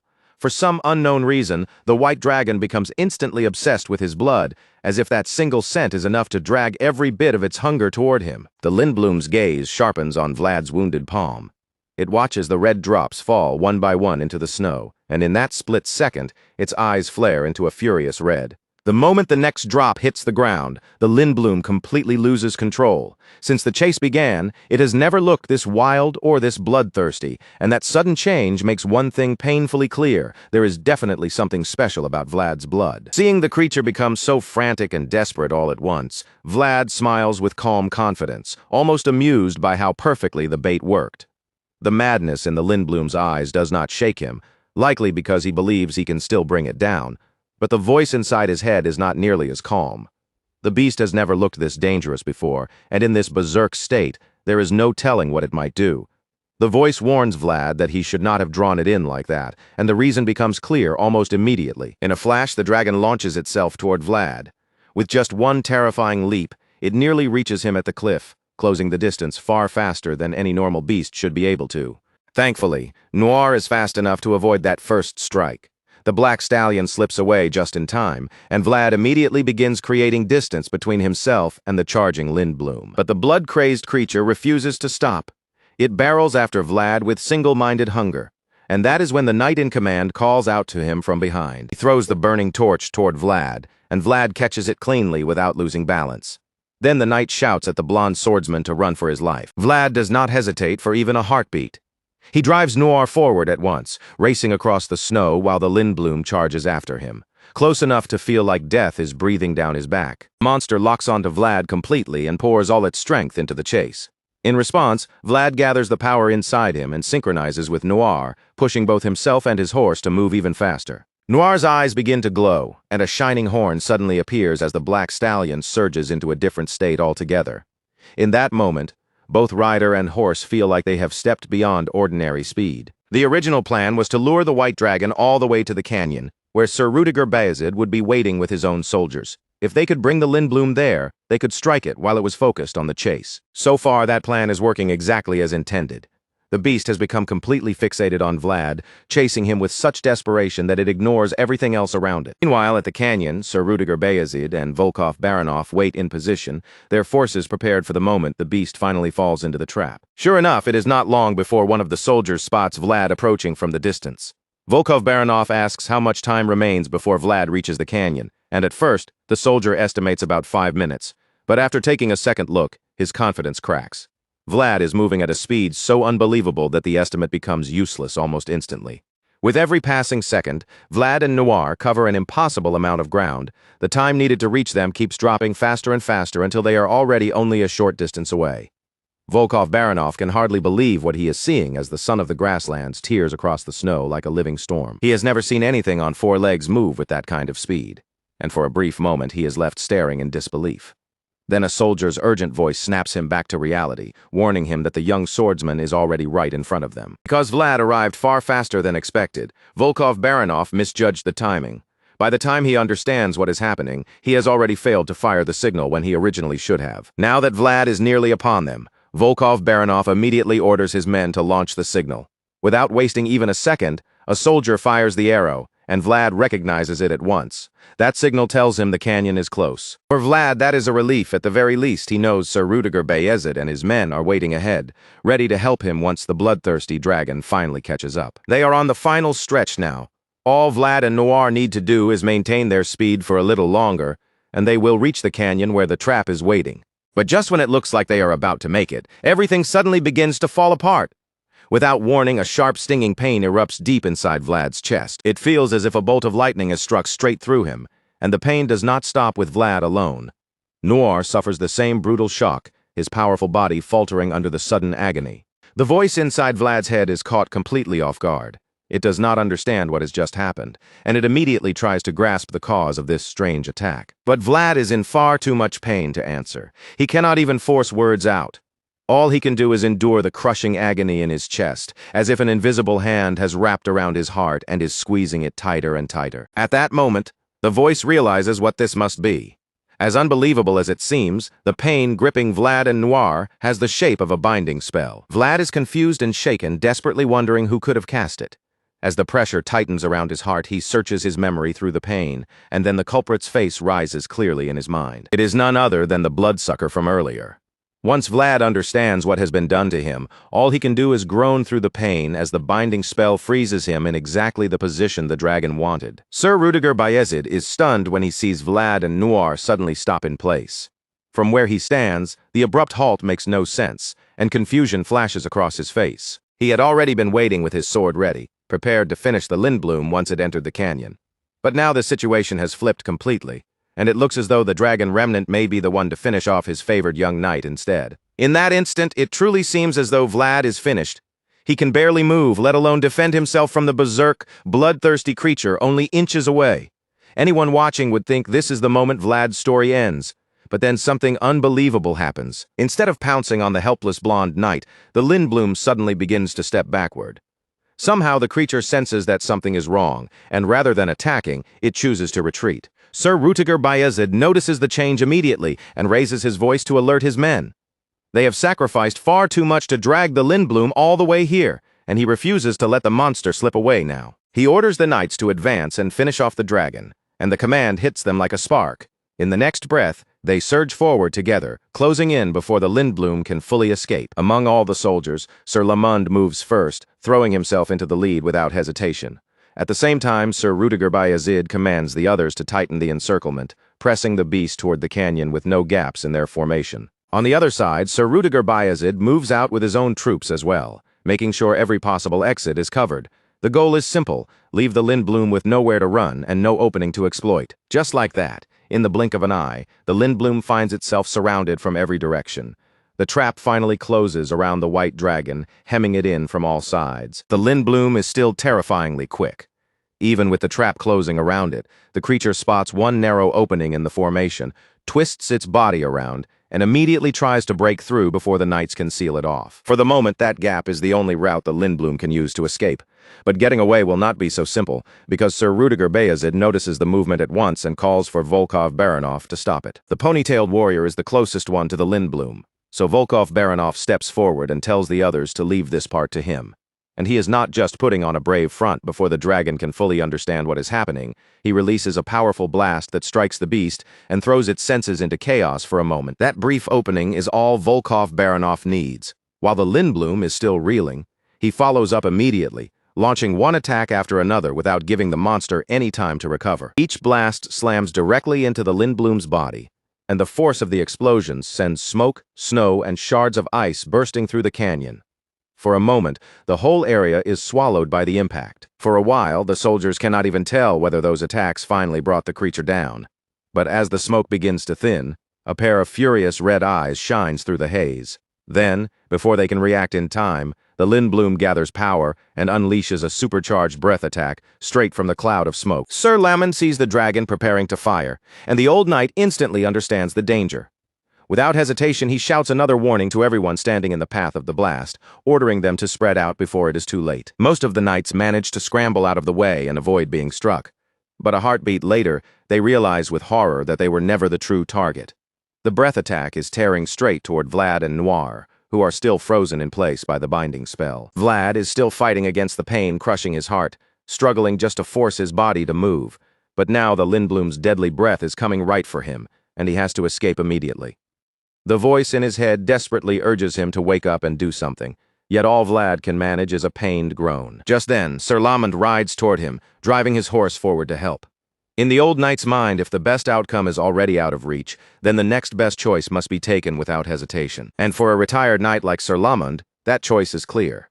His final duty is to shoulder the burden himself and protect the future that still has a chance to move forward. With that resolve burning inside him, Sir Lamond launches himself ahead of the breath attack. He forces his way into its path and places himself between the blast and Vlad. The old knight takes the full force of the supercharged breath head-on. In that heroic instant, the other soldiers can only watch in silence, their hearts breaking as they realize what Sir Lamond has chosen to do. Even while enduring such a devastating blow, Sir Lamond still somehow manages to make light of it. With his body freezing under the attack, he jokes that once a man gets old, even the cold wind starts seeping all the way into his joints. He bears the entire weight of the breath attack to make sure Vlad survives. Around him, the battlefield falls into a heavy silence as the knights watch the old warrior sink beneath the force of the blast. The attack sends snow exploding in every direction, covering the ground in a blinding white storm. And as the voice continues calling out to Vlad, the young swordsman slowly begins to regain his senses. The breath freezes the ground beneath Vlad, and a biting chill starts creeping into his body. It coils around him like a web of ice, tightening around his limbs and making it almost impossible for him to move. For most soldiers, this would be the point where they accepted their fate and stopped struggling. And as the cold drags Vlad down, memories begin surfacing. Memories of how he once clawed his way out of that horrific bog in the back alleys. He survived that nightmare and dragged himself out of the filth of Sora, yet now he cannot even escape a quiet field of soft snow. For the first time in this fight, Vlad's will begins to waver. His vision turns hazy, the world around him losing its edges. Even the voice calling desperately inside his head begins to fade, growing distant as if it is being swallowed by the snow. Just when it seems as though Vlad's eyes might close for good, a deep warmth spreads through his hands. At first, he does not understand what it is, but then he realizes that this warmth belongs to Sir Lamond's world. The voice tells him what he is feeling and urges him to pull himself together. The world that Sir Lamond built over the course of his entire life has reached Vlad's horizon, carrying the old knight's strength to him. In other words, Sir Lamond gave up his own body so Vlad could receive the power needed to cut through the spell. The voice pushes Vlad to act immediately, telling him to sever the binding and let nothing chain him down anymore. Thanks to Sir Lamond's world, that warmth surges through Vlad and gives him the strength to move again. Gathering every last bit of power he can, Vlad draws his sword, his eyes shining with fierce light, and swings with all his determination to break the binding spell once and for all. That single powerful slash cuts Vlad free. As the blade passes through the air, the remnants of the binding spell can be seen peeling away from the sword like dark threads being torn apart. With the new strength Sir Lamond entrusted to him, Vlad does more than simply break the spell. He also sends a clear and painful warning back to the one who dared to bind him. Vlad raises his sword and gathers the dark energy left behind by the binding spell. Then, with Sir Lamond's blade buried in the ground as a point of force, the spell's backlash is triggered. sending the curse rebounding straight toward the blonde bloodsucker who cast it in the first place. The backlash strikes the evil mage like a sharp sting, making blood spill from one of his eyes. It may not be the worst pain he could have suffered, but even so, he is clearly impressed by Vlad's willpower and his ability to fight back from the edge of death. The mage admits that the boy from Sora is good, his gaze narrowing with interest. Instead of stepping in any further, he simply continues watching the chaos unfold across the battlefield. Now that Vlad has finally broken free, he turns toward Sir Lamond. Only then does the weight of what happened fully hit him, and he understands that the veteran knight saved his life. Vlad calls out to the old knight, who is still down on one knee against the frozen ground. But Sir Lamond only tells him to go on ahead, saying that he has already done his duty, and that from this moment on, it is Vlad's turn. The words leave Vlad shaken, even though deep down he already understands what Sir Lamond means. But while he is still trying to hold on to that moment with the old knight, Vlad suddenly senses the Lindblum preparing to unleash another breath attack. By the time Vlad turns around, the blast has already swallowed several of his comrades. As much as he wants to stay and speak with Sir Lamond, he has no choice but to move, forcing himself to escape before the next wave of death reaches him too. As for Sir Lamond, he remains where he is, quietly waiting for the second wave of the breath attack to strike him.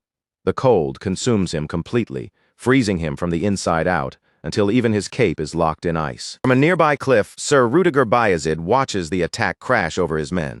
He feels a faint sense of relief, knowing they all have the engraving, which should at least help them resist the deadly chill.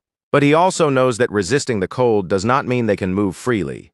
If he unfolds his world now, everyone trapped down there could be caught in it as well, and he cannot risk harming his own soldiers in the attempt to save them. Frustration grips Sir Rudiger Bayezid as he watches the plan begin to collapse.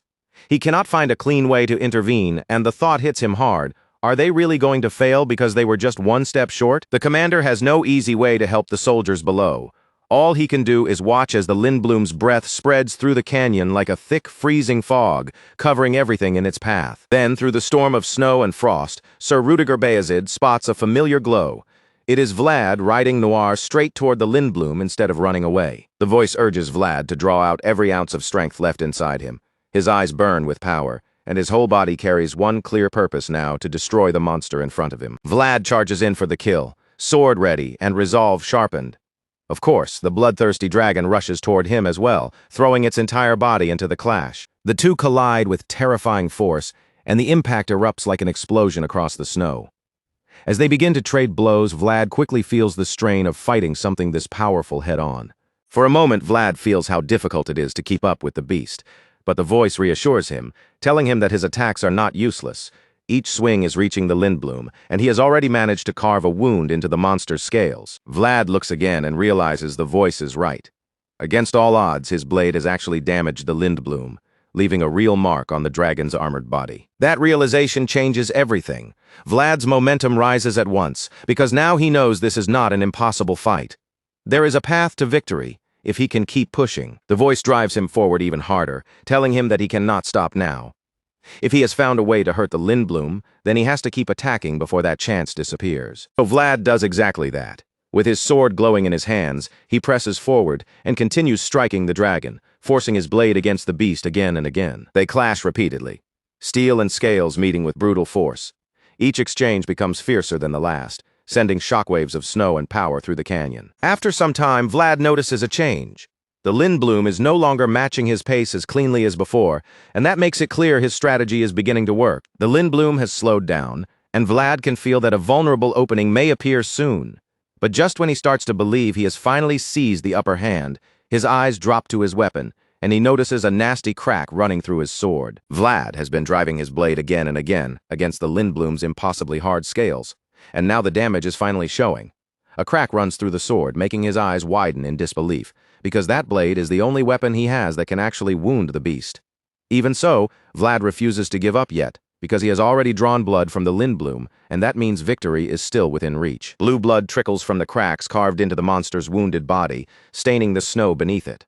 By all rights, an injury like that should have slowed the creature down, but even bleeding and battered, the Lindblum is still moving with frightening strength. The Lindblum suddenly charges toward Vlad again, almost as if it has noticed the condition of his sword. The beast rushes in with brutal confidence, sensing that the weapon threatening its life is now close to breaking. Vlad stays mounted on Noir, holding his ground while he waits for the monster to make the first move. He knows he cannot swing recklessly anymore. Every strike has to be timed with care, because one careless blow could shatter the sword completely. His hands tremble slightly as he braces for impact, and for the first time it almost looks as if he is afraid to rely on the blade. The voice senses Vlad's hesitation and grows worried at once. But even with doubt flickering through him, Vlad still manages to move at the critical moment, landing another powerful strike that cuts deeper into the dragon's body. After the blow lands, the voice immediately questions him, demanding to know why he hesitated. It reminds Vlad that stopping his sword in the middle of a charge is something he should never do. Vlad already understands that, but he also knows the blade in his hand is barely holding together, so he tries to explain. Unfortunately, Vlad does not get the chance to say much. The Lindblum gives him no time to breathe, forcing him into another clash only seconds after the last strike. The berserk dragon is completely consumed by bloodlust now, throwing itself at him with the clear intent to kill. Vlad can see that murderous glare burning in the creature's eyes with every exchange, and he knows he cannot afford even one mistake. The Lindblum pounces down on Vlad from above, its body dropping toward him with terrifying speed. But before it can reach him, a blast strikes the beast and knocks it away, thanks to Volkov-Baranov's timely intervention. Volkov-Baranov storms into the fight with fierce momentum, unleashing a barrage of attacks that hammer the dragon from the side. As his blasts tear across the battlefield, he assures Vlad that he will cover him. Now wounded and outnumbered, the Lindblum finally understands that it cannot fight Vlad and Volkov-Baranov together so easily. The creature turns away, choosing retreat over a losing battle. They see the Lindblum heading toward the open plains, where tracking it again would become nearly impossible. So Rudiger Bayezid calls out to Vlad, ordering him to chase after the dragon. After everything they have done and everything they have lost, letting it escape now would mean complete failure.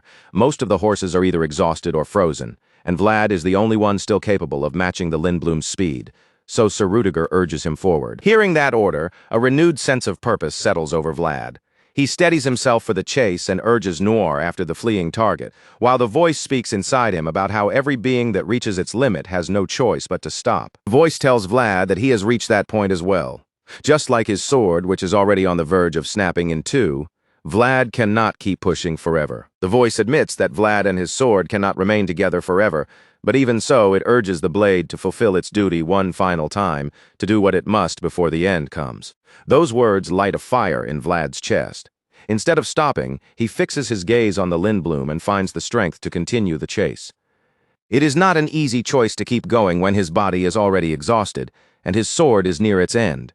Still, Vlad gathers the last traces of energy and magic inside him, pours them into the cracked blade, and rides hard after the vicious monster they came here to destroy. Lindblum flees from the canyon and charges back toward the plains, its powerful legs driving through the snow with desperate determination. It clearly has no intention of being cornered again. This creature is said to be the fastest thing on 4 legs to ever exist. But whoever made that claim probably never imagined a horse like Noir, the son of the grasslands, would one day give chase. Vlad's black horse surges after the dragon, cutting across the snow with unbelievable speed. In only a short time, Noir begins closing the distance between Vlad and the Lindblum. By the time the Lindblum glances back, the creature is shocked to find Vlad already right behind it. The young swordsman is practically on its tail, refusing to let the monster slip away. Vlad closes in second by second until he finally lands his deadliest strike yet. But he does not stop there. Once the attack forces the Lindblum to slow down, Vlad seizes the opening and unleashes a fierce barrage of slashes against the beast. Each strike chips away at the Lindblum's scales, as Vlad repeatedly orders the dragon to stop. Then, with one mighty blow, he cuts into one of its hind legs, and the creature's own momentum sends it crashing and tumbling across the snow. At last, the Lindblum is brought to a halt. Before the monster can even catch its breath, another powerful blast from Volkov-Baranov slams directly into its body. The Lindblum lets out a piercing screech of agony as it collapses there, injured and unable to move properly. For the first time, the once unstoppable beast looks truly incapacitated. Volkov-Baranov then reveals that the attack he just used was his final spear. With that last weapon spent, he can no longer offer Vlad any more direct support. From this point on, Volkov-Baranov is counting on Vlad to finish the job. He makes that much perfectly clear, leaving the final blow in the young knight's hands. Of course, Vlad has no intention of turning back now.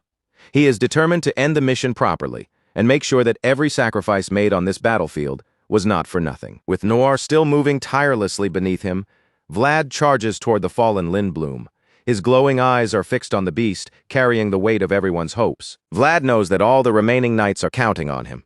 More than that, he understands that the strike he is about to deliver will be the last one he ever makes with his current sword. As he rides forward, Vlad remembers the person he was when he first received that blade. The thought settles heavily in his chest, because he knows this truly is the final time he will wield it. In that moment, all of Vlad's memories with the sword flash through his mind. He remembers the day it first came into his hands, and he remembers the first monster he ever defeated with it. He remembers the battle against the Death Worm, along with every journey, every desperate fight, and every step that blade carried him through until this very moment. Vlad recalls it all and quietly thanks the sword for bringing him this far. After accepting that he is about to lose the blade that stood beside him as a knight, he locks his focus back onto the Lind Bloom. Noir blazes across the snow with intense speed, while the wounded dragon remains in place, waiting for the final clash. But even wounded and trapped, the Lindbloom is not the kind of creature that will simply lie down and die without fighting back. The dragon may no longer be able to run, but that does not mean it has lost its deadliest weapon. Its breath is still there.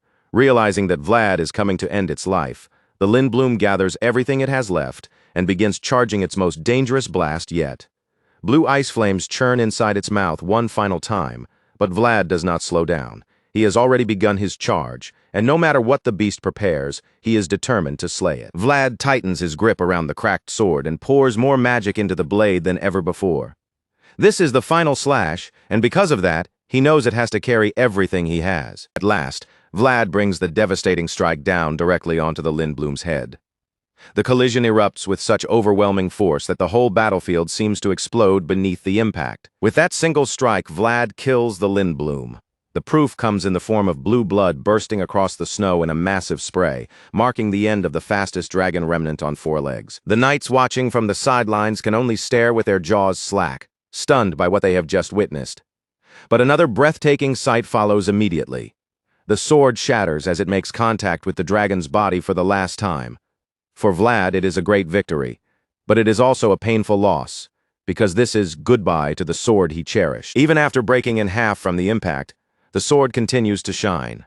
It may no longer be lifted high into the night sky, but it still rests in the hand of the boy who once dreamed of shining himself. Who would have imagined that a sword born from the back alleys could also earn the right to become a star? Most people would never have believed it, but in the end, the name left behind by that shining star is the Dragon Slayer sword.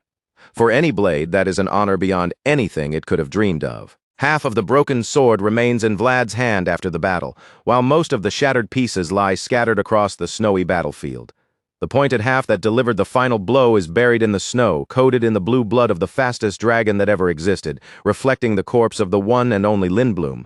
After the incredible fight, the surviving soldiers finally catch up to Vlad. They bind the massive Lindbloom corpse by its limbs and attach the ropes to their horses, preparing to drag the great trophy back home to the north. While everyone moves around the fallen beast, a familiar figure sits alone in the snow. Today, Vlad is the champion, the one who brought the Lindbloom down and completed the mission. But he is also the young knight who lost the most. He nearly lost Sir Lamond, the veteran who had helped shape him into a better knight despite their short time together. On top of that, he lost the first sword he ever truly knew as a knight. So it is no surprise that while others gather around the great trophy, Vlad sits apart in quiet mourning. His solitude is broken when Sir Rudiger Bayezid walks over through the snow and praises him for a job well done. Vlad is startled at first, but when he realizes it is Sir Rudiger Bayezid, he quickly asks whether the old sir is all right. Sir Rudiger Bayezid is surprised to hear Vlad call Sir Lamond old sir. For a moment, he wonders whether the veteran knight still never told Vlad his real name. Vlad answers that the old man never revealed it, because he said his duties had not yet been completed. Hearing that, Sir Rudiger Bayezid simply sits down beside Vlad and assures him that the old sir will tell him his name soon enough. Then Sir Rudiger Bayezid's gaze finally settles on the broken sword in Vlad's hand, and the quiet weight of what that shattered blade means hangs between them. Vlad immediately defends the broken blade in his hands, saying that the sword gave everything it had until the very end.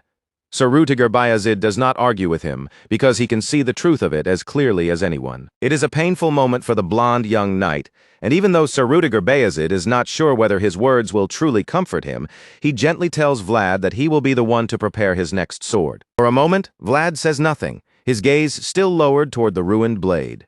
Then he quietly asks Sir Rudiger Bayezid whether it is even possible to find another sword like this one. Sir Rudiger Bayezid answers honestly, telling him that sharp swords are not rare and that countless blades in the world either shine brightly or possess great toughness. But even he admits that finding a sword capable of fully containing Vlad's world is another matter entirely. Even for an emperor, finding a sword that's special would be a difficult task. Hearing that only makes Vlad's expressions sink further, because it confirms just how irreplaceable the sword in his hand truly was. Sir Rudiger Bayezid notices the sadness on Vlad's face, so he tells him not to grieve too deeply. His old sword may be broken now, but the title it left behind will remain by his side forever. Vlad looks confused at that, because he does not even know what title Sir Rudiger is talking about. Sir Rudiger Bayezid simply tells Vlad that it is a title he can carry with pride. In this generation of House Bayezid, only the two of them have earned such a name. Then Sir Rudiger Bayezid looks at the broken sword and says that the blade itself is the witness to that title. At last he reveals it clearly: the title of Dragon Slayer belongs to Vlad of Soara. With that title placed upon him, Vlad's presence grows even heavier than before. The boy from the back alleys of Sora, who once had nothing but grit and a blade in his hand, has now stepped into a legend built through blood loss and a victory no one could ignore. Back in Soara, the story shifts to the new mayor, Joseph Bayezid, as he receives an unexpected letter from Dirmar. He takes the sealed envelope from his green-eyed knight with a puzzled look, and Sir Jaeger informs him that Baron Heinel personally sent it. Joseph Bayezid opens the letter and begins reading through its contents. As his eyes move across the page, he asks Sir Jaeger whether he noticed any movement in the west on his way there. Sir Jaeger answers that Count Gaidar's army still has not moved. That response leaves Joseph Bayezid quiet for a moment, his thoughts clearly turning behind his calm expression. Joseph Bayezid finds the information interesting, and after considering what it might mean, he asks Sir Jaeger when Vlad is expected to return from the dragon hunt. Sir Jaeger explains that the last report they received only mentioned Vlad's outstanding contribution to the Lindblum subjugation. Beyond that, they have no clear information about where Vlad is now or when he will make it back. Hearing that, Joseph Bayezid falls into deeper thought. He already knows that, even under normal circumstances, it will likely take at least a month before his trusted young knight can return to Sora. Sir Jaeger notices the worry on his master's face and asks whether Joseph Bayezid needs Vlad for something. Joseph admits that he does need the young boy from Sora, but since Vlad is unavailable right now, they may have no choice but to work with very little time. Joseph Bayezid reasons that the subjugation squad will most likely return to Sturma after completing their mission. Sir Jaeger agrees, judging that Sturma is the most likely place for them to regroup. Since they both reach the same conclusion, Joseph Bayezid makes his decision. He reveals that he will travel to Sturma himself, where he can meet the subjugation squad and his elder brother. Sir Jaeger understands immediately what that means. The one-eyed knight says he will prepare for the journey at once, then leaves the room to make the necessary arrangements. As Sir Jaeger walks out, Joseph Bayezid sinks back into thought, recalling the contents of the letter and preparing himself for whatever comes next. Count Gaidar may not have made any openly threatening move, but Joseph is certain the letter was sent with a clear intention behind it. A part of Joseph Bayezid wonders whether this situation might truly be coincidence. After all, he never imagined that one hopeful moment from before could become the key to overcoming this new problem. As it turns out, everything now seems tied to Vlad's encounter with Lady Alicia Heinel of Dirmar. The mistake Vlad made that day may have been careless at the time, but now it appears to have become the best move he could have made. The scene shifts once more, this time returning to the snowy hills of the Blood Duke's domain, where the air is cold and the aftermath of the Lindblum hunt still hangs heavily. There, Volkov Baranov returns to his father and reports their victory in the battle against the Lindblum. The news carries weight, because bringing down such a creature is no small achievement. The Blood Duke praises his son for a job well done, but Volkov Baranov makes sure to give credit where it is due. He explains that House Bayezid provided enormous help, and because the dragon was killed by someone from the north, the Dragon Killer Knights were unable to invent any excuse to interfere. After hearing all of this, the sharp-haired Duke Baranov does not dwell on the praise for long. Instead, he asks the most important question: where is their greatest threat now? Volkov Baranov tells his father that Mircea Dragulia, the blonde man from before, has already left with the Dragon Killer Knights. He also assures the Blood Duke that the Knights of Bayezid will keep watching those traitors closely until the very last moment. With those words, the red-eyed Blood Duke begins putting the situation together. The White Dragon is dead, and the Dragon Killer Knights have withdrawn, which means the immediate crisis has finally passed. Duke Baranov believes there is no longer any reason for enemies to rampage through their lands, and for now that is excellent news. Still, the old Duke understands that this peace is only temporary. After all, it is only a matter of time before another dragon awakens to its potential and throws the land into chaos again. To Duke Baranov, these disasters keep repeating because they are safeguarding two dragon fragments in the same place. For that reason, the Blood Duke decides the dragon fragments must be separated. The problem is that he does not yet know who can be trusted with something so dangerous and important. He stands before the two chained chests that remain, their weight far greater than their size suggests. Beside him are Volkov Baranov and one of his advisors, both waiting as the Duke considers his next move. As the guardian of the oath, Duke Baranov is supposed to be the one responsible for protecting them.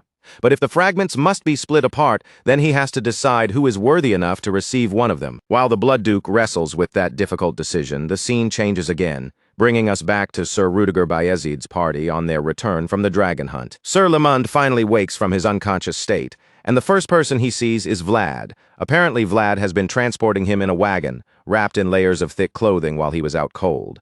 So the moment Sir Lamond opens his eyes and sees the blonde boy hovering nearby, he grumbles and asks whether Vlad thinks he is moving a corpse. Vlad answers that the wind is freezing and explains that Sir Lamond is being transported that way because they are still far from Storma. To him, bundling the old knight up is only common sense. Sir Lamond scoffs at that excuse and proudly says that a real man is not afraid of the cold. He says it with absolute confidence, even though bits of ice are still clinging to his face. Since Sir Lamond insists on acting tough, Vlad reminds him that he was the one complaining earlier that his bones ached after being blasted by the Lindblom's breath. That shuts the veteran down at once, because he cannot deny it. Sir Lamond is clearly annoyed that the boy remembered, and while he may still claim the cold no longer bothers him, he does not want Vlad tying him up any tighter, since his blood flow might get cut off at this rate. While Vlad and Sir Lamond bicker in the wagon, Sir Rudiger Bayezid speaks with Mircea Dragulia nearby. Rudiger mentions that preparations will soon be finished and asks whether Mircea will not be coming to Sturma with them. After all, Lord Mircea Dragulia and the Dragon Killer Knights are guests from far away, so Peter Bayezid would surely be pleased to see them. But Mircea already knows that Rudiger dislikes him, so he politely declines, saying that while visiting Sturma is a rare opportunity, he doubts he would be able to live peacefully there. Of course, Sir Rudiger Bayezid does not actually want Mircea Dragulia anywhere near Sturma. So once Mircea refuses the first time, Rudiger casually accepts the answer and makes no effort to persuade him further. At this point, Sir Rudiger Bayezid is only speaking with Mircea Dragulia because duty requires it. There is no warmth in the exchange, and certainly no enjoyment on Rudiger's side. Rudiger says it would be embarrassing to let a guest from so far away leave completely empty-handed. Since Volkov Baranov has taken the spear that pierced the Lindblom's leg, Rudiger suggests that Mircea Dragulia should take something as well, then asks whether he would at least like to bring back the tail. Naturally, Mircea Dragulia's pride will not allow him to accept such a minor piece of the dragon when he originally came intending to slay the creature himself. Keeping his expression composed, he politely refuses Rudiger's offer again and says he will simply accept his kind wishes instead. Sir Rudiger Bayezid is clearly enjoying the exchange now because he has the upper hand. The two men are locked in a quiet battle of words, and Rudiger is winning. He teases Mircea one more time, saying it may be better not to take anything after all, since extra luggage would only burden them on the long journey home. After that, Rudiger informs Mircea Dragulia that House Bayezid will handle the barbarians captured as prisoners of war. Then he finishes with a pointed farewell, telling Mircea that from now on, matters of the North should be left to the people of the North, and that he should enjoy his journey back. Mircea Dragulia understands that he has already lost this little contest, so he does not protest. He simply accepts Rudiger's words, and before leaving, he asks for permission to say farewell to the new dragon slayer. The request catches Sir Rudiger Bayezid off guard, and for a brief second he hesitates. In the end, he allows it, but only on the condition that the conversation lasts for just a moment. With permission granted, Mircea Dragulia starts walking toward Vlad. But as he passes, Sir Rudiger Bayezid gives him a cold warning, making it clear that if Mircea tries anything strange again, he will not be forgiven a second time. Mircea Dragulia responds with a polished look of innocence, pretending he has no idea what Rudiger means. He asks what Rudiger is talking about, and the Bayezid knight feels insulted that Mircea would assume he had not discovered what was done to Vlad on the battlefield. The memory flashes back to Vlad in the middle of the dragon fight, suddenly frozen by the binding spell, and struggling in agony when he should have been able to move. Back then, when Vlad was suddenly incapacitated during the most intense moment of the battle with the Lindblom, Mircea Dragulia was the one responsible. And somehow Sir Rudiger Bayezid had found out exactly what he did. Because of that, Rudiger Bayezid now has more than enough reason to hate that blonde bastard standing in front of him. His gaze turns ice cold, and he makes it painfully clear that this is the last mercy Mircea will receive. There will not be another warning. Mircea understands the meaning behind Rudiger Bayezid's words right away. With that same composed, slippery attitude of his, he gives Rudiger an assurance that he has heard the warning clearly, and that Rudiger will not need to repeat it. Once that tense exchange is over, Mircea turns away from Rudiger Bayezid and starts walking toward Vlad, his mind still circling around everything that just happened between them. As he moves, Mircea quietly admits to himself that he acted far too hastily, completely unlike his usual calculating self. A hint of regret lingers in his expression, because now he realizes that the encounter could have been a rare chance to glimpse the world Rudiger Bayezid lives in. But because Mircea had failed to keep his composure at the crucial moment, that chance had slipped through his fingers. And now, for all he knows, he may never get another opportunity like that again. Still, Mircea decides there is no point wallowing in disappointment. Even if he missed one valuable thing, he already managed to see what mattered most to him, the young man at the center of it all. Vlad himself. Meanwhile, Vlad is busy checking over the luggage, making sure everything has been packed properly and nothing has been left behind. Just as he is focused on that task, Mircea suddenly approaches him and interrupts his train of thought. With that sly, unreadable smile of his, Mircea praises Vlad for the impressive performance he showed on the battlefield, speaking as though the two of them are already on friendly terms. Naturally, Vlad is already irritated the moment he hears Mircea's voice. The fact that this man even has the nerve to walk over and speak to him only makes it worse. Without bothering to hide his annoyance, Vlad coolly replies that he could have done even better if a certain someone had not interfered. Mircea, however, only seems more amused by Vlad's reaction. He keeps pushing, saying that he is glad to finally meet the famous Vlad of Sora in person. Vlad does not bother answering that time, but Mircea is sharp enough to understand the silence. The feeling is absolutely not mutual. Vlad's jaw tightens, and the irritation in his eyes is impossible to miss. Even so, the young swordsman forces himself to stay controlled instead of lashing out on the spot. He tells Mircea that there is no reason for him to feel glad about this meeting. If anything, Vlad has plenty of reasons to wish he had never met the blonde bastard who nearly got him killed. Mircea only laughs it off and calls their situation rather unfortunate, then casually suggests that his wish to avoid going somewhere so dangerous must not have been communicated properly. Hearing him twist things that way, as if Rudiger Bayezid's group were somehow to blame for the danger they faced while chasing the dragon, nearly makes Vlad's temper snap. Vlad cuts him off and tells him to stop spouting nonsense and leave if he has nothing useful to say. That brief flash of anger only makes Mircea more interested. He studies Vlad closely, impressed by the sharpness of the boy's presence and the way his rage still stays barely leashed beneath a calm exterior, wondering how someone so young managed to mature so quickly. Mircea does not know the answer to that question, but strangely enough, he feels that this is exactly how it should be. Vlad's growth feels almost natural to him, as if the boy was always meant to stand this way. After all, a person who carries himself proudly, no matter where he stands, is not made overnight. And to Mircea, it is becoming increasingly clear that Vlad was born with that kind of spine. Seeing that Vlad is only a breath away from truly snapping at him, Mircea finally decides to stop playing around and get straight to the point. He tells Vlad that he will ask only a few questions and then disappear from his sight. But before Vlad can even accept or refuse, Mircea suddenly asks whether Vlad's heart starts running wild every time he sees a dragon. That question strikes Vlad harder than he expects. For a moment, he freezes, and it becomes painfully obvious that Mircea may know far more about him than he has been pretending. Vlad falls into a tense silence, his thoughts sinking back to the battles he has fought against the remnants of dragons. Those moments return to him one by one, sharp and unsettling. While Vlad is still lost in thought, Mircea presses even deeper, quietly suggesting that Vlad must have felt thirsty when he saw the blue blood of Lindblom spill before him. At that, Vlad's nerves begin to tighten. He tries to deny it in his heart, but the memory is too vivid, because he really did feel something strange when he saw that blood. A flicker of panic starts to creep over Vlad, and that is when Mircea delivers the question without any disguise. He asks Vlad directly whether he wanted to drink the dragon's blood. With Vlad trapped under the weight of that question, the scene shifts away from the tense conversation and moves to Sturma, the main city of Bayezid County. By then, Vlad and the others have finally arrived in Sturma. While everyone else is likely resting after the long journey, Vlad lies awake in his room, unable to find even a moment of sleep. He stays awake through the night, staring into the darkness as one thought after another churns restlessly inside his head. No matter how hard he tries, Vlad cannot get Mircea's final question out of his mind. It keeps echoing inside him, becoming the only thing he can think about. When Mircea asked whether he wanted to drink the dragon's blood, Vlad had felt insulted enough to snap back at him. But the more he thinks about it, the harder it becomes to ignore the ugly truth. Mircea had touched on something real. Vlad already knew that his heart would start pounding whenever he stood before a dragon.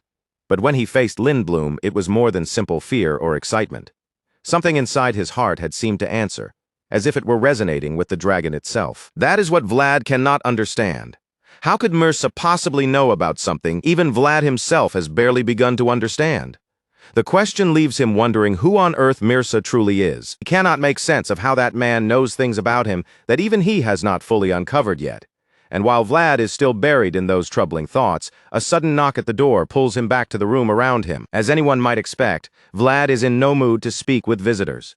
Without even checking who it is, he snaps angrily toward the door and tells them to go away, making it clear that he does not want to be disturbed. At that moment, Rudiger Bayezid opens the door just a little, clearly feeling the sting of Vlad's tone. He understands that the boy must be under pressure, but he still thinks Vlad went a bit too far.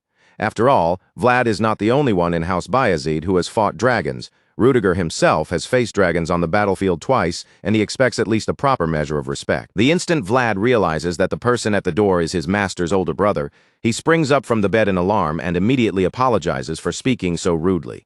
Vlad quickly explains that people have been coming to bother him non-stop, asking about the recent subjugation, so he assumed the visitor was just another curious admirer, hoping to hear the story firsthand. Hearing that, Rudiger Bayezid relaxes a little. With a faint joking tone, he says he was starting to worry that Vlad might secretly be holding some unknown grudge against him. Rudiger then asks if he may come inside, and Vlad, now fully alert and embarrassed by his mistake, immediately welcomes him into the room. Once inside, Rudiger glances around the modest space and quietly takes in every detail. Since he has never really stepped into a servant's room before, even the simple layout seems unfamiliar to him. Vlad can tell right away that Sir Rudiger did not leave his comfortable chambers just to inspect a servant's room.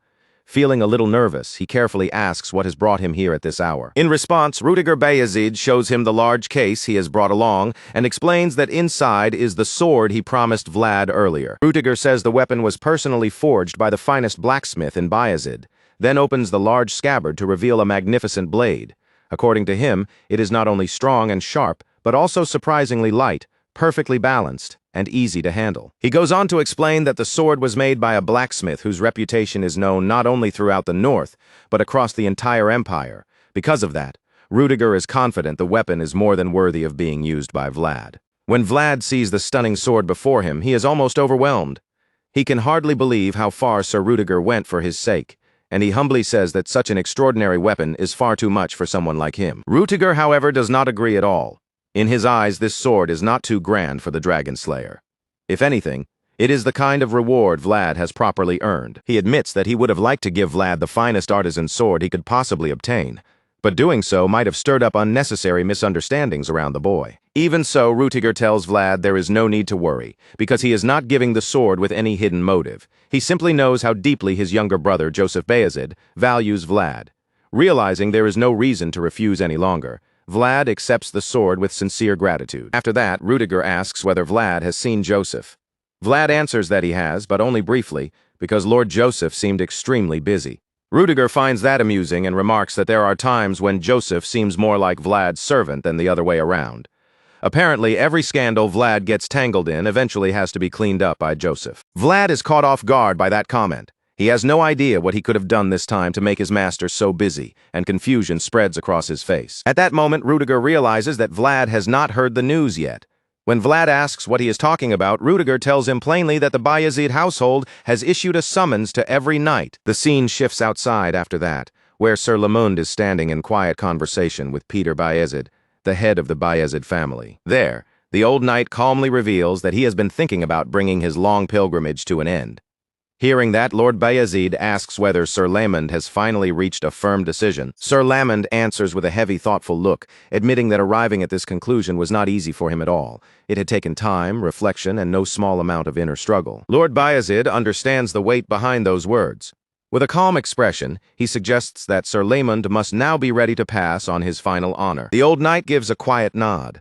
Lord Bayezid realizes that such an honor will place a tremendous burden on Vlad's shoulders, but Sir Lamond replies that this is precisely why he wants to entrust it to the young swordsman. To Sir Lamond, this is not something he is simply handing to a boy he favors. He is giving it to Vlad as a knight and as a true vassal of the Bayezid household. Sir Lamond then says he feels strangely relieved, as if he has finally completed every duty that remained to him. When Lord Bayezid hears that, he thanks the veteran knight for devoting so many long years of his life to House Bayezid. Sir Lamond lowers his head slightly in response and simply apologizes for any trouble he may have caused during all that time. After that quiet exchange, Lord Bayezid asks whether the old knight plans to return to his hometown now. Sir Lamond confirms it, saying it has been far too long since he last saw his own manor, and that he would like to go home at last. Lord Bayezid knows better than anyone how deeply Sir Lamond respects tradition. So when the old knight speaks so plainly about returning home, it only makes Lord Bayezid even more certain that his decision is final. By then, Sir Lamond feels as though he has already received the retirement gift he needed. Now he is simply looking forward to the day when all the knights gather together, because that will be the moment a brand new honor is born. 3 days later, Sir Jaeger is walking through the long hallway of the mansion. His steps are steady and unhurried, but then he suddenly stops in place as soon as he senses Vlad's presence nearby. When Sir Jaeger turns around and takes a proper look at his vassal, he is genuinely stunned. For a moment, he even wonders whether Lady Oksana used magic while preparing Vlad, because the change is that dramatic. To the green-eyed knight, it feels as if Oksana has transformed Vlad into an entirely different person. Vlad looks dignified, polished, and almost majestic, but the young swordsman himself does not seem comfortable at all. Instead, he looks strangely out of place, and Sir Jaeger quickly realizes that Vlad must be nervous. Sir Jaeger asks whether Vlad is feeling tense, and Vlad admits that he is more flustered than anything. His cheeks are already bright red, and he confesses that everything is happening so suddenly that he can barely keep up with it. Hearing that, Sir Jaeger reassures him in his usual calm way.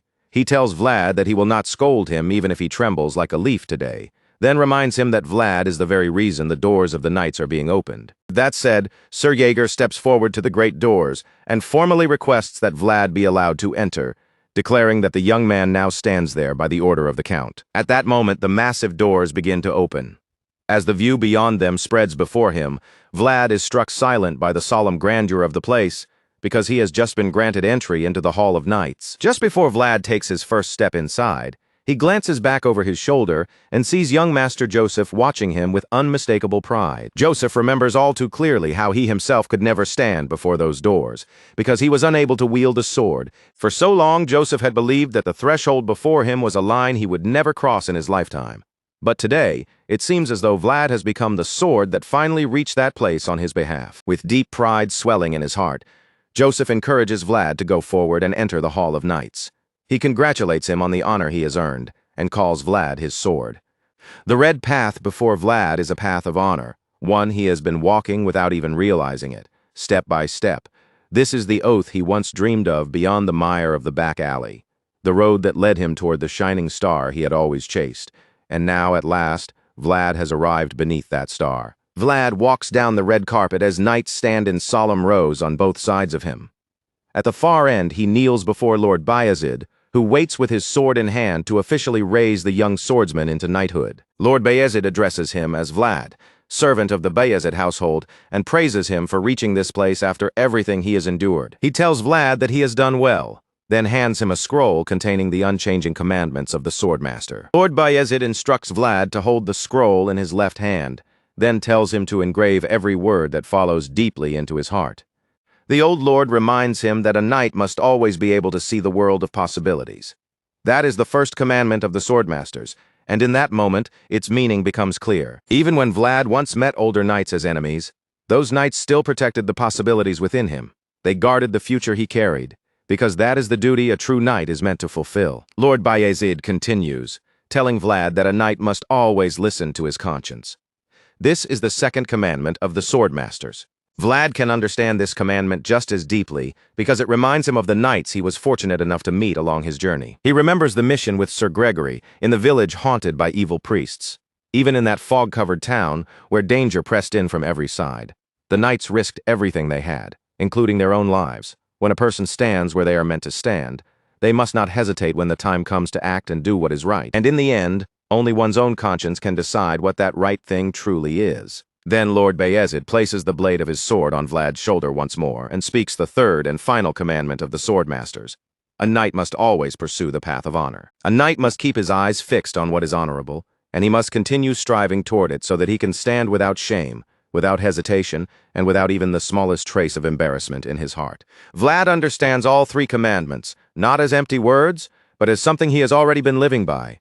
So when Lord Bayezid asks him to swear before his sword and before the commandments of the knights, Vlad has no reason to waver. Vlad of Sora has always looked toward the possibility of becoming a plain, honest sword with no unnecessary ornament, and the red-haired girl who stood beside him, Zamina, could testify to that. Even while living in the mire of the back alley, surrounded by poverty and cruelty, Vlad still tried to hold on to what he believed was right. Alongside Zamina Jorge, the knight who protected Rose's smiles, could also testify to Vlad's conscience. Because that young boy kept looking up toward the stars, he was able to keep moving forward, with the hope of one day reaching them. It may have been something Vlad protected without fully realizing it, but he had always done everything he could to hold on to that belief. And the plain sword that struggled alongside him through every trial would testify to that as well. With all of that standing as proof that Vlad is worthy of this knighthood, he swears before Lord Bayezid, before the sword, and before the commandments that he will give everything he has to uphold the teachings of the Swordmasters. In response, Lord Peter Bayezid, master of the Bayezid household, commands Vlad, the lowly servant who knelt before him, to rise now as a knight. Hearing those words, Vlad rises to his feet. From that moment on, he becomes the knight of Lady Alicia, the protector of the children blessed by San Rosino, the dragon slayer who spilled the blood of Lindblum, and a knight officially recognized by the Bayezid household, the one and only Vlad of Sowara. This young man had once been a boy with nothing to his name, but through his own will, his own struggle, and his own blade, he had carved something real out of that emptiness. Around him, the knights gathered in the hall smile with pride. Among them, Sir Rudiger Bayezid and Sir Jaeger look especially pleased to witness this day.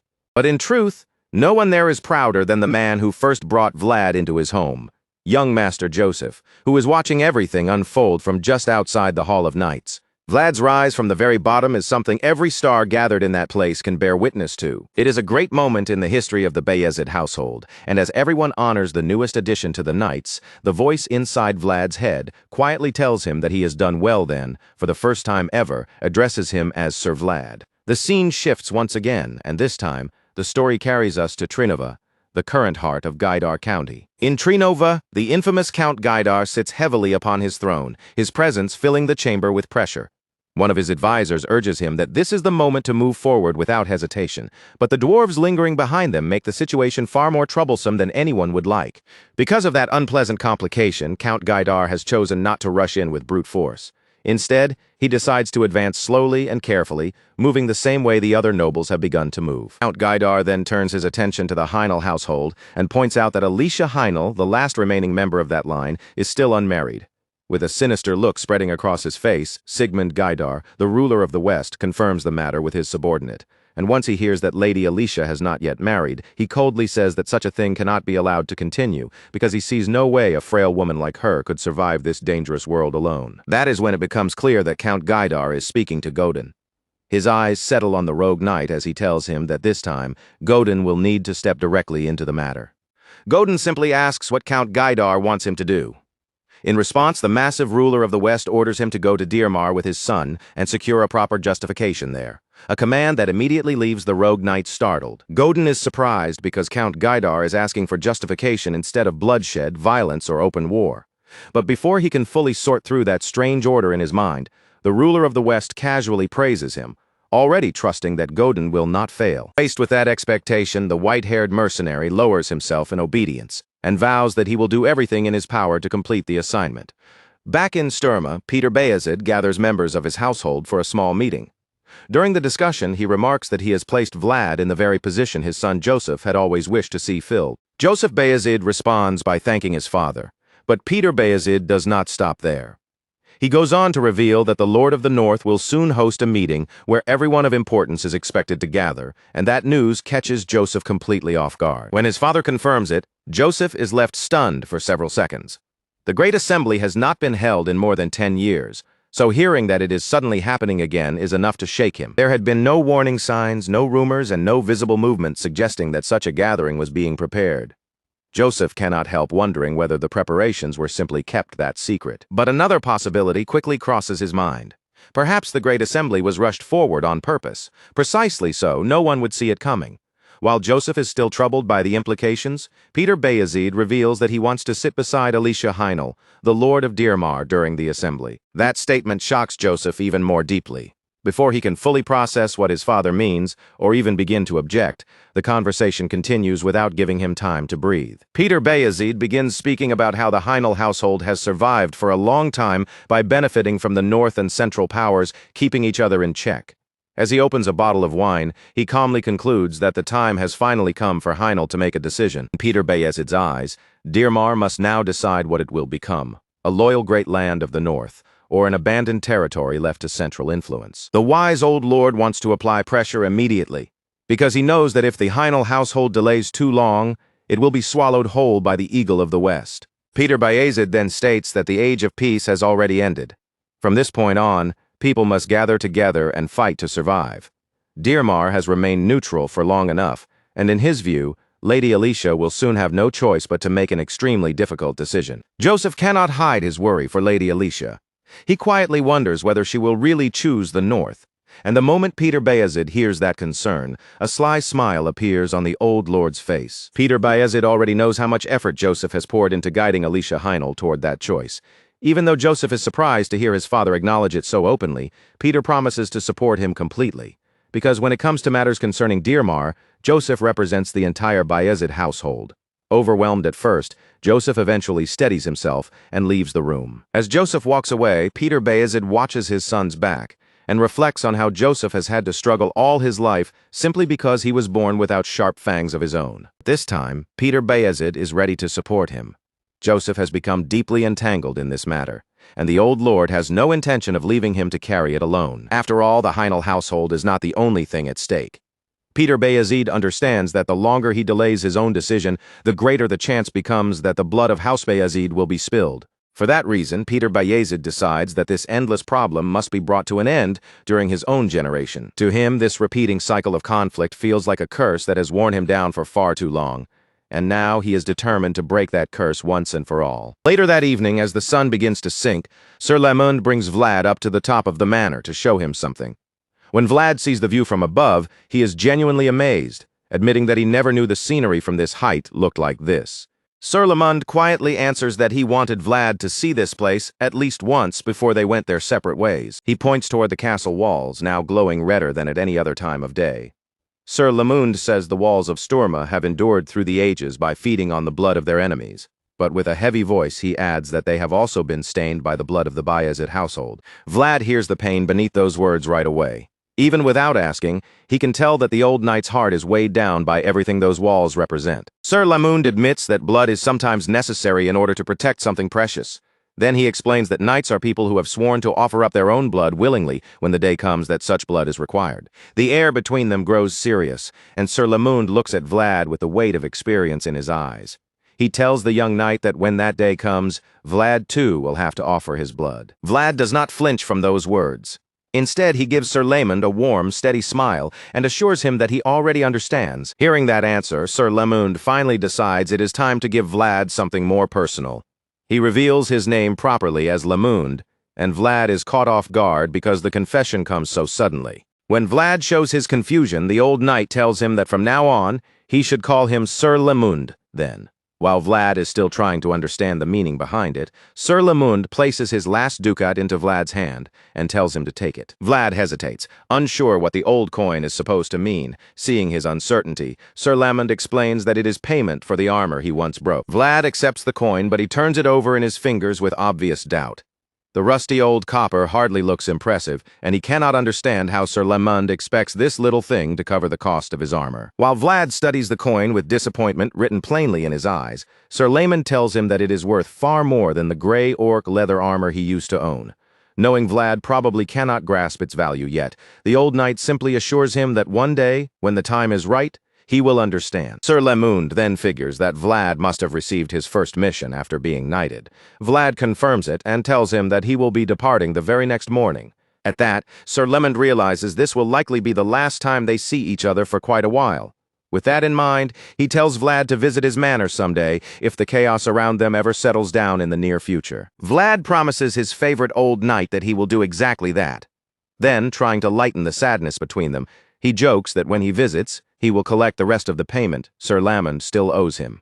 It is clearly a farewell filled with emotion, but somehow the two of them manage to turn it into something warm and funny. The two share a gentle moment beneath the evening light, and Sir Lemund tells Vlad that he may come to visit whenever he wants. And Sir Lemund stretches out his hand for a farewell handshake, and instead of calling Vlad a brat like he usually does, he finally addresses him with proper respect as Sir Vlad. Vlad is visibly startled by that, but the retired knight only smiles warmly at him and says that the time they spent together was truly enjoyable. Now the moment to say goodbye has truly arrived.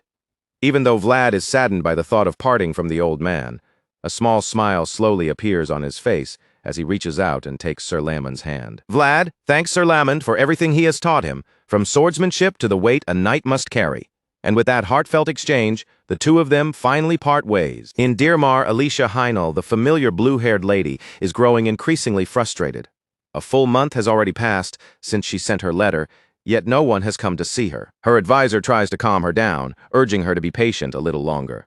He reminds her that they must always prepare for the worst possible situation, because only by doing that can they be ready for whatever action they are forced to take. Time is running out for the Heinel household, and Alicia can feel the pressure closing in around her.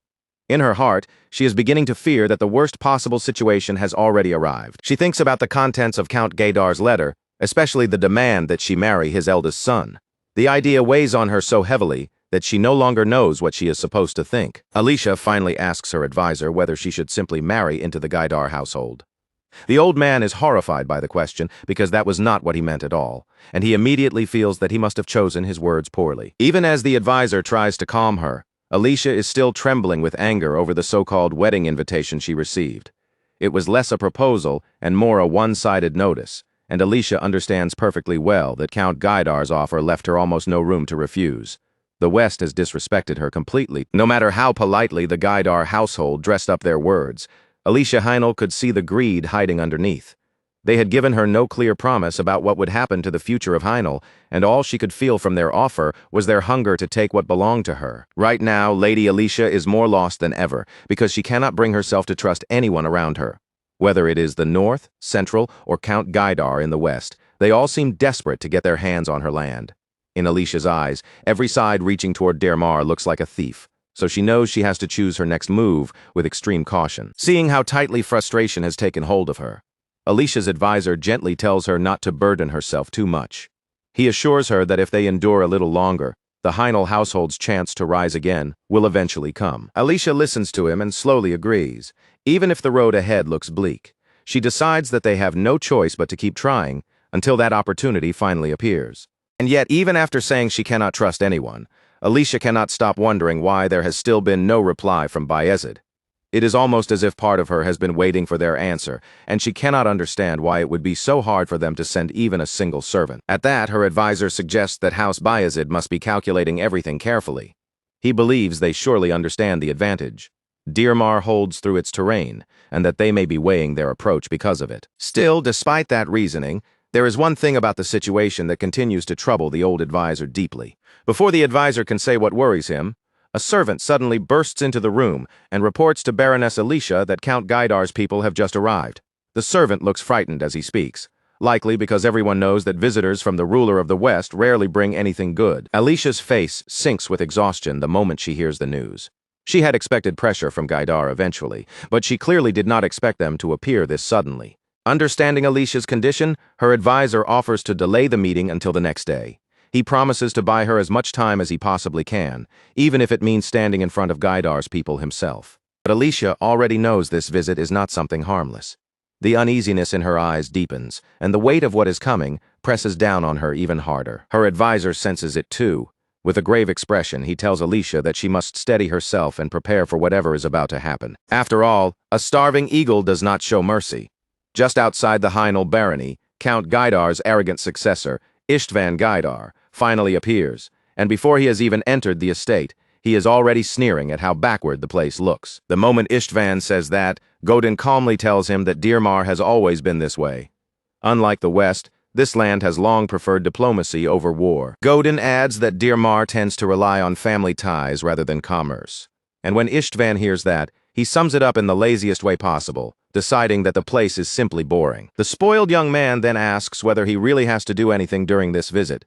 Godin tells him that, at the very least, he must introduce himself properly to Lady Alicia, since Istvan is the one they are trying to marry her to. When Istvan asks what else is expected of him, Godin bluntly adds that he should also pretend to be interested in her. Istvan immediately complains about the arrangement, saying he does not like it at all because he hates anything that feels like work. Realizing that Count Gaidar's eldest son may become a serious problem before they even meet Alicia, Godin decides to correct him right away. He tells Istvan that he must fulfill the duties that come with the bloodline he was born into. That finally makes Istvan ask the question on his mind. He wants to know why his father is making everything so complicated this time. Count Gaidar has always been a man who solved problems through violence, taking whatever he wanted by force. That simple logic is the only method Istvan truly understands. So all this diplomacy and talk of justification leaves him confused. He even begins to wonder whether they lack the power to seize Dirmar from the Heinel household outright. But Godin explains that the North has never failed to protect what it must protect. Godin tells him that the West came this far by taking what it wanted, while the North reached its current strength by protecting what it already had. Now that Count Gaidar stands as both ruler and alliance leader of the West, it is only natural that he would be more cautious when taking the first step beyond his own territory. With that explanation, Godin manages to make Istvan understand the reason behind their restrained approach. Besides, Istvan can tell his father is taking this mission seriously, if only because Godin himself has been sent along. Even so, Istvan still looks bored and uninterested, so the clever rogue knight changes tactics and tells him that the lady they have come to meet is said to be truly beautiful. Godin adds that Alicia Heinel is rumored to be unmatched, even when compared to noblewomen from across the entire region. The moment Istvan hears that, interest finally sparks in his eyes for the first time since the journey began. Suddenly, he admits that he feels motivated enough to behave himself. Meanwhile, in Brigantes, the capital of the empire, something unsettling is beginning to stir within the Dragulia dukedom, the house tied to dragon blood. There, Mircea Dragulia returns to face his aged father, Sarnus Dragulia, the dragon blood duke. The old duke demands a report, and Mircea tells him plainly that the white dragon was slain by the knights of the north. Sarnus Dragulia flares with anger the moment he hears it, snarling that the barbaric north still does not understand its place. But before the old man can lose himself completely in rage, Mircea cuts in and reveals that his trip was not meaningless. He tells his father that he discovered a young boy in the north. According to Mircea, that boy is no ordinary human. He is convinced that Vlad is a young dragon who has not yet opened his eyes, and the statement immediately leaves Sarnus Dragulia shocked. Even with his father staring at him in disbelief, Mircea does not back down. He stands firmly by his conviction and asks whether the old duke has ever been to the north before. Sarnus Dragulia answers that he has been everywhere. With a twisted sense of pride, he claims he has spent his entire life scattering seeds all across the continent. To Sarnus Dragulia, a seed is a being filled with possibility, something no one can predict until it grows. So hearing that a human may have become something close to a dragon makes him feel that all those years of spreading seeds across the land may have been worth it. The Duke then asks Mircea whether his heart resonated when he saw that child, and Mircea confirms that it did. Sarnus Dragulia asks what Vlad looked like, and Mircea tells him the boy had golden hair and blue eyes, just like them. Those colors are no coincidence. They are the colors inherited through the blood of House Dragulia. Hearing that, the old dragon blood duke becomes even more intrigued. Since Vlad has not yet called forth the dragon's fragments, Sarnus Dragulia concludes that the boy truly has not opened his eyes yet, exactly as Mircea suspected. Now that such a strange and dangerous discovery has surfaced, Sarnus Dragulia admits once more that waiting for seeds to grow can be just as difficult as scattering them in the first place. Still, the old duke has lived long enough to understand one thing clearly. Humans keep repeating the same actions again and again, generation after generation. That is the way Sarnus Dragulia has lived as well. And because of that, he says he deeply wishes to meet this special child that Mircea has discovered. Back in Dirmar, Istvan is left completely stunned the moment he finally lays eyes on Alicia Heinel. All at once, the rumors he heard about Dirmar being worthless start to sound like nothing more than empty gossip. His attitude changes because the woman standing before him possesses a beauty he can barely put into words. Something striking enough to wipe the boredom from his face. With that feeling taking hold of him, Istvan greets Alicia at last and says it is a pleasure to meet her. For the first time, he actually manages to look like a respectable young noble as he introduces himself as a member of the Gaidar household. Alicia may already despise the reason he has come, but she still welcomes him to Dirmar with formal courtesy and a stern expression. And she is not the only one glaring, because her advisor looks absolutely furious as well. After hearing Istvan's introduction, the advisor realizes that his suspicions were correct. He concludes that the ruler of the West must have impure intentions, because otherwise his successor would never dare address Alicia merely as lady when she holds the title of baroness in Dirmar. It does not take Istvan long to notice the old advisor's murderous glare fixed on him. He looks confused, probably because he has no idea what he has done to offend the man so badly. Still, Istvan does not care enough to think about it for long. His attention is already fixed on Alicia, the beautiful blue-haired baroness he now intends to make his wife. Alicia finally addresses the uninvited guests. She thanks Istvan for coming such a long way, then coldly informs him that it would have been far better if they had notified Dirmar of their visit in advance. Istvan tries to cut in and say something, but Alicia does not give him the chance. She continues firmly, pointing out that the details of such a proposal should have been coordinated beforehand instead of being forced on her without warning. At this point, she is practically scolding both the young heir and the knight who escorted him, making it clear how deeply disappointed she is by the attitude House Gaidar has shown toward her. At first, Istvan is caught off guard by Alicia's strong response. But after a moment, a slow smile creeps across his face, because rather than feeling insulted, he actually finds her boldness impressive. Before meeting Alicia, Istvan Gaidar had assumed she would be nothing more than a sheltered young noblewoman. But after that brief exchange, he realizes her words are sharp enough to freeze the air between them. That icy pressure is exactly the kind of atmosphere he enjoys, and he starts looking forward to his stay in Dirmar. Before Istvan can answer with something rude, Godin quickly steps in to speak for him, quoting Count Gaidar by saying that fateful relationships born from a meeting should always be treated as precious. Unfortunately for Godin, Alicia does not accept that pleasant-sounding excuse. From her point of view, no proper noble household would rush a meeting between families in such a reckless, disrespectful way. Godin immediately realizes that Baroness Alicia will not be easy to pressure, so he changes his tone and tells her that Count Gaidar values her greatly. So greatly, in fact, that he sent his own son all the way to Dirmar just to meet her. Alicia's old advisor listens to the exchange in silence. But inside, his anger is practically boiling over.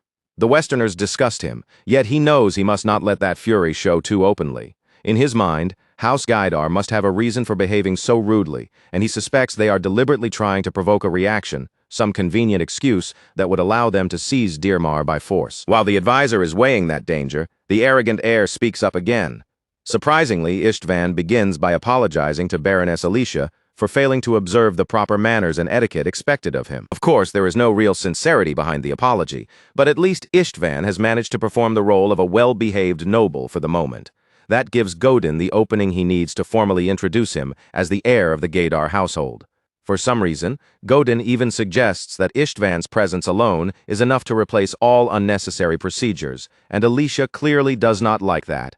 She says nothing at first, only fixing both of them with a cold, silent glare. Istvan immediately notices that Alicia has taken offense, so he lets out a small laugh and tells her not to be angry. He claims that they came all this way only because they heard good news and wished to see her in person. In response, Alicia decides that the details can be discussed later as they move forward with the formalities. For now, she urges them to rest in the accommodations she has prepared for their stay. But for some reason, Istvan refuses to put the conversation off. Instead of resting, he says he would rather spend more time talking with Alicia alone, and that bold statement instantly strikes a nerve. Alicia is still stunned by the sheer audacity of his words when Istvan continues, claiming that the present situation is urgent, even though he knows the proper etiquette would be to greet her parents first. Patience may be an important virtue, but even patience has a limit. If one side continues to endure while the other keeps crossing every boundary, that is no longer patience, it becomes an act of lowering oneself. Alicia's anger finally flares, and she demands to know how Istvan could dare suggest something so improper. When Istvan sees the fury on Alicia's face, he is secretly delighted. His little provocation worked exactly as intended. This is the reaction he had been trying to draw out of her, and he can hardly believe how easily she gave it to him. With that, Istvan's personal goal for coming to Dirmar has already been achieved. As far as he is concerned, the Westerners have finally obtained the justification they were looking for. But just before the men from the West can reveal their true intentions, something completely unexpected interrupts them. All at once, someone announces that the Knights of Bayezid have arrived.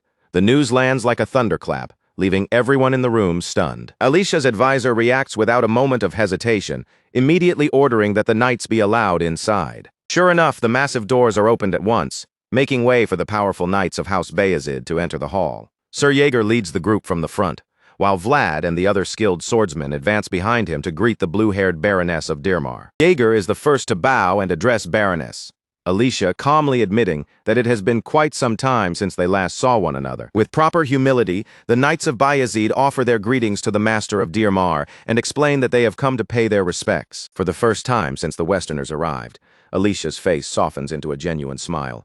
She gladly welcomes the knights, and that is when Vlad steps forward and apologizes for arriving late. The moment Istvan notices Vlad, irritation flashes across his face, and he immediately shoots the young knight a sharp, hostile glare. The youngest knight of the group steps closer to Lady Alicia and speaks with quiet resolve, telling her that he has come in answer to her call. At those words, Alicia's smile grows even brighter because she is truly happy to see him. After all, Vlad is the only one who has the right to address her as Lady, because he is the only person she allowed to do so when she gave him her handkerchief. With his blue eyes fixed steadily ahead, Vlad declares that he has come to Dirmar to repay the price of receiving Alicia's handkerchief. When the arrogant heir of the West hears that, confusion crosses his face. Istvan has no idea what handkerchief they are talking about, or why it seems to matter so much. At that moment, Vlad finally turns his gaze toward Istvan Gaidar, the man he will soon have to confront. Vlad states that the price he has come to offer is his name, a name guaranteed by House Bayezid and upheld through the honor of a knight. As he says this, Vlad thinks back on the long road he has climbed, struggling upward through the mire to reach this very place. He has come a long way from the slums of Sora, and now that he stands face to face with Godin once again, Vlad feels a quiet satisfaction knowing that his shadow has finally reached the traitor. Godin is shaken when he realizes that the young knight before him is the very same boy he once wronged long ago. Godin is visibly unsettled, but Vlad wants him to look properly. He wants the traitor to meet his eyes and understand exactly who is standing before him now. To Vlad, Godin had always felt distant and slippery, a figure he could never quite catch. But now Vlad is glad, because he has finally earned the right to stand before the Knights of Blue Moonlight and face that man directly. Later that day, the men from the West gather for a private conversation. Istvan looks furious, because he had truly believed everything would go smoothly, only for the Knights of Bayezid to appear out of nowhere and ruin the entire flow of his plan. He never imagined that House Bayezid would make such a sudden move at precisely the worst possible time for him. What angers Istvan most is the blonde swordsman who completely overshadowed him in front of Baroness Alicia. Until today, he had never even heard the name Vlad of Sora, and although he thought he had crossed gazes with Vlad, that was not actually the case. The truth is, Vlad had barely been looking at Istvan at all. His eyes had been fixed on Godin, who was standing behind the western heir. As Istvan replays the moment in his mind, he lets out a low chuckle. The humiliation is irritating, but also strangely interesting, because no one has ever treated him like that before. The fact that Vlad barely spared him more than a glance makes Istvan furious. But it also stirs his curiosity. So he asks Godin whether he knows that young knight, saying that Vlad seemed rather arrogant. Godin answers simply that he and Vlad once had a brief encounter. Even so, the rogue knight is still surprised by what the boy has become, because he never imagined they would meet again in a place like this. The scar-faced traitor thinks back to the last time he saw Vlad. As the memory returns, Godin begins to realize that perhaps he did not spare the boy's life back then out of pity alone. Godin understands now that he may have allowed Vlad to live because the shining possibilities inside the boy had drawn him in, making him want to support that fragile spark without even admitting it. Even though it is clear now that Vlad may one day become a thorn in his side, Godin still has to admit that the young knight is genuinely admirable. He can hardly believe this is the same person he once received a report about. Godin's thoughts are suddenly interrupted when the spoiled heir he has been escorting asks what they are supposed to do now. Istvan reminds him that Count Gaidar ordered them to create a reason to take over Dirmar, but that goal no longer looks easy now that House Bayezid has involved itself so openly. Godin falls silent for a few seconds, thinking through the problem carefully until an idea finally takes shape. Then he assures Istvan that there is still a way to complete the assignment. It will simply have to be a winner-takes-all situation. In Godin's mind, that kind of law works anywhere, and with the Knights of Bayezid now standing in the picture, He believes this is the only path left. Elsewhere, Baroness Alicia sits down for a small meeting with Sir Jaeger and Vlad. Over tea, she tells them that Joseph Bayezid once promised to prove the alliance between their households was truly strong. Now that Sir Jaeger and the Knights of Bayezid have come all the way to Dirmar, Alicia says there is no longer any need for further proof. With everyone now on the same page, Jaeger places a letter from his master, Joseph Bayezid, onto the table. Alicia quickly picks it up and begins reading. Even though Vlad holds her handkerchief, Joseph believes it will still be difficult for her to reject House Gaidar's marriage proposal on that reason alone. Because of that, Joseph has written another option into the letter. By the time Alicia finishes reading, she is shocked to discover that there may be another way to escape the clutches of the West. Once Alicia lowers the letter, Sir Jaeger assures her that Joseph is doing everything he can for Dirmar right now. Alicia agrees, admitting that the plan written in the letter could truly become a possible solution to her dilemma. Alicia then reveals that her grandmother came from the same bloodline as Madame Oksana, meaning that the same blood also flows within Alicia herself. Apparently, Alicia's old advisor had never been told about this hidden bloodline, so the moment it comes out, the elderly man is left completely speechless. While he struggles to hide his shock, Sir Jaeger calmly confirms that the discovery is true. He then explains that the reason House Bayezid lent Alicia their swords was not simple kindness either. They acted because Alicia had inherited that blood as well. As Alicia listens, she slowly begins putting the pieces together in her head. If the Countess of Bayezid truly becomes her godmother, then rejecting the marriage proposal from the Gaidar household would become much easier. After all, if the eldest son of House Gaidar still wants to marry her, he would first have to seek approval from the Countess herself. And of course, there is no chance that Lady Oksana would ever allow Alicia to be married off into the household of a tyrant. Even so, the blue-haired young lady cannot fully relax. Her expression tightens with worry because she feels as if she may be dragging the Countess into unnecessary trouble for her sake. Noticing the concern on Alicia's face, Sir Jaeger quickly reassures her that Madame Oksana has already promised to welcome her at any time. Those words ease the Baroness a little, and a faint look of relief settles over her. But her advisor remains unconvinced. Even though the knights have clearly shown goodwill, he also understands the political weight behind this offer. If Alicia accepts, House Bayezid will gain a proper justification to involve itself in the affairs of Heinel. And once the old advisor realizes that this would be the result, his expression grows heavier. To him, it means that even House Bayezid cannot be acting with completely pure intentions. That thought troubles him deeply. Yet he also knows there is no real alternative left for Alicia at this point. The more he thinks about it, the more he begins to wonder whether House Bayezid had predicted this entire situation from the beginning, deliberately waiting so they could arrive only after the Westerners had already made their move. If that is truly what happened, then the advisor can only come to one conclusion. Joseph Bayezid is a terrifying man, someone capable of arranging this entire operation as if every move had already been placed in his hands. To the old man, this feels less like politics and more like a game of chess being played by Joseph himself. And by now, Dirmar has already been placed right on top of that board. With so many powers pressing in from every direction, and every choice carrying hidden consequences, Alicia suddenly finds herself crushed beneath a pressure far heavier than before. Alicia hesitates, her eyes wavering as she tries to gather her thoughts. She does not know what answer she should give, and in a quiet, uncertain way, she wonders whether she truly has to decide everything right here and now. Sir Jaeger naturally understands that Alicia has been placed in an unbearably difficult position. Instead of forcing her, he calmly tells her that she does not need to choose immediately. He says they know how stressful this must be for her, and that she is free to take her time before giving them an answer. Hearing that, the Baroness's tense expression softens. Alicia is clearly grateful for their patience, and she thanks them sincerely for showing her that consideration. Her advisor also understands just how difficult the decision is. On one side, the Gaidar household came to Alicia under the excuse of a marriage proposal. On the other, House Bayezid is offering protection while using that very safety as bait. From where he stands, it is becoming painfully clear that Alicia may not have anyone she can trust completely. For a brief moment, Alicia falls silent and seems to drift away into her own thoughts. Then her gaze lifts, and her eyes suddenly meet Vlad's across the room. She addresses him respectfully as Sir, clearly aware that Vlad is no longer just a swordsman, but a fully recognized knight.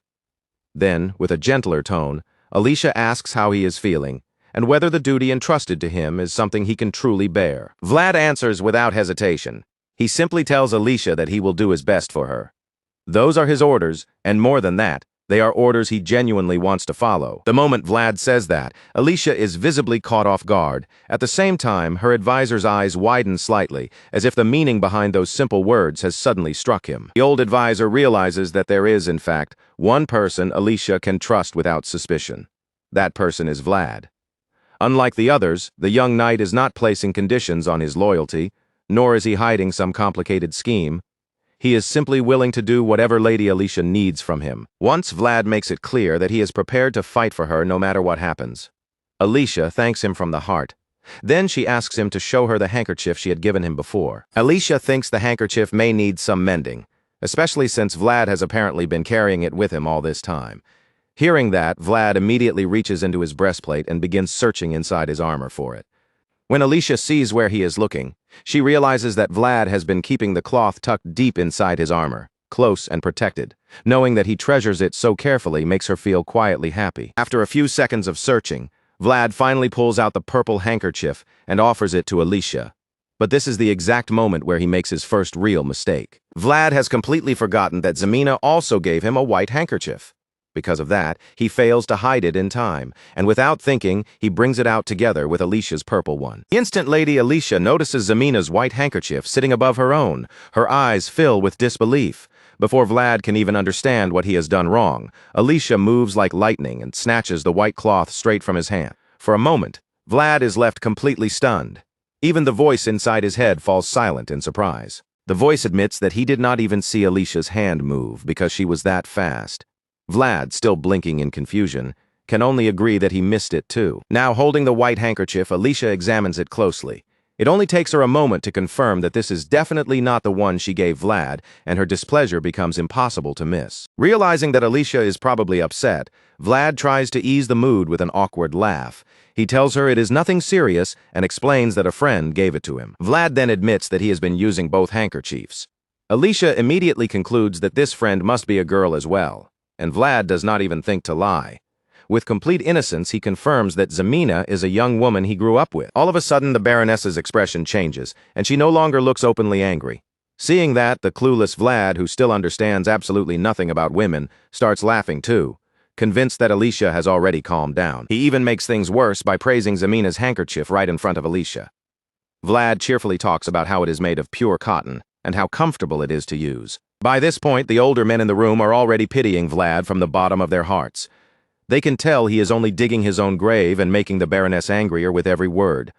Alicia's advisor grows nervous on his behalf, silently begging him to stop saying foolish things, while Jaeger can only pray that Vlad finally shuts his mouth. At last, Vlad opens his eyes to the atmosphere around him. Only then does he notice the strained, worried looks on the faces of the men watching him. He also senses that Alicia is barely holding herself back from striking him on the head, and that is when he finally realizes he has caused trouble again. The voice inside his head immediately agrees, making it clear that this time the situation is actually quite serious. Eventually, Sir Jaeger can no longer suppress his irritation. His patience snaps, and he begins scolding Vlad harshly right there. The seasoned knight says he has always hated fools, but somehow Vlad has managed to become the most foolish person he has ever encountered. Sir Joseph had prepared everything for the young knight so carefully, and Jaeger cannot understand how Vlad still managed to ruin the atmosphere over something as small as a handkerchief. The one-eyed knight is so disappointed that he can only stare at Vlad in disbelief. In the end, Jaeger concludes that Vlad must have a special talent for acting like an idiot. Vlad is deeply ashamed of himself as well. With no excuse left to give, he lowers his head, accepts the scolding, and apologizes for being careless. He admits that he never expected the situation to turn out this way, but just hearing him speak makes Jaeger want to punch him in the face even more. Still, the veteran knight knows better than to beat his own vassal in the middle of this mess, so he forces himself to swallow his rage. After all, Vlad will turn 18 once this winter passes, which means Jaeger has to start treating him more like an adult. On top of that, Vlad is now a knight in his own right, so Jaeger can no longer handle him the same way he did back when he was just a young swordsman in training. Keeping all of that in mind, Jaeger finally manages to calm himself down. Then, with a tight voice, he tells Vlad to leave the room. Vlad is shocked by the order and stares at him in disbelief, but the green-eyed knight only repeats himself once, telling him to get out already. Jaeger is so furious that he does not even want Vlad in his sight for the time being. He warns that he might beat him the way he used to, but to everyone's surprise, Vlad answers back and says he would like to see him try. Feeling oddly confident, he even challenges the seasoned knight to hit him, convinced that Jaeger will not be able to lay a hand on him. Naturally, that only makes Jaeger even angrier. His glare sharpens, and he gives Vlad one final warning to disappear from his sight. The seasoned knight begins cracking his knuckles, openly saying that he may not be able to hold himself back any longer, and just when it looks like Jaeger is about to reach his limit, Vlad's courage collapses, and he bolts out of the room like a coward. The way Vlad runs after talking so boldly is honestly ridiculous. Jaeger can only watch him flee and wonder what in the world he is supposed to do with that kid. After escaping, Vlad ends up in another room, where several Bayezid knights are relaxing with wine. The moment he steps inside, every one of them turns to stare at him. Vlad asks what they are looking at, and they immediately start teasing him about the handkerchief disaster. As far as the knights are concerned, Vlad is no innocent young swordsman at all. To them, he looks like a shameless flirt, who is casually playing with the hearts of two different ladies. They keep teasing him for making such an awful mistake in front of the Baroness, and once their laughter fills the room, the joke starts to wear on him. At that point, it is no longer funny to Vlad. He says he would like to be alone, but that only makes the knights mock him even harder, because they cannot believe he actually thinks they would leave the room just for him. Once Vlad realizes the other knights have no intention of letting the teasing end, he quietly slips out through the door and heads somewhere else. But even as he leaves, their laughter follows him, with one of them joking that they should warn the maids of the Heinel household, because a wild stallion is now roaming the mansion. What started as one small mistake has somehow exploded into a huge mess for Vlad, and as he walks away, he can only wonder how things spiraled this badly. All Vlad had meant to do was take out Lady Alicia's handkerchief, nothing more. Somehow, in the worst possible way, he ended up making the situation look completely wrong, and even he cannot understand how he managed to fail so badly. Now he walks alone through the quiet hallway, his thoughts weighing heavily on him. This is his first real mission as a knight, and he wanted more than anything to do it properly, so the fact that he has already caused such a disaster hits him even harder. What confuses Vlad even more is that the other knights did not try to comfort him at all. Instead, they just laughed, teased him, and made the whole embarrassing mess even worse. That is when the voice in Vlad's head quietly speaks up, saying it was actually good to see them teasing him like that. According to the voice, those knights were not truly mocking him with any malice. For men like them, rough jokes and harsh laughter are simply another way of showing affection. They are hardened warriors trained under Rudiger Bayezid, so the fact that they could laugh at Vlad so openly means they have started accepting him as one of their own. Vlad thinks about that for a moment, then admits he can believe it. After all, this is not the first time he has seen people act this way. Whether they are back alley thugs from Sora or proud knights with noble titles, Vlad realizes that people are not all that different in the end. He went through the same kind of treatment back in Sora when he was still working under Jorge and the men around him. Once that thought settles, Vlad's mind returns to the problem right in front of him. He has already made a mess of things, and at this point, he does not see an easy way to fix it. Going back to the other knights means getting chewed up by their teasing again, and if Jaeger finds him, Vlad is almost certain the man will tear him apart for causing trouble. With nowhere else to go, Vlad pauses by a window and looks outside. In the middle of the open field, he spots a single lonely tree standing by itself, separated from everything around it, almost as if it is just as alone as he is. Seeing that tree reminds Vlad that it has been quite a while since he last prayed. Since his thoughts are already tangled and heavy, he decides it might not be a bad idea to go outside and offer a prayer there. Meanwhile, Lady Alicia is still visibly upset. She sits at her table trying to make sense of what Vlad did, but the more she turns it over in her mind, the more ridiculous and unbelievable the whole situation feels to her. Alicia begins to wonder whether Vlad might truly be that clueless. But even then, she cannot understand how he managed to keep her handkerchief together with another woman's. The thought alone keeps irritating her, no matter how many times she tries to reason through it. Even though Alicia is no longer feeling very favorable toward Vlad, her advisor continues trying to speak on the young knight's behalf. The advisor calmly points out how clean Vlad kept the handkerchief. Alicia tries to brush that aside, but the old man gently insists that most young men Vlad's age would never be so careful with something so small and delicate. That catches Alicia's attention, even though her anger toward Vlad has not fully faded. She looks at the old advisor and asks what exactly he is trying to say. In response, the advisor reminds Alicia that ever since she entrusted Vlad with that handkerchief, he has been sent into one dangerous mission after another. Vlad has crossed blades with all kinds of enemies and passed through battles where a small cloth could easily have been stained, torn, or lost. Yet despite all of that, he still kept it clean, which means he must have taken special care to protect it. The old advisor admits that Vlad made a serious mistake because of his ignorance. However, he also explains that this same ignorance may prove something else, that Vlad's actions were not driven by schemes or impure intentions, but by a completely innocent misunderstanding. In the advisor's eyes, Vlad is not like the other men who might raise their swords for Alicia while secretly calculating what they can gain from her. After hearing those words, Alicia slowly begins to see the sense in what the old man is trying to tell her. Alicia is still hesitant to fully forgive Vlad or return to his side emotionally. But just then, the wise old advisor tells her to look out the window. Together, they look outside and see Vlad standing beneath the lonely tree, quietly praying. The advisor then tells Alicia that every one of Vlad's actions shows why House Bayezid values him so highly. All at once, Alicia's expression softens, and a small light returns to her face. Seeing Vlad praying like that reassures her, because it proves that deep down he still has not changed from the young knight she first met. But that faint smile disappears almost immediately when Alicia notices someone marching toward Vlad. The figure is none other than Istvan Gaidar, closing the distance between himself and the unsuspecting knight.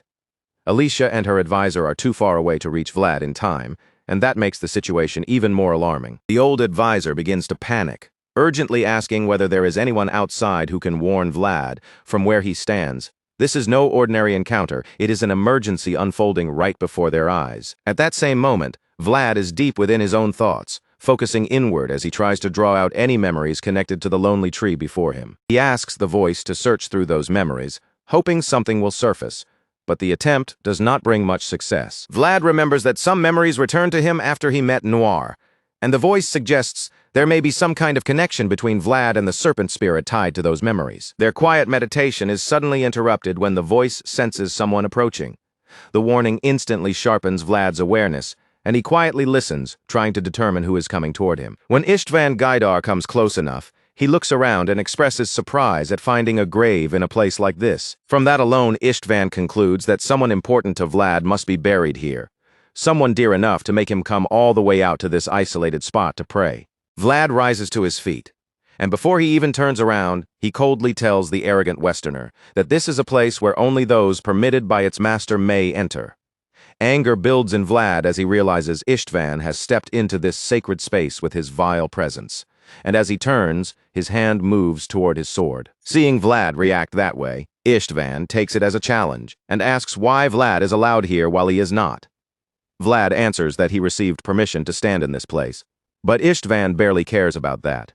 What matters to him is that Vlad is finally looking directly at him.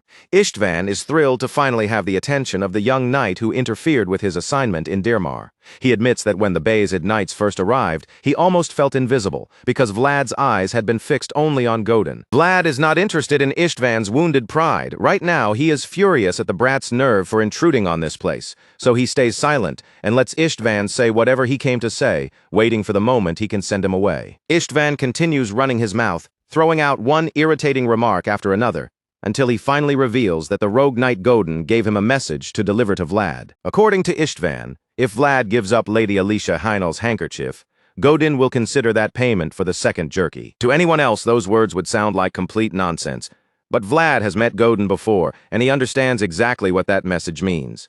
Judging by the sudden change in Vlad's expression, the meaning behind it shakes him deeply. Of course, Istvan has no idea what Godin's message actually refers to.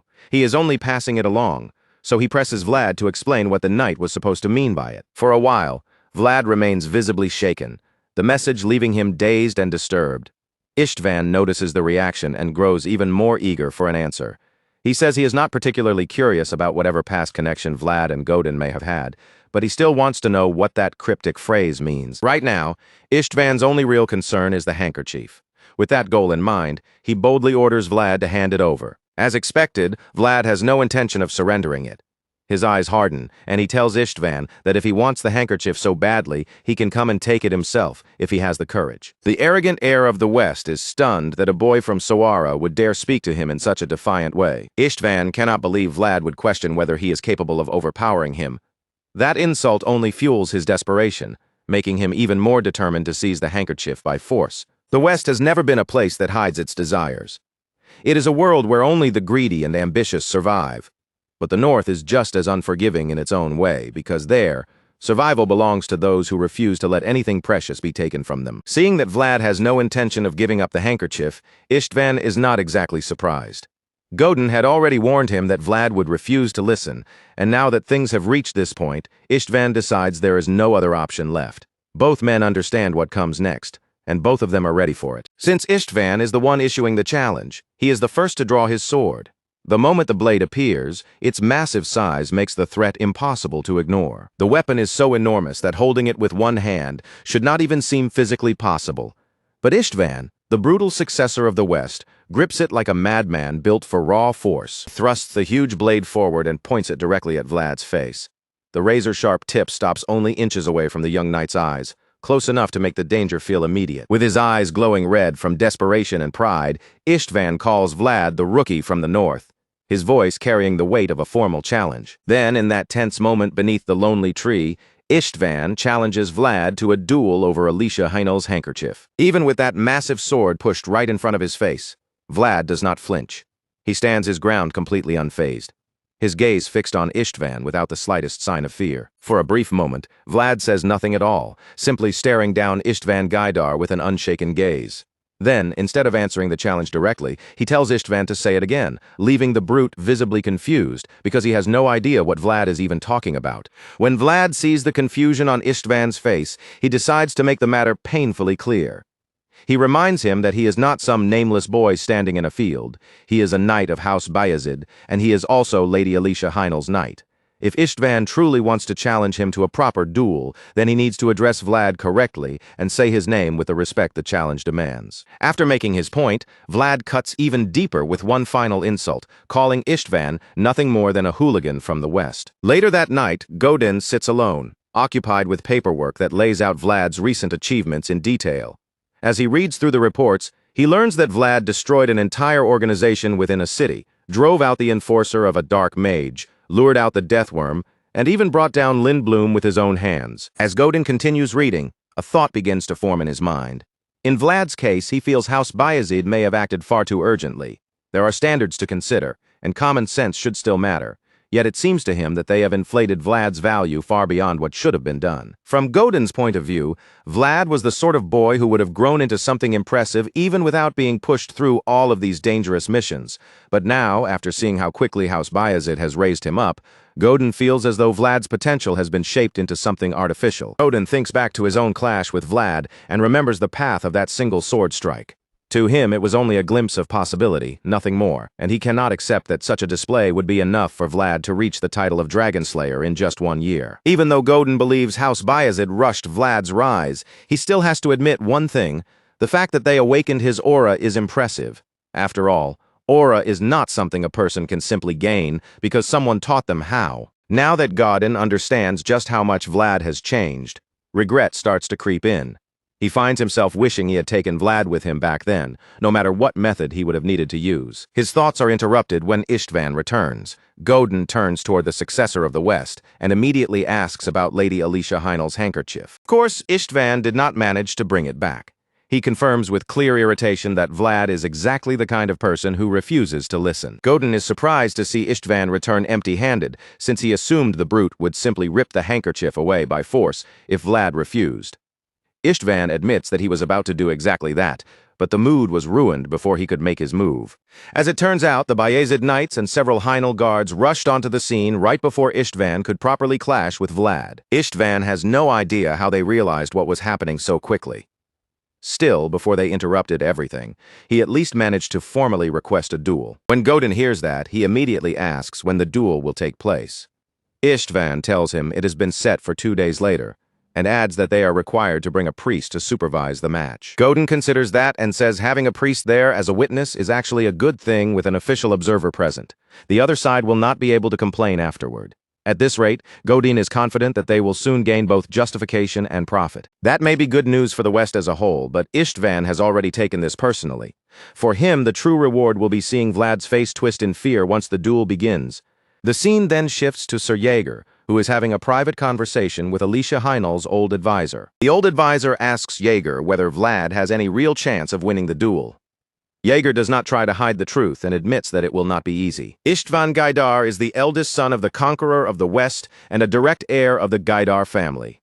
Everyone knows he is not merely a spoiled noble with a sword, but a ferocious warrior who has sharpened his skills since childhood while receiving the finest education his house could provide.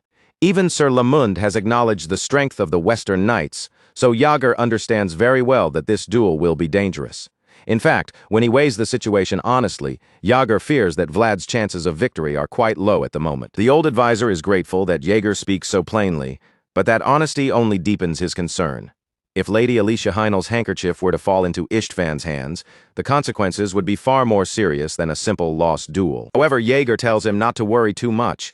He reminds the old advisor that Vlad once fought against a knight even when he was still only a squire. On top of that, Jaeger assures him that Lord Joseph Bayezid did not send them to Dirmar without preparing plans of his own. Hearing that, the old advisor grows curious and asks if they truly have a good plan. Jaeger answers quietly, telling him that this duel is only one part of a larger process. When the old advisor sees the steady confidence in Jaeger's eyes, he finally begins to relax. He had not realized House Bayezid had already prepared so carefully, and now that he knows they did not come without support, he offers to assist them with anything they may need. Jaeger does not hesitate to make his first request. When the old advisor asks what it is, Jaeger tells him that they would like to suggest a specific location for the duel to Lady Alicia Heinel. When the day of the duel finally arrives, Istvan finds himself completely baffled by the place chosen for the fight. Instead of a lobby, a grand hall, or any other proper indoor space where noble duels are usually held, they are standing out in an open field. To Istvan, the choice feels strange from the very beginning. At that point, Godin explains that the unusual location came from a special request made by Baroness Alicia Heinel herself. Because the duel is tied to a proposal and Alicia's honor, she asked for her deceased parents, who rest beneath that ground, to be present as witnesses as well. That is why everyone has gathered in the open field outside the mansion, waiting for the fight to begin. Istvan admits that the explanation is reasonable enough, but that does not change how unsettling the place feels to him. The field may be open, but something about it leaves him uneasy. The ground has been cleaned so thoroughly that Istvan cannot even spot a single small pebble. Noticing the damp grass beneath his feet, he wonders aloud whether it rained that morning, but Godin tells him that it did not. The wet grass is strange, especially since no rain fell earlier, but Godin tells Istvan to endure it. Even if the duel is happening in an unfamiliar northern environment, he has no choice but to fight under these conditions. Godin glances toward the Bayezid knight's side and silently pieces things together. Preparing the battlefield ahead of time to gain even a slight advantage is one of the most basic acts of a capable commander, and this is exactly the sort of move he would expect from Sir Jaeger. As if proving that point, Jaeger notices Godin staring at him with a knowing look. The green-eyed knight turns his attention back to Vlad and calmly warns him that Gaidar's vigor is sharp, urging him to steady his breathing before the duel begins. Vlad can feel the pressure now. With Istvan standing across from him, the full weight of his opponent's strength begins to settle over the field, and Vlad understands just how dangerous this fight may become. Jaeger is nervous too, though he does not let it show easily. Even so, he believes Vlad can win. After all, Vlad has endured all this time while standing in front of his enemy, holding back his anger and refusing to break. At the very edge of that patience, what remains inside Vlad is his creed, the promise he made to Lord Joseph Bayezid, and the determination to protect it no matter what stands in his way. It is almost as though Vlad can hear Jaeger's thoughts. After a few moments of calming his breath and settling his nerves, Vlad finally opens his eyes, and the look in them makes it clear that he is ready. Jaeger feels true pride watching him in that moment. As Vlad rises to his feet and prepares to step into battle, Jaeger tells him to go and show those usurpers what a just sword truly represents. The moment for the two young warriors to cross blades has nearly arrived. With Alicia Heinel seated nearby to witness the duel being fought over her honor, the priest steps forward and begins announcing the rules. Aura is allowed in this fight, but since the duel is not meant to decide life and death, the priest makes it clear that the match will be stopped immediately if either duelist is judged to be in serious danger. After laying out the conditions, the priest asks both warriors whether they agree to the rules. Neither Vlad nor Istvan raises any objection. Once everyone has accepted the terms, the priest officially declares the beginning of the duel, and in that same instant, Istvan's presence grows even more terrifying. Istvan tries to rattle Vlad first, asking whether he is still carefully protecting the handkerchief. Vlad does not take the bait. Instead, he calmly asks what Istvan plans to offer if he loses. At first, Istvan does not understand what Vlad means, so Vlad explains it more clearly, asking whether he can at least take that massive sword as his prize if he wins the duel. That question catches Istvan off guard. For the first time, he realizes that if he is careless, he could actually lose something too. Vlad makes it clear that Istvan is not the only one capable of playing mind games. Vlad continues pressing him, twisting the knife even further. He says he has heard that stealing from others is simply the nature of Westerners, then asks Istvan whether that is something he is proud of. Before Istvan can even fully process the insult, Vlad adds that there is a place where taking from others is part of everyday life, but in that place, if something is stolen from you, it means death. Vlad is speaking of the back alleys of Sora, the place where he learned what it meant to survive with empty hands and hungry eyes all around him. Then he ends his little exchange by asking which of them is truly greedier, the one who steals because he wants more, or the one who had to steal because he would die otherwise. With those words hanging between them, Vlad finally draws his sword and settles into his stance. But the way he positions himself is unusual enough that Istvan Gaidar immediately narrows his eyes in confusion. At that same moment, the Bayezid Knights reveal their own greatswords, making the atmosphere around the field grow even heavier. When Godin sees that, he understands at once that the Northerners had expected this duel from the very beginning. With his fellow knights standing behind him and raising his morale, Vlad steadies himself for battle. He lifts his sword, his gaze sharpening as he prepares to find out for himself just how formidable Count Gaidar's successor truly is. Istvan finally grows tired of Vlad trying to unsettle him with words. With a burst of aggression, he charges straight at the blonde knight and brings his massive sword around in a powerful swing. Vlad slips out of the way with a clean jump, avoiding the first strike before it can crush him. But in that tiny opening, Istvan immediately follows with another brutal swing, driving his huge blade forward with terrifying speed. Vlad manages to catch the strike with his sword, but the weight behind it is far greater than he expected. For a split second, it looks as though the sheer force of Istvan's blow might split him apart. Even so, Vlad holds the block long enough to find a narrow chance to slip underneath the pressure. He tries to turn that opening into a counterattack, but Istvan refuses to give him even the smallest moment to breathe. The massive Westerner swings again, this time with a vicious backhand strike meant to catch Vlad off guard. Vlad spots it just in time, dodges away, and manages to regain his footing before the next attack can follow. The Bayezid Knights watching from the side are genuinely impressed by Vlad's movements, and even Godin cannot hide his surprise. He can see that Vlad is dodging the attacks built around raw weight and deflecting the thrusts that rely on reach, which proves that the young blonde knight has prepared carefully for this duel. The slick grass also works in Vlad's favor. It allows quick sliding footwork, but it makes things much harder for a swordsman who needs firm footing to anchor powerful strikes. Godin knows there is no way all of this happened by accident, so he wonders who designed such an elaborate battlefield. Joseph Bayezid may have never been a swordsman himself, but Godin has to admit that the young master is frighteningly clever. Back in the duel, Istvan keeps pressing forward, desperately trying to land even a single clean hit on Vlad. He throws every ounce of aggression and power he can muster into his attacks. But Vlad continues staying just one step ahead of him. The longer this continues, the more irritated Istvan becomes. Unable to accept that he still has not landed a blow, he pours even more strength into his arms and raises his sword for a deadly downward strike. Istvan tries to bury Vlad into the ground with that single crushing blow, but once again the slippery young knight manages to block it. The impact nearly forces Vlad down, yet he grits his teeth, holds his ground, and keeps himself on his feet. Vlad blocks just long enough to create another tiny opening, then slips away from Istvan's reach again. By now, the whole situation is becoming deeply frustrating for the Western brute. Istvan cannot understand how Vlad keeps escaping every time. He was told this boy was only a rookie who had held a sword for about a year, and in Istvan's mind, that should never be enough time to survive a duel like this. The fact that Vlad can keep taking his sword leaves him completely shaken. While Istvan is still trying to make sense of it, Vlad suddenly rushes toward him with blistering speed.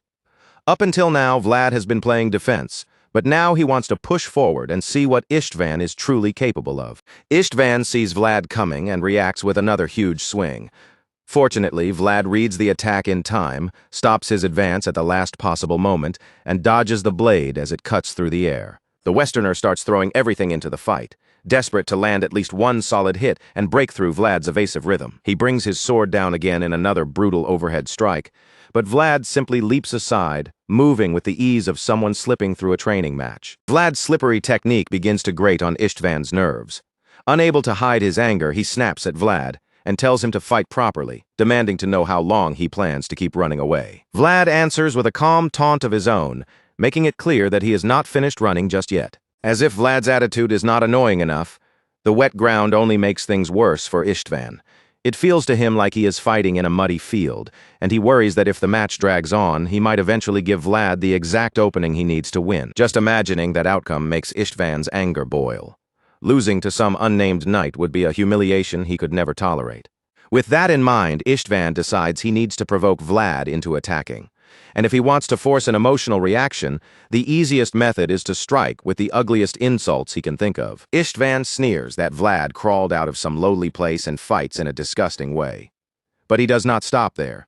He goes even lower, insulting Vlad's mother and saying that if the woman who gave birth to him could see how filthy he had become, she would turn her eyes away from him. For a brief instant, it looks like the insult actually reaches Vlad.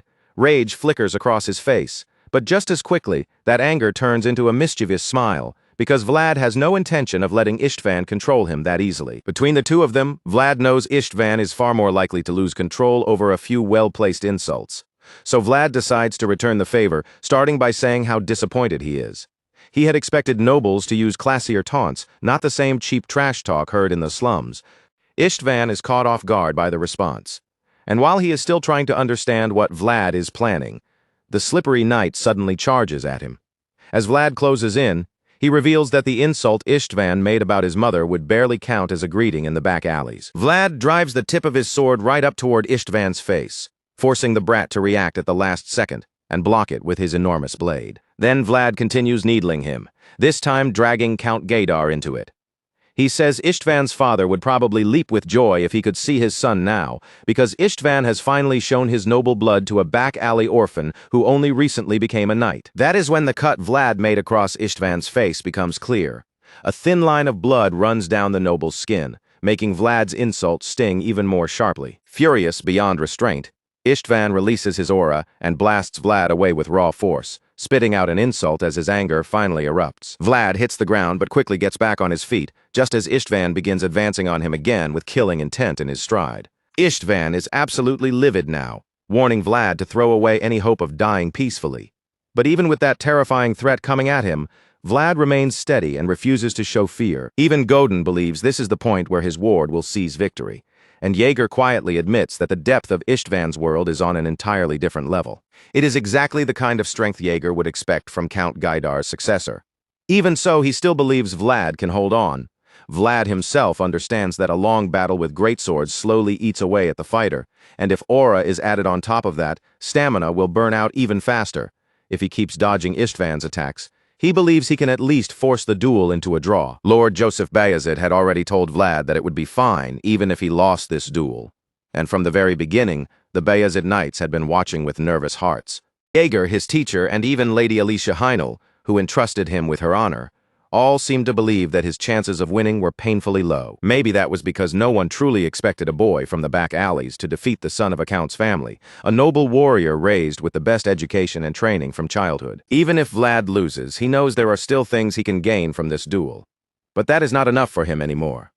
Vlad does not want to run away. He wants to escape the cycle of avoiding, enduring, and telling himself that next time will be different. At the very least, Vlad wants to win here and now, right in front of the knight who destroyed his nest. With that resolve burning inside him, Vlad activates his aura and calls forth his own world.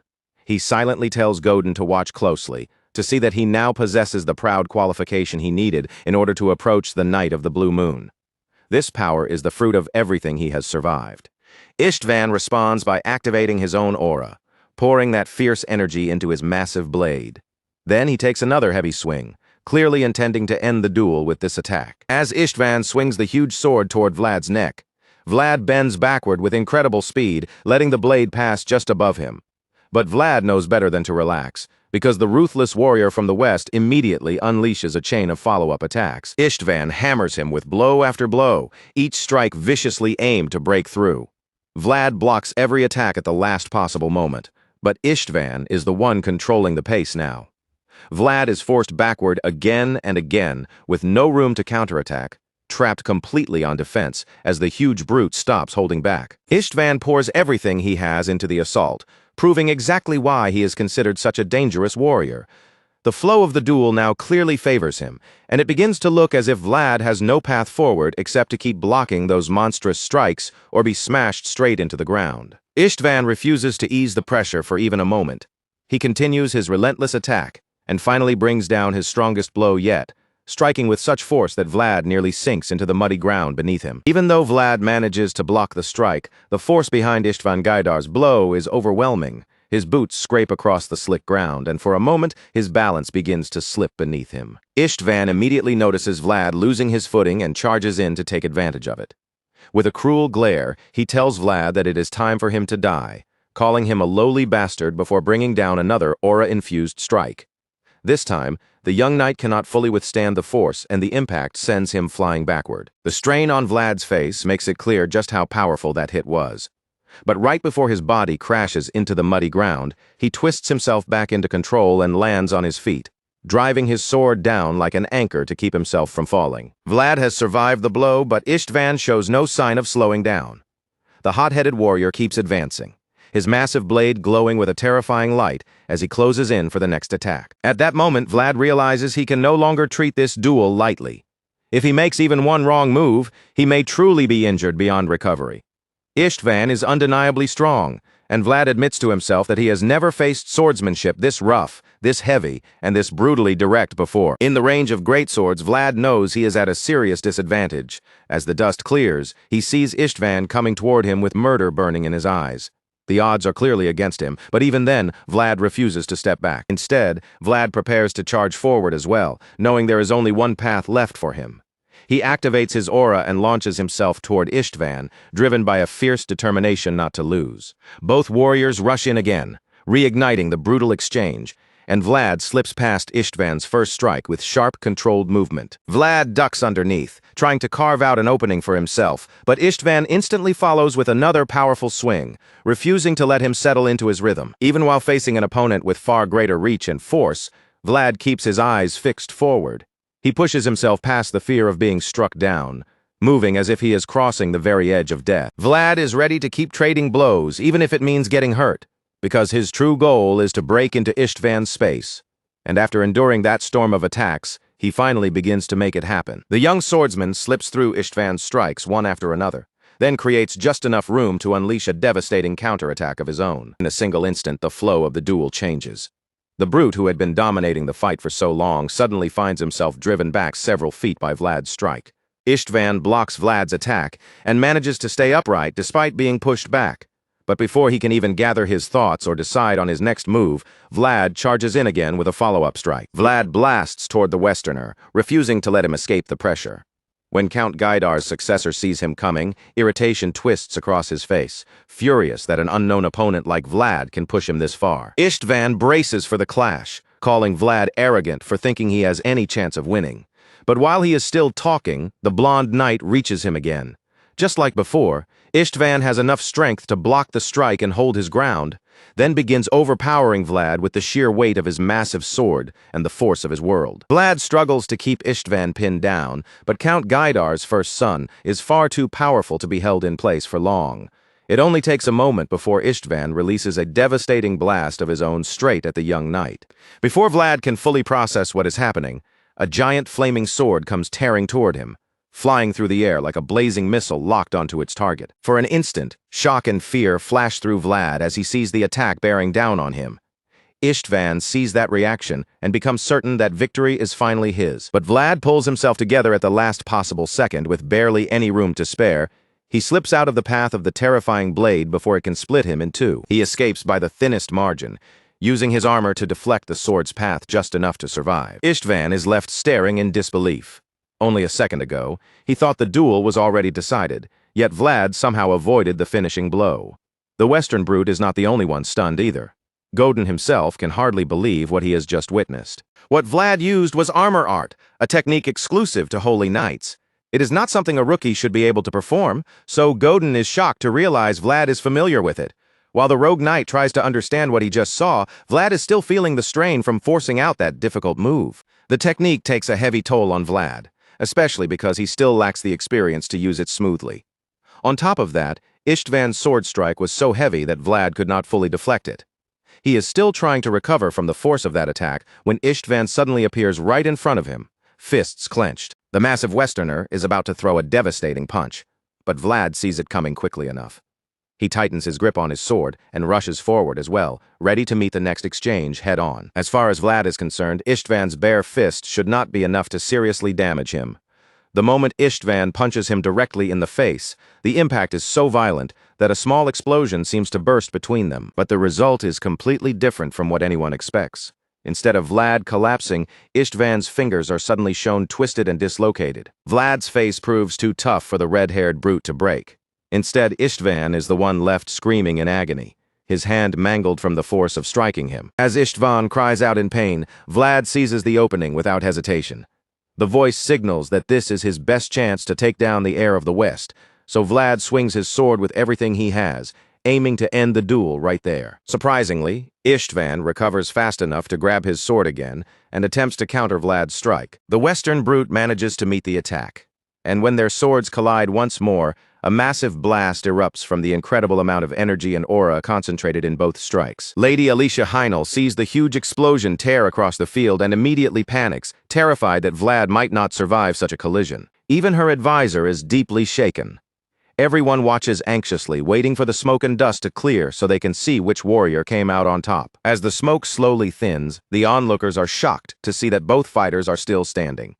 Their swords remain locked together, each desperately pushing to cancel out the other's strength. Vlad holds Istvan back with everything he has, fully aware that the Westerner never expected this duel to become such a difficult fight. When the smoke finally clears completely, the truth is revealed. Godin is the one who stepped in to save Istvan. The red-haired heir is already down, and the rogue knight interfered to protect him before Vlad could finish the duel. Vlad turns his gaze toward the scar-faced knight and mocks him, asking whether Godin truly believes he is righteous after stepping into the duel like that. Godin answers without hesitation, calmly admitting that yes, he does believe he is in the right. Hearing that, Vlad simply asks whether this means he can now claim the reward he has rightfully earned, since the duel has clearly ended in his victory. Godin hesitates, unwilling to answer right away. He understands exactly how humiliating it would be to concede defeat to a knight as young as Vlad. Unfortunately for Godin, Vlad has no patience left to spare. The young swordsman raises his voice and demands that Godin answer him immediately. At that point, Godin realizes he has no real choice. In front of everyone gathered there, he must accept defeat and allow Vlad to claim the victor's reward. When Godin concedes, relief finally settles over Vlad. At long last, his sword has reached the elusive and treacherous knight of the Blue Moon. Vlad thinks back to the last time he stood before Godin, then asks the rogue knight whether he remembers what he told him that day. He reminds Godin of those words, that a knight only takes what is rightfully his. The white-haired knight is forced to recall the memory from that time. Back then, the name was never Stanga, and he was never 42 years old. Vlad reveals that he received the wrong prize from Godin that day, and now he is ready to return it. But this time, Vlad is also ready to claim the new prize he has earned through victory in this duel. With that, Vlad boldly faces Godin of Gaydar and demands Istvan Gaydar's sword as the proper price for the duel. The moment those words leave Vlad's mouth, Godin is stunned, and he is not the only one. Everyone present is left shocked by the young knight's fearless demand. Everyone around him is left staring in disbelief at how boldly he says it, clearly taken aback by the sheer nerve of his demand. But Vlad does not back down for even a second. To him, this is not greed or arrogance. It is simply the rightful reward earned by the one who stood victorious. After that tense moment, the setting shifts away from Dirmar, and the story returns to Sturma. There, the city sits beneath a quiet fall of snow, the cold white flakes drifting down as if the world itself has gone still. Inside Sturma, Lord Joseph receives an urgent report from Dirmar. The moment the letter reaches his hands, he wastes no time breaking it open and scanning its contents. As he reads, his thoughts drift to Vlad, remembering how he had prepared the boy as best he could in his own way. Even so, a heavy doubt presses on him, because he now fears the mission may have been far too much for Vlad to handle. A sudden shock crosses Lord Joseph's face as he remembers the hope he had quietly held on to, that Vlad might somehow avoid the worst possible outcome. For a moment, that worry flashes clearly in his eyes, as if he is bracing himself for terrible news. But the more Lord Joseph reads, the more stunned he becomes. Whatever he expected to find in that report, this was clearly not it. The words on the page catch him completely off guard, leaving him frozen in surprise. The letter had been brought to him by Sir Vorden, so Lord Joseph immediately turns to the knight and asks whether Istvan Gaydar could ever be called an easy opponent. Sir Vorden is visibly caught off guard by the question, because to anyone who knows the West, the answer is obvious. The heir of the Western faction is a fearsome warrior. Istvan is only in his mid-20s, but even at that young age, none of the newer knights in the West shine as brightly as he does.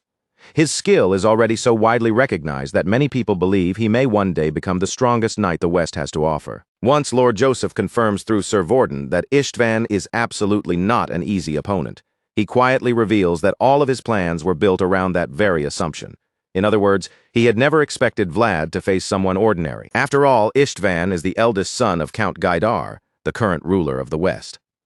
From Lord Joseph's point of view, there could not have been a better opponent for Vlad's public debut than a man with that much status, reputation, and weight behind his name. If Vlad lost to someone as famous and powerful as Istvan, no one would be able to blame him for it. And if Vlad somehow managed to force Istvan back even once during the duel, then even without victory, his name would spread quickly and his reputation as a promising knight would rise dramatically. On top of that, Lord Joseph had also considered Alicia Hennel's position. If Vlad lost Alicia's handkerchief to Istvan during the duel, then she would be left with no choice but to lean toward House Bayezid for protection. It turns out that the dark-haired strategist of Sturma had already predicted most of the possible outcomes from the envoy's mission to Dermar.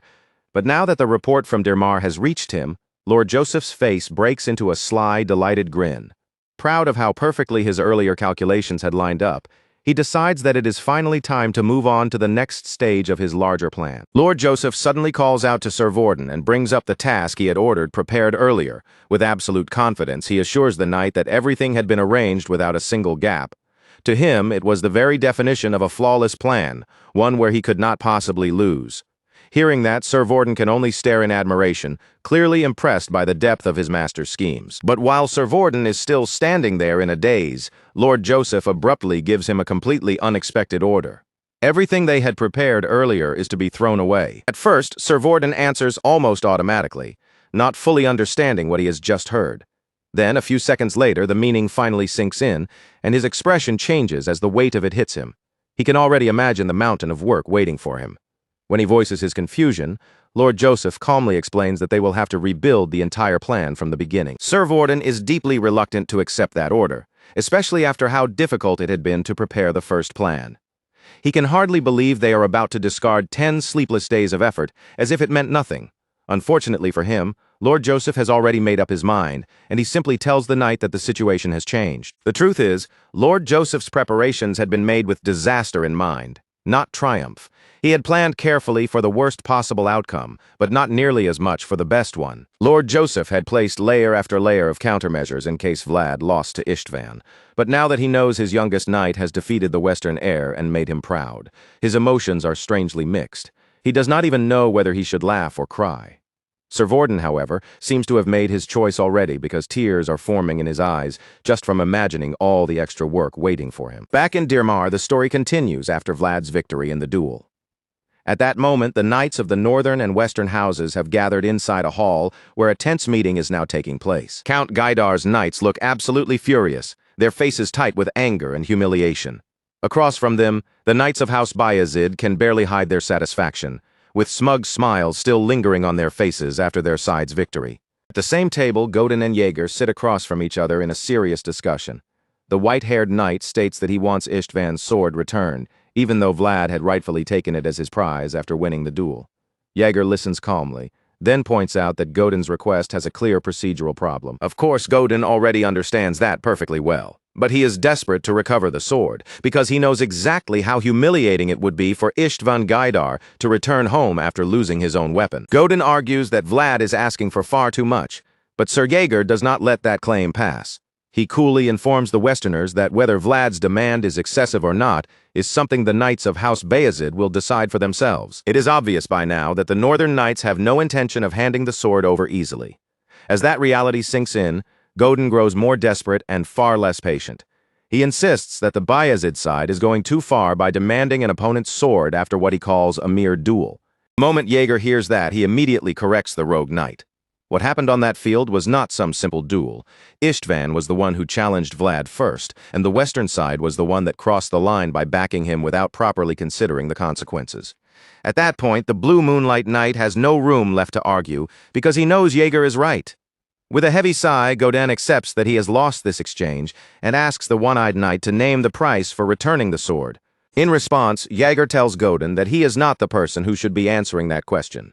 His gaze stays steady, making it clear that the scar-faced man already knows exactly who the question should really be directed toward. Vlad is the one who won the duel, so Vlad is the one who gets to decide what he wants in exchange for letting the sword go.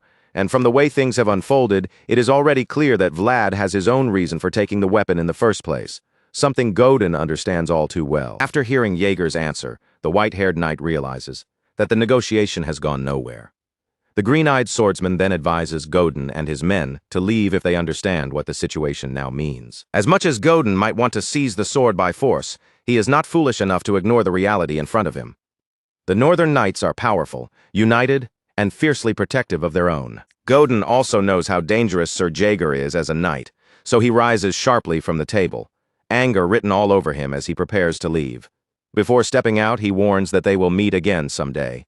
Jaeger answers without the slightest hesitation, telling him to choose the date, because he will gladly come greet the Blue Moonlight Knight in person. After that sharp exchange, Godin turns toward the exit. But before he leaves the room, he tells Jaeger to pass along his farewell to Vlad. Naturally, the green-eyed knight accepts with ease, as if delivering that message would be no trouble at all. Once the Westerners finally leave the hall, Jaeger's expression settles into something quieter. With the tension gone, he cannot help but feel a little sorry for Vlad. Jaeger is genuinely surprised that the young boy from Sora somehow ended up entangled with someone as dangerous as Godin. For a boy still climbing his way into the world of knights and nobles, that kind of enemy is no small matter. The scene shifts again, and this time the story moves to Alicia Heinel and her elderly advisor, who are discussing what has just happened from their own side. Now that Count Gaidar's plans have collapsed, and the Westerners are preparing to return home, Alicia feels there may no longer be any need to accept Lord Joseph's offer. Her old advisor agrees, telling her that she is right, because she has already rejected Gaidar's proposal through the actions of her own knight. Hearing that, Lady Alicia feels a clear sense of relief. No matter how warm and protective House Bayezid's embrace might have seemed, she had still been uneasy about giving them too much leverage over herself and her lands. Now that the immediate pressure has lifted, and she has regained some freedom, her thoughts naturally turn to the reason all of this became possible in the first place. Lady Alicia admits that a knight like Vlad is not someone who can be found easily. Her advisor agrees with her, quietly confirming that people with that kind of talent and presence are indeed extremely rare. Suddenly, Alicia finds herself growing more curious about the young blonde knight who had saved her from such a difficult and dangerous situation. Vlad had appeared at just the right moment, and now she cannot help but wonder more about him. Alicia wonders aloud just how far Vlad might grow in the future. Her advisor answers that if Vlad continues developing at this pace, he may very well become the one who represents the North in the next generation. That answer leaves Alicia visibly amazed.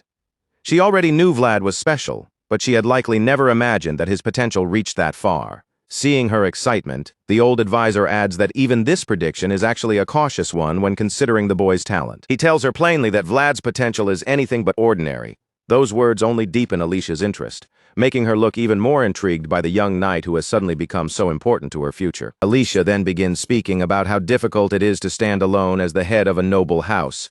She points out that there is no guarantee they will remain safe from incidents like the one the Westerners just caused. With that in mind, Alicia reveals something more personal. Rather than being treated like a piece in noble succession games, pushed around by powerful families, she would prefer to have a knight without a heavy background standing by her side. As she says this, a dreamy, almost love-struck look appears in her eyes. Her old advisor notices it immediately, and from his expression, it is clear he already understands exactly where her thoughts are heading. Alicia has clearly developed a strong crush on Vlad. Even though her advisor tries to discourage her, she suggests that having Vlad by her side could actually be a reasonable proposal to House Bayezid. To her, it would be something close to a blood alliance. The old man, however, gently argues that it is still too early to be thinking that way, even if Vlad has been granted noble status as a knight. Alicia simply reminds him of his own words that Vlad may one day represent the North. If that is truly the case, then she believes they should claim him before any other house does. From her perspective, being with Vlad would be far better than being married off to some unfamiliar man for political convenience. Hearing her reasoning, the old advisor nervously admits that she does have a point. He tries to object, but Alicia's momentum leaves him no opening. And before he can properly argue back, his words are already swallowed up. Alicia turns her gaze toward the window, and the moment she sees Vlad near the tree again, her attention is completely captured. Her eyes linger on him, unable to look away. She quietly comments on how admirable Vlad's actions by the tree are. And then the scene reveals what he is doing, standing there with calm sincerity as he pours whiskey for the spirit dwelling within the tree. The spirit reacts with pure delight the moment Vlad offers the drink, circling with almost childlike excitement. Seeing that reaction, Vlad admits the liquor must be something truly special, and the voice agrees, explaining that he chose it because it was made from barley and seemed like the perfect offering for an earth spirit. Just as expected, the drink proves to be absolutely wonderful for the spirit. Filled with gratitude, the small presence swirls around Vlad again and again, wrapping him in its blessing, as if thanking him in the only way it knows how. Watching the spirit bless Vlad, the voice quietly concludes that the expensive liquor has more than paid for itself. After all, receiving the White Serpent's blessing is no ordinary reward. It is almost like carrying an extra life with him. With that in mind, Vlad lowers his gaze and sincerely thanks the spirit. In response, the entity shows even deeper gratitude, lingering near him with warmth and joy as if it is still moved by his offering. The next day, Lady Alicia invites Vlad and Jaeger into her chambers for a private conversation. Her first concern is Vlad's condition after the duel, so she gently asks whether he feels any pain or has suffered any hidden injuries. Vlad calmly reassures her that he is completely fine. Lady Alicia then mentions that she saw him on the hill near the tree, pouring liquor as an offering. Vlad confirms it without hesitation, explaining that it was his own way of greeting the place. He adds that every time he leaves Dearmar, he seems to do so with a shining victory, so perhaps the spirits here have taken a liking to him. Alicia simply smiles at his words, her expression softening in a way that feels unusually sincere. Then she admits that, for the first time in a long while, she felt a kind of warmth connected to her own bloodline. With that feeling in her heart, Alicia hands Jaeger a letter addressed to Lord Joseph. In it, she makes clear that Dearmar has finally come to understand which side it should stand with. Her house Bayezid. This is excellent news.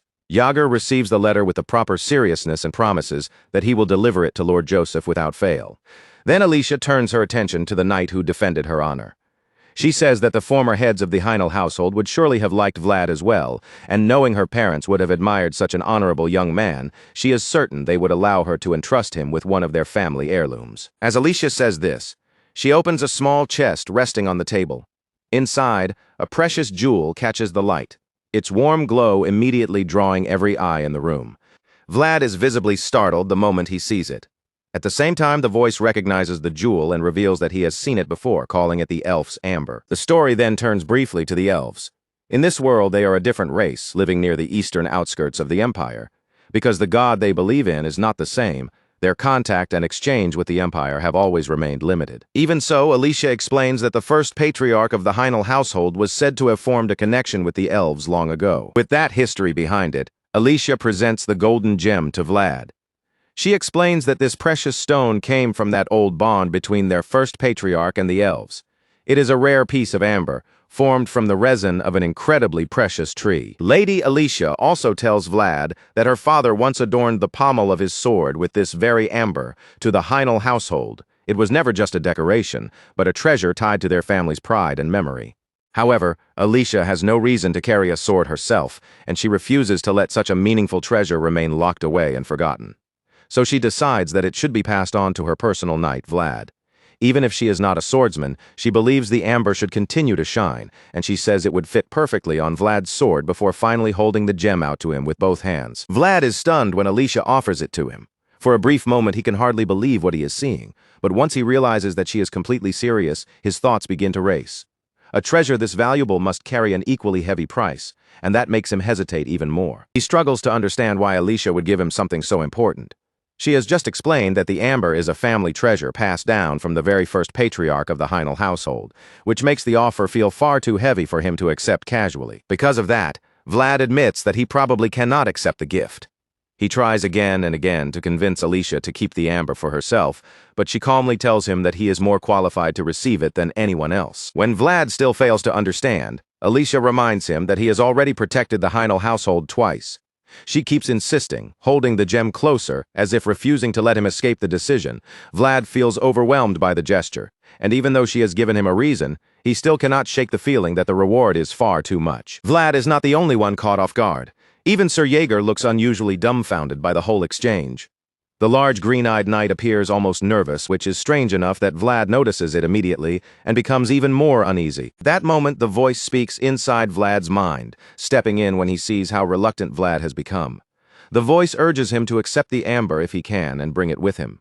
The instant Vlad hears those words, realization begins to settle over him, and he finally starts to understand why taking the gem may actually be necessary. Now that Vlad has a newly acquired sword, accepting the amber suddenly makes perfect sense. With that thought, he quietly promises the voice that he will help him. Vlad decides to help the voice recover his lost memories, just as the voice continues helping him with the sword he has obtained. That promise had been one of the reasons Vlad came all the way to Dirmar in the first place. If he truly wants to follow that path, then accepting the amber may be the first real step toward uncovering those missing memories. At last, Vlad reaches out and takes the gem. In that moment, he reminds himself that a knight should only accept a reward when it is justly earned, and this time, he chooses to receive it with that belief in mind. "Vlad, thanks, Lady Alicia," with genuine sincerity, his voice carrying the weight of the gift he has just accepted. Alicia answers him with a warm, honest smile, clearly pleased that he has finally taken it. Meanwhile, Sir Jaeger still looks completely overwhelmed by what just happened. He has not fully processed the situation yet, and he still seems unsure whether Vlad should truly be allowed to receive such a remarkable treasure. On the other hand, Vlad begins to feel calmer now that he understands the purpose of the gem. With a reason to accept it, he believes things will somehow work out. The voice thanks him, knowing how burdensome it must feel to receive something tied to so much expectation and responsibility. But instead of feeling crushed, Vlad feels hopeful because this amber may become a clue leading to the voice's lost memories. The voice agrees with him, and then suddenly asks Vlad to look at the amber through his world. The request is quiet, but it carries a strange weight that makes Vlad focus even more closely on the gem in his hand. Vlad tries to view the stone through the voice's world, and the moment he does, what happens next leaves him completely stunned. The amber seems to expand before his eyes, growing vast as though it is trying to pull Vlad inside. As his gaze sinks deeper and deeper into the stone, a memory suddenly opens before him. In that vision, a lonely tree stands on a hill in the middle of a wide field, and for some reason it looks exactly like the tree outside the Yahello manor. The scene then shifts away from that mysterious vision, returning to the knights who had come from Storma. As they travel together, they cannot help but bring up everything Vlad has been doing lately. Even though Vlad only became a knight recently, he has already been making waves everywhere he goes. The older knights agree that he has a rare kind of ambition, the sort that does not appear often. To them, it is impressive that he is already reaching toward noble status so soon after entering the knightly world. They continue talking about how promising Vlad has seemed ever since his first mission, though their conversation leaves him feeling painfully awkward. Unfortunately for him, the knights do not seem to care how embarrassed he is. Vlad is already regretting that any of them found out Alicia had given him the amber. He should have known they would turn it into a huge topic, and now he is stuck listening to them gossip about it the entire way home while he trails behind them like he is not even there. Eventually, Vlad cannot take it anymore. Fed up with their teasing, he finally cuts in and tries to explain that the situation is not at all what they are imagining. Of course, the older knights do not believe him for a second. Still, they do not seem to disapprove either. In fact, they think accepting the amber was not a bad decision, though they also point out that it feels more like the Yahello household is lending it to him, since the stone is literally one of their treasured family heirlooms. The older knights keep teasing Vlad, especially because he is the same knight who once received Lady Alicia's handkerchief. At this point, Vlad grows frustrated, realizing they have no intention of listening to his side of the story, so he calls out to Sir Jaeger, asking him to say something, since Jaeger had been right there beside him and witnessed the entire exchange. Unfortunately for Vlad, the green-eyed knight has no desire to get dragged into the chatter. Jaeger pauses for a moment before finally saying that he will write a separate report to Lord Joseph for now. The truth is, Jaeger himself still has not fully decided what to make of the matter. Since he does not yet understand the true purpose of the amber, he chooses not to speak carelessly about it. Meanwhile, Vlad is left with no choice but to endure the teasing of the older knights, who clearly have no intention of letting their youngest companion off easily. Before long, the group finally reaches its destination, and Vlad is probably more relieved than anyone. After tormenting their youngest for so much of the journey, the knights are now outside Sora, and it seems like they may finally be ready to let him breathe. Most of them seem prepared to stop, but one of the older knights is still enjoying the teasing far too much. With a joking grin, he suggests that they should camp outside the city for the night and only enter at dawn, just to keep dragging things out. Naturally, that suggestion goes nowhere. The leader of the group gives the order for everyone to head inside, and just like that, the teasing finally dies down as the knights move toward the city gate. When they arrive before the gate, Sir Jaeger turns to Vlad and tells him to try opening it with the proper phrase. Apparently, knights can open the city gates with their words. And Vlad is genuinely surprised to learn this. He had no idea that his new status gave him that kind of authority, which makes being a knight feel even more unreal to him. It feels like only yesterday that Vlad had to slip in and out of Soara through narrow, hidden tunnels, sneaking through the city like a boy who belonged nowhere. But now, after everything he has endured, he has been granted the right to open the city gates with nothing more than his own name and command. Vlad is still stunned, struggling to fully grasp how much his position has changed. While he stands there trying to process it, the knights behind him start teasing him again, joking that if he cannot open the gate, he may as well camp outside. But Vlad is determined to do this properly, no matter how nervous he feels. He raises his sword and prepares to announce his presence before the gate. One of the guards notices him, and Vlad steps forward to identify himself. With his sword lifted, he declares that he is a knight of House Bayezid. Vlad announces that he has returned after completing his mission. The moment he gives his name, the guards immediately hurry to open the gate, realizing that he is the very knight who cut down the lindworm. The guards quickly scramble into motion, rushing to open the castle gates for Vlad. He can only stare upward in disbelief, stunned by how easily the command worked. While Vlad is still frozen by the reality of it, Jaeger calmly reminds him of who he is now, as if telling him not to forget the weight of the title he has earned. The green-eyed knight explains that knighthood is not just a decoration or a pretty title. It is a proof of honor, a qualification held only by those who have already proven their existence through action. Because of that, Vlad now has the right to open any castle gate within Bayezid lands with his own words. For Vlad, this is almost impossible to process. Not long ago, he had to crawl through secret tunnels or hide inside wagons filled with dirt just to slip in and out of towns unnoticed. Now, with one declaration, the gates of a city open for him. The gates swing open without delay, and the guards hurry to welcome Vlad inside. They even apologize for keeping him waiting, treating him not like a boy from the alleys, but like a proper knight whose time should not be wasted. Seeing Vlad hesitate, Jaeger encourages him to raise his hand and move forward with confidence. This may be the same gate Vlad once passed through as a squire, but today is different. Today, he is taking his first step through it as Vlad the Knight. Mounted on his powerful black horse, Vlad rides into the city with his back straight and his eyes forward.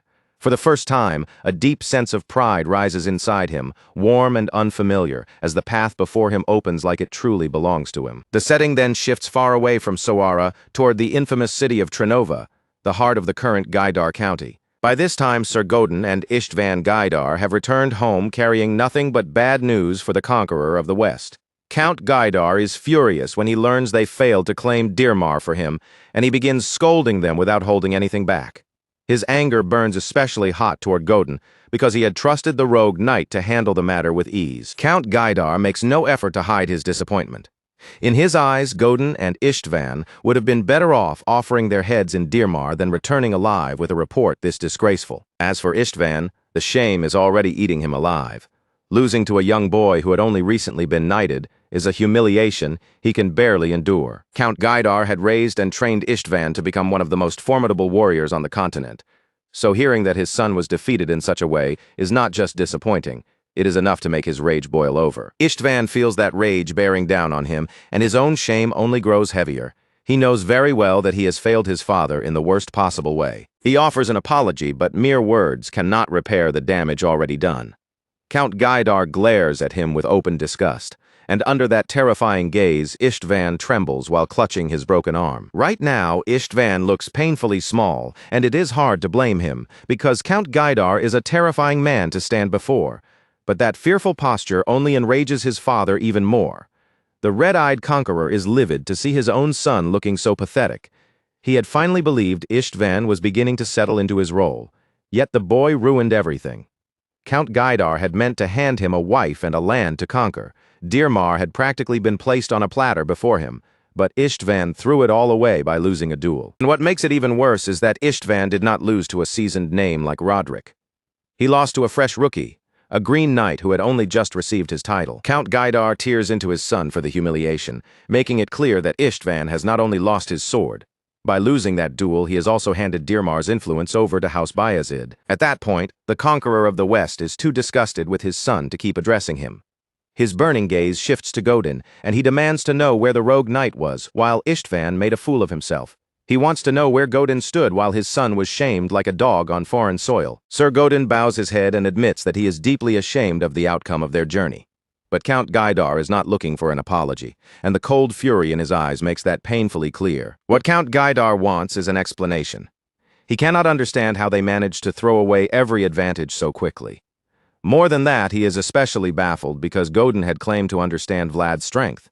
As Count Gaidar continues scolding him, it does not take long for the Knight of the Blue Moon to shift the direction of the conversation. Godin answers by turning the pressure back toward the Count, reminding him that Vlad is not completely unrelated to Count Gaidar either.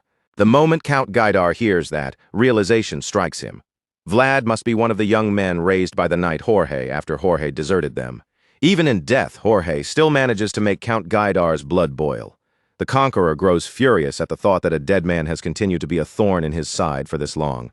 This discovery only makes Count Gaidar feel as though Jorge is still interfering with him from beyond the grave. Now that he knows where Vlad came from, his curiosity sharpens, and he wants to understand exactly what kind of blonde knight Vlad is, and what truly happened in Dirmar. So Godin begins explaining what he knows. From what he personally witnessed, Vlad's talent was undeniably excellent. Beyond that, the knights surrounding him were also far above ordinary level, and Vlad had used the advantages of the battlefield in Dirmar with impressive skill. But that was not even the most troubling part. Godin had also seen Jaeger for the first time, and the green-eyed knight was a completely unexpected presence. Godin could tell at a glance that this strange knight possessed the ability to meet his own vigor head-on, and that realization had genuinely shaken him. The Knight of the Blue Moon suggests that Jaeger must be one of the hidden blades House Bayezid has kept out of sight. After all, a knight that capable should be far more famous than he is. Hearing this, Count Gaidar lets out a heavy sigh and curses the cunning northerners under his breath. The conqueror of the West is clearly unsettled by what he has learned, but not enough to retreat. Instead, he suddenly reminds Godin of the teachings left behind by the ancestors who pioneered the West. Godin remembers those teachings immediately. They tell the people of the West to do whatever it takes to put what they already hold into their bellies first, and then use their remaining hands to seize what belongs to others. Only by living that way can a person survive the harshness of the West. Count Gaidar declares that he has lived his entire life following those ancestral teachings. Under that banner, he has destroyed, crushed, and plundered without hesitation. The red-eyed ruler reminds every subject before him that the Gaidars are pioneers. They may take what belongs to others, but they must never allow anything of theirs to be stolen away. With that declaration, the conqueror of the West gives his order. From this moment on, every gaze must turn toward the north, and they will retrieve his son's sword by any means necessary. Back in the snowy city of Sora, Vlad's story continues as he receives his very first pay as a knight. Sir Vorden is the one responsible for handing Vlad his wages, and the chubby knight seems genuinely pleased to congratulate him on his first salary. He places 4 gold coins before Vlad, and the moment Vlad sees them, his eyes widen in surprise. Vlad's reaction is so obvious that Sir Vorden immediately notices it. The older knight looks taken aback as well, clearly trying to figure out whether Vlad is shocked by the amount for a good reason or a bad one. Sir Vorden quickly assumes that Vlad must be disappointed because the pay is smaller than expected. Vlad admits, a little awkwardly, that he had honestly imagined a knight's wages would be more than this. Vlad cannot hide his disappointment, since he thought knights would receive more than just 4 gold coins, but Sir Vorden reminds him bluntly that he is still a rookie. With a scoff, he even mentions that he heard Sir Jaeger still carried Vlad around at his side almost like a vassal. Then, without warning, the stout knight tells Vlad that knights do not truly earn money through salaries. Naturally, that statement immediately catches Vlad's attention. Vlad leans in, eager to hear what Sir Vorden means. The older knight explains that a knight must follow duty, owe duty, and carry the responsibilities appropriate to his position. Vlad listens carefully as Sir Vorden speaks, but confusion still shows on his face. He cannot quite understand what all of that talk about duty and responsibility has to do with actually earning money. Before Vlad can even finish asking, Sir Vorden cuts in and explains that those duties and responsibilities are the true money of knights. A full cat does not hunt mice, he says, and then he tells Vlad that if he wants both wealth and honor, he must build up as many accomplishments as possible. Sir Vorden explains that the price of honor will be paid at the end of the year under the name of special pay for knights. He tells Vlad to expect more than just 4 gold coins when that time comes, especially since Vlad has already achieved quite a lot within this single year. Hearing that, Vlad's interest immediately sharpens, and he asks what kind of reward his duties and responsibilities might bring him. Sir Vorden casually replies that Vlad hardly needs to ask, considering he is the one who returned with the treasure of the Heinel household. At that point, the senior knight reveals that he has already heard about Vlad's newest reputation, following the Dragon Slayer title. From his tone alone, it is clear Sir Vorden sees the matter as just as big of a deal as the other knights did. Sir Vorden starts going on about Vlad being the man who carried 2 handkerchiefs in his bosom, and then he finally gives him a ridiculous new title, the debauchee of the North, Vlad of Sawara. As expected, that sudden title catches Vlad completely off guard. He never imagined the conversation would twist in that direction so quickly, and the awkwardness immediately settles over him. Sir Vorden, however, leans closer with the enthusiasm of a fan and tells Vlad not to forget him in the future when he finally becomes a noble. Later that morning, Vlad joins his master, Joseph Bayezid, for tea. The young mayor of Sawara speaks to him calmly, explaining that now that Vlad has become a knight, he must take on the responsibilities and duties fitting for his class. With that said, Joseph reveals that he intends to assign Vlad a patrol area of his own. For Vlad, this is no small matter. He has very little experience handling that kind of official responsibility, so the news surprises him. At the same time, he cannot help feeling concerned, wondering whether he will have to manage the patrol completely on his own. Thankfully, Joseph makes it clear that Vlad will be given guards as well, though Vlad will still be the one in charge of everything. Relieved, the young knight accepts the assignment, and that is when Joseph reveals the second part of the duty. He believes the back alleys would be the best area to place Vlad, and Vlad immediately agrees. Vlad's reaction is filled with quiet excitement because the back alleys are not just some random patrol route to him. That place is his hometown, the world he came from, and now he is returning to it not as a stray boy, but as a knight of House Bayezid. Unfortunately, Vlad's new patrol area will be short on manpower from the start. Sir Gregory, Maxim, and Cade are already using their own personnel, so there are not many spare hands left for Vlad to borrow. Even so, Joseph Bayezid has already prepared for that problem. He tells Vlad that he is willing to provide salaries for up to 4 people, then encourages him to choose and hire the men who will serve directly under him. Part of the assignment catches Vlad completely off guard. He looks genuinely confused, unable to hide his surprise, and that is when Joseph reminds him that this position is nothing like the days when Vlad simply acted as a mercenary captain. Joseph explains that a knight is someone who leads others, someone who can stand as a representative no matter where he is sent. Vlad already understands the idea in theory, but even so, there is still one major problem that makes the whole arrangement difficult for him. Vlad does not think it will be easy to find suitable members for his team. After all, the only people he really knows in the back alleys who can be useful are gang members and rough men from that world. Vlad worries that recruiting people like that might cause trouble for Lord Joseph's reputation, but Joseph calmly tells him there is no need to be concerned. In fact, Joseph praises Vlad for thinking so honorably, then explains that this appointment is not being given through the polished name of House Bayezid in the first place. Joseph even points out that if he truly cared about appearances in that way, he would have pulled Vlad out of Rose's smiles from the very beginning and kept him far away from the back alleys. Still, Joseph understands Vlad's concern. He knows that using people for good is much harder than simply cutting them down. Because this is Vlad's first time being placed in charge of a patrol area, Joseph offers to personally recommend and send over an employee to help him. Hearing that, Vlad sincerely expresses his gratitude. Joseph simply accepts it and tells him to go on his way, leaving Vlad to begin preparing for his new responsibility. Vlad takes his leave and starts walking out of the room. But while his footsteps are still fading, Jaeger quietly turns to the young master and asks what Joseph Bayezid is truly trying to do. As it turns out, Joseph already has a certain group of people in mind, people he wants Vlad to work with.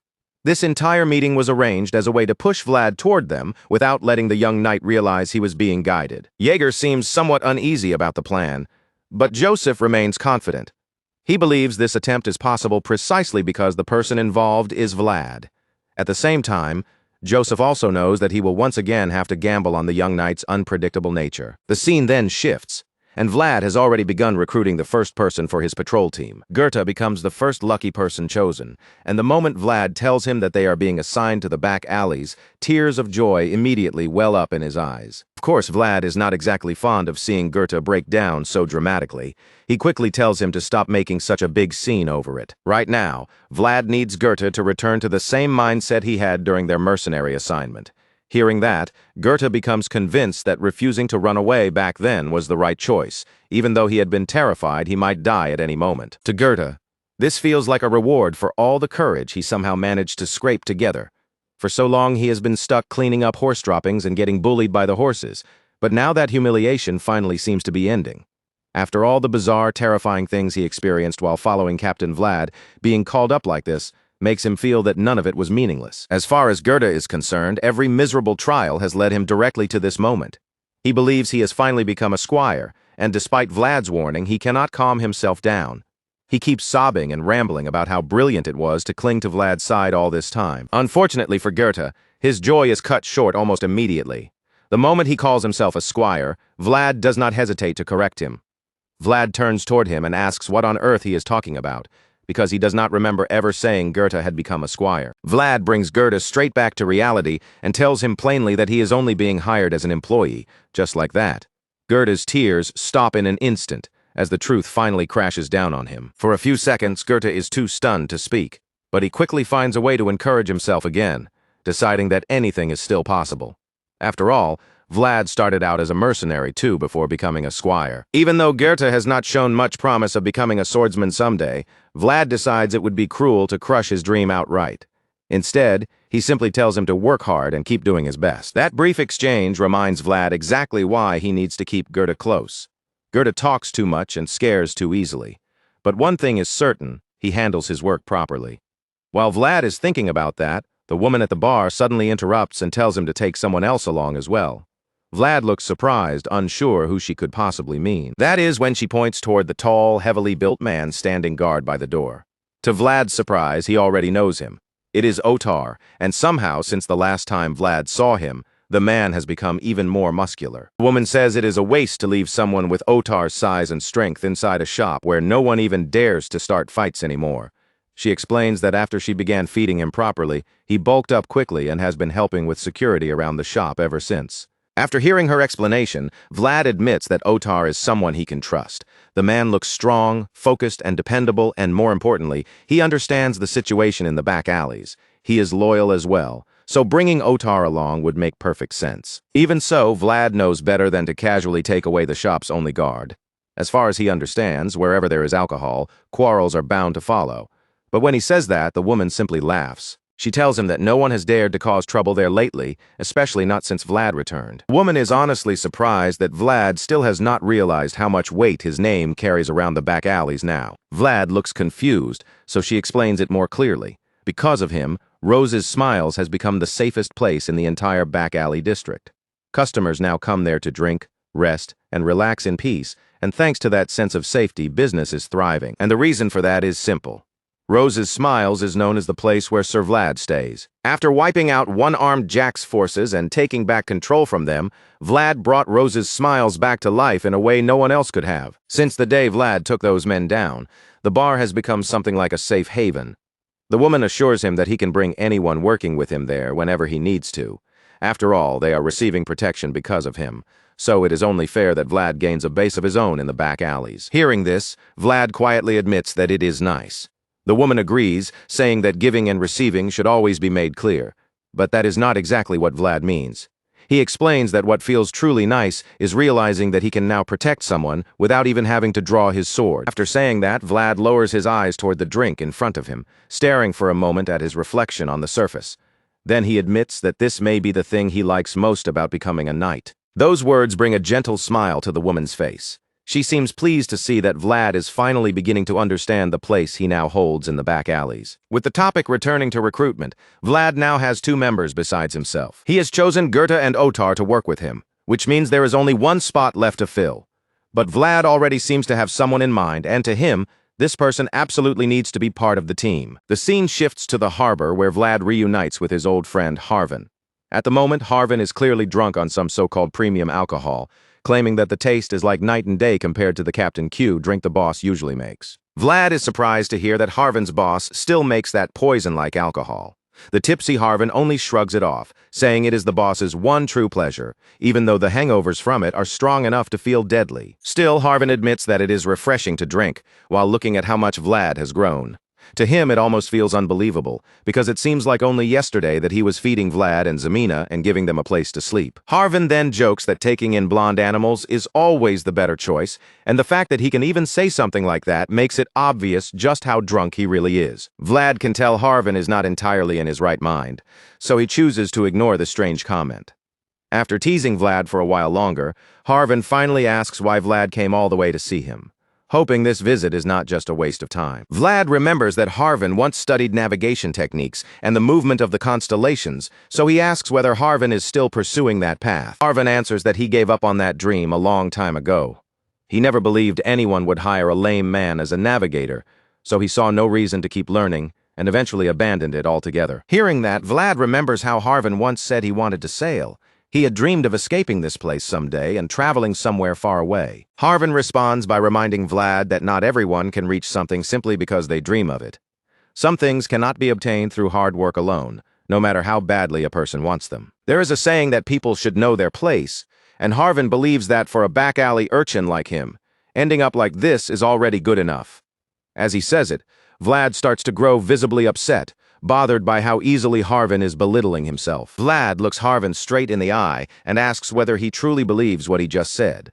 Under that direct gaze, the brown-eyed man lowers his head in shame, unable to answer with confidence. Seeing Harvin like that, Vlad tells him that a bird locked in a cage for too long eventually forgets it can fly. Harvin is taken aback by Vlad's words, his brown eyes widening as the meaning sinks in. But Vlad has already reached his own answer, and from the hard look on his face, it is clear he knows exactly what has to be done. Without another word, Vlad suddenly rises from his chair and draws his sword, the blade flashing into his hand with a sharp, decisive motion. To Vlad, this rotten place has been gnawing away at Harvin's dream for far too long. The harbor that should have opened the path to the wider world has instead become the cage that trapped his old friend. And now Vlad is ready to tear that cage apart. Vlad's expression darkens with anger as he reaches his conclusion.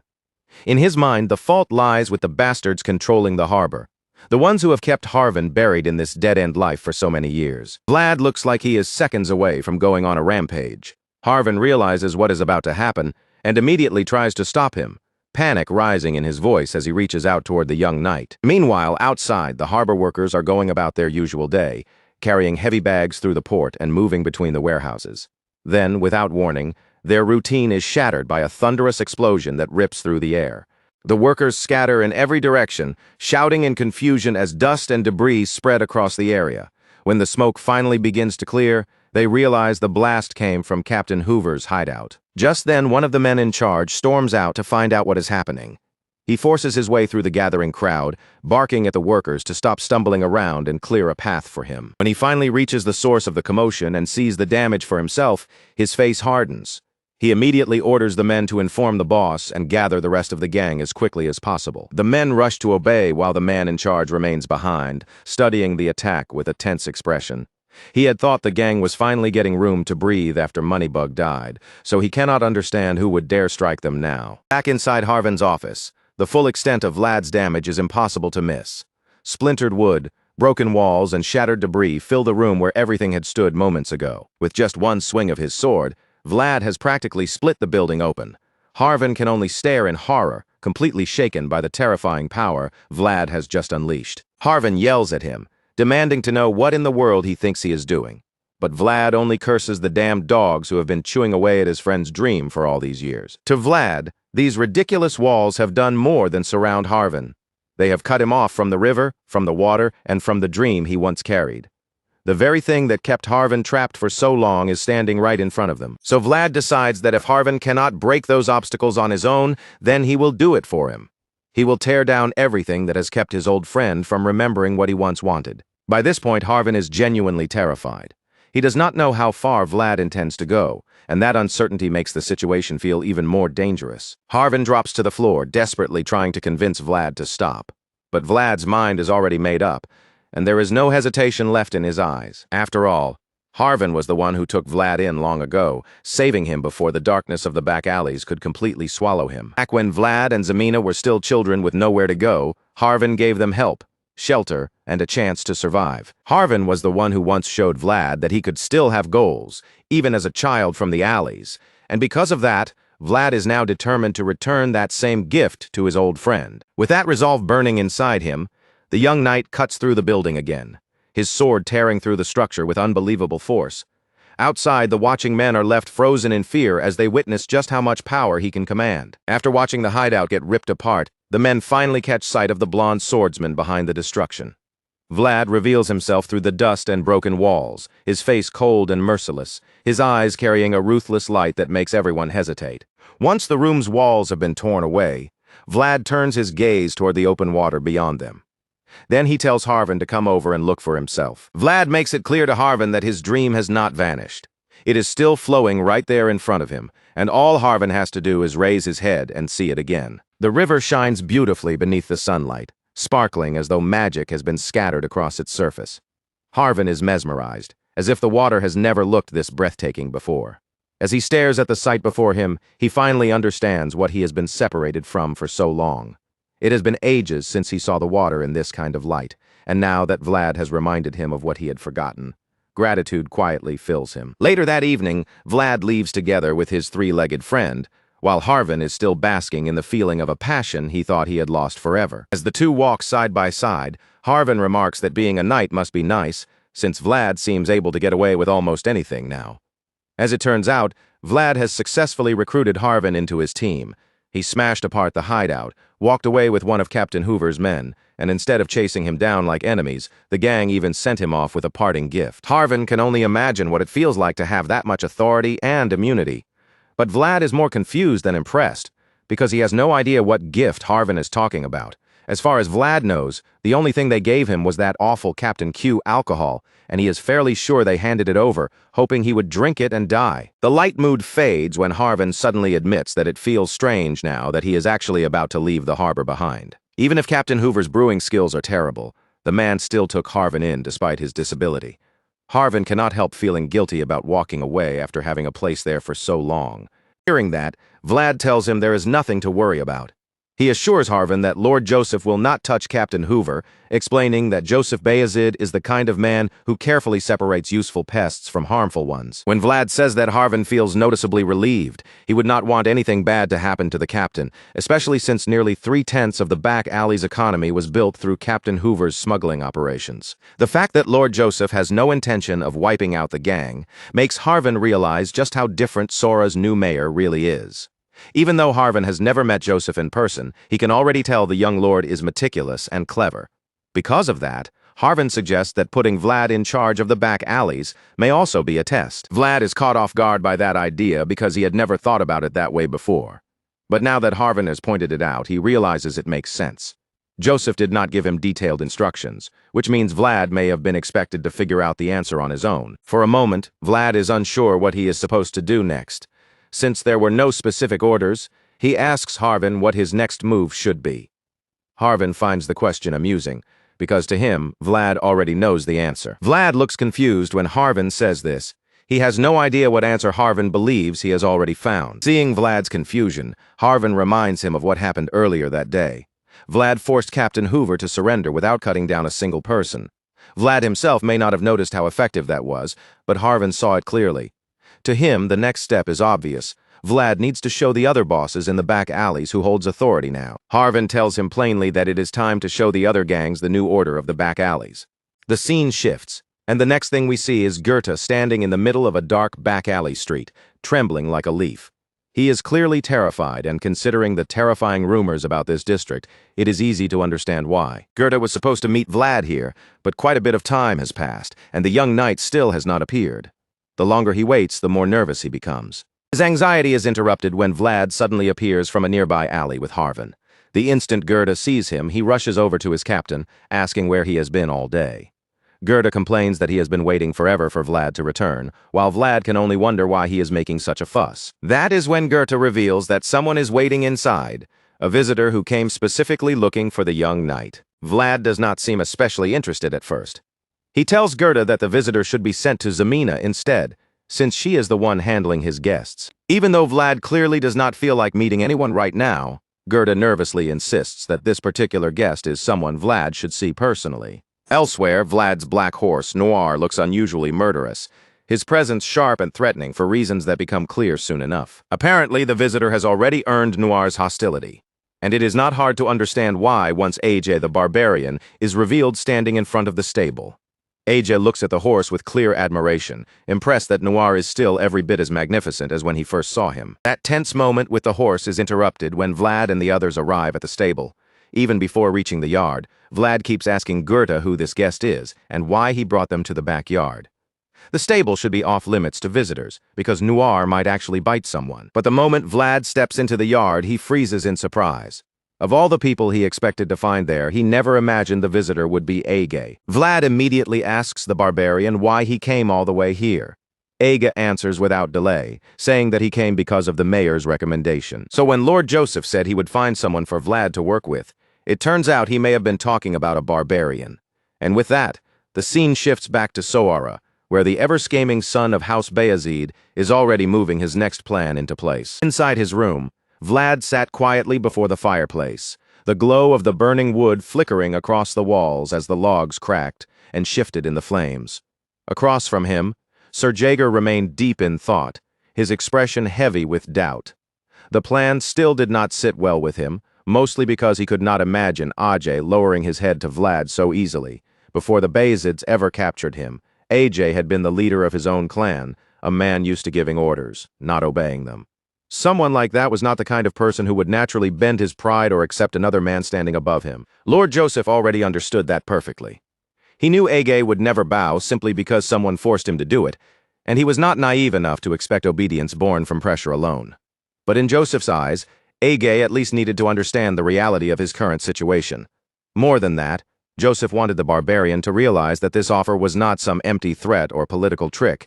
It was being made with the greatest sincerity Bayezid could possibly show. As Sir Jaeger listened to Joseph's words, the green-eyed knight's expression slowly changed. He began to see the direction his lord was taking, and the pieces of the plan started falling into place in his mind.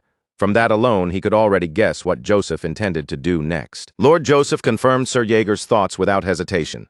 Now that Vlad had helped them secure a firm hold over Dirmar, Joseph declared that it was time to deal with the danger lurking beyond the northern borders. They could no longer leave that threat sitting behind them like a blade pressed against Bayezid's back. The reason Joseph had drawn Age into the matter was simple.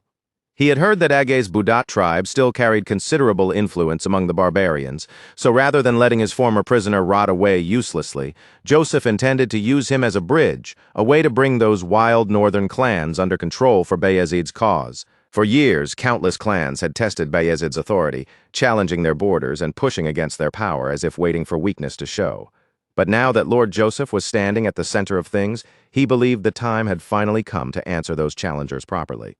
Not with words, but with action. If they could eliminate the source of anxiety threatening them from behind, Joseph believed Bayezid would finally be free to face any challenge ahead without hesitation. With their rear secured, no enemy would be able to make them falter so easily. Even though the plan sounded promising when laid out like that, Sir Jaeger still could not shake his concern.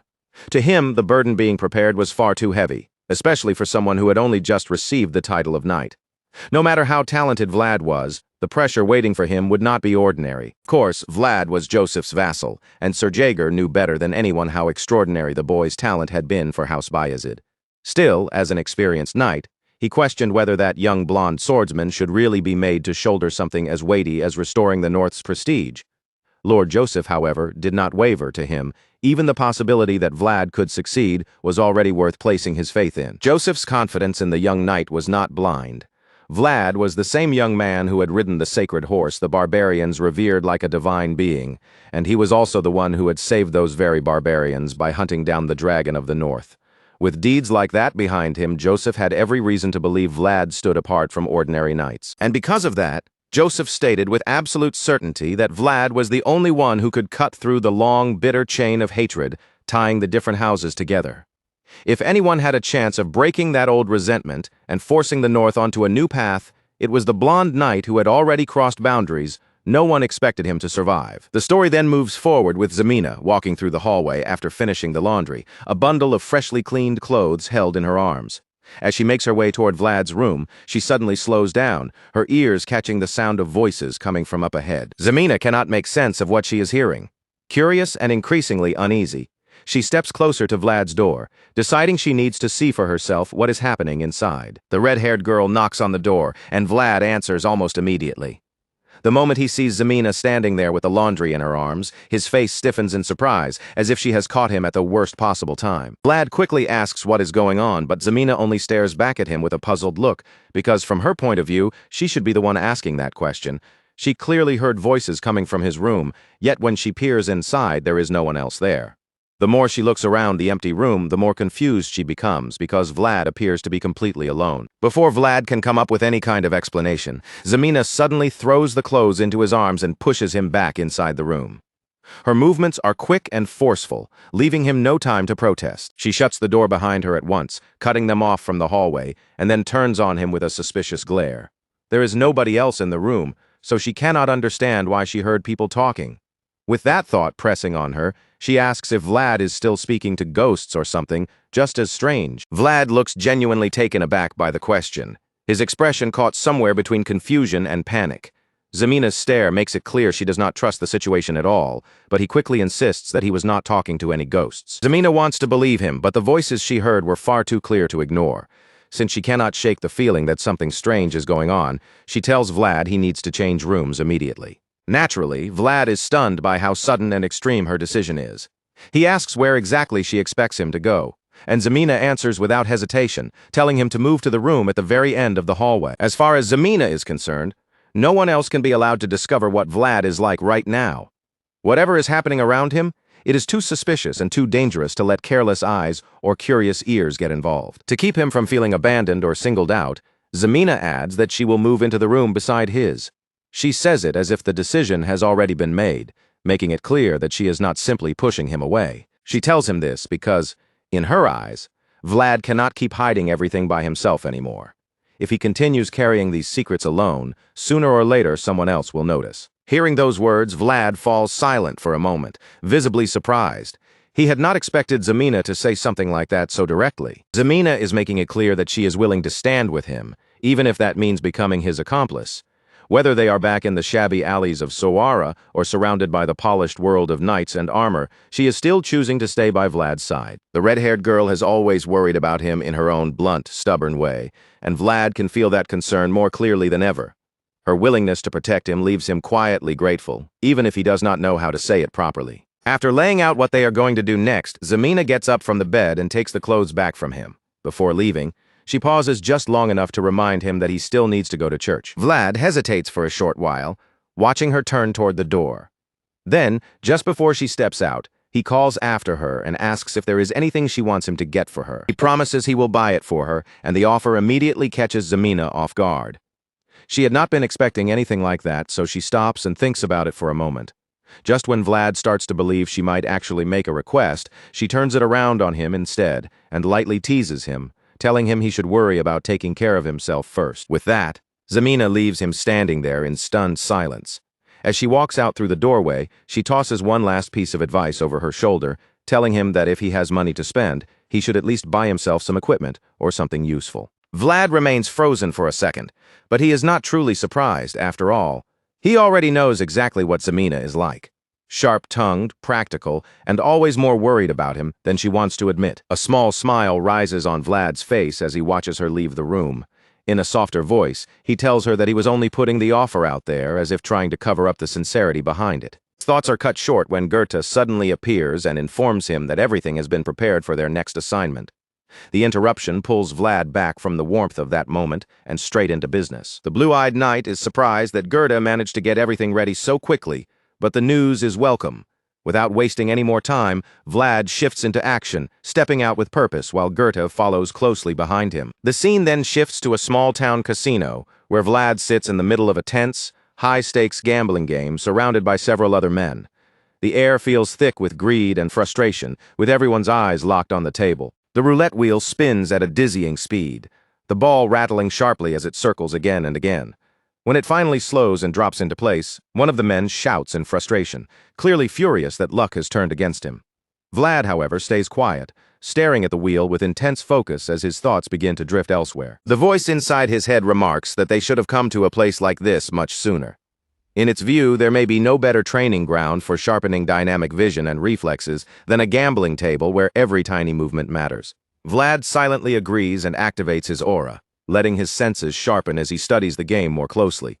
Until now, he had never imagined that combat techniques could be used in such an unusual way, and the discovery feels strangely exciting to him. As Vlad focuses through his eyes, the world around him seems to slow down. While watching the ball move across the spinning wheel, he suddenly notices something that makes him freeze in surprise. No one else appears to catch it, but when Vlad reacts, the voice confirms that what he just witnessed was a movement that should not have happened under normal circumstances. Vlad then shifts his gaze toward the man running the game. With one careful look, he understands what is really happening. The game is not clean at all. Quickly figures out that there must be some kind of trick built into the setup. Still, he is not exactly shocked. In places like gambling houses, scams are practically expected, and this one is no different. The dealer suddenly looks toward Vlad, and the moment he sees those glowing blue eyes staring straight through him, panic creeps across his face. The man realizes that Vlad has caught on to the scam, and for the young swordsman, that realization is almost satisfying. Because to Vlad, this is the perfect excuse. It gives him exactly the opening he needs to start the fight he has been looking for. Unfortunately, before Vlad can make his move, someone appears behind him. A man dressed in a purple suit steps into the scene as if he has been watching all along, calmly asking Vlad whether he is enjoying himself. Vlad is caught off guard and turns around to face him. Behind the man in the purple suit stand two enormous bodyguards, making it obvious that this is not some ordinary customer. He is clearly connected to the people who run the establishment, with a polished smile. The man says they would have prepared a proper welcome if Vlad had informed them he was coming, but Vlad immediately understands the hidden meaning behind those words. It sounds almost as if the man is implying that Vlad needed permission just to set foot in the place. Even though the man denies it with smooth words, his eerie laugh makes the truth hard to miss. He adjusts his glasses and then tells the young knight that they will escort him upstairs, where their boss is already waiting. Vlad's mood darkens the moment he hears that their boss is waiting for him. To him, the idea is insulting. Some man is sitting comfortably above them, expecting Vlad to climb up like a summoned underling and bow before him. The man in the purple suit begins to respond, but Vlad cuts him off before he can properly speak. His voice turns firm as he makes one thing clear. He is no longer some back alley nobody who can be ordered around. The glasses-wearing man grows visibly nervous at Vlad's tone, but one of the large bodyguards behind him does not seem intimidated. Instead, the big man steps forward as if he believes brute force will be enough to silence the young knight. The bodyguard warns Vlad that there is a limit to how far he can push things, even if he has become a knight. But before the man can finish his sentence, someone suddenly strikes him with a powerful kick to the side. The impact sends the massive bodyguard crashing down to the floor, groaning in pain as the room falls into stunned silence. Just then, Gerda stepped into view with the rest of Vlad's newly gathered crew behind him. The man who had been sent flying was down because Otar had driven a powerful kick straight into him. And now that the whole gambling hall had gone silent, Gerda raised his voice and made it clear to everyone there that the young knight standing before them was simply carrying out his official duties. Once Gerda finished making that announcement, the hooded barbarian leaned forward with visible excitement and asked Vlad if they were allowed to kill these men. From the way he said it, he honestly seemed to think cutting them down right there would be perfectly acceptable. The man in the purple suit was completely shaken by this. His face tightened in fear, because he had never imagined that an actual barbarian would show up in a place like this. To him, it made no sense at all, and he couldn't understand how a barbarian had ended up in Sora's back alleys. Now that Vlad had made it painfully clear exactly who these thugs were dealing with, he gave them a cold order. He told them to go upstairs and bring their boss down immediately, then declared that from this moment on, every operation inside the gambling hall was shut down. Of course, the man in the purple suit couldn't just accept that. This place was clearly his source of income, so he snapped back in anger, demanding to know what Vlad meant by shutting everything down. But the blue-eyed swordsman didn't flinch at all, and in a calm, steady voice, Vlad warned him that he would not say it a second time. Then, with the atmosphere growing heavier around him, Vlad fixed the thugs with a terrifying look and gave the order one final time. He told them to bring their leader to him. A few days later, Sir Gregory came by to check on Vlad and see how the newest knight was handling things in Sora. The large senior knight was genuinely impressed by Vlad's progress. Word had already reached him that the young swordsman had been making a serious name for himself lately. And apparently, Vlad had already wiped out 2 back-alley organizations. For someone who had only just stepped into this role, that was no small achievement. Vlad didn't boast or make a big deal out of it. He simply greeted Sir Gregory with a humble attitude, keeping his response modest, despite everything he had already accomplished. Sir Gregory then presented him with something called Jamin as a gift, proudly explaining that it was one of the treasures of House Canner. He added that Portly had apparently given Vlad some of it once before, back when the two of them were still children. Vlad confirmed that memory right away. He admitted that he had even shared the Jamin with Lord Joseph back then, and Joseph had enjoyed it quite a lot. Hearing that, Sir Gregory let out an easy laugh, saying that there probably wasn't a single person alive who wouldn't like it. Vlad accepted the gift and thanked Sir Gregory, saying that he would enjoy it properly. Still, he couldn't hide the confusion on his face, because he had no idea why the senior knight had suddenly decided to bring him something like this. After a moment, Vlad looked at him more carefully and asked if there was something Sir Gregory wanted from him. The big man immediately reacted with a guilty expression, as if he had been caught before he could even begin. Sir Gregory clearly hadn't expected his little bribe to be so obvious, but since Vlad had already noticed what was going on, the senior knight figured there was no point pretending anymore, and decided it would be better to make his request directly. At first, Sir Gregory hesitated, because this was Vlad's territory now. If he interfered too openly, it might look as though he was acting for his own personal benefit. But Vlad didn't seem bothered by that at all, and he calmly told Sir Gregory that it was fine, urging him to speak freely. So Sir Gregory finally brought up the man known as Black Bear. He explained that Black Bear was the boss controlling the meat trade in the back alleys, and Vlad nodded, confirming that he knew exactly who Gregory meant before asking what the problem was. Sir Gregory revealed that Black Bear had been involved in a kidnapping incident some time ago, and that the man's background was far more rotten than it appeared on the surface. After laying that out, Gregory finally asked Vlad if he would be willing to join forces with him and bring Black Bear down. The moment Vlad heard that, he was briefly taken aback.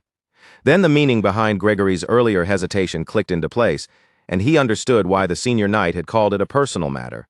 It only took Vlad a few seconds to connect the pieces and realize what Gregory was really aiming for. Vlad wanted to restore order to the back alleys and stop the criminal groups from running wild. Sir Gregory, on the other hand, was also looking at how Black Bear's fall could help Portly expand his influence in the meat industry. In the end, both of their goals led to the same target, and everything they wanted could be taken from Black Bear. Because of that, Vlad had no reason to refuse the plan. He agreed to cooperate, but first he wanted to know one thing. Were they merely going to warn Black Bear, or were they going to subjugate him completely? Sir Gregory answered without hesitation. In his view, giving a man like Black Bear a warning would be far too gentle. The moment Vlad heard that, he was genuinely pleased. To Vlad, it was perfect that they were thinking the same way. He had already planned to deal with Black Bear sooner or later. So now that Sir Gregory had brought the matter to him first, Vlad was eager to start putting a proper plan together for the new operation. Sir Gregory was just as ready to move. He assured Vlad that he would coordinate with the forces under his command and said they could begin within 2 or 3 days. Vlad accepted that arrangement without complaint and acknowledged the senior knight's plan. Before leaving, Sir Gregory asked whether there was anything he could help Vlad with in the meantime. Vlad's answer was surprisingly simple. He asked for a bottle of whiskey. The request caught the big man off guard, so Vlad explained it plainly. There was someone he needed to bribe, and a bottle of good whiskey would be the perfect way to do it. Later that night, Vlad headed into one of the darkest parts of the alley to visit that certain someone. When he arrived, he was surprised to find the shop door shut tight, and for a moment he wondered if the old man was taking the day off or resting inside. But Vlad had come too far to simply turn around and leave empty-handed.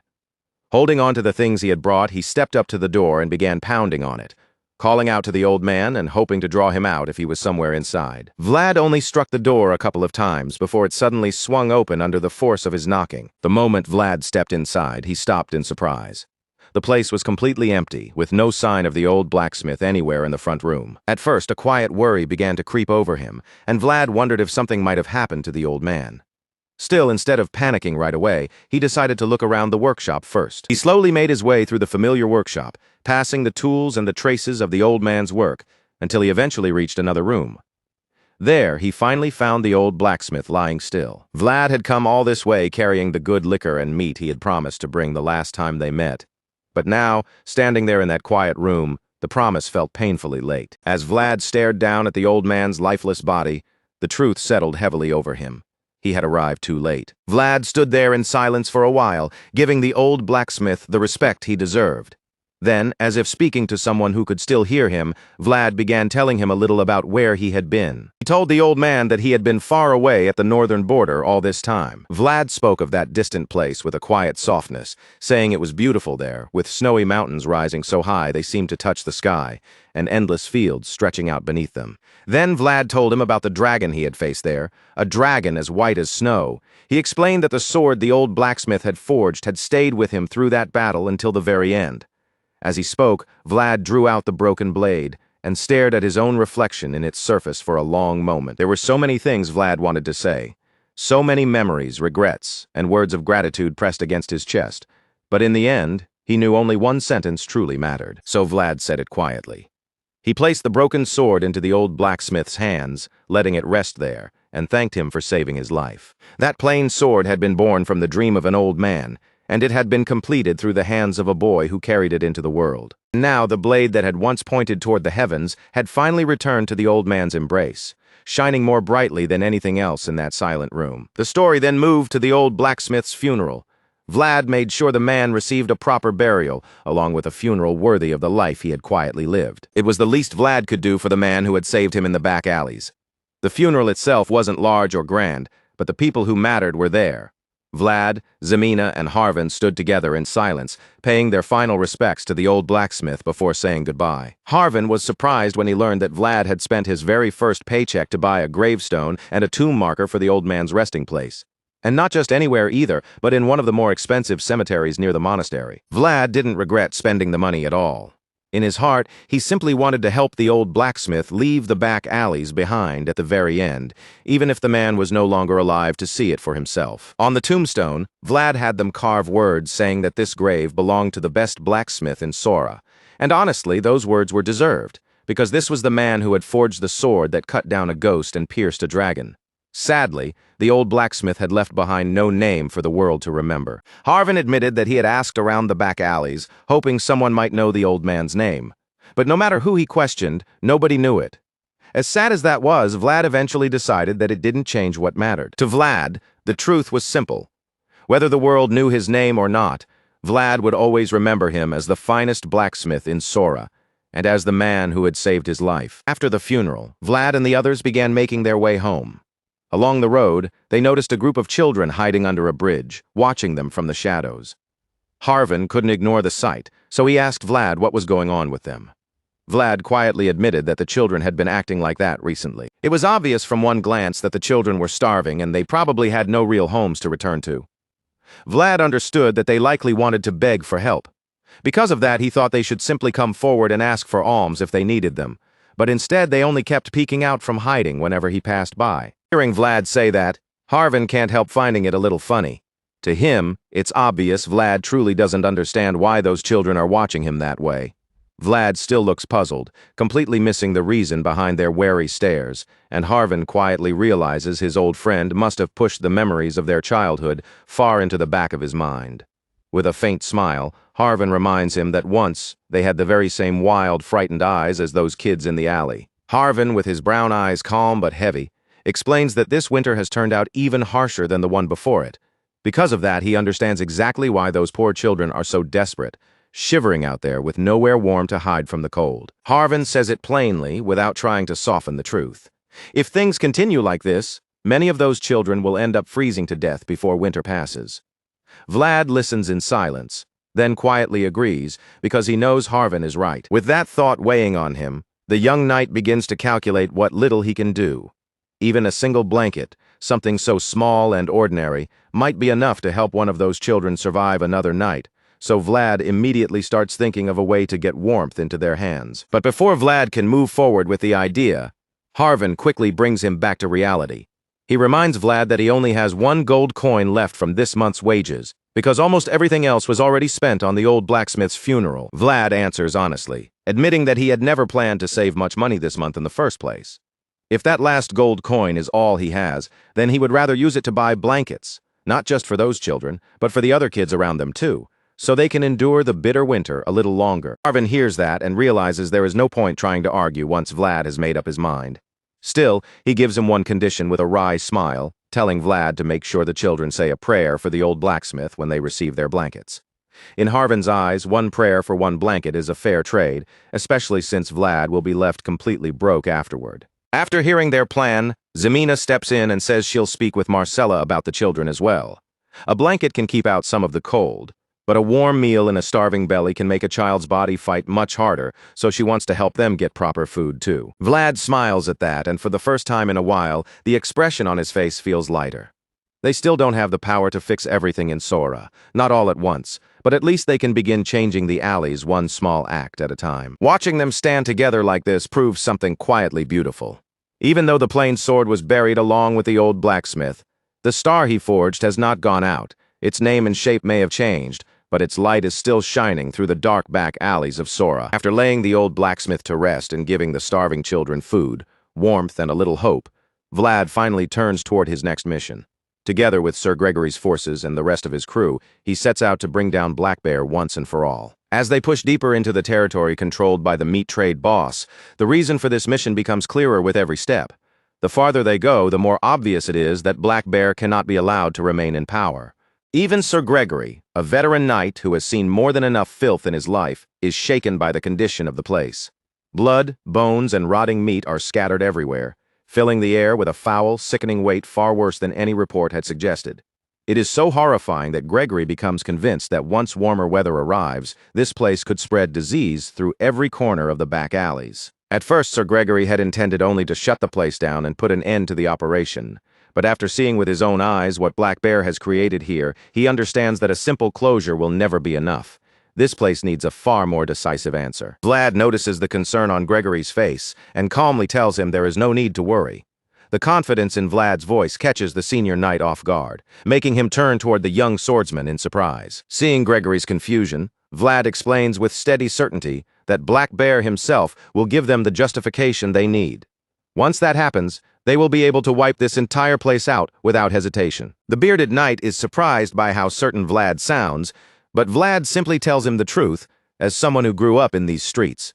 The back alleys are not a place that can be handled gently, and anyone who tries to deal with them half-heartedly will only make things worse. Sir Gregory hears that and slowly smiles. It reassures him to know that he and Vlad are seeing the situation the same way again, with no illusions left between them. Gregory seems to appreciate the young swordsman's blunt, direct way of thinking.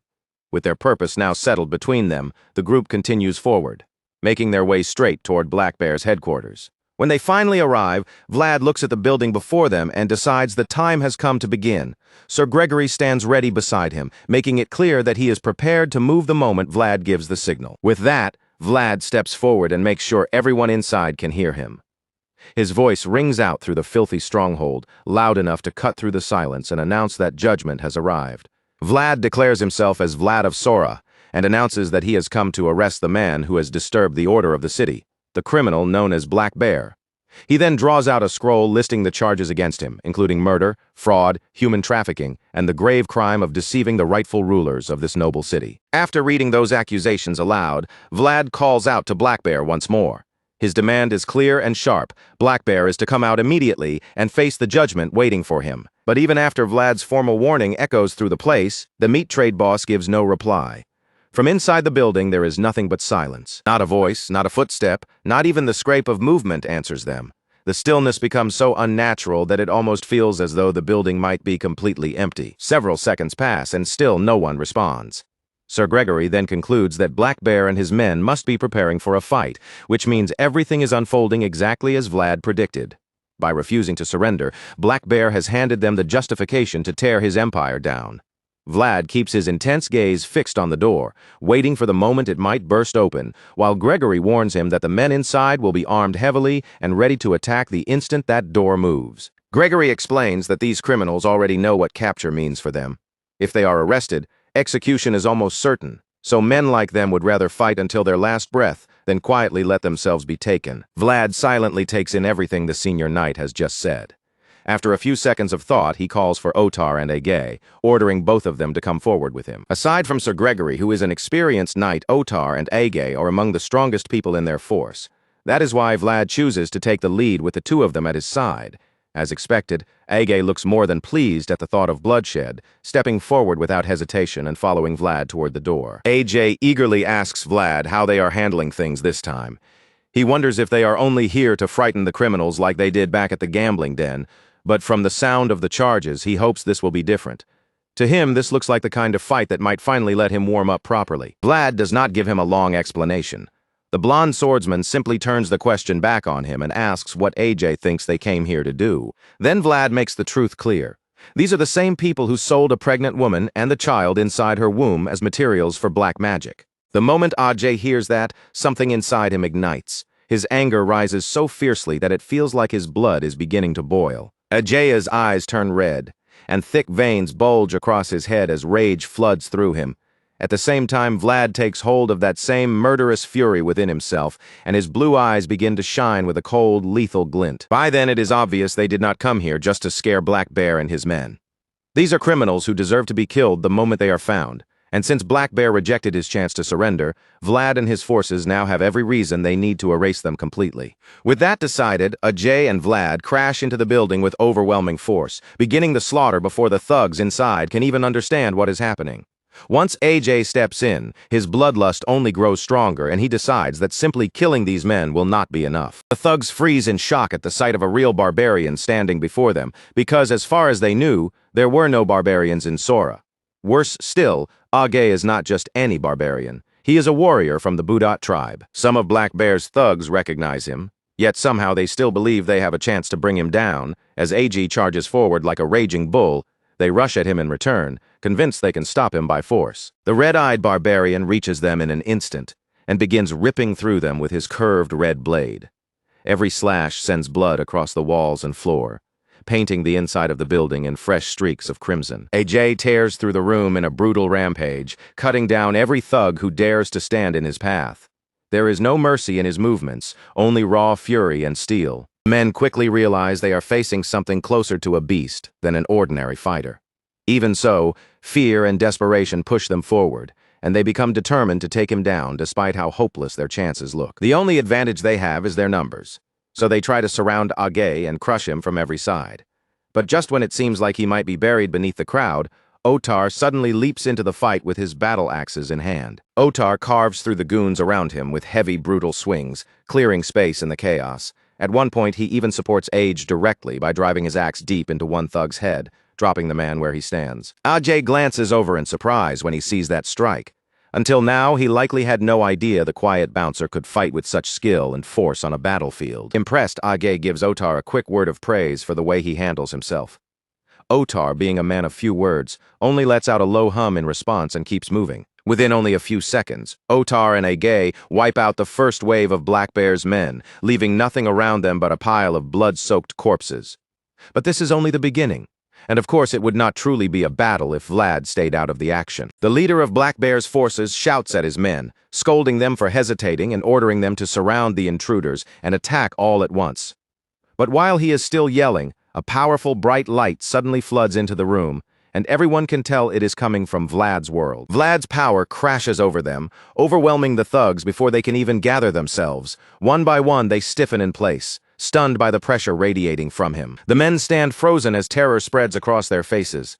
Then the young knight speaks in a cold, commanding voice, declaring that anyone still standing on two legs will be cut down immediately. The power of Vlad's world leaves them trembling. As they look up at him with fear written all over their faces, Vlad gives his order without hesitation, telling every last one of them to kneel before him. In the end, Black Bear's men cannot withstand the crushing pressure of Vlad's world. Their courage breaks under that overwhelming force, and one after another, they have no choice but to drop down onto their knees. Once the thugs give in and surrender beneath that terrifying power, Sir Gregory's forces immediately move in.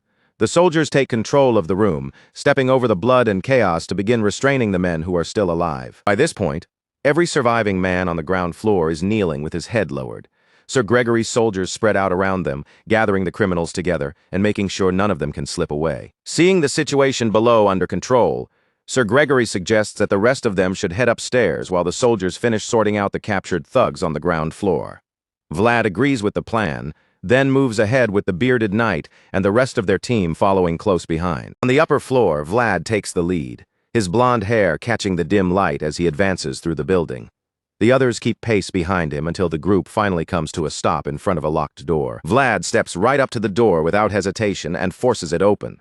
But the moment he sees what is waiting inside, his eyes widen sharply, and shock flashes across his face. What Vlad finds inside is not the armed resistance he expected. Instead, it looks as though some kind of sacred deliverance ceremony is already taking place right there in the room. A priest is standing with his hands placed over Black Bear, praying over him as if the crime boss were some repentant soul seeking salvation. To Vlad, the sight is almost absurd, because he never imagined a man like Black Bear would suddenly present himself as the religious type. Priest calmly welcomes Vlad into the room as though he had been expecting him all along. Vlad is stunned for a brief moment, but he quickly regains his composure, fixes his gaze on the man, and asks who he is. The priest turns toward him and reveals his backing without hesitation. He says he was sent by Bishop Pierre himself, claiming that he came from the church under the bishop's direct command. Naturally, Vlad is not pleased by this sudden and suspicious twist, but he forces himself to remain calm. He tells the priest that he came here under the mayor's orders, then points out that the man being prayed over is Black Bear, a well-known criminal. But before Vlad can finish laying out the truth, the priest cuts him off and immediately denies it. The priest declares that there are no criminals in this room anymore. According to him, Black Bear's sins have already been absolved in the name of the Lord, as if those words alone could erase everything he has done. Then the shady-looking priest presents a scroll to Vlad, holding it out like proof that cannot be challenged. He explains that it is a sacred pardon, the document through which the crime boss has supposedly been forgiven. God may be said to exist everywhere, but in that moment it becomes painfully clear that the light of that faith does not fall on everyone equally. It reaches those standing above first, and more often than not, it gives even more to those who already have plenty. That is the God and the church that people at the bottom have always been forced to witness. No matter how bitter and unfair it may seem, for those living in the dark corners of the city, that has always been the cruel reality. Vlad is left speechless as he stares at the pardon in front of him. For a moment, he can barely find the words to respond to what he is seeing. He struggles to believe that anyone would even consider granting something like this to a man like Black Bear. The idea that this piece of paper could somehow make him innocent is almost too ridiculous to accept. Yet the priest insists that this is exactly what it means. The priest claims again that Black Bear is now innocent, adding that the pardon was issued personally by Bishop Pierre. Sir Gregory is visibly shaken by that statement, finding it difficult to believe that Bishop Pierre himself would be behind such a decision. The senior knight looks horrified as he tries to understand how this could have happened. He cannot see why someone as powerful as the bishop would involve himself with a back-alley boss like Black Bear, while Vlad stands nearby in stunned silence, unable to fully process what he has just heard. It is madness to think that a single sheet of paper could wipe away the tears of the countless women who died in that false church. No written pardon could erase their fear, their suffering, or the darkness they were dragged into. Vlad refuses to accept it, and while that storm of disbelief is still turning inside him, Black Bear suddenly speaks up. The crime boss declares that he is innocent now, rubbing those words right in Vlad's face. Black Bear says he has been forgiven, wearing that fact like a shield. Then he claims that should be enough for Vlad, as if forgiveness from the church means the young knight has no right to touch him anymore. The sheer nerve of Black Bear saying that makes Vlad's anger flare. His expression hardens as fury rises behind his eyes. Black Bear has the audacity to brag about being forgiven after everything he has done. And that shameless confidence only makes Vlad's rage burn even hotter. Vlad snaps at Black Bear, unable to hold back his anger, but the priest immediately steps in to defend the crime boss. He insists that any sin can be absolved through sincere faith, and by then, it is obvious something rotten is hiding beneath this holy language. Black Bear speaks again, backing up the priest's words while gloating that Vlad and his companions must have wasted their trip. Hearing all of this, Vlad can only stand there in disbelief. No matter how hard he tries, he cannot understand how such a thing could be allowed to happen. Women Black Bear sold were trembling in fear when they died in the darkness, and the children dragged into that evil were never given a chance. Vlad cannot comprehend how the church could let the man responsible for leading them to their deaths stand there, smiling, still alive, still protected, and still free after all the sins on his hands. To Vlad, every part of this feels wrong. What he cannot understand most is why the priest would stand there so calmly and support a decision this twisted. So Vlad asks the priest directly whether a person can truly be forgiven for anything, no matter how terrible the crime, as long as that person claims to have sincere faith. The priest answers without hesitation and assures him that this is indeed the case. He says that if a person receives forgiveness from God and the church, then no matter how heinous their crimes may be, they can be declared innocent. Vlad falls silent for a moment, letting the priest's words settle in the air. Then he turns to Sir Gregory and asks whether the senior knight remembers what he once told him in that fog-covered village. Vlad recalls Gregory's words clearly. If no one is standing where they should stand, and if no one takes responsibility where they must, then it falls to the knight to do it himself. The moment Gregory hears Vlad say that, a chill runs through him. He understands instantly that this zealous blonde knight is about to do something drastic, something that cannot be taken back. Vlad prepares to carry out the decision already forming in his mind, and Sir Gregory sees it happening.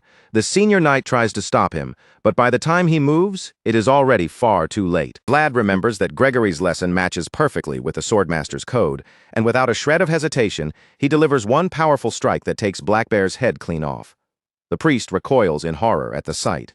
Sir Gregory looks deeply disappointed, and AJ, unlike the others, seems genuinely pleased by what he has just witnessed. Otar, on the other hand, looks shaken by the sudden execution. Black Bear's severed head rolls across the wooden floor, leaving a dark trail of blood behind it, while his headless body remains upright for a moment, with blood spraying from the cut. As expected, the shady priest erupts in fury after seeing Black Bear killed right in front of him.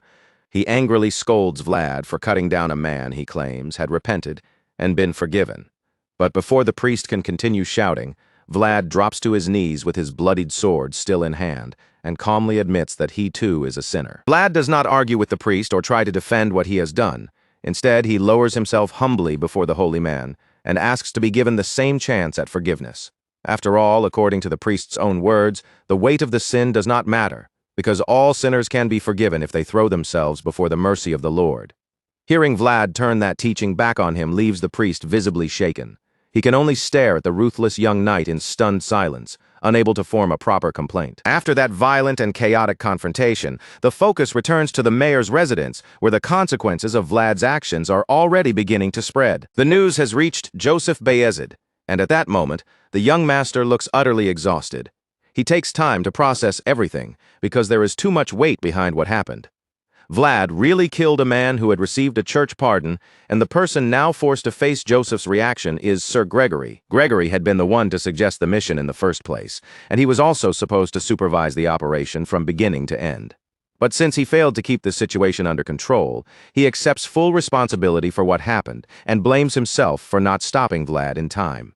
He apologizes, admitting that he never imagined Black Bear would suddenly appear with a pardon from the bishop. At that point, Joseph explains something that makes the situation even stranger. Black Bear did not actually obtain the pardon on his own. Joseph reveals that the pardon was simply handed to the crime boss, and that statement leaves the knights in the room completely confused. None of them can understand why Bishop Pierre would give such protection to a back alley boss without any obvious reason. But Joseph does understand, and the very thought makes his blood boil. His anger is not confusion anymore. It is the fury of someone who knows exactly why this was done. To Joseph, this means they must see House Bayezid as a joke. Otherwise, they would never dare take such bold action to undermine his authority as mayor. With that in mind, Joseph asks the men where Vlad is right now, because it is clear he has more than a few words for the young knight. Sir Vorden grows visibly nervous at that question. He is clearly worried that Vlad may be facing a serious punishment after what happened. Even so, Vorden answers that Vlad is waiting in his office. He explains that he thought it would be best to keep the boy out of Joseph's sight for the time being, at least until the mayor had a chance to calm down. They did not want to do anything that might provoke Joseph's anger even further, and after hearing that explanation, Joseph says it was the right decision. Then Joseph calls for Sir Jaeger, and no one in the room is prepared for the order that follows. Without hesitation, the young master commands the advanced knight to arrest Sir Vlad immediately. And Joseph does not stop there. He also orders that the young swordsman, the very person who had become a symbol of hope for House Bayezid's future, be charged with murder. The knights in the room are completely dumbfounded by the command, and for a brief moment, they all freeze in place like statues. It is now painfully clear that Joseph is taking this incident far more seriously than any of them expected, especially considering how deeply he values Vlad. At the same time, Joseph Bayezid is not acting out of simple anger. The clever young mayor already seems to have another plan moving beneath the surface. To him, what Vlad did was undeniably reckless, but even as he judges it as a foolish choice, Joseph can still understand exactly why Vlad made it. More importantly, the pardon itself is far too suspicious. Since the church likely issued it deliberately without any real reason, Joseph begins to see that Bishop Pierre may have been aiming at Vlad from the very beginning. Once that possibility settles in his mind, Joseph realizes there is no room left for hesitation. Joseph pauses for a long, heavy moment, letting an uncomfortable silence spread through the room. Then, without saying anything more, he turns his gaze directly toward Sir Jaeger's single eye. The two men lock eyes, and in that brief exchange, it feels as if Joseph is giving Sir Jaeger a message no one else in the room is supposed to understand. Sir Jaeger catches the hidden meaning almost immediately and acknowledges it with a calm reply, saying he understands. But the other senior knights are still deeply worried about Vlad, especially Sir Gregory, who feels the weight of responsibility pressing down on him. Seeing Sir Jaeger accept the order so calmly shocks the bearded knight, and Gregory tries to speak up, hoping he can somehow soften Vlad's punishment. Before Gregory can properly get a word out, Sir Jaeger cuts him off and reminds him that Vlad is his vassal. If the young knight has turned out wrong, then Sir Jaeger says he is the one who must bear the blame and responsibility. Gregory is left with nothing to say, because at that moment he knows he cannot truly take that burden away from Vlad's own mentor. The thought alone makes Gregory feel terrible. Watching a teacher be forced to arrest his own apprentice is painful enough, but knowing what brought them to this point makes it even harder to swallow. More than anything, Gregory is crushed by guilt over Vlad's fate. In his mind, none of this would have happened if he had not rushed the operation for the benefit of House Bayezid. And since he is tormenting himself over that mistake, Joseph gives him no chance to escape the consequences either. As one of the people directly involved in the matter, Gregory will also have to answer for it. The guilt-ridden knight does not argue or try to defend himself. He accepts Joseph's decision at once and says he is ready to take full responsibility. In response, Joseph simply thanks him for his quick judgment, then moves straight into explaining what Gregory's punishment will be. Joseph hands Sir Gregory a sealed envelope containing a letter and orders him to leave for Varna immediately to deliver it to a certain person. Joseph clearly expects Gregory to understand who he means, but the senior knight is still caught off guard by the sudden order. Joseph presses him to hurry, saying the sooner that letter reaches its destination, the better. At first, Gregory is still unsure exactly who he is supposed to deliver the letter to, but once he lowers his gaze and studies the envelope in his hand, realization hits him all at once. In that instant, Gregory understands what Joseph is asking of him. His expression sharpens, and he promises to reach Varna as quickly as possible. With that matter settled, Joseph turns to Sir Vorden and orders him to summon the mage.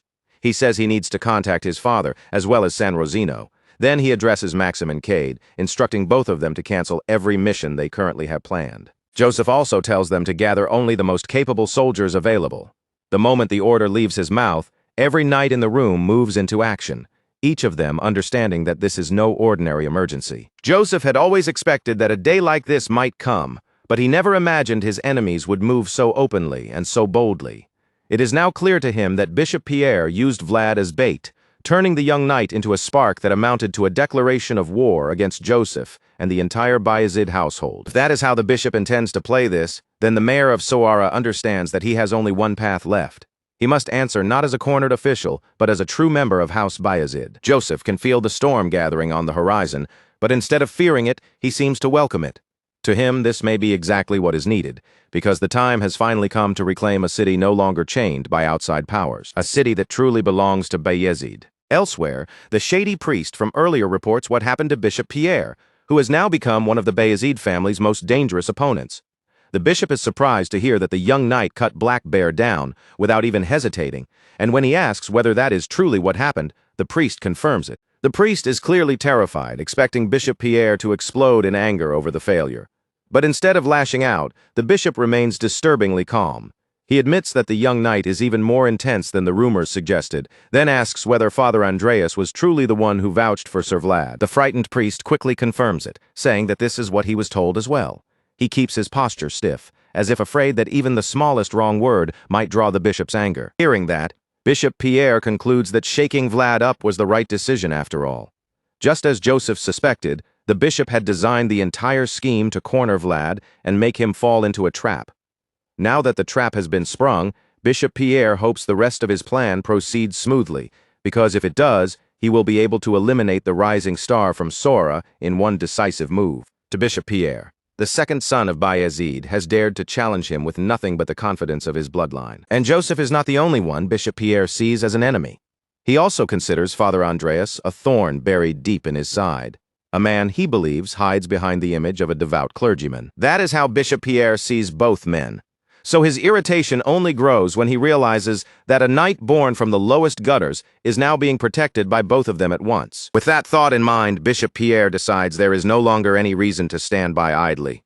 As far as he is concerned, his will represents the will of the papacy, and the will of the papacy is no different from the will of God. Holding firm to that conviction, Bishop Pierre orders the uneasy priest to send word to the mayor of Sora. He demands that Joseph Bayezid properly guide the foolish knight who dared to ignore a pardon issued by the church. But Bishop Pierre's command does not end there. Bishop Pierre also orders the priest to prepare their secret weapon.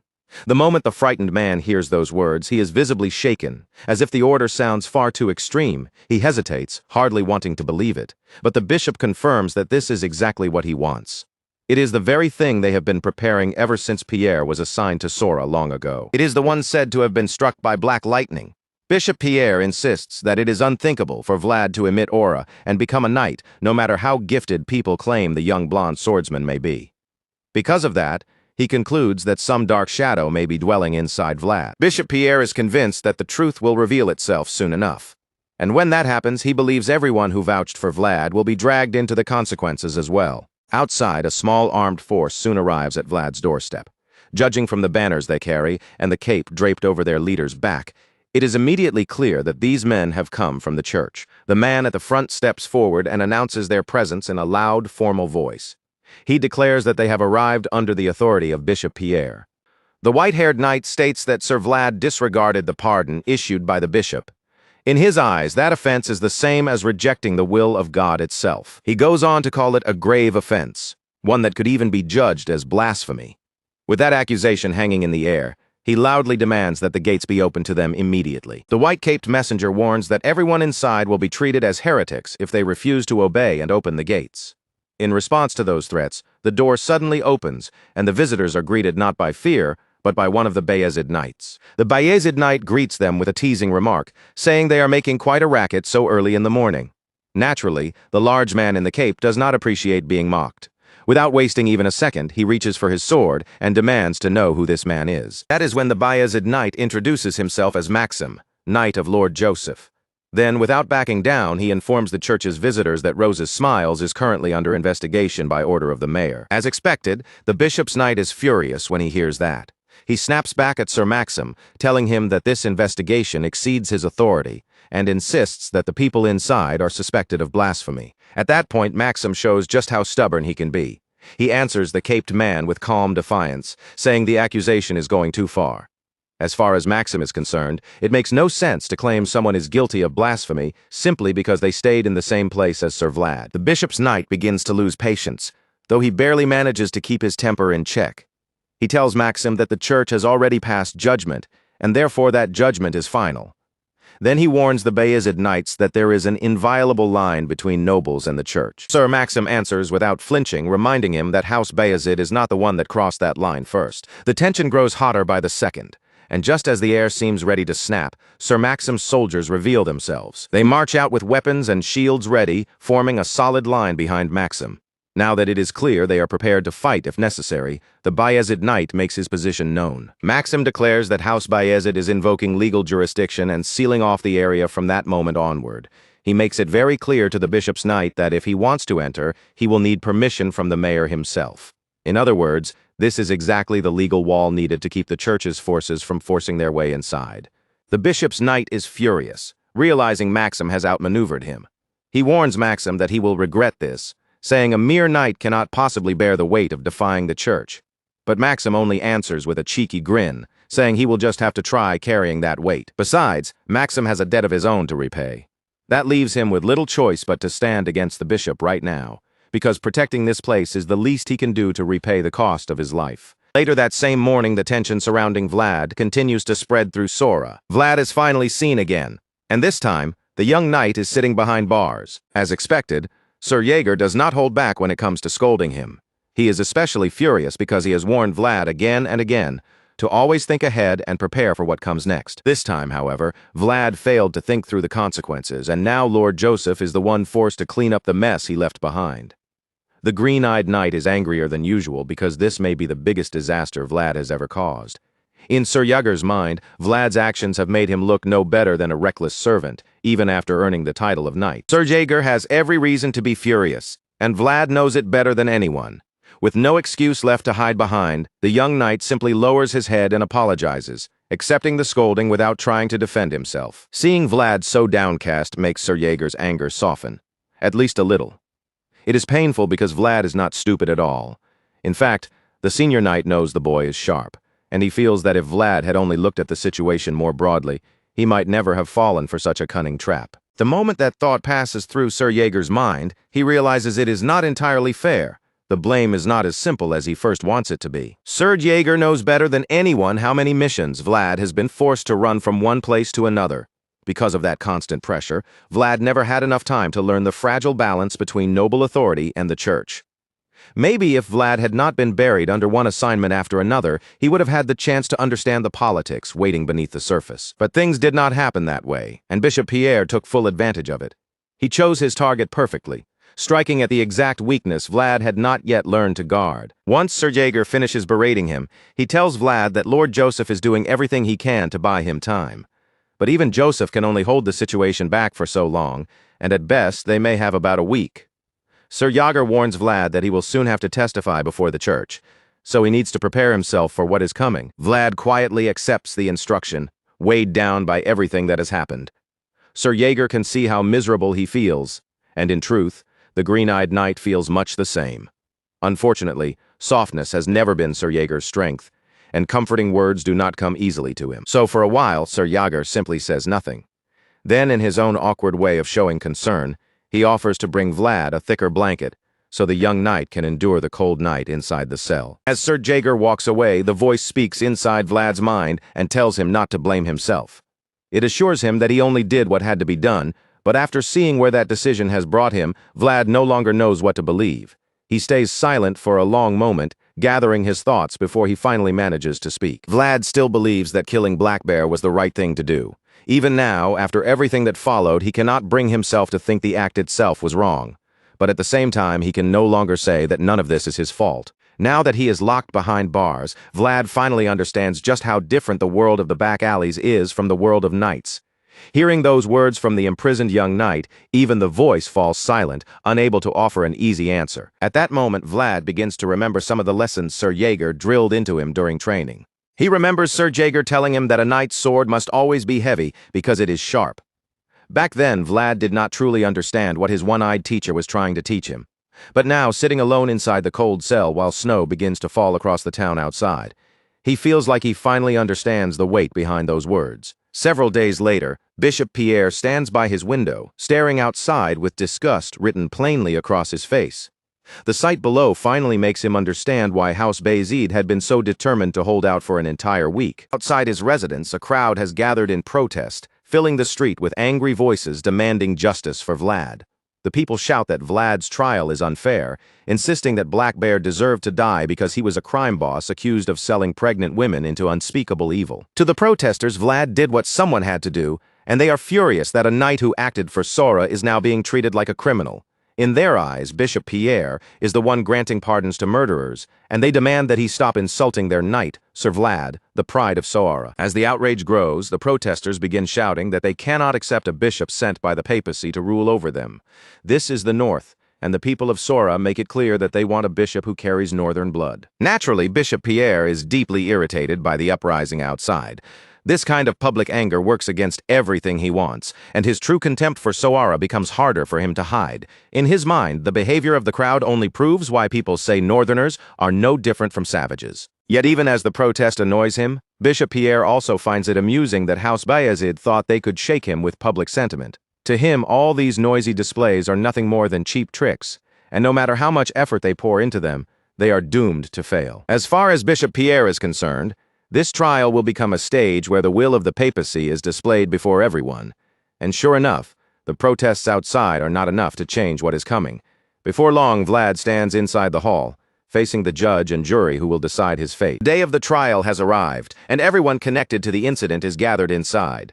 Most of them are seated in tense silence, while Vlad alone stands before them, waiting for the moment his future will be judged. Then Bishop Pierre enters the hall, and his arrival is announced with enough force that everyone present is ordered to rise. At first, Joseph Bayezid had been sitting with a fairly composed expression, but the moment Bishop Pierre steps inside, Joseph's eyes widen, shocked by what the bishop has brought with him. The secret weapon Bishop Pierre mentioned earlier is revealed at last. He has brought an inquisitor into the trial. Worse than that, it is a heretic inquisitor, and the moment Joseph sees it, unease grips him. The bishop is pushing this far beyond normal limits, because even during the worst witch hunts, the church rarely takes such an extreme step. Joseph is stunned by Bishop Pierre's ruthlessness, and any doubt he still had disappears in that instant. This was planned from the beginning. If Joseph had been unsure before, now he is certain that the bishop intended to drag the trial in this direction all along. While those thoughts race through Joseph's mind, he suddenly realizes that Sir Gregory has still not arrived. He begins to wonder why the bearded knight is missing from such an important trial, and the realization is bitter, because it feels like everything may come down to the time they failed to secure. Soon, the trial officially begins. Bishop Pierre takes his seat and calls Vlad forward to start the proceedings. One of the priests holds a Bible out before the young knight, and Pierre orders Vlad to place his hand upon it. He then tells Vlad to swear by the Bible that he will answer only with the truth, and Vlad obeys, swearing that he will speak nothing but the truth. The instant Vlad's hand touches the Bible, a brilliant golden light begins to shine from it. A moment later, that same glow spreads across the floor beneath him. The bright light pours through the hall, washing over the space like a sacred flame, and even the crystal orbs held by the Inquisitors begin to catch its radiance. At that moment, everyone understands that this is no ordinary trial. Many of the people present are left stunned by the sight, their eyes fixed on the glowing hall before them. Most of them have probably never witnessed anything like this before, but Bishop Pierre looks completely familiar with the ritual. Calmly, he explains that the oath blessing has now been engraved. With that done, Bishop Pierre tells Vlad that if he lies at any point, the light inside the orbs will vanish. As soon as he says this, he notices Joseph Bayezid staring at him from across the hall. Joseph is watching every movement with sharp focus, and when his eyes meet Bishop Pierre's, he reminds himself that he must prepare for the worst. This old schemer is clearly planning something, and Joseph knows he has to stay ready for anything. Bishop Pierre, meanwhile, is convinced that every one of his enemies is exactly where he wants them. His confidence is so strong that he wants Joseph to watch closely and feel, with his own eyes, just how powerless the proud blood of the North is before what the bishop calls truth. After forcing Vlad to swear that he will speak only the truth, Bishop Pierre formally begins the trial. His purpose is not just to judge Vlad, but to humiliate the nobles and everyone else who dared challenge his authority. Bishop Pierre opens by stating the charge. Vlad killed the man known as Black Bear, even though that man had already been granted a pardon. Then the bishop turns to the accused and asks whether this is true, and Vlad does not deny it. With his hands bound like those of a common criminal and his head lowered, Vlad admits that he did kill Black Bear. Just as Bishop Pierre promised, the shining orb continues to glow, proving that Vlad's answer is true. Seeing the light remain steady, Bishop Pierre is not surprised. This was the entire foundation of the trial from the start.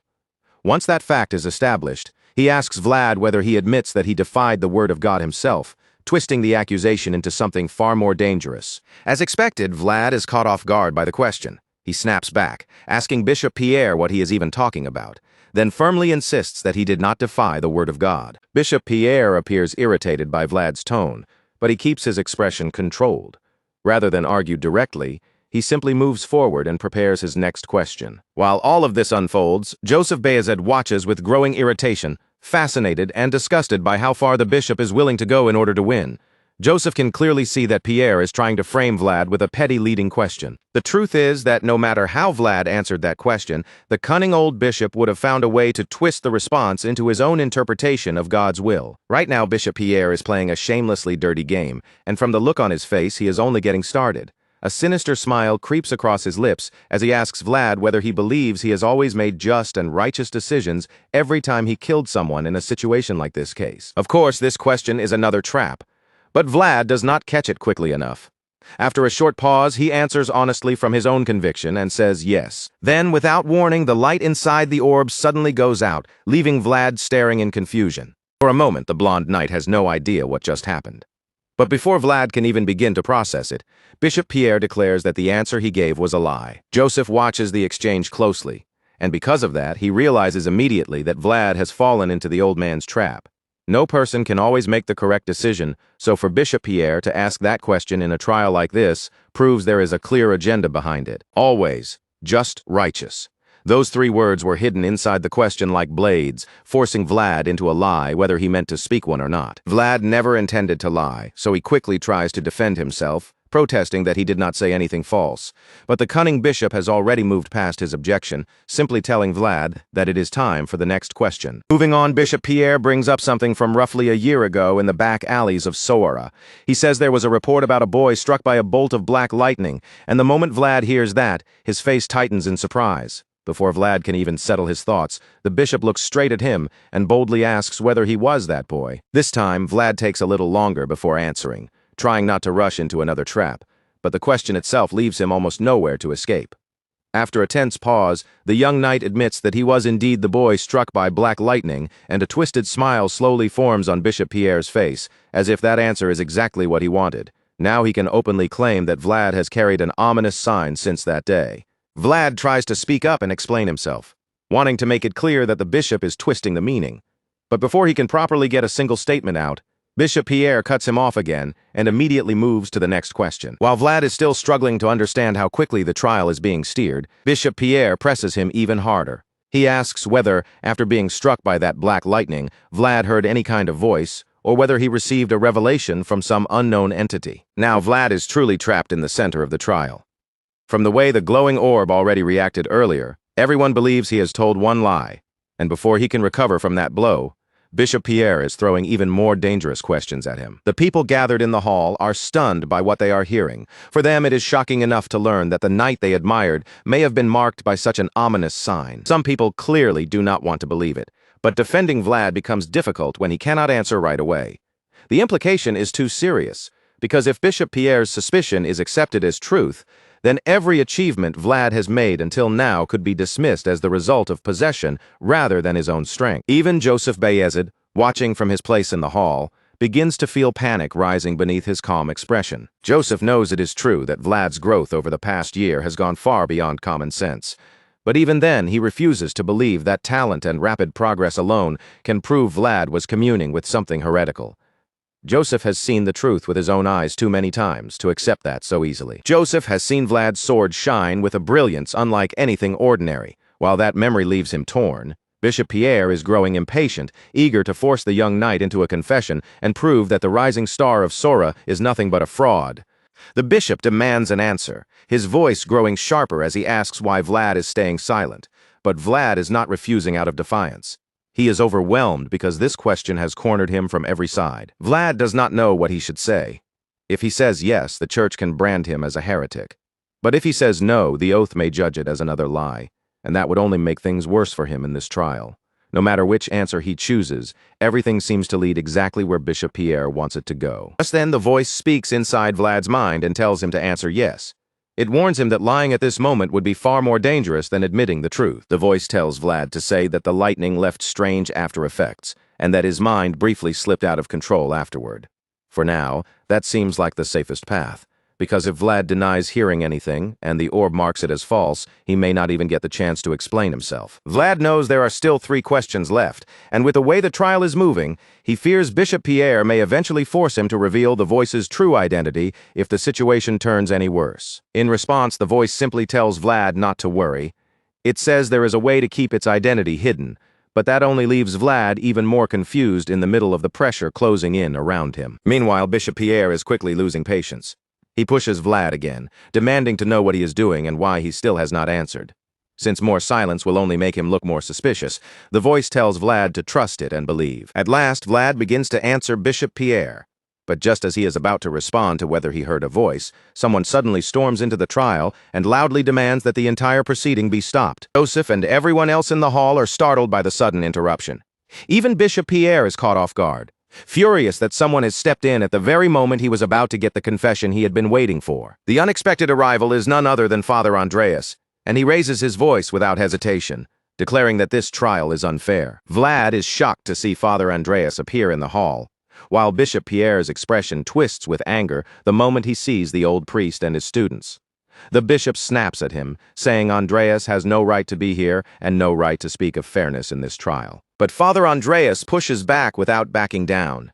He reminds Bishop Pierre that he is the very priest who vouched for Sir Vlad of Sora. Father Andreas was the one who took the name Vlad carried from the dirt of the back alleys and placed it before God as something worthy of recognition. He explains that if there were any suspicion surrounding the young knight, Bishop Pierre should have come through him first. At that point, Bishop Pierre realizes he cannot simply throw his old nemesis out, because Father Andreas understands his own rights within the church. Begrudgingly, the bishop allows him to enter, and once permission is given, Father Andreas walks into the center of the hall and approaches Vlad where he stands. Vlad is so relieved to see the old priest that, for a moment, he cannot find the words to say anything at all. Father Andreas gently takes Vlad's hands and praises him for enduring well up to this point. But now he tells the young knight to leave the rest to him. With that said, Father Andreas turns toward Bishop Pierre and asks him to repeat the question. From this point forward, he makes it clear that he will answer on Vlad's behalf. Apparently, there is nothing improper about that arrangement, so Bishop Pierre cannot easily object. Instead, he explains the situation to Father Andreas, then repeats the question. After Vlad was struck by black lightning, did he hear a voice or receive a revelation from an unknown entity? For a brief moment, even Father Andreas seems taken aback by the question. But he cannot afford to place Vlad in more danger. So, after giving the boy a quick glance, the old priest shapes his answer carefully. Father Andreas states that all of Vlad's actions from that point onward have indeed been accompanied by that voice. Bishop Pierre immediately tries to seize on the answer, asking whether Andreas is suggesting the voice came from something unholy. But Father Andreas knows Bishop Pierre's game all too well, and he cuts off the trap before it can close. He calmly suggests that the voice came from God who resides in the heavens above. That answer leaves Bishop Pierre absolutely furious, because to his ears, it sounds dangerously close to blasphemy. Even so, Father Andreas does not retreat. He reminds everyone present that over the last year, Sir Vlad has cut through pitch-black darkness with a blinding light.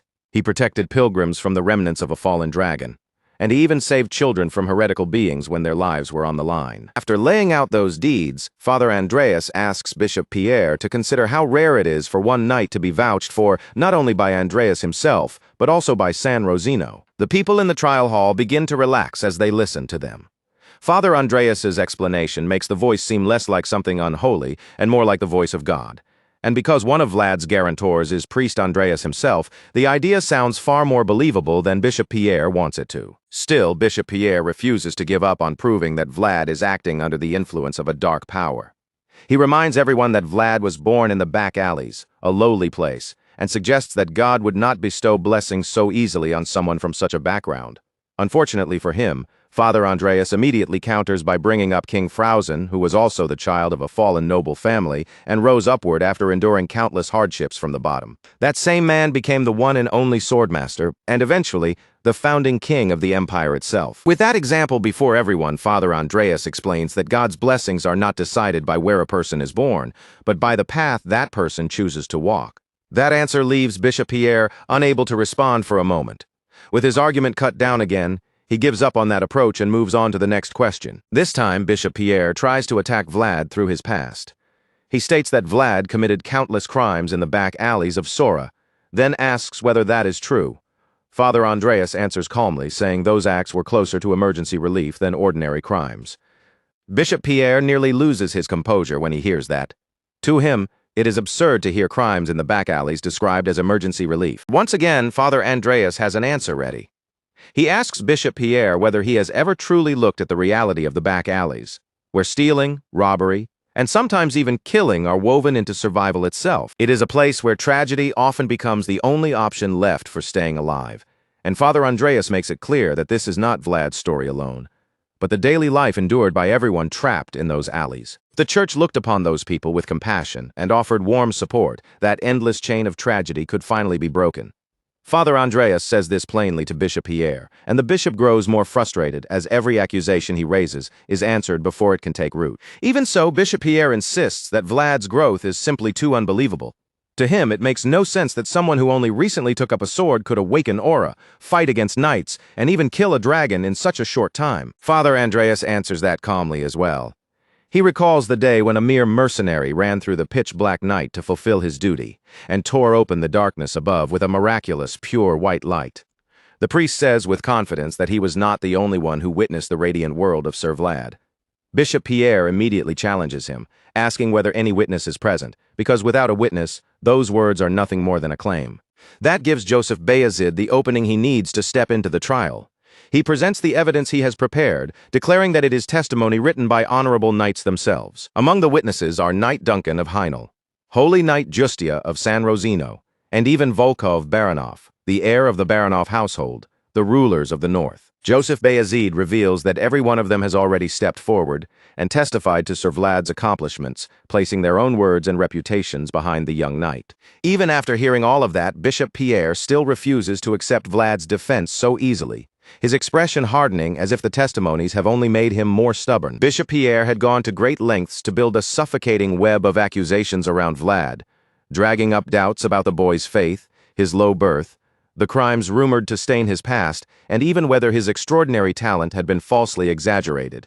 But with those claims beginning to crumble in front of everyone, it becomes clear that the bishop has no choice left but to reveal the hidden weapon he has been saving. So Bishop Pierre gives the order in a cold, commanding voice, demanding that the seal of binding be brought into the hall at once. A moment later, a group of knights enters the hall carrying the seal, and shock immediately ripples through the crowd. These are not ordinary guards, but paladins of the Vatican, and the people can hardly believe their eyes, unable to imagine what kind of matter could possibly require their direct involvement. Once the seal of binding is placed before everyone, Bishop Pierre declares that he has only one final question left, but instead of asking it aloud, he claims that the truth of this matter will be revealed through action, right here in front of them all. And the massive case is opened, and even Father Andreas stiffens in shock when he sees what has been hidden inside. Resting within the case is the mirror of Saint Mariello. It is one of the Vatican's sacred relics, a holy mirror said to reflect every truth buried within the person who dares to gaze into it. With the relic now exposed before the entire hall, Bishop Pierre finally announces his true intention. The exorcism ritual is about to begin. Father Andreas can barely accept what he is hearing, because to him, calling for an exorcism is completely unreasonable. As far as he is concerned, Sir Vlad's innocence has already been supported through honest, truthful testimony. Bishop Pierre is no longer willing to listen to anyone's words. He insists that, as someone entrusted with clearing away doubt, it is his duty to investigate even the faintest shadow of suspicion. Watching the situation turn in this direction, Joseph Bayezid's frustration only grows. From the look of it, Bishop Pierre is twisting the entire trial into a shape that benefits him alone. The old bishop has no intention of backing down, and it is painfully obvious that he is willing to take extreme measures if that is what it takes to avoid defeat. The real danger now is not simply the ritual itself, but the disgrace that comes with it. Once an exorcism is performed on someone, that stain follows them for the rest of their life. The moment Joseph Bayezid understands that this is truly possible, he realizes the trial has changed completely. Bishop Pierre is no longer searching for the truth. What he wants now is to place a lifelong burden on Vlad, and on every person brave enough to stand as his witness. From the very beginning, this trial had been nothing more than a pretext to seize influence over the North, and step by step, Bishop Pierre is now drawing closer to that goal. The old bishop orders the inquisitors to prepare the sacred prayer, and the tension in the hall immediately grows heavier. Seeing that everything is spiraling out of control, Father Andreas quickly tries to offer another way. The priest reminds Bishop Pierre that there is still one holy relic capable of revealing the truth, and he argues that a sacred artifact of the Vatican should not be treated so recklessly or used so lightly. Unfortunately, Bishop Pierre has already reached the end of his patience with Father Andreas. He snaps at the priest and warns him to watch his tongue, making it clear that he does not appreciate Andreas speaking, as though searching for the presence of evil were some trivial matter. With that, Bishop Pierre states that if Vlad's soul is truly clean, then all the young knight has to do is stand before the relic without deceit or fear. At this point, Father Andreas finally understands that there is nothing more he can do to stop the bishop. If the existence of evil is being used as the excuse, then refusing the ritual would only be taken as proof that evil is hiding inside Vlad, so Andreas has no choice but to tell Vlad the truth. He quietly admits that he cannot prevent the exorcism from happening, but he tells the young knight not to be afraid. The relic, after all, is meant only to reveal any impure presence within a person. Father Andreas then reassures Vlad that his faith in him has not shaken at all, because he has seen with his own eyes what kind of person Vlad truly is. Vlad, however, does not look nearly as certain. His face tightens, and the confidence everyone expects from a knight seems to waver for just a moment. Bishop Pierre starts losing patience once again, glaring toward Vlad as he demands to know why the young knight is hesitating to stand before the sacred relic. Now that there is no way to turn back, Vlad finally moves forward, and in that tense moment, the voice speaks gently inside him, assuring him that everything will be all right. Of course, Vlad is frightened.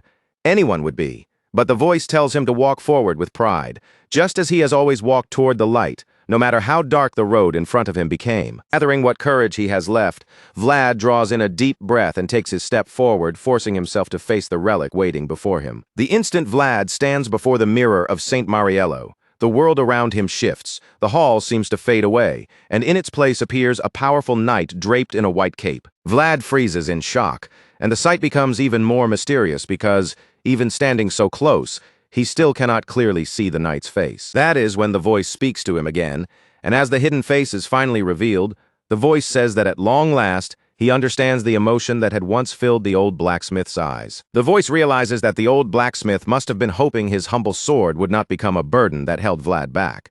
And for the first time, The voice is no longer just something echoing in Vlad's mind, because Vlad can finally see the face behind it. The immortal knight knows he has already taught Vlad everything he could from where he stood, yet there is still regret in him.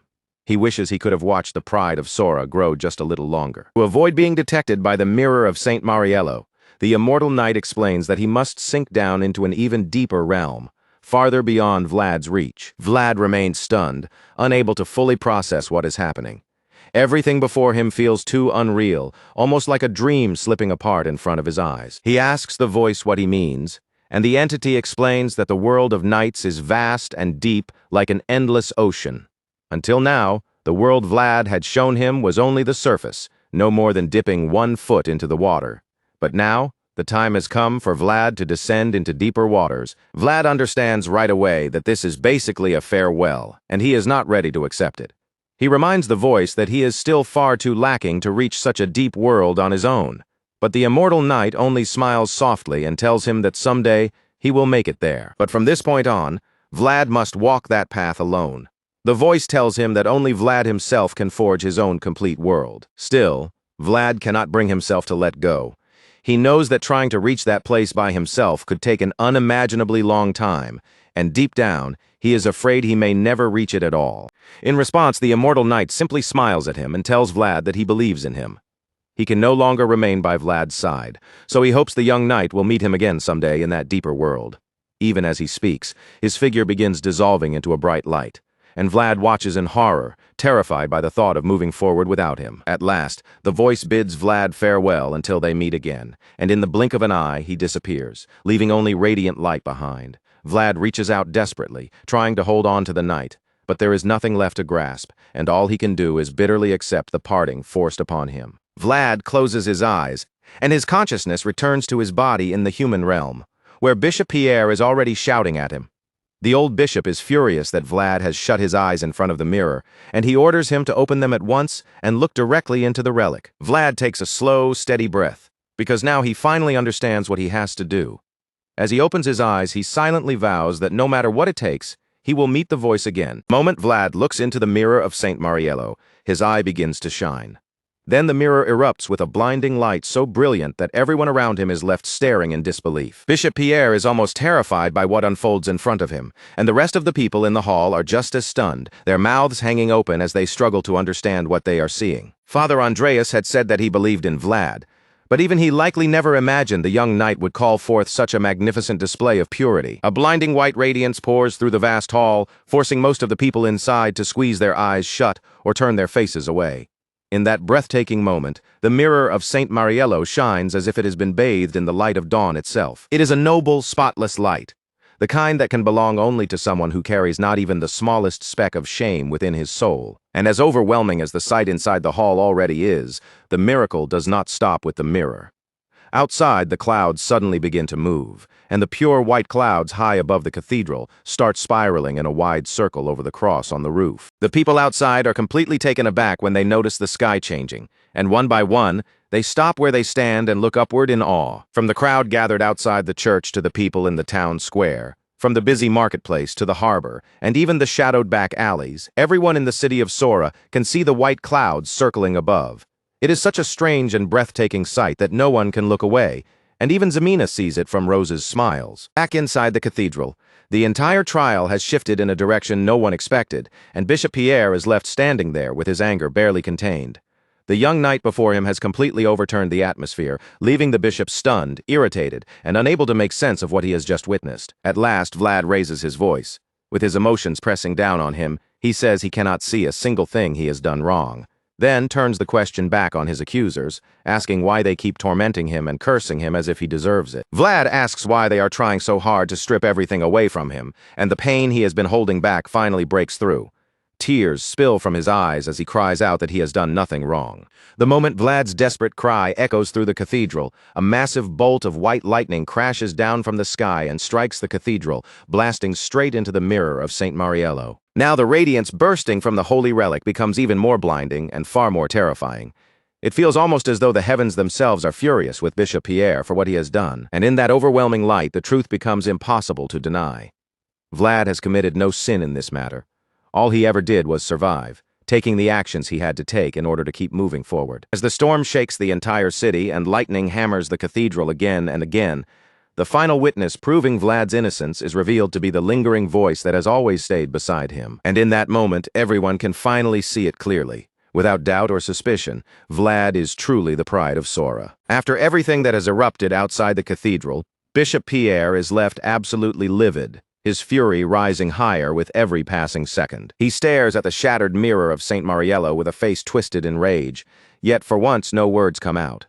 What just unfolded before his eyes is so unbelievable that even he cannot immediately explain it. The bishop struggles to accept that a sacred relic granted directly by the Vatican could be destroyed simply because it reflected the soul of a mere fledgling knight. After falling into deep thought for some time, Bishop Pierre suddenly turns to one of his disciples and asks whether anyone saw what was reflected inside Vlad's soul. By now, he is convinced it could not have been an evil being, because if it were, the Inquisitors would have sensed it immediately. The servant then reports that the people outside saw lightning strike the church spire at the very end of the trial. Because of that, the young man suggests that whatever appeared within Vlad may have been a presence powerful enough to affect reality itself. Even so, Bishop Pierre remains deeply uncertain. He still cannot identify what that presence truly was. It shone too brightly to be called evil, but at the same time its force was far too overwhelming to be dismissed as a simple blessing from God. The old bishop is clearly disturbed by what he witnessed inside Vlad, and he eventually concludes that this matter must be reported directly to the Vatican. Even if the presence is not evil, an anomaly of this scale will surely draw their attention. To Bishop Pierre, this is the best path forward, especially because there is still a chance that Vlad could be summoned before the tribunal again once the Vatican learns what happened today. While Bishop Pierre is already plotting a second attempt to bring Vlad down, one of his servants suddenly bursts into the hall and calls out to him. The messenger announces that a telegram has arrived from San Rosino, and the irritated bishop coldly orders him to read it aloud. Without wasting a second, the frightened messenger reads the message. San Rosino is demanding that Bishop Pierre explain the connection between Black Bear, the man who received the pardon, and the Black Mage. And that is not all. The message also makes it perfectly clear that if Bishop Pierre refuses to answer, San Rosino will open an investigation into him directly. Naturally, Pierre's anger flares even higher as he realizes another serious problem has landed on his shoulders. He curses the Northerners under his breath, insulted that a lowly northern diocese would dare speak to him in such a tone, especially when he stands as a representative of the Vatican. Bishop Pierre boils with rage just thinking about it, and concludes that San Rosino is only acting this boldly because the northern houses are standing behind them. As much as he hates admitting it, he knows that even the Vatican's authority may not be enough to protect him if the northern houses unite and move against him. Now that he understands how serious the situation has become, Bishop Pierre immediately begins the first stage of his countermeasures. He orders his servants to summon a mage so they can send a telegram to the Dragonblood Duke. Meanwhile, back in Soara, Joseph Bayezid and his men are already discussing the aftermath of the trial. Joseph Bayezid knows that San Rosino has already sent a telegram to Bishop Pierre, and he is genuinely surprised by how quickly they acted. Since their response came so fast, he suspects they must have carried a deep grudge against the bishop for a long time. Sir Jaeger agrees, reminding his lord that the Vatican's neglect of the northern diocese is well known, so it is no surprise that San Rosino struck back the moment Bishop Pierre tried to destroy Vlad. Joseph Bayezid confirms it, saying that Central's bias and contempt toward the north truly seem to have no limits. Still, Joseph does not consider this new development a bad thing. Thanks to this, they can now secure San Rosino's support on political grounds, something that would have been far more difficult under normal circumstances. A new balance of power is beginning to form, and Joseph is confident that it will lean in his favor. After all, at a time like this, there could hardly be anything better for Joseph Bayezid than having both the Northern Lords and San Rosino aligned on the same side. With that in mind, Joseph suddenly asks Sir Vorden how the priest is doing. The senior knight reports that Father Andreas is currently resting, but unfortunately he will likely need to remain in bed for several more days after everything that happened. Apparently, the old priest forced himself through a harsh blizzard in his frail body just to reach Soara. When Joseph hears this, he immediately orders that Father Andreas be treated with the greatest care. He is so concerned for the old priest that he would rather not send him back to Varna until the rest of winter has passed. At first, they used Vlad as the reason to bring Father Andreas to Soara, but Joseph would not mind allowing the priest to stay a while longer. After all, Father Andreas's presence alone places pressure on Bishop Pierre, and the old priest is famous enough that no one would find it strange if he were to become the next bishop. That possibility is already in Joseph's mind, and with everything starting to line up, He feels that this is exactly the kind of moment when they must keep Father Andreas close. Joseph's thoughts are suddenly cut short when a knock sounds at the door. Joseph permits the visitor to enter, and a moment later Vlad steps into the room. Joseph does not look especially pleased to see Vlad right now, and he does not even bother hiding the expression on his face. He fixes Vlad with a sharp, dissatisfied stare, as if silently asking what he is supposed to do with this troublesome young knight now. Vlad knows very well that he has caused an enormous mess, so the first thing he can do is apologize for all the trouble. He lowers himself with visible remorse, while the senior knights behind him stand tensely, waiting to see how Joseph will respond. Then Joseph begins explaining that he prefers to achieve results through careful planning and precise preparation. Unfortunately, Vlad has been impossible to predict from the very beginning, and even now, Joseph cannot point to a single moment where the young knight acted exactly as expected. Even so, Joseph makes one thing clear. From this point on, the Vatican will be watching Vlad very closely. After all, Vlad has interfered with their operations in a way they will not easily forget. Hearing that, Vlad can only apologize again, painfully aware of just how complicated he has made the situation for everyone around him.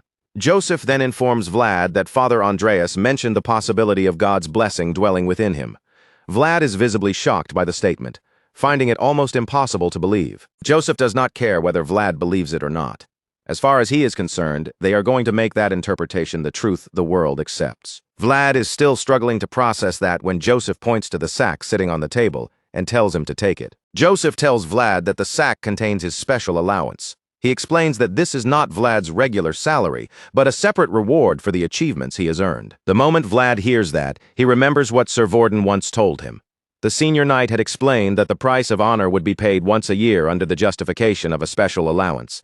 And as that memory returns, Vlad immediately understands what this money really means. Joseph reveals that there are more than 300 gold coins in the sack.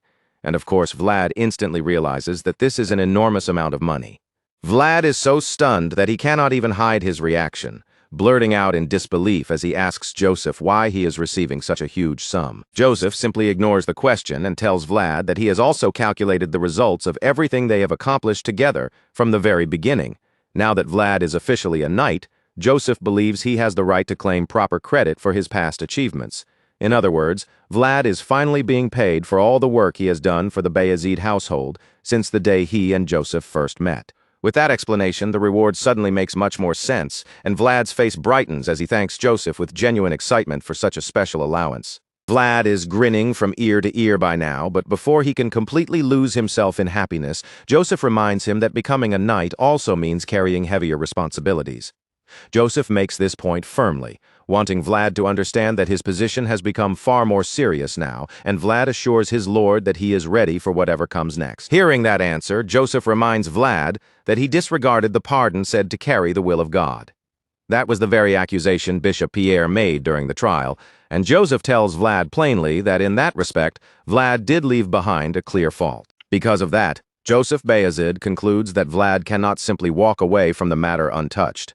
If Vlad made a fault in front of the church, then Vlad must also be made to bear responsibility for it. It is a harsh judgment, but Joseph sees it as a necessary one, and in the very next breath, without allowing hesitation to soften his decision, the young lord declares that Vlad is to be banished from Sora. Naturally, the decree strikes Vlad like a blow to the chest. He is so stunned by Joseph's words that he cannot speak at all, only standing frozen in place with horror spreading across his face. After a few silent seconds, Vlad finally asks Joseph to repeat himself, desperately hoping he somehow misheard him. But Joseph's cold, unmoving stare tells him the truth before any answer can. Sir Jaeger and Sir Vorden remain standing quietly behind them, unable to step in. Both senior knights clearly pity Vlad, but in this moment, there is truly nothing they can do to help him. Neither Sir Jaeger nor Sir Vorden can bring themselves to meet Vlad's eyes, and Vlad feels as though his entire life has begun flashing before him. His body trembles as he struggles to understand how everything could collapse around him in a single instant. All at once, the truth becomes painfully clear.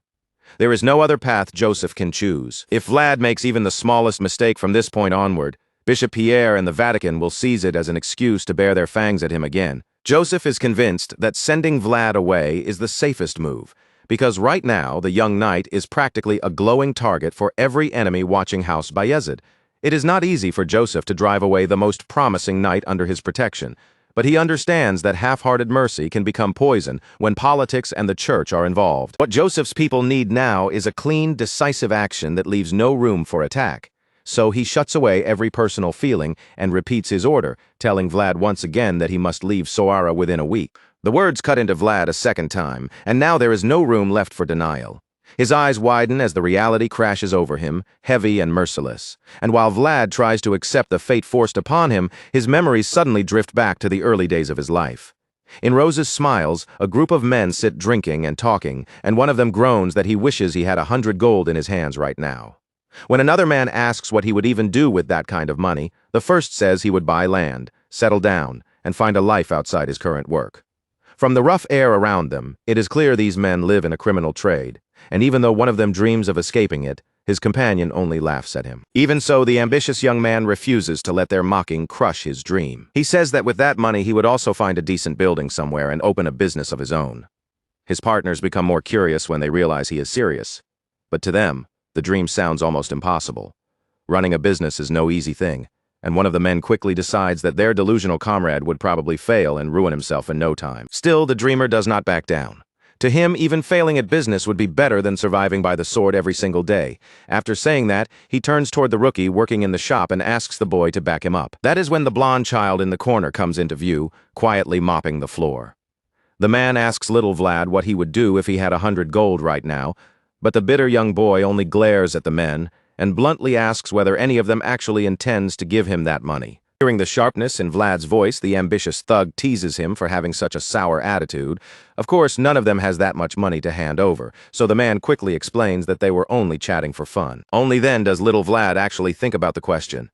After a short pause, he says that if he had 100 gold to his name, the first thing he would do is pay off his debt. The dreamer is stunned to hear that, unable to imagine a child like Vlad owing anyone 100 gold.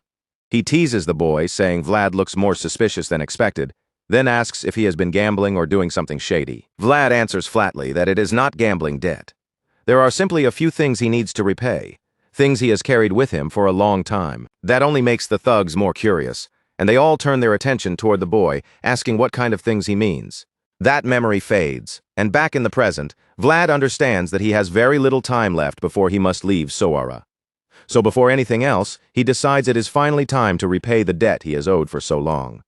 Vlad goes to Rose's smiles and places several neat stacks of solid coins in front of Marcella. Marcella is visibly taken aback by the amount, and after staring at the money for a moment, she reminds Vlad that he does not need to worry about the inn fees from the time she sheltered him. But Vlad insists that she accept the payment. He points out that lately, Marcella has been spending far too much of her own money to care for the street children. Vlad believes Marcella must have poured nearly all her savings into turning the place into a proper inn. Because of that, he urges her to take the money, assuring her that once Rose's smiles gets through these difficult days, the place will surely flourish again. Marcella finally gives in and accepts his offer, though she still worries that Vlad should keep at least 50 gold for himself. But Vlad refuses to take any back, insisting that she use all of it to improve the quality of service at the inn. When Marcella still hesitates, Vlad tells her to think of the money as an investment from him. With a small smile, he says she can simply give him a share of the profits in the future. Hearing that, Marcella promises she will work even harder from now on, because she would never want her investor to suffer a loss because of her. Marcella is deeply grateful for Vlad's huge help, but she also looks exhausted just imagining the work ahead. She had once thought about leaving the whole place to Zamina and finally taking a break, but now it seems she will have to stay and keep pushing forward. Vlad is surprised to hear that, and he tells Marcella that he could never stand by and watch Rose's smiles fall apart while he is still around. Madame Marcella can see just how much Vlad cares, so she tells him that if he is truly that worried about them, he should take better care of himself too. To her, it is hard to understand how Vlad can be leaving again when he only just returned from his last mission. Apparently, Vlad has not told Marcella that he has been banished. Perhaps he does not want her to pity him. So instead, he simply reassures her that he will return safely this time as well, and Marcella believes he will be all right. Then, all of a sudden, Vlad thanks her. Marcella is caught off guard by the words, unable to understand what he could possibly be thanking her for in that moment. At that moment, another memory rises up, reaching back to the time when Madame Marcella first took Vlad in. And so Vlad thanks Marcella for bringing color back into the gray, lifeless world he once lived in, and for everything she has done for him since the very beginning. After stopping by Rose's Smiles to say goodbye, Vlad returns to the mansion in Sora, where he goes to visit Father Andreas and the priest's young disciple. In the hallway, Vlad notices the young disciple struggling with a heavy bucket of water. Before the boy can spill it all over the floor, Vlad steps in and helps steady the load. The little disciple is shocked when he realizes that the famous Vlad of Sora is standing right beside him. For the boy, it feels almost like a dream. Vlad takes the bucket from him, and as the two walk down the hall together, he asks whether Father Andreas is all right. The young disciple answers honestly, admitting that Father Andreas probably needs more bed rest. The cold weather alone had already been hard on the old priest's body. But as soon as Father Andreas arrived, he was forced to confront Bishop Pierre as well. Vlad feels a heavy guilt settle over him when he hears that, knowing Father Andreas suffered all of this because of him. So he asks whether there is anything they need. Anything he can do to help the priest recover. Vlad offers to help however he can, but the young disciple admits there is really nothing more to do. Lord Joseph has already provided them with plenty of support. Vlad finds himself at a loss for words, so the two simply continue walking together for a while. Then the boy glances up at him and asks if the rumors are true. Vlad is not sure what he means, so he asks the young disciple to explain, and the boy timidly asks whether Vlad truly received the blessing of God. Vlad is not exactly pleased to hear the question, because the more the rumors spread, the more exaggerated they become.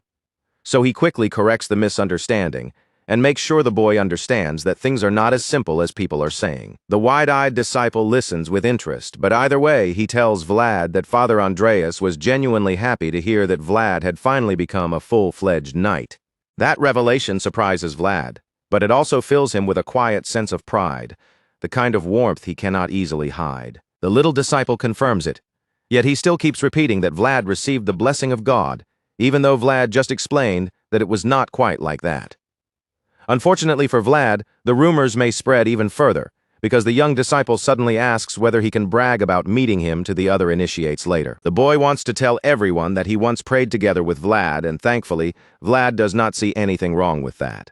He tells the young disciple to go ahead, even if he is not sure that such a thing is really worth bragging about. Vlad then hands the bucket back to the boy and tells him to continue on.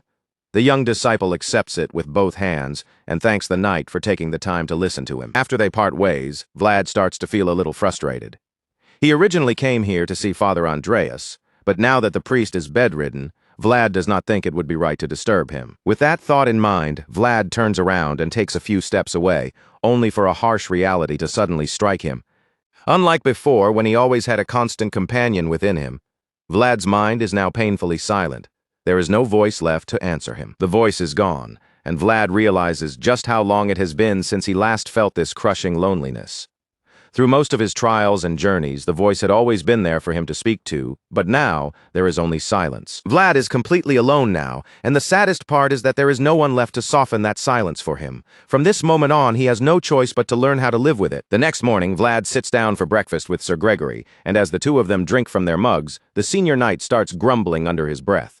Every time they go through some wild ordeal together, it somehow ends with somebody getting punished, and the bearded knight is clearly tired of seeing their so-called adventures finish with disciplinary action. Of course, Sir Gregory is not nearly as miserable as the one sitting across from him, because Vlad is the one who has just been exiled from Sora. Sir Gregory feels genuinely sorry for Vlad, and after a quiet moment, he asks when the young knight plans to leave Sora.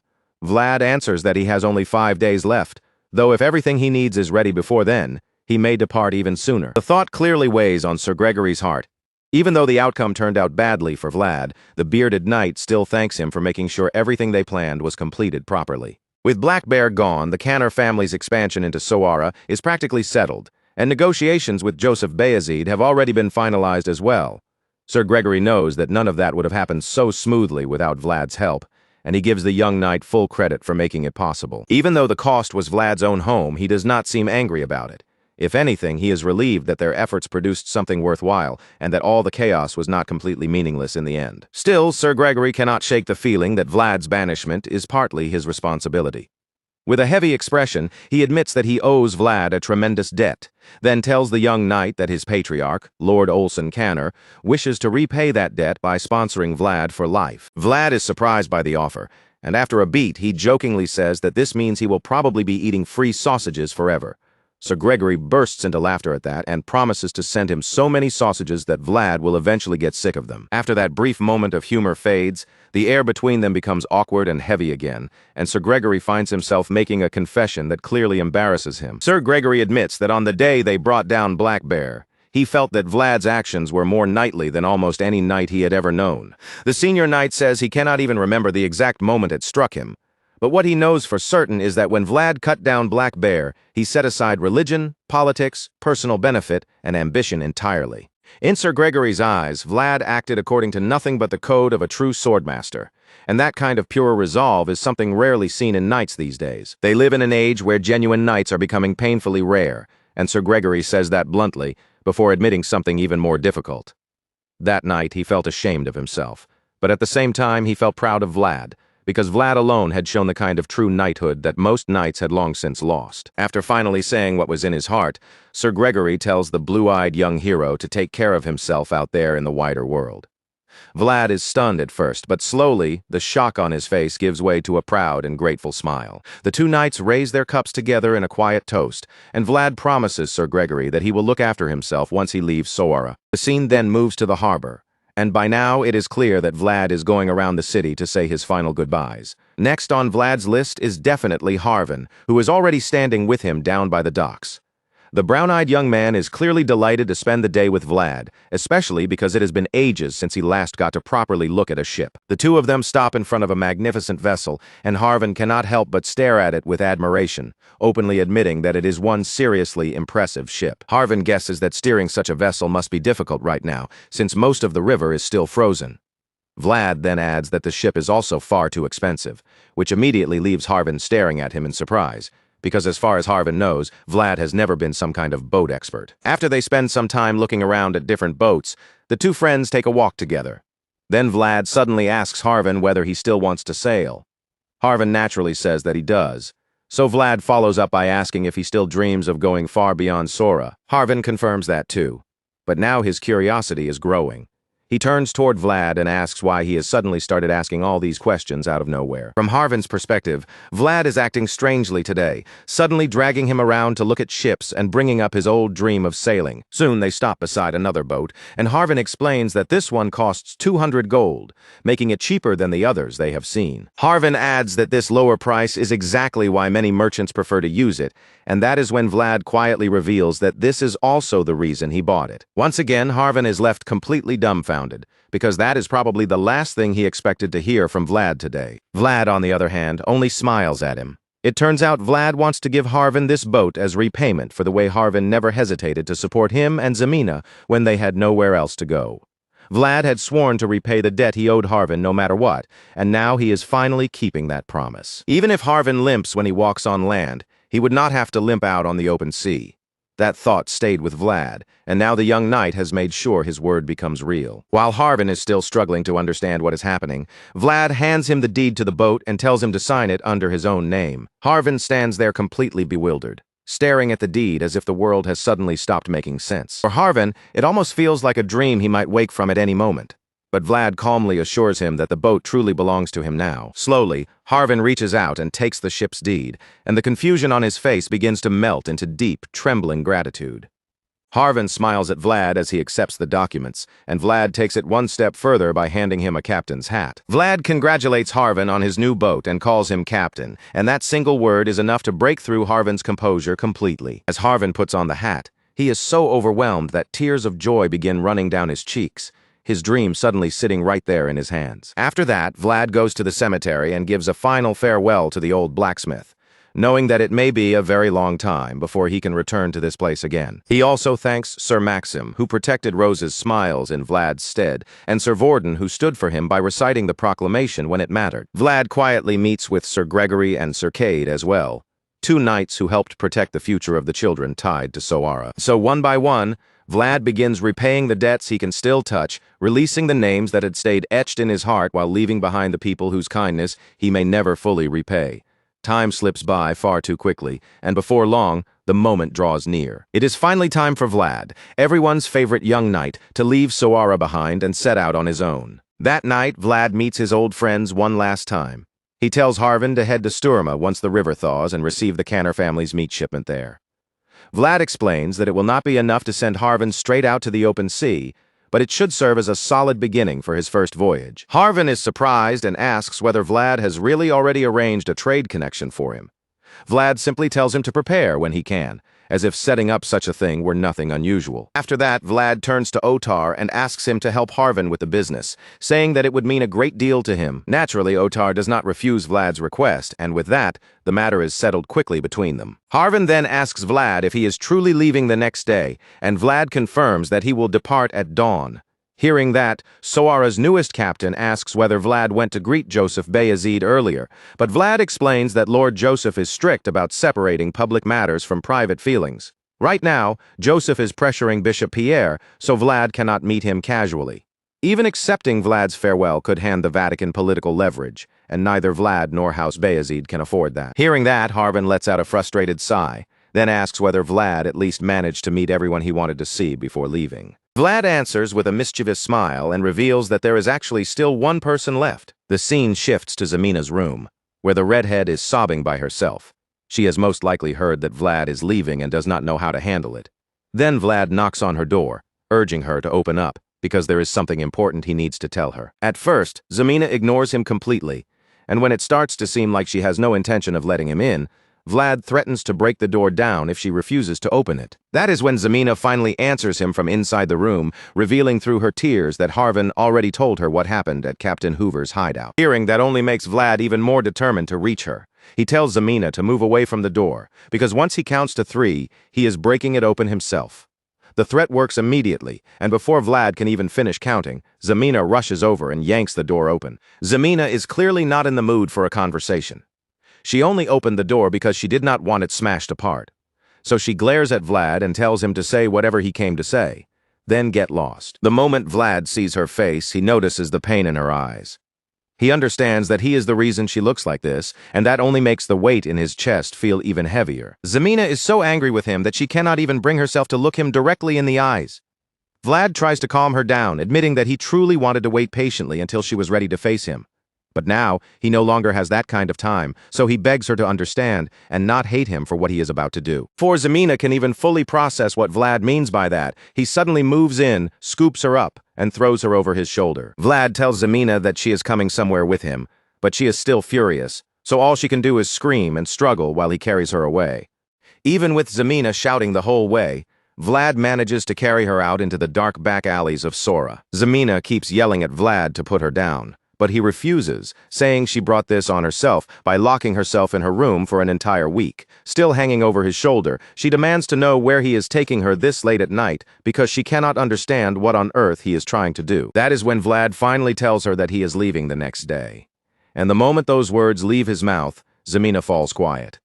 The news catches her off guard, and after a stunned pause, she tells him he should have simply stayed out of trouble instead of kidnapping her like this. Vlad answers by saying that in the past, he used to be the one running away, but now things are different, because this time he is not fleeing by choice. He is being chased out. Naturally, the truth makes Zemina's heart ache, and all she can do is call Vlad an idiot for messing everything up like this. Vlad does not deny it, but he says this is still better than the alternative, because at least he is only being driven away, not killed. Just then, the bells begin ringing through the night, and both of them realize that curfew has already started. Vlad had not noticed how late it was, so he decides he will have to run if he wants to make it in time. Vlad gives Zemina a quick warning, but before she can even prepare herself, he suddenly launches forward.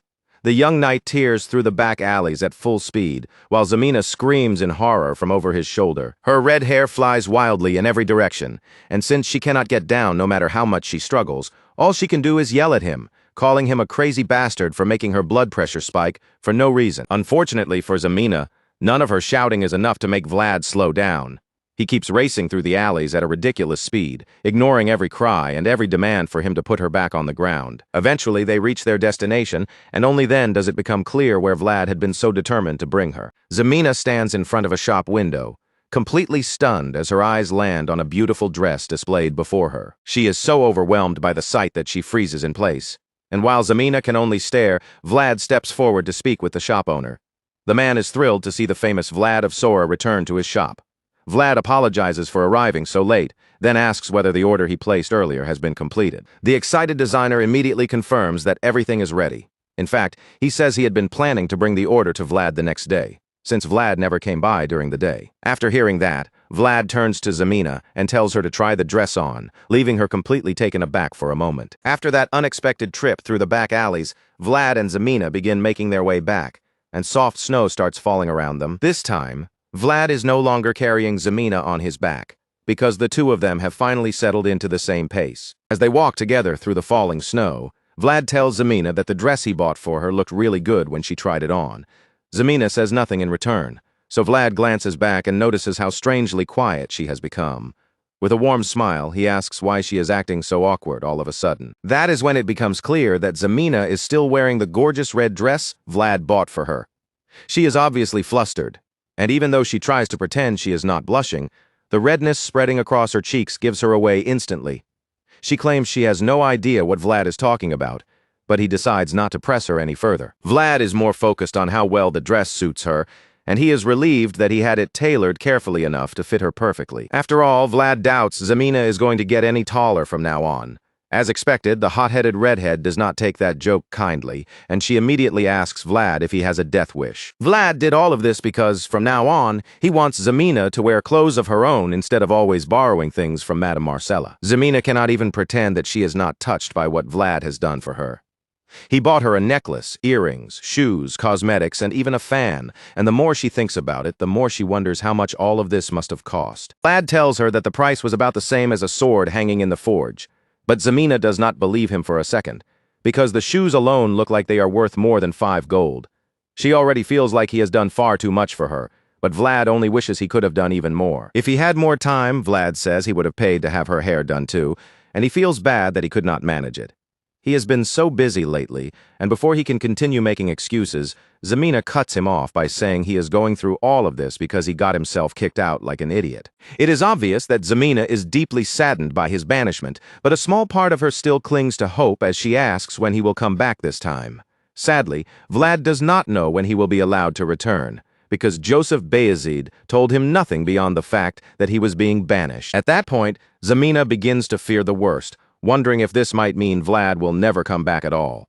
When she asks him directly, Vlad tries to lighten the mood by teasing her, asking whether she plans to follow him if he says he is never coming back. Of course, Zamina immediately rejects the idea, making sure Vlad does not get too full of himself. She insists that she would never abandon Rose's smiles, and hearing that reminds Vlad that Marcella had once considered leaving the place in Zamina's hands. Vlad tells Zamina about Marcella's thoughts, and the news catches her completely by surprise. Then Vlad throws another teasing jab at her, saying he will have to come back before Rose's Smiles goes bankrupt under her management.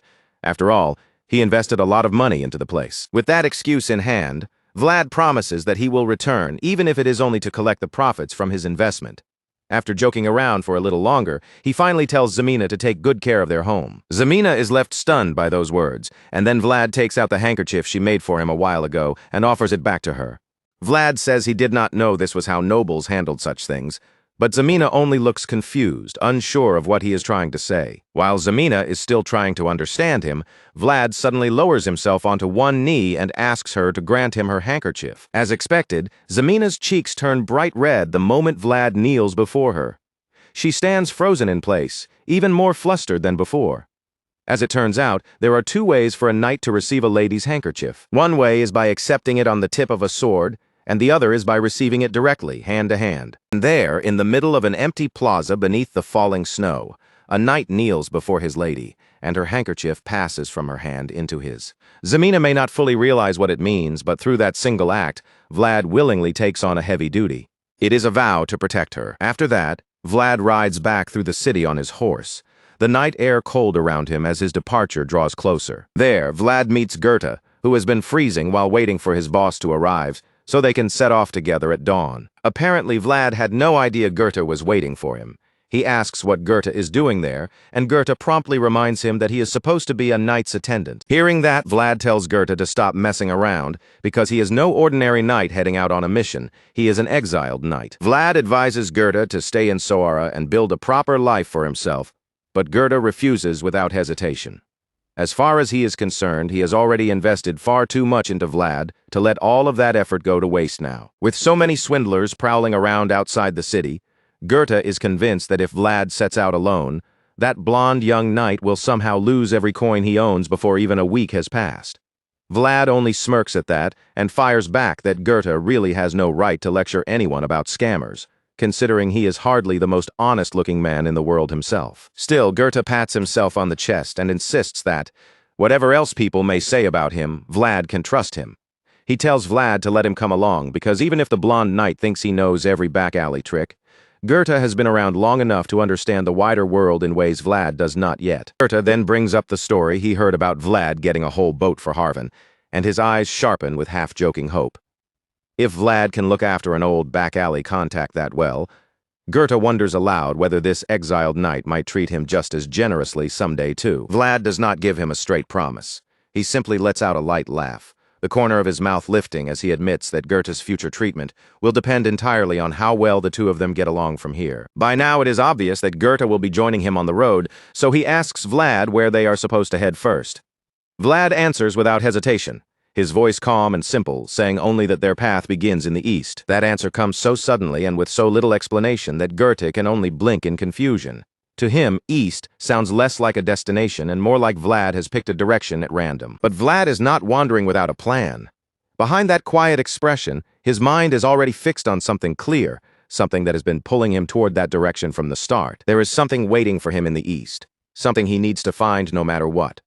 Vlad makes that much plain to his new companion, leaving no room for Goethe to mistake this journey for aimless travel. After hearing that, Goethe decides that having a real goal is at least better than drifting across the roads like a pair of homeless vagabonds. As the two prepare to leave, Vlad turns back one final time and looks over the city that has been his home for almost as long as he can remember. Standing there at the edge of departure, Vlad quietly says his farewell to Sora.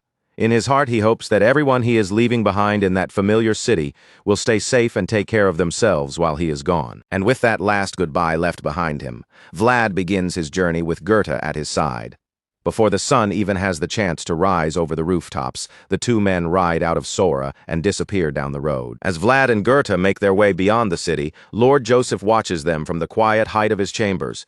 From where he stands, he can see the two figures growing smaller with every step their horses take.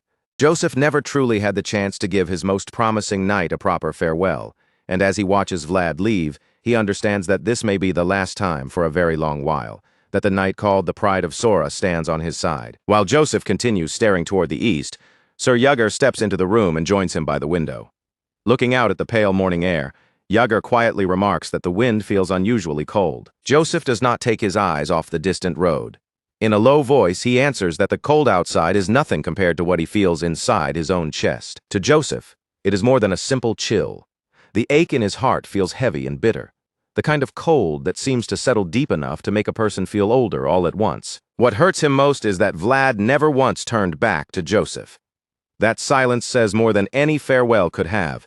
It means Vlad is no longer hesitating, and that the young knight has already set his eyes on a goal only he can see. Even so, Joseph tells Sir Yager that their days will only grow busier from this moment forward. The second son of House Bayezid feels certain that Vlad will eventually return, but when he does, Joseph fears he may not return as a simple ally standing obediently at their side. So Joseph tells the green-eyed knight that they must begin gathering power as quickly as they can. They have to become stronger, strong enough that no one can ever again take from them what rightfully belongs to House Bayezid. Hearing the resolve in his lord's voice, Sir Jaeger offers to follow Lord Joseph wherever that path leads. If Joseph intends to strengthen their army, then Jaeger is ready to stand beside him and help carry that burden. At the same time, Jaeger cannot completely hide his doubt. He asks whether Joseph is truly certain about banishing their most promising knight, especially when Vlad is already the sort of man whose choices are difficult to predict. From Jaeger's point of view, Joseph could have handled things differently. He could have sent Vlad out on an official mission, given him a fixed destination, or tied him to some clear command instead of casting him away under the name of exile. Joseph answers that he could not steal this chance from Vlad. After spending his whole life moving under someone else's orders, Vlad deserved the precious experience of finally acting according to his own thoughts, his own judgment, and his own will. As Joseph sees it, he has given Vlad something far more valuable than a punishment. More than that, he believes this moment carries special meaning for House Bayezid itself, as if an old page of their history has been opened again. A knight leaving on a journey with nothing but his own honor to guide him. That alone is enough to stir up a tradition almost forgotten. It is a custom that has not truly been seen since the generation of their grandfather. Sawara may have nurtured Vlad, and House Bayezid may have raised him into a knight, but now he rides forward beneath his own banner. A wandering knight walking by his own honor has not appeared in ages, and now Vlad is stepping onto that very path. Far away in Dobrikiti, on the northernmost edge of the Empire's central region, Baron Dalmatia slams his hand down hard against the table. His face twists with fury as he demands to know if the same disaster has happened yet again, unable to believe the incident has repeated itself one more time. Dalmatia glares at his subordinates and harshly asks what they have been doing this entire time. Every time barley seeds are planted, someone comes along and digs up the whole field, almost as if they had been waiting for the exact moment to ruin everything. The two soldiers standing before him stiffen under the weight of his anger. They try to explain that guards were posted throughout the night, but by the time morning came, the fields had already been torn up and disturbed. Before the soldiers can finish their explanation, Dalmatia cuts them off with a sharp burst of rage. He refuses to listen any further, making it clear that he has no patience left for excuses. The soldiers immediately lower their heads in fear and shame. With their shoulders tense and their eyes fixed on the floor, they apologize at once for failing to stop the damage. Dalmatia clutches his head as if the pressure inside it might split his skull open. Groaning in frustration, he curses the territory itself and laments that there is absolutely nothing useful about his domain. He complains that Dobrihiti has neither rich, fertile soil nor a gentle climate that could make farming easy. The only things they can truly depend on are the thick forests surrounding them and the barley fields that keep the people alive. With a grim look, Dalmatia says that if they cannot even sow their crops at this time of year, starvation is all that awaits them. One of the men hesitantly tries to point out that only soldiers are currently stationed throughout the domain. That cautious remark is enough to make Dalmatia snap completely. In a violent burst of temper, he grabs the half-finished glass of wine and hurls it straight at the man's head. Then Dalmatia barks out a brutal order. If they do not have enough soldiers, then they should put iron shackles on the people of the domain and force them to work, because starvation is closing in, and he has no intention of worrying about commoners. He insists that the sabotage must be the work of monsters crawling out from the forest. With his anger still boiling, he commands that every available soldier be gathered at once to guard the barley fields. The two men bow respectfully and accept his orders without argument. Once dismissed, they withdraw from the room, leaving Dalmatia behind with his rage and his growing headache. Dalmatia says nothing more to them. Instead, he rubs at his temples with a pained expression, muttering that his head is starting to throb, and wondering whether he should simply hire mercenaries to deal with the problem. After a moment, his gaze drifts toward the dark line of trees beyond his estate. Staring at the forest, Dalmatia remarks that the cursed woods feel even more unsettling than usual today. Deep inside that gloomy forest, various supplies have been spread across the ground. Pepper, salt, jerky, and other travel goods lie scattered in front of Vlad and Goethe, making their little campsite look more like a merchant's bundle than a proper survival kit. Goethe looks over the items and asks what all of this is supposed to be. Vlad, as if the answer should be obvious, explains that among his belongings is a pilgrim's certificate written for him by Father Andreas. Goethe frowns as he stares at the pile. With sharp sarcasm, he points out that Vlad somehow remembered to pack rare, expensive goods like pepper and salt, yet failed to bring even one proper flint for starting a fire. Vlad avoids Goethe's accusing stare and turns his face slightly away.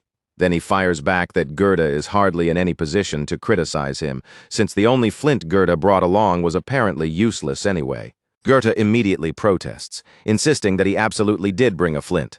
The problem, he says, is that Vlad smashed it into pieces, and he angrily demands that Vlad look at the broken remains for himself. Vlad answers with a completely blank expression, claiming that the flint must have been defective.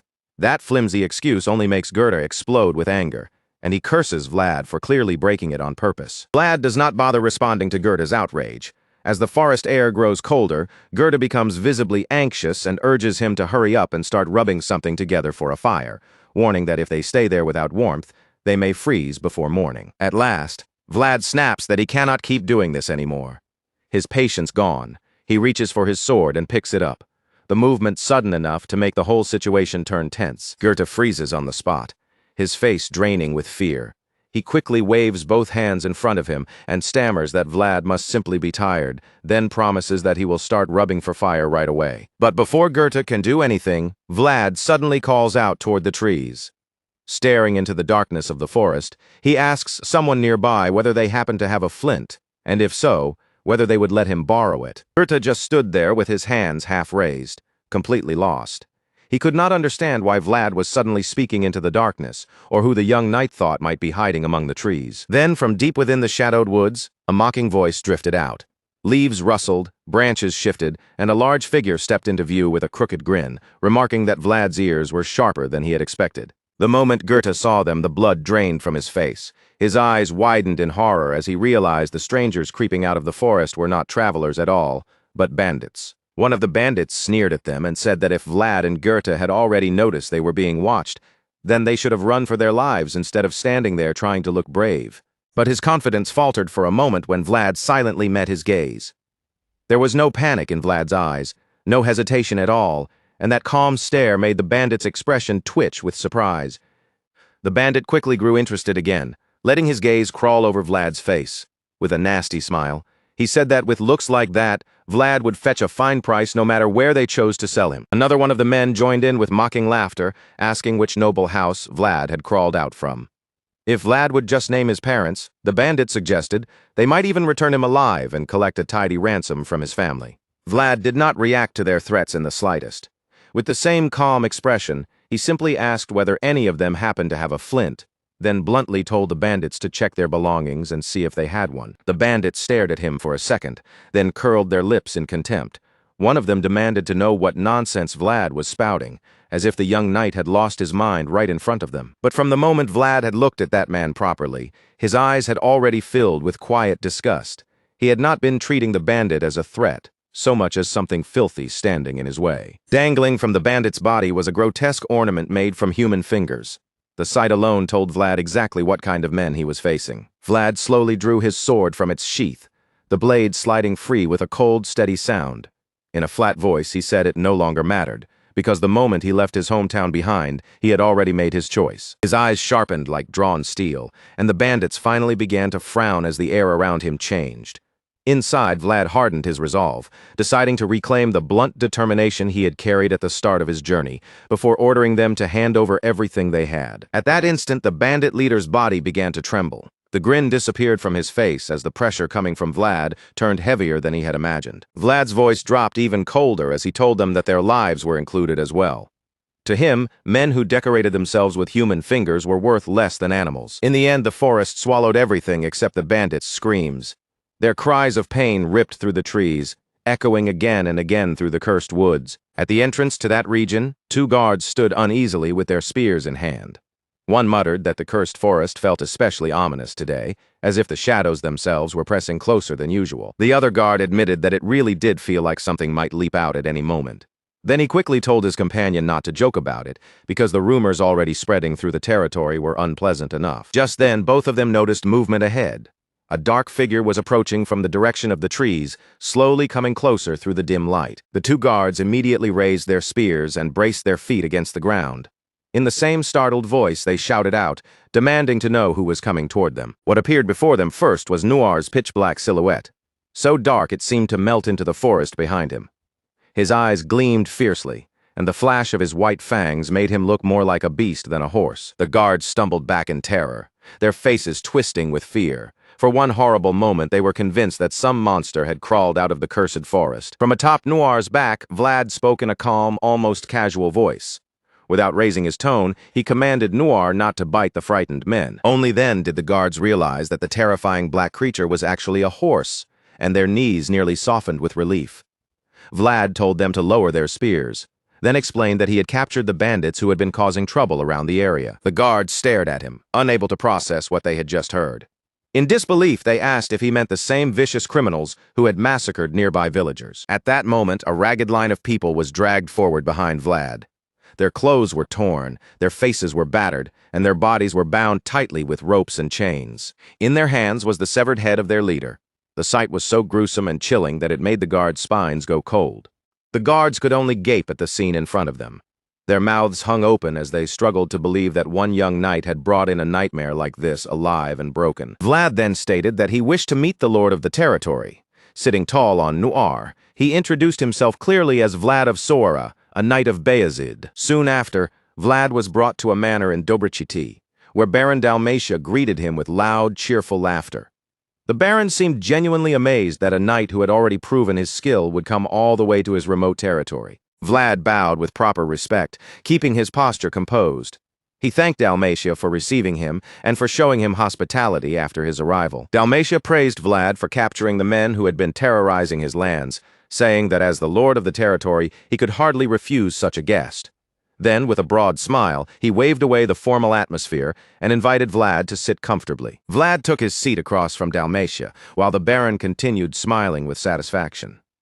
Dalmatia then confirmed that Vlad had captured 9 bandits. Vlad calmly corrected him, saying the number was actually 15 if they included the severed heads the group had been carrying. Even then, he added a few of the bandits had still managed to escape. Dalmatia clicked his tongue in open admiration, clearly impressed by the result. He promised that Vlad would be rewarded handsomely, and Vlad accepted the words with a solemn expression of thanks. As Dalmatia poured a drink for him, the Baron studied Vlad with a knowing smile. Since Vlad was a knight traveling under his own banner, Dalmatia assumed he must be seeking a chance to prove his honor. Vlad answered without dressing up the truth. He confirmed that Dalmatia's assumption was correct, and that proving himself was indeed part of why he had set out. Dalmatia leaned into the opportunity and said there was something he wished to request from Vlad. He framed it carefully, speaking as though the matter was perfectly suited for a true knight who pursued honor. But Vlad could already see what Dalmatia was trying to do. In his mind, he judged that the Baron simply wanted to use him without offering proper compensation. So Vlad decided his best move was to take the reward for capturing the bandits and leave when the timing felt right. For now, his real priority remained finding traces of the mysterious voice. Dalmatia began explaining that strange events had been troubling his domain. Although it was the proper season to sow barley, the seeds vanished almost as soon as they were scattered across the fields. He said soldiers had even been posted through the night to guard the farmland, yet the seeds still disappeared without leaving a trace. If animals or monsters were truly responsible, Dalmatia reasoned, then the guards should have seen or heard something. Then Dalmatia added that some of the elderly people in the territory believed spirits living inside the forest were behind it all. The moment Vlad heard that, his expression shifted with visible surprise.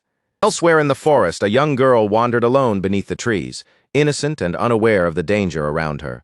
She softly hummed to herself as she searched for wild berries among the brush. When she tasted the berries, her face brightened with simple joy. They were sweet and delicious, and she happily thought that her mother would surely like them too. But then, all at once, the girl felt something was wrong.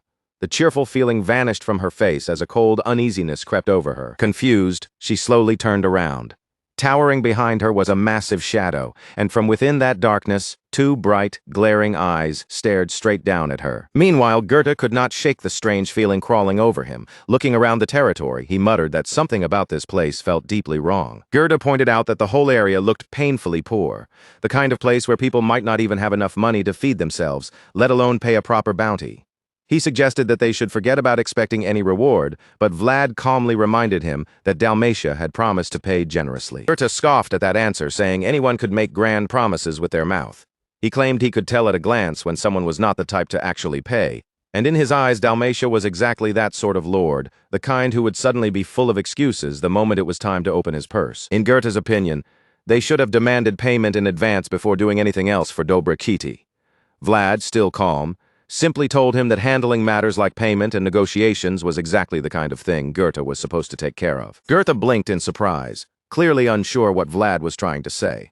Vlad then asked him plainly why Lord Joseph would bother keeping a knight at his side if that knight could not even handle a sword properly, before shifting the question and asking whether Goethe knew Sir Vorden's infamous nickname. Goethe froze on the spot, his expression going stiff.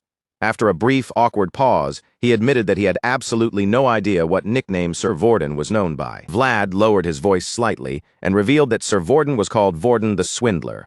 Goethe's eyes widened in disbelief as he asked whether Vlad meant that shabby-looking lord, and Vlad only gave a faint smirk, remarking that maybe that unimpressive face was exactly what made him so effective. Either way, Vlad explained that Lord Joseph valued that particular talent in Sir Vorden. In Joseph's eyes, every person had some kind of use, even if that use was not always obvious at first glance.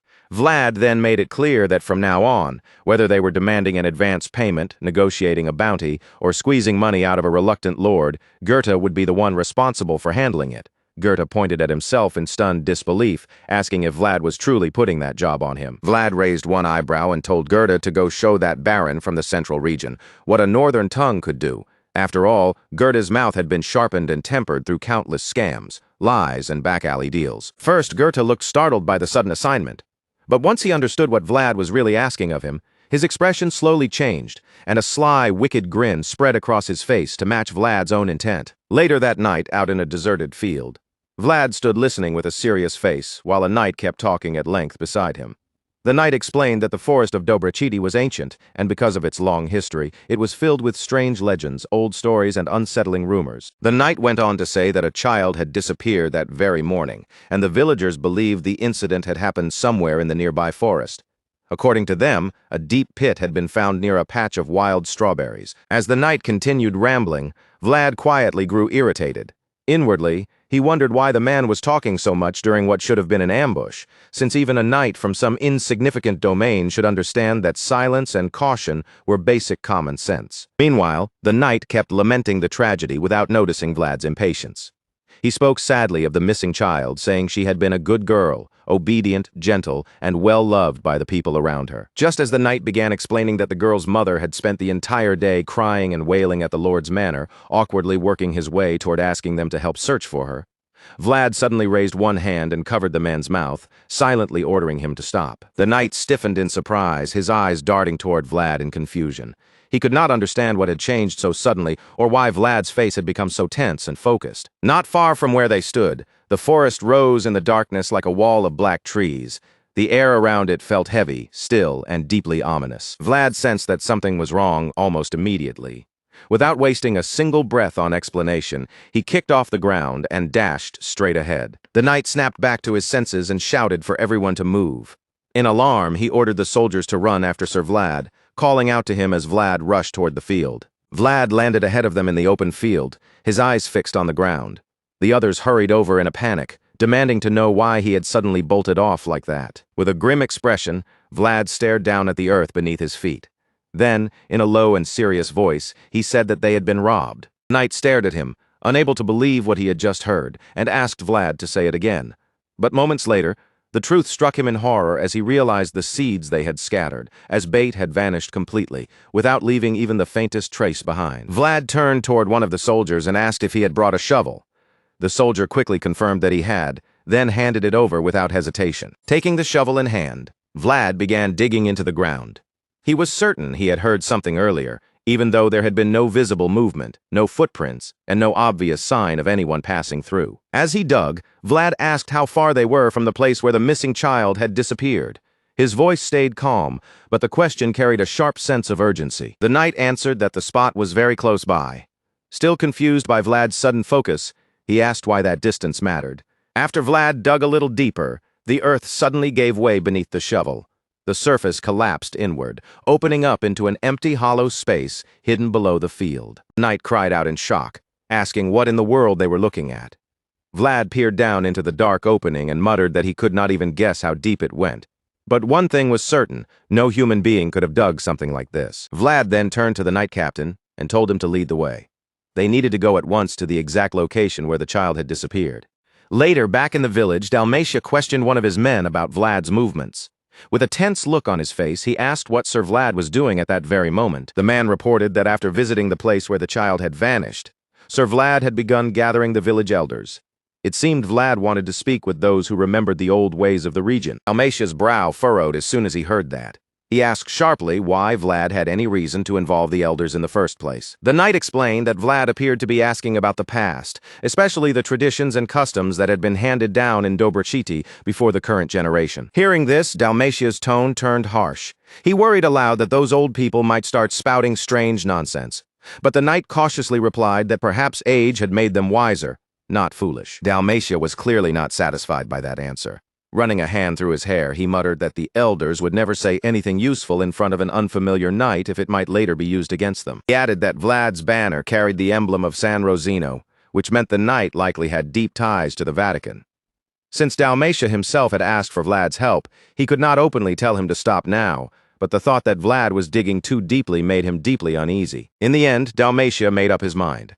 He ordered someone to be assigned to tail Vlad quietly, and make sure the Bayezid knight did not start prying into anything strange or inconvenient. Outside the village, Goethe sat before the gathered elders and asked them again whether nothing at all came to mind. His voice was gentle, but his eyes carefully searched each wrinkled face in front of him. Goethe reminded them that even at that very moment, The missing child might be trapped somewhere down in a pit, shivering in the dark, and desperately waiting for someone to reach out a hand. Tears welled in Goethe's eyes as he pictured the child's tiny body alone in pitch-black darkness. He spoke of her sobbing until her tears ran dry, left with nothing but silent cries, and the cold pressing in around her. Even while crying, Goethe kept watching the elders closely, studying every flinch and every shift in their expressions. He insisted that surely, somewhere in their memories, there had to be something connected to what was happening. Goethe pressed further, saying this was not the first strange incident to strike the village, since Barley had disappeared before as well.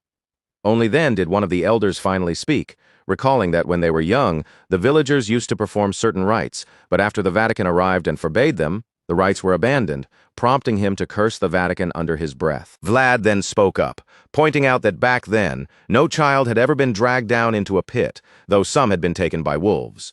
Keeping his gaze on the elders, he asked what those old rites had actually been for. The elders slowly lifted their heads and looked toward Vlad, but soon, almost as if they had all silently reached the same decision, they lowered their eyes again and sealed their mouths. Goethe urged them to answer, asking what kind of rites they had performed in the past. He warned them that if they kept hiding the truth, they would lose their chance to save the missing child. He reminded them that this winter was unusually cold. If that little girl froze to death somewhere underground before they found her, then the guilt and consequences would be unbearable. After a long, heavy silence, one old man finally gave in.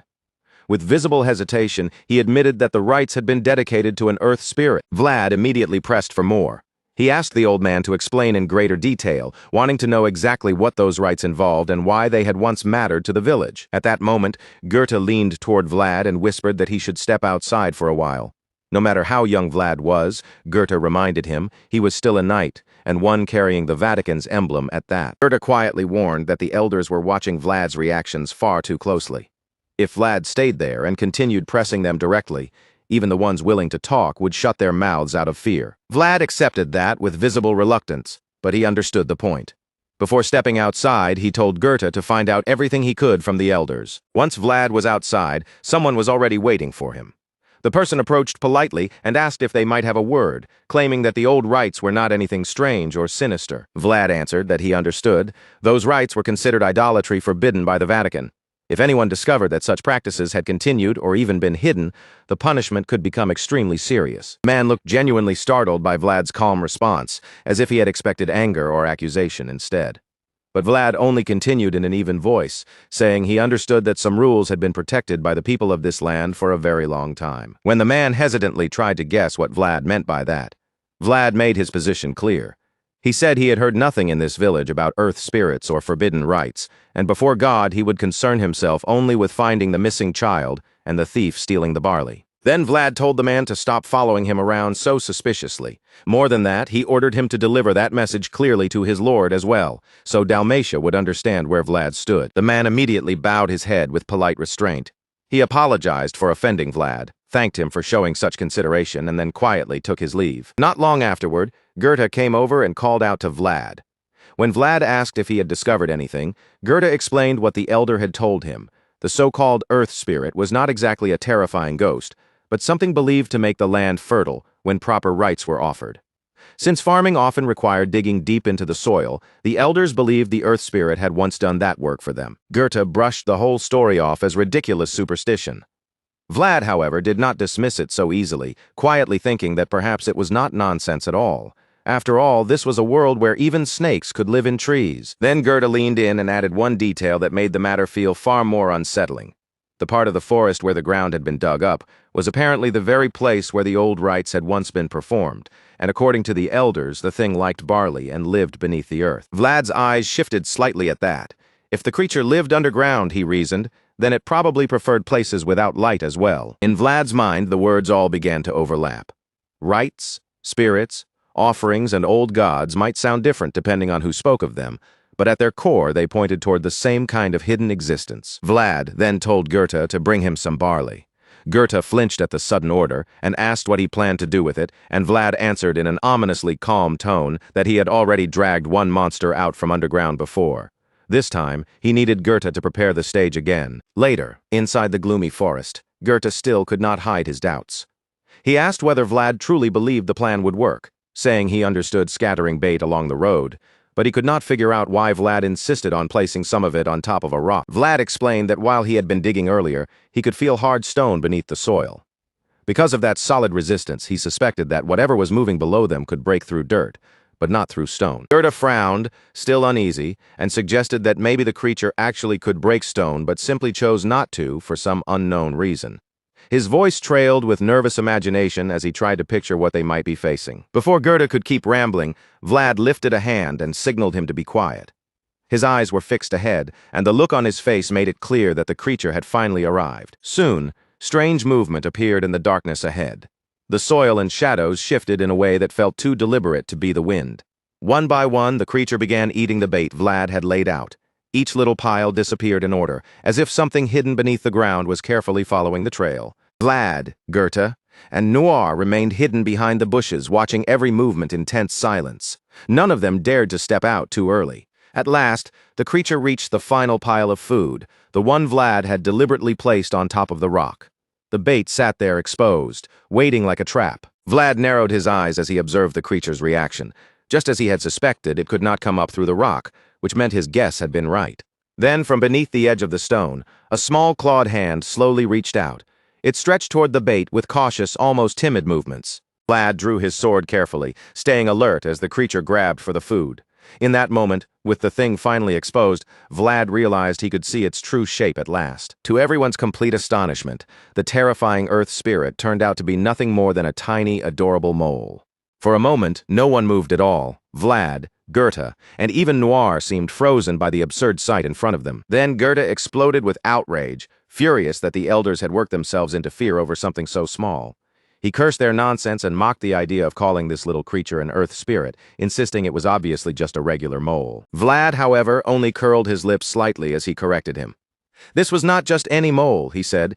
It was a shining mole. The moment those words left his mouth, Vlad sprang forward.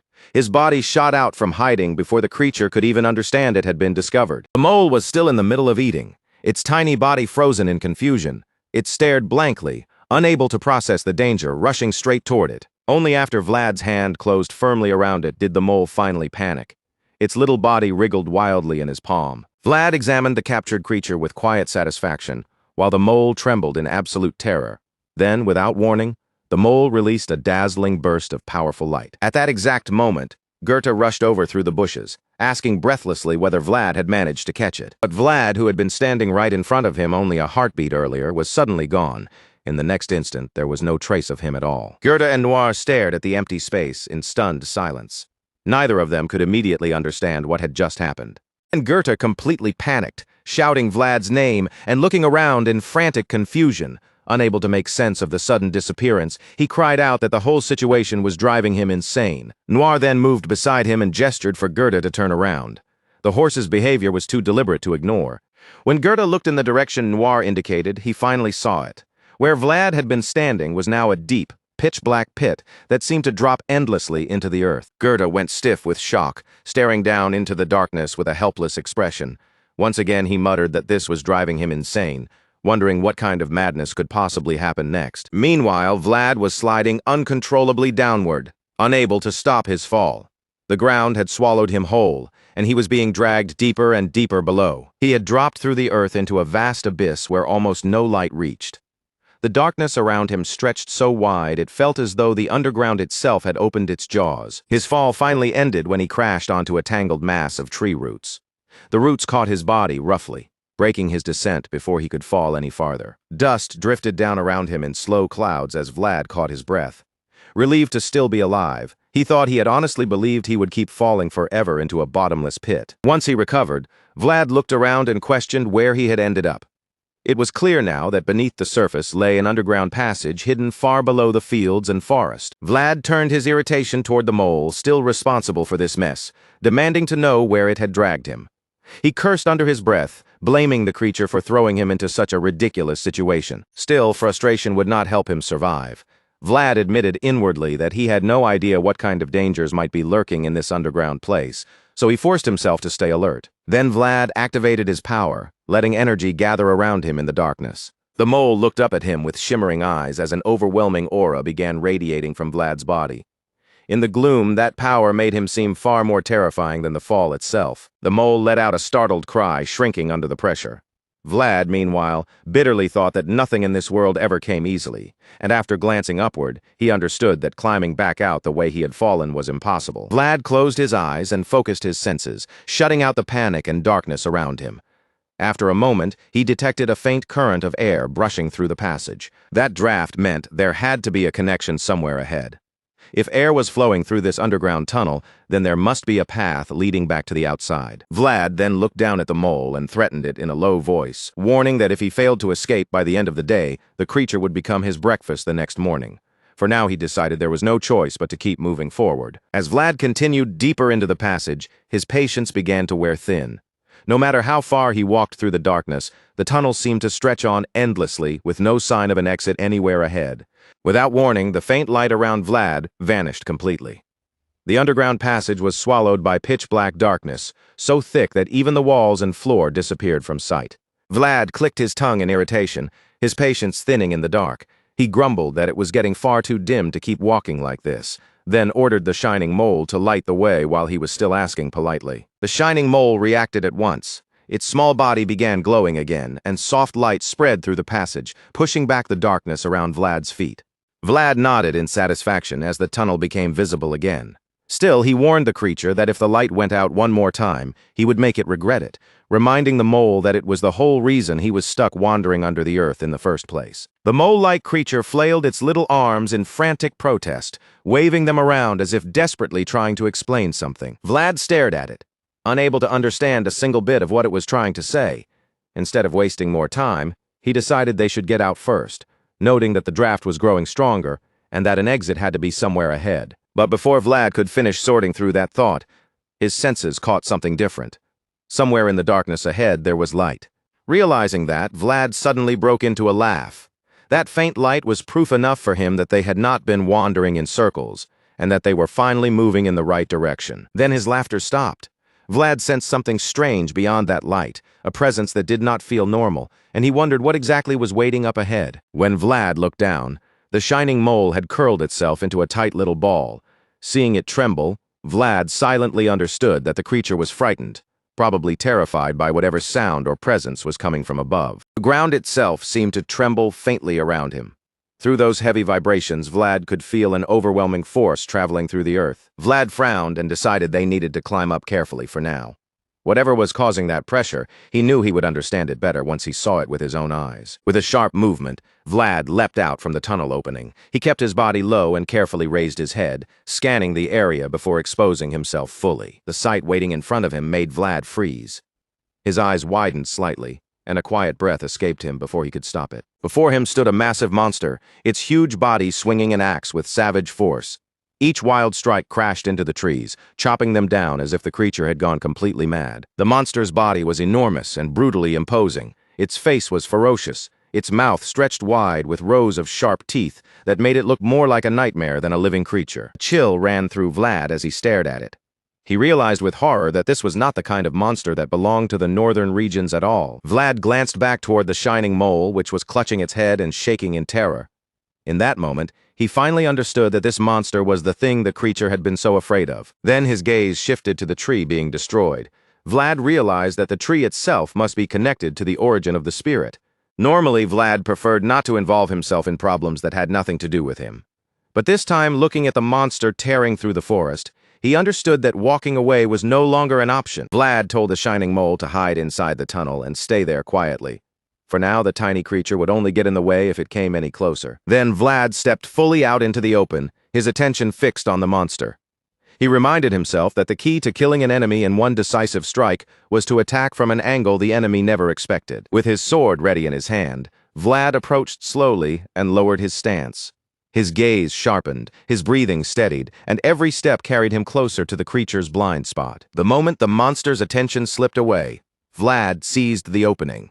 He burst forward in a flash and struck without hesitation, but in that same instant, the monster sensed him. Its massive body reacted, catching the movement just as Vlad closed the distance. Vlad did not slow down.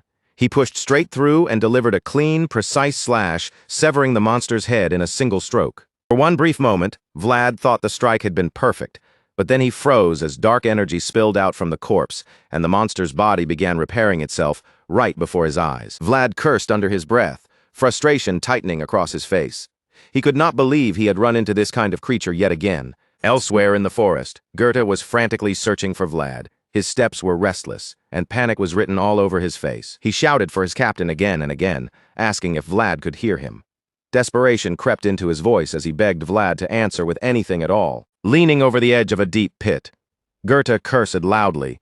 He admitted to himself that he was starting to lose his mind, because he had no idea what he was supposed to do next. For a moment, he wondered if he should climb down after Vlad, but he quickly abandoned that thought, imagining the situation becoming even worse if he ended up needing someone to pull both of them back out. After thinking it through, Goethe decided that borrowing a rope from the village would be the smarter choice. At least then he would have some chance of hauling Vlad up safely. While Goethe was distracted by his own anxious thoughts, Noir suddenly caught a scent.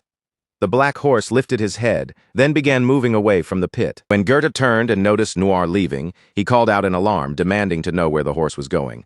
After a brief moment of hesitation, Goethe hurried after him.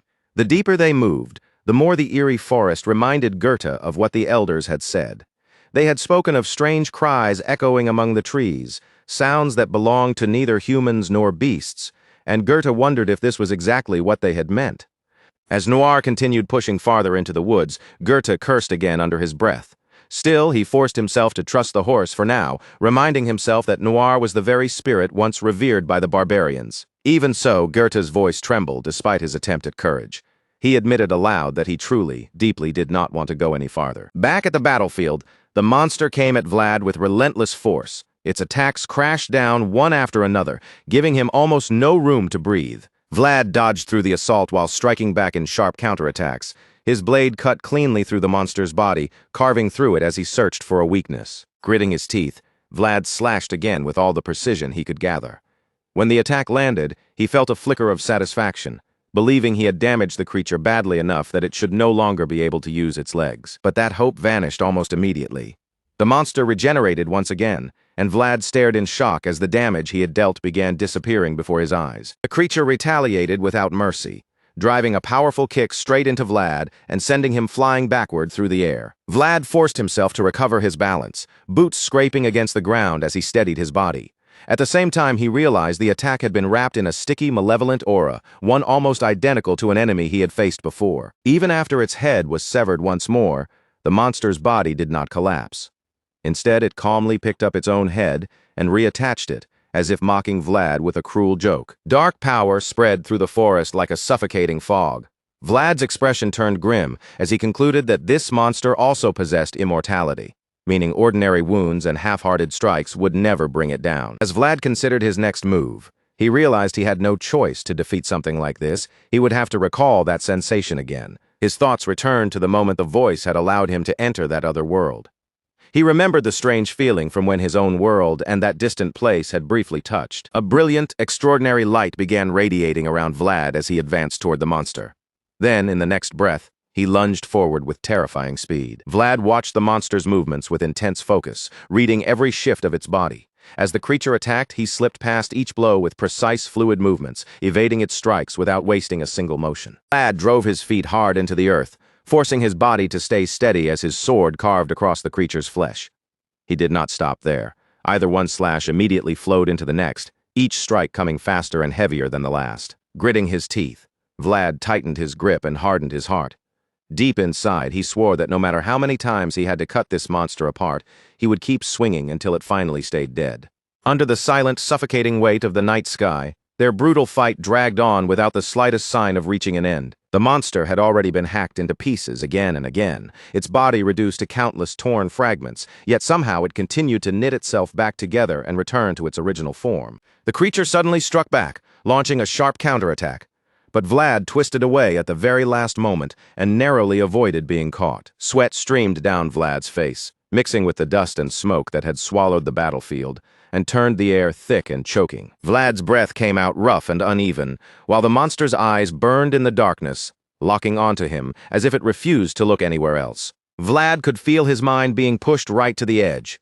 Frustration clawed at him as he thought back over everything he had already done. He had severed its arms, cut off its legs, split open its back, stabbed through its heart, burst its lungs, sliced its stomach apart, dragged out its intestines, and even shredded those into pieces, and still the monster would not die. In that moment, Vlad remembered the voice once speaking about cutting down a headless knight. A bitter thought rose in him as he wondered whether the world he understood was still far too shallow. But Vlad knew there was no time to drown in self-blame. He forced every useless thought out of his head and focused only on the path of his sword. If cutting and stabbing could not kill this thing, then he would rip away all 4 limbs and tear its body apart until there was nothing left to restore. The monster's face was drenched in blood, its features smeared red and twisted into something even more grotesque beneath the dark night. Vlad silently warned the creature not to even think about laughing at him. Then, all at once, his eyes caught a strange glow shining in the distance. His body tensed as alarm rushed through him, and he wondered if another monster was lurking somewhere deeper in the forest. Vlad froze where he stood and stared toward that strange light. A shadow began to take shape through the darkness, slowly revealing the unmistakable silhouette of Noir. Shock surged through Vlad as the figure became clear. It was really Noir, standing there in the middle of this nightmare. Before the monster could react, Noir rushed straight at it with explosive force and slammed into its body. The attack caught the creature completely off guard, and just as quickly, Noir darted away again, crying out with almost excited energy. Vlad hurried to Noir's side, his voice sharp with worry as he demanded to know how Noir had managed to find this place. He immediately checked over Noir's body, looking for any wound or injury, desperate to make sure Noir had not been hurt. Only after confirming Noir was still standing did Vlad turn his eyes back toward the monster. The creature that had endured so many of Vlad's attacks was now clearly wounded by Noir's charge, and that sight made Vlad's eyes widen in surprise. Vlad noticed something even more important. The wound Noir had inflicted was not closing. A new suspicion formed in his mind that the spiritual power inside Noir could actually harm this monster in a way his blade alone could not. As Vlad watched the monster struggle under the damage, he understood that his guess had been right. The creature had sensed the danger too, and now it was guarding itself more carefully. Vlad climbed onto Noir's back, and the moment he settled in, his shaken breathing began to steady. Regaining his composure, he urged Noir forward. A thought burned through Vlad's mind. No matter how precious, dazzling, or irreplaceable something might be, without the strength to protect it, someone stronger could simply take it away. To Vlad, this world was filled with people who stood proudly on top of tiers stolen from the weak. And if there were people who had no power to defend themselves, then raising a sword in their place. That was what the Swordmaster's code called a true knight. With that conviction burning in his chest, Vlad charged at the monster once again. The monster lifted its blade and swung downward. But this time its target was not Vlad. It aimed directly for Noir. Vlad moved instantly, bringing his sword up to block the strike before it could reach Noir, refusing to let the monster's attack go even one step farther. Blood burst from the monster's body as Vlad pressed the attack without hesitation, hammering it with enough force to send it flying backward. The impact was terrifying. The monster crashed through enormous trees, splintering trunks apart as clouds of dust, broken bark, and debris erupted into the air. When the haze began to shift, Vlad was still there, standing tall amid the swirling dust like he had no intention of falling. The monster slowly dragged itself back up from the wreckage, its body badly mangled and barely holding together after the latest blow. Vlad could feel it now. Their plan was working. Noir's power was finally breaking through the monster's unnatural resilience. He shouted for them to strike again, then surged forward with Noir, aiming to deliver the blow that would end it. The monster gasped harshly as it forced itself upright, its ruined body leaning against a nearby tree just to keep from collapsing. Vlad was stunned that it could still move after all that, and he immediately ordered Noir to stop. The monster struggled under the weight of its own body, one hand shifting slowly and awkwardly. Then, without warning, it lunged toward Vlad and Noir together. Vlad's eyes sharpened as he questioned its movement. Was the creature trying to grab them now because it could no longer launch a proper attack? Vlad had known from the start that an enemy like this would never be easy to bring down. Still, he had not expected the monster to be this cunning. Then it became clear to him. The creature understood that Noir was the only thing on this battlefield that truly threatened it. And that made the situation even worse. If Vlad and Noir rushed in carelessly, the origin of the spirit within Noir could end up being caught in the middle of the clash. Caught between those risks, Vlad hesitated for a brief but heavy moment, torn between charging forward to finish the monster and holding back to protect Noir. Then all of a sudden, Vlad sensed something had changed. When he turned his gaze, he realized that the mole had somehow climbed onto his sword without him noticing at all. Vlad's voice turned cold as he wondered how the mole had gotten there, and when it had even climbed up. He warned it that this was far too dangerous and told it to go hide inside a hole. But instead of running away, the mole clung tightly to the blade and began pouring spiritual energy directly into the sword. Vlad stared in surprise, taken aback by the strange sight unfolding right in front of him. Inside his mind, Vlad realized that the elf's amber was resonating. A powerful feeling spread through him, as if something extraordinary was beginning to awaken. The radiant light frightened the monster. It turned around in fear and stared toward the ancient tree behind it, where a gentle yet brilliant golden glow was spreading through the darkness. Vlad raised his sword, and as the light, the tree, the mole, and the elf's amber all connected before him, he finally understood what was happening. This was the spirit's blessing. Confidence surged through Vlad. With this power flowing into his sword, he believed he could finally cut the creature down. Once the mole finished what it had come to do, it quickly slipped into Vlad's clothes and hid itself away. Then the little mole peeked its head back out from its hiding place and pointed straight ahead, as if urging Vlad toward the enemy.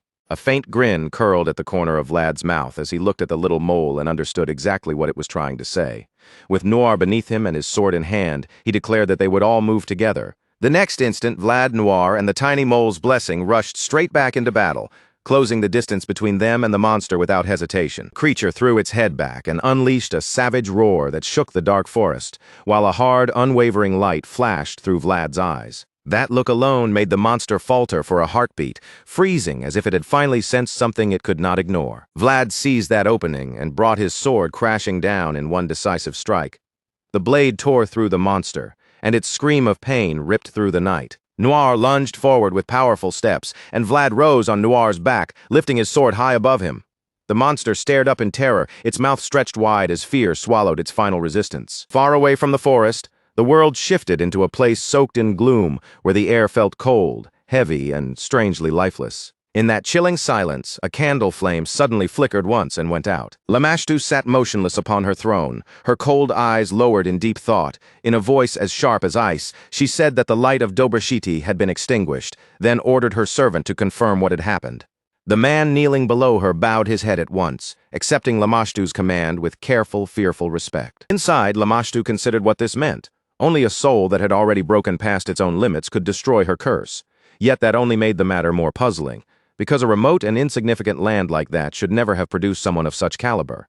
She could not help wondering who had appeared there. Back in the forest near the village, the missing girl crouched behind the thick trunk of a large tree, hiding herself as best she could. She wiped the tears from her cheeks and wondered if this was really the right place, since the sign had pointed her here.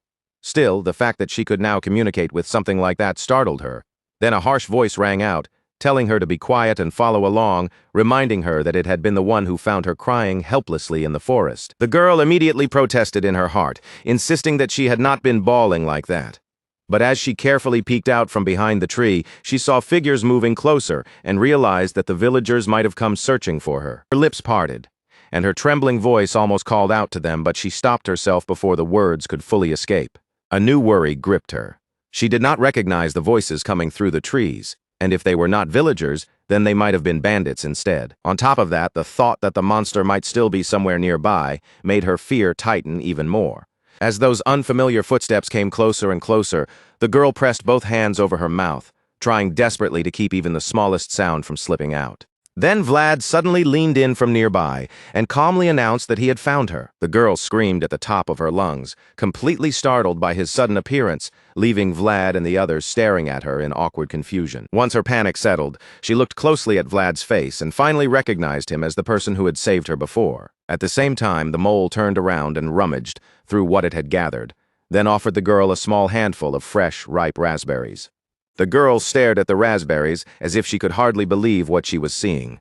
Her eyes shimmered with tears, and the simple gesture moved her more deeply than words could say. Vlad's voice softened as he told her that it was time to take her back home. The moment she heard that, the girl could no longer hold herself back. She ran straight toward Vlad and wrapped her arms around him tightly. Anyone who carried something bright and precious in this world had to learn how to protect it with their own hands. Those who failed to do so were left with nothing but ruin and sorrow, and if they wanted to keep living, they had no choice but to begin an endless wandering journey. Somewhere else, a young man stepped forward through the dim light and remarked that the fire there had not gone out yet. An old man answered him quietly, saying that someone had to remain and watch it through until the very end. Relief passed over the young man's face as he realized he had not arrived too late.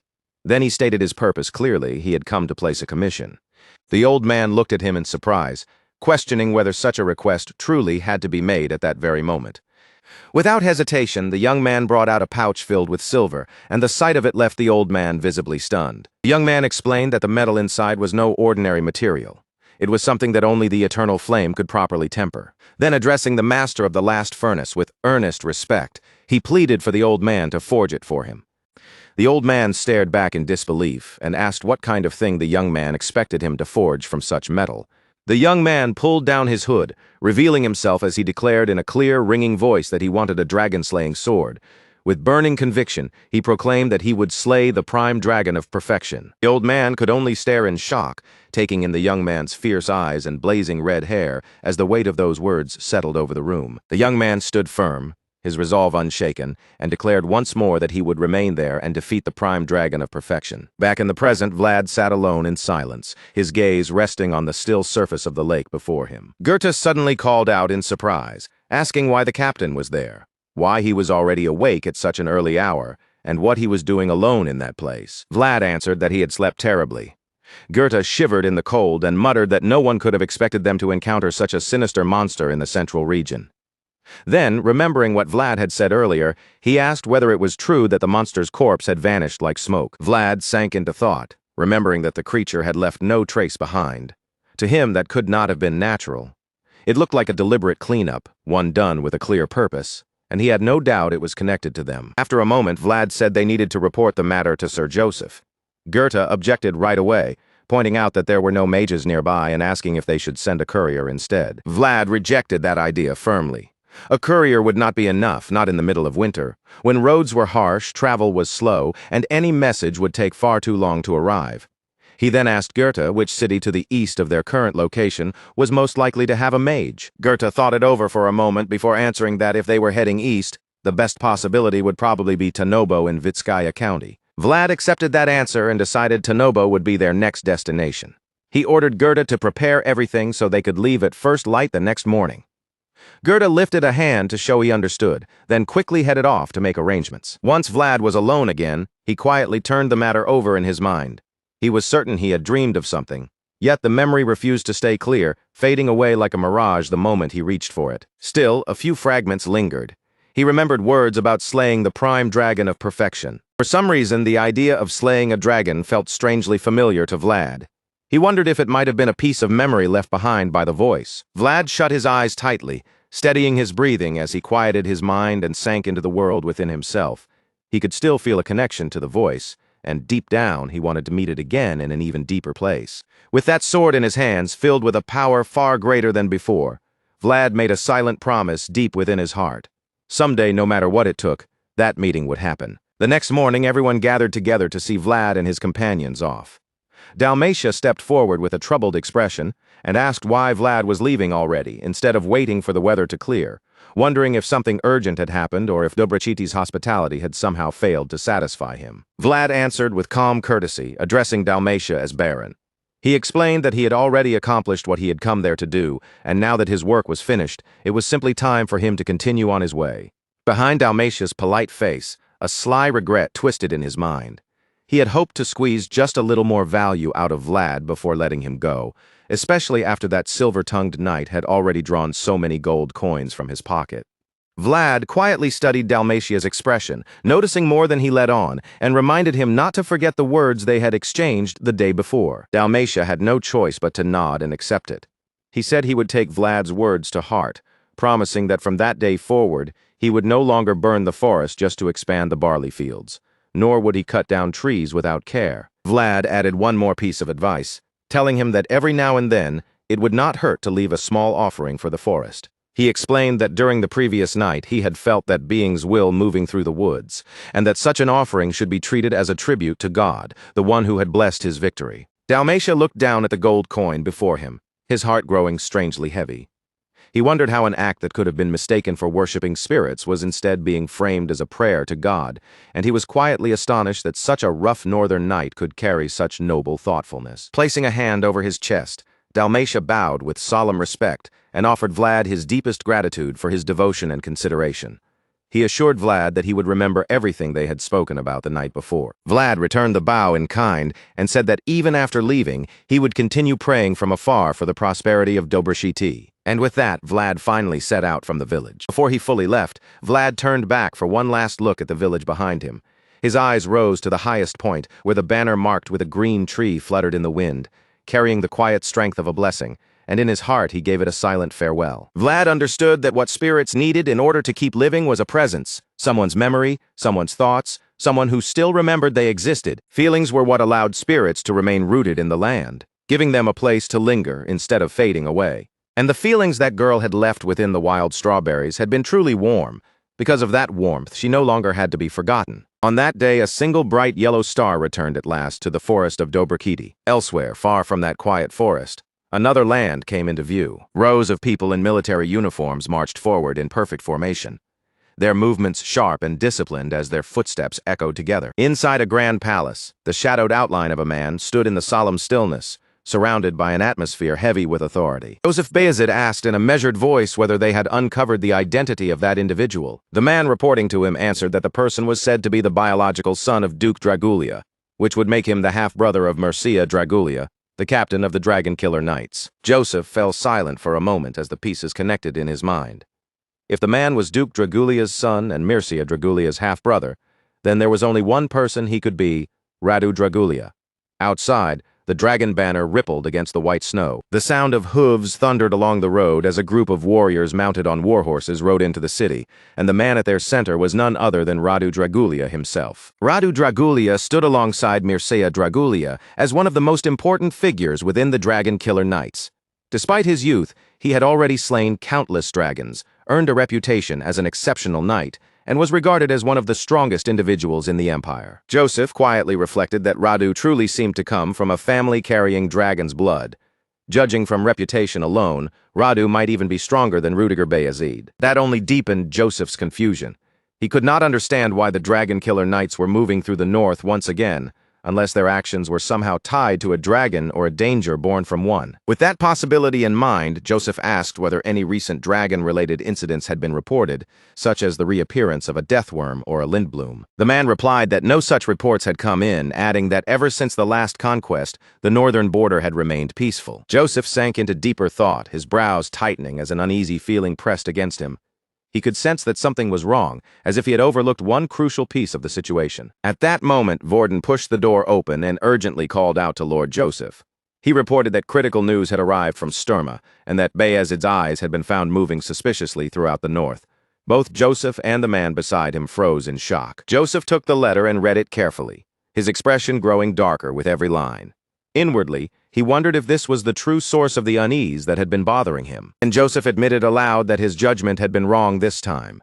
Sora's power had never been Bayezid's true interest, and he blamed himself for failing to properly understand someone who had spent his entire life as an exorcist. The man looked puzzled by those words and asked Joseph what exactly he meant. Joseph explained that the northern churches under the Vatican had begun to move, and that both the Vatican and the Dragon Killer Knights were now heading toward Mosium, the barony of Baron Uthman. Only then did the man finally grasp what Joseph was implying, and shock showed clearly in his face and voice. Joseph confirmed it in a grim tone. What Bishop Pierre truly wanted was not a simple judgment or investigation. It was a holy war. Meanwhile, in a forest far away, Vlad and Goethe were devouring food like men who had not eaten properly in days. Stefan watched them with concern and told them to slow down, reassuring them that nobody there was going to steal the food from their hands. Behind them, the others whispered among themselves, wondering just how long those two had been wandering lost in the forest, because their hunger looked far worse than someone who had only missed meals for a few days. After finishing every last bite, Vlad let out a cheerful breath and said he felt much better. He thanked them sincerely, adding that if he and Goethe had not run into Stefan's group, they would have been in real trouble. Stefan reacted with visible surprise, remarking that he had never expected to hear words like that in his entire life. Vlad stared blankly at the people in front of him, unsure what to make of their reaction and silently wondering what was wrong with them. Stefan then asked if Vlad was not from the central region. Vlad answered simply that he was from the north. The moment Stefan heard that, admiration flashed across his face, making Vlad briefly wonder if he had said something he should not have. Stefan quickly waved his hand and denied that anything was wrong. He explained that this was merely his first time meeting someone from the north, so his surprise had slipped out before he could hide it. He added that people living at the bottom almost never heard someone as high-ranking as Vlad offer them thanks so naturally. Vlad wondered to himself if he had been too polite. From the way they reacted, it seemed the central region placed far more importance on strict hierarchy than the north did. Stefan then asked where Vlad was heading. Without hesitation, Vlad answered that his destination was Tanobo in Vitskaya County. Stefan's eyes widened slightly as he replied that this was quite the coincidence because his group was also on its way to Tanobo. Before Vlad could say anything, Goethe suddenly spoke up in relief. Addressing Vlad as captain, he casually remarked that this was fortunate because if they followed Stefan's group, they would eventually reach their destination. Goethe admitted with complete honesty that he had honestly believed they were going to lose their way in the forest and starve to death out there. Vlad cursed inwardly, silently ordering Goethe to shut his mouth before he made things worse. He could hardly believe how easily Goethe had bitten the bait without knowing who these people really were, especially after Goethe had been the one insisting earlier that they should trust no one, saying that if they looked like clueless bumpkins, they would only become easy targets for crime again. Goethe noticed the unpleasant look settling over Vlad's face, but he had no idea what had actually angered him. At that moment, Stefan rose to his feet and properly introduced himself as Stefan of the Thorn Tree Mercenaries. Vlad returned the greeting with courtesy, almost beginning to introduce himself with his full affiliation before stopping himself and simply saying that his name was Vlad. Stefan smiled respectfully and said it would be an honor to travel with him, addressing him properly as Sir Vlad. From there, the journey carried them to Tanobo, the main capital of Vitskaya County, a city widely known as a major trading hub with the Eastern Elves. Because of that trade, the streets were always busy with traveling mercenaries, merchants, and all kinds of people passing in and out of the city. As Vlad looked around the unfamiliar city, Stefan quietly observed him from the side. Despite Vlad's young face, Stefan was certain he was dealing with a true knight, and he figured that building a connection through a few bowls of soup and some polite words would be well worth it. One of the mercenaries asked whether he should help look for a place to stay. Vlad answered that he already knew of a few decent inns and only needed recommendations, adding that he intended to meet the lord of this land first. Stefan nodded and explained that the Count's estate was the largest building in the city. He also told Vlad that their group would be staying at the inn near the intersection up ahead, so if Vlad needed anything, he would know exactly where to find them. Vlad placed a hand over his chest in gratitude and said that sounded good, thanking Stefan and the others for all the help they had given him. Stefan bowed in return and said he hoped their paths would cross again, and after that, the two groups finally parted ways. Once they were alone, Vlad told Goethe that they should buy Stefan's group a drink later. Goethe answered that instead of just a drink. Vlad should buy them something expensive. Vlad looked at him in surprise and asked why he would say that. Goethe explained that judging from their equipment and from how quickly they had passed the inspection at the castle gates, Stefan's group seemed to hold a fairly respectable position in the central region, at least to some degree. Vlad glanced back toward them and admitted that Goethe had a point, saying it would not hurt to get acquainted with people like that. Then he suggested they head toward the largest building, only for Goethe to look around and point out that every building in this city looked huge, so finding the right one might not be that simple. Eventually, after making their way through the city, the two of them arrived in front of a magnificent palace. Both Vlad and Goethe stared up at the grand structure in astonishment, silently reaching the same conclusion that this had to be the place they were looking for. They stood before the gate and waited for the inspection to begin, until one of the guards demanded that they state their identities. Vlad introduced himself clearly as Vlad, a knight of Bayezid, and said that he had come because he had a request to make of the Lord. The guard asked what message should be delivered. Vlad explained that he urgently needed to send word to his master and wished to borrow the mage telegram, then asked the guard to tell the Count that a knight in difficulty was seeking his kindness. The guard turned away after saying he understood, telling Vlad and Goethe to wait there for a moment. Goethe quietly suggested that they might need to look for an inn later, since there was a chance they could be invited inside. Vlad agreed with him, but time kept slipping by.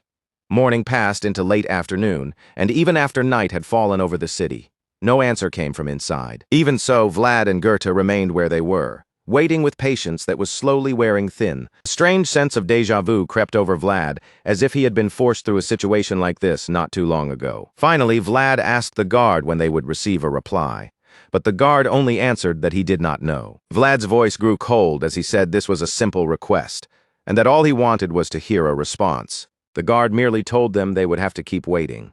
Vlad's irritation sharpened as he demanded to know until when, and the guard answered bluntly that they would wait until the Count decided to look for them. The other guards began whispering among themselves, wondering who Vlad even was.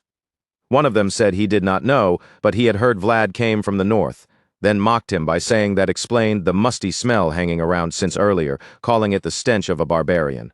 Another guard warned him to be careful, saying Vlad could hear them. The first guard only scoffed, saying it did not matter, and asked what a northern vagabond could possibly do in a place like this. At last, Vlad's patience hit its limit, and he wondered if this was exactly what the Grand Elder had warned him about. He remembered the Grand Elder's words about the people of the central region, especially city elites and those who served under them. They believed the center of the continent was the center of the entire world, saw themselves as naturally noble, and looked down on Westerners and Northerners as people carrying barbarian blood. The Grand Elder had warned him that the central region's discrimination could be even colder than the snow of the north. Vlad finally spoke up, his anger clear in his voice as he demanded to know whether they were making a joke out of him. One of the guards responded with thinly veiled disdain, asking for pardon while insisting that he had never said any such thing. Goethe lowered his voice and called out carefully to his captain. Vlad took the item Goethe handed over, then declared in a firm voice that he was waiting for a reply, not waiting for permission. The guards flinched in shock as Vlad unfolded a flag right there before the gate. They shouted in alarm, accusing him of daring to plant a flag in front of Count Vitskaya's estate and warning that such disrespect would never be tolerated.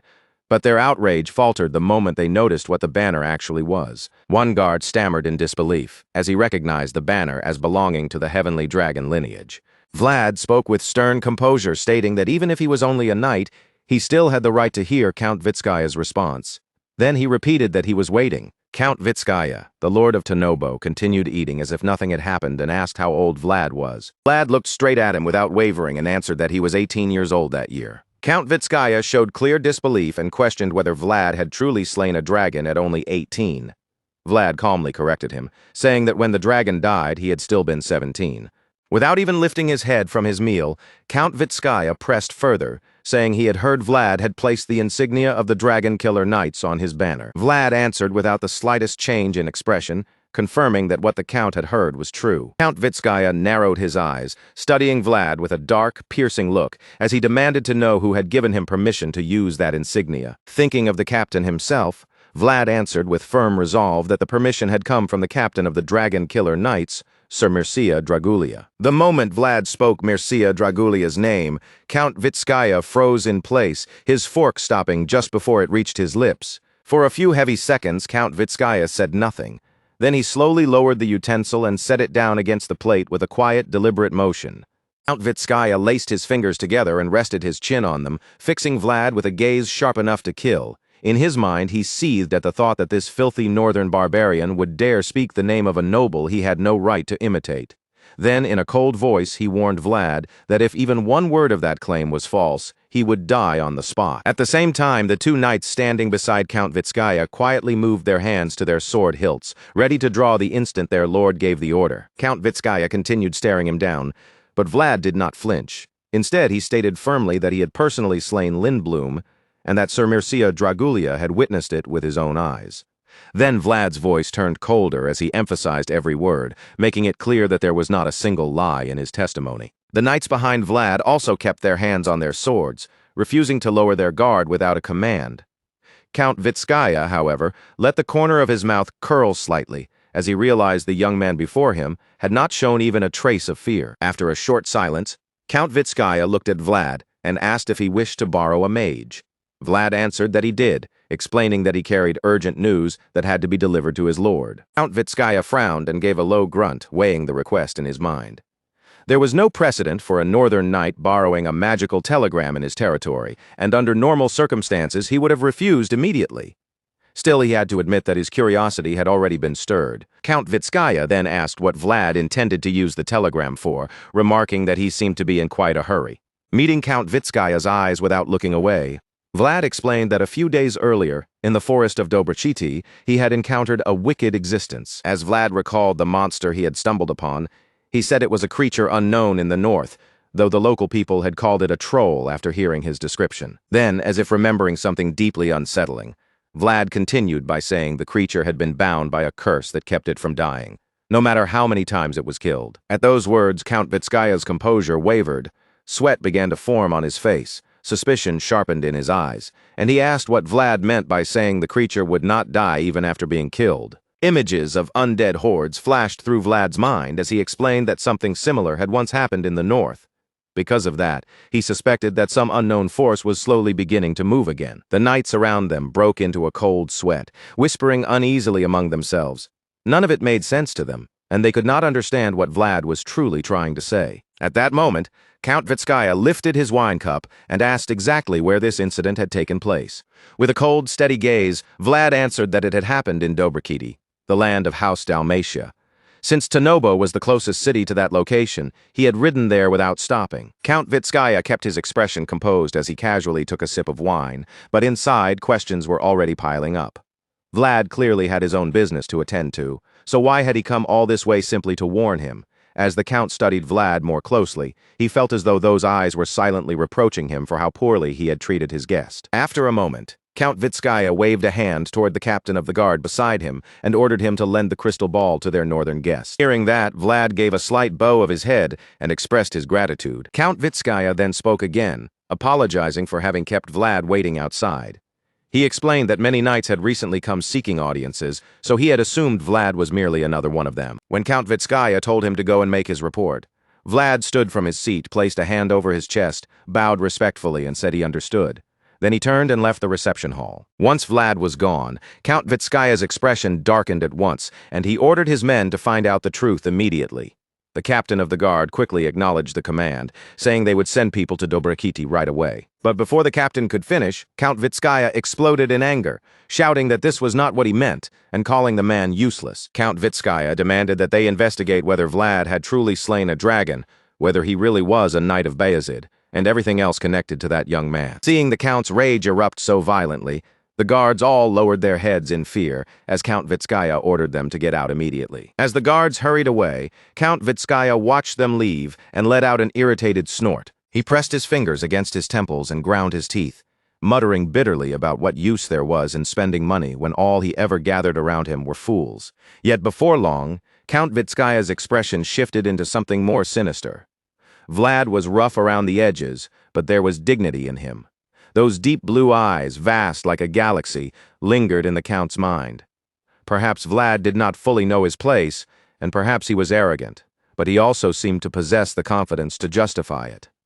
Holding his forehead with a frown, Count Vitskaya quietly concluded that Vlad might prove useful. A short while later, in the room where the crystal ball was kept, Vlad stared at it with widened eyes and asked in complete confusion if the explanation could be repeated one more time. The caretaker of the crystal ball explained again that sending a magical telegram cost 1 gold coin per character, and that the price would rise even higher if the message had to travel a great distance. At that, Goethe rolled his eyes and whispered in disbelief, wondering if the man had lost his mind.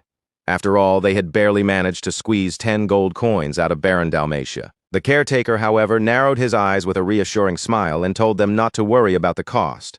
Since they were guests of Count Vitskaya, he explained, they were permitted to use the crystal ball for free. Goethe's mood brightened instantly, and he exclaimed that the caretaker should have said that from the beginning because he had truly thought a single telegram was about to leave them completely broke. The caretaker then placed his hand gently on the crystal ball and politely asked for Sawara's wavelength number. Vlad looked utterly lost and apologized before asking what the caretaker meant by wavelength. The caretaker explained that in order to send a magical telegram, they needed to know the wavelength number of the region they were contacting. Still baffled, Vlad turned toward Goethe and asked if he knew it. Goethe looked just as stunned, pointed at himself, and asked whether Vlad was seriously asking him. Seeing both of them completely clueless, the caretaker panicked inside, though he forced an awkward smile onto his face. He said he would look up the number himself and relay the information for them. After the matter was settled and the caretaker left, Goethe muttered in amazement that if they had gone to some random mage instead, they might have ended up completely stuck. Vlad, meanwhile, could only wonder why the whole process had to be so complicated. Then Vlad fell silent. He finally understood that he had stepped outside the fence of House Bayezid, and that simply knowing how to swing a sword did not mean he truly knew how to act as a knight. With a quiet inward sigh, Vlad admitted to himself that he still had a long road ahead of him. Suddenly, Goethe spoke up with a more serious look, saying that although their arrival here had not been pleasant, he believed it was actually good that they had formed a connection with Count Vitskaya. Vlad looked at him in confusion and asked what he meant. Goethe explained that he had asked the attendants a few questions earlier, and they had told him that all the decorations in the manor had been gifts from the elves. The moment Vlad heard that, surprise flashed across his face. Vlad stopped in place and slowly looked around the vast chamber, taking in the many objects displayed throughout the room as he wondered if everything here truly belonged to that same origin. Goethe gestured toward a painting hanging on the wall and said that elves were known for refusing to let just anyone enter their lands. If Count Vitskaya possessed so many gifts from them, it likely meant he had opened a trade route with them, because access like that would not exist otherwise. The two stood before a gold-framed painting of a fairy, and Goethe continued in a low voice, saying that Count Vitskaya was someone capable of communicating with the elves. Time passed quietly, and later that night, inside Count Vitskaya's manor, Vlad sat alone in his room, absorbed in thought. A green spiritual light flickered within Vlad's eye as he stared intently at the brilliant golden gem embedded in the hilt of his sword. All at once, a fierce radiance flared up before Vlad's eyes, washing across his face as thick, shimmering particles of spiritual energy erupted from the gem and scattered through the air. In that brilliant moment, Vlad saw it, a vision of an ancient tree standing proudly on a hill, its golden leaves glowing as if they were alive. The sight felt overwhelming, beautiful, and filled with power. Yet as he stared at it, Vlad could not shake the strange sadness hanging over that distant place. Vlad slowly raised his sword, his gaze fixed ahead as he measured the vision within himself. As he had expected, holding that world in place for long was still far beyond him, but even so, he could now catch small glimpses of it little by little. Compared to what he had once sensed through the world of voices, however, this image was much fainter, blurred like a reflection seen through mist. After some time passed, sweat began running down Vlad's face, and a heavy breath slipped from his lips. Still seated cross-legged on the bed with his sword in hand, he gathered his thoughts and told himself that if his own inner world continued to deepen, then one day he would be able to see that place with perfect clarity. Clenching his eyes shut, Vlad steadied his breathing and focused his mind, quietly hardening his resolve. Just then, a sudden knock at the door pulled Vlad's attention away from his concentration. From the other side, someone spoke in a respectful voice, asking if Sir Vlad had a moment to spare. Vlad opened the door and looked out, calmly asking what had brought them to his room at such an hour. Standing before him was the captain of Count Vitskaya's guard, and behind the man waited several soldiers, all gathered as if they had come with a clear purpose. The captain bowed with formal courtesy and apologized for interrupting Vlad's rest. Then, without much delay, he suggested that they cross swords in a sparring match. Vlad narrowed his eyes slightly, clearly finding the request strange, and asked what this was supposed to mean. The captain quickly explained that it was nothing serious at all, just a light warm-up before retiring for the night. As if worried Vlad might turn him down, the captain added that knights from the north almost never visited Tanobo. For them, he said, it would be a rare honor to personally experience northern swordsmanship through Vlad's blade. Vlad studied the captain's face for a moment, unable to tell how much of that polite praise was sincere and how much was merely decoration. Because of that uncertainty, he hesitated for a brief moment. Then Vlad's gaze shifted past the captain, and he caught sight of the soldiers behind him. Their mouths curled with smug, self-satisfied smiles, as though they had already decided how this little challenge would end. At that, Vlad understood there was only one real way to crush pointless prejudice and contempt before it had the chance to grow any louder. A faint smile slowly formed on his lips. Vlad accepted in a calm voice, saying that since they had helped him send a telegram and offered him a comfortable bed for the night, it was only right that he repay them fairly. But as the words left his mouth, a powerful aura began to swell from his body, pressing into the air around him. Then Vlad made his meaning clear, each word landing with weight. This was not about courtesy. This was about proving oneself. Later that night, Count Vitskaya sat near the fireplace, the warm flames flickering over his face as he listened to the captain of the guard deliver his report. The captain stated with complete certainty that Vlad belonged among the Dragon Killer Knights. Holding a cup of hot tea in his hand, Count Vitskaya asked what else there was to know, and the captain answered that Vlad's skill had also been tested. The captain continued his report in a grave tone, saying that among the remaining knights under their command, not even one of them had been capable of properly standing against Vlad. Count Vitskaya quietly lifted his cup and took a sip of tea. Only then did he speak, his voice carrying a trace of surprise as he remarked that Vlad was truly that strong. The captain began explaining that 5 men had sparred with Vlad, but before he could soften the matter, Count Vitskaya's expression darkened. In the end, the captain firmly concluded that 3 of those men would be unable to carry out their duties for the time being. And for a moment, the count said nothing at all. Count Vitskaya placed his teacup back onto the saucer with a quiet clink. Then he laced his fingers together, fixed his eyes on the captain, and asked one pointed question. What about the captain himself? That question made the captain fall silent. For a long while, he stood there without answering, his brows drawing together as hesitation tightened across his face. In that silence, the captain's thoughts drifted back to Vlad's eyes, cold, sharp, and bright, like a falling star cutting through the night sky. He remembered himself standing across from Vlad in the training arena, arms folded over his chest, his own stern gaze locked firmly on the young knight before him. Vlad had stood there with his sword in hand, silver-blue aura flashing through his pupils. Around him lay several soldiers already defeated, and the most unsettling part was that no one had clearly seen the exact moment they had fallen. The captain returned to the present with a sharp breath, and a blazing red aura mixed with killing intent surged from his body. In a low, restrained voice, he finally answered that 9 times out of 10, he would be the one to win. Count Vitskaya rested his chin against his hand, sinking into thought as the answer settled over him. Inside, he questioned whether Tanobo's greatest sword truly could not promise a flawless victory against a mere 18-year-old. After letting out a low, thoughtful hum, Count Vitskaya spoke as if turning the matter over in his mind. He wondered aloud whether he ought to hang Vlad by the neck as a warning to the guards. The captain immediately stiffened in confusion and asked the count to forgive him, unsure whether he had heard correctly. Count Vitskaya's thoughts had already moved elsewhere.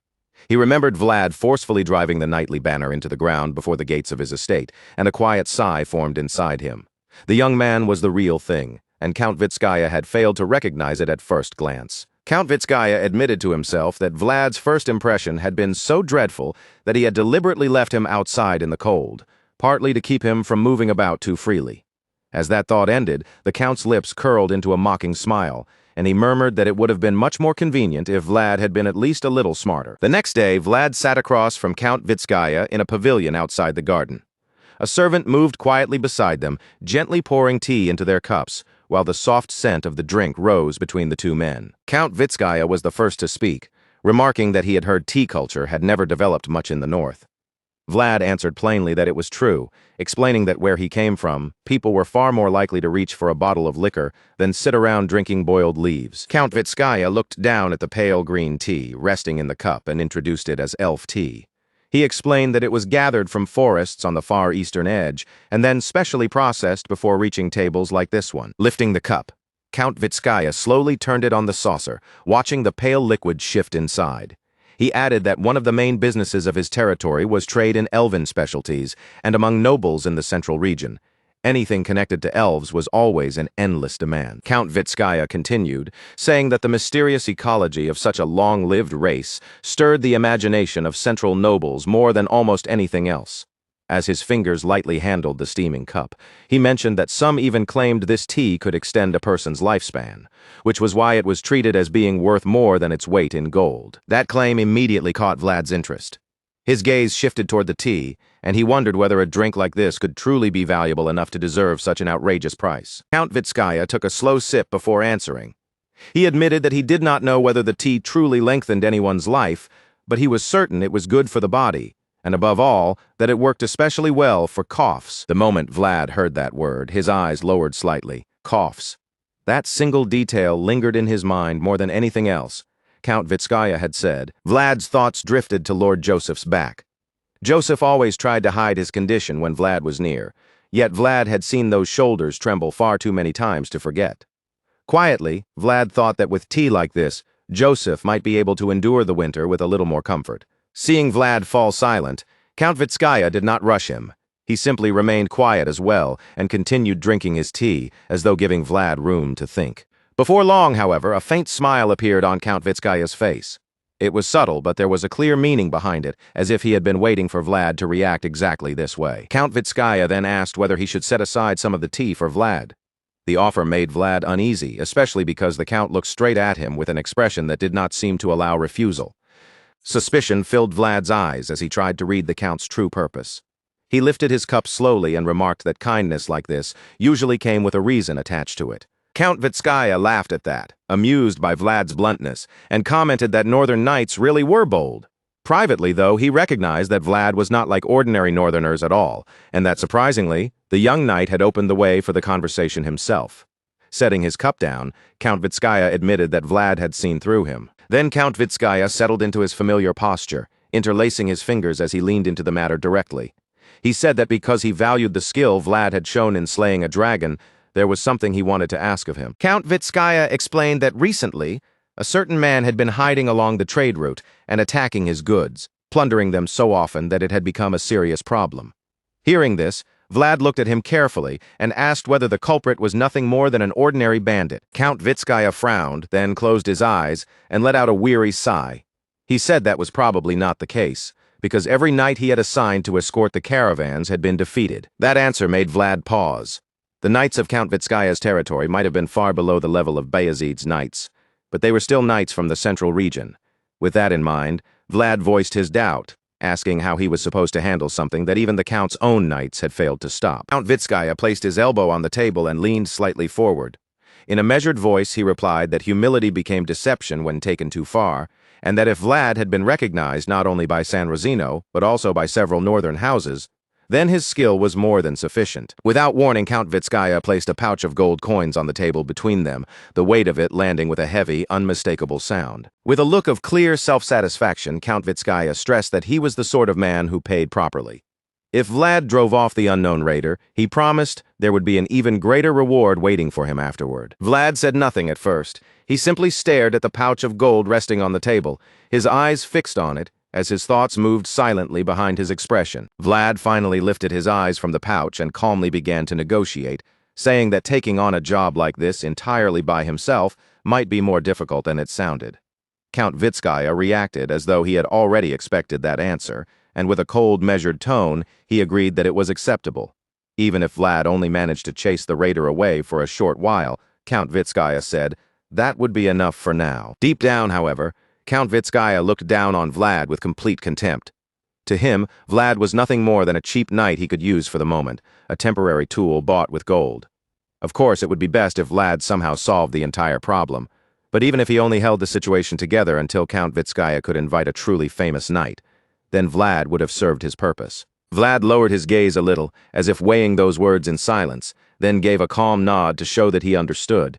But before the matter could be settled, he quietly added that he had one more request. Vlad met Count Vitskaya's eyes directly and said that instead of only receiving gold coins, there was something else he wanted. The request immediately puzzled the Count, who stared back at him and asked what Vlad could possibly want from him. Vlad explained that as a wandering knight, he wished to see more of the wider world with his own eyes. And since he had already traveled this far into Tonobo, he said it would only make sense for him to at least be allowed to enter the elves' forest. Then, with an expression that was completely serious, Vlad added one more condition. He also wanted a box of the tea Count Vitskaya had mentioned, the one said to be especially effective for coughs. At that, Count Vitskaya's aged eyes narrowed ever so slightly, a quiet irritation sharpening his gaze.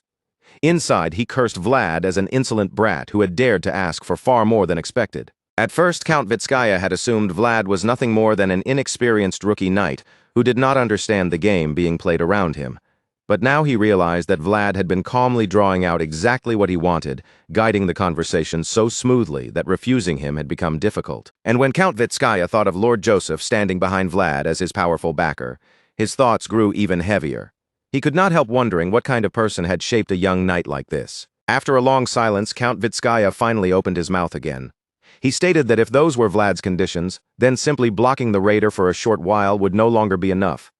Allowing a human into the elves' domain was no small matter, he said, and the burden of arranging such a thing would fall heavily on him as well. Before Count Vitskaya could continue any further, Vlad cut him off without hesitation, telling him there was no need to say more. Count Vitskaya was inwardly startled, as Vlad calmly pointed out that the elves themselves would also want trade to return to normal, addressing him directly as Count. With an aura around him that made careless provocation difficult, Vlad placed one hand over his chest and declared with firm certainty that he would resolve the problem. Some time later, on a dark night, a carriage stood motionless in the middle of a bridge, its path cut off as silence settled heavily over the road. Beneath that carriage, a terrified man hid with his body curled tight, trembling so violently that he could barely control his own breathing. From where he lay, the man could see the escorts who had traveled with the carriage. Every last one of them had been slaughtered, their bodies scattered along the roadside in the aftermath of the attack. Then a heavy footstep landed beside the carriage, and panic seized the man completely. The figure standing there had already noticed his hiding place beneath the carriage, and when the man looked up, he found himself staring into eyes that seemed almost demonic. Backlit by the faint light around him, the murderer loomed like a shadow and demanded to know whether the carriage was carrying the elves' goods. The frightened man crawled out from underneath the carriage and dropped to his knees on the ground, desperately confirming that the goods were inside while begging for his life. Once the murderer got the answer he wanted, he turned away and moved toward the rear of the carriage. When the murderer peered inside, he found the carriage stacked high with goods. At the sight of them, his pupils glimmered with a satisfied blue light. Not long after that, the entire carriage broke away from the bridge and plunged straight down into the abyss below. When a new day dawned, Vlad's group was already on the move, traveling down the road in a long, orderly line. Stefan rolled his eyes as sweat slid down his cheeks, finally realizing what was going on. With clear frustration in his voice, he complained that this was exactly why Vlad had brought him along. Riding his horse beside Stefan, Vlad answered casually that it was something along those lines. Stefan let out a sigh as the pieces clicked into place, muttering that no wonder Vlad had lent him a horse and offered such a generous commission fee. A moment later, Stefan felt a dark, prickling pressure from behind him and shuddered in his saddle. He muttered that the glares boring into his back were so intense, it felt as if they might pierce straight through the back of his skull. Behind them, Count Vitskaya's guards were indeed staring at Vlad's group with undisguised displeasure, their expressions stiff and hostile as they rode along. Stefan glanced back at the guards, then turned toward Vlad and asked just how badly he had beaten them for them to be glaring like that. Vlad remained perfectly calm and told him there was no need to worry, explaining that every sparring match had been conducted fairly. Stefan clearly could not accept that answer. He complained that Vlad had only stayed in Tanobo for a single month, and yet because of him, they were already hated this thoroughly. Vlad, completely unbothered, simply suggested that they earn a large reward from this job, and then move on to the next place. Vlad narrowed his eyes slightly and remarked that such things were simply part of a mercenary's life. Stefan broke into a cold sweat at that, and after an awkward pause, he admitted that even though their current situation was awful, Vlad was right enough that he had nothing useful to say back. Vlad looked toward Stefan again and reassured him that he would share part of his own reward as well. Since a chance this profitable did not come around often, Vlad told him they should handle the job properly and make the most of it. Stefan released a tired sigh and said it did not matter anymore. In the end, he would trust Vlad on this, addressing him with weary resignation as his dear employer. Seeing Stefan's reaction, Vlad felt quietly satisfied with himself. Bringing him along had been the right choice after all. Compared to trying to work with Count Vitskaya's knights, who clearly had no intention of cooperating smoothly, dealing with an experienced mercenary like Stefan was much easier. Vlad then turned to Stefan and asked how long it would take them to reach their destination. Stefan answered that if they kept moving at their current pace, they should arrive within 3 days. Hearing that, Vlad frowned inwardly. In 3 days, he would finally be able to see the elves. His hand moved to the hilt of his sword as he reminded himself that the only clue he had for tracing the source of those voices had come from something connected to the elves. In Vlad's mind, he imagined an elf holding an orange crystal, just like the gem set into the hilt of his sword. If that crystal truly belonged to them, then perhaps the elves would understand what was hidden inside it. At last, Vlad lifted his gaze toward the lush green road stretching far ahead and raised his voice, urging everyone to move forward. Under the soft light of early morning, the carriage began rolling ahead at a slow, steady pace, while the mounted group led by Vlad advanced in clean formation along the road. After some time, Stefan pointed toward the path ahead and told Vlad that it looked like they had arrived, urging him to look over in that direction. Deep within the forest, they spotted a wooden house standing among the trees. Seeing it, Vlad and Stefan guessed that this must be the trading place, and that outsiders were probably only allowed to come as far as this point. Just then, one of Count Vitskaya's guards turned back toward Vlad and said that the elves should already be waiting there. With obvious displeasure written across his face, the guard added that they would go ahead first and return shortly. In the meantime, he told Vlad to stay behind and guard the luggage. Vlad showed no sign of objection. He simply accepted the instruction with a calm expression and told the guard to proceed as planned. So Vlad remained behind with Gerda and Stefan, watching quietly as the others continued forward and gradually vanished from view among the trees. Once the guards were gone, Gerda clicked his tongue in irritation and complained that they were being far too obvious about keeping Vlad away from any important meeting. Vlad only smiled lightly and said there was nothing they could do about it, since the Vitskaya family's connection with the elves was said to be their very lifeline. After that, Vlad climbed up onto the roof of the carriage and told the others to rest for the time being. Raiders would not appear in a place like this, he said, so there was no need to stay tense for nothing. Sitting on top of the carriage, Vlad gazed off into the distance and quietly thought over the contract. His original condition had been to enter the elves' forest, and now that they had found the trading place, it would not be too late to return here after the mission was complete. With that in mind, he placed his hands behind his head, lay back, and decided to watch how things unfolded before choosing his next move. As sunlight filtered down through the canopy above, Vlad let his thoughts drift lazily elsewhere. Then he closed his eyes, loosened the strength in his body, and silently admired how fresh the air felt around him.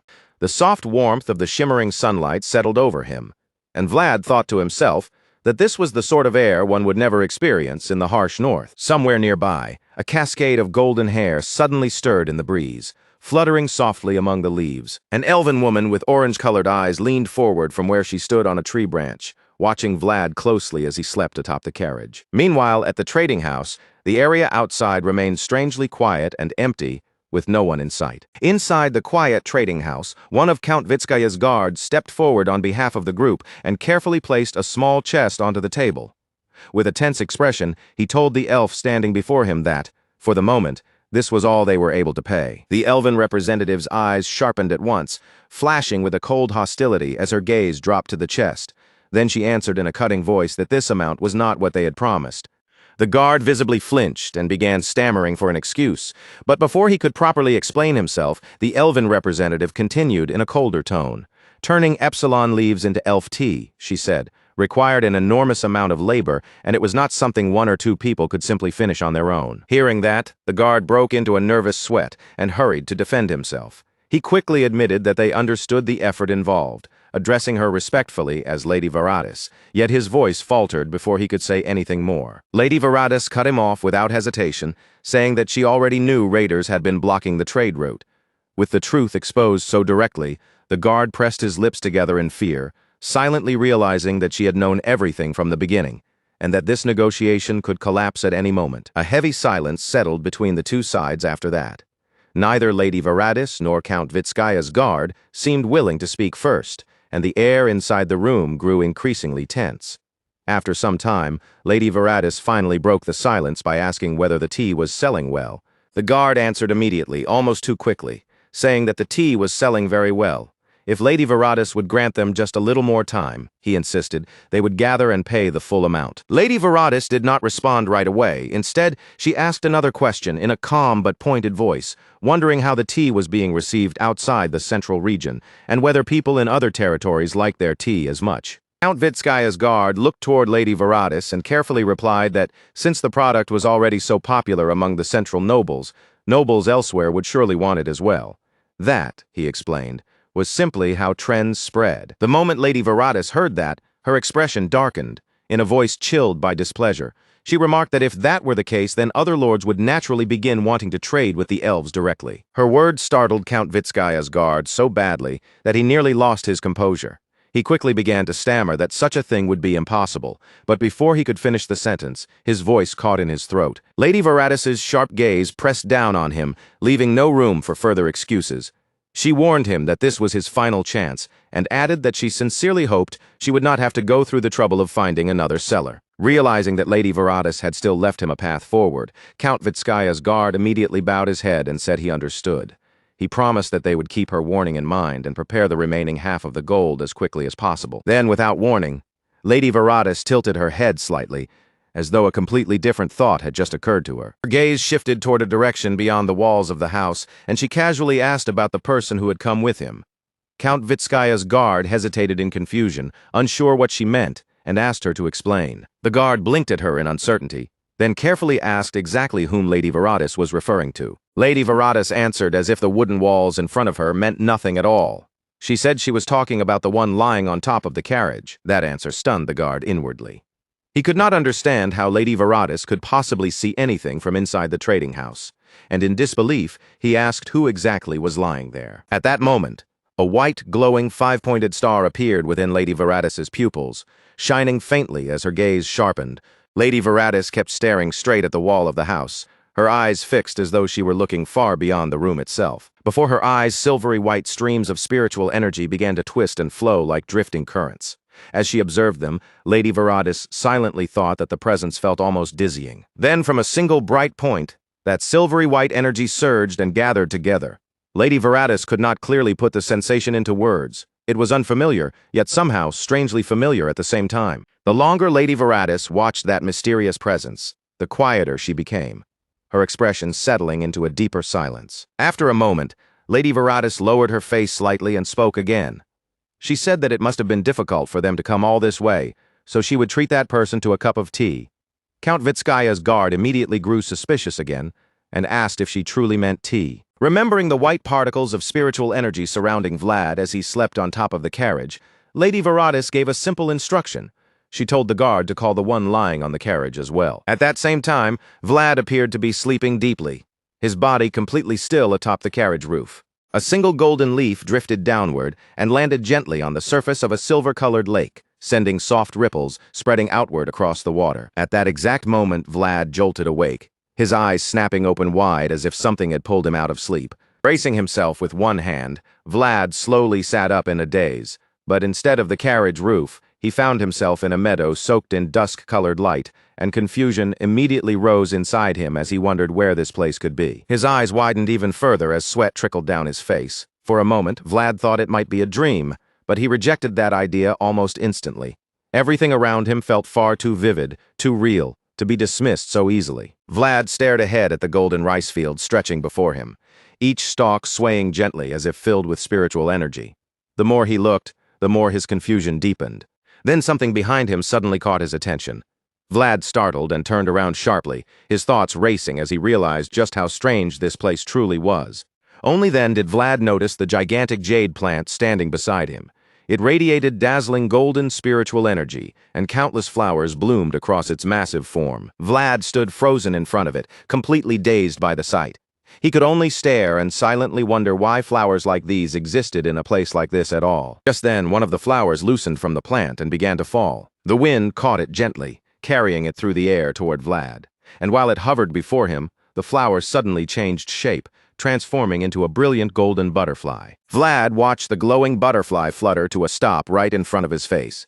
Seeing something so impossible, he muttered to himself that this really had to be a dream. Without warning, the butterfly landed lightly on the tip of Vlad's nose. He froze on the spot, afraid to move even slightly, clenching his teeth as a muffled cry of astonishment burst through his mind. Vlad could see the butterfly resting on the bridge of his nose, its tiny wings shining with an intense golden light that filled his vision. His eyes widened as realization struck him. This was the world remembered by the voice, the mysterious presence connected to his sword. Vlad closed his eyes for a moment and steadied himself, telling himself that this was the only place where he might be able to trace that presence. While Vlad was still trying to understand where the butterfly had come from, a distant voice suddenly echoed through the empty space. It called out again and again, urgently shouting for its boss as if trying to pull him back. Butterfly fluttered away from Vlad's face, leaving behind faint, lingering waves of sound across the tip of his nose. All at once, Goethe rolled his eyes back and screamed at the top of his lungs, desperately calling for his boss.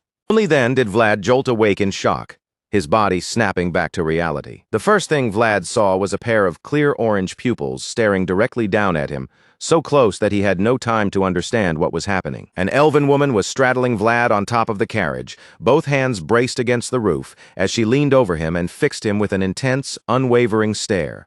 Below the carriage, Goethe and the guards witnessed the entire shocking scene with their own eyes, unable to look away. Cold sweat broke across Vlad's face as he blurted out in disbelief, completely unable to process why an elven woman was suddenly right above him. Goethe stood frozen in place, his eyes turned white, and his mouth hanging wide open.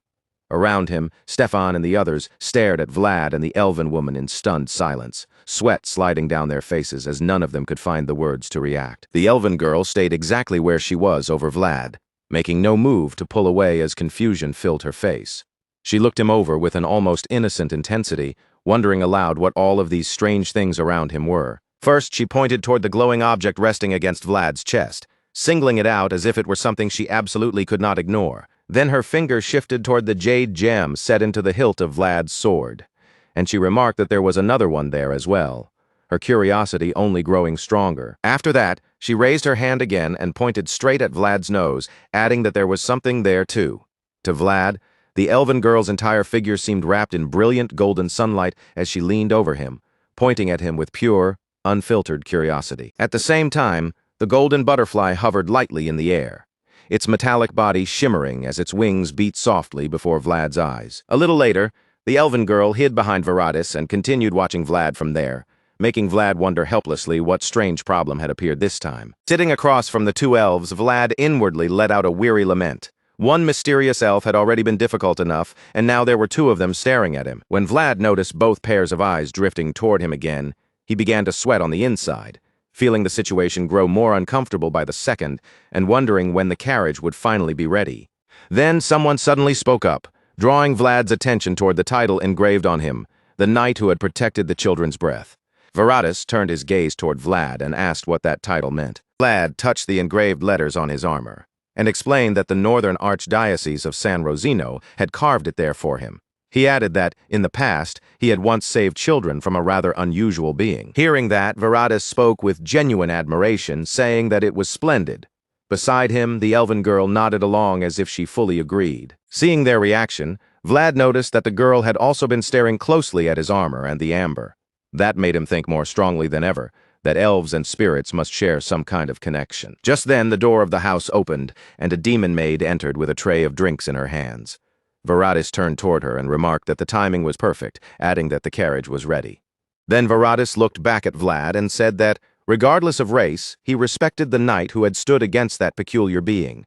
Vlad narrowed his eyes slightly, gave a composed nod, and replied that he was honored. As Vlad lifted his gaze toward them, he quietly judged the mood in the room. Varatis seemed cold at first glance, but the goodwill in his words was unmistakable. And Vlad began to think that if things continued smoothly, entering the elves' forest might not be impossible after all. The guards were also served drinks, and they accepted them with polite gratitude, saying that they would drink with appreciation. Varatis then gestured toward the cup placed before Vlad, inviting him to drink as well. Steam still curled from the tea, and Vlad picked up the cup while thinking that even if the taste was not to his liking, he needed to leave a favorable impression before taking a sip. He brought it closer, breathed in the scent, and praised its fragrance. But just as Vlad was about to drink, the elven girl suddenly covered the mouth of the cup with both hands, startling him completely. She leaned across the table, looked up at Vlad with her golden eyes, and firmly refused to let him drink. The sight left Count Vitskaya's guards gaping in shock, while even the elven soldiers nearby began to sweat nervously at the unexpected interruption. Varatis glanced at the girl in silence, looking as though another crease had been added beneath his eyes. Yet even he seemed unable to find the right words. The elven girl pulled her legs up with firm determination and declared again that Vlad was not allowed to drink the tea. Vlad, unsure how he was supposed to react, hesitated before carefully asking her why. The elven girl stared straight at Vlad without giving any explanation. Then, all at once, she lowered her head, her expression turning strangely sorrowful. Her feet swung lightly beneath her as she kept gripping the teacup in Vlad's hands, repeating with quiet insistence that he simply could not drink it. But the cute little movement of her feet did not match the seriousness of her refusal at all, leaving Vlad even more confused than before. Vlad forced a stiff smile onto his face, but no matter how hard he thought about it, he could not remember doing anything that would have earned this kind of reaction. Sometime later, once they were outside, Goethe leaned closer to Vlad and whispered that he needed to be careful with his expression, because the elves were still watching him. Sure enough, the elves stood lined up in front of the house, their eyes fixed directly on Vlad's group. Noticing the elven girl clinging tightly to Varatis's arm from behind him, Goethe said with certainty that she had to be someone of high status, because when they entered the trading post earlier, the other elves had treated her with formal courtesy. Hearing that, Vlad turned his head slightly and replied that either way his chance of entering the elves' forest seemed to be gone now. Inwardly, he cursed his own mistake and wondered again what he had possibly done wrong. Just then, the captain of Count Vitskaya's guard mounted his horse and called for everyone to move out, saying they needed to cross the cliff before sunset. Vlad immediately answered that he understood. But before Vlad could climb onto his own horse, someone suddenly called out for him to wait. Vlad turned back and saw the elven girl whispering something to Varatis. Varatis leaned slightly forward, listening to her with serious attention, and as she continued speaking, he nodded as if confirming what she meant. After clearing his throat, Varatis spoke to Vlad, saying that he felt bad about sending him away like this. The elven girl hid behind Varatis once more while he continued speaking, earnestly asking Vlad to forgive the mistake she had made earlier. Vlad answered in an indifferent tone that it was fine and that he did not mind. Varatis went on, adding that he had also heard something happened earlier on the carriage. That remark immediately made Vlad suspicious. Varatis glanced toward the elven girl. Seeing that she remained silent, still clinging tightly to his arm without saying a word, he let out a sigh as if he understood exactly what she wanted. Then Varatis stepped forward on his own, faced Vlad directly, and extended his hand with quiet confidence. He said that he wished to meet Vlad again sometime soon, and if nothing else, hoped this gesture would make up for their earlier discourtesy. Vlad looked down at the hand offered to him with unease, silently wondering whether a handshake held the same meaning for elves as it did for humans. Sensing Vlad's hesitation, Viratus explained that this gesture was their way of inviting someone. Unlike humans, he said, elves did not offer handshakes lightly. The nearby guards immediately broke into nervous whispers. They wondered what exactly was happening, muttering that they had worked for so long just to reach this point, only for Viratus to accomplish it all in a single day. Even more unbelievable was the fact that an elf had been the one to extend the invitation first. Vlad then reached out and grasped Viratus's hand, accepting the invitation without hesitation. With his eyes sharpening into a bright, determined gleam, Vlad added that this would be a valuable opportunity to broaden his knowledge. Viratus met Vlad's gaze and replied that he truly hoped Vlad would come at least once. Then Viratus suddenly looked down at the orange crystal embedded in the hilt of Vlad's sword and told him to make sure he brought that amber along.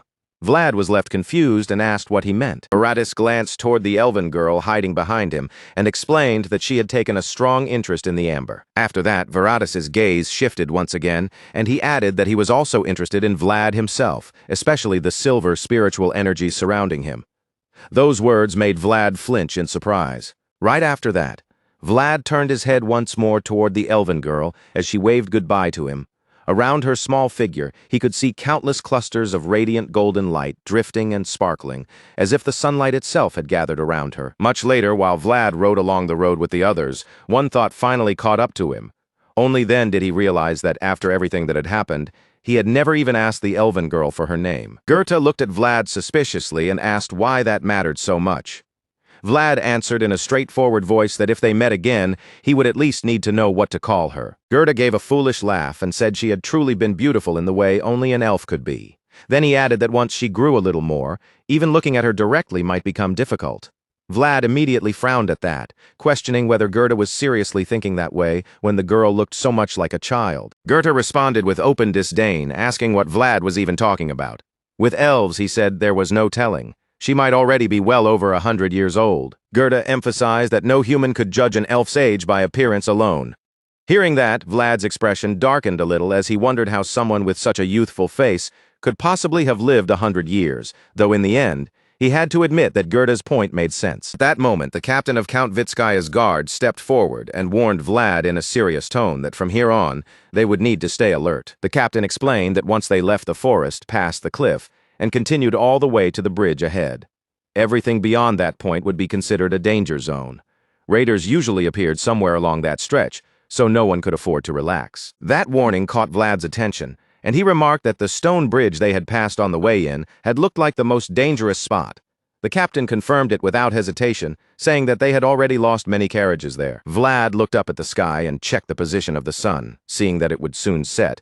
He suggested that they spend the night nearby instead of pushing forward recklessly. The captain rejected the idea at once.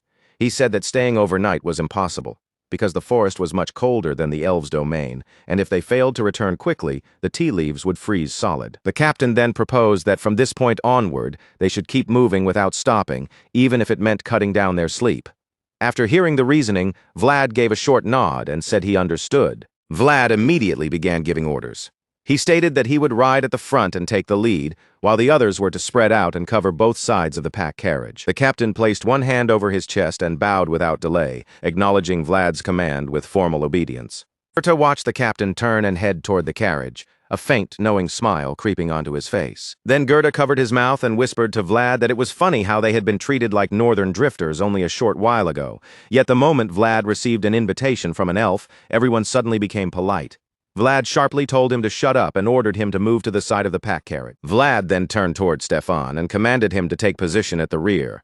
Stefan answered immediately, accepting the order without complaint. Only after the formation began to settle did Vlad sink into his own thoughts.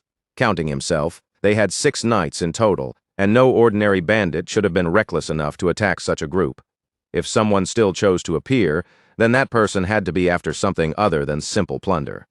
As the sun slowly sank behind the mountains, Vlad looked ahead with a heavy feeling he could not explain, sensing that they were walking straight into a lion's den. Night eventually fell, and thick fog spread through the forest like a pale curtain.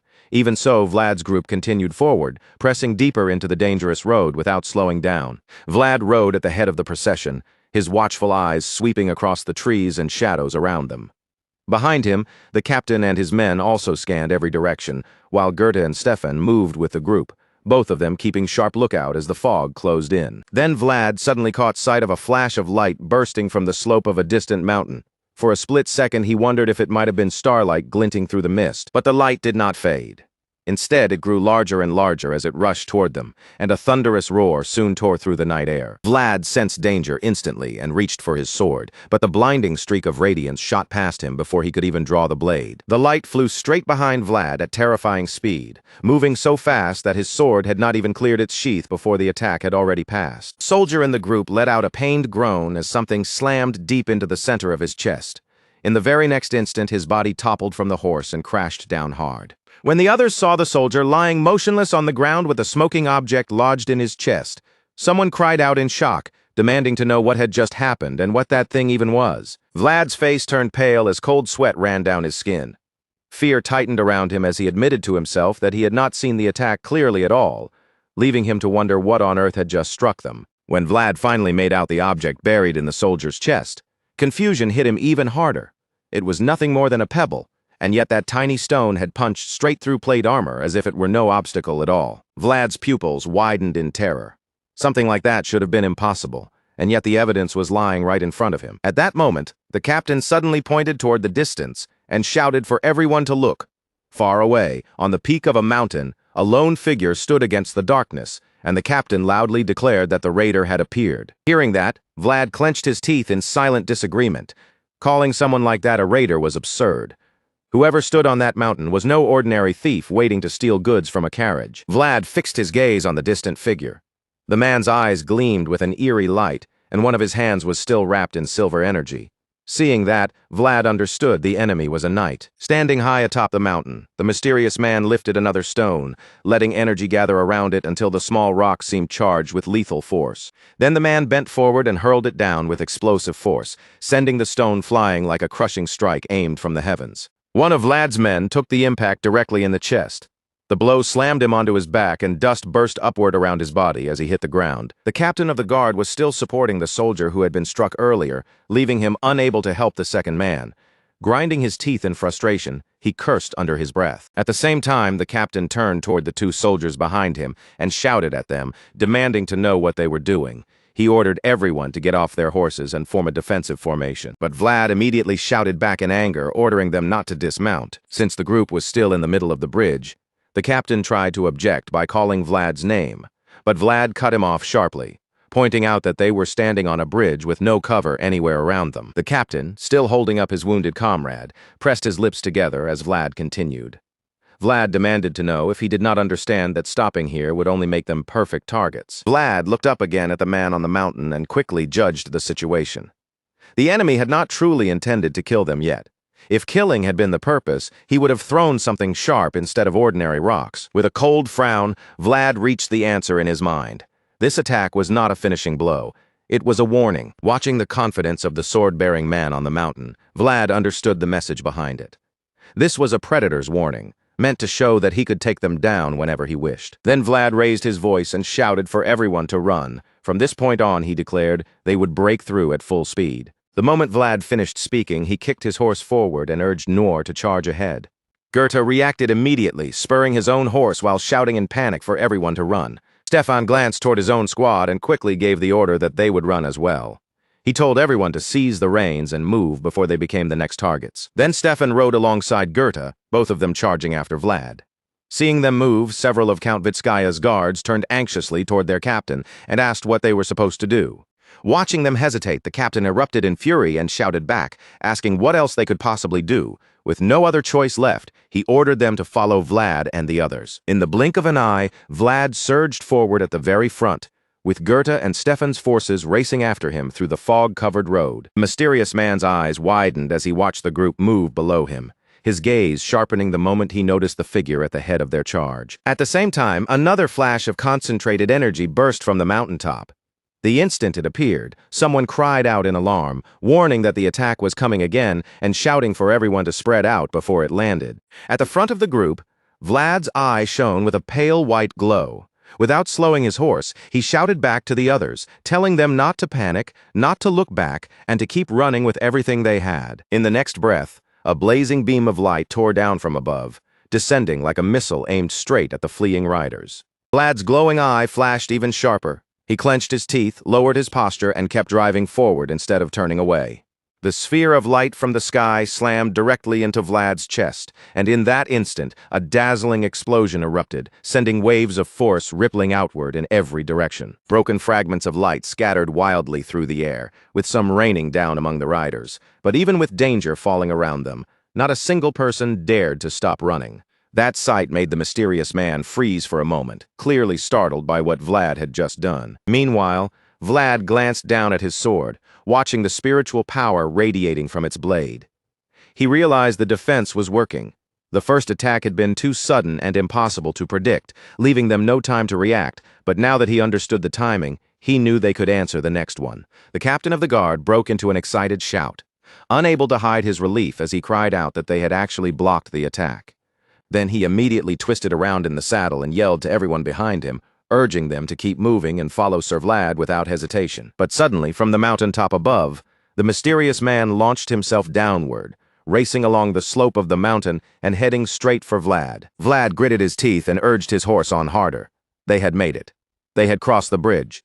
If they could just break through the forest ahead at this speed, he believed they still had a chance to escape. But before that thought could even fully settle in his mind, Vlad's body jolted as a sudden chill of shock ran through him. Right before his eyes, an overwhelming surge of white spiritual power erupted into view. The mysterious man appeared in Vlad's path, raising a brilliantly glowing sword that blocked the way forward like a wall of light. The captain of the guard stared in stunned disbelief, his eyes wide and frozen. Behind him, Goethe and Stefan broke out in cold sweat, shaken by the terrifying amount of energy pouring from the man. Vlad instantly glanced over his shoulder and shouted for everyone to scatter.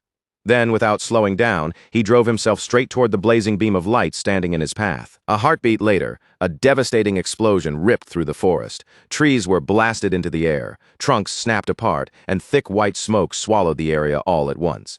Vlad crashed to the ground with a groan, but even as his body hit the dirt, his hand remained locked around the hilt of his sword. Through the drifting dust and smoke, Vlad lifted his gaze in shock and saw that the tree line ahead had been sliced clean through, its upper half completely sheared away. Cavalry formation had collapsed into chaos. Horses and riders lay trapped beneath fallen trees, their cries of pain echoing through the broken forest. Then from behind Vlad, the mysterious man calmly approached and remarked that Vlad had shown quick judgment, daring choices, and on top of that, the relentless execution needed to carry those choices through. The man walked through the smoke as if the destruction around him had nothing to do with him, not a single speck of dirt marking his body.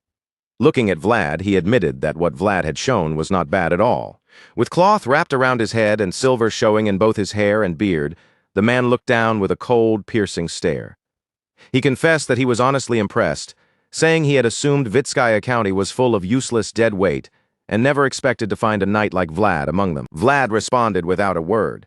He pushed himself up in one sharp motion and immediately pointed his sword at the man, every muscle in his body tense with caution. Seeing Vlad rise so quickly and take his stance again, the mysterious man looked genuinely surprised for a brief moment. In the next instant, Vlad sprang forward and disappeared from sight.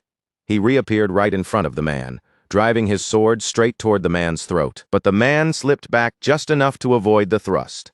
Then he angled his body, raised his own sword, and caught Vlad's attack before it could reach him. Sparks burst between the two blades, but the man paid them almost no attention as he glanced at Vlad again. A moment later, both fighters drew their swords back at the same time, their blades carving matching arcs through the air. Vlad clenched his teeth and pressed the attack again, striking with fierce speed. But every blow he unleashed was calmly and effortlessly shut down by the man. A sharp gleam flashed through Vlad's eyes. With a shout, he poured his strength into the next strike, and a blinding white light flared across the man's face. The man twisted his wrist backward and intercepted Vlad's slash, their blades crashing together as crackling electricity burst between them. The impact forced the man backward, his feet scraping across the ground as he slid away.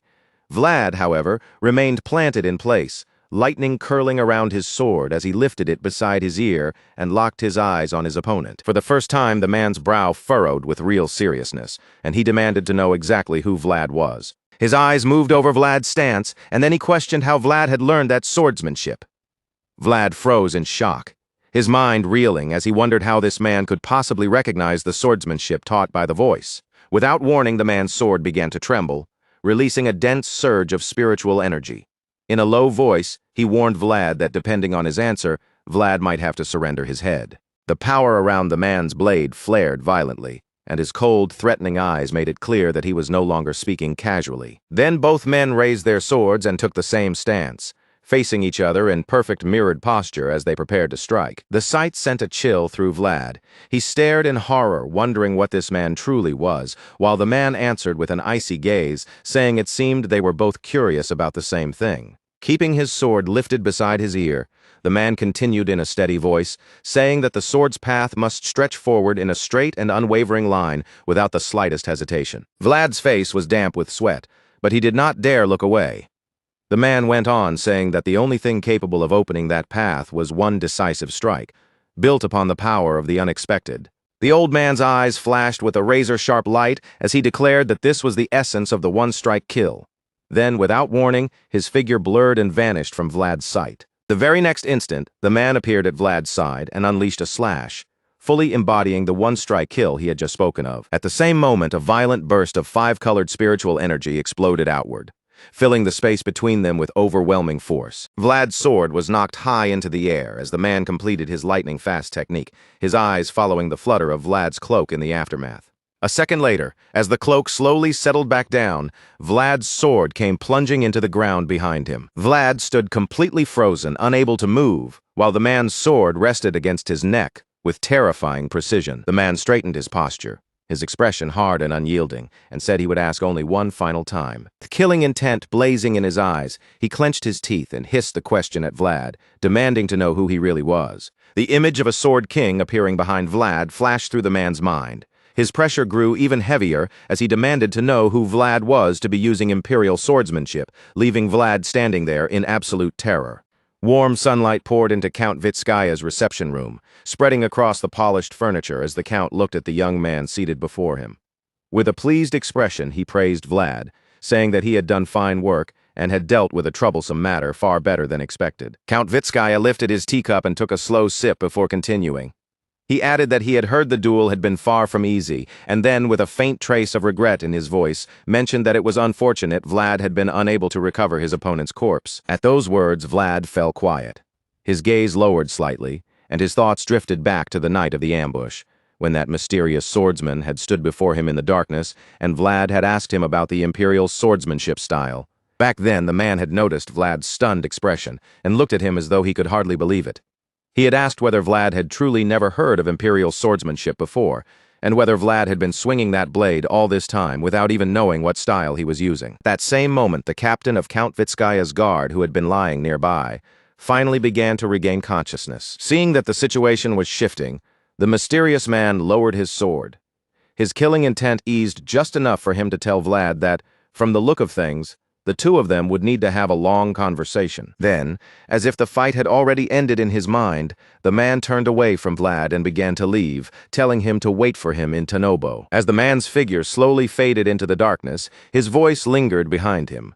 He reminded Vlad that the matter would come down to either honor or his life, and that the choice belonged to Vlad alone. When Vlad's thoughts returned to the present, he closed his eyes for a brief moment before answering Count Vitskaya's praise. In a calm voice, he said that he had only survived because luck had been on his side. Count Vitskaya laughed at that, as if he found the answer amusing. He admitted that luck had certainly played a role, then added that Vlad probably had no idea how much trouble that bastard had caused him. After thinking it over for a moment, Vlad spoke again, his tone more serious this time. He said that the man he had faced had been frighteningly skilled. Count Vitskaya's eyes narrowed slightly as Vlad continued. Vlad pointed out that even if the Count's knights had been with him at the time, there was no way they would have been able to match that man in combat. Then Vlad's voice turned cold. He remarked that this must have been exactly why Count Vitskaya had avoided sending a knight captain, because the Count had already known that even the sharpest sword in his possession would not have been enough to stop that unknown raider. The accusation clearly irritated Count Vitskaya. He set his teacup down with a sharper motion than before and quickly steered the conversation elsewhere, saying that anyone who carried responsibility had to think about what would come afterward. But Vlad did not let the matter slip away so easily. Keeping his eyes on the Count, he asked who Count Vitskaya had planned to call in if Vlad had failed. Count Vitskaya paused and considered the question for a short while. Then he answered plainly, saying that he had intended to summon the Dragon Killer Knights. As the image of Mircea Dragulia leading his forces with his sword came to mind, Count Vitskaya explained that their cooperation could not be obtained for nothing. To move them, one needed a proper justification, such as the appearance of a dragon or an enemy powerful enough to be treated as something similar. The Count went on to say that Vlad's failure would have provided exactly that kind of excuse. After all, Vlad was a dragon slayer who had been permitted to bear the emblem of the Dragon Killer Knights, and that would have made the situation impossible to ignore. Hearing those words, Vlad's hand tightened around the cloth resting on his thigh. In that instant, he understood just how far Count Vitskaya had intended to go. The Count had planned to use Vlad, the knights who followed him, and even Vlad's death if it became convenient. Then, as if the ugly truth had never been spoken aloud, Count Vitskaya suddenly produced a pouch and smiled. He said he was truly relieved that Vlad had settled the matter, adding that hiring the Dragon Killer Knights would not have been cheap. The Count tossed the pouch onto the table between them and told Vlad to take it. He added that he had placed more money inside than the amount they had originally agreed upon. Count Vitskaya then moved on to another subject, saying that since Vlad had already received an invitation from the elves, he would no longer need the Count's letter of recommendation. The extra payment, he explained, also included compensation for that part of the arrangement. Vlad looked at the pouch for a moment, then quietly gathered his thoughts. After a short silence, he stated that he would be leaving. He rose from his seat and prepared to walk out, but before he could leave, Count Vitskaya suddenly called after him. The Count asked whether it would not be a waste for someone like Vlad to rot away in the north. Count Vitskaya took another measured sip of tea and continued, saying he had heard that Vlad had been exiled. Then he suggested that instead of serving a lord who had thrown him aside, Vlad might be better off working under someone who truly understood his value. With a calculating gleam in his eyes, Count Vitskaya sweetened the offer even further. He promised Vlad treatment beyond anything he could possibly imagine receiving in that insignificant northern land. Those words made anger surge through Vlad so sharply that the veins in his hands stood out. Still, he forced himself to remain still, holding back the fury behind a respectful tone. He thanked Count Vitskaya for the offer, but made it clear that what he wanted was not better treatment. He wanted a lord he could actually trust. Count Vitskaya listened while calmly drinking his tea. Then, with a disappointed sigh, he said that it was truly a great shame. Just as the conversation seemed to be ending, Vlad suddenly added that he had a feeling they would meet again someday. That unexpected remark made Count Vitskaya lift his eyebrows, confusion flickering across his face. Vlad then turned his gaze directly on Count Vitskaya. His eyes were cold, steady, and sharp enough to make the air in the room feel heavier. The pressure in Vlad's stare struck Count Vitskaya harder than any spoken threat. For a moment, the Count's composure cracked, and fear rushed through him so suddenly that the teacup slipped from his hand. The cup hit the floor and shattered, sending broken pieces skittering across the room as spilled tea splashed over the ground. Vlad said nothing. He only kept glaring, but that silent expression alone was enough to make Count Vitskaya panic, his face stiffening as cold sweat began to bead on his skin. Seeing the Count lose his nerve, Vlad finally turned away. As he walked toward the exit, he thought that one day he would have to collect a fair price for the way Count Vitskaya had deceived both him and the North. Count Vitskaya remained behind him, stunned and unable to respond. Vlad ignored him completely and left the room with a cold, unshaken stride. Later, as the sun tilted toward the west and its light slipped between the narrow streets, Vlad walked along an empty road. The quiet stretched around him until a small pebble suddenly bounced against his foot. Vlad stopped in place and glanced toward the direction the pebble had come from. But there was no one there, only stillness pressing in from the empty street. He stepped into a deserted alley where the sunlight cut across his body in thin bands, and the only sound was the echo of his own footsteps. Then Vlad sensed something behind him, stopped without turning around, and calmly said that no one was following him. At that moment, from a dark corner that had looked completely empty, a man quietly stepped out. He asked whether Vlad was not a knight of Vitskaya County. It was the same mysterious man Vlad's group had encountered in the mountains.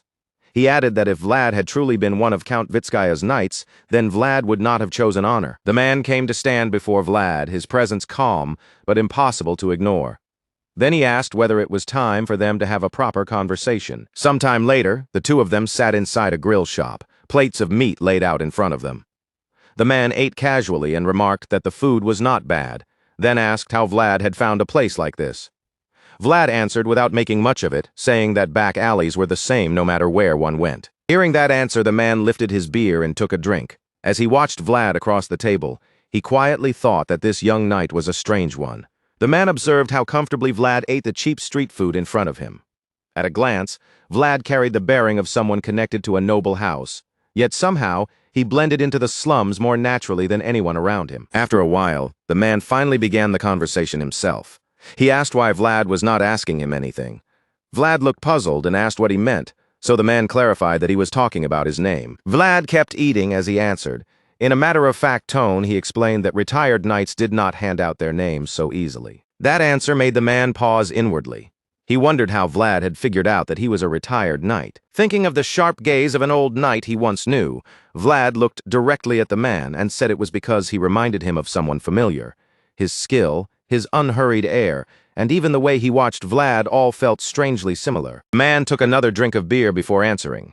He admitted that Vlad was only half right, then explained that qualities like those appeared only in people who had reached the lowest point. Vlad pushed back without hesitation. He said that on the lowest road, the honor a person was supposed to pick up was not theft. The retired knight's expression immediately turned more thoughtful. After a quiet pause, he admitted that there was still something left unfinished, and that his retirement had come much sooner than he had ever expected. Vlad had not expected such a straightforward answer from him. For a moment, he could only sit there in silence, unable to find the right words to respond. After a little while, the retired knight looked at Vlad with a sharper gaze and reminded him that Vlad owed him his life. When Vlad quietly acknowledged that this was true, the man's eyes narrowed, and he declared that he had every right to collect a fair price for it. A cold sweat ran down Vlad's face as the weight of those words sank in. Still, he could not deny it, so he admitted once again that the retired knight was right. The retired knight then explained that there were many things he needed to ask, and just as many things that still needed to be done. Because of that, Vlad would have to help him for a while. Vlad, however, did not accept blindly. Staying cautious, he insisted that he should at least hear what the man wanted first. In response, the retired knight placed a small paper wrapping on the table. Inside were several dried leaves, and he asked Vlad if he knew what they were. Vlad answered almost immediately, saying they were epsilon leaves, the so-called elf tea. But the retired knight rejected that answer at once and revealed the truth. This was not simply tea, it was a drug. Thinking of the elves and the name attached to them, the retired knight explained that in the language of the empire, epsilon meant elf tea. He pictured young nobles gathering together, raising their glasses as if they were enjoying some refined new luxury. Its fragrance spread fresh and clean, enough to make people think of a forest, while its sharp taste was said to clear the eyes and wake the senses. Because of that, epsilon had quickly become popular among young nobles in the central region. But that elegant image soon gave way to something soaked in blood. The retired knight explained that suicides among noble youths had recently risen at an alarming rate, and by the time anyone realized what was causing it, the damage had already gone too far. Hearing that, Vlad wondered if epsilon caused hallucinations or something similar. The retired knight denied it, saying that if the side effects had appeared from the very beginning, someone would have noticed the danger long ago. Then the retired knight's expression darkened, and his voice grew cold. He explained that epsilon created an incredibly high dependency, produced an absurdly strong awakening effect, and then dragged people into a crushing depression powerful enough to push them towards self-harm. As if that were not cruel enough, he added that young people these days were already carrying depression before the drug ever touched them. The retired knight thought of a worn-out young man sitting slumped in a chair, his face dull and lifeless. Then he spoke of the cruelty behind it all, explaining that as the empire's condition weakened, the future pillars of the nation were being driven onto battlefields, while the old claimed every glorious position for themselves and left the young with almost no opportunities. He imagined users collapsing with their faces hidden in their hands and continued in a heavy voice. It had already been an age where everyone was exhausted and depressed, so no one realized that they had quietly become addicted to epsilon until it was too late. Those words made Vlad frown. If the cause had finally been discovered, he questioned whether they could simply ban epsilon by law and stop it from spreading any further. The retired knight replied that young, upright people like Vlad could not easily see the dark web stretching deep beneath the surface of the world. Vlad, not fully understanding what he meant, asked him to explain. With the image of a shadowy figure controlling an organization in mind, the retired knight spoke grimly. He explained that the interests tied to epsilon had already sunk their roots deep into the empire, so deeply that a handful of deaths would never be enough to stop it. Thinking of piles of treasure changing hands, the retired knight emphasized the chain behind it all. Epsilon created money, money turned into power, and the old power holders were gathering bright gold from the deaths of the young. Sharp killing intent began to radiate from the retired knight as he spoke. He declared that one person's misery had become another person's happiness, and that he intended to bring that twisted happiness to an end. Vlad looked out toward the town in the distance, where the line between light and darkness seemed almost painfully clear, and quietly said that Goethe had been right. As Vlad observed more closely, he noticed that the dark residential area had no lights at all. Only black smoke rose from it in thick columns, staining the air above the rooftops. Seeing that, he continued by saying that the slum could not have existed there for very long. Farther beyond that gloomy district, brilliant high-rise buildings stood beside the darkness, glowing with wealth and splendor. Vlad remarked that Tanobo would only grow richer as time passed, and that the county of Vitskaya was clearly establishing itself as a new power in the central region. The retired knight frowned as he looked toward the same view. In a low voice, he said that the people of the domain were not receiving any share of those benefits. Smoke continued to billow from the rooftops of the slum as the retired knight explained what was really happening. More and more people were being pushed to the edge of the city, and once there, they were being mobilized to produce epsilon. Hearing that, Vlad finally understood why the retired knight had been carrying out raids. The more epsilon he stole from them, the more lives he could keep from being consumed by it. A faint blue light flickered in Vlad's eyes as that realization settled in. To him, the retired knight's purpose was undeniably noble. Vlad remembered the old knight's technique, the one that had radiated five-colored energy. In his heart, he silently acknowledged that the man's resolve was just as noble as the world Vlad had seen that day. Then Vlad lifted his gaze toward the distance. With his decision already made, he declared that this was something he ought to do. Some time passed, and 2 neat stacks of gold coins were placed on the table before Vlad. Vlad folded his arms and stared down at the coins, thinking that 20 gold was a strangely ambiguous price for a life. Since it seemed to be the payment he had received from Count Vitskaya, Vlad decided he would simply record the rest of what the Count still owed him as a debt. Suddenly, Vlad called out to Goethe. Goethe, who had been busy packing their belongings, turned around in confusion at the sound of his name. Vlad spread 3 gold coins out in front of him and told Goethe that this was his pay. The moment Goethe received the coins, his eyes went wide and his mouth fell open. He stared at Vlad in disbelief, blurting out that Vlad was really giving him 3 whole gold coins. Then Vlad handed over another coin and said that one was for security. Goethe looked even more stunned, but Vlad kept going, instructing him to use the money to pay for their inn and to cover the old man staying in the room next door as well. This time, Goethe's excitement vanished. His body stiffened, and he questioned why they had to pay for that old man too, wondering aloud if they were actually going to travel with him. Seeing Goethe's reaction, Vlad glanced at him and explained that, at least for a while, that was exactly what would happen. Goethe then asked whether the old man even had a horse to ride, leaving Vlad sweating slightly, and, for a brief moment, unable to answer. After that, Vlad handed Goethe 3 more coins and told him to find a decent horse. It did not need to be anything fancy, Vlad said, but it absolutely could not be some broken-down wreck either. Now, holding his empty pouch, Vlad could only lament that the one walking the lowest road was always broke. He even remarked that he had heard Sir Lamond had once wandered around without a single coin to his name as well. Vlad then pulled on his cloak and announced that he was going to see Stefan.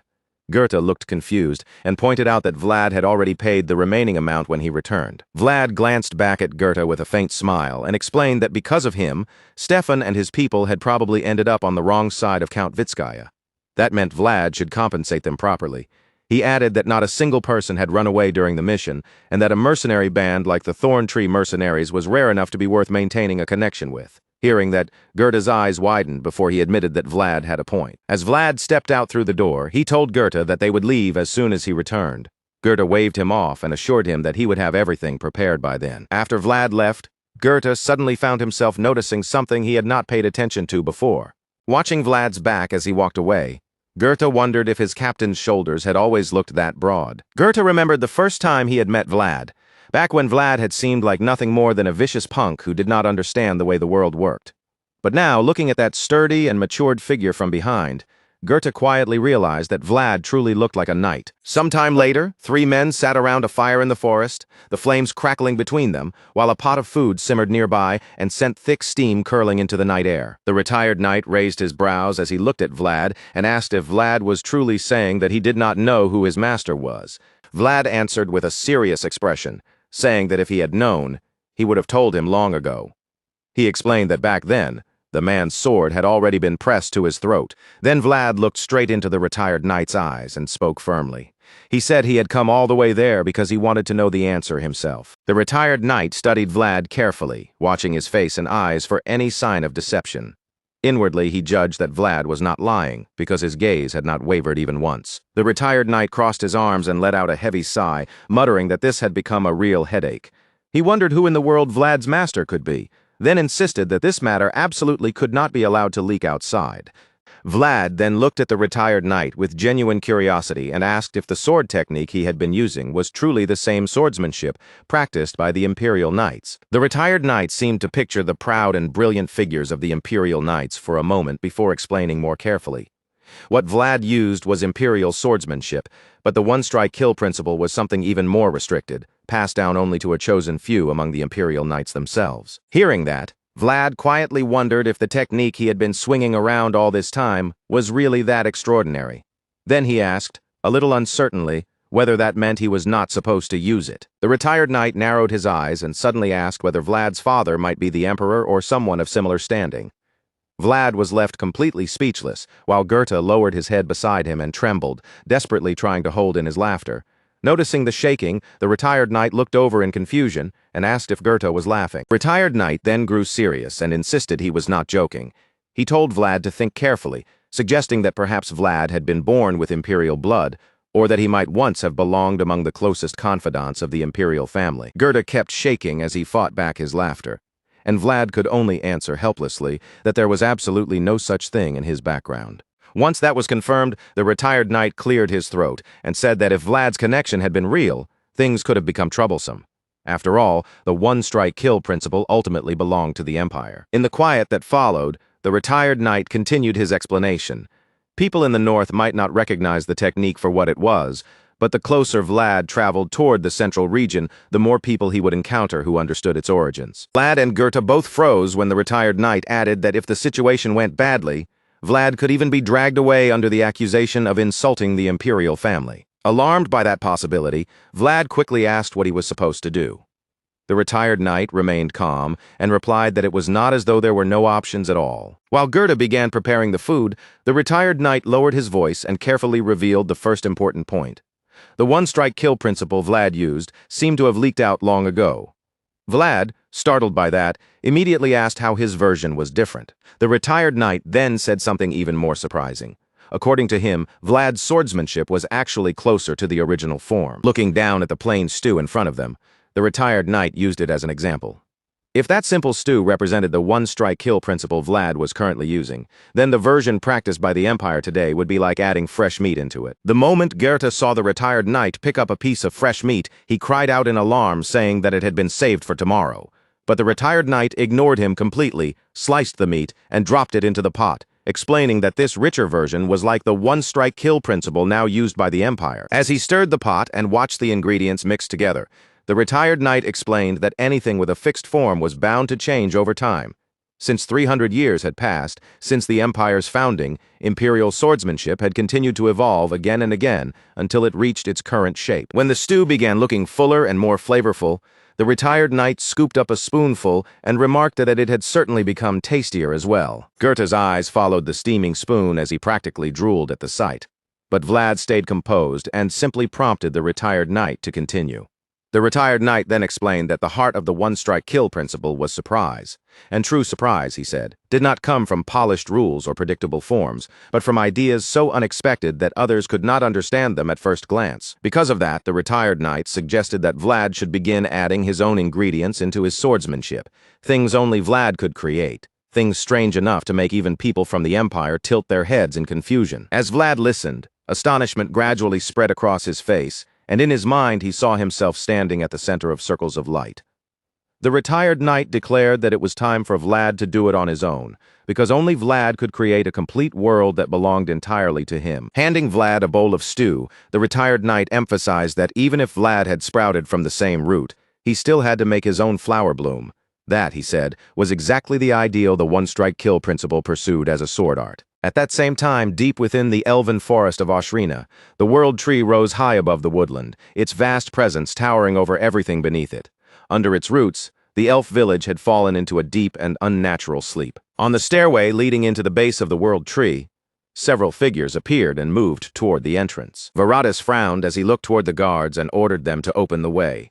The guards immediately nodded in acknowledgement and moved to obey. Varatis stepped inside the world tree, entering a space where countless glowing spirit lights drifted through the air like tiny stars. Then, all at once, Varatis caught sight of something ahead of him and stopped dead, frozen in astonishment. The Holy Maiden was floating in mid-air, suspended above the ground as her sleeves fluttered softly around her. The aged Grand Elder stood nearby, gripping his staff as he turned his gaze toward Varatis and calmly told him that he had arrived. Standing behind the Grand Elder, Varatis stared at the sight before him and wondered if this was a revelation. The Grand Elder confirmed that it was, adding that it had truly been a long time since they had last received one. The Holy Maiden kept her eyes tightly shut, her entire body trembling as strained groans of pain escaped her lips. Seeing her suffer like that, Varatis could not hide his anxiety and asked whether she was really going to be all right. The Grand Elder kept his eyes fixed on the Holy Maiden and explained that, no matter what they did, this was bound to place a heavy burden on her. It was the first revelation she had received from the World Tree since becoming priestess. Suddenly, the Holy Maiden's eyes flew open. At the exact same moment, brilliant golden energy burst from her entire body, flooding the space around her with radiant light. The elders gasped in shock, unable to hide their astonishment at the overwhelming power pouring from her. Then the Holy Maiden spoke through the pressure of the revelation and declared that it was coming. Within the darkness of her vision, she saw the vague outline of a dragon. Behind that shape, more red eyes opened one after another. Gritting her teeth, she forced the words out and said that a dragon was coming. Without warning, a crimson dragon's eye appeared directly before her, filling her vision with terrifying intensity. The Holy Maiden threw her head back, her mouth opening wide in terror as she cried out.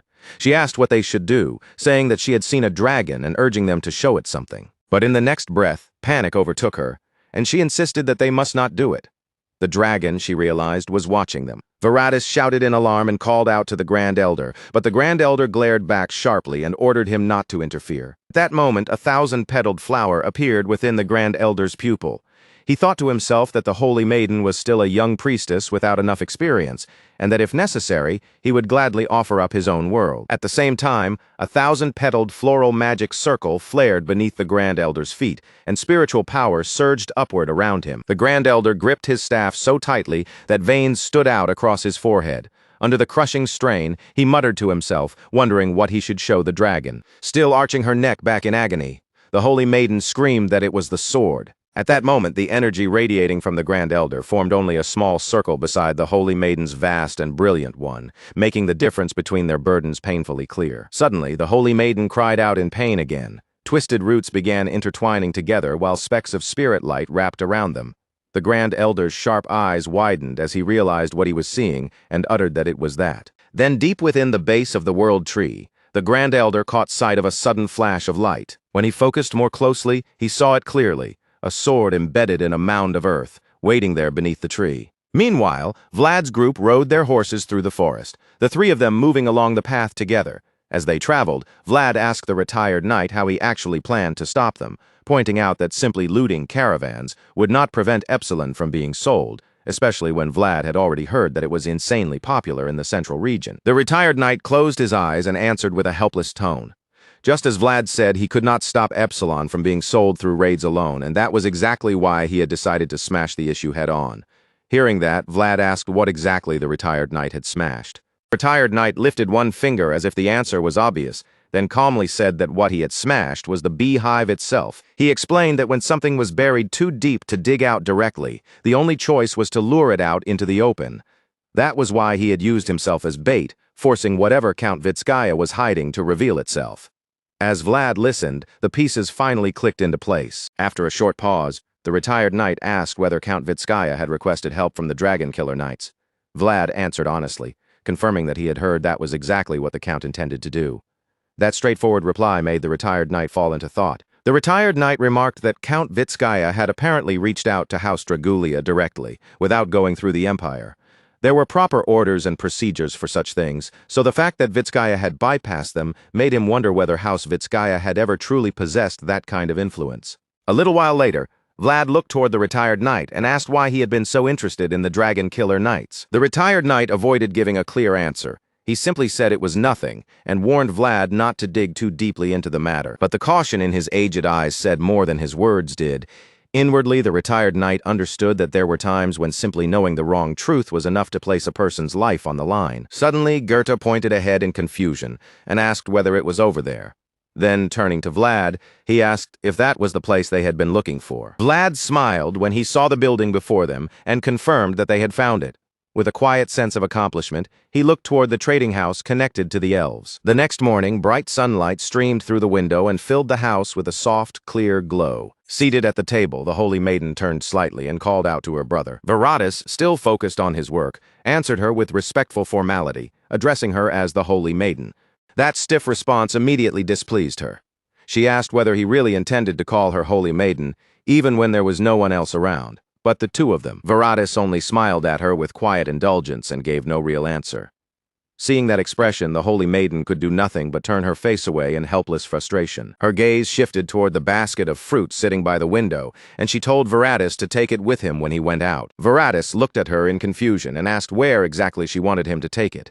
Without meeting his eyes, the holy maiden answered vaguely that he had looked hungry. That only made Viratis even more puzzled, and he asked who she was talking about. At that moment, one of his subordinates called to Lord Viratis from the doorway and reported that humans had been found loitering near the boundary of the forest. Viratis reacted at once, giving a firm order to drive them out. The subordinate hesitated before adding more details. The humans were apparently looking for Lord Viratis, and more specifically, they claimed that Viratis himself had invited them. Viratis frowned in confusion and repeated the question back, wondering when he had ever invited them.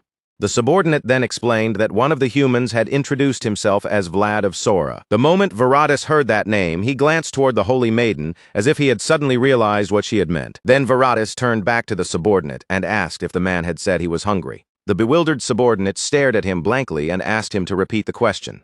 At the same time, somewhere else, Vlad rubbed his growling stomach with a troubled expression. Seeing that, the retired knight let out a short sound of surprise, while Goethe looked at Vlad in disbelief and mockingly asked if he was seriously hungry at a time like this. After all, they were currently locked inside a jail cell.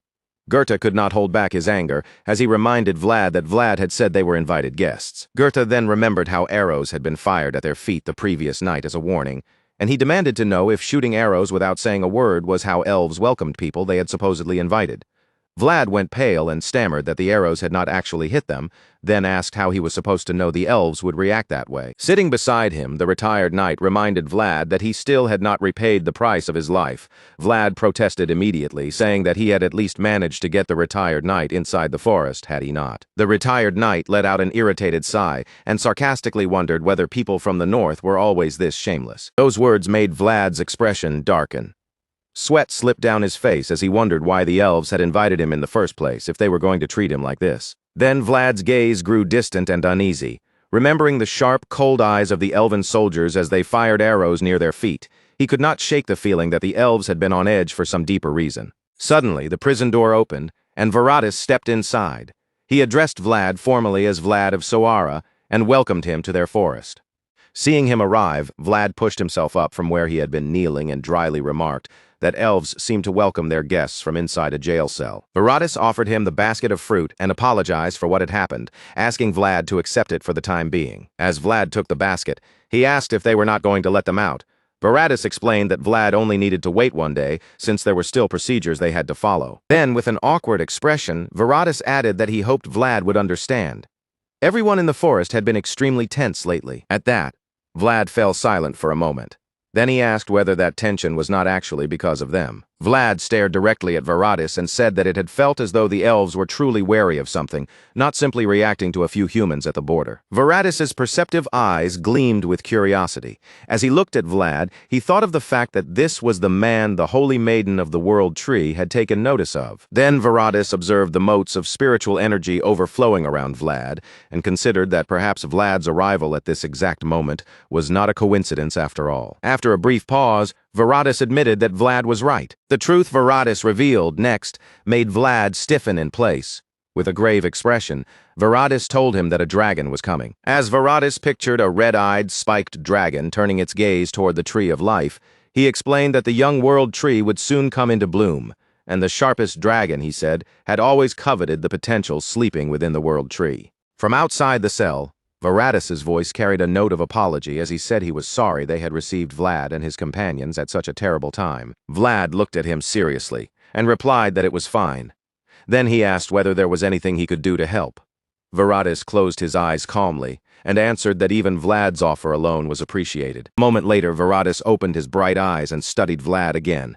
In his heart, he still believed that human souls were light, their mouths rotten, and that they were beings who could never truly be trusted. And yet, when Varatis noticed the letters engraved upon Vlad's armor, his thoughts shifted. The spirits gathered around Vlad were speaking, and their presence was telling Varatis something he could not simply ignore. Vlad's eyes drifted down next, settling on the crystal set deep into the hilt of the sword, its faint gleam drawing his attention, as if it carried a meaning he still had not fully grasped. As Varatis pictured a white serpent curling protectively around Vlad's figure, his thoughts quietly came together. To him, the spirits seemed to be whispering that this man was not merely a wandering knight, but someone who had once stood as a protector. Sometime after that, warm sunlight spilled through the windows and washed over the private room of Count Vitskaya, softening the tense air inside with a calm glow. With a teacup still held in his hand, Count Vitskaya looked up in confusion and asked why Mircea had suddenly appeared before him. Mircea had not come alone. With troops standing behind him, he answered in a firm, cold tone that the Count himself had been the one who requested his presence. That answer only made Count Vitskaya more uneasy. Under the weight of Mircea's presence, he began to stammer, thinking in panic that even a duke would struggle to summon a noble knight of this rank. Yet Mircea had personally come because of his request. The Count could not understand what was happening. Mircea offered no further explanation. He simply fixed his eyes on Count Vitskaya in silence, and that quiet stare made the Count's fear and confusion swell even more. Then, as if suddenly remembering his manners, Count Vitskaya sprang up from his seat and hurried to welcome him properly, anxiously gesturing for Mircea to come further inside. Mircea moved without hesitation and settled into the seat of honor, leaning back with his legs crossed as though the room already belonged to him. Standing before him nervously, Count Vitskaya lowered his voice and cautiously asked if Mircea would at least care for a cup of tea. Mircea turned the offer down at once, saying flatly that elf tea was not something that suited his taste.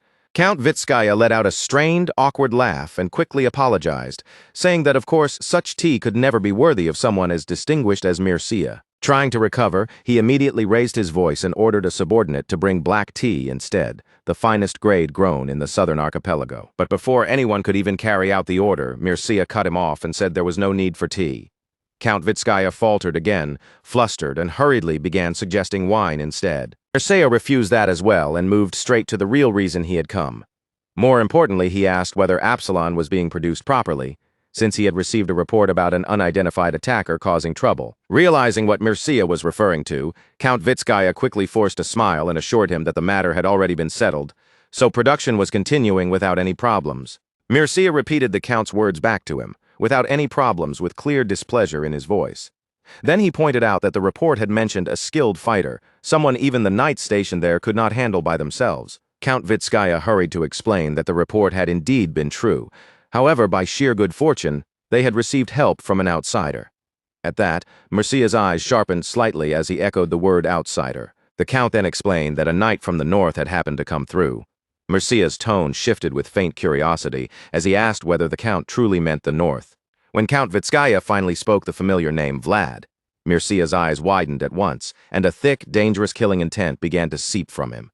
Not noticing the change in Mircea's expression, Count Vitskaya continued speaking carelessly, saying that Vlad had been nothing more than a dog abandoned by Bayezid, though he admitted the brat did possess genuine skill. The Count gave a weary little laugh and added that in the end, Vlad was still a northerner.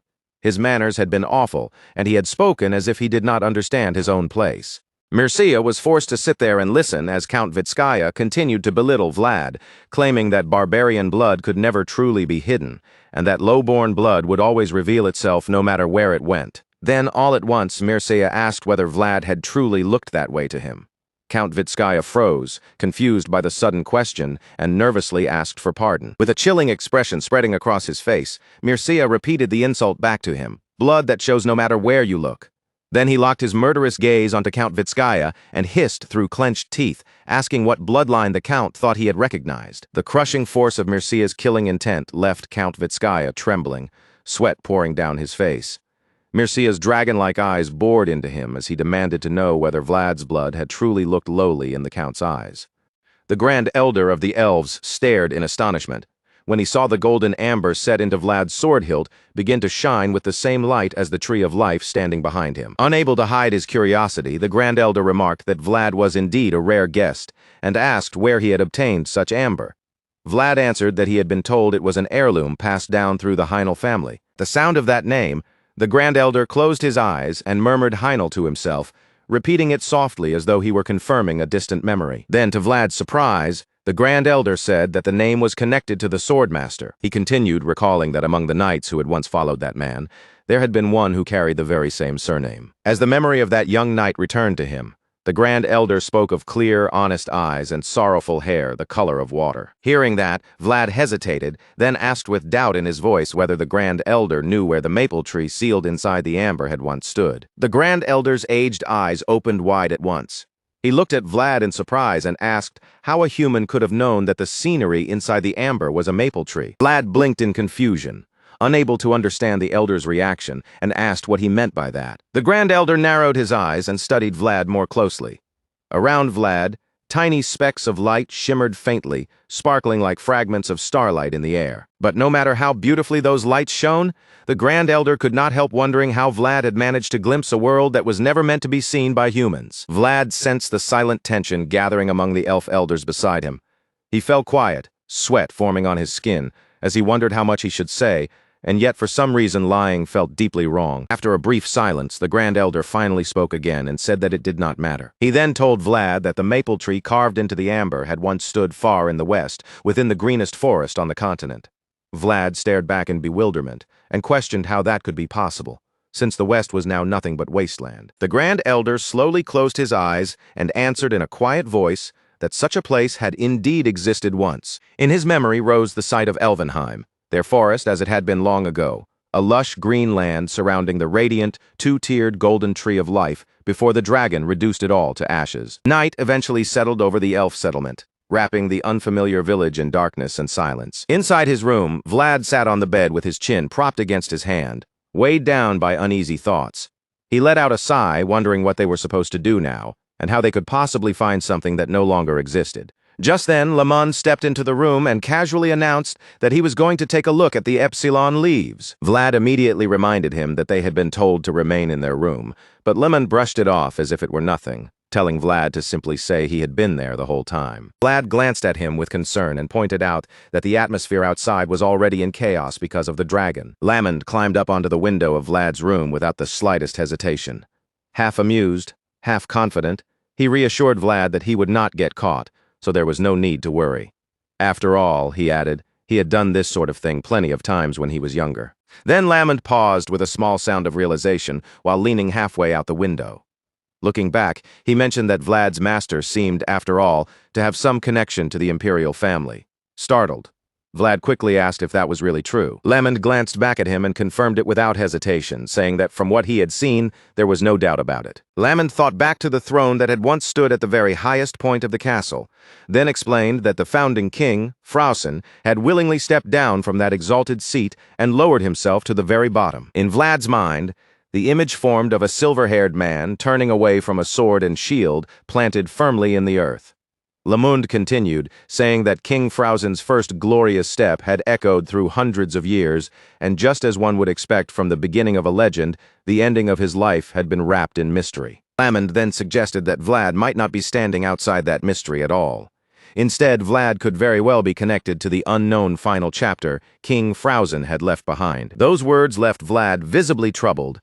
His brows drew together as he asked what Lamond meant by that, pointing out that as far as he understood, the trail had already gone cold right there. Lamond kept his gaze turned toward the night beyond the window and calmly denied that anything had truly ended.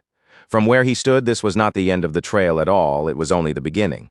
Vlad blinked, puzzled, and repeated those words back to him in disbelief. Then Lamond turned fully toward Vlad and spoke with a seriousness that made the air feel heavier. If Vlad's master had truly inherited King Frausen's will, then Vlad himself needed to follow the traces that master had left behind. But Vlad still could not accept it so easily.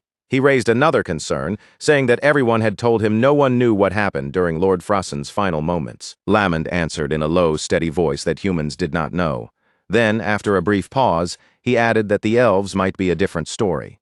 With that, Lamond gave Vlad a small, meaningful smile, as if he had just handed him the first real clue hidden in the dark. A moment later, before Vlad could fully respond, Lamond said that he would be back and prepared to move. Then Lamond launched himself away like a released arrow, slipping into the thick forest so quickly that his figure vanished between the trees. Vlad stared after the spot where Lamond had disappeared, and muttered in disbelief that he had vanished in an instant, wondering if the old knight was actually some kind of cat. After that, Vlad fell into deeper thought. If the elves really might know something, then Lamond's words made sense, especially since the Grand Elder had recognized the scenery sealed inside the amber. Then, all at once, Vlad's eyes widened as a startling idea cut through his thoughts. What if the voice had not seen that place with its own eyes either? What if it had only witnessed the scene through the amber, the same way Vlad himself had? But the thought only made his head ache more. Vlad let out a long, frustrated sigh and scratched at his hair, wondering just what kind of person Lamond really was. Just then, a knock sounded from the door, breaking the silence in the room, and Vlad turned toward it before telling the visitor to come in.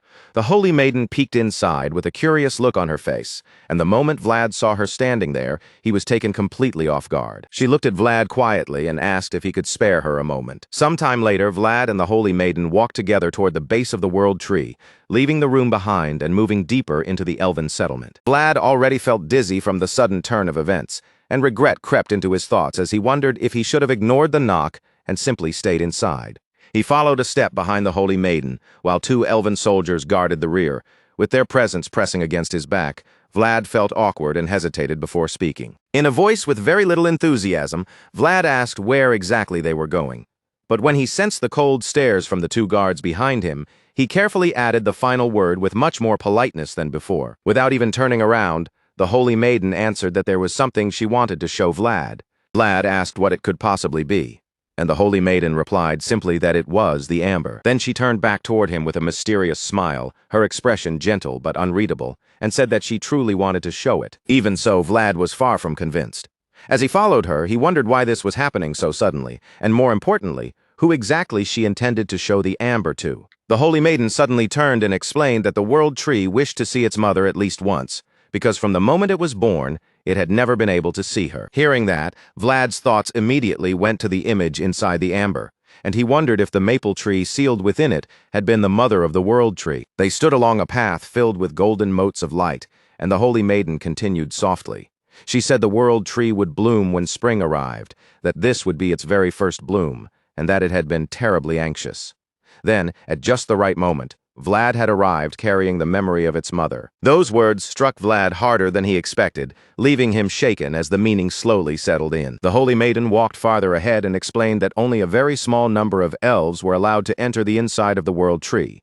It was a secret place, and without the world tree's own invitation, no one could set foot within it. After saying that, she reached out and placed her hand against the massive trunk. A brilliant light began to gather beneath her palm, spreading little by little until the surface opened into a hidden space. The light widened and grew brighter, slowly taking the shape of a radiant doorway carved from pure golden brilliance. Vlad stared at the sight in astonishment, barely managing to begin saying that this was... But by then, the holy maiden was already standing inside the lush green space beyond the opening, welcoming Vlad of Sora and telling him that he was the first human ever to come this far. At those words, Vlad turned and looked back toward the two guards. They met his gaze without any change in expression, then quietly closed their eyes and gave him small nods. The two elven soldiers stayed behind where they were, leaving Vlad to step forward on his own. Vlad passed through the glowing doorway and set foot onto the fresh, verdant grass inside the tree. The instant his foot touched the ground, a faint rustling sound seemed to reach his ears, light and delicate like leaves stirring in a hidden breeze. Vlad froze in place, clearly sensing that the very air around him had begun to shift. The holy maiden looked back at him with a soft smile and said it seemed happy that Vlad had come. Vlad's eyes widened as a gentle wind brushed through his hair, and in that moment he began to understand where he was standing. All around him, brilliant golden streams of energy flowed through every branch and leaf, weaving through the living space like veins of light.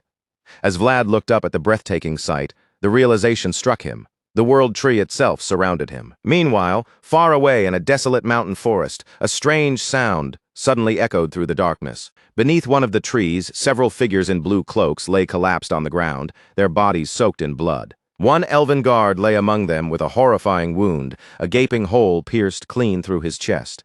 From within the darkness, a monster with glowing red eyes slowly drew closer, lured in by the scent of fresh blood as its sinister crimson gaze flashed through the shadows. Back inside the Tree of Life, countless butterflies suddenly lifted into the air, their pure white glow gathering together until they formed a shining swarm. Vlad stared at the shimmering light spilling from their wings, his mouth falling open in astonishment as he wondered what in the world was happening around him. Beside him, the Holy Maiden suddenly turned to Vlad and asked if he could show it to the World Tree. The Holy Maiden slowly interlaced all 10 of her fingers and clasped her hands together as if offering a prayer, then told Vlad that he needed to become the passage connecting those two worlds. Her golden eyes stayed fixed directly on Vlad, clear and piercing, almost as though she could see straight through his body and into the secrets he carried, making caution rise in him at once. After a brief silence, Vlad moved his hand to the hilt of the sword at his waist and steadied himself, then quietly said that it was all right. Then Vlad bent down and lowered himself onto one knee.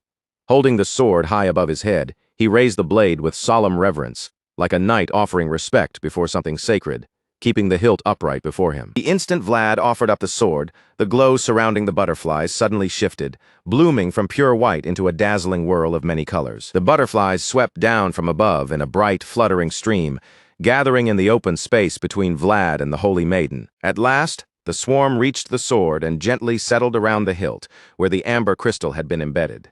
Then, without warning, a transparent hand appeared out of the light and softly rested upon the surface of the amber. At the same time, a girl formed entirely from light emerged within the colorful swarm of butterflies, her figure glowing faintly as if born from the radiance itself. Immediately afterward, the amber crystal erupted with a blinding brilliance, and the power sleeping within it seemed to flow outward, merging with the Tree of Life itself. The girl of light stood there quietly, watching as the butterflies circled around the roots of the tree, then rose higher and higher toward the thick canopy overhead. Vlad stayed kneeling on one knee with his head lowered, not daring to look up. After a while, the girl of light suddenly scattered into hundreds of butterflies, and those glowing wings flew upward, blending into the energy pulsing through the Tree of Life. At that very moment, the sword in Vlad's hand responded. He could feel it clearly now, the countless possibilities the World Tree had been holding inside itself. Across the Tree of Life, tiny buds began to appear one after another. As Vlad sensed them, he thought of the little ones who had once been forgotten beneath a single shared name, now returning to the world again. One small bud began to shine brightly the moment a butterfly brushed against it. Soon after, it opened wide, bursting into a radiant flower filled with light. At the same time, the girl of light appeared once more, blooming from within the aura of the Tree of Life, as though she had been carried back by its energy. Elsewhere in that shining space, a little girl opened her bright, glowing eyes and slowly looked upward. At that same moment, the girl who had appeared from the Tree of Life looked down with a gentle smile and opened her arms wide, welcoming the child as she flew toward her. Vlad felt the happiness of those two figures as they embraced each other, and in his heart he realized that they were finally blooming. Outside, several elf elders saw the brilliant light spilling out from the Tree of Life and cried out to the Grand Elder, stunned that something so extraordinary was unfolding before them. The clan leader also lifted his gaze in amazement. After releasing a soft, emotional sigh, he stood by the window and murmured that he had waited so long for this moment to come. In another place, Varatus's ears twitched as he sensed the strange disturbance moving through the air. He glanced toward the distant light with a doubtful grunt, then turned his eyes toward the window as if trying to understand what had just awakened. Out in the fields, the elf villagers stopped their work and raised their faces toward the glow spreading through the settlement. The forest guards stood frozen in astonishment, staring with their mouths slightly open as the light washed over them. Gerda, who had been in the middle of grooming a horse, jolted in surprise when the sudden phenomenon lit up the surroundings. Even Lummond, who had been inspecting an epsilon leaf, found his attention pulled away as the light of life drew his gaze. Vlad then thought that if a young world was being born, someone had to stand guard and protect it. As flowers continued blooming across the Tree of Life, he understood why the knight with blue eyes had never let go of his sharp blade. Vlad's own grip tightened until the edge cut into his palm, and blood began to flow. He kept thinking that the crimson drops falling toward the earth, the blood staining the green grass beneath him, were the knight's gift to the children being born on this very day. From each flower that opened, new spirit lives began to emerge, taking the shapes of white rabbits and small foxes. An old farmer stood there completely stunned, his voice trembling as he stammered that it had finally happened. Beside him, a young woman cried out with joy that the long-awaited moment had come at last. Now the Tree of Life no longer shone with golden light alone. Countless colors bloomed together across its branches, as though spring itself had arrived in Ashrina. After an unknown amount of time passed, A flower drifted softly downward and came to rest on Vlad's head. By then, Vlad had sunk down onto both knees, and the sword he had been holding so reverently had lowered with his exhausted arms. The hand that had been cut deeply by the blade continued to bleed. Seeing the wound, the Holy Maiden reached out and gently touched Vlad's injured palm. She sat down in front of him, her expression filled with concern, and quietly asked whether Vlad was all right. Sweat ran down Vlad's face as he struggled to steady his breathing. But the first thing he asked was whether the flowers had bloomed. The Holy Maiden looked at him with a gentle gaze and told Vlad that they had bloomed, adding softly that they were saying thank you. At that, Vlad let out a small laugh of relief and murmured that he was glad to hear it. Then all of a sudden, sadness crossed the Holy Maiden's face, and she apologized to Vlad. But Vlad rejected the apology right away, telling her it was all right because this had been his own choice. He then frowned and lowered his gaze to the long wound carved across his hand, watching the blood continue to seep from it. Thinking back to the image of the mother and child embracing each other, Vlad quietly admitted that he simply had not wanted to interrupt that moment. When the Holy Maiden heard those words, her eyes widened in genuine astonishment. Vlad looked toward the place where the amber crystal had vanished and muttered that, well, he had not expected it to disappear. After all, he had been told it was a treasured heirloom of House Heinel. Suddenly, a faint noise reached Vlad's ears and pulled his attention away. Both Vlad and the Holy Maiden turned their heads at the same time, looking toward the source of the sound. After a short pause, the Holy Maiden said that perhaps it had decided it was all right to show itself to Vlad. At that moment, a cluster of light began shining from within the darkness. There, embedded firmly in the ground, stood a sword glowing with a mysterious radiance. The instant Vlad saw it, his entire body went still. Vlad's pupils slowly widened as he stared at the sword, unable to look away. Its light was undeniably noble and lofty. Yet something about that same radiance crawled under his skin and filled him with an eerie chill. For one sharp instant, the sword seemed to swell before Vlad's eyes until it looked impossibly huge, its edge aimed straight at him. It felt less like a weapon resting in the ground, and more like a blade deliberately raising itself against him. Blood slipped from Vlad's wounded hand and fell in slow drops, landing on the surface of the magical lake beneath him. The moment Vlad noticed it, panic surged through him. Before he could react, he saw the sword begin to lower its sharp point directly toward the lake, as if responding to the blood that had touched the water. Then a cold, bluish energy spread outward from the sword's hilt, carrying a clear warning that told Vlad not to come any closer. That energy shot straight toward Vlad in a sudden burst, forcing him to throw up his arm and shield his face from the impact. At that same moment, a man appeared before him and scolded him harshly, calling him a little thing that could not even open its eyes yet. Vlad stared at the man in stunned silence, his breath catching as he tried to understand what he was seeing. The man gripped the hilt of the holy sword and continued in a threatening voice, ordering Vlad to vanish from his sight before he cut him down. As he spoke, he pointed the blade forward without the slightest hesitation. In that instant, Vlad felt as if an invisible force had dropped onto him, pressing down on his entire body and crushing the air from his lungs. From behind him, the Holy Maiden called out anxiously, asking whether Vlad was all right and what had suddenly happened to him. Vlad immediately turned his head toward her, his face filled with confusion, and demanded to know what in the world that sword actually was. The Holy Maiden pointed toward the weapon almost casually and replied with surprising calm that it was the Swordmaster's sword. The moment those words reached him, Vlad's face went pale and cold sweat broke out across his skin. He could hardly believe what he had just heard, and in shock he repeated that this was the Swordmaster's sword before demanding to know why it was here. The Holy Maiden answered that she had heard the Swordmaster himself had given it to them. She continued, explaining that although the Empire had been terrible, the Swordmaster had been kind. Her words only stunned Vlad even more, and he began to ask what she meant by that. As the image formed of the Holy Sword standing among countless other blades planted across a dense land, the Holy Maiden explained that this was a guardian sword, once used to protect someone precious. But it was also a sword soaked in blood, a blade that had slaughtered countless enemies. It was the dragon-slaying sword that had pierced the heart of the prime dragon of perfection. Then the Holy Maiden stood beside Vlad and looked toward the glowing blade, adding that now it served as a talisman protecting the World Tree. Hearing that, Vlad raised an eyebrow and asked what exactly the World Tree needed to be protected from. The Holy Maiden did not answer right away. Instead, she quietly stared at Vlad for a moment, as if weighing how much she should say. Then, looking toward the spirits gathered upon the Tree of Life, she finally said that the sword was there to guard against those who tried to pry into the World Tree's possibilities. Somewhere far away, a dragon's eyes suddenly snapped open in the darkness. As the creature slithered forward, murderous intent rolling around it like a suffocating shadow, it growled that this meant every dragon in the world. Late that night, moonlight poured into Vlad's room as he slept on the bed. From the darkness, the divine sword of the holy race suddenly appeared, giving off a soft blue glow. Vlad's eyes opened slightly, and when he looked up, he saw a man standing over him with the holy sword pointed down at his body. The man's eyes burned eerily like ghostly flames as he declared that he had already told Vlad to disappear from before him. Terror sent cold sweat across Vlad's body, but the holy sword did not hesitate. It drove straight into his chest, and blood splattered violently from the wound. Vlad jolted awake in shock, gasping for air. He sat up on the bed and clutched his chest tightly, struggling to breathe as the nightmare's pain lingered in his mind. With his brows drawn tight, Vlad realized in fear that the strange feeling he had sensed earlier had not been his imagination. It had been a clear warning sent directly to him. The man's deadly gaze returned to Vlad's mind, sharp and unsettling, filled with a bottomless hatred that seemed to pierce right through him. Panic spread across Vlad's face as sweat dripped down his skin.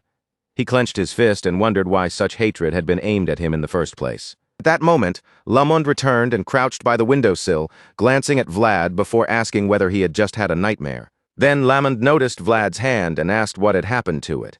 He muttered under his breath, wondering whether Vlad could even move it properly, and questioned what kind of madman had wrapped the bandage so badly, while Vlad remained silent. After a while, Vlad turned around and placed his feet on the floor, forcing himself to focus as he asked how Lamond's investigation had gone.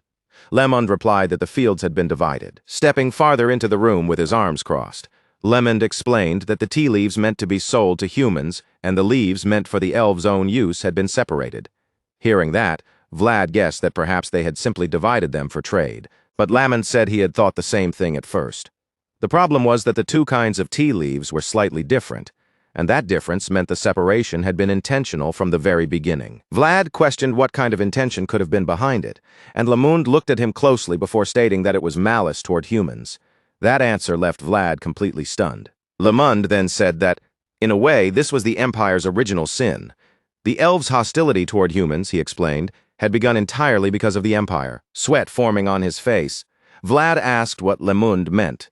As the image of a dazzling golden castle came to mind, Lamond explained that beneath the Empire's brilliant glory lay the blood and tears of countless people. Then, as if seeing a place swallowed by darkness and stained red, Lamond added that the elves had been among those who suffered as well. Thinking of the dragon that had once spewed fire across everything in its path, Lamond continued that to the elves, humans were no different from the dragon that had burned their forest. Vlad listened with widened eyes and his mouth slightly open as Lamond emphasized that, in the past, it had been the most perfect dragon that burned the world tree, but it was the Empire that drove the elves out of their forest. After saying that, Lamond turned his head toward the window, his expression darkening as he thought about how tangled the entire situation had become. Looking toward the tree of life, Lamond reflected on the fading Empire and the world tree that had only just begun to bloom again.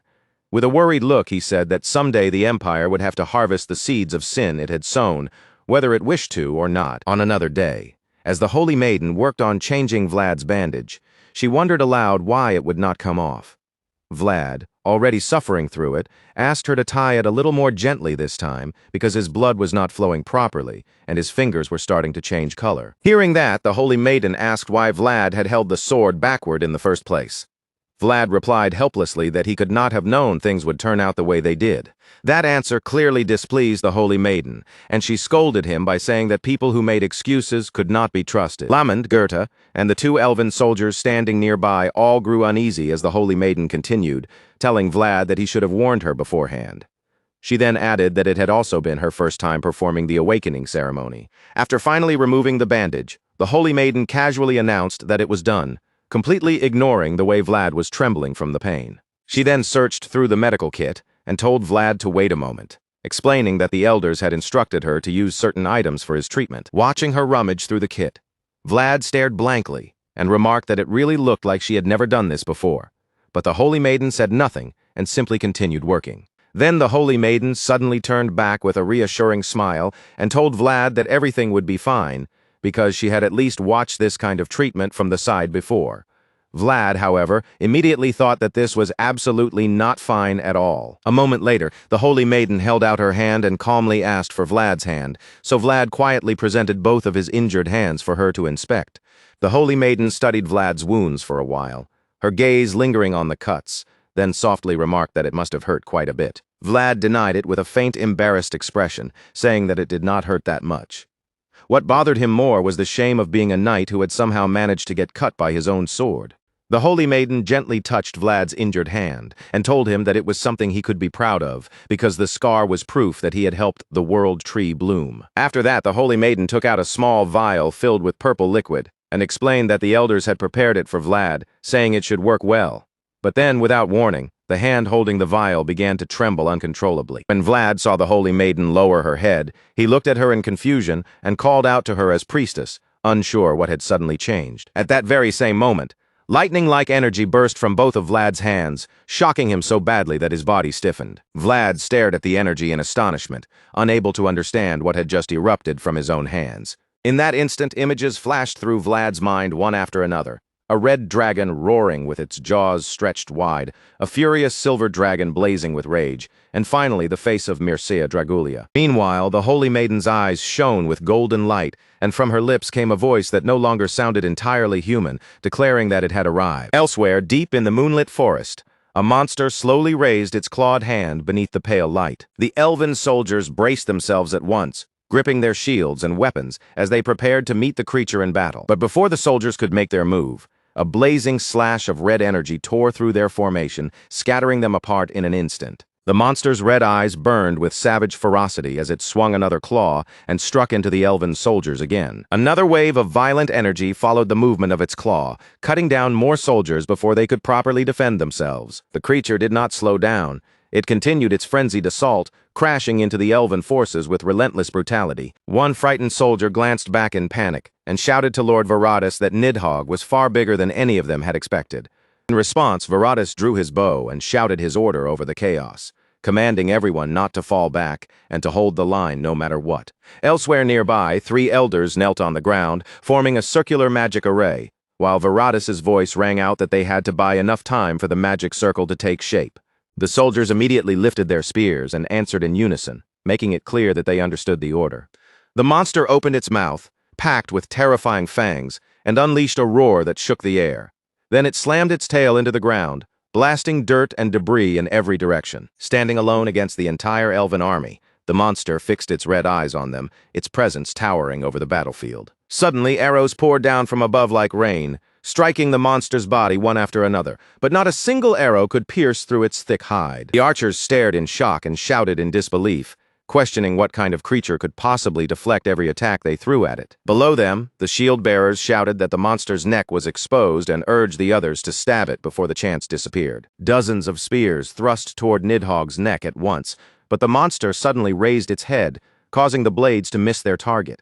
In that moment, a dense, blood-red aura poured from its eyes, and the shield-bearing soldiers froze in place beneath the crushing pressure. Then the monster opened its massive jaws wide, aiming them directly at the soldiers trapped before it. Just then, an arrow wrapped in blue spiritual energy shot forward and pierced straight through the monster's eye. The creature recoiled from the hit and roared in pain and fury, its voice tearing through the forest. At the same time, Varatus's eyes shone like a blue star as he declared that this newly born possibility would not be taken away by greed. Even wounded, the gigantic monster continued closing in on the soldiers, and its overwhelming presence made fearful sweat break out across their faces. But Varatus quickly conjured a magic circle and shouted that the formation was ready, ordering everyone to fall back at once. At that same moment, a massive 5-colored magic formation appeared above Nidhogg.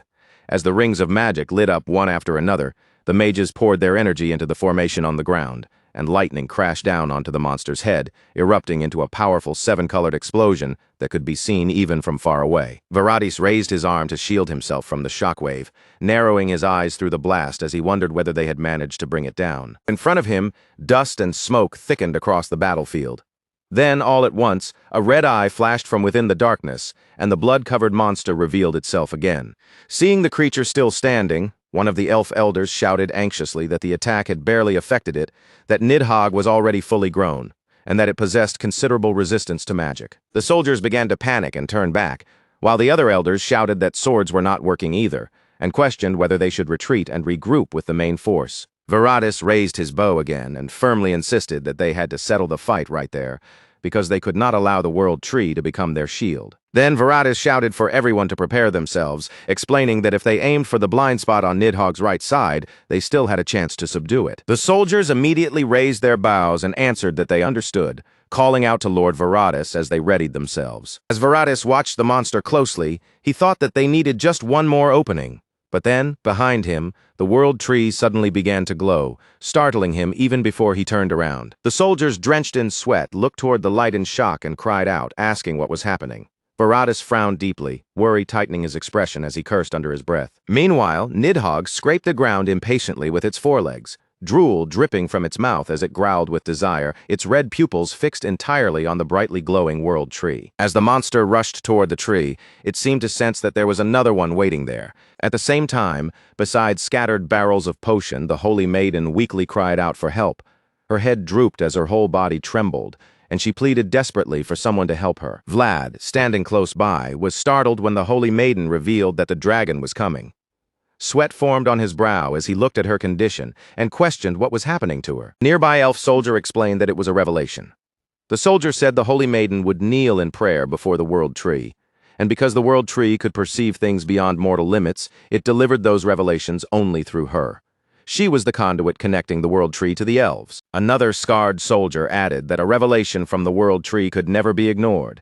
If the world tree was asking for help now, then it meant it might have seen hope only through Vlad. Without warning, the two soldiers dropped to their knees in front of Vlad, their heads lowered in desperation as they begged him to protect the fragile possibility that had only just begun to bloom. At almost the same moment, the holy maiden reached out with trembling hands and clung tightly to Vlad's hand, as if he was the only thing keeping her from falling apart. Now that she had finally awakened from her trance, tears streamed down her face, and with a broken, pleading voice, she begged Vlad to save them. Their desperate pleas weighed heavily on Vlad's heart, leaving him torn for a moment, unsure of what answer he should give.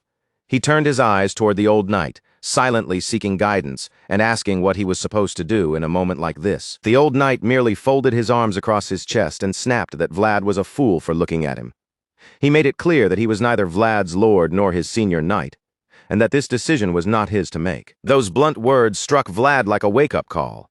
In that instant, he understood that here, in this place and at this moment, the only person who had the right to command Vlad of Soara was Vlad himself. After that, Vlad gently reached out and wiped the tears from the holy maiden's cheeks, telling her in a calm voice to dry her eyes. Then his gaze hardened with resolve, and he declared that he, Vlad of Soara, would carry out his duty as a knight. Meanwhile, deep in the forest, the soldiers were already screaming in terror.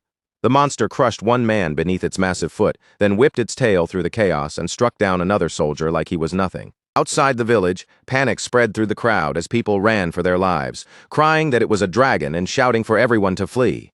Behind them, the creature swung its claws through the air, lowering itself as if ready to leap straight into the fleeing villagers. Then, all at once, a green magic circle flared open beneath a mage's feet, and a surge of emerald energy shot forward in a straight line, rushing directly toward the monster. The fleeing villagers turned back in shock at the sudden burst of light, only to see an enormous magic formation spreading out before them, standing like a wall between the monster and its next victims. The Grand Elder gripped his staff so tightly that his knuckles seemed to strain, forcing a magical shield into shape as he shouted for everyone to hurry and run, demanding to know why they were still standing there. With his eyes fixed in fierce determination and his hair whipping wildly in the wind, the Grand Elder poured even his own life force into the spell, using everything he had to shield the people behind him. Seeing his sacrifice, the people finally answered in relief, saying they understood.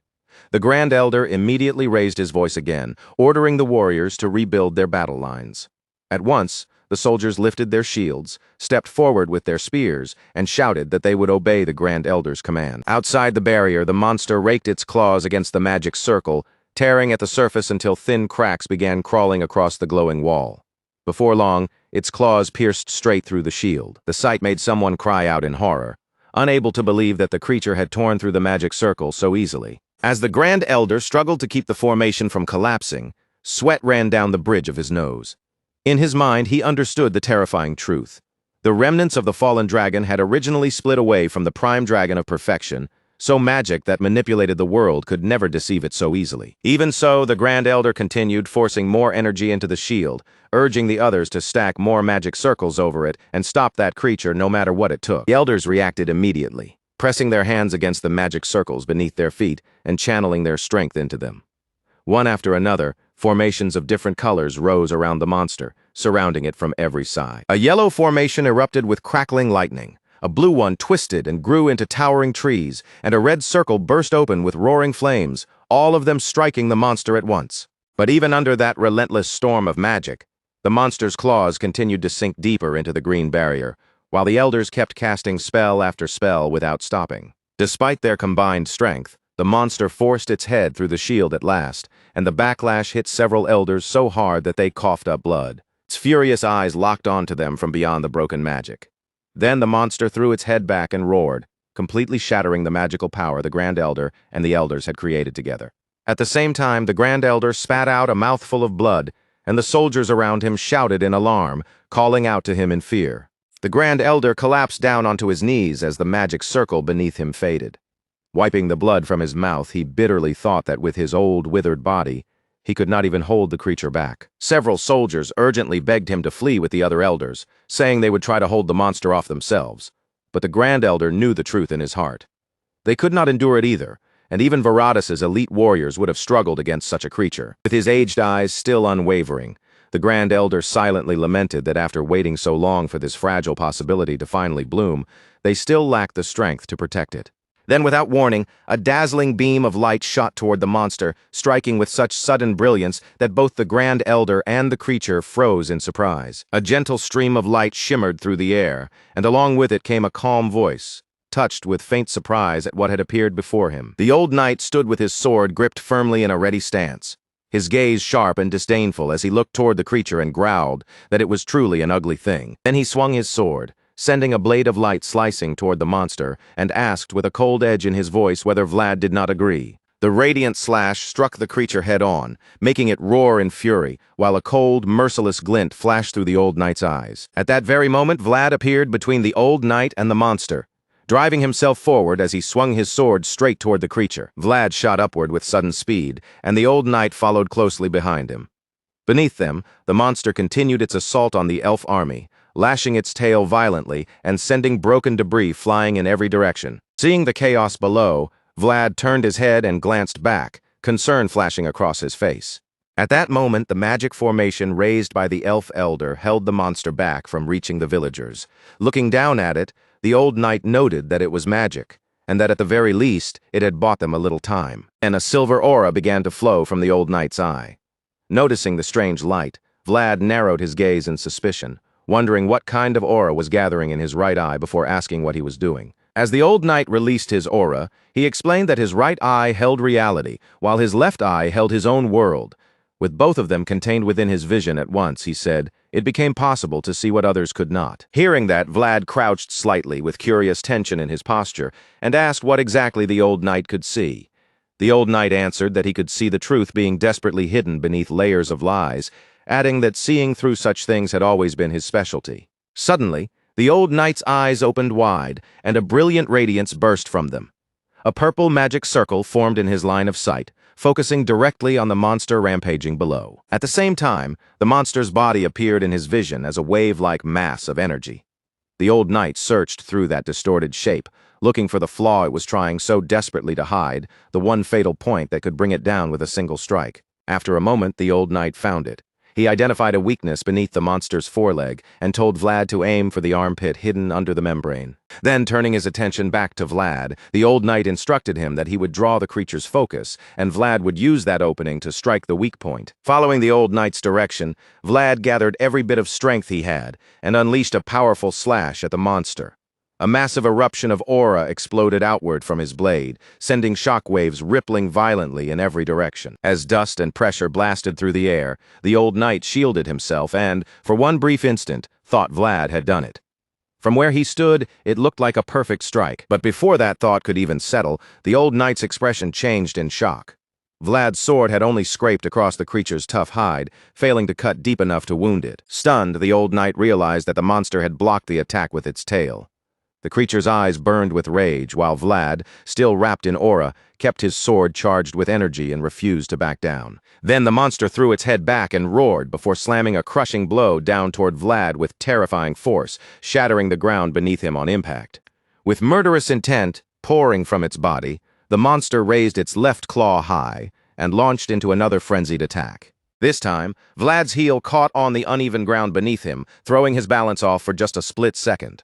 A sharp glint flashed in his eyes as he cursed under his breath, and in that same instant, the monster's claw came crashing down toward him. The monster's blow landed cleanly, sending Vlad flying back dozens of meters. His boots scraped violently across the ground, carving a long trench through the earth, and as thick dust swallowed him, Vlad cried out in pain, sweat pouring down his face, while he glared at the creature and realized this thing was on an entirely different level from Lindblom. That was when the truth hit him even harder than the impact itself. What stood before them was the overwhelming power of a fully matured dragon. Meanwhile, the old knight charged straight toward the monster without hesitation. The creature immediately sensed the attack coming, twisted its massive body toward him, and roared with furious hostility. Watching through his left eye, the old knight's expression tightened with suspicion as streams of energy arrows came flying toward the monster. Behind him, clusters of light shot forward one after another, and as he continued his advance, those arrows gathered together into a coordinated assault. But the monster shook its enormous body and swept its tail through the air, knocking every arrow aside and sending them back toward the old knight instead. He twisted away to dodge, yet one arrow still pierced into his shoulder, knocking him backward as a pained groan escaped his throat. Seeing the old knight struck, Vlad shouted out in alarm, his voice filled with concern as he called to the old man. But in the very next instant, Vlad's body suddenly gave way, and he dropped toward the ground in shock, his eyes widening, as if he had realized something too late. A chilling presence surged from behind him, and Vlad understood in that split second that he had reacted a moment too slowly. Just before the fatal blow could land, a green magic formation created by the Elf Elder flashed into place and blocked the monster's attack. The barrier shattered almost immediately after taking the impact, but even with that protection, Vlad was still wounded. The Elf Elder strained with everything he had to hold the formation even for that brief instant, calling out to Vlad as the spell broke apart. Seeing how close it had been, the old knight broke into a cold sweat. Taking advantage of the moment when the monster was held back, the old knight leapt forward, while Vlad was blown away and sent crashing far from the main battlefield. The old knight rushed toward Vlad, cursing under his breath as he ran. Hearing the commotion, the monster turned its head for a moment, but it showed little interest in chasing them. Instead, it bared its teeth, growled low, and shifted its hungry gaze toward the elf soldiers gathered below. The elf soldiers looked up at the creature's towering body in stunned silence, frozen where they stood as its shadow loomed over them. Where Vlad had fallen, trees lay crushed flat against the ground, and dust rolled through the air like smoke. The old knight hurried into the wreckage and found Vlad lying motionless, urgently calling for him to pull himself together. After a tense moment, Vlad suddenly drew in a sharp breath, gasping as consciousness returned to him. Relief flashed across the old knight's face as he exclaimed that Vlad had survived thanks to the Grand Elder's magic. Vlad slowly pushed himself upright with a groan, but as he sensed something strange lingering in his chest, suspicion crept into his expression. Noticing the change in Vlad's face, the old knight asked how badly he was hurt and whether anything had broken. Vlad answered that he was still all right, then turned the question back on the old knight, checking on him as well. The old knight glanced down at his injured arm and said he had barely avoided taking the hit directly. Even so, he added that swinging his sword a few more times would not be a problem, before frowning at Vlad and asking if he could still fight. With one hand pressed against his chest and the other gripping his sword, Vlad carefully judged his own condition. The blessing of the White Serpent was still there, though only faintly, and even though his sword had warped, its edge had not completely lost its sharpness. Then Vlad lifted his eyes with firm determination and answered that he could do it. At the very least, he believed he could survive one more exchange. Hearing that, the old knight allowed a faint smile to cross his face. He said that was good enough, because before the creature reached the top, they would finish everything with one final strike. Meanwhile, the monster continued climbing upward along the wall with all four limbs, its claws stained dark with blood. At the foot of the mountain, a trail of bodies marked the path it had already torn through. Its eyes glowed with a savage red light as it advanced higher and higher. Above, on the world tree, countless spirits and beasts huddled together in fear, trembling as the monster drew closer. The creature's tongue slid out greedily, drool dripping from its jaws, and then it suddenly unleashed a deafening roar, spraying saliva into the air as its hunger and rage burst out together. Vlad and the old knight stood before a mountain of corpses, taking in the terrible sight, and Vlad grimly remarked that the monster had wiped them all out. Then Vlad looked beyond the pile of bodies toward the Grand Elder and the elders on the other side, noting that at least the elders had still been protected. The old knight scanned the battlefield and spotted the monster climbing high in the distance. He commented that it had already made it pretty far up, then abruptly asked whether Vlad could climb trees. Vlad, caught off guard, frowned and asked if that really mattered right now. The old knight admitted that Vlad had a point. No matter how skilled someone was at climbing, there was no way they could catch up to that monster by normal means. Vlad's expression tightened as he looked upward, wondering what they were supposed to do next. At that moment, a green magic circle suddenly bloomed beneath their feet, its light spreading across the ground and leaving both Vlad and the old knight stunned. When Vlad glanced to the side, he saw the Grand Elder and the other elders pressing their hands against the earth, pouring their remaining power into the formation beneath him. Even with sweat running down his face and blood dripping from his nose, the Grand Elder held firm and declared that he was placing his hope in the knight who carried the memory of the World Tree. The instant those words left his mouth, a massive root burst up from beneath Vlad and the old knight, lifting both of them high into the air. The old knight glanced toward Vlad and shouted that the spell had worked, telling him to brace himself and get ready. Then the root launched them forward with tremendous force, hurling Vlad and the old knight toward the monster far above. As they closed the distance, the monster's head came into view, and they could clearly see the sharp spikes jutting from it.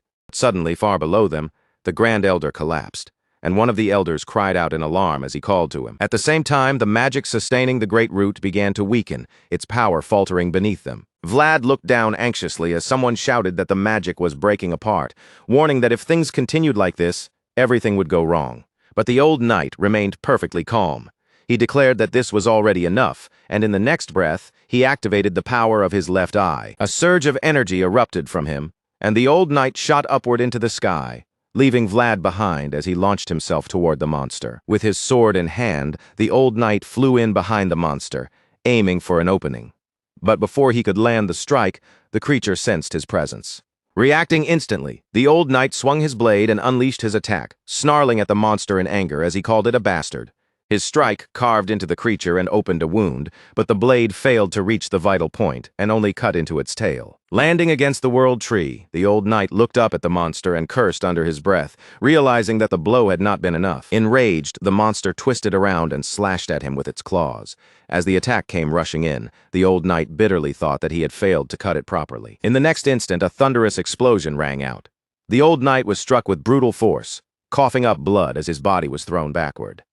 After forcing himself to regain his footing, the old knight faced the monster's fury once again, refusing to retreat even under its overwhelming pressure. Even with his arm injured, he raised his sword back into position and muttered that the creature could at least go a little easier on him. Then, just as the monster came charging toward him, the old knight activated the ability of his left eye once more, releasing a brilliant five-colored light that flared against the approaching beast. The sudden burst of light slammed into the creature's vision, forcing the monster to squeeze its eyes shut as the brilliance overwhelmed it completely. And from within that blinding radiance, Vlad suddenly burst forward, his body wrapped in crackling lightning as he appeared before the monster like a god descending through the storm. Gathering every ounce of strength in his body, Vlad brought his sword crashing down with a thunderous strike, the blade biting into the monster's head and sending blood spraying through the air. Without giving the creature even a moment to recover, Vlad followed with another brutal blow aimed at its forehead, his teeth clenched tightly as he forced his wounded body to keep attacking. The monster answered with a hideous roar, its grotesque jaws stretching open as its twisted mouth gaped wide before him. In that instant, Vlad yanked the dagger from his waist, fury burning in his eyes as he shouted at the creature, demanding what it was laughing at before spitting out that it was a bastard. Then Vlad drove the dagger forward with all his rage, plunging the blade deep into the monster's eye. The creature shrieked in agony and thrashed wildly, trying to fling Vlad from its face. But Vlad clung on with desperate strength and released his energy, screaming for the monster to die. A violent burst of lightning exploded outward from Vlad, spreading in every direction like a storm tearing through the air. The monster flailed in pain, smashing against the World Tree so violently that chunks of its trunk shattered into fragments. Yet Vlad refused to let go, holding tightly to the dagger, still buried in the creature's eye. To avoid being swallowed by the destruction, the old knight immediately kicked off and leaped backward. But the moment he landed, he sensed something was wrong. With an alarmed curse, he realized the piece of wood beneath his feet was breaking apart. As his footing gave way and his body began to fall, the old knight shouted out to Vlad, warning him to be careful. The old knight crashed downward through layer after layer of the tree, striking branches and broken wood again and again before finally slamming face first into the ground amid a cloud of dust and debris, his body trembling from the impact. The old knight struggled to push himself up and muttered bitterly that he really should have retired already. Meanwhile, Vlad tightened his grip around the dagger and glanced downward. Seeing that the old knight had survived, he felt a brief moment of relief, but that relief vanished quickly, because now he had to face the monster alone. Suddenly, the monster shook its head again with terrifying force, trying to tear Vlad loose and send him flying. Vlad gritted his teeth hard and held on with everything he had, refusing to release the dagger, no matter how violently the creature thrashed. Then the monster charged straight toward the massive tree trunk, lowering its head before slamming itself into it with brutal force. The impact hammered into Vlad's body, making him cough up blood as pain ripped through him. Still roaring in fury, the monster smashed into the tree again, and the entire trunk shuddered under the force of the collision. For a brief moment, a sharp cracking sound echoed through the air, as if something deep within the structure had finally given way. Then Vlad was torn loose at last, his body flung away from the monster and sent spinning into the open air. This time there was nothing beneath him. Vlad fell straight downward while the monster roared after him from above. As he plummeted, Vlad stared in stunned disbelief, falling together with the shattered remains of the elves' dwelling as broken pieces rained around him. Then, without warning, a flash of light burst through the air, and Vlad dropped into what looked like a surface of silver water. He continued sinking into those seemingly endless depths, his eyes squeezed shut as pale white bubbles drifted upward all around him. Then soft pink butterflies began to appear in the water-like space, fluttering around his sinking body, and one among them suddenly shone with a radiant five-colored light. Startled by that glow, Vlad's eyes snapped open. When his vision cleared, he found himself lying in the middle of a golden meadow, surrounded by countless butterflies fluttering gently through the air. Vlad slowly sat up and looked around in confusion, sweat beading on his face as he wondered where he had ended up. Then his eyes widened in shock when a voice reached him, softly asking whether it hurt a lot. In the distance behind him stood a cloaked figure, turned away with his back facing Vlad.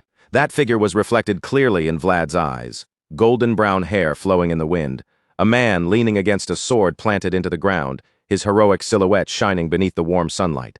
Vlad broke into a run, rushing forward as the grass rustled around his legs, astonishment written across his face while he chased after the figure ahead. But when that person's back came into view again, Vlad suddenly stopped in his tracks. His pupils shrank in disbelief as the white cloak over the figure's shoulders fluttered quietly in the wind. At that moment, Vlad realized he could not close the distance at all, not even by a little. Even though the figure remained just ahead of him, Vlad still found himself desperately trying to catch up. Gradually, Vlad's footsteps slowed until they stopped completely. With only the sound of grass swaying in the breeze around him, he lowered his head and wondered hesitantly if it was still too early for him. Countless maple leaves drifted past Vlad in the gentle wind as he clenched his trembling hand. His voice grew strained as he said he had worked so hard, then choked up while asking if he still could not get even a little closer. After chasing something with everything he had, and still failing to reach it, Vlad did not know what words he could possibly use to comfort himself. Then a gentle voice echoed through the space, telling Vlad that, no matter what, he was someone worthy of pride. The voice said the world was filled with far more things people could not do than things they could, and yet Vlad had never stopped reaching his hand toward the stars, even when no one acknowledged him. He had kept looking upward, and because of that, the place he gazed toward would soon become his world. Vlad's expression grew quiet and thoughtful as the voice urged him to lift his head. Slowly, he looked forward and asked anxiously if he was doing well, and the man answered with calm certainty that, of course, he was. Vlad's voice carried a trace of sorrow as he asked if he could do better from here. No matter how hard he tried, he admitted, there always seemed to be a larger world standing in his way. The man then asked Vlad if he remembered the day he had asked to be taught the sword. Back then, Vlad had stretched his blade toward the blue moon hanging impossibly out of reach, but now, the man said, Vlad's sword had already touched the moonlight. Those words startled Vlad, as if something buried deep inside him had finally begun to surface. The man then added gently that he remembered every single step Vlad had taken. The man said Vlad had not broken, even when the massive world pressed down on him, and more than anything, Vlad had carried himself with a noble, radiant stride. As the image of Vlad cutting into the monster and sending blood spraying appeared, the man lifted the sword that had been planted in the ground and told him that he had done well enough until now. From this point on, Vlad only needed to keep walking the same path, because Vlad was right and just. Vlad watched as the sharp sword spun through the air before stabbing forcefully into the ground. A cold sweat ran down his face as he hesitantly wondered what it was, just as powerful white energy began pouring from the blade. At the same time, the man slowly turned his head, and his low voice echoed throughout the space. He told Vlad that every beginning started with believing in oneself, and that Vlad must never lose that belief. Just as the man's faith in Vlad had never wavered for even a single moment, He smiled faintly and declared that now it was Vlad's turn. Vlad stared at that face in a daze, his eyes wide with disbelief. But before he could take it all in, a shower of red maple leaves fell between them and completely covered the man's face. In that moment, dazzling streaks of light appeared before Vlad, and a butterfly spread its wings wide, shining with a brilliant radiance. After a while, the golden surroundings slowly faded into darkness, and Vlad found himself lying on the ground again, covered in blood and utterly bewildered. Sweat beaded across Vlad's face as he slowly lifted his gaze, still unsure of where he had fallen.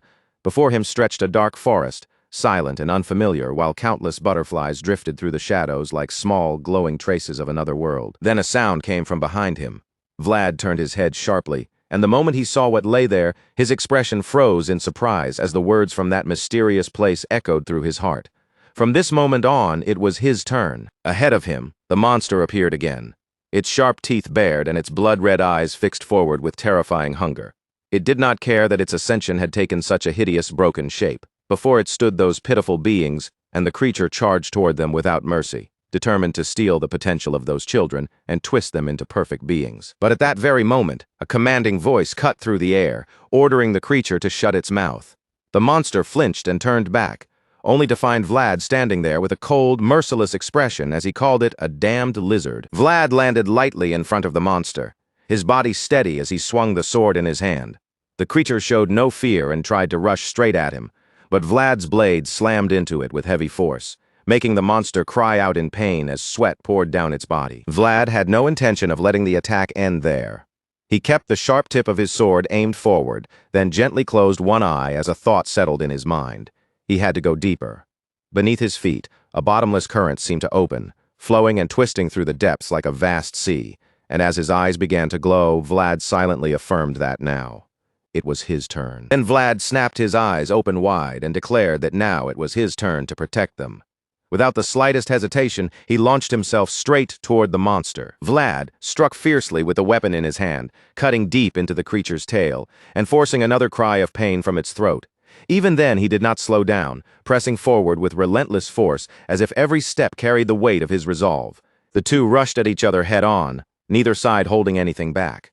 The air between them tightened with violence, and a crimson gleam flashed deep within the monster's eyes. At the same time, Vlad drove his foot firmly into the ground, using the earth beneath him as a brace before swinging his sharp sword toward the creature. After taking the blow, the monster narrowed its eyes and glanced downward, as if searching for the source of the pain.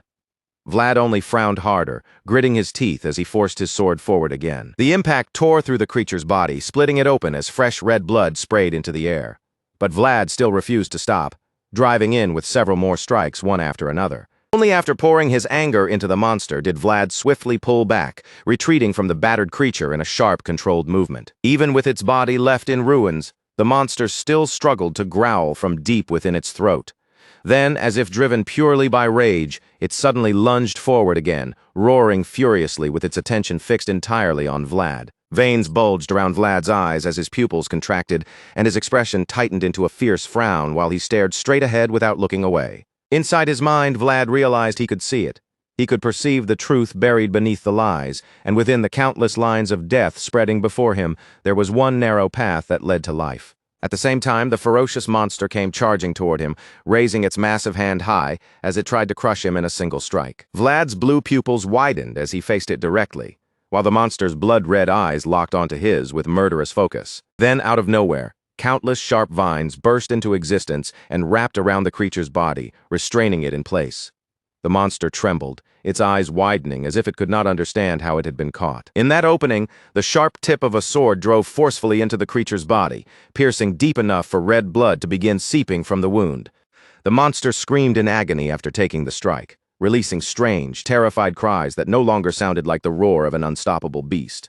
A tremendous force surged from the blade, pushing it deeper and deeper into the creature's body as the pressure around them grew overwhelming. At that moment, Vlad shouted that it was now his turn, and with that cry he delivered a powerful slash across the monster's body. At the same time, a dazzling beam of light burst from the top of the world tree, and in the next instant an immense wave of energy erupted outward. The nearby elves stared wide-eyed at the radiant light, frozen by what they were witnessing, while even the elders watched intently with unreadable, emotionless gazes.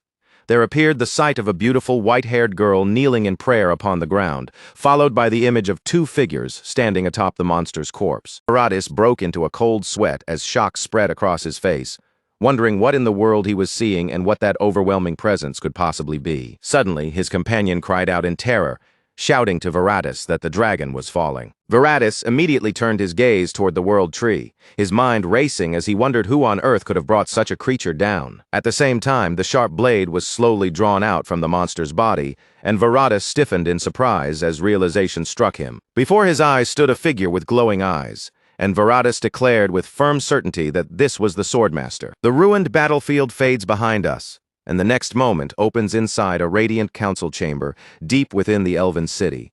Sunlight pours across the polished floor, while an old veteran knight stands alone in the center of the hall, straight-backed and unmoving. Before him, a high council of elves sits behind a long formal desk, their expressions cold and unreadable. One of them finally speaks, explaining that the Grand Elder is still receiving treatment after the battle and cannot appear before them. With that matter dismissed, the council turns its full attention down toward the human knight. After acknowledging that both he and Vlad had played a decisive role in protecting their home, the elves waste no time circling around the subject. They ask the old human knight plainly what kind of reward he wants in return for his service. Standing firm beneath their judging eyes, the veteran does not hesitate or dress up his answer. He steps straight into the heart of the matter. He tells them that the elven people are still caught inside the nightmare left behind by Nidhogg, the dragon that nearly destroyed everything. But even in that disaster, he points out that one rare opportunity has appeared. For the first time in ages, humans and elves stood on the same battlefield and fought together against a common enemy. And because of that, the elves' long hatred toward the human empire has finally begun to loosen. To him, that fragile change makes this the one moment they absolutely cannot waste. Facing the council without lowering his gaze, the veteran finally lays out his official demand. He does not ask them for gold, treasure, enchanted relics, or some legendary elven weapon. Instead, his voice turns sharp and unwavering as he demands that the elves immediately and completely stop the distribution of epsilon, the so-called elf tea, throughout their territory. The instant those words leave his mouth, the council falls still. The elves stare at him with widened eyes, their composed expressions cracking for the first time.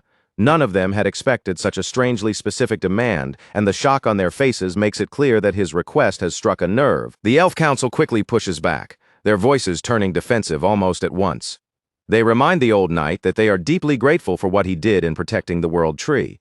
But gratitude does not mean they will allow a human to overstep his place. In their eyes, his demand has crossed a boundary that should never have been touched. They warn him that epsilon is part of their ordinary trade, nothing more, and that attempting to interfere with it is no small matter.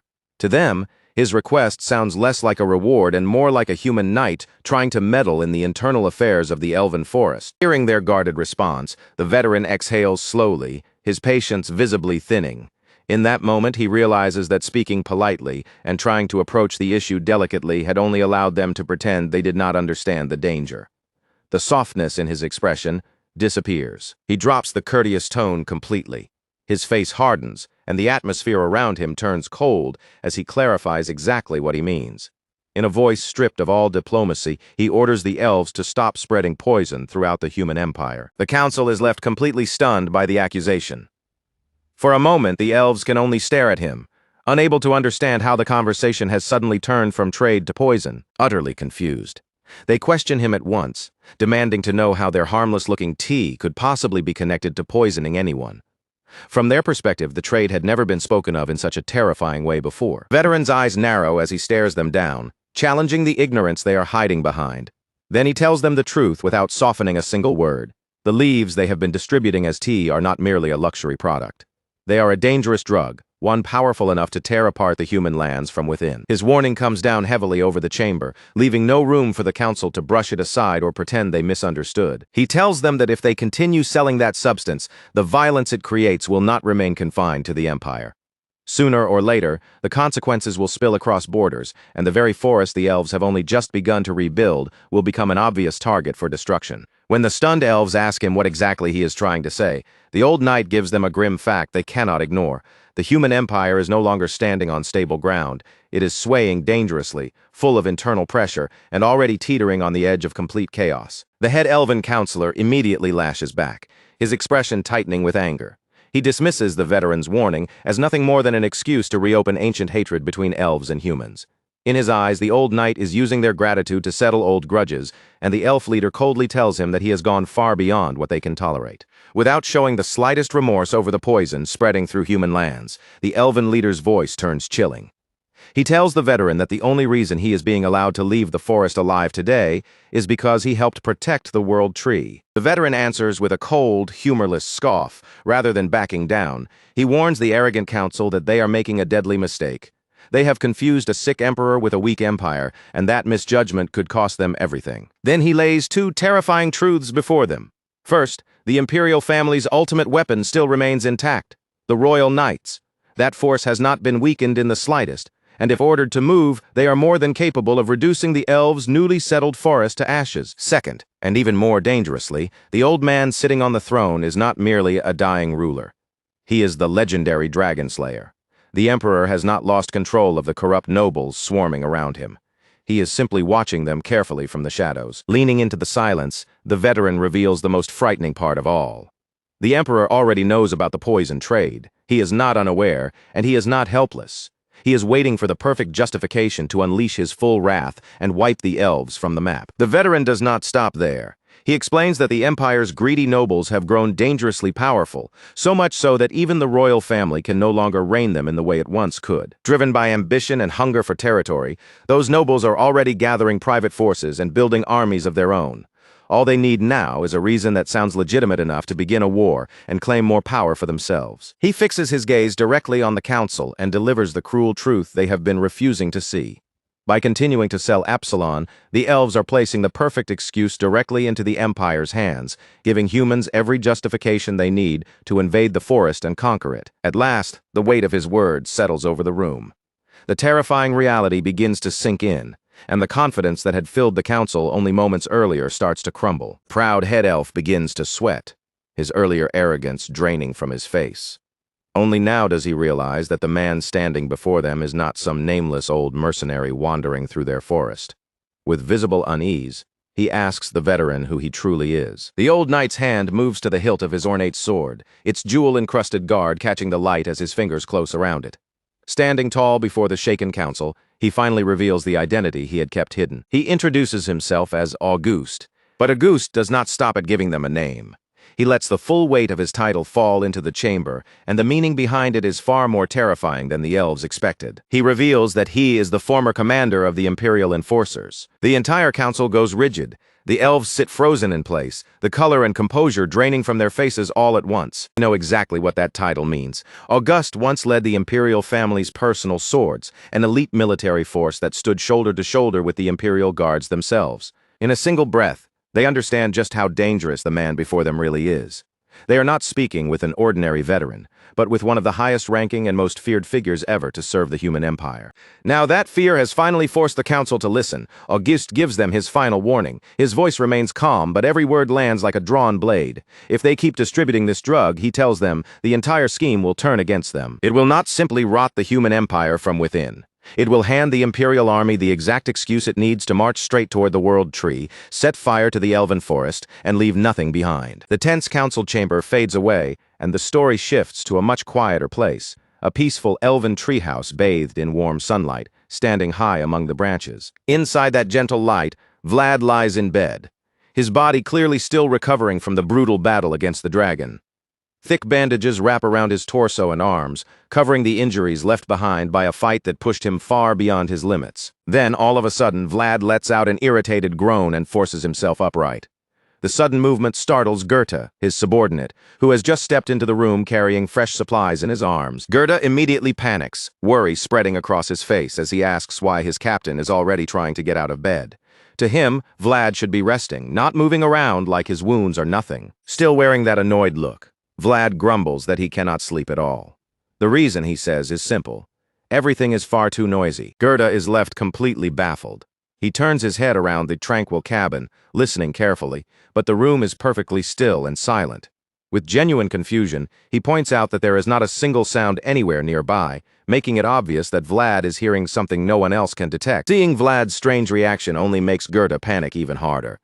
Terrified that the dragon battle may have damaged his captain's hearing, he suddenly leans in and claps his hands loudly right beside Vlad's ear to test whether he can still hear. Vlad does not look amused in the slightest with a flat, tired expression. He immediately shuts that idea down and tells Goethe that he is not deaf. The real source of the noise slowly becomes clear, and it has nothing to do with ordinary hearing. Vlad's senses have not failed him. If anything, they have become far too sensitive, overflowing beyond what his body can comfortably handle. To Vlad, the quiet room is anything but empty. Dozens of small, brightly colored spirit animals crowd around his bed, fluttering, chirping, barking, and bouncing happily in every direction. The adorable little creatures swarm the space like a living storm of noise and movement. As Vlad takes it all in, he realizes that this constant spirit vision must be a lingering side effect from forcefully drawing so much power out of his inner domain during the battle. Completely exhausted, Vlad lets out a long, heavy sigh. With the spirits still crowding around him, he practically begs the energetic little creatures to give him just a moment of quiet so he can finally rest. But just as Vlad tries to relax, something unexpected suddenly catches his attention.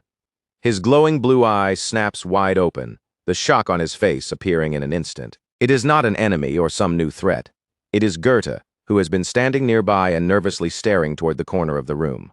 Unable to hold back any longer, he points toward the colossal glowing greatsword leaning casually against the sunlit window frame and hesitantly asks his captain where such an unbelievable weapon came from. Still propping his head against one hand, looking utterly drained from everything he has endured, Vlad answers as if it is the most ordinary thing in the world. He casually drops the truth on Goethe, flatly explaining that the greatsword belonged to the Swordmaster. At first, Goethe only gives a simple obedient nod, as if Vlad's words have passed over him like any ordinary command. But then, a heartbeat later, the meaning finally sinks in, and the realization slams into him with the force of a carriage breaking loose down a hill. His face twists in an instant. Goethe's eyes fly wide, bulging so hard they almost look ready to burst from his skull, and a raw scream tears out of him before he can even think to hold it back. Completely overwhelmed, Goethe nearly falls apart on the spot. His voice cracks as he stammers through the unbelievable truth, frantically asking if Vlad is really talking about the Swordmaster himself, the legendary founding king, the first emperor of the human empire, the man whose name sits at the very beginning of human history. Vlad, however, looks almost painfully unimpressed by the insane weight of the relic he had just brought into bed like it was nothing more than luggage. He presses his fingers against his throbbing temples, grimacing in irritation, and mutters that there is obviously no one else it could be.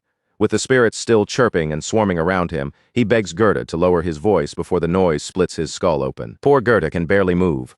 Sweat beads across his face, his hand remains frozen awkwardly in the air, and his entire body trembles as his thoughts collapse under the weight of the historical disaster Vlad has just dropped on him so casually. Vlad pays almost no attention to Goethe's stunned silence. Resting his chin against his hand, he turns his gaze into the distance, his glowing blue eye narrowing with quiet thought. Deep inside, he makes a firm decision when he meets his master again. There are far too many questions that need answers. He needs to properly press the old man about the impossible shadows hidden in his past. First of all, Vlad intends to ask about the man who once declared without hesitation that he would slay a dragon. After that, Vlad has to ask about the man who could see into the ancient world of spirits, a forgotten realm that ordinary people no longer even recognize. And finally, there is the question he cannot ignore: the identity of the man who is able to wield the sword of the imperial family itself. Vlad's gaze settles on the glowing greatsword, and in that quiet moment, a heavy realization begins to take shape in his mind. The voice inside his head had handed this legendary blade to him, so naturally, so effortlessly, as though the sword had always belonged to him in the first place. Meanwhile, far below at the base of the world tree, the enormous corpse of the dragon lies still, its ruined body soaked in blood and stretched across the ground like a fallen nightmare. August, the former imperial commander, steps toward the elven guards with the steady composure of an old soldier and asks for permission to examine the remains of the beast. Once allowed through, the veteran kneels beside the monstrous carcass and leans in close, his sharp eyes studying the devastating wound carved deep into the dragon's chest. A look of deep respect slowly settles over Auguste's weathered face. The fatal strike is so clean, so perfectly placed, that he can tell Vlad followed his battlefield advice without the slightest deviation, piercing straight through the dragon's heart with one crushing blow. As Auguste remains beside the massive corpse, something else catches his eye, and the discovery makes the old knight's expression grow far more troubled. That flawless thrust to the heart had not been the final movement of the battle. The killing blow was only the beginning of what came after. Across the dragon's torn flesh, Auguste finds a wild mess of savage cuts and ripping slash marks, scattered over the beast's body, like the traces of someone who kept attacking long after victory was already certain. The old knight quickly understands the chilling truth. Even after Vlad had pierced the dragon's heart, even after he knew the monster was already dead, he had not stopped swinging. Instead, he had carved into the collapsing beast again and again with merciless, almost reckless fury. Auguste exhales a long, weary sigh, silently weighing the absurd contradiction of that young warrior. To Auguste, Vlad's foundation is unmistakably noble, rooted in the clean and dignified swordsmanship of the imperial family. Yet the way he actually fights is brutally cruel, sharpened not by courtly discipline but by the streets and battlefields that made him. A northern knight carrying the first emperor's absolute power with such raw, untamed ferocity is something both magnificent and terrifying. The grim weight of the battlefield fades away, and the scene returns to the peaceful elven village. High inside a treehouse, Vlad stands by an open window, looking out across the lush forest canopy as warm sunlight pours over him, a quiet contrast to the blood-soaked night he has just survived. Bathed in the gentle light, Vlad draws in a slow breath, filling his lungs with the clean scent of spring drifting through the open window. The endless ringing and chirping that had tormented his ears has finally begun to fade, giving him a measure of relief. Even so, the bright little spirits are still gathered around him, fluttering, perching, and resting across his body as if he belongs to them. As he looks out over the forest, Vlad quietly thinks back to the terrifying power he had pulled from within himself during the fight against the dragon. He understands now that dragging power from the deep world by force, without control or careful thought, comes with a brutal price. The backlash does not simply pass through the body, it tears through it. Remembering how even Rudiger Bayezid struggled to endure that kind of strain, Vlad reaches a sober conclusion. If he wants to truly master this new strength, raw force will not be enough. He needs perfect calm, absolute composure, and the discipline to keep himself steady even in the middle of death. Then, without warning, a startled gasp cuts through the quiet room. The elven high priestess rushes inside with a medical box in her arms, two guards following close behind her as her eyes immediately search the room for Vlad. The moment she sees him standing at the window, her expression tightens with alarm. She scolds him at once, unable to believe he has already torn off his bandages, so soon after surviving a battle against a dragon. Vlad does not seem the least bit shaken by her panic. He simply turns away from the window and faces her with the same calm, almost casual look as before. His upper body is bare, revealing a muscular torso marked by heavy scars. Yet the terrible wounds that should have left him bedridden are already gone. Vlad points this out plainly, then rubs the back of his neck and complains that the bandages had been wrapped so tightly it felt like his blood had stopped flowing. The high priestess immediately cuts through his casual attitude. She reminds him that the wounds left by the dragon were far from minor. His flesh had been deeply torn, and several bones had been cracked. If he had depended on ordinary human treatment, she says, he would have been trapped in bed for at least a full month. Only the extraordinary strength of elven medicine allowed him to recover almost completely in less than a week. Vlad looks down at his newly healed arm with clear interest, flexing it as if testing whether the recovery is real. Then, still impressed by the result, he turns back to the high priestess and asks her for a favor. He asks whether, when the time comes for him to leave, he might be allowed to take some of their remedies back home with him. But what he wants is not medicine for wounds, broken bones, or pain. Vlad specifically asks for a powerful cough remedy, one that works extremely well and carries absolutely no side effects. The high priestess falls silent at that strangely precise request, her eyes lingering on Vlad as if the words themselves reveal far more than he has said aloud. For a moment, Vlad and the high priestess simply stare at one another, the quiet between them growing heavy enough to fill the room. Her golden eyes shine softly as they hold his gaze, and in that silence, she seems to understand the deep, unspoken reason behind the medicine he is asking for. The bright green forest and warm elven sunlight fade from view, replaced by the dim, somber interior of a distant manor. Inside a quiet room, a lone figure sits curled in an armchair before a roaring fireplace, leaning toward the flames as though desperate to steal even a little warmth from them. It is Lord Joseph Bayezid. His face is pale, his body shivers uncontrollably, and cold sweat clings to him as he coughs violently into a white cloth. The illness eating away at him has clearly grown severe, leaving the proud northern lord visibly weakened. Seeing Joseph in such a desperate state makes the truth painfully clear. Vlad was not asking for that elven miracle medicine for himself.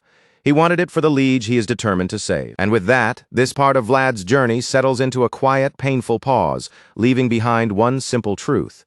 Even after slaying a dragon, the person he wants to protect most may still be beyond the reach of his sword.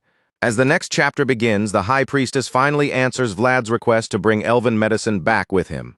She agrees that if he truly wants it, she can prepare some for him, but her calm response comes with a harsh truth he cannot afford to ignore. For an ordinary person, the medicine will not have the miraculous effect Vlad is hoping for. She explains that the remedy is not some universal cure capable of saving anyone it touches.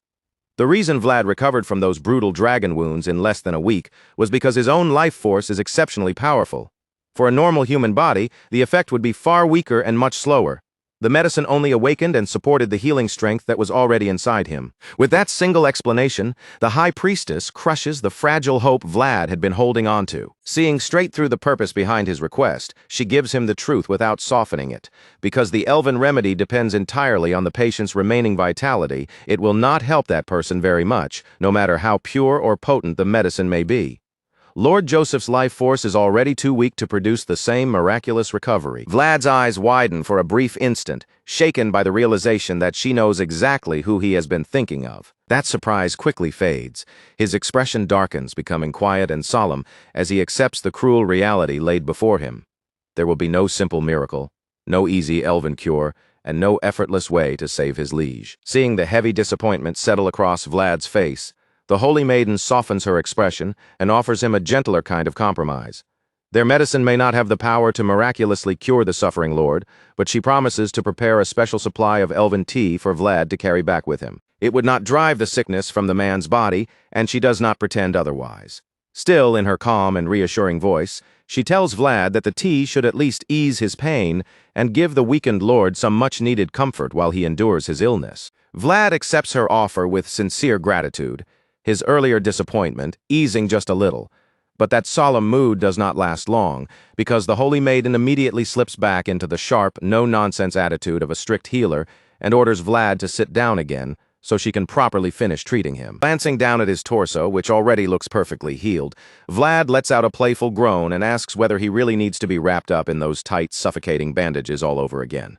The Holy Maiden, clearly not amused by her troublesome patient, fixes him with a cold, stern glare, and makes it perfectly clear that he has no choice in the matter. Varatis walks steadily down the quiet corridor, his footsteps echoing softly against the stone floor until he notices two elven guards standing watch outside Vlad's door. The moment he sees the guards posted there, Varatis quickly understands what it means.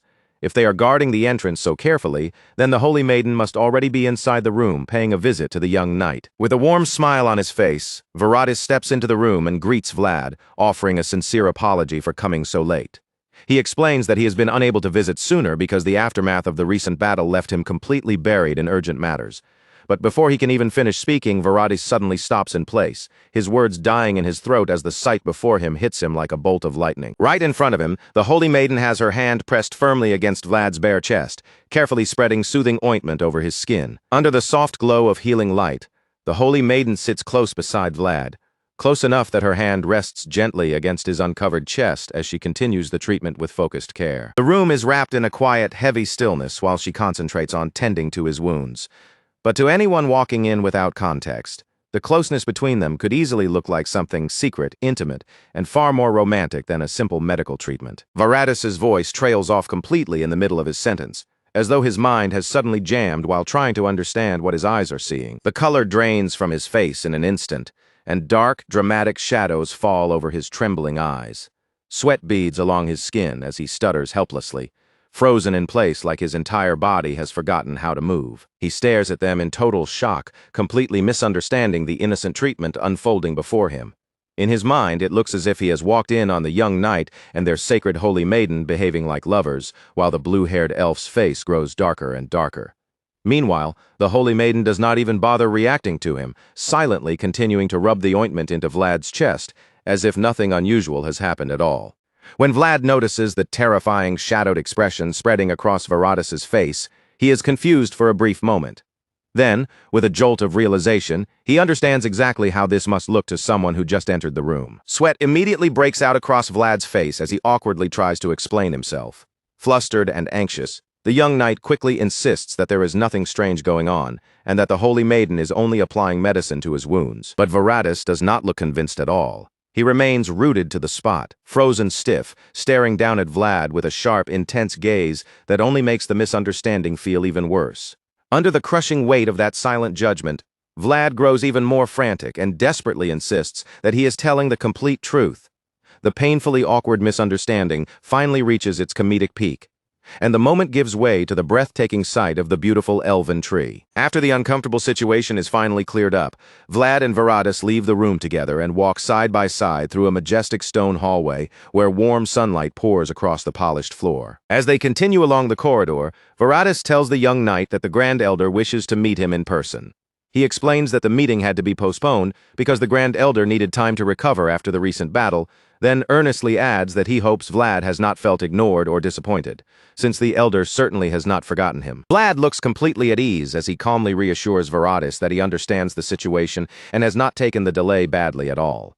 While they keep walking through the sunlit stone passage, Varadis brings up the fierce battle against the dragon, saying it is a real shame that Vlad's sword and armor were both destroyed so completely during the fight. Vlad quietly agrees, and there is a faint sadness in his voice that he cannot quite hide. For a brief moment, warm memories rise in his mind, glowing softly with the faces of the people from his past. He admits in a low, honest voice that those lost belongings were precious to him, in many different ways.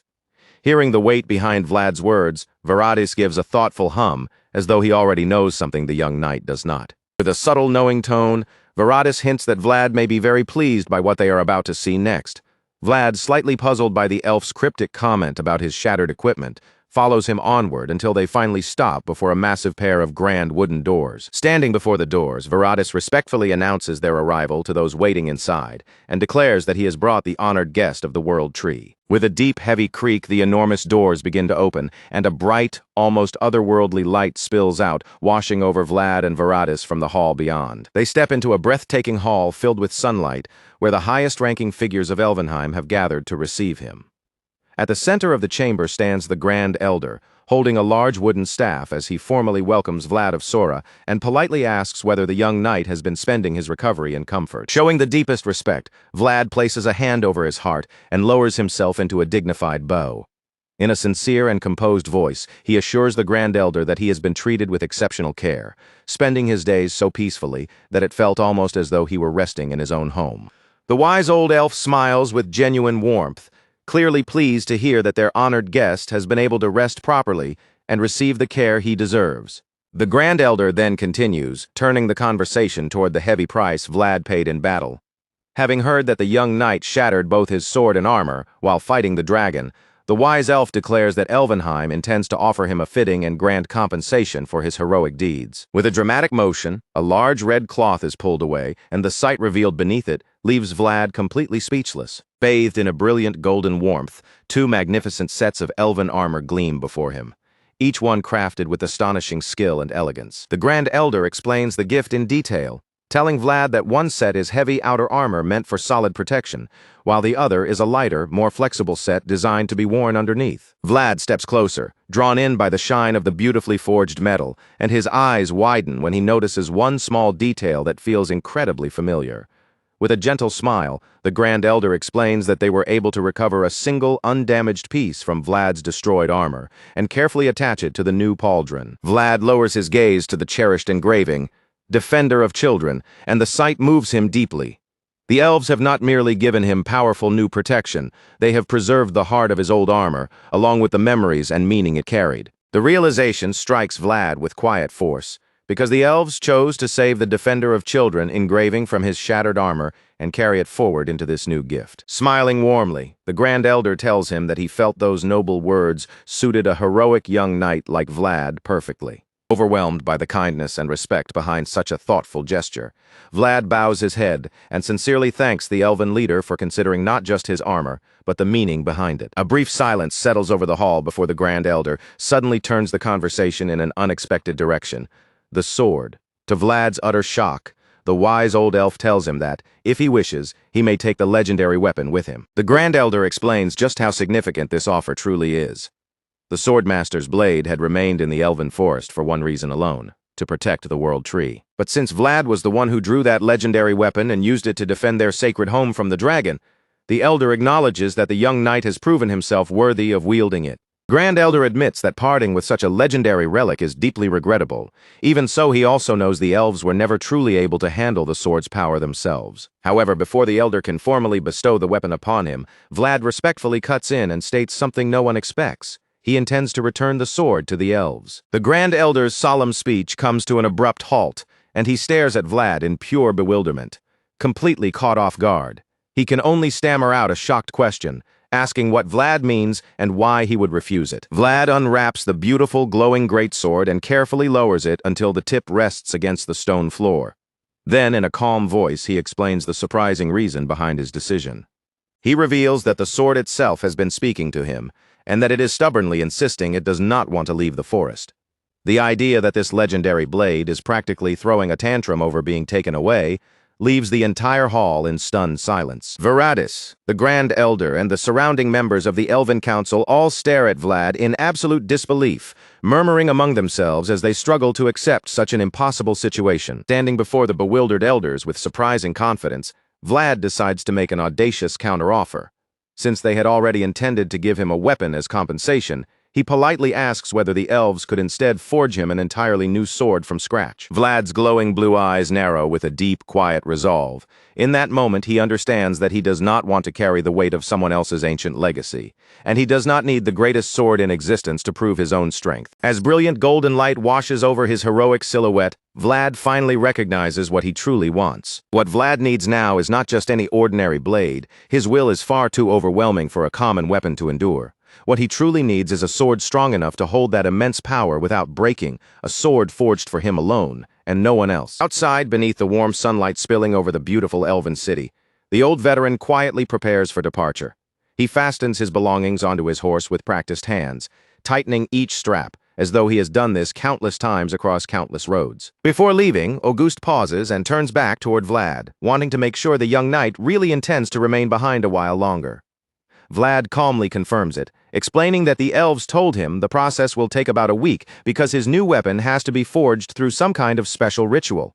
Even as he says it, he looks completely lost, clearly unable to imagine what a sword-making ritual is supposed to involve. Vlad can only give a helpless shrug, his expression saying he understands just as little as anyone else. As far as he is concerned, his guess is no better than theirs. Auguste, being far more practical about the situation, does not bother overthinking it. He simply tells Vlad not to question the elves too much and to accept the powerful gift they are offering him with gratitude. But before they finally part ways, Auguste's face grows serious. The question that has been burning in his mind ever since the battle finally rises to the surface. He admits that he is deeply curious about the true identity of Vlad's master. Then, narrowing his eyes as if tracing through old memories, he suggests that the historical records of legendary dragon slayers might be the perfect place to begin uncovering the truth. That suggestion immediately catches Vlad's attention. His gaze sharpens with interest, and he asks Auguste what exactly this list of dragon slayers is. Auguste explains that the complete record is kept far away in the imperial capital, Brigantes, where the empire preserves its most important histories. He goes on to reveal that House Dragulia has long been responsible for maintaining detailed records on anything and everything connected to dragons. So if Vlad's mysterious master truly was a dragon slayer, then his name, his deeds, and the proof of what he accomplished should almost certainly be hidden somewhere within those archives. Auguste begins laying out the enormous clues already in front of them. A warrior who mastered imperial swordsmanship and at the same time succeeded in hunting down a dragon. Officially speaking, history recognizes only one person who matches such an unbelievable description, King Frausen. But Auguste also points out the weakness in relying only on official history. There could easily be forgotten or undocumented figures who achieved the impossible without ever being properly recorded. Vlad himself is the clearest example, having recently accomplished something extraordinary that still has not been entered into any formal record. As the meaning behind Auguste's words settles in, Vlad's eyes widen. The possibility is so heavy and so startling that, for a moment, he can only stare in stunned silence. Auguste studies the young knight from the north with a steady, knowing gaze. Vlad may be developing his own identity and steadily mastering imperial swordsmanship, but his current position is still dangerously unstable. Admitting that his own name may not carry overwhelming influence everywhere, Auguste still gives Vlad one final piece of advice. If Vlad ever finds himself trapped in the worst possible situation, he should use the name of the former Imperial Enforcer commander to help carve out a path to safety. Then, with a sudden flick of his wrist, Auguste tosses a small object through the air toward the young knight. Vlad catches it almost instantly. When he opens his hand, a single gleaming ducat coin rests in the center of his palm, catching the light. As Vlad looks down at the unexpected coin in surprise, the old veteran finally casts aside his anonymity. For the first time, he properly reveals his true name, August. August tells Vlad that if anyone ever recognizes the unique swordsmanship he uses in the future, then Vlad should offer them his name. Hearing that, Vlad's expression softens into a warm and sincere smile. Grateful for the guidance, the lessons, and the protection August has given him, the young knight bows respectfully and thanks him from the bottom of his heart. Soon after, August climbs onto his horse and rides away from the elven village, leaving Vlad behind to wait for the completion of his new sword. As the old veteran moves down the road, his thoughts drift back over the long path he has walked. After abandoning his past, he had lived quietly, devoting what remained of himself solely to the Empire. Yet when August looks back at the remarkable young man standing beneath the warm forest light, a quiet peace settles inside him. Through Vlad, he feels that he has managed to leave behind something of himself, a faint trace, perhaps, but one that can no longer be denied. And with that, today's part comes to an end. If this journey pulled you in, make sure to show your support, share it with others, and stay close for the next chapter of Vlad's story. The next chapter opens inside a magnificent library bathed in sunlight, where towering shelves of books rise high above the room and tiny glowing spirits drift playfully through the air. The Holy Maiden asks Vlad whether the old mercenary has finally left. When Vlad confirms that August has departed, she lets out her relief without even trying to hide it. Her reaction makes Vlad curious.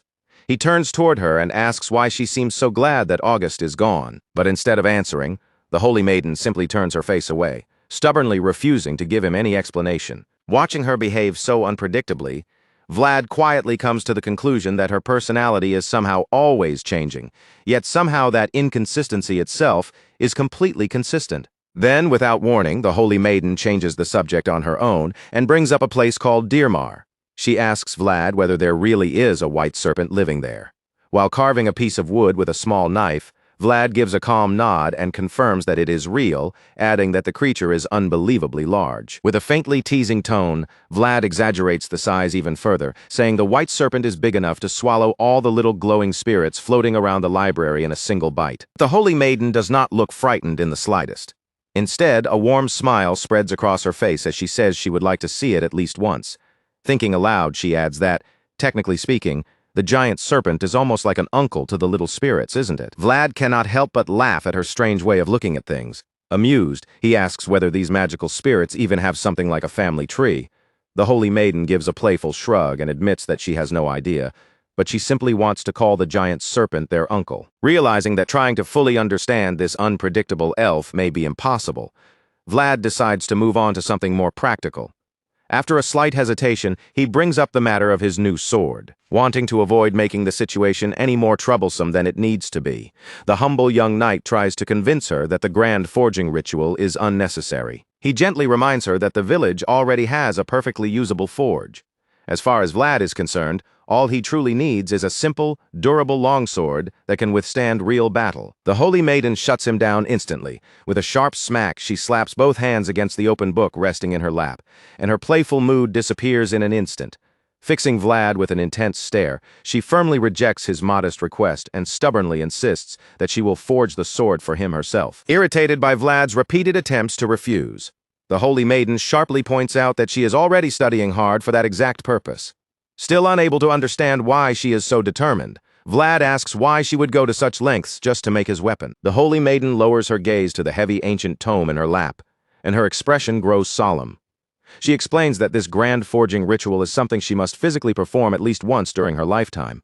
If she misses this chance, the sacred technique will not be passed on properly, and eventually the knowledge will vanish altogether. A fierce resolve shines in her golden eyes as she vows that she will never allow the next priestess to suffer the same loneliness she endured, having to learn everything alone from old books with no one left to guide her. Hearing the weight hidden behind her words, Vlad's eyes widen in quiet shock. He finally understands that she is not only doing this for him, but also for the future of her own people. Then, just as quickly, the solemn look on the Holy Maiden's face softens back into a confident smile. Surrounded by the glowing spirits drifting around her, she cheerfully tells Vlad to wait patiently, promising that they will forge him a truly beautiful weapon. As Vlad watches her return to the heavy ancient book, muttering to herself with intense focus while she studies, a deep realization slowly settles over him. He finally understands that he is not the only one fighting to carve out a path of his own. Just like him, this young elf is carrying a heavy duty that she must uphold with her own hands. Moved by her stubborn determination and the sincerity behind her devotion to her people's legacy, Vlad's expression gently softens into a warm, supportive smile. Now that he understands how important this task truly is to her, Vlad no longer tries to argue or refuse. Instead, he quietly turns his attention back to the piece of wood in his hands and continues carving.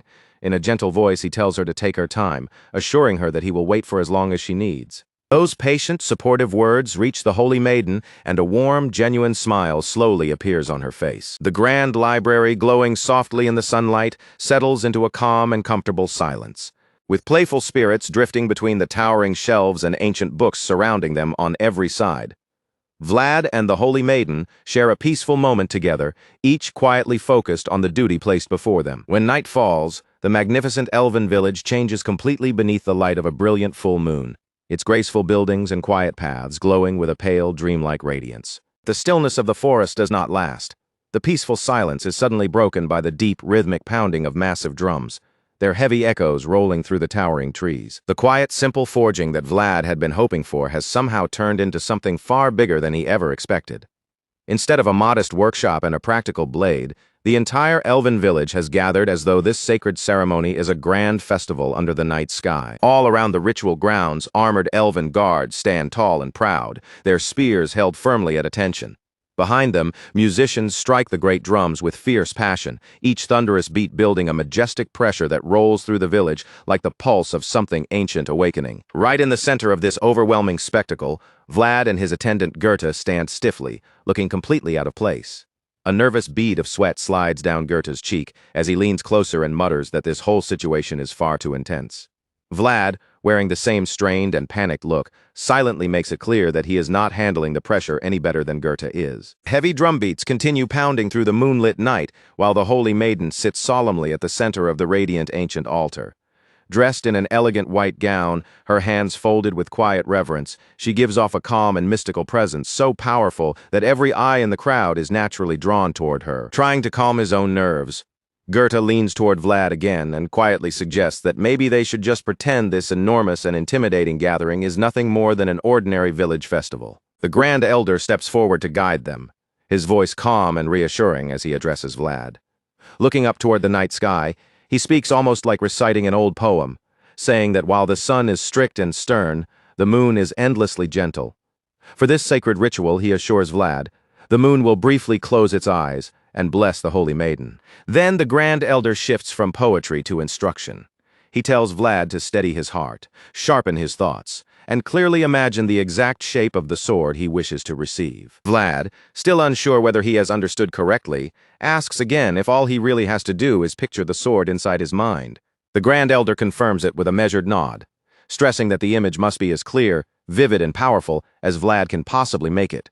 Accepting the instruction, Vlad firms his expression and nods back in understanding. With a graceful motion toward the glowing steps of the altar, the Grand Elder instructs the young knight to walk forward, sit in the prepared place, and close his eyes when he is ready to begin. Following the Grand Elder's guidance, Vlad climbs the stone steps one by one, moving steadily toward the heart of the ancient altar as its soft light shines around him. He lowers himself onto the cold stone floor, crosses his legs, and draws in a slow breath to calm the tension in his chest. Only then does he gently close his eyes. The Holy Maiden watches him closely, her golden eyes shimmering beneath the pale and otherworldly glow of the moon. Then she rises gracefully to her feet and steps lightly toward Vlad. Her white gown sways around her, and the flower crown resting on her hair trembles softly in the cool night breeze. As the massive drums beat faster and heavier, rising to a feverish rhythm that shakes the air itself, the sacred forging magic finally begins to awaken. Glowing rings of ancient runes spiral around the Grand Elder's hands, circling his fingers and wrists as he channels the powerful spell into motion. The Holy Maiden's voice suddenly cuts through the mystical air with clear, echoing authority. Fixing Vlad with an intense gaze, she calls out across the altar, urging him to sink deep into his own mind and see, with absolute clarity, what he truly desires. As the ritual's energy grows brighter and more overwhelming, the Holy Maiden asks one final question, her voice carrying the weight of the ceremony itself. She asks Vlad what he truly wishes to take from this sacred forging. The Holy Maiden rises into the air, lifted by the brilliant pillar of light, and begins a breathtaking dance that feels less like movement and more like a prayer given form. Glowing butterflies swirl around her while white silk billows through the light.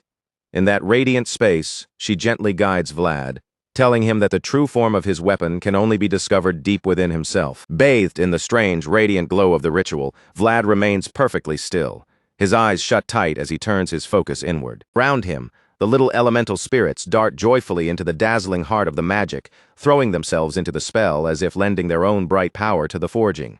Vlad shuts out the thunder of the drums, the glow of the altar, and the vast festival surrounding him.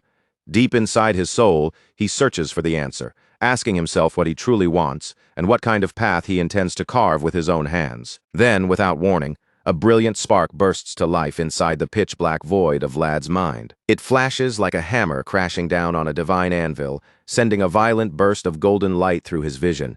In that burning instant, Vlad's answer finally begins to take shape. The searing flash tears through the darkness, shattering the silence within his mind, as if the void itself has been split open. From that fiery eruption, the flawless silhouette of a magnificent sword appears, forming all at once with breathtaking clarity. The blade blazes with an otherworldly brilliance so intense that it seems to outshine even the countless stars scattered across the night sky. As a sudden storm of glowing butterflies whirls around him, Vlad does not hesitate for even a heartbeat.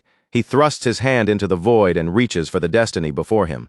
The moment his fingers close around the radiant hilt, a tremendous shockwave of golden fire and sparks explodes from his grip. With unwavering resolve burning in his chest, Vlad finally seizes the desire hidden at the center of his heart, claiming that unmatched weapon as his own shining star. The blinding light shifts in an instant, replaced by the crisp, rhythmic sound of a heavy hammer striking hot steel. Surrounded by the soft flutter of glowing butterflies, Vlad pushes open a sturdy wooden door and steps into a familiar room marked by soot, heat, and the scent of iron. He knows this place immediately. It is the humble blacksmith's shop tucked deep within the slums of Sora, the very place where Vlad once received his first sword.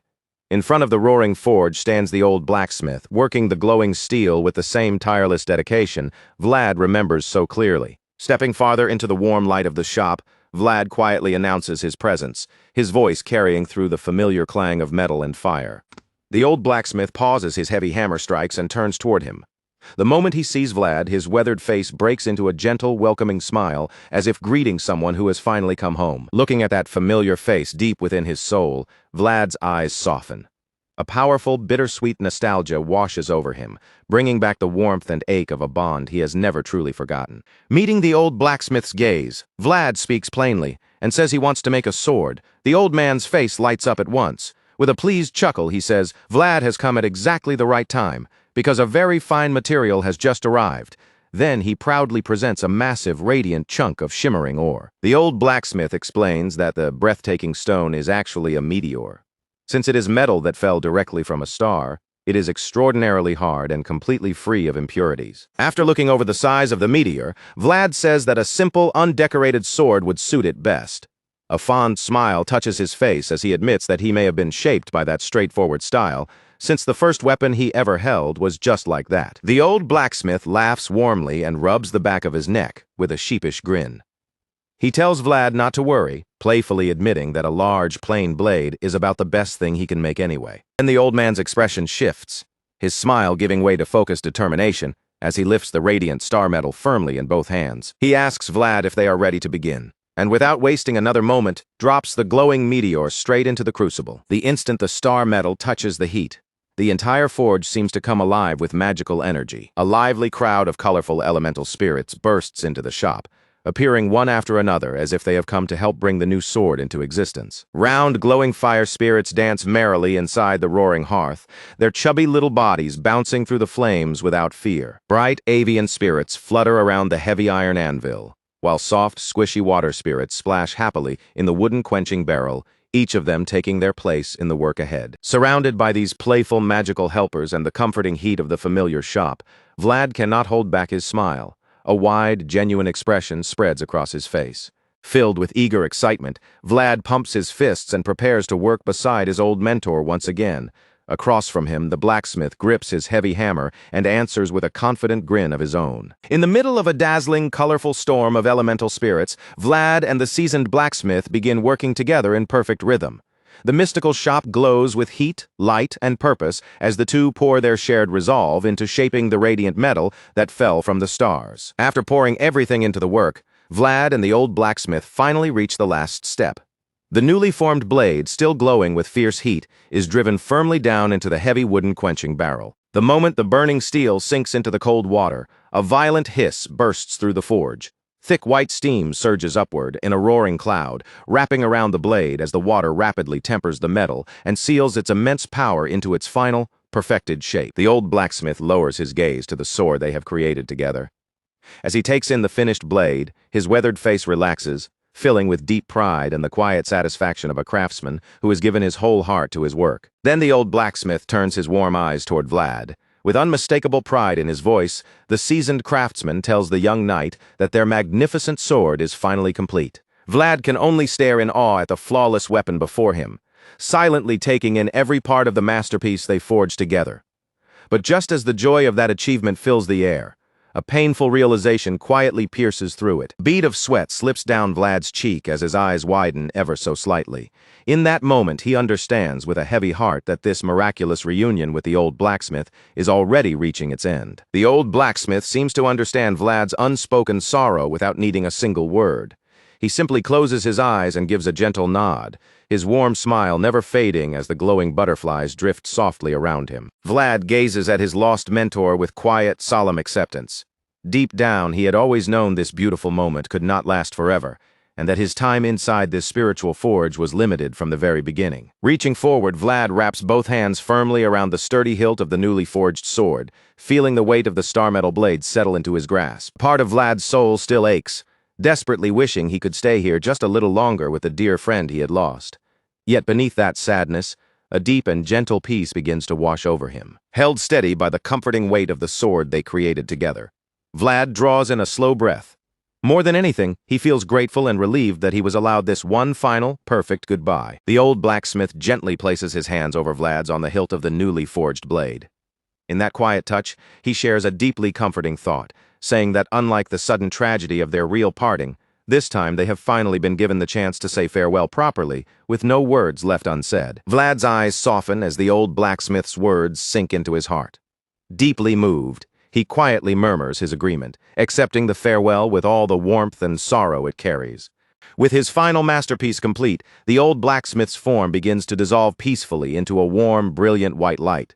As he fades into a swirling cascade of glowing butterflies, he lifts one hand in a gentle, grandfatherly wave, leaving Vlad with one last fond message, that seeing his dear friend again after so much time had truly been wonderful. Now alone in the fading radiance of the spiritual forge, Vlad lowers his eyes to the sword in his hands.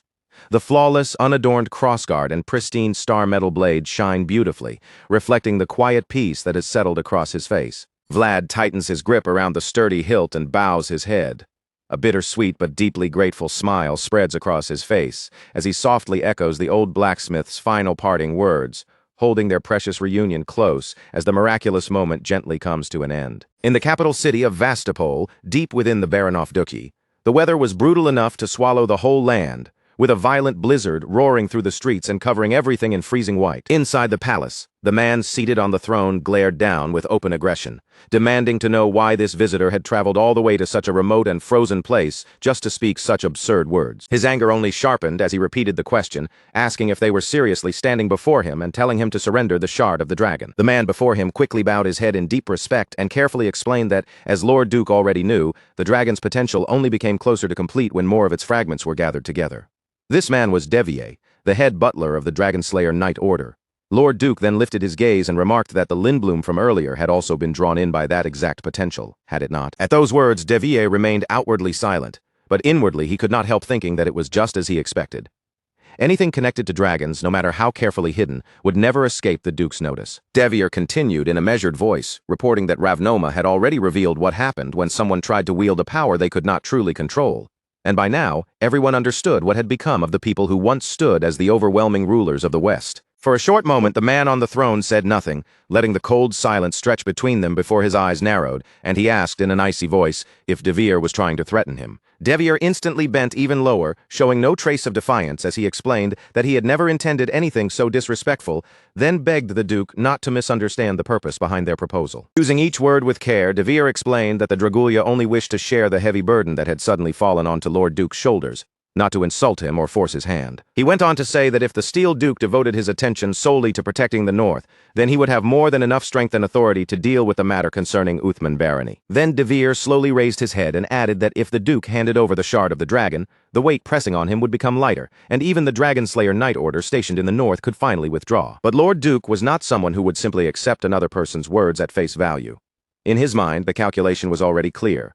De Vere was forcing him to choose between the Shard of the Dragon and Uthman barony, and whichever side he chose, the price would be painfully heavy. Seeing that the decision was not a small one, De Vere then offered to give him more time, saying that if it was difficult to answer immediately, Lord Duke did not need to decide right there. But in that very instant, Lord Duke suddenly rose from his throne, cutting off any need for further discussion as he declared that there was no need for more time. Standing tall with unshakable pride, he proclaimed that steel did not change, and neither would the vow he had made to the Swordmaster.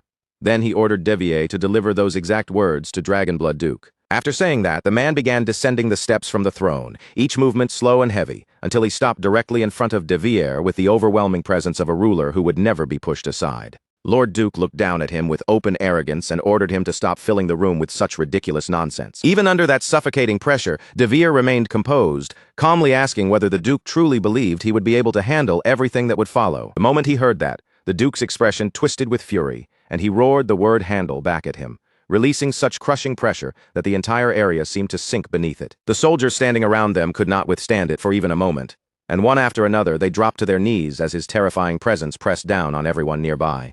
With a stern and commanding voice, he warned De Vere that he was the dominator of the North and the guardian of the pact, then ordered him to take those ragged claws and disappear from his sight. De Vere's eyes widened in stunned disbelief, while the Duke declared with absolute certainty that ruined old dragons would never make steel lower its head before them. In that moment, the gaze of the dominator of the North burned with killing intent, sharp enough to make the air itself feel dangerous. Meanwhile, back in the small village, Goethe could not hold back his shock when he saw Vlad's new armor. His eyes went wide, and he blurted out excitedly, asking just how much all of that equipment must have cost. Saintess immediately shot him a freezing look, her expression turning sharp, as she asked whether he really dared to measure equipment like that with money. Clearly irritated, she explained that the blessing of the World Tree had been woven directly into the armor itself, while the scabbard had been created from fragments of the World Tree, making it a treasure that could never be bought with coins. Goethe instantly became flustered, his confidence collapsing as he quickly apologized, clearly confused and overwhelmed by the weight of what he had just heard. Noticing the awkward mood settling over them, Vlad stepped in and shifted the attention back to the armor, saying that it was surprisingly easy to move in because the joints were flexible, and despite its appearance, it felt unbelievably light on his body. Saintess looked relieved when she heard that Vlad liked it, and Vlad answered politely that the armor was truly incredible, unlike any piece of equipment he had ever seen or worn in his entire life. Still watching Vlad closely, the Saintess let her gaze settle on the sword and quietly commented that its form was correct. But even so, the weapon itself was not yet complete. She then lowered her head with a trace of apology, admitting that since this had been their very first attempt, they had not been able to forge the sword as perfectly as they had hoped. Vlad answered with an easy, cheerful smile, reassuring her that it was more than fine, and that he genuinely liked the sword. More than that, he said, this had given him the chance to meet someone special once again. With a faint smile on his face, Vlad thought back to the old man who had helped create the blade, then remarked that if the sword had truly been useless, that old craftsman never would have handed it over to him in the first place. Hearing Vlad say that, the Saintess's expression brightened, and she let out a happy laugh before asking if that was really the truth. After that, she handed Vlad a letter and asked him to deliver it for her. Vlad looked down at the letter in confusion, then asked who exactly he was supposed to give it to. The Saintess answered that the letter was meant for the Lord of Dirmar, Alicia Heinel. She explained that it contained their apology regarding the amber stone, because that stone had been an heirloom passed down through the Heinel family. Then, with a soft smile, the Saintess added that the letter beneath it had also been sent by the Great Elder. Vlad accepted the request right away and assured her that he would deliver both letters with his own hands. The Saintess went on to explain that they would soon send envoys to both Heinel and Dobrechtį, since they also wished to meet the spirits living in those places. Vlad responded casually, saying that sounded like a good thing. Once that was settled, the Saintess handed him another small note, this one decorated with a four-leaf clover, and told him to open it later once he arrived at the crossroads. Vlad blinked in surprise as he looked at the note, asking if that was what it was, then immediately followed up by asking what crossroads she was talking about. But the Saintess gave him no detailed answer. She simply told him that once he saw it for himself, he would understand, and Vlad accepted her words without pressing her any further. At last, the Saintess raised her hand and waved goodbye, saying that this would be the end of her farewell. Vlad stared at the Saintess with a faint look of confusion, and as he watched her, he noticed that her eyes were lowered as if some small regret still remained in her heart. After hesitating for a brief moment, Vlad stepped forward awkwardly and admitted that there was something he had been meaning to ask her. The saintess turned back toward him with a puzzled look and asked what it was. With a gentle smile, Vlad asked if he could finally know her name, explaining that despite everything they had gone through, he had spent all this time without ever learning what she was called. The instant those words came out, everyone around them froze completely, as if the entire village had suddenly been struck silent. The saintess's face turned bright red in an instant, and she repeated the word name in obvious embarrassment before nervously asking why he wanted to know something like that. Vlad slowly looked around, only now realizing that something about his question had gone terribly wrong, and everywhere he turned, people were staring at him with furious expressions. Seeing the dangerous mood around them, Goethe quietly leaned in and warned Vlad that he had probably just made a serious mistake. Completely lost and unable to understand the problem, Vlad looked back in bewilderment and asked when exactly he had done something wrong. An uncomfortable hush settled over everyone for a few long seconds, until someone standing beside Vlad awkwardly rubbed at his nose and chose his words with care. He explained that, for elves, a name was not treated as casually as humans treated it, because it carried a much deeper meaning and was considered an extremely delicate subject. Only then did Vlad finally realize where the misunderstanding had come from, and without trying to defend himself, he immediately lowered his head. His apology was quick, sincere, and full of genuine regret. Not long after that, the time came for everyone to say goodbye. One of them gently said this was where their paths would split, then asked whether Vlad knew how to make his way back.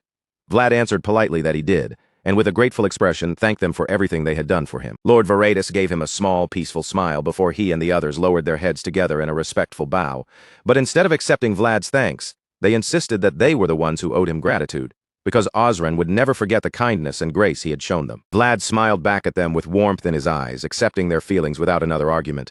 Even then, Lord Varatus spoke again, his voice gentle but serious, reminding Vlad not to brush aside the advice the Lady Priestess had given him. Vlad bowed his head once more, this time with a quieter and more solemn expression. He promised that he would keep her words in mind, then thanked them again for continuing to worry about him right up until the moment they parted. Lord Varatus stepped forward and clasped Vlad's hand firmly, thanking him from the bottom of his heart for protecting the World Tree. He said he would wait for the day they crossed paths again, and Vlad answered with equal certainty that someday they would meet once more before finally saying it was time for them to leave. With that, Vlad moved without any more hesitation, springing up onto his horse in one smooth motion. A moment later, he turned the reins and began riding away from the people who had come to see him off. Even as his horse carried him farther down the road, Vlad could not stop himself from looking back. His reluctance was clear in that final glance, while the flag behind him snapped and billowed violently in the wind like it was refusing to let the farewell end. Before the distance swallowed him completely, Vlad allowed one last smile to rise across his face. Behind him, Lord Varatus and the others lifted their hands and waved toward his fading figure, sending him off with quiet, heartfelt warmth. And with that final exchange, the farewell was no longer something they were preparing for. The moment of parting had truly arrived. After they had traveled for quite a while, Vlad let out a tired murmur, his voice carrying the weight of someone who had been thinking about the same words for too long. She had told him he would understand once he saw it, but now that he had arrived, he was not so sure. Ahead of him, the road split into 3 separate paths, each stretching in a different direction. Vlad stared at the fork with a helpless look and muttered that, just as promised, it really was a crossroads. Then his gaze dropped to the 4-leaf clover resting in his hand. Turning it slightly between his fingers, he wondered aloud whether this was the exact place where she had intended for him to open it. Goethe leaned over the map and carefully traced the route with his eyes before explaining what he saw. According to the map, the road on the right would send them back along the path they had already taken, passing through Tarnovo before eventually connecting to Dobrekti. Vlad then shifted his attention toward the center path and asked where that road would take them. Goethe studied the markings for a moment longer before answering that it most likely cut straight through the central region. The moment Vlad heard that, his decision came almost instantly. He declared that they would take the middle road, but Goethe hesitated, clearly uneasy, and asked whether it was really fine to move on without checking where the left path led first. Vlad turned his eyes toward the left road and asked what was waiting in that direction. Goethe unfolded the map more fully and explained that the path connected to the highway leading toward the imperial capital, Brigantes, and for a brief moment, Vlad looked noticeably tempted by the idea. Goethe added that the old man had most likely gone left as well, then reminded Vlad of what he had been told before. If Vlad ever traveled to the capital, he was supposed to seek that old man out. But Vlad did not answer right away. He simply stared at the slip of paper in his hand, while Goethe kept talking about how they would need to check the Dragonslayer list later, and there on the paper, written in unmistakably clear words, was the warning telling him not to go left. Far away from that quiet crossroads, the imperial capital of Brigantes stood waiting under a far heavier sky. Inside the capital, darkness and smoke hung thick in the air, turning the streets into something suffocating and grim. Ragged breathing echoed through the haze, while blood sprayed across the ground and long agonized screams tore through the silence. At the center of it all stood a man soaked in the aftermath of battle. He had already cut down countless opponents, and now he could only gasp for air again and again, dragging one bloodied hand across his face to wipe away the red streaks. Then, without warning, a voice rang out from behind him. The sudden sound made the bloodied man tense where he stood, as if the danger had only just begun. The newcomer spoke with chilling calm, saying it would have been better if the man had simply rested in peace. He added that this was exactly why he had gone out of his way to help him retire in the first place. The bloodied man froze for a short moment before turning his eyes over his shoulder. With a dry, bitter tone, he replied that he was deeply honored, because he had never imagined someone so distinguished would show up in a place like this. Augustine tightened his grip around the blood-stained sword in his hand, his sarcasm cutting through the smoky air. He remarked that they must have gone through quite a bit of trouble to come all this way just for one worthless old man. Mircea Dragulya answered without the slightest sign of agitation, telling Augustine that he was being far too modest. To him, going through that much effort was something he could easily endure. But in the middle of his composed reply, Mircea's tone shifted. The polished calm cracked just enough for him to admit that, honestly, Augustine's performance had been rather impressive. Then Mircea clenched his teeth, and the truth behind his polite words finally surfaced. He said that even though Augustine had grown old and lost his teeth, he had still managed to keep such dangerously sharp claws hidden until the very end. Blood continued to run down Augustine's face, but he did not react recklessly. Instead, he carefully turned over every word Mircea had spoken, while across from him, Mircea Dragulya stood perfectly relaxed, looking almost untouched beside Augustine's battered and exhausted state. But no one around them understood what was truly filling Augustine's mind.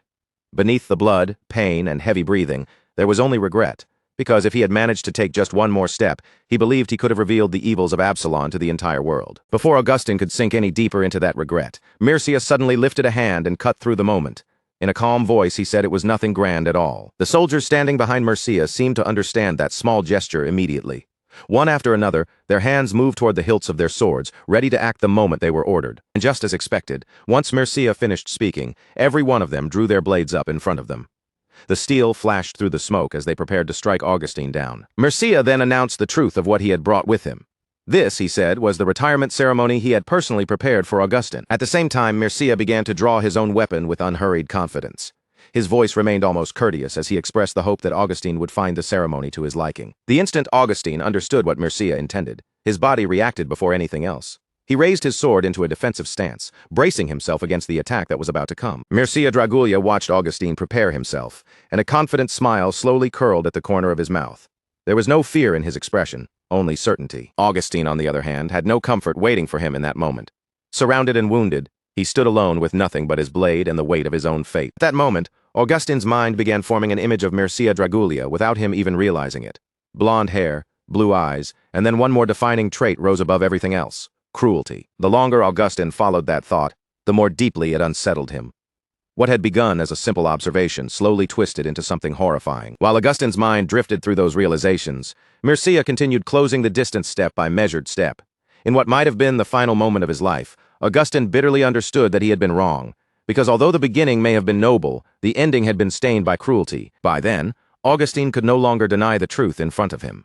This was not some individuality that had simply awakened on its own. At last, Mircea reached him, closing the remaining space until the two men stood directly before one another.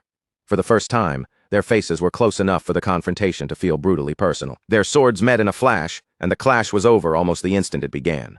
Before anyone watching could even understand what kind of technique had just been used, the two men had already passed and separated. The movement was too fast for ordinary eyes to follow. In exchange for his very life, Augustine finally arrived at the answer. What he had sensed was not random at all, but something inherited and carried through blood. Despite Augustine's weakened, frail appearance, Mircea was certain his strike had succeeded even without clearly seeing his opponent's face. In Mircea's mind, Augustine had already taken that late realization with him into death. The truth that what stood before him was the instinct of a predator. Elsewhere, peace returned at the quiet edge of a forest, where the air felt completely different from the blood-soaked capital. Goethe pointed toward the settlement ahead and introduced it as Wisteria Village, while Vlad looked over the calm houses in the distance and remarked that it seemed like a nice, quiet place. With a bright, grateful smile spreading across his face, Goethe thanked his captain for speaking so highly of him.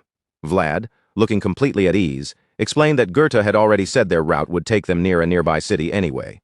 So since they were passing through the area, he figured there was no harm in stopping by. After that, Vlad let the topic shift naturally and looked over at Goethe again, asking in a calmer tone how many years had passed since Goethe had first left his hometown behind.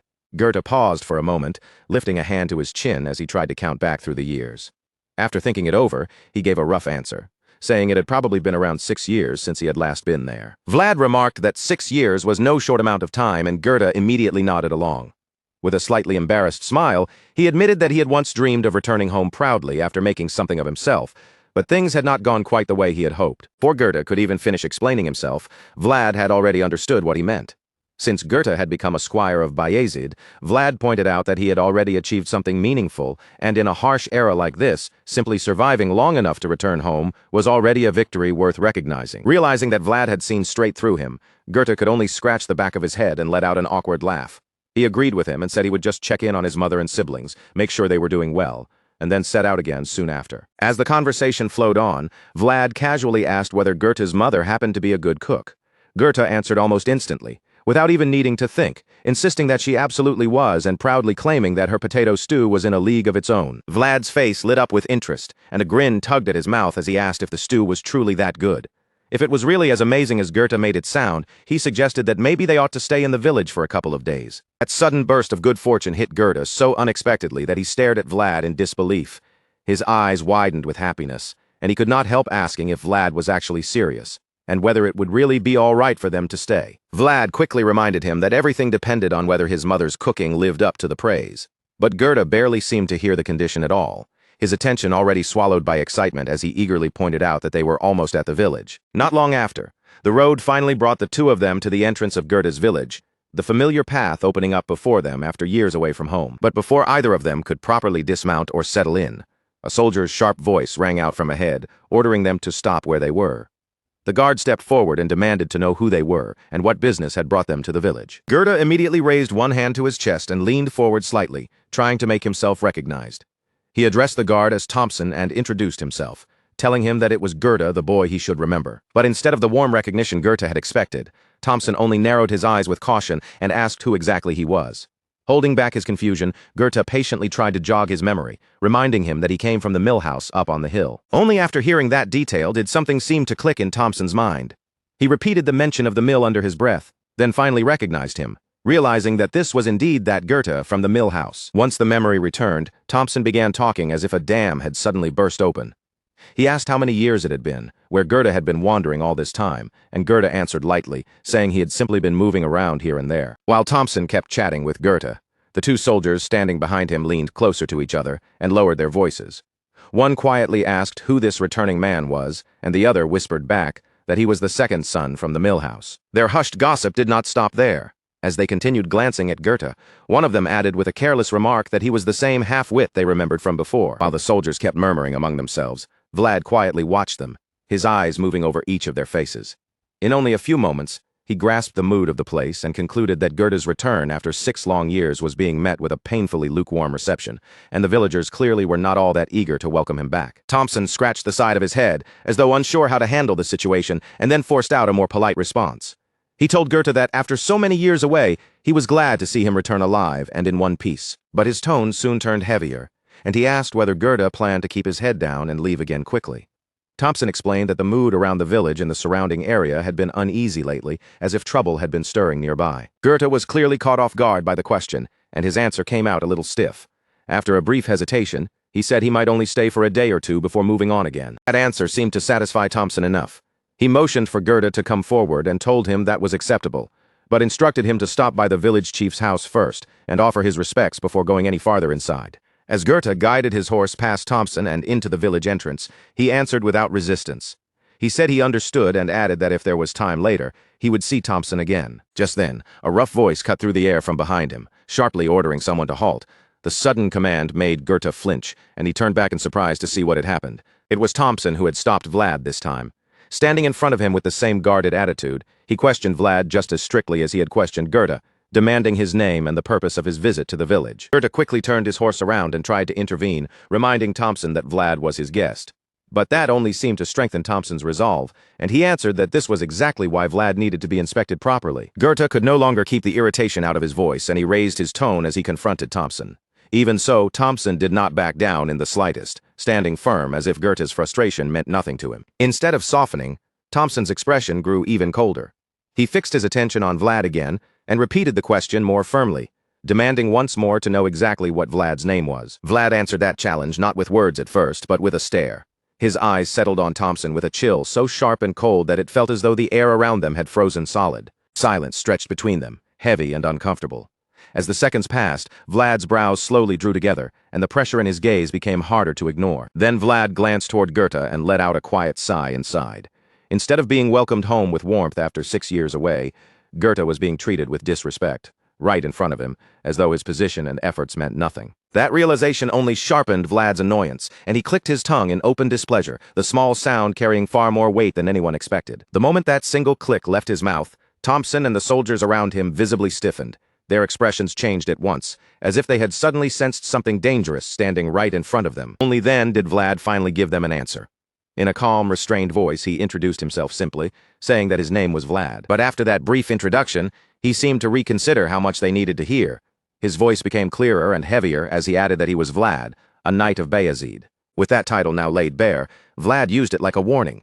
He told Thompson and the others that he hoped people like them would never again make the mistake of demanding his name in such a manner. The result was immediate and overwhelming. Thompson and the soldiers froze in place, their bodies trembling, their mouths hanging open as they stared at Vlad, as if they had just realized they were standing before someone far beyond them. Thompson tried to speak, his tongue moving again and again, but no proper words came out. His throat seemed to lock up under the pressure, leaving him helplessly silent. Instead, all he could feel was the crushing sensation that he could barely breathe. His entire focus was trapped on the man before him, whose killing intent pressed down so fiercely that it felt impossible to look away. Once Vlad judged that the lesson had gone far enough, he withdrew the murderous aura as suddenly as he had released it, allowing the suffocating pressure around them to vanish. The instant that pressure lifted, Thompson and his companions dropped to their knees as if they had been spared from punishment. They gasped loudly, coughed, and desperately dragged air back into their lungs. Vlad did not waste the opening. While they were still shaken and struggling to recover, he told them plainly that if they understood their place now, then they should move aside and clear the way. Thompson and the others obeyed at once, apologizing together in hurried, frightened voices. They stepped aside quickly and bowed with stiff respect as Vlad urged his horse forward and passed them without another word. Once the tense encounter had finally settled, Goethe looked painfully uncomfortable. He turned toward Vlad and offered an awkward apology, clearly embarrassed by the way things had unfolded at the entrance. Stumbling over his words, Goethe tried to excuse both Thompson's behavior and his own awkwardness. He explained that it had simply been far too long since he had come back home, as if that could somehow explain the strange reception. Before Goethe could keep rambling in circles, Vlad suddenly held out a flag to him and told him to take it. Goethe blinked in confusion, looking at the flag, and then back at Vlad as he asked why Vlad was giving it to him. With a solemnness that left no room for joking, Vlad reminded Goethe that he could not forget who he was now. He was no longer just a wandering mercenary or someone who worked around the stables, because even the smallest thing he did now carried meaning under the duty and responsibility of a Bayezid squire. Those words struck Goethe directly in the chest. For a moment, he could not find anything to say, and he simply stood there in silence as the full weight of Vlad's reminder settled over him. Only after he finally understood what Vlad truly meant did Goethe press his lips tightly together. He fought to keep his emotions from spilling over, holding himself steady even as the words threatened to break him down. Without the slightest hesitation, he pressed one hand firmly over his chest, lowered his posture with solemn resolve, and gave Sir Vlad a serious promise that he would personally take the lead from there. In Goethe's hand, the flag snapped and fluttered sharply in the passing wind, its colors catching the light until it seemed to shine even more vividly than it ever had before. From that moment on, Goethe moved to the very front of the group, riding ahead with his chest lifted proudly as he guided Vlad and the others down the road. The view then shifted to a large, intimidating house with a heavy presence. Inside, the village chief lifted his cup, and with a grave look on his face, asked whether the second son from the mill house had truly come back. A servant standing nearby quickly confirmed that the information was correct, then added in a careful voice that rumors were already spreading, saying Goethe had somehow become the squire of a certain knight. Before the village chief could even fully respond, the man sitting beside him suddenly broke into loud, mocking laughter. He sneered at the whole story as if it were absurd, asking who in their right mind would believe anything said by a fool like Goethe. The servant kept his composure and calmly admitted that the story did sound questionable at first. Even so, he explained that the knight himself might actually be real, since the militia had reported a strange and unusual air surrounding the visitors. Hearing that, the village chief fell into thought and remarked that Goethe had chosen an especially troublesome moment to return with a knight, especially when the entire region was already uneasy. The servant then stepped forward with more nerve, warning that no one could predict what kind of trouble Goethe might stir up again, and suggested sending a mercenary group to watch him closely. As his own suggestion seemed to gain weight, the servant's confidence grew. He pointed out that the mercenary company sent by Baron Rosmitz was already stationed nearby, making them conveniently available for the job. But the village chief's son immediately lost patience with that idea and brushed it aside as ridiculous. In his eyes, sending an entire mercenary company after someone like Gerda was completely excessive, and he questioned how the Baron would judge his father if such valuable forces were wasted on something so minor. After listening to his son's argument, the village chief seemed to find a certain logic in it. Though still uneasy, he eventually nodded and decided there was likely no need to report the matter to the Baron. The words had barely left his mouth when his son suddenly pushed himself up from his seat, his expression hardening as he asked to take care of the matter himself. Then, cracking his knuckles with a grim sense of purpose, he declared that there was something he had been meaning to take back from that bastard anyway.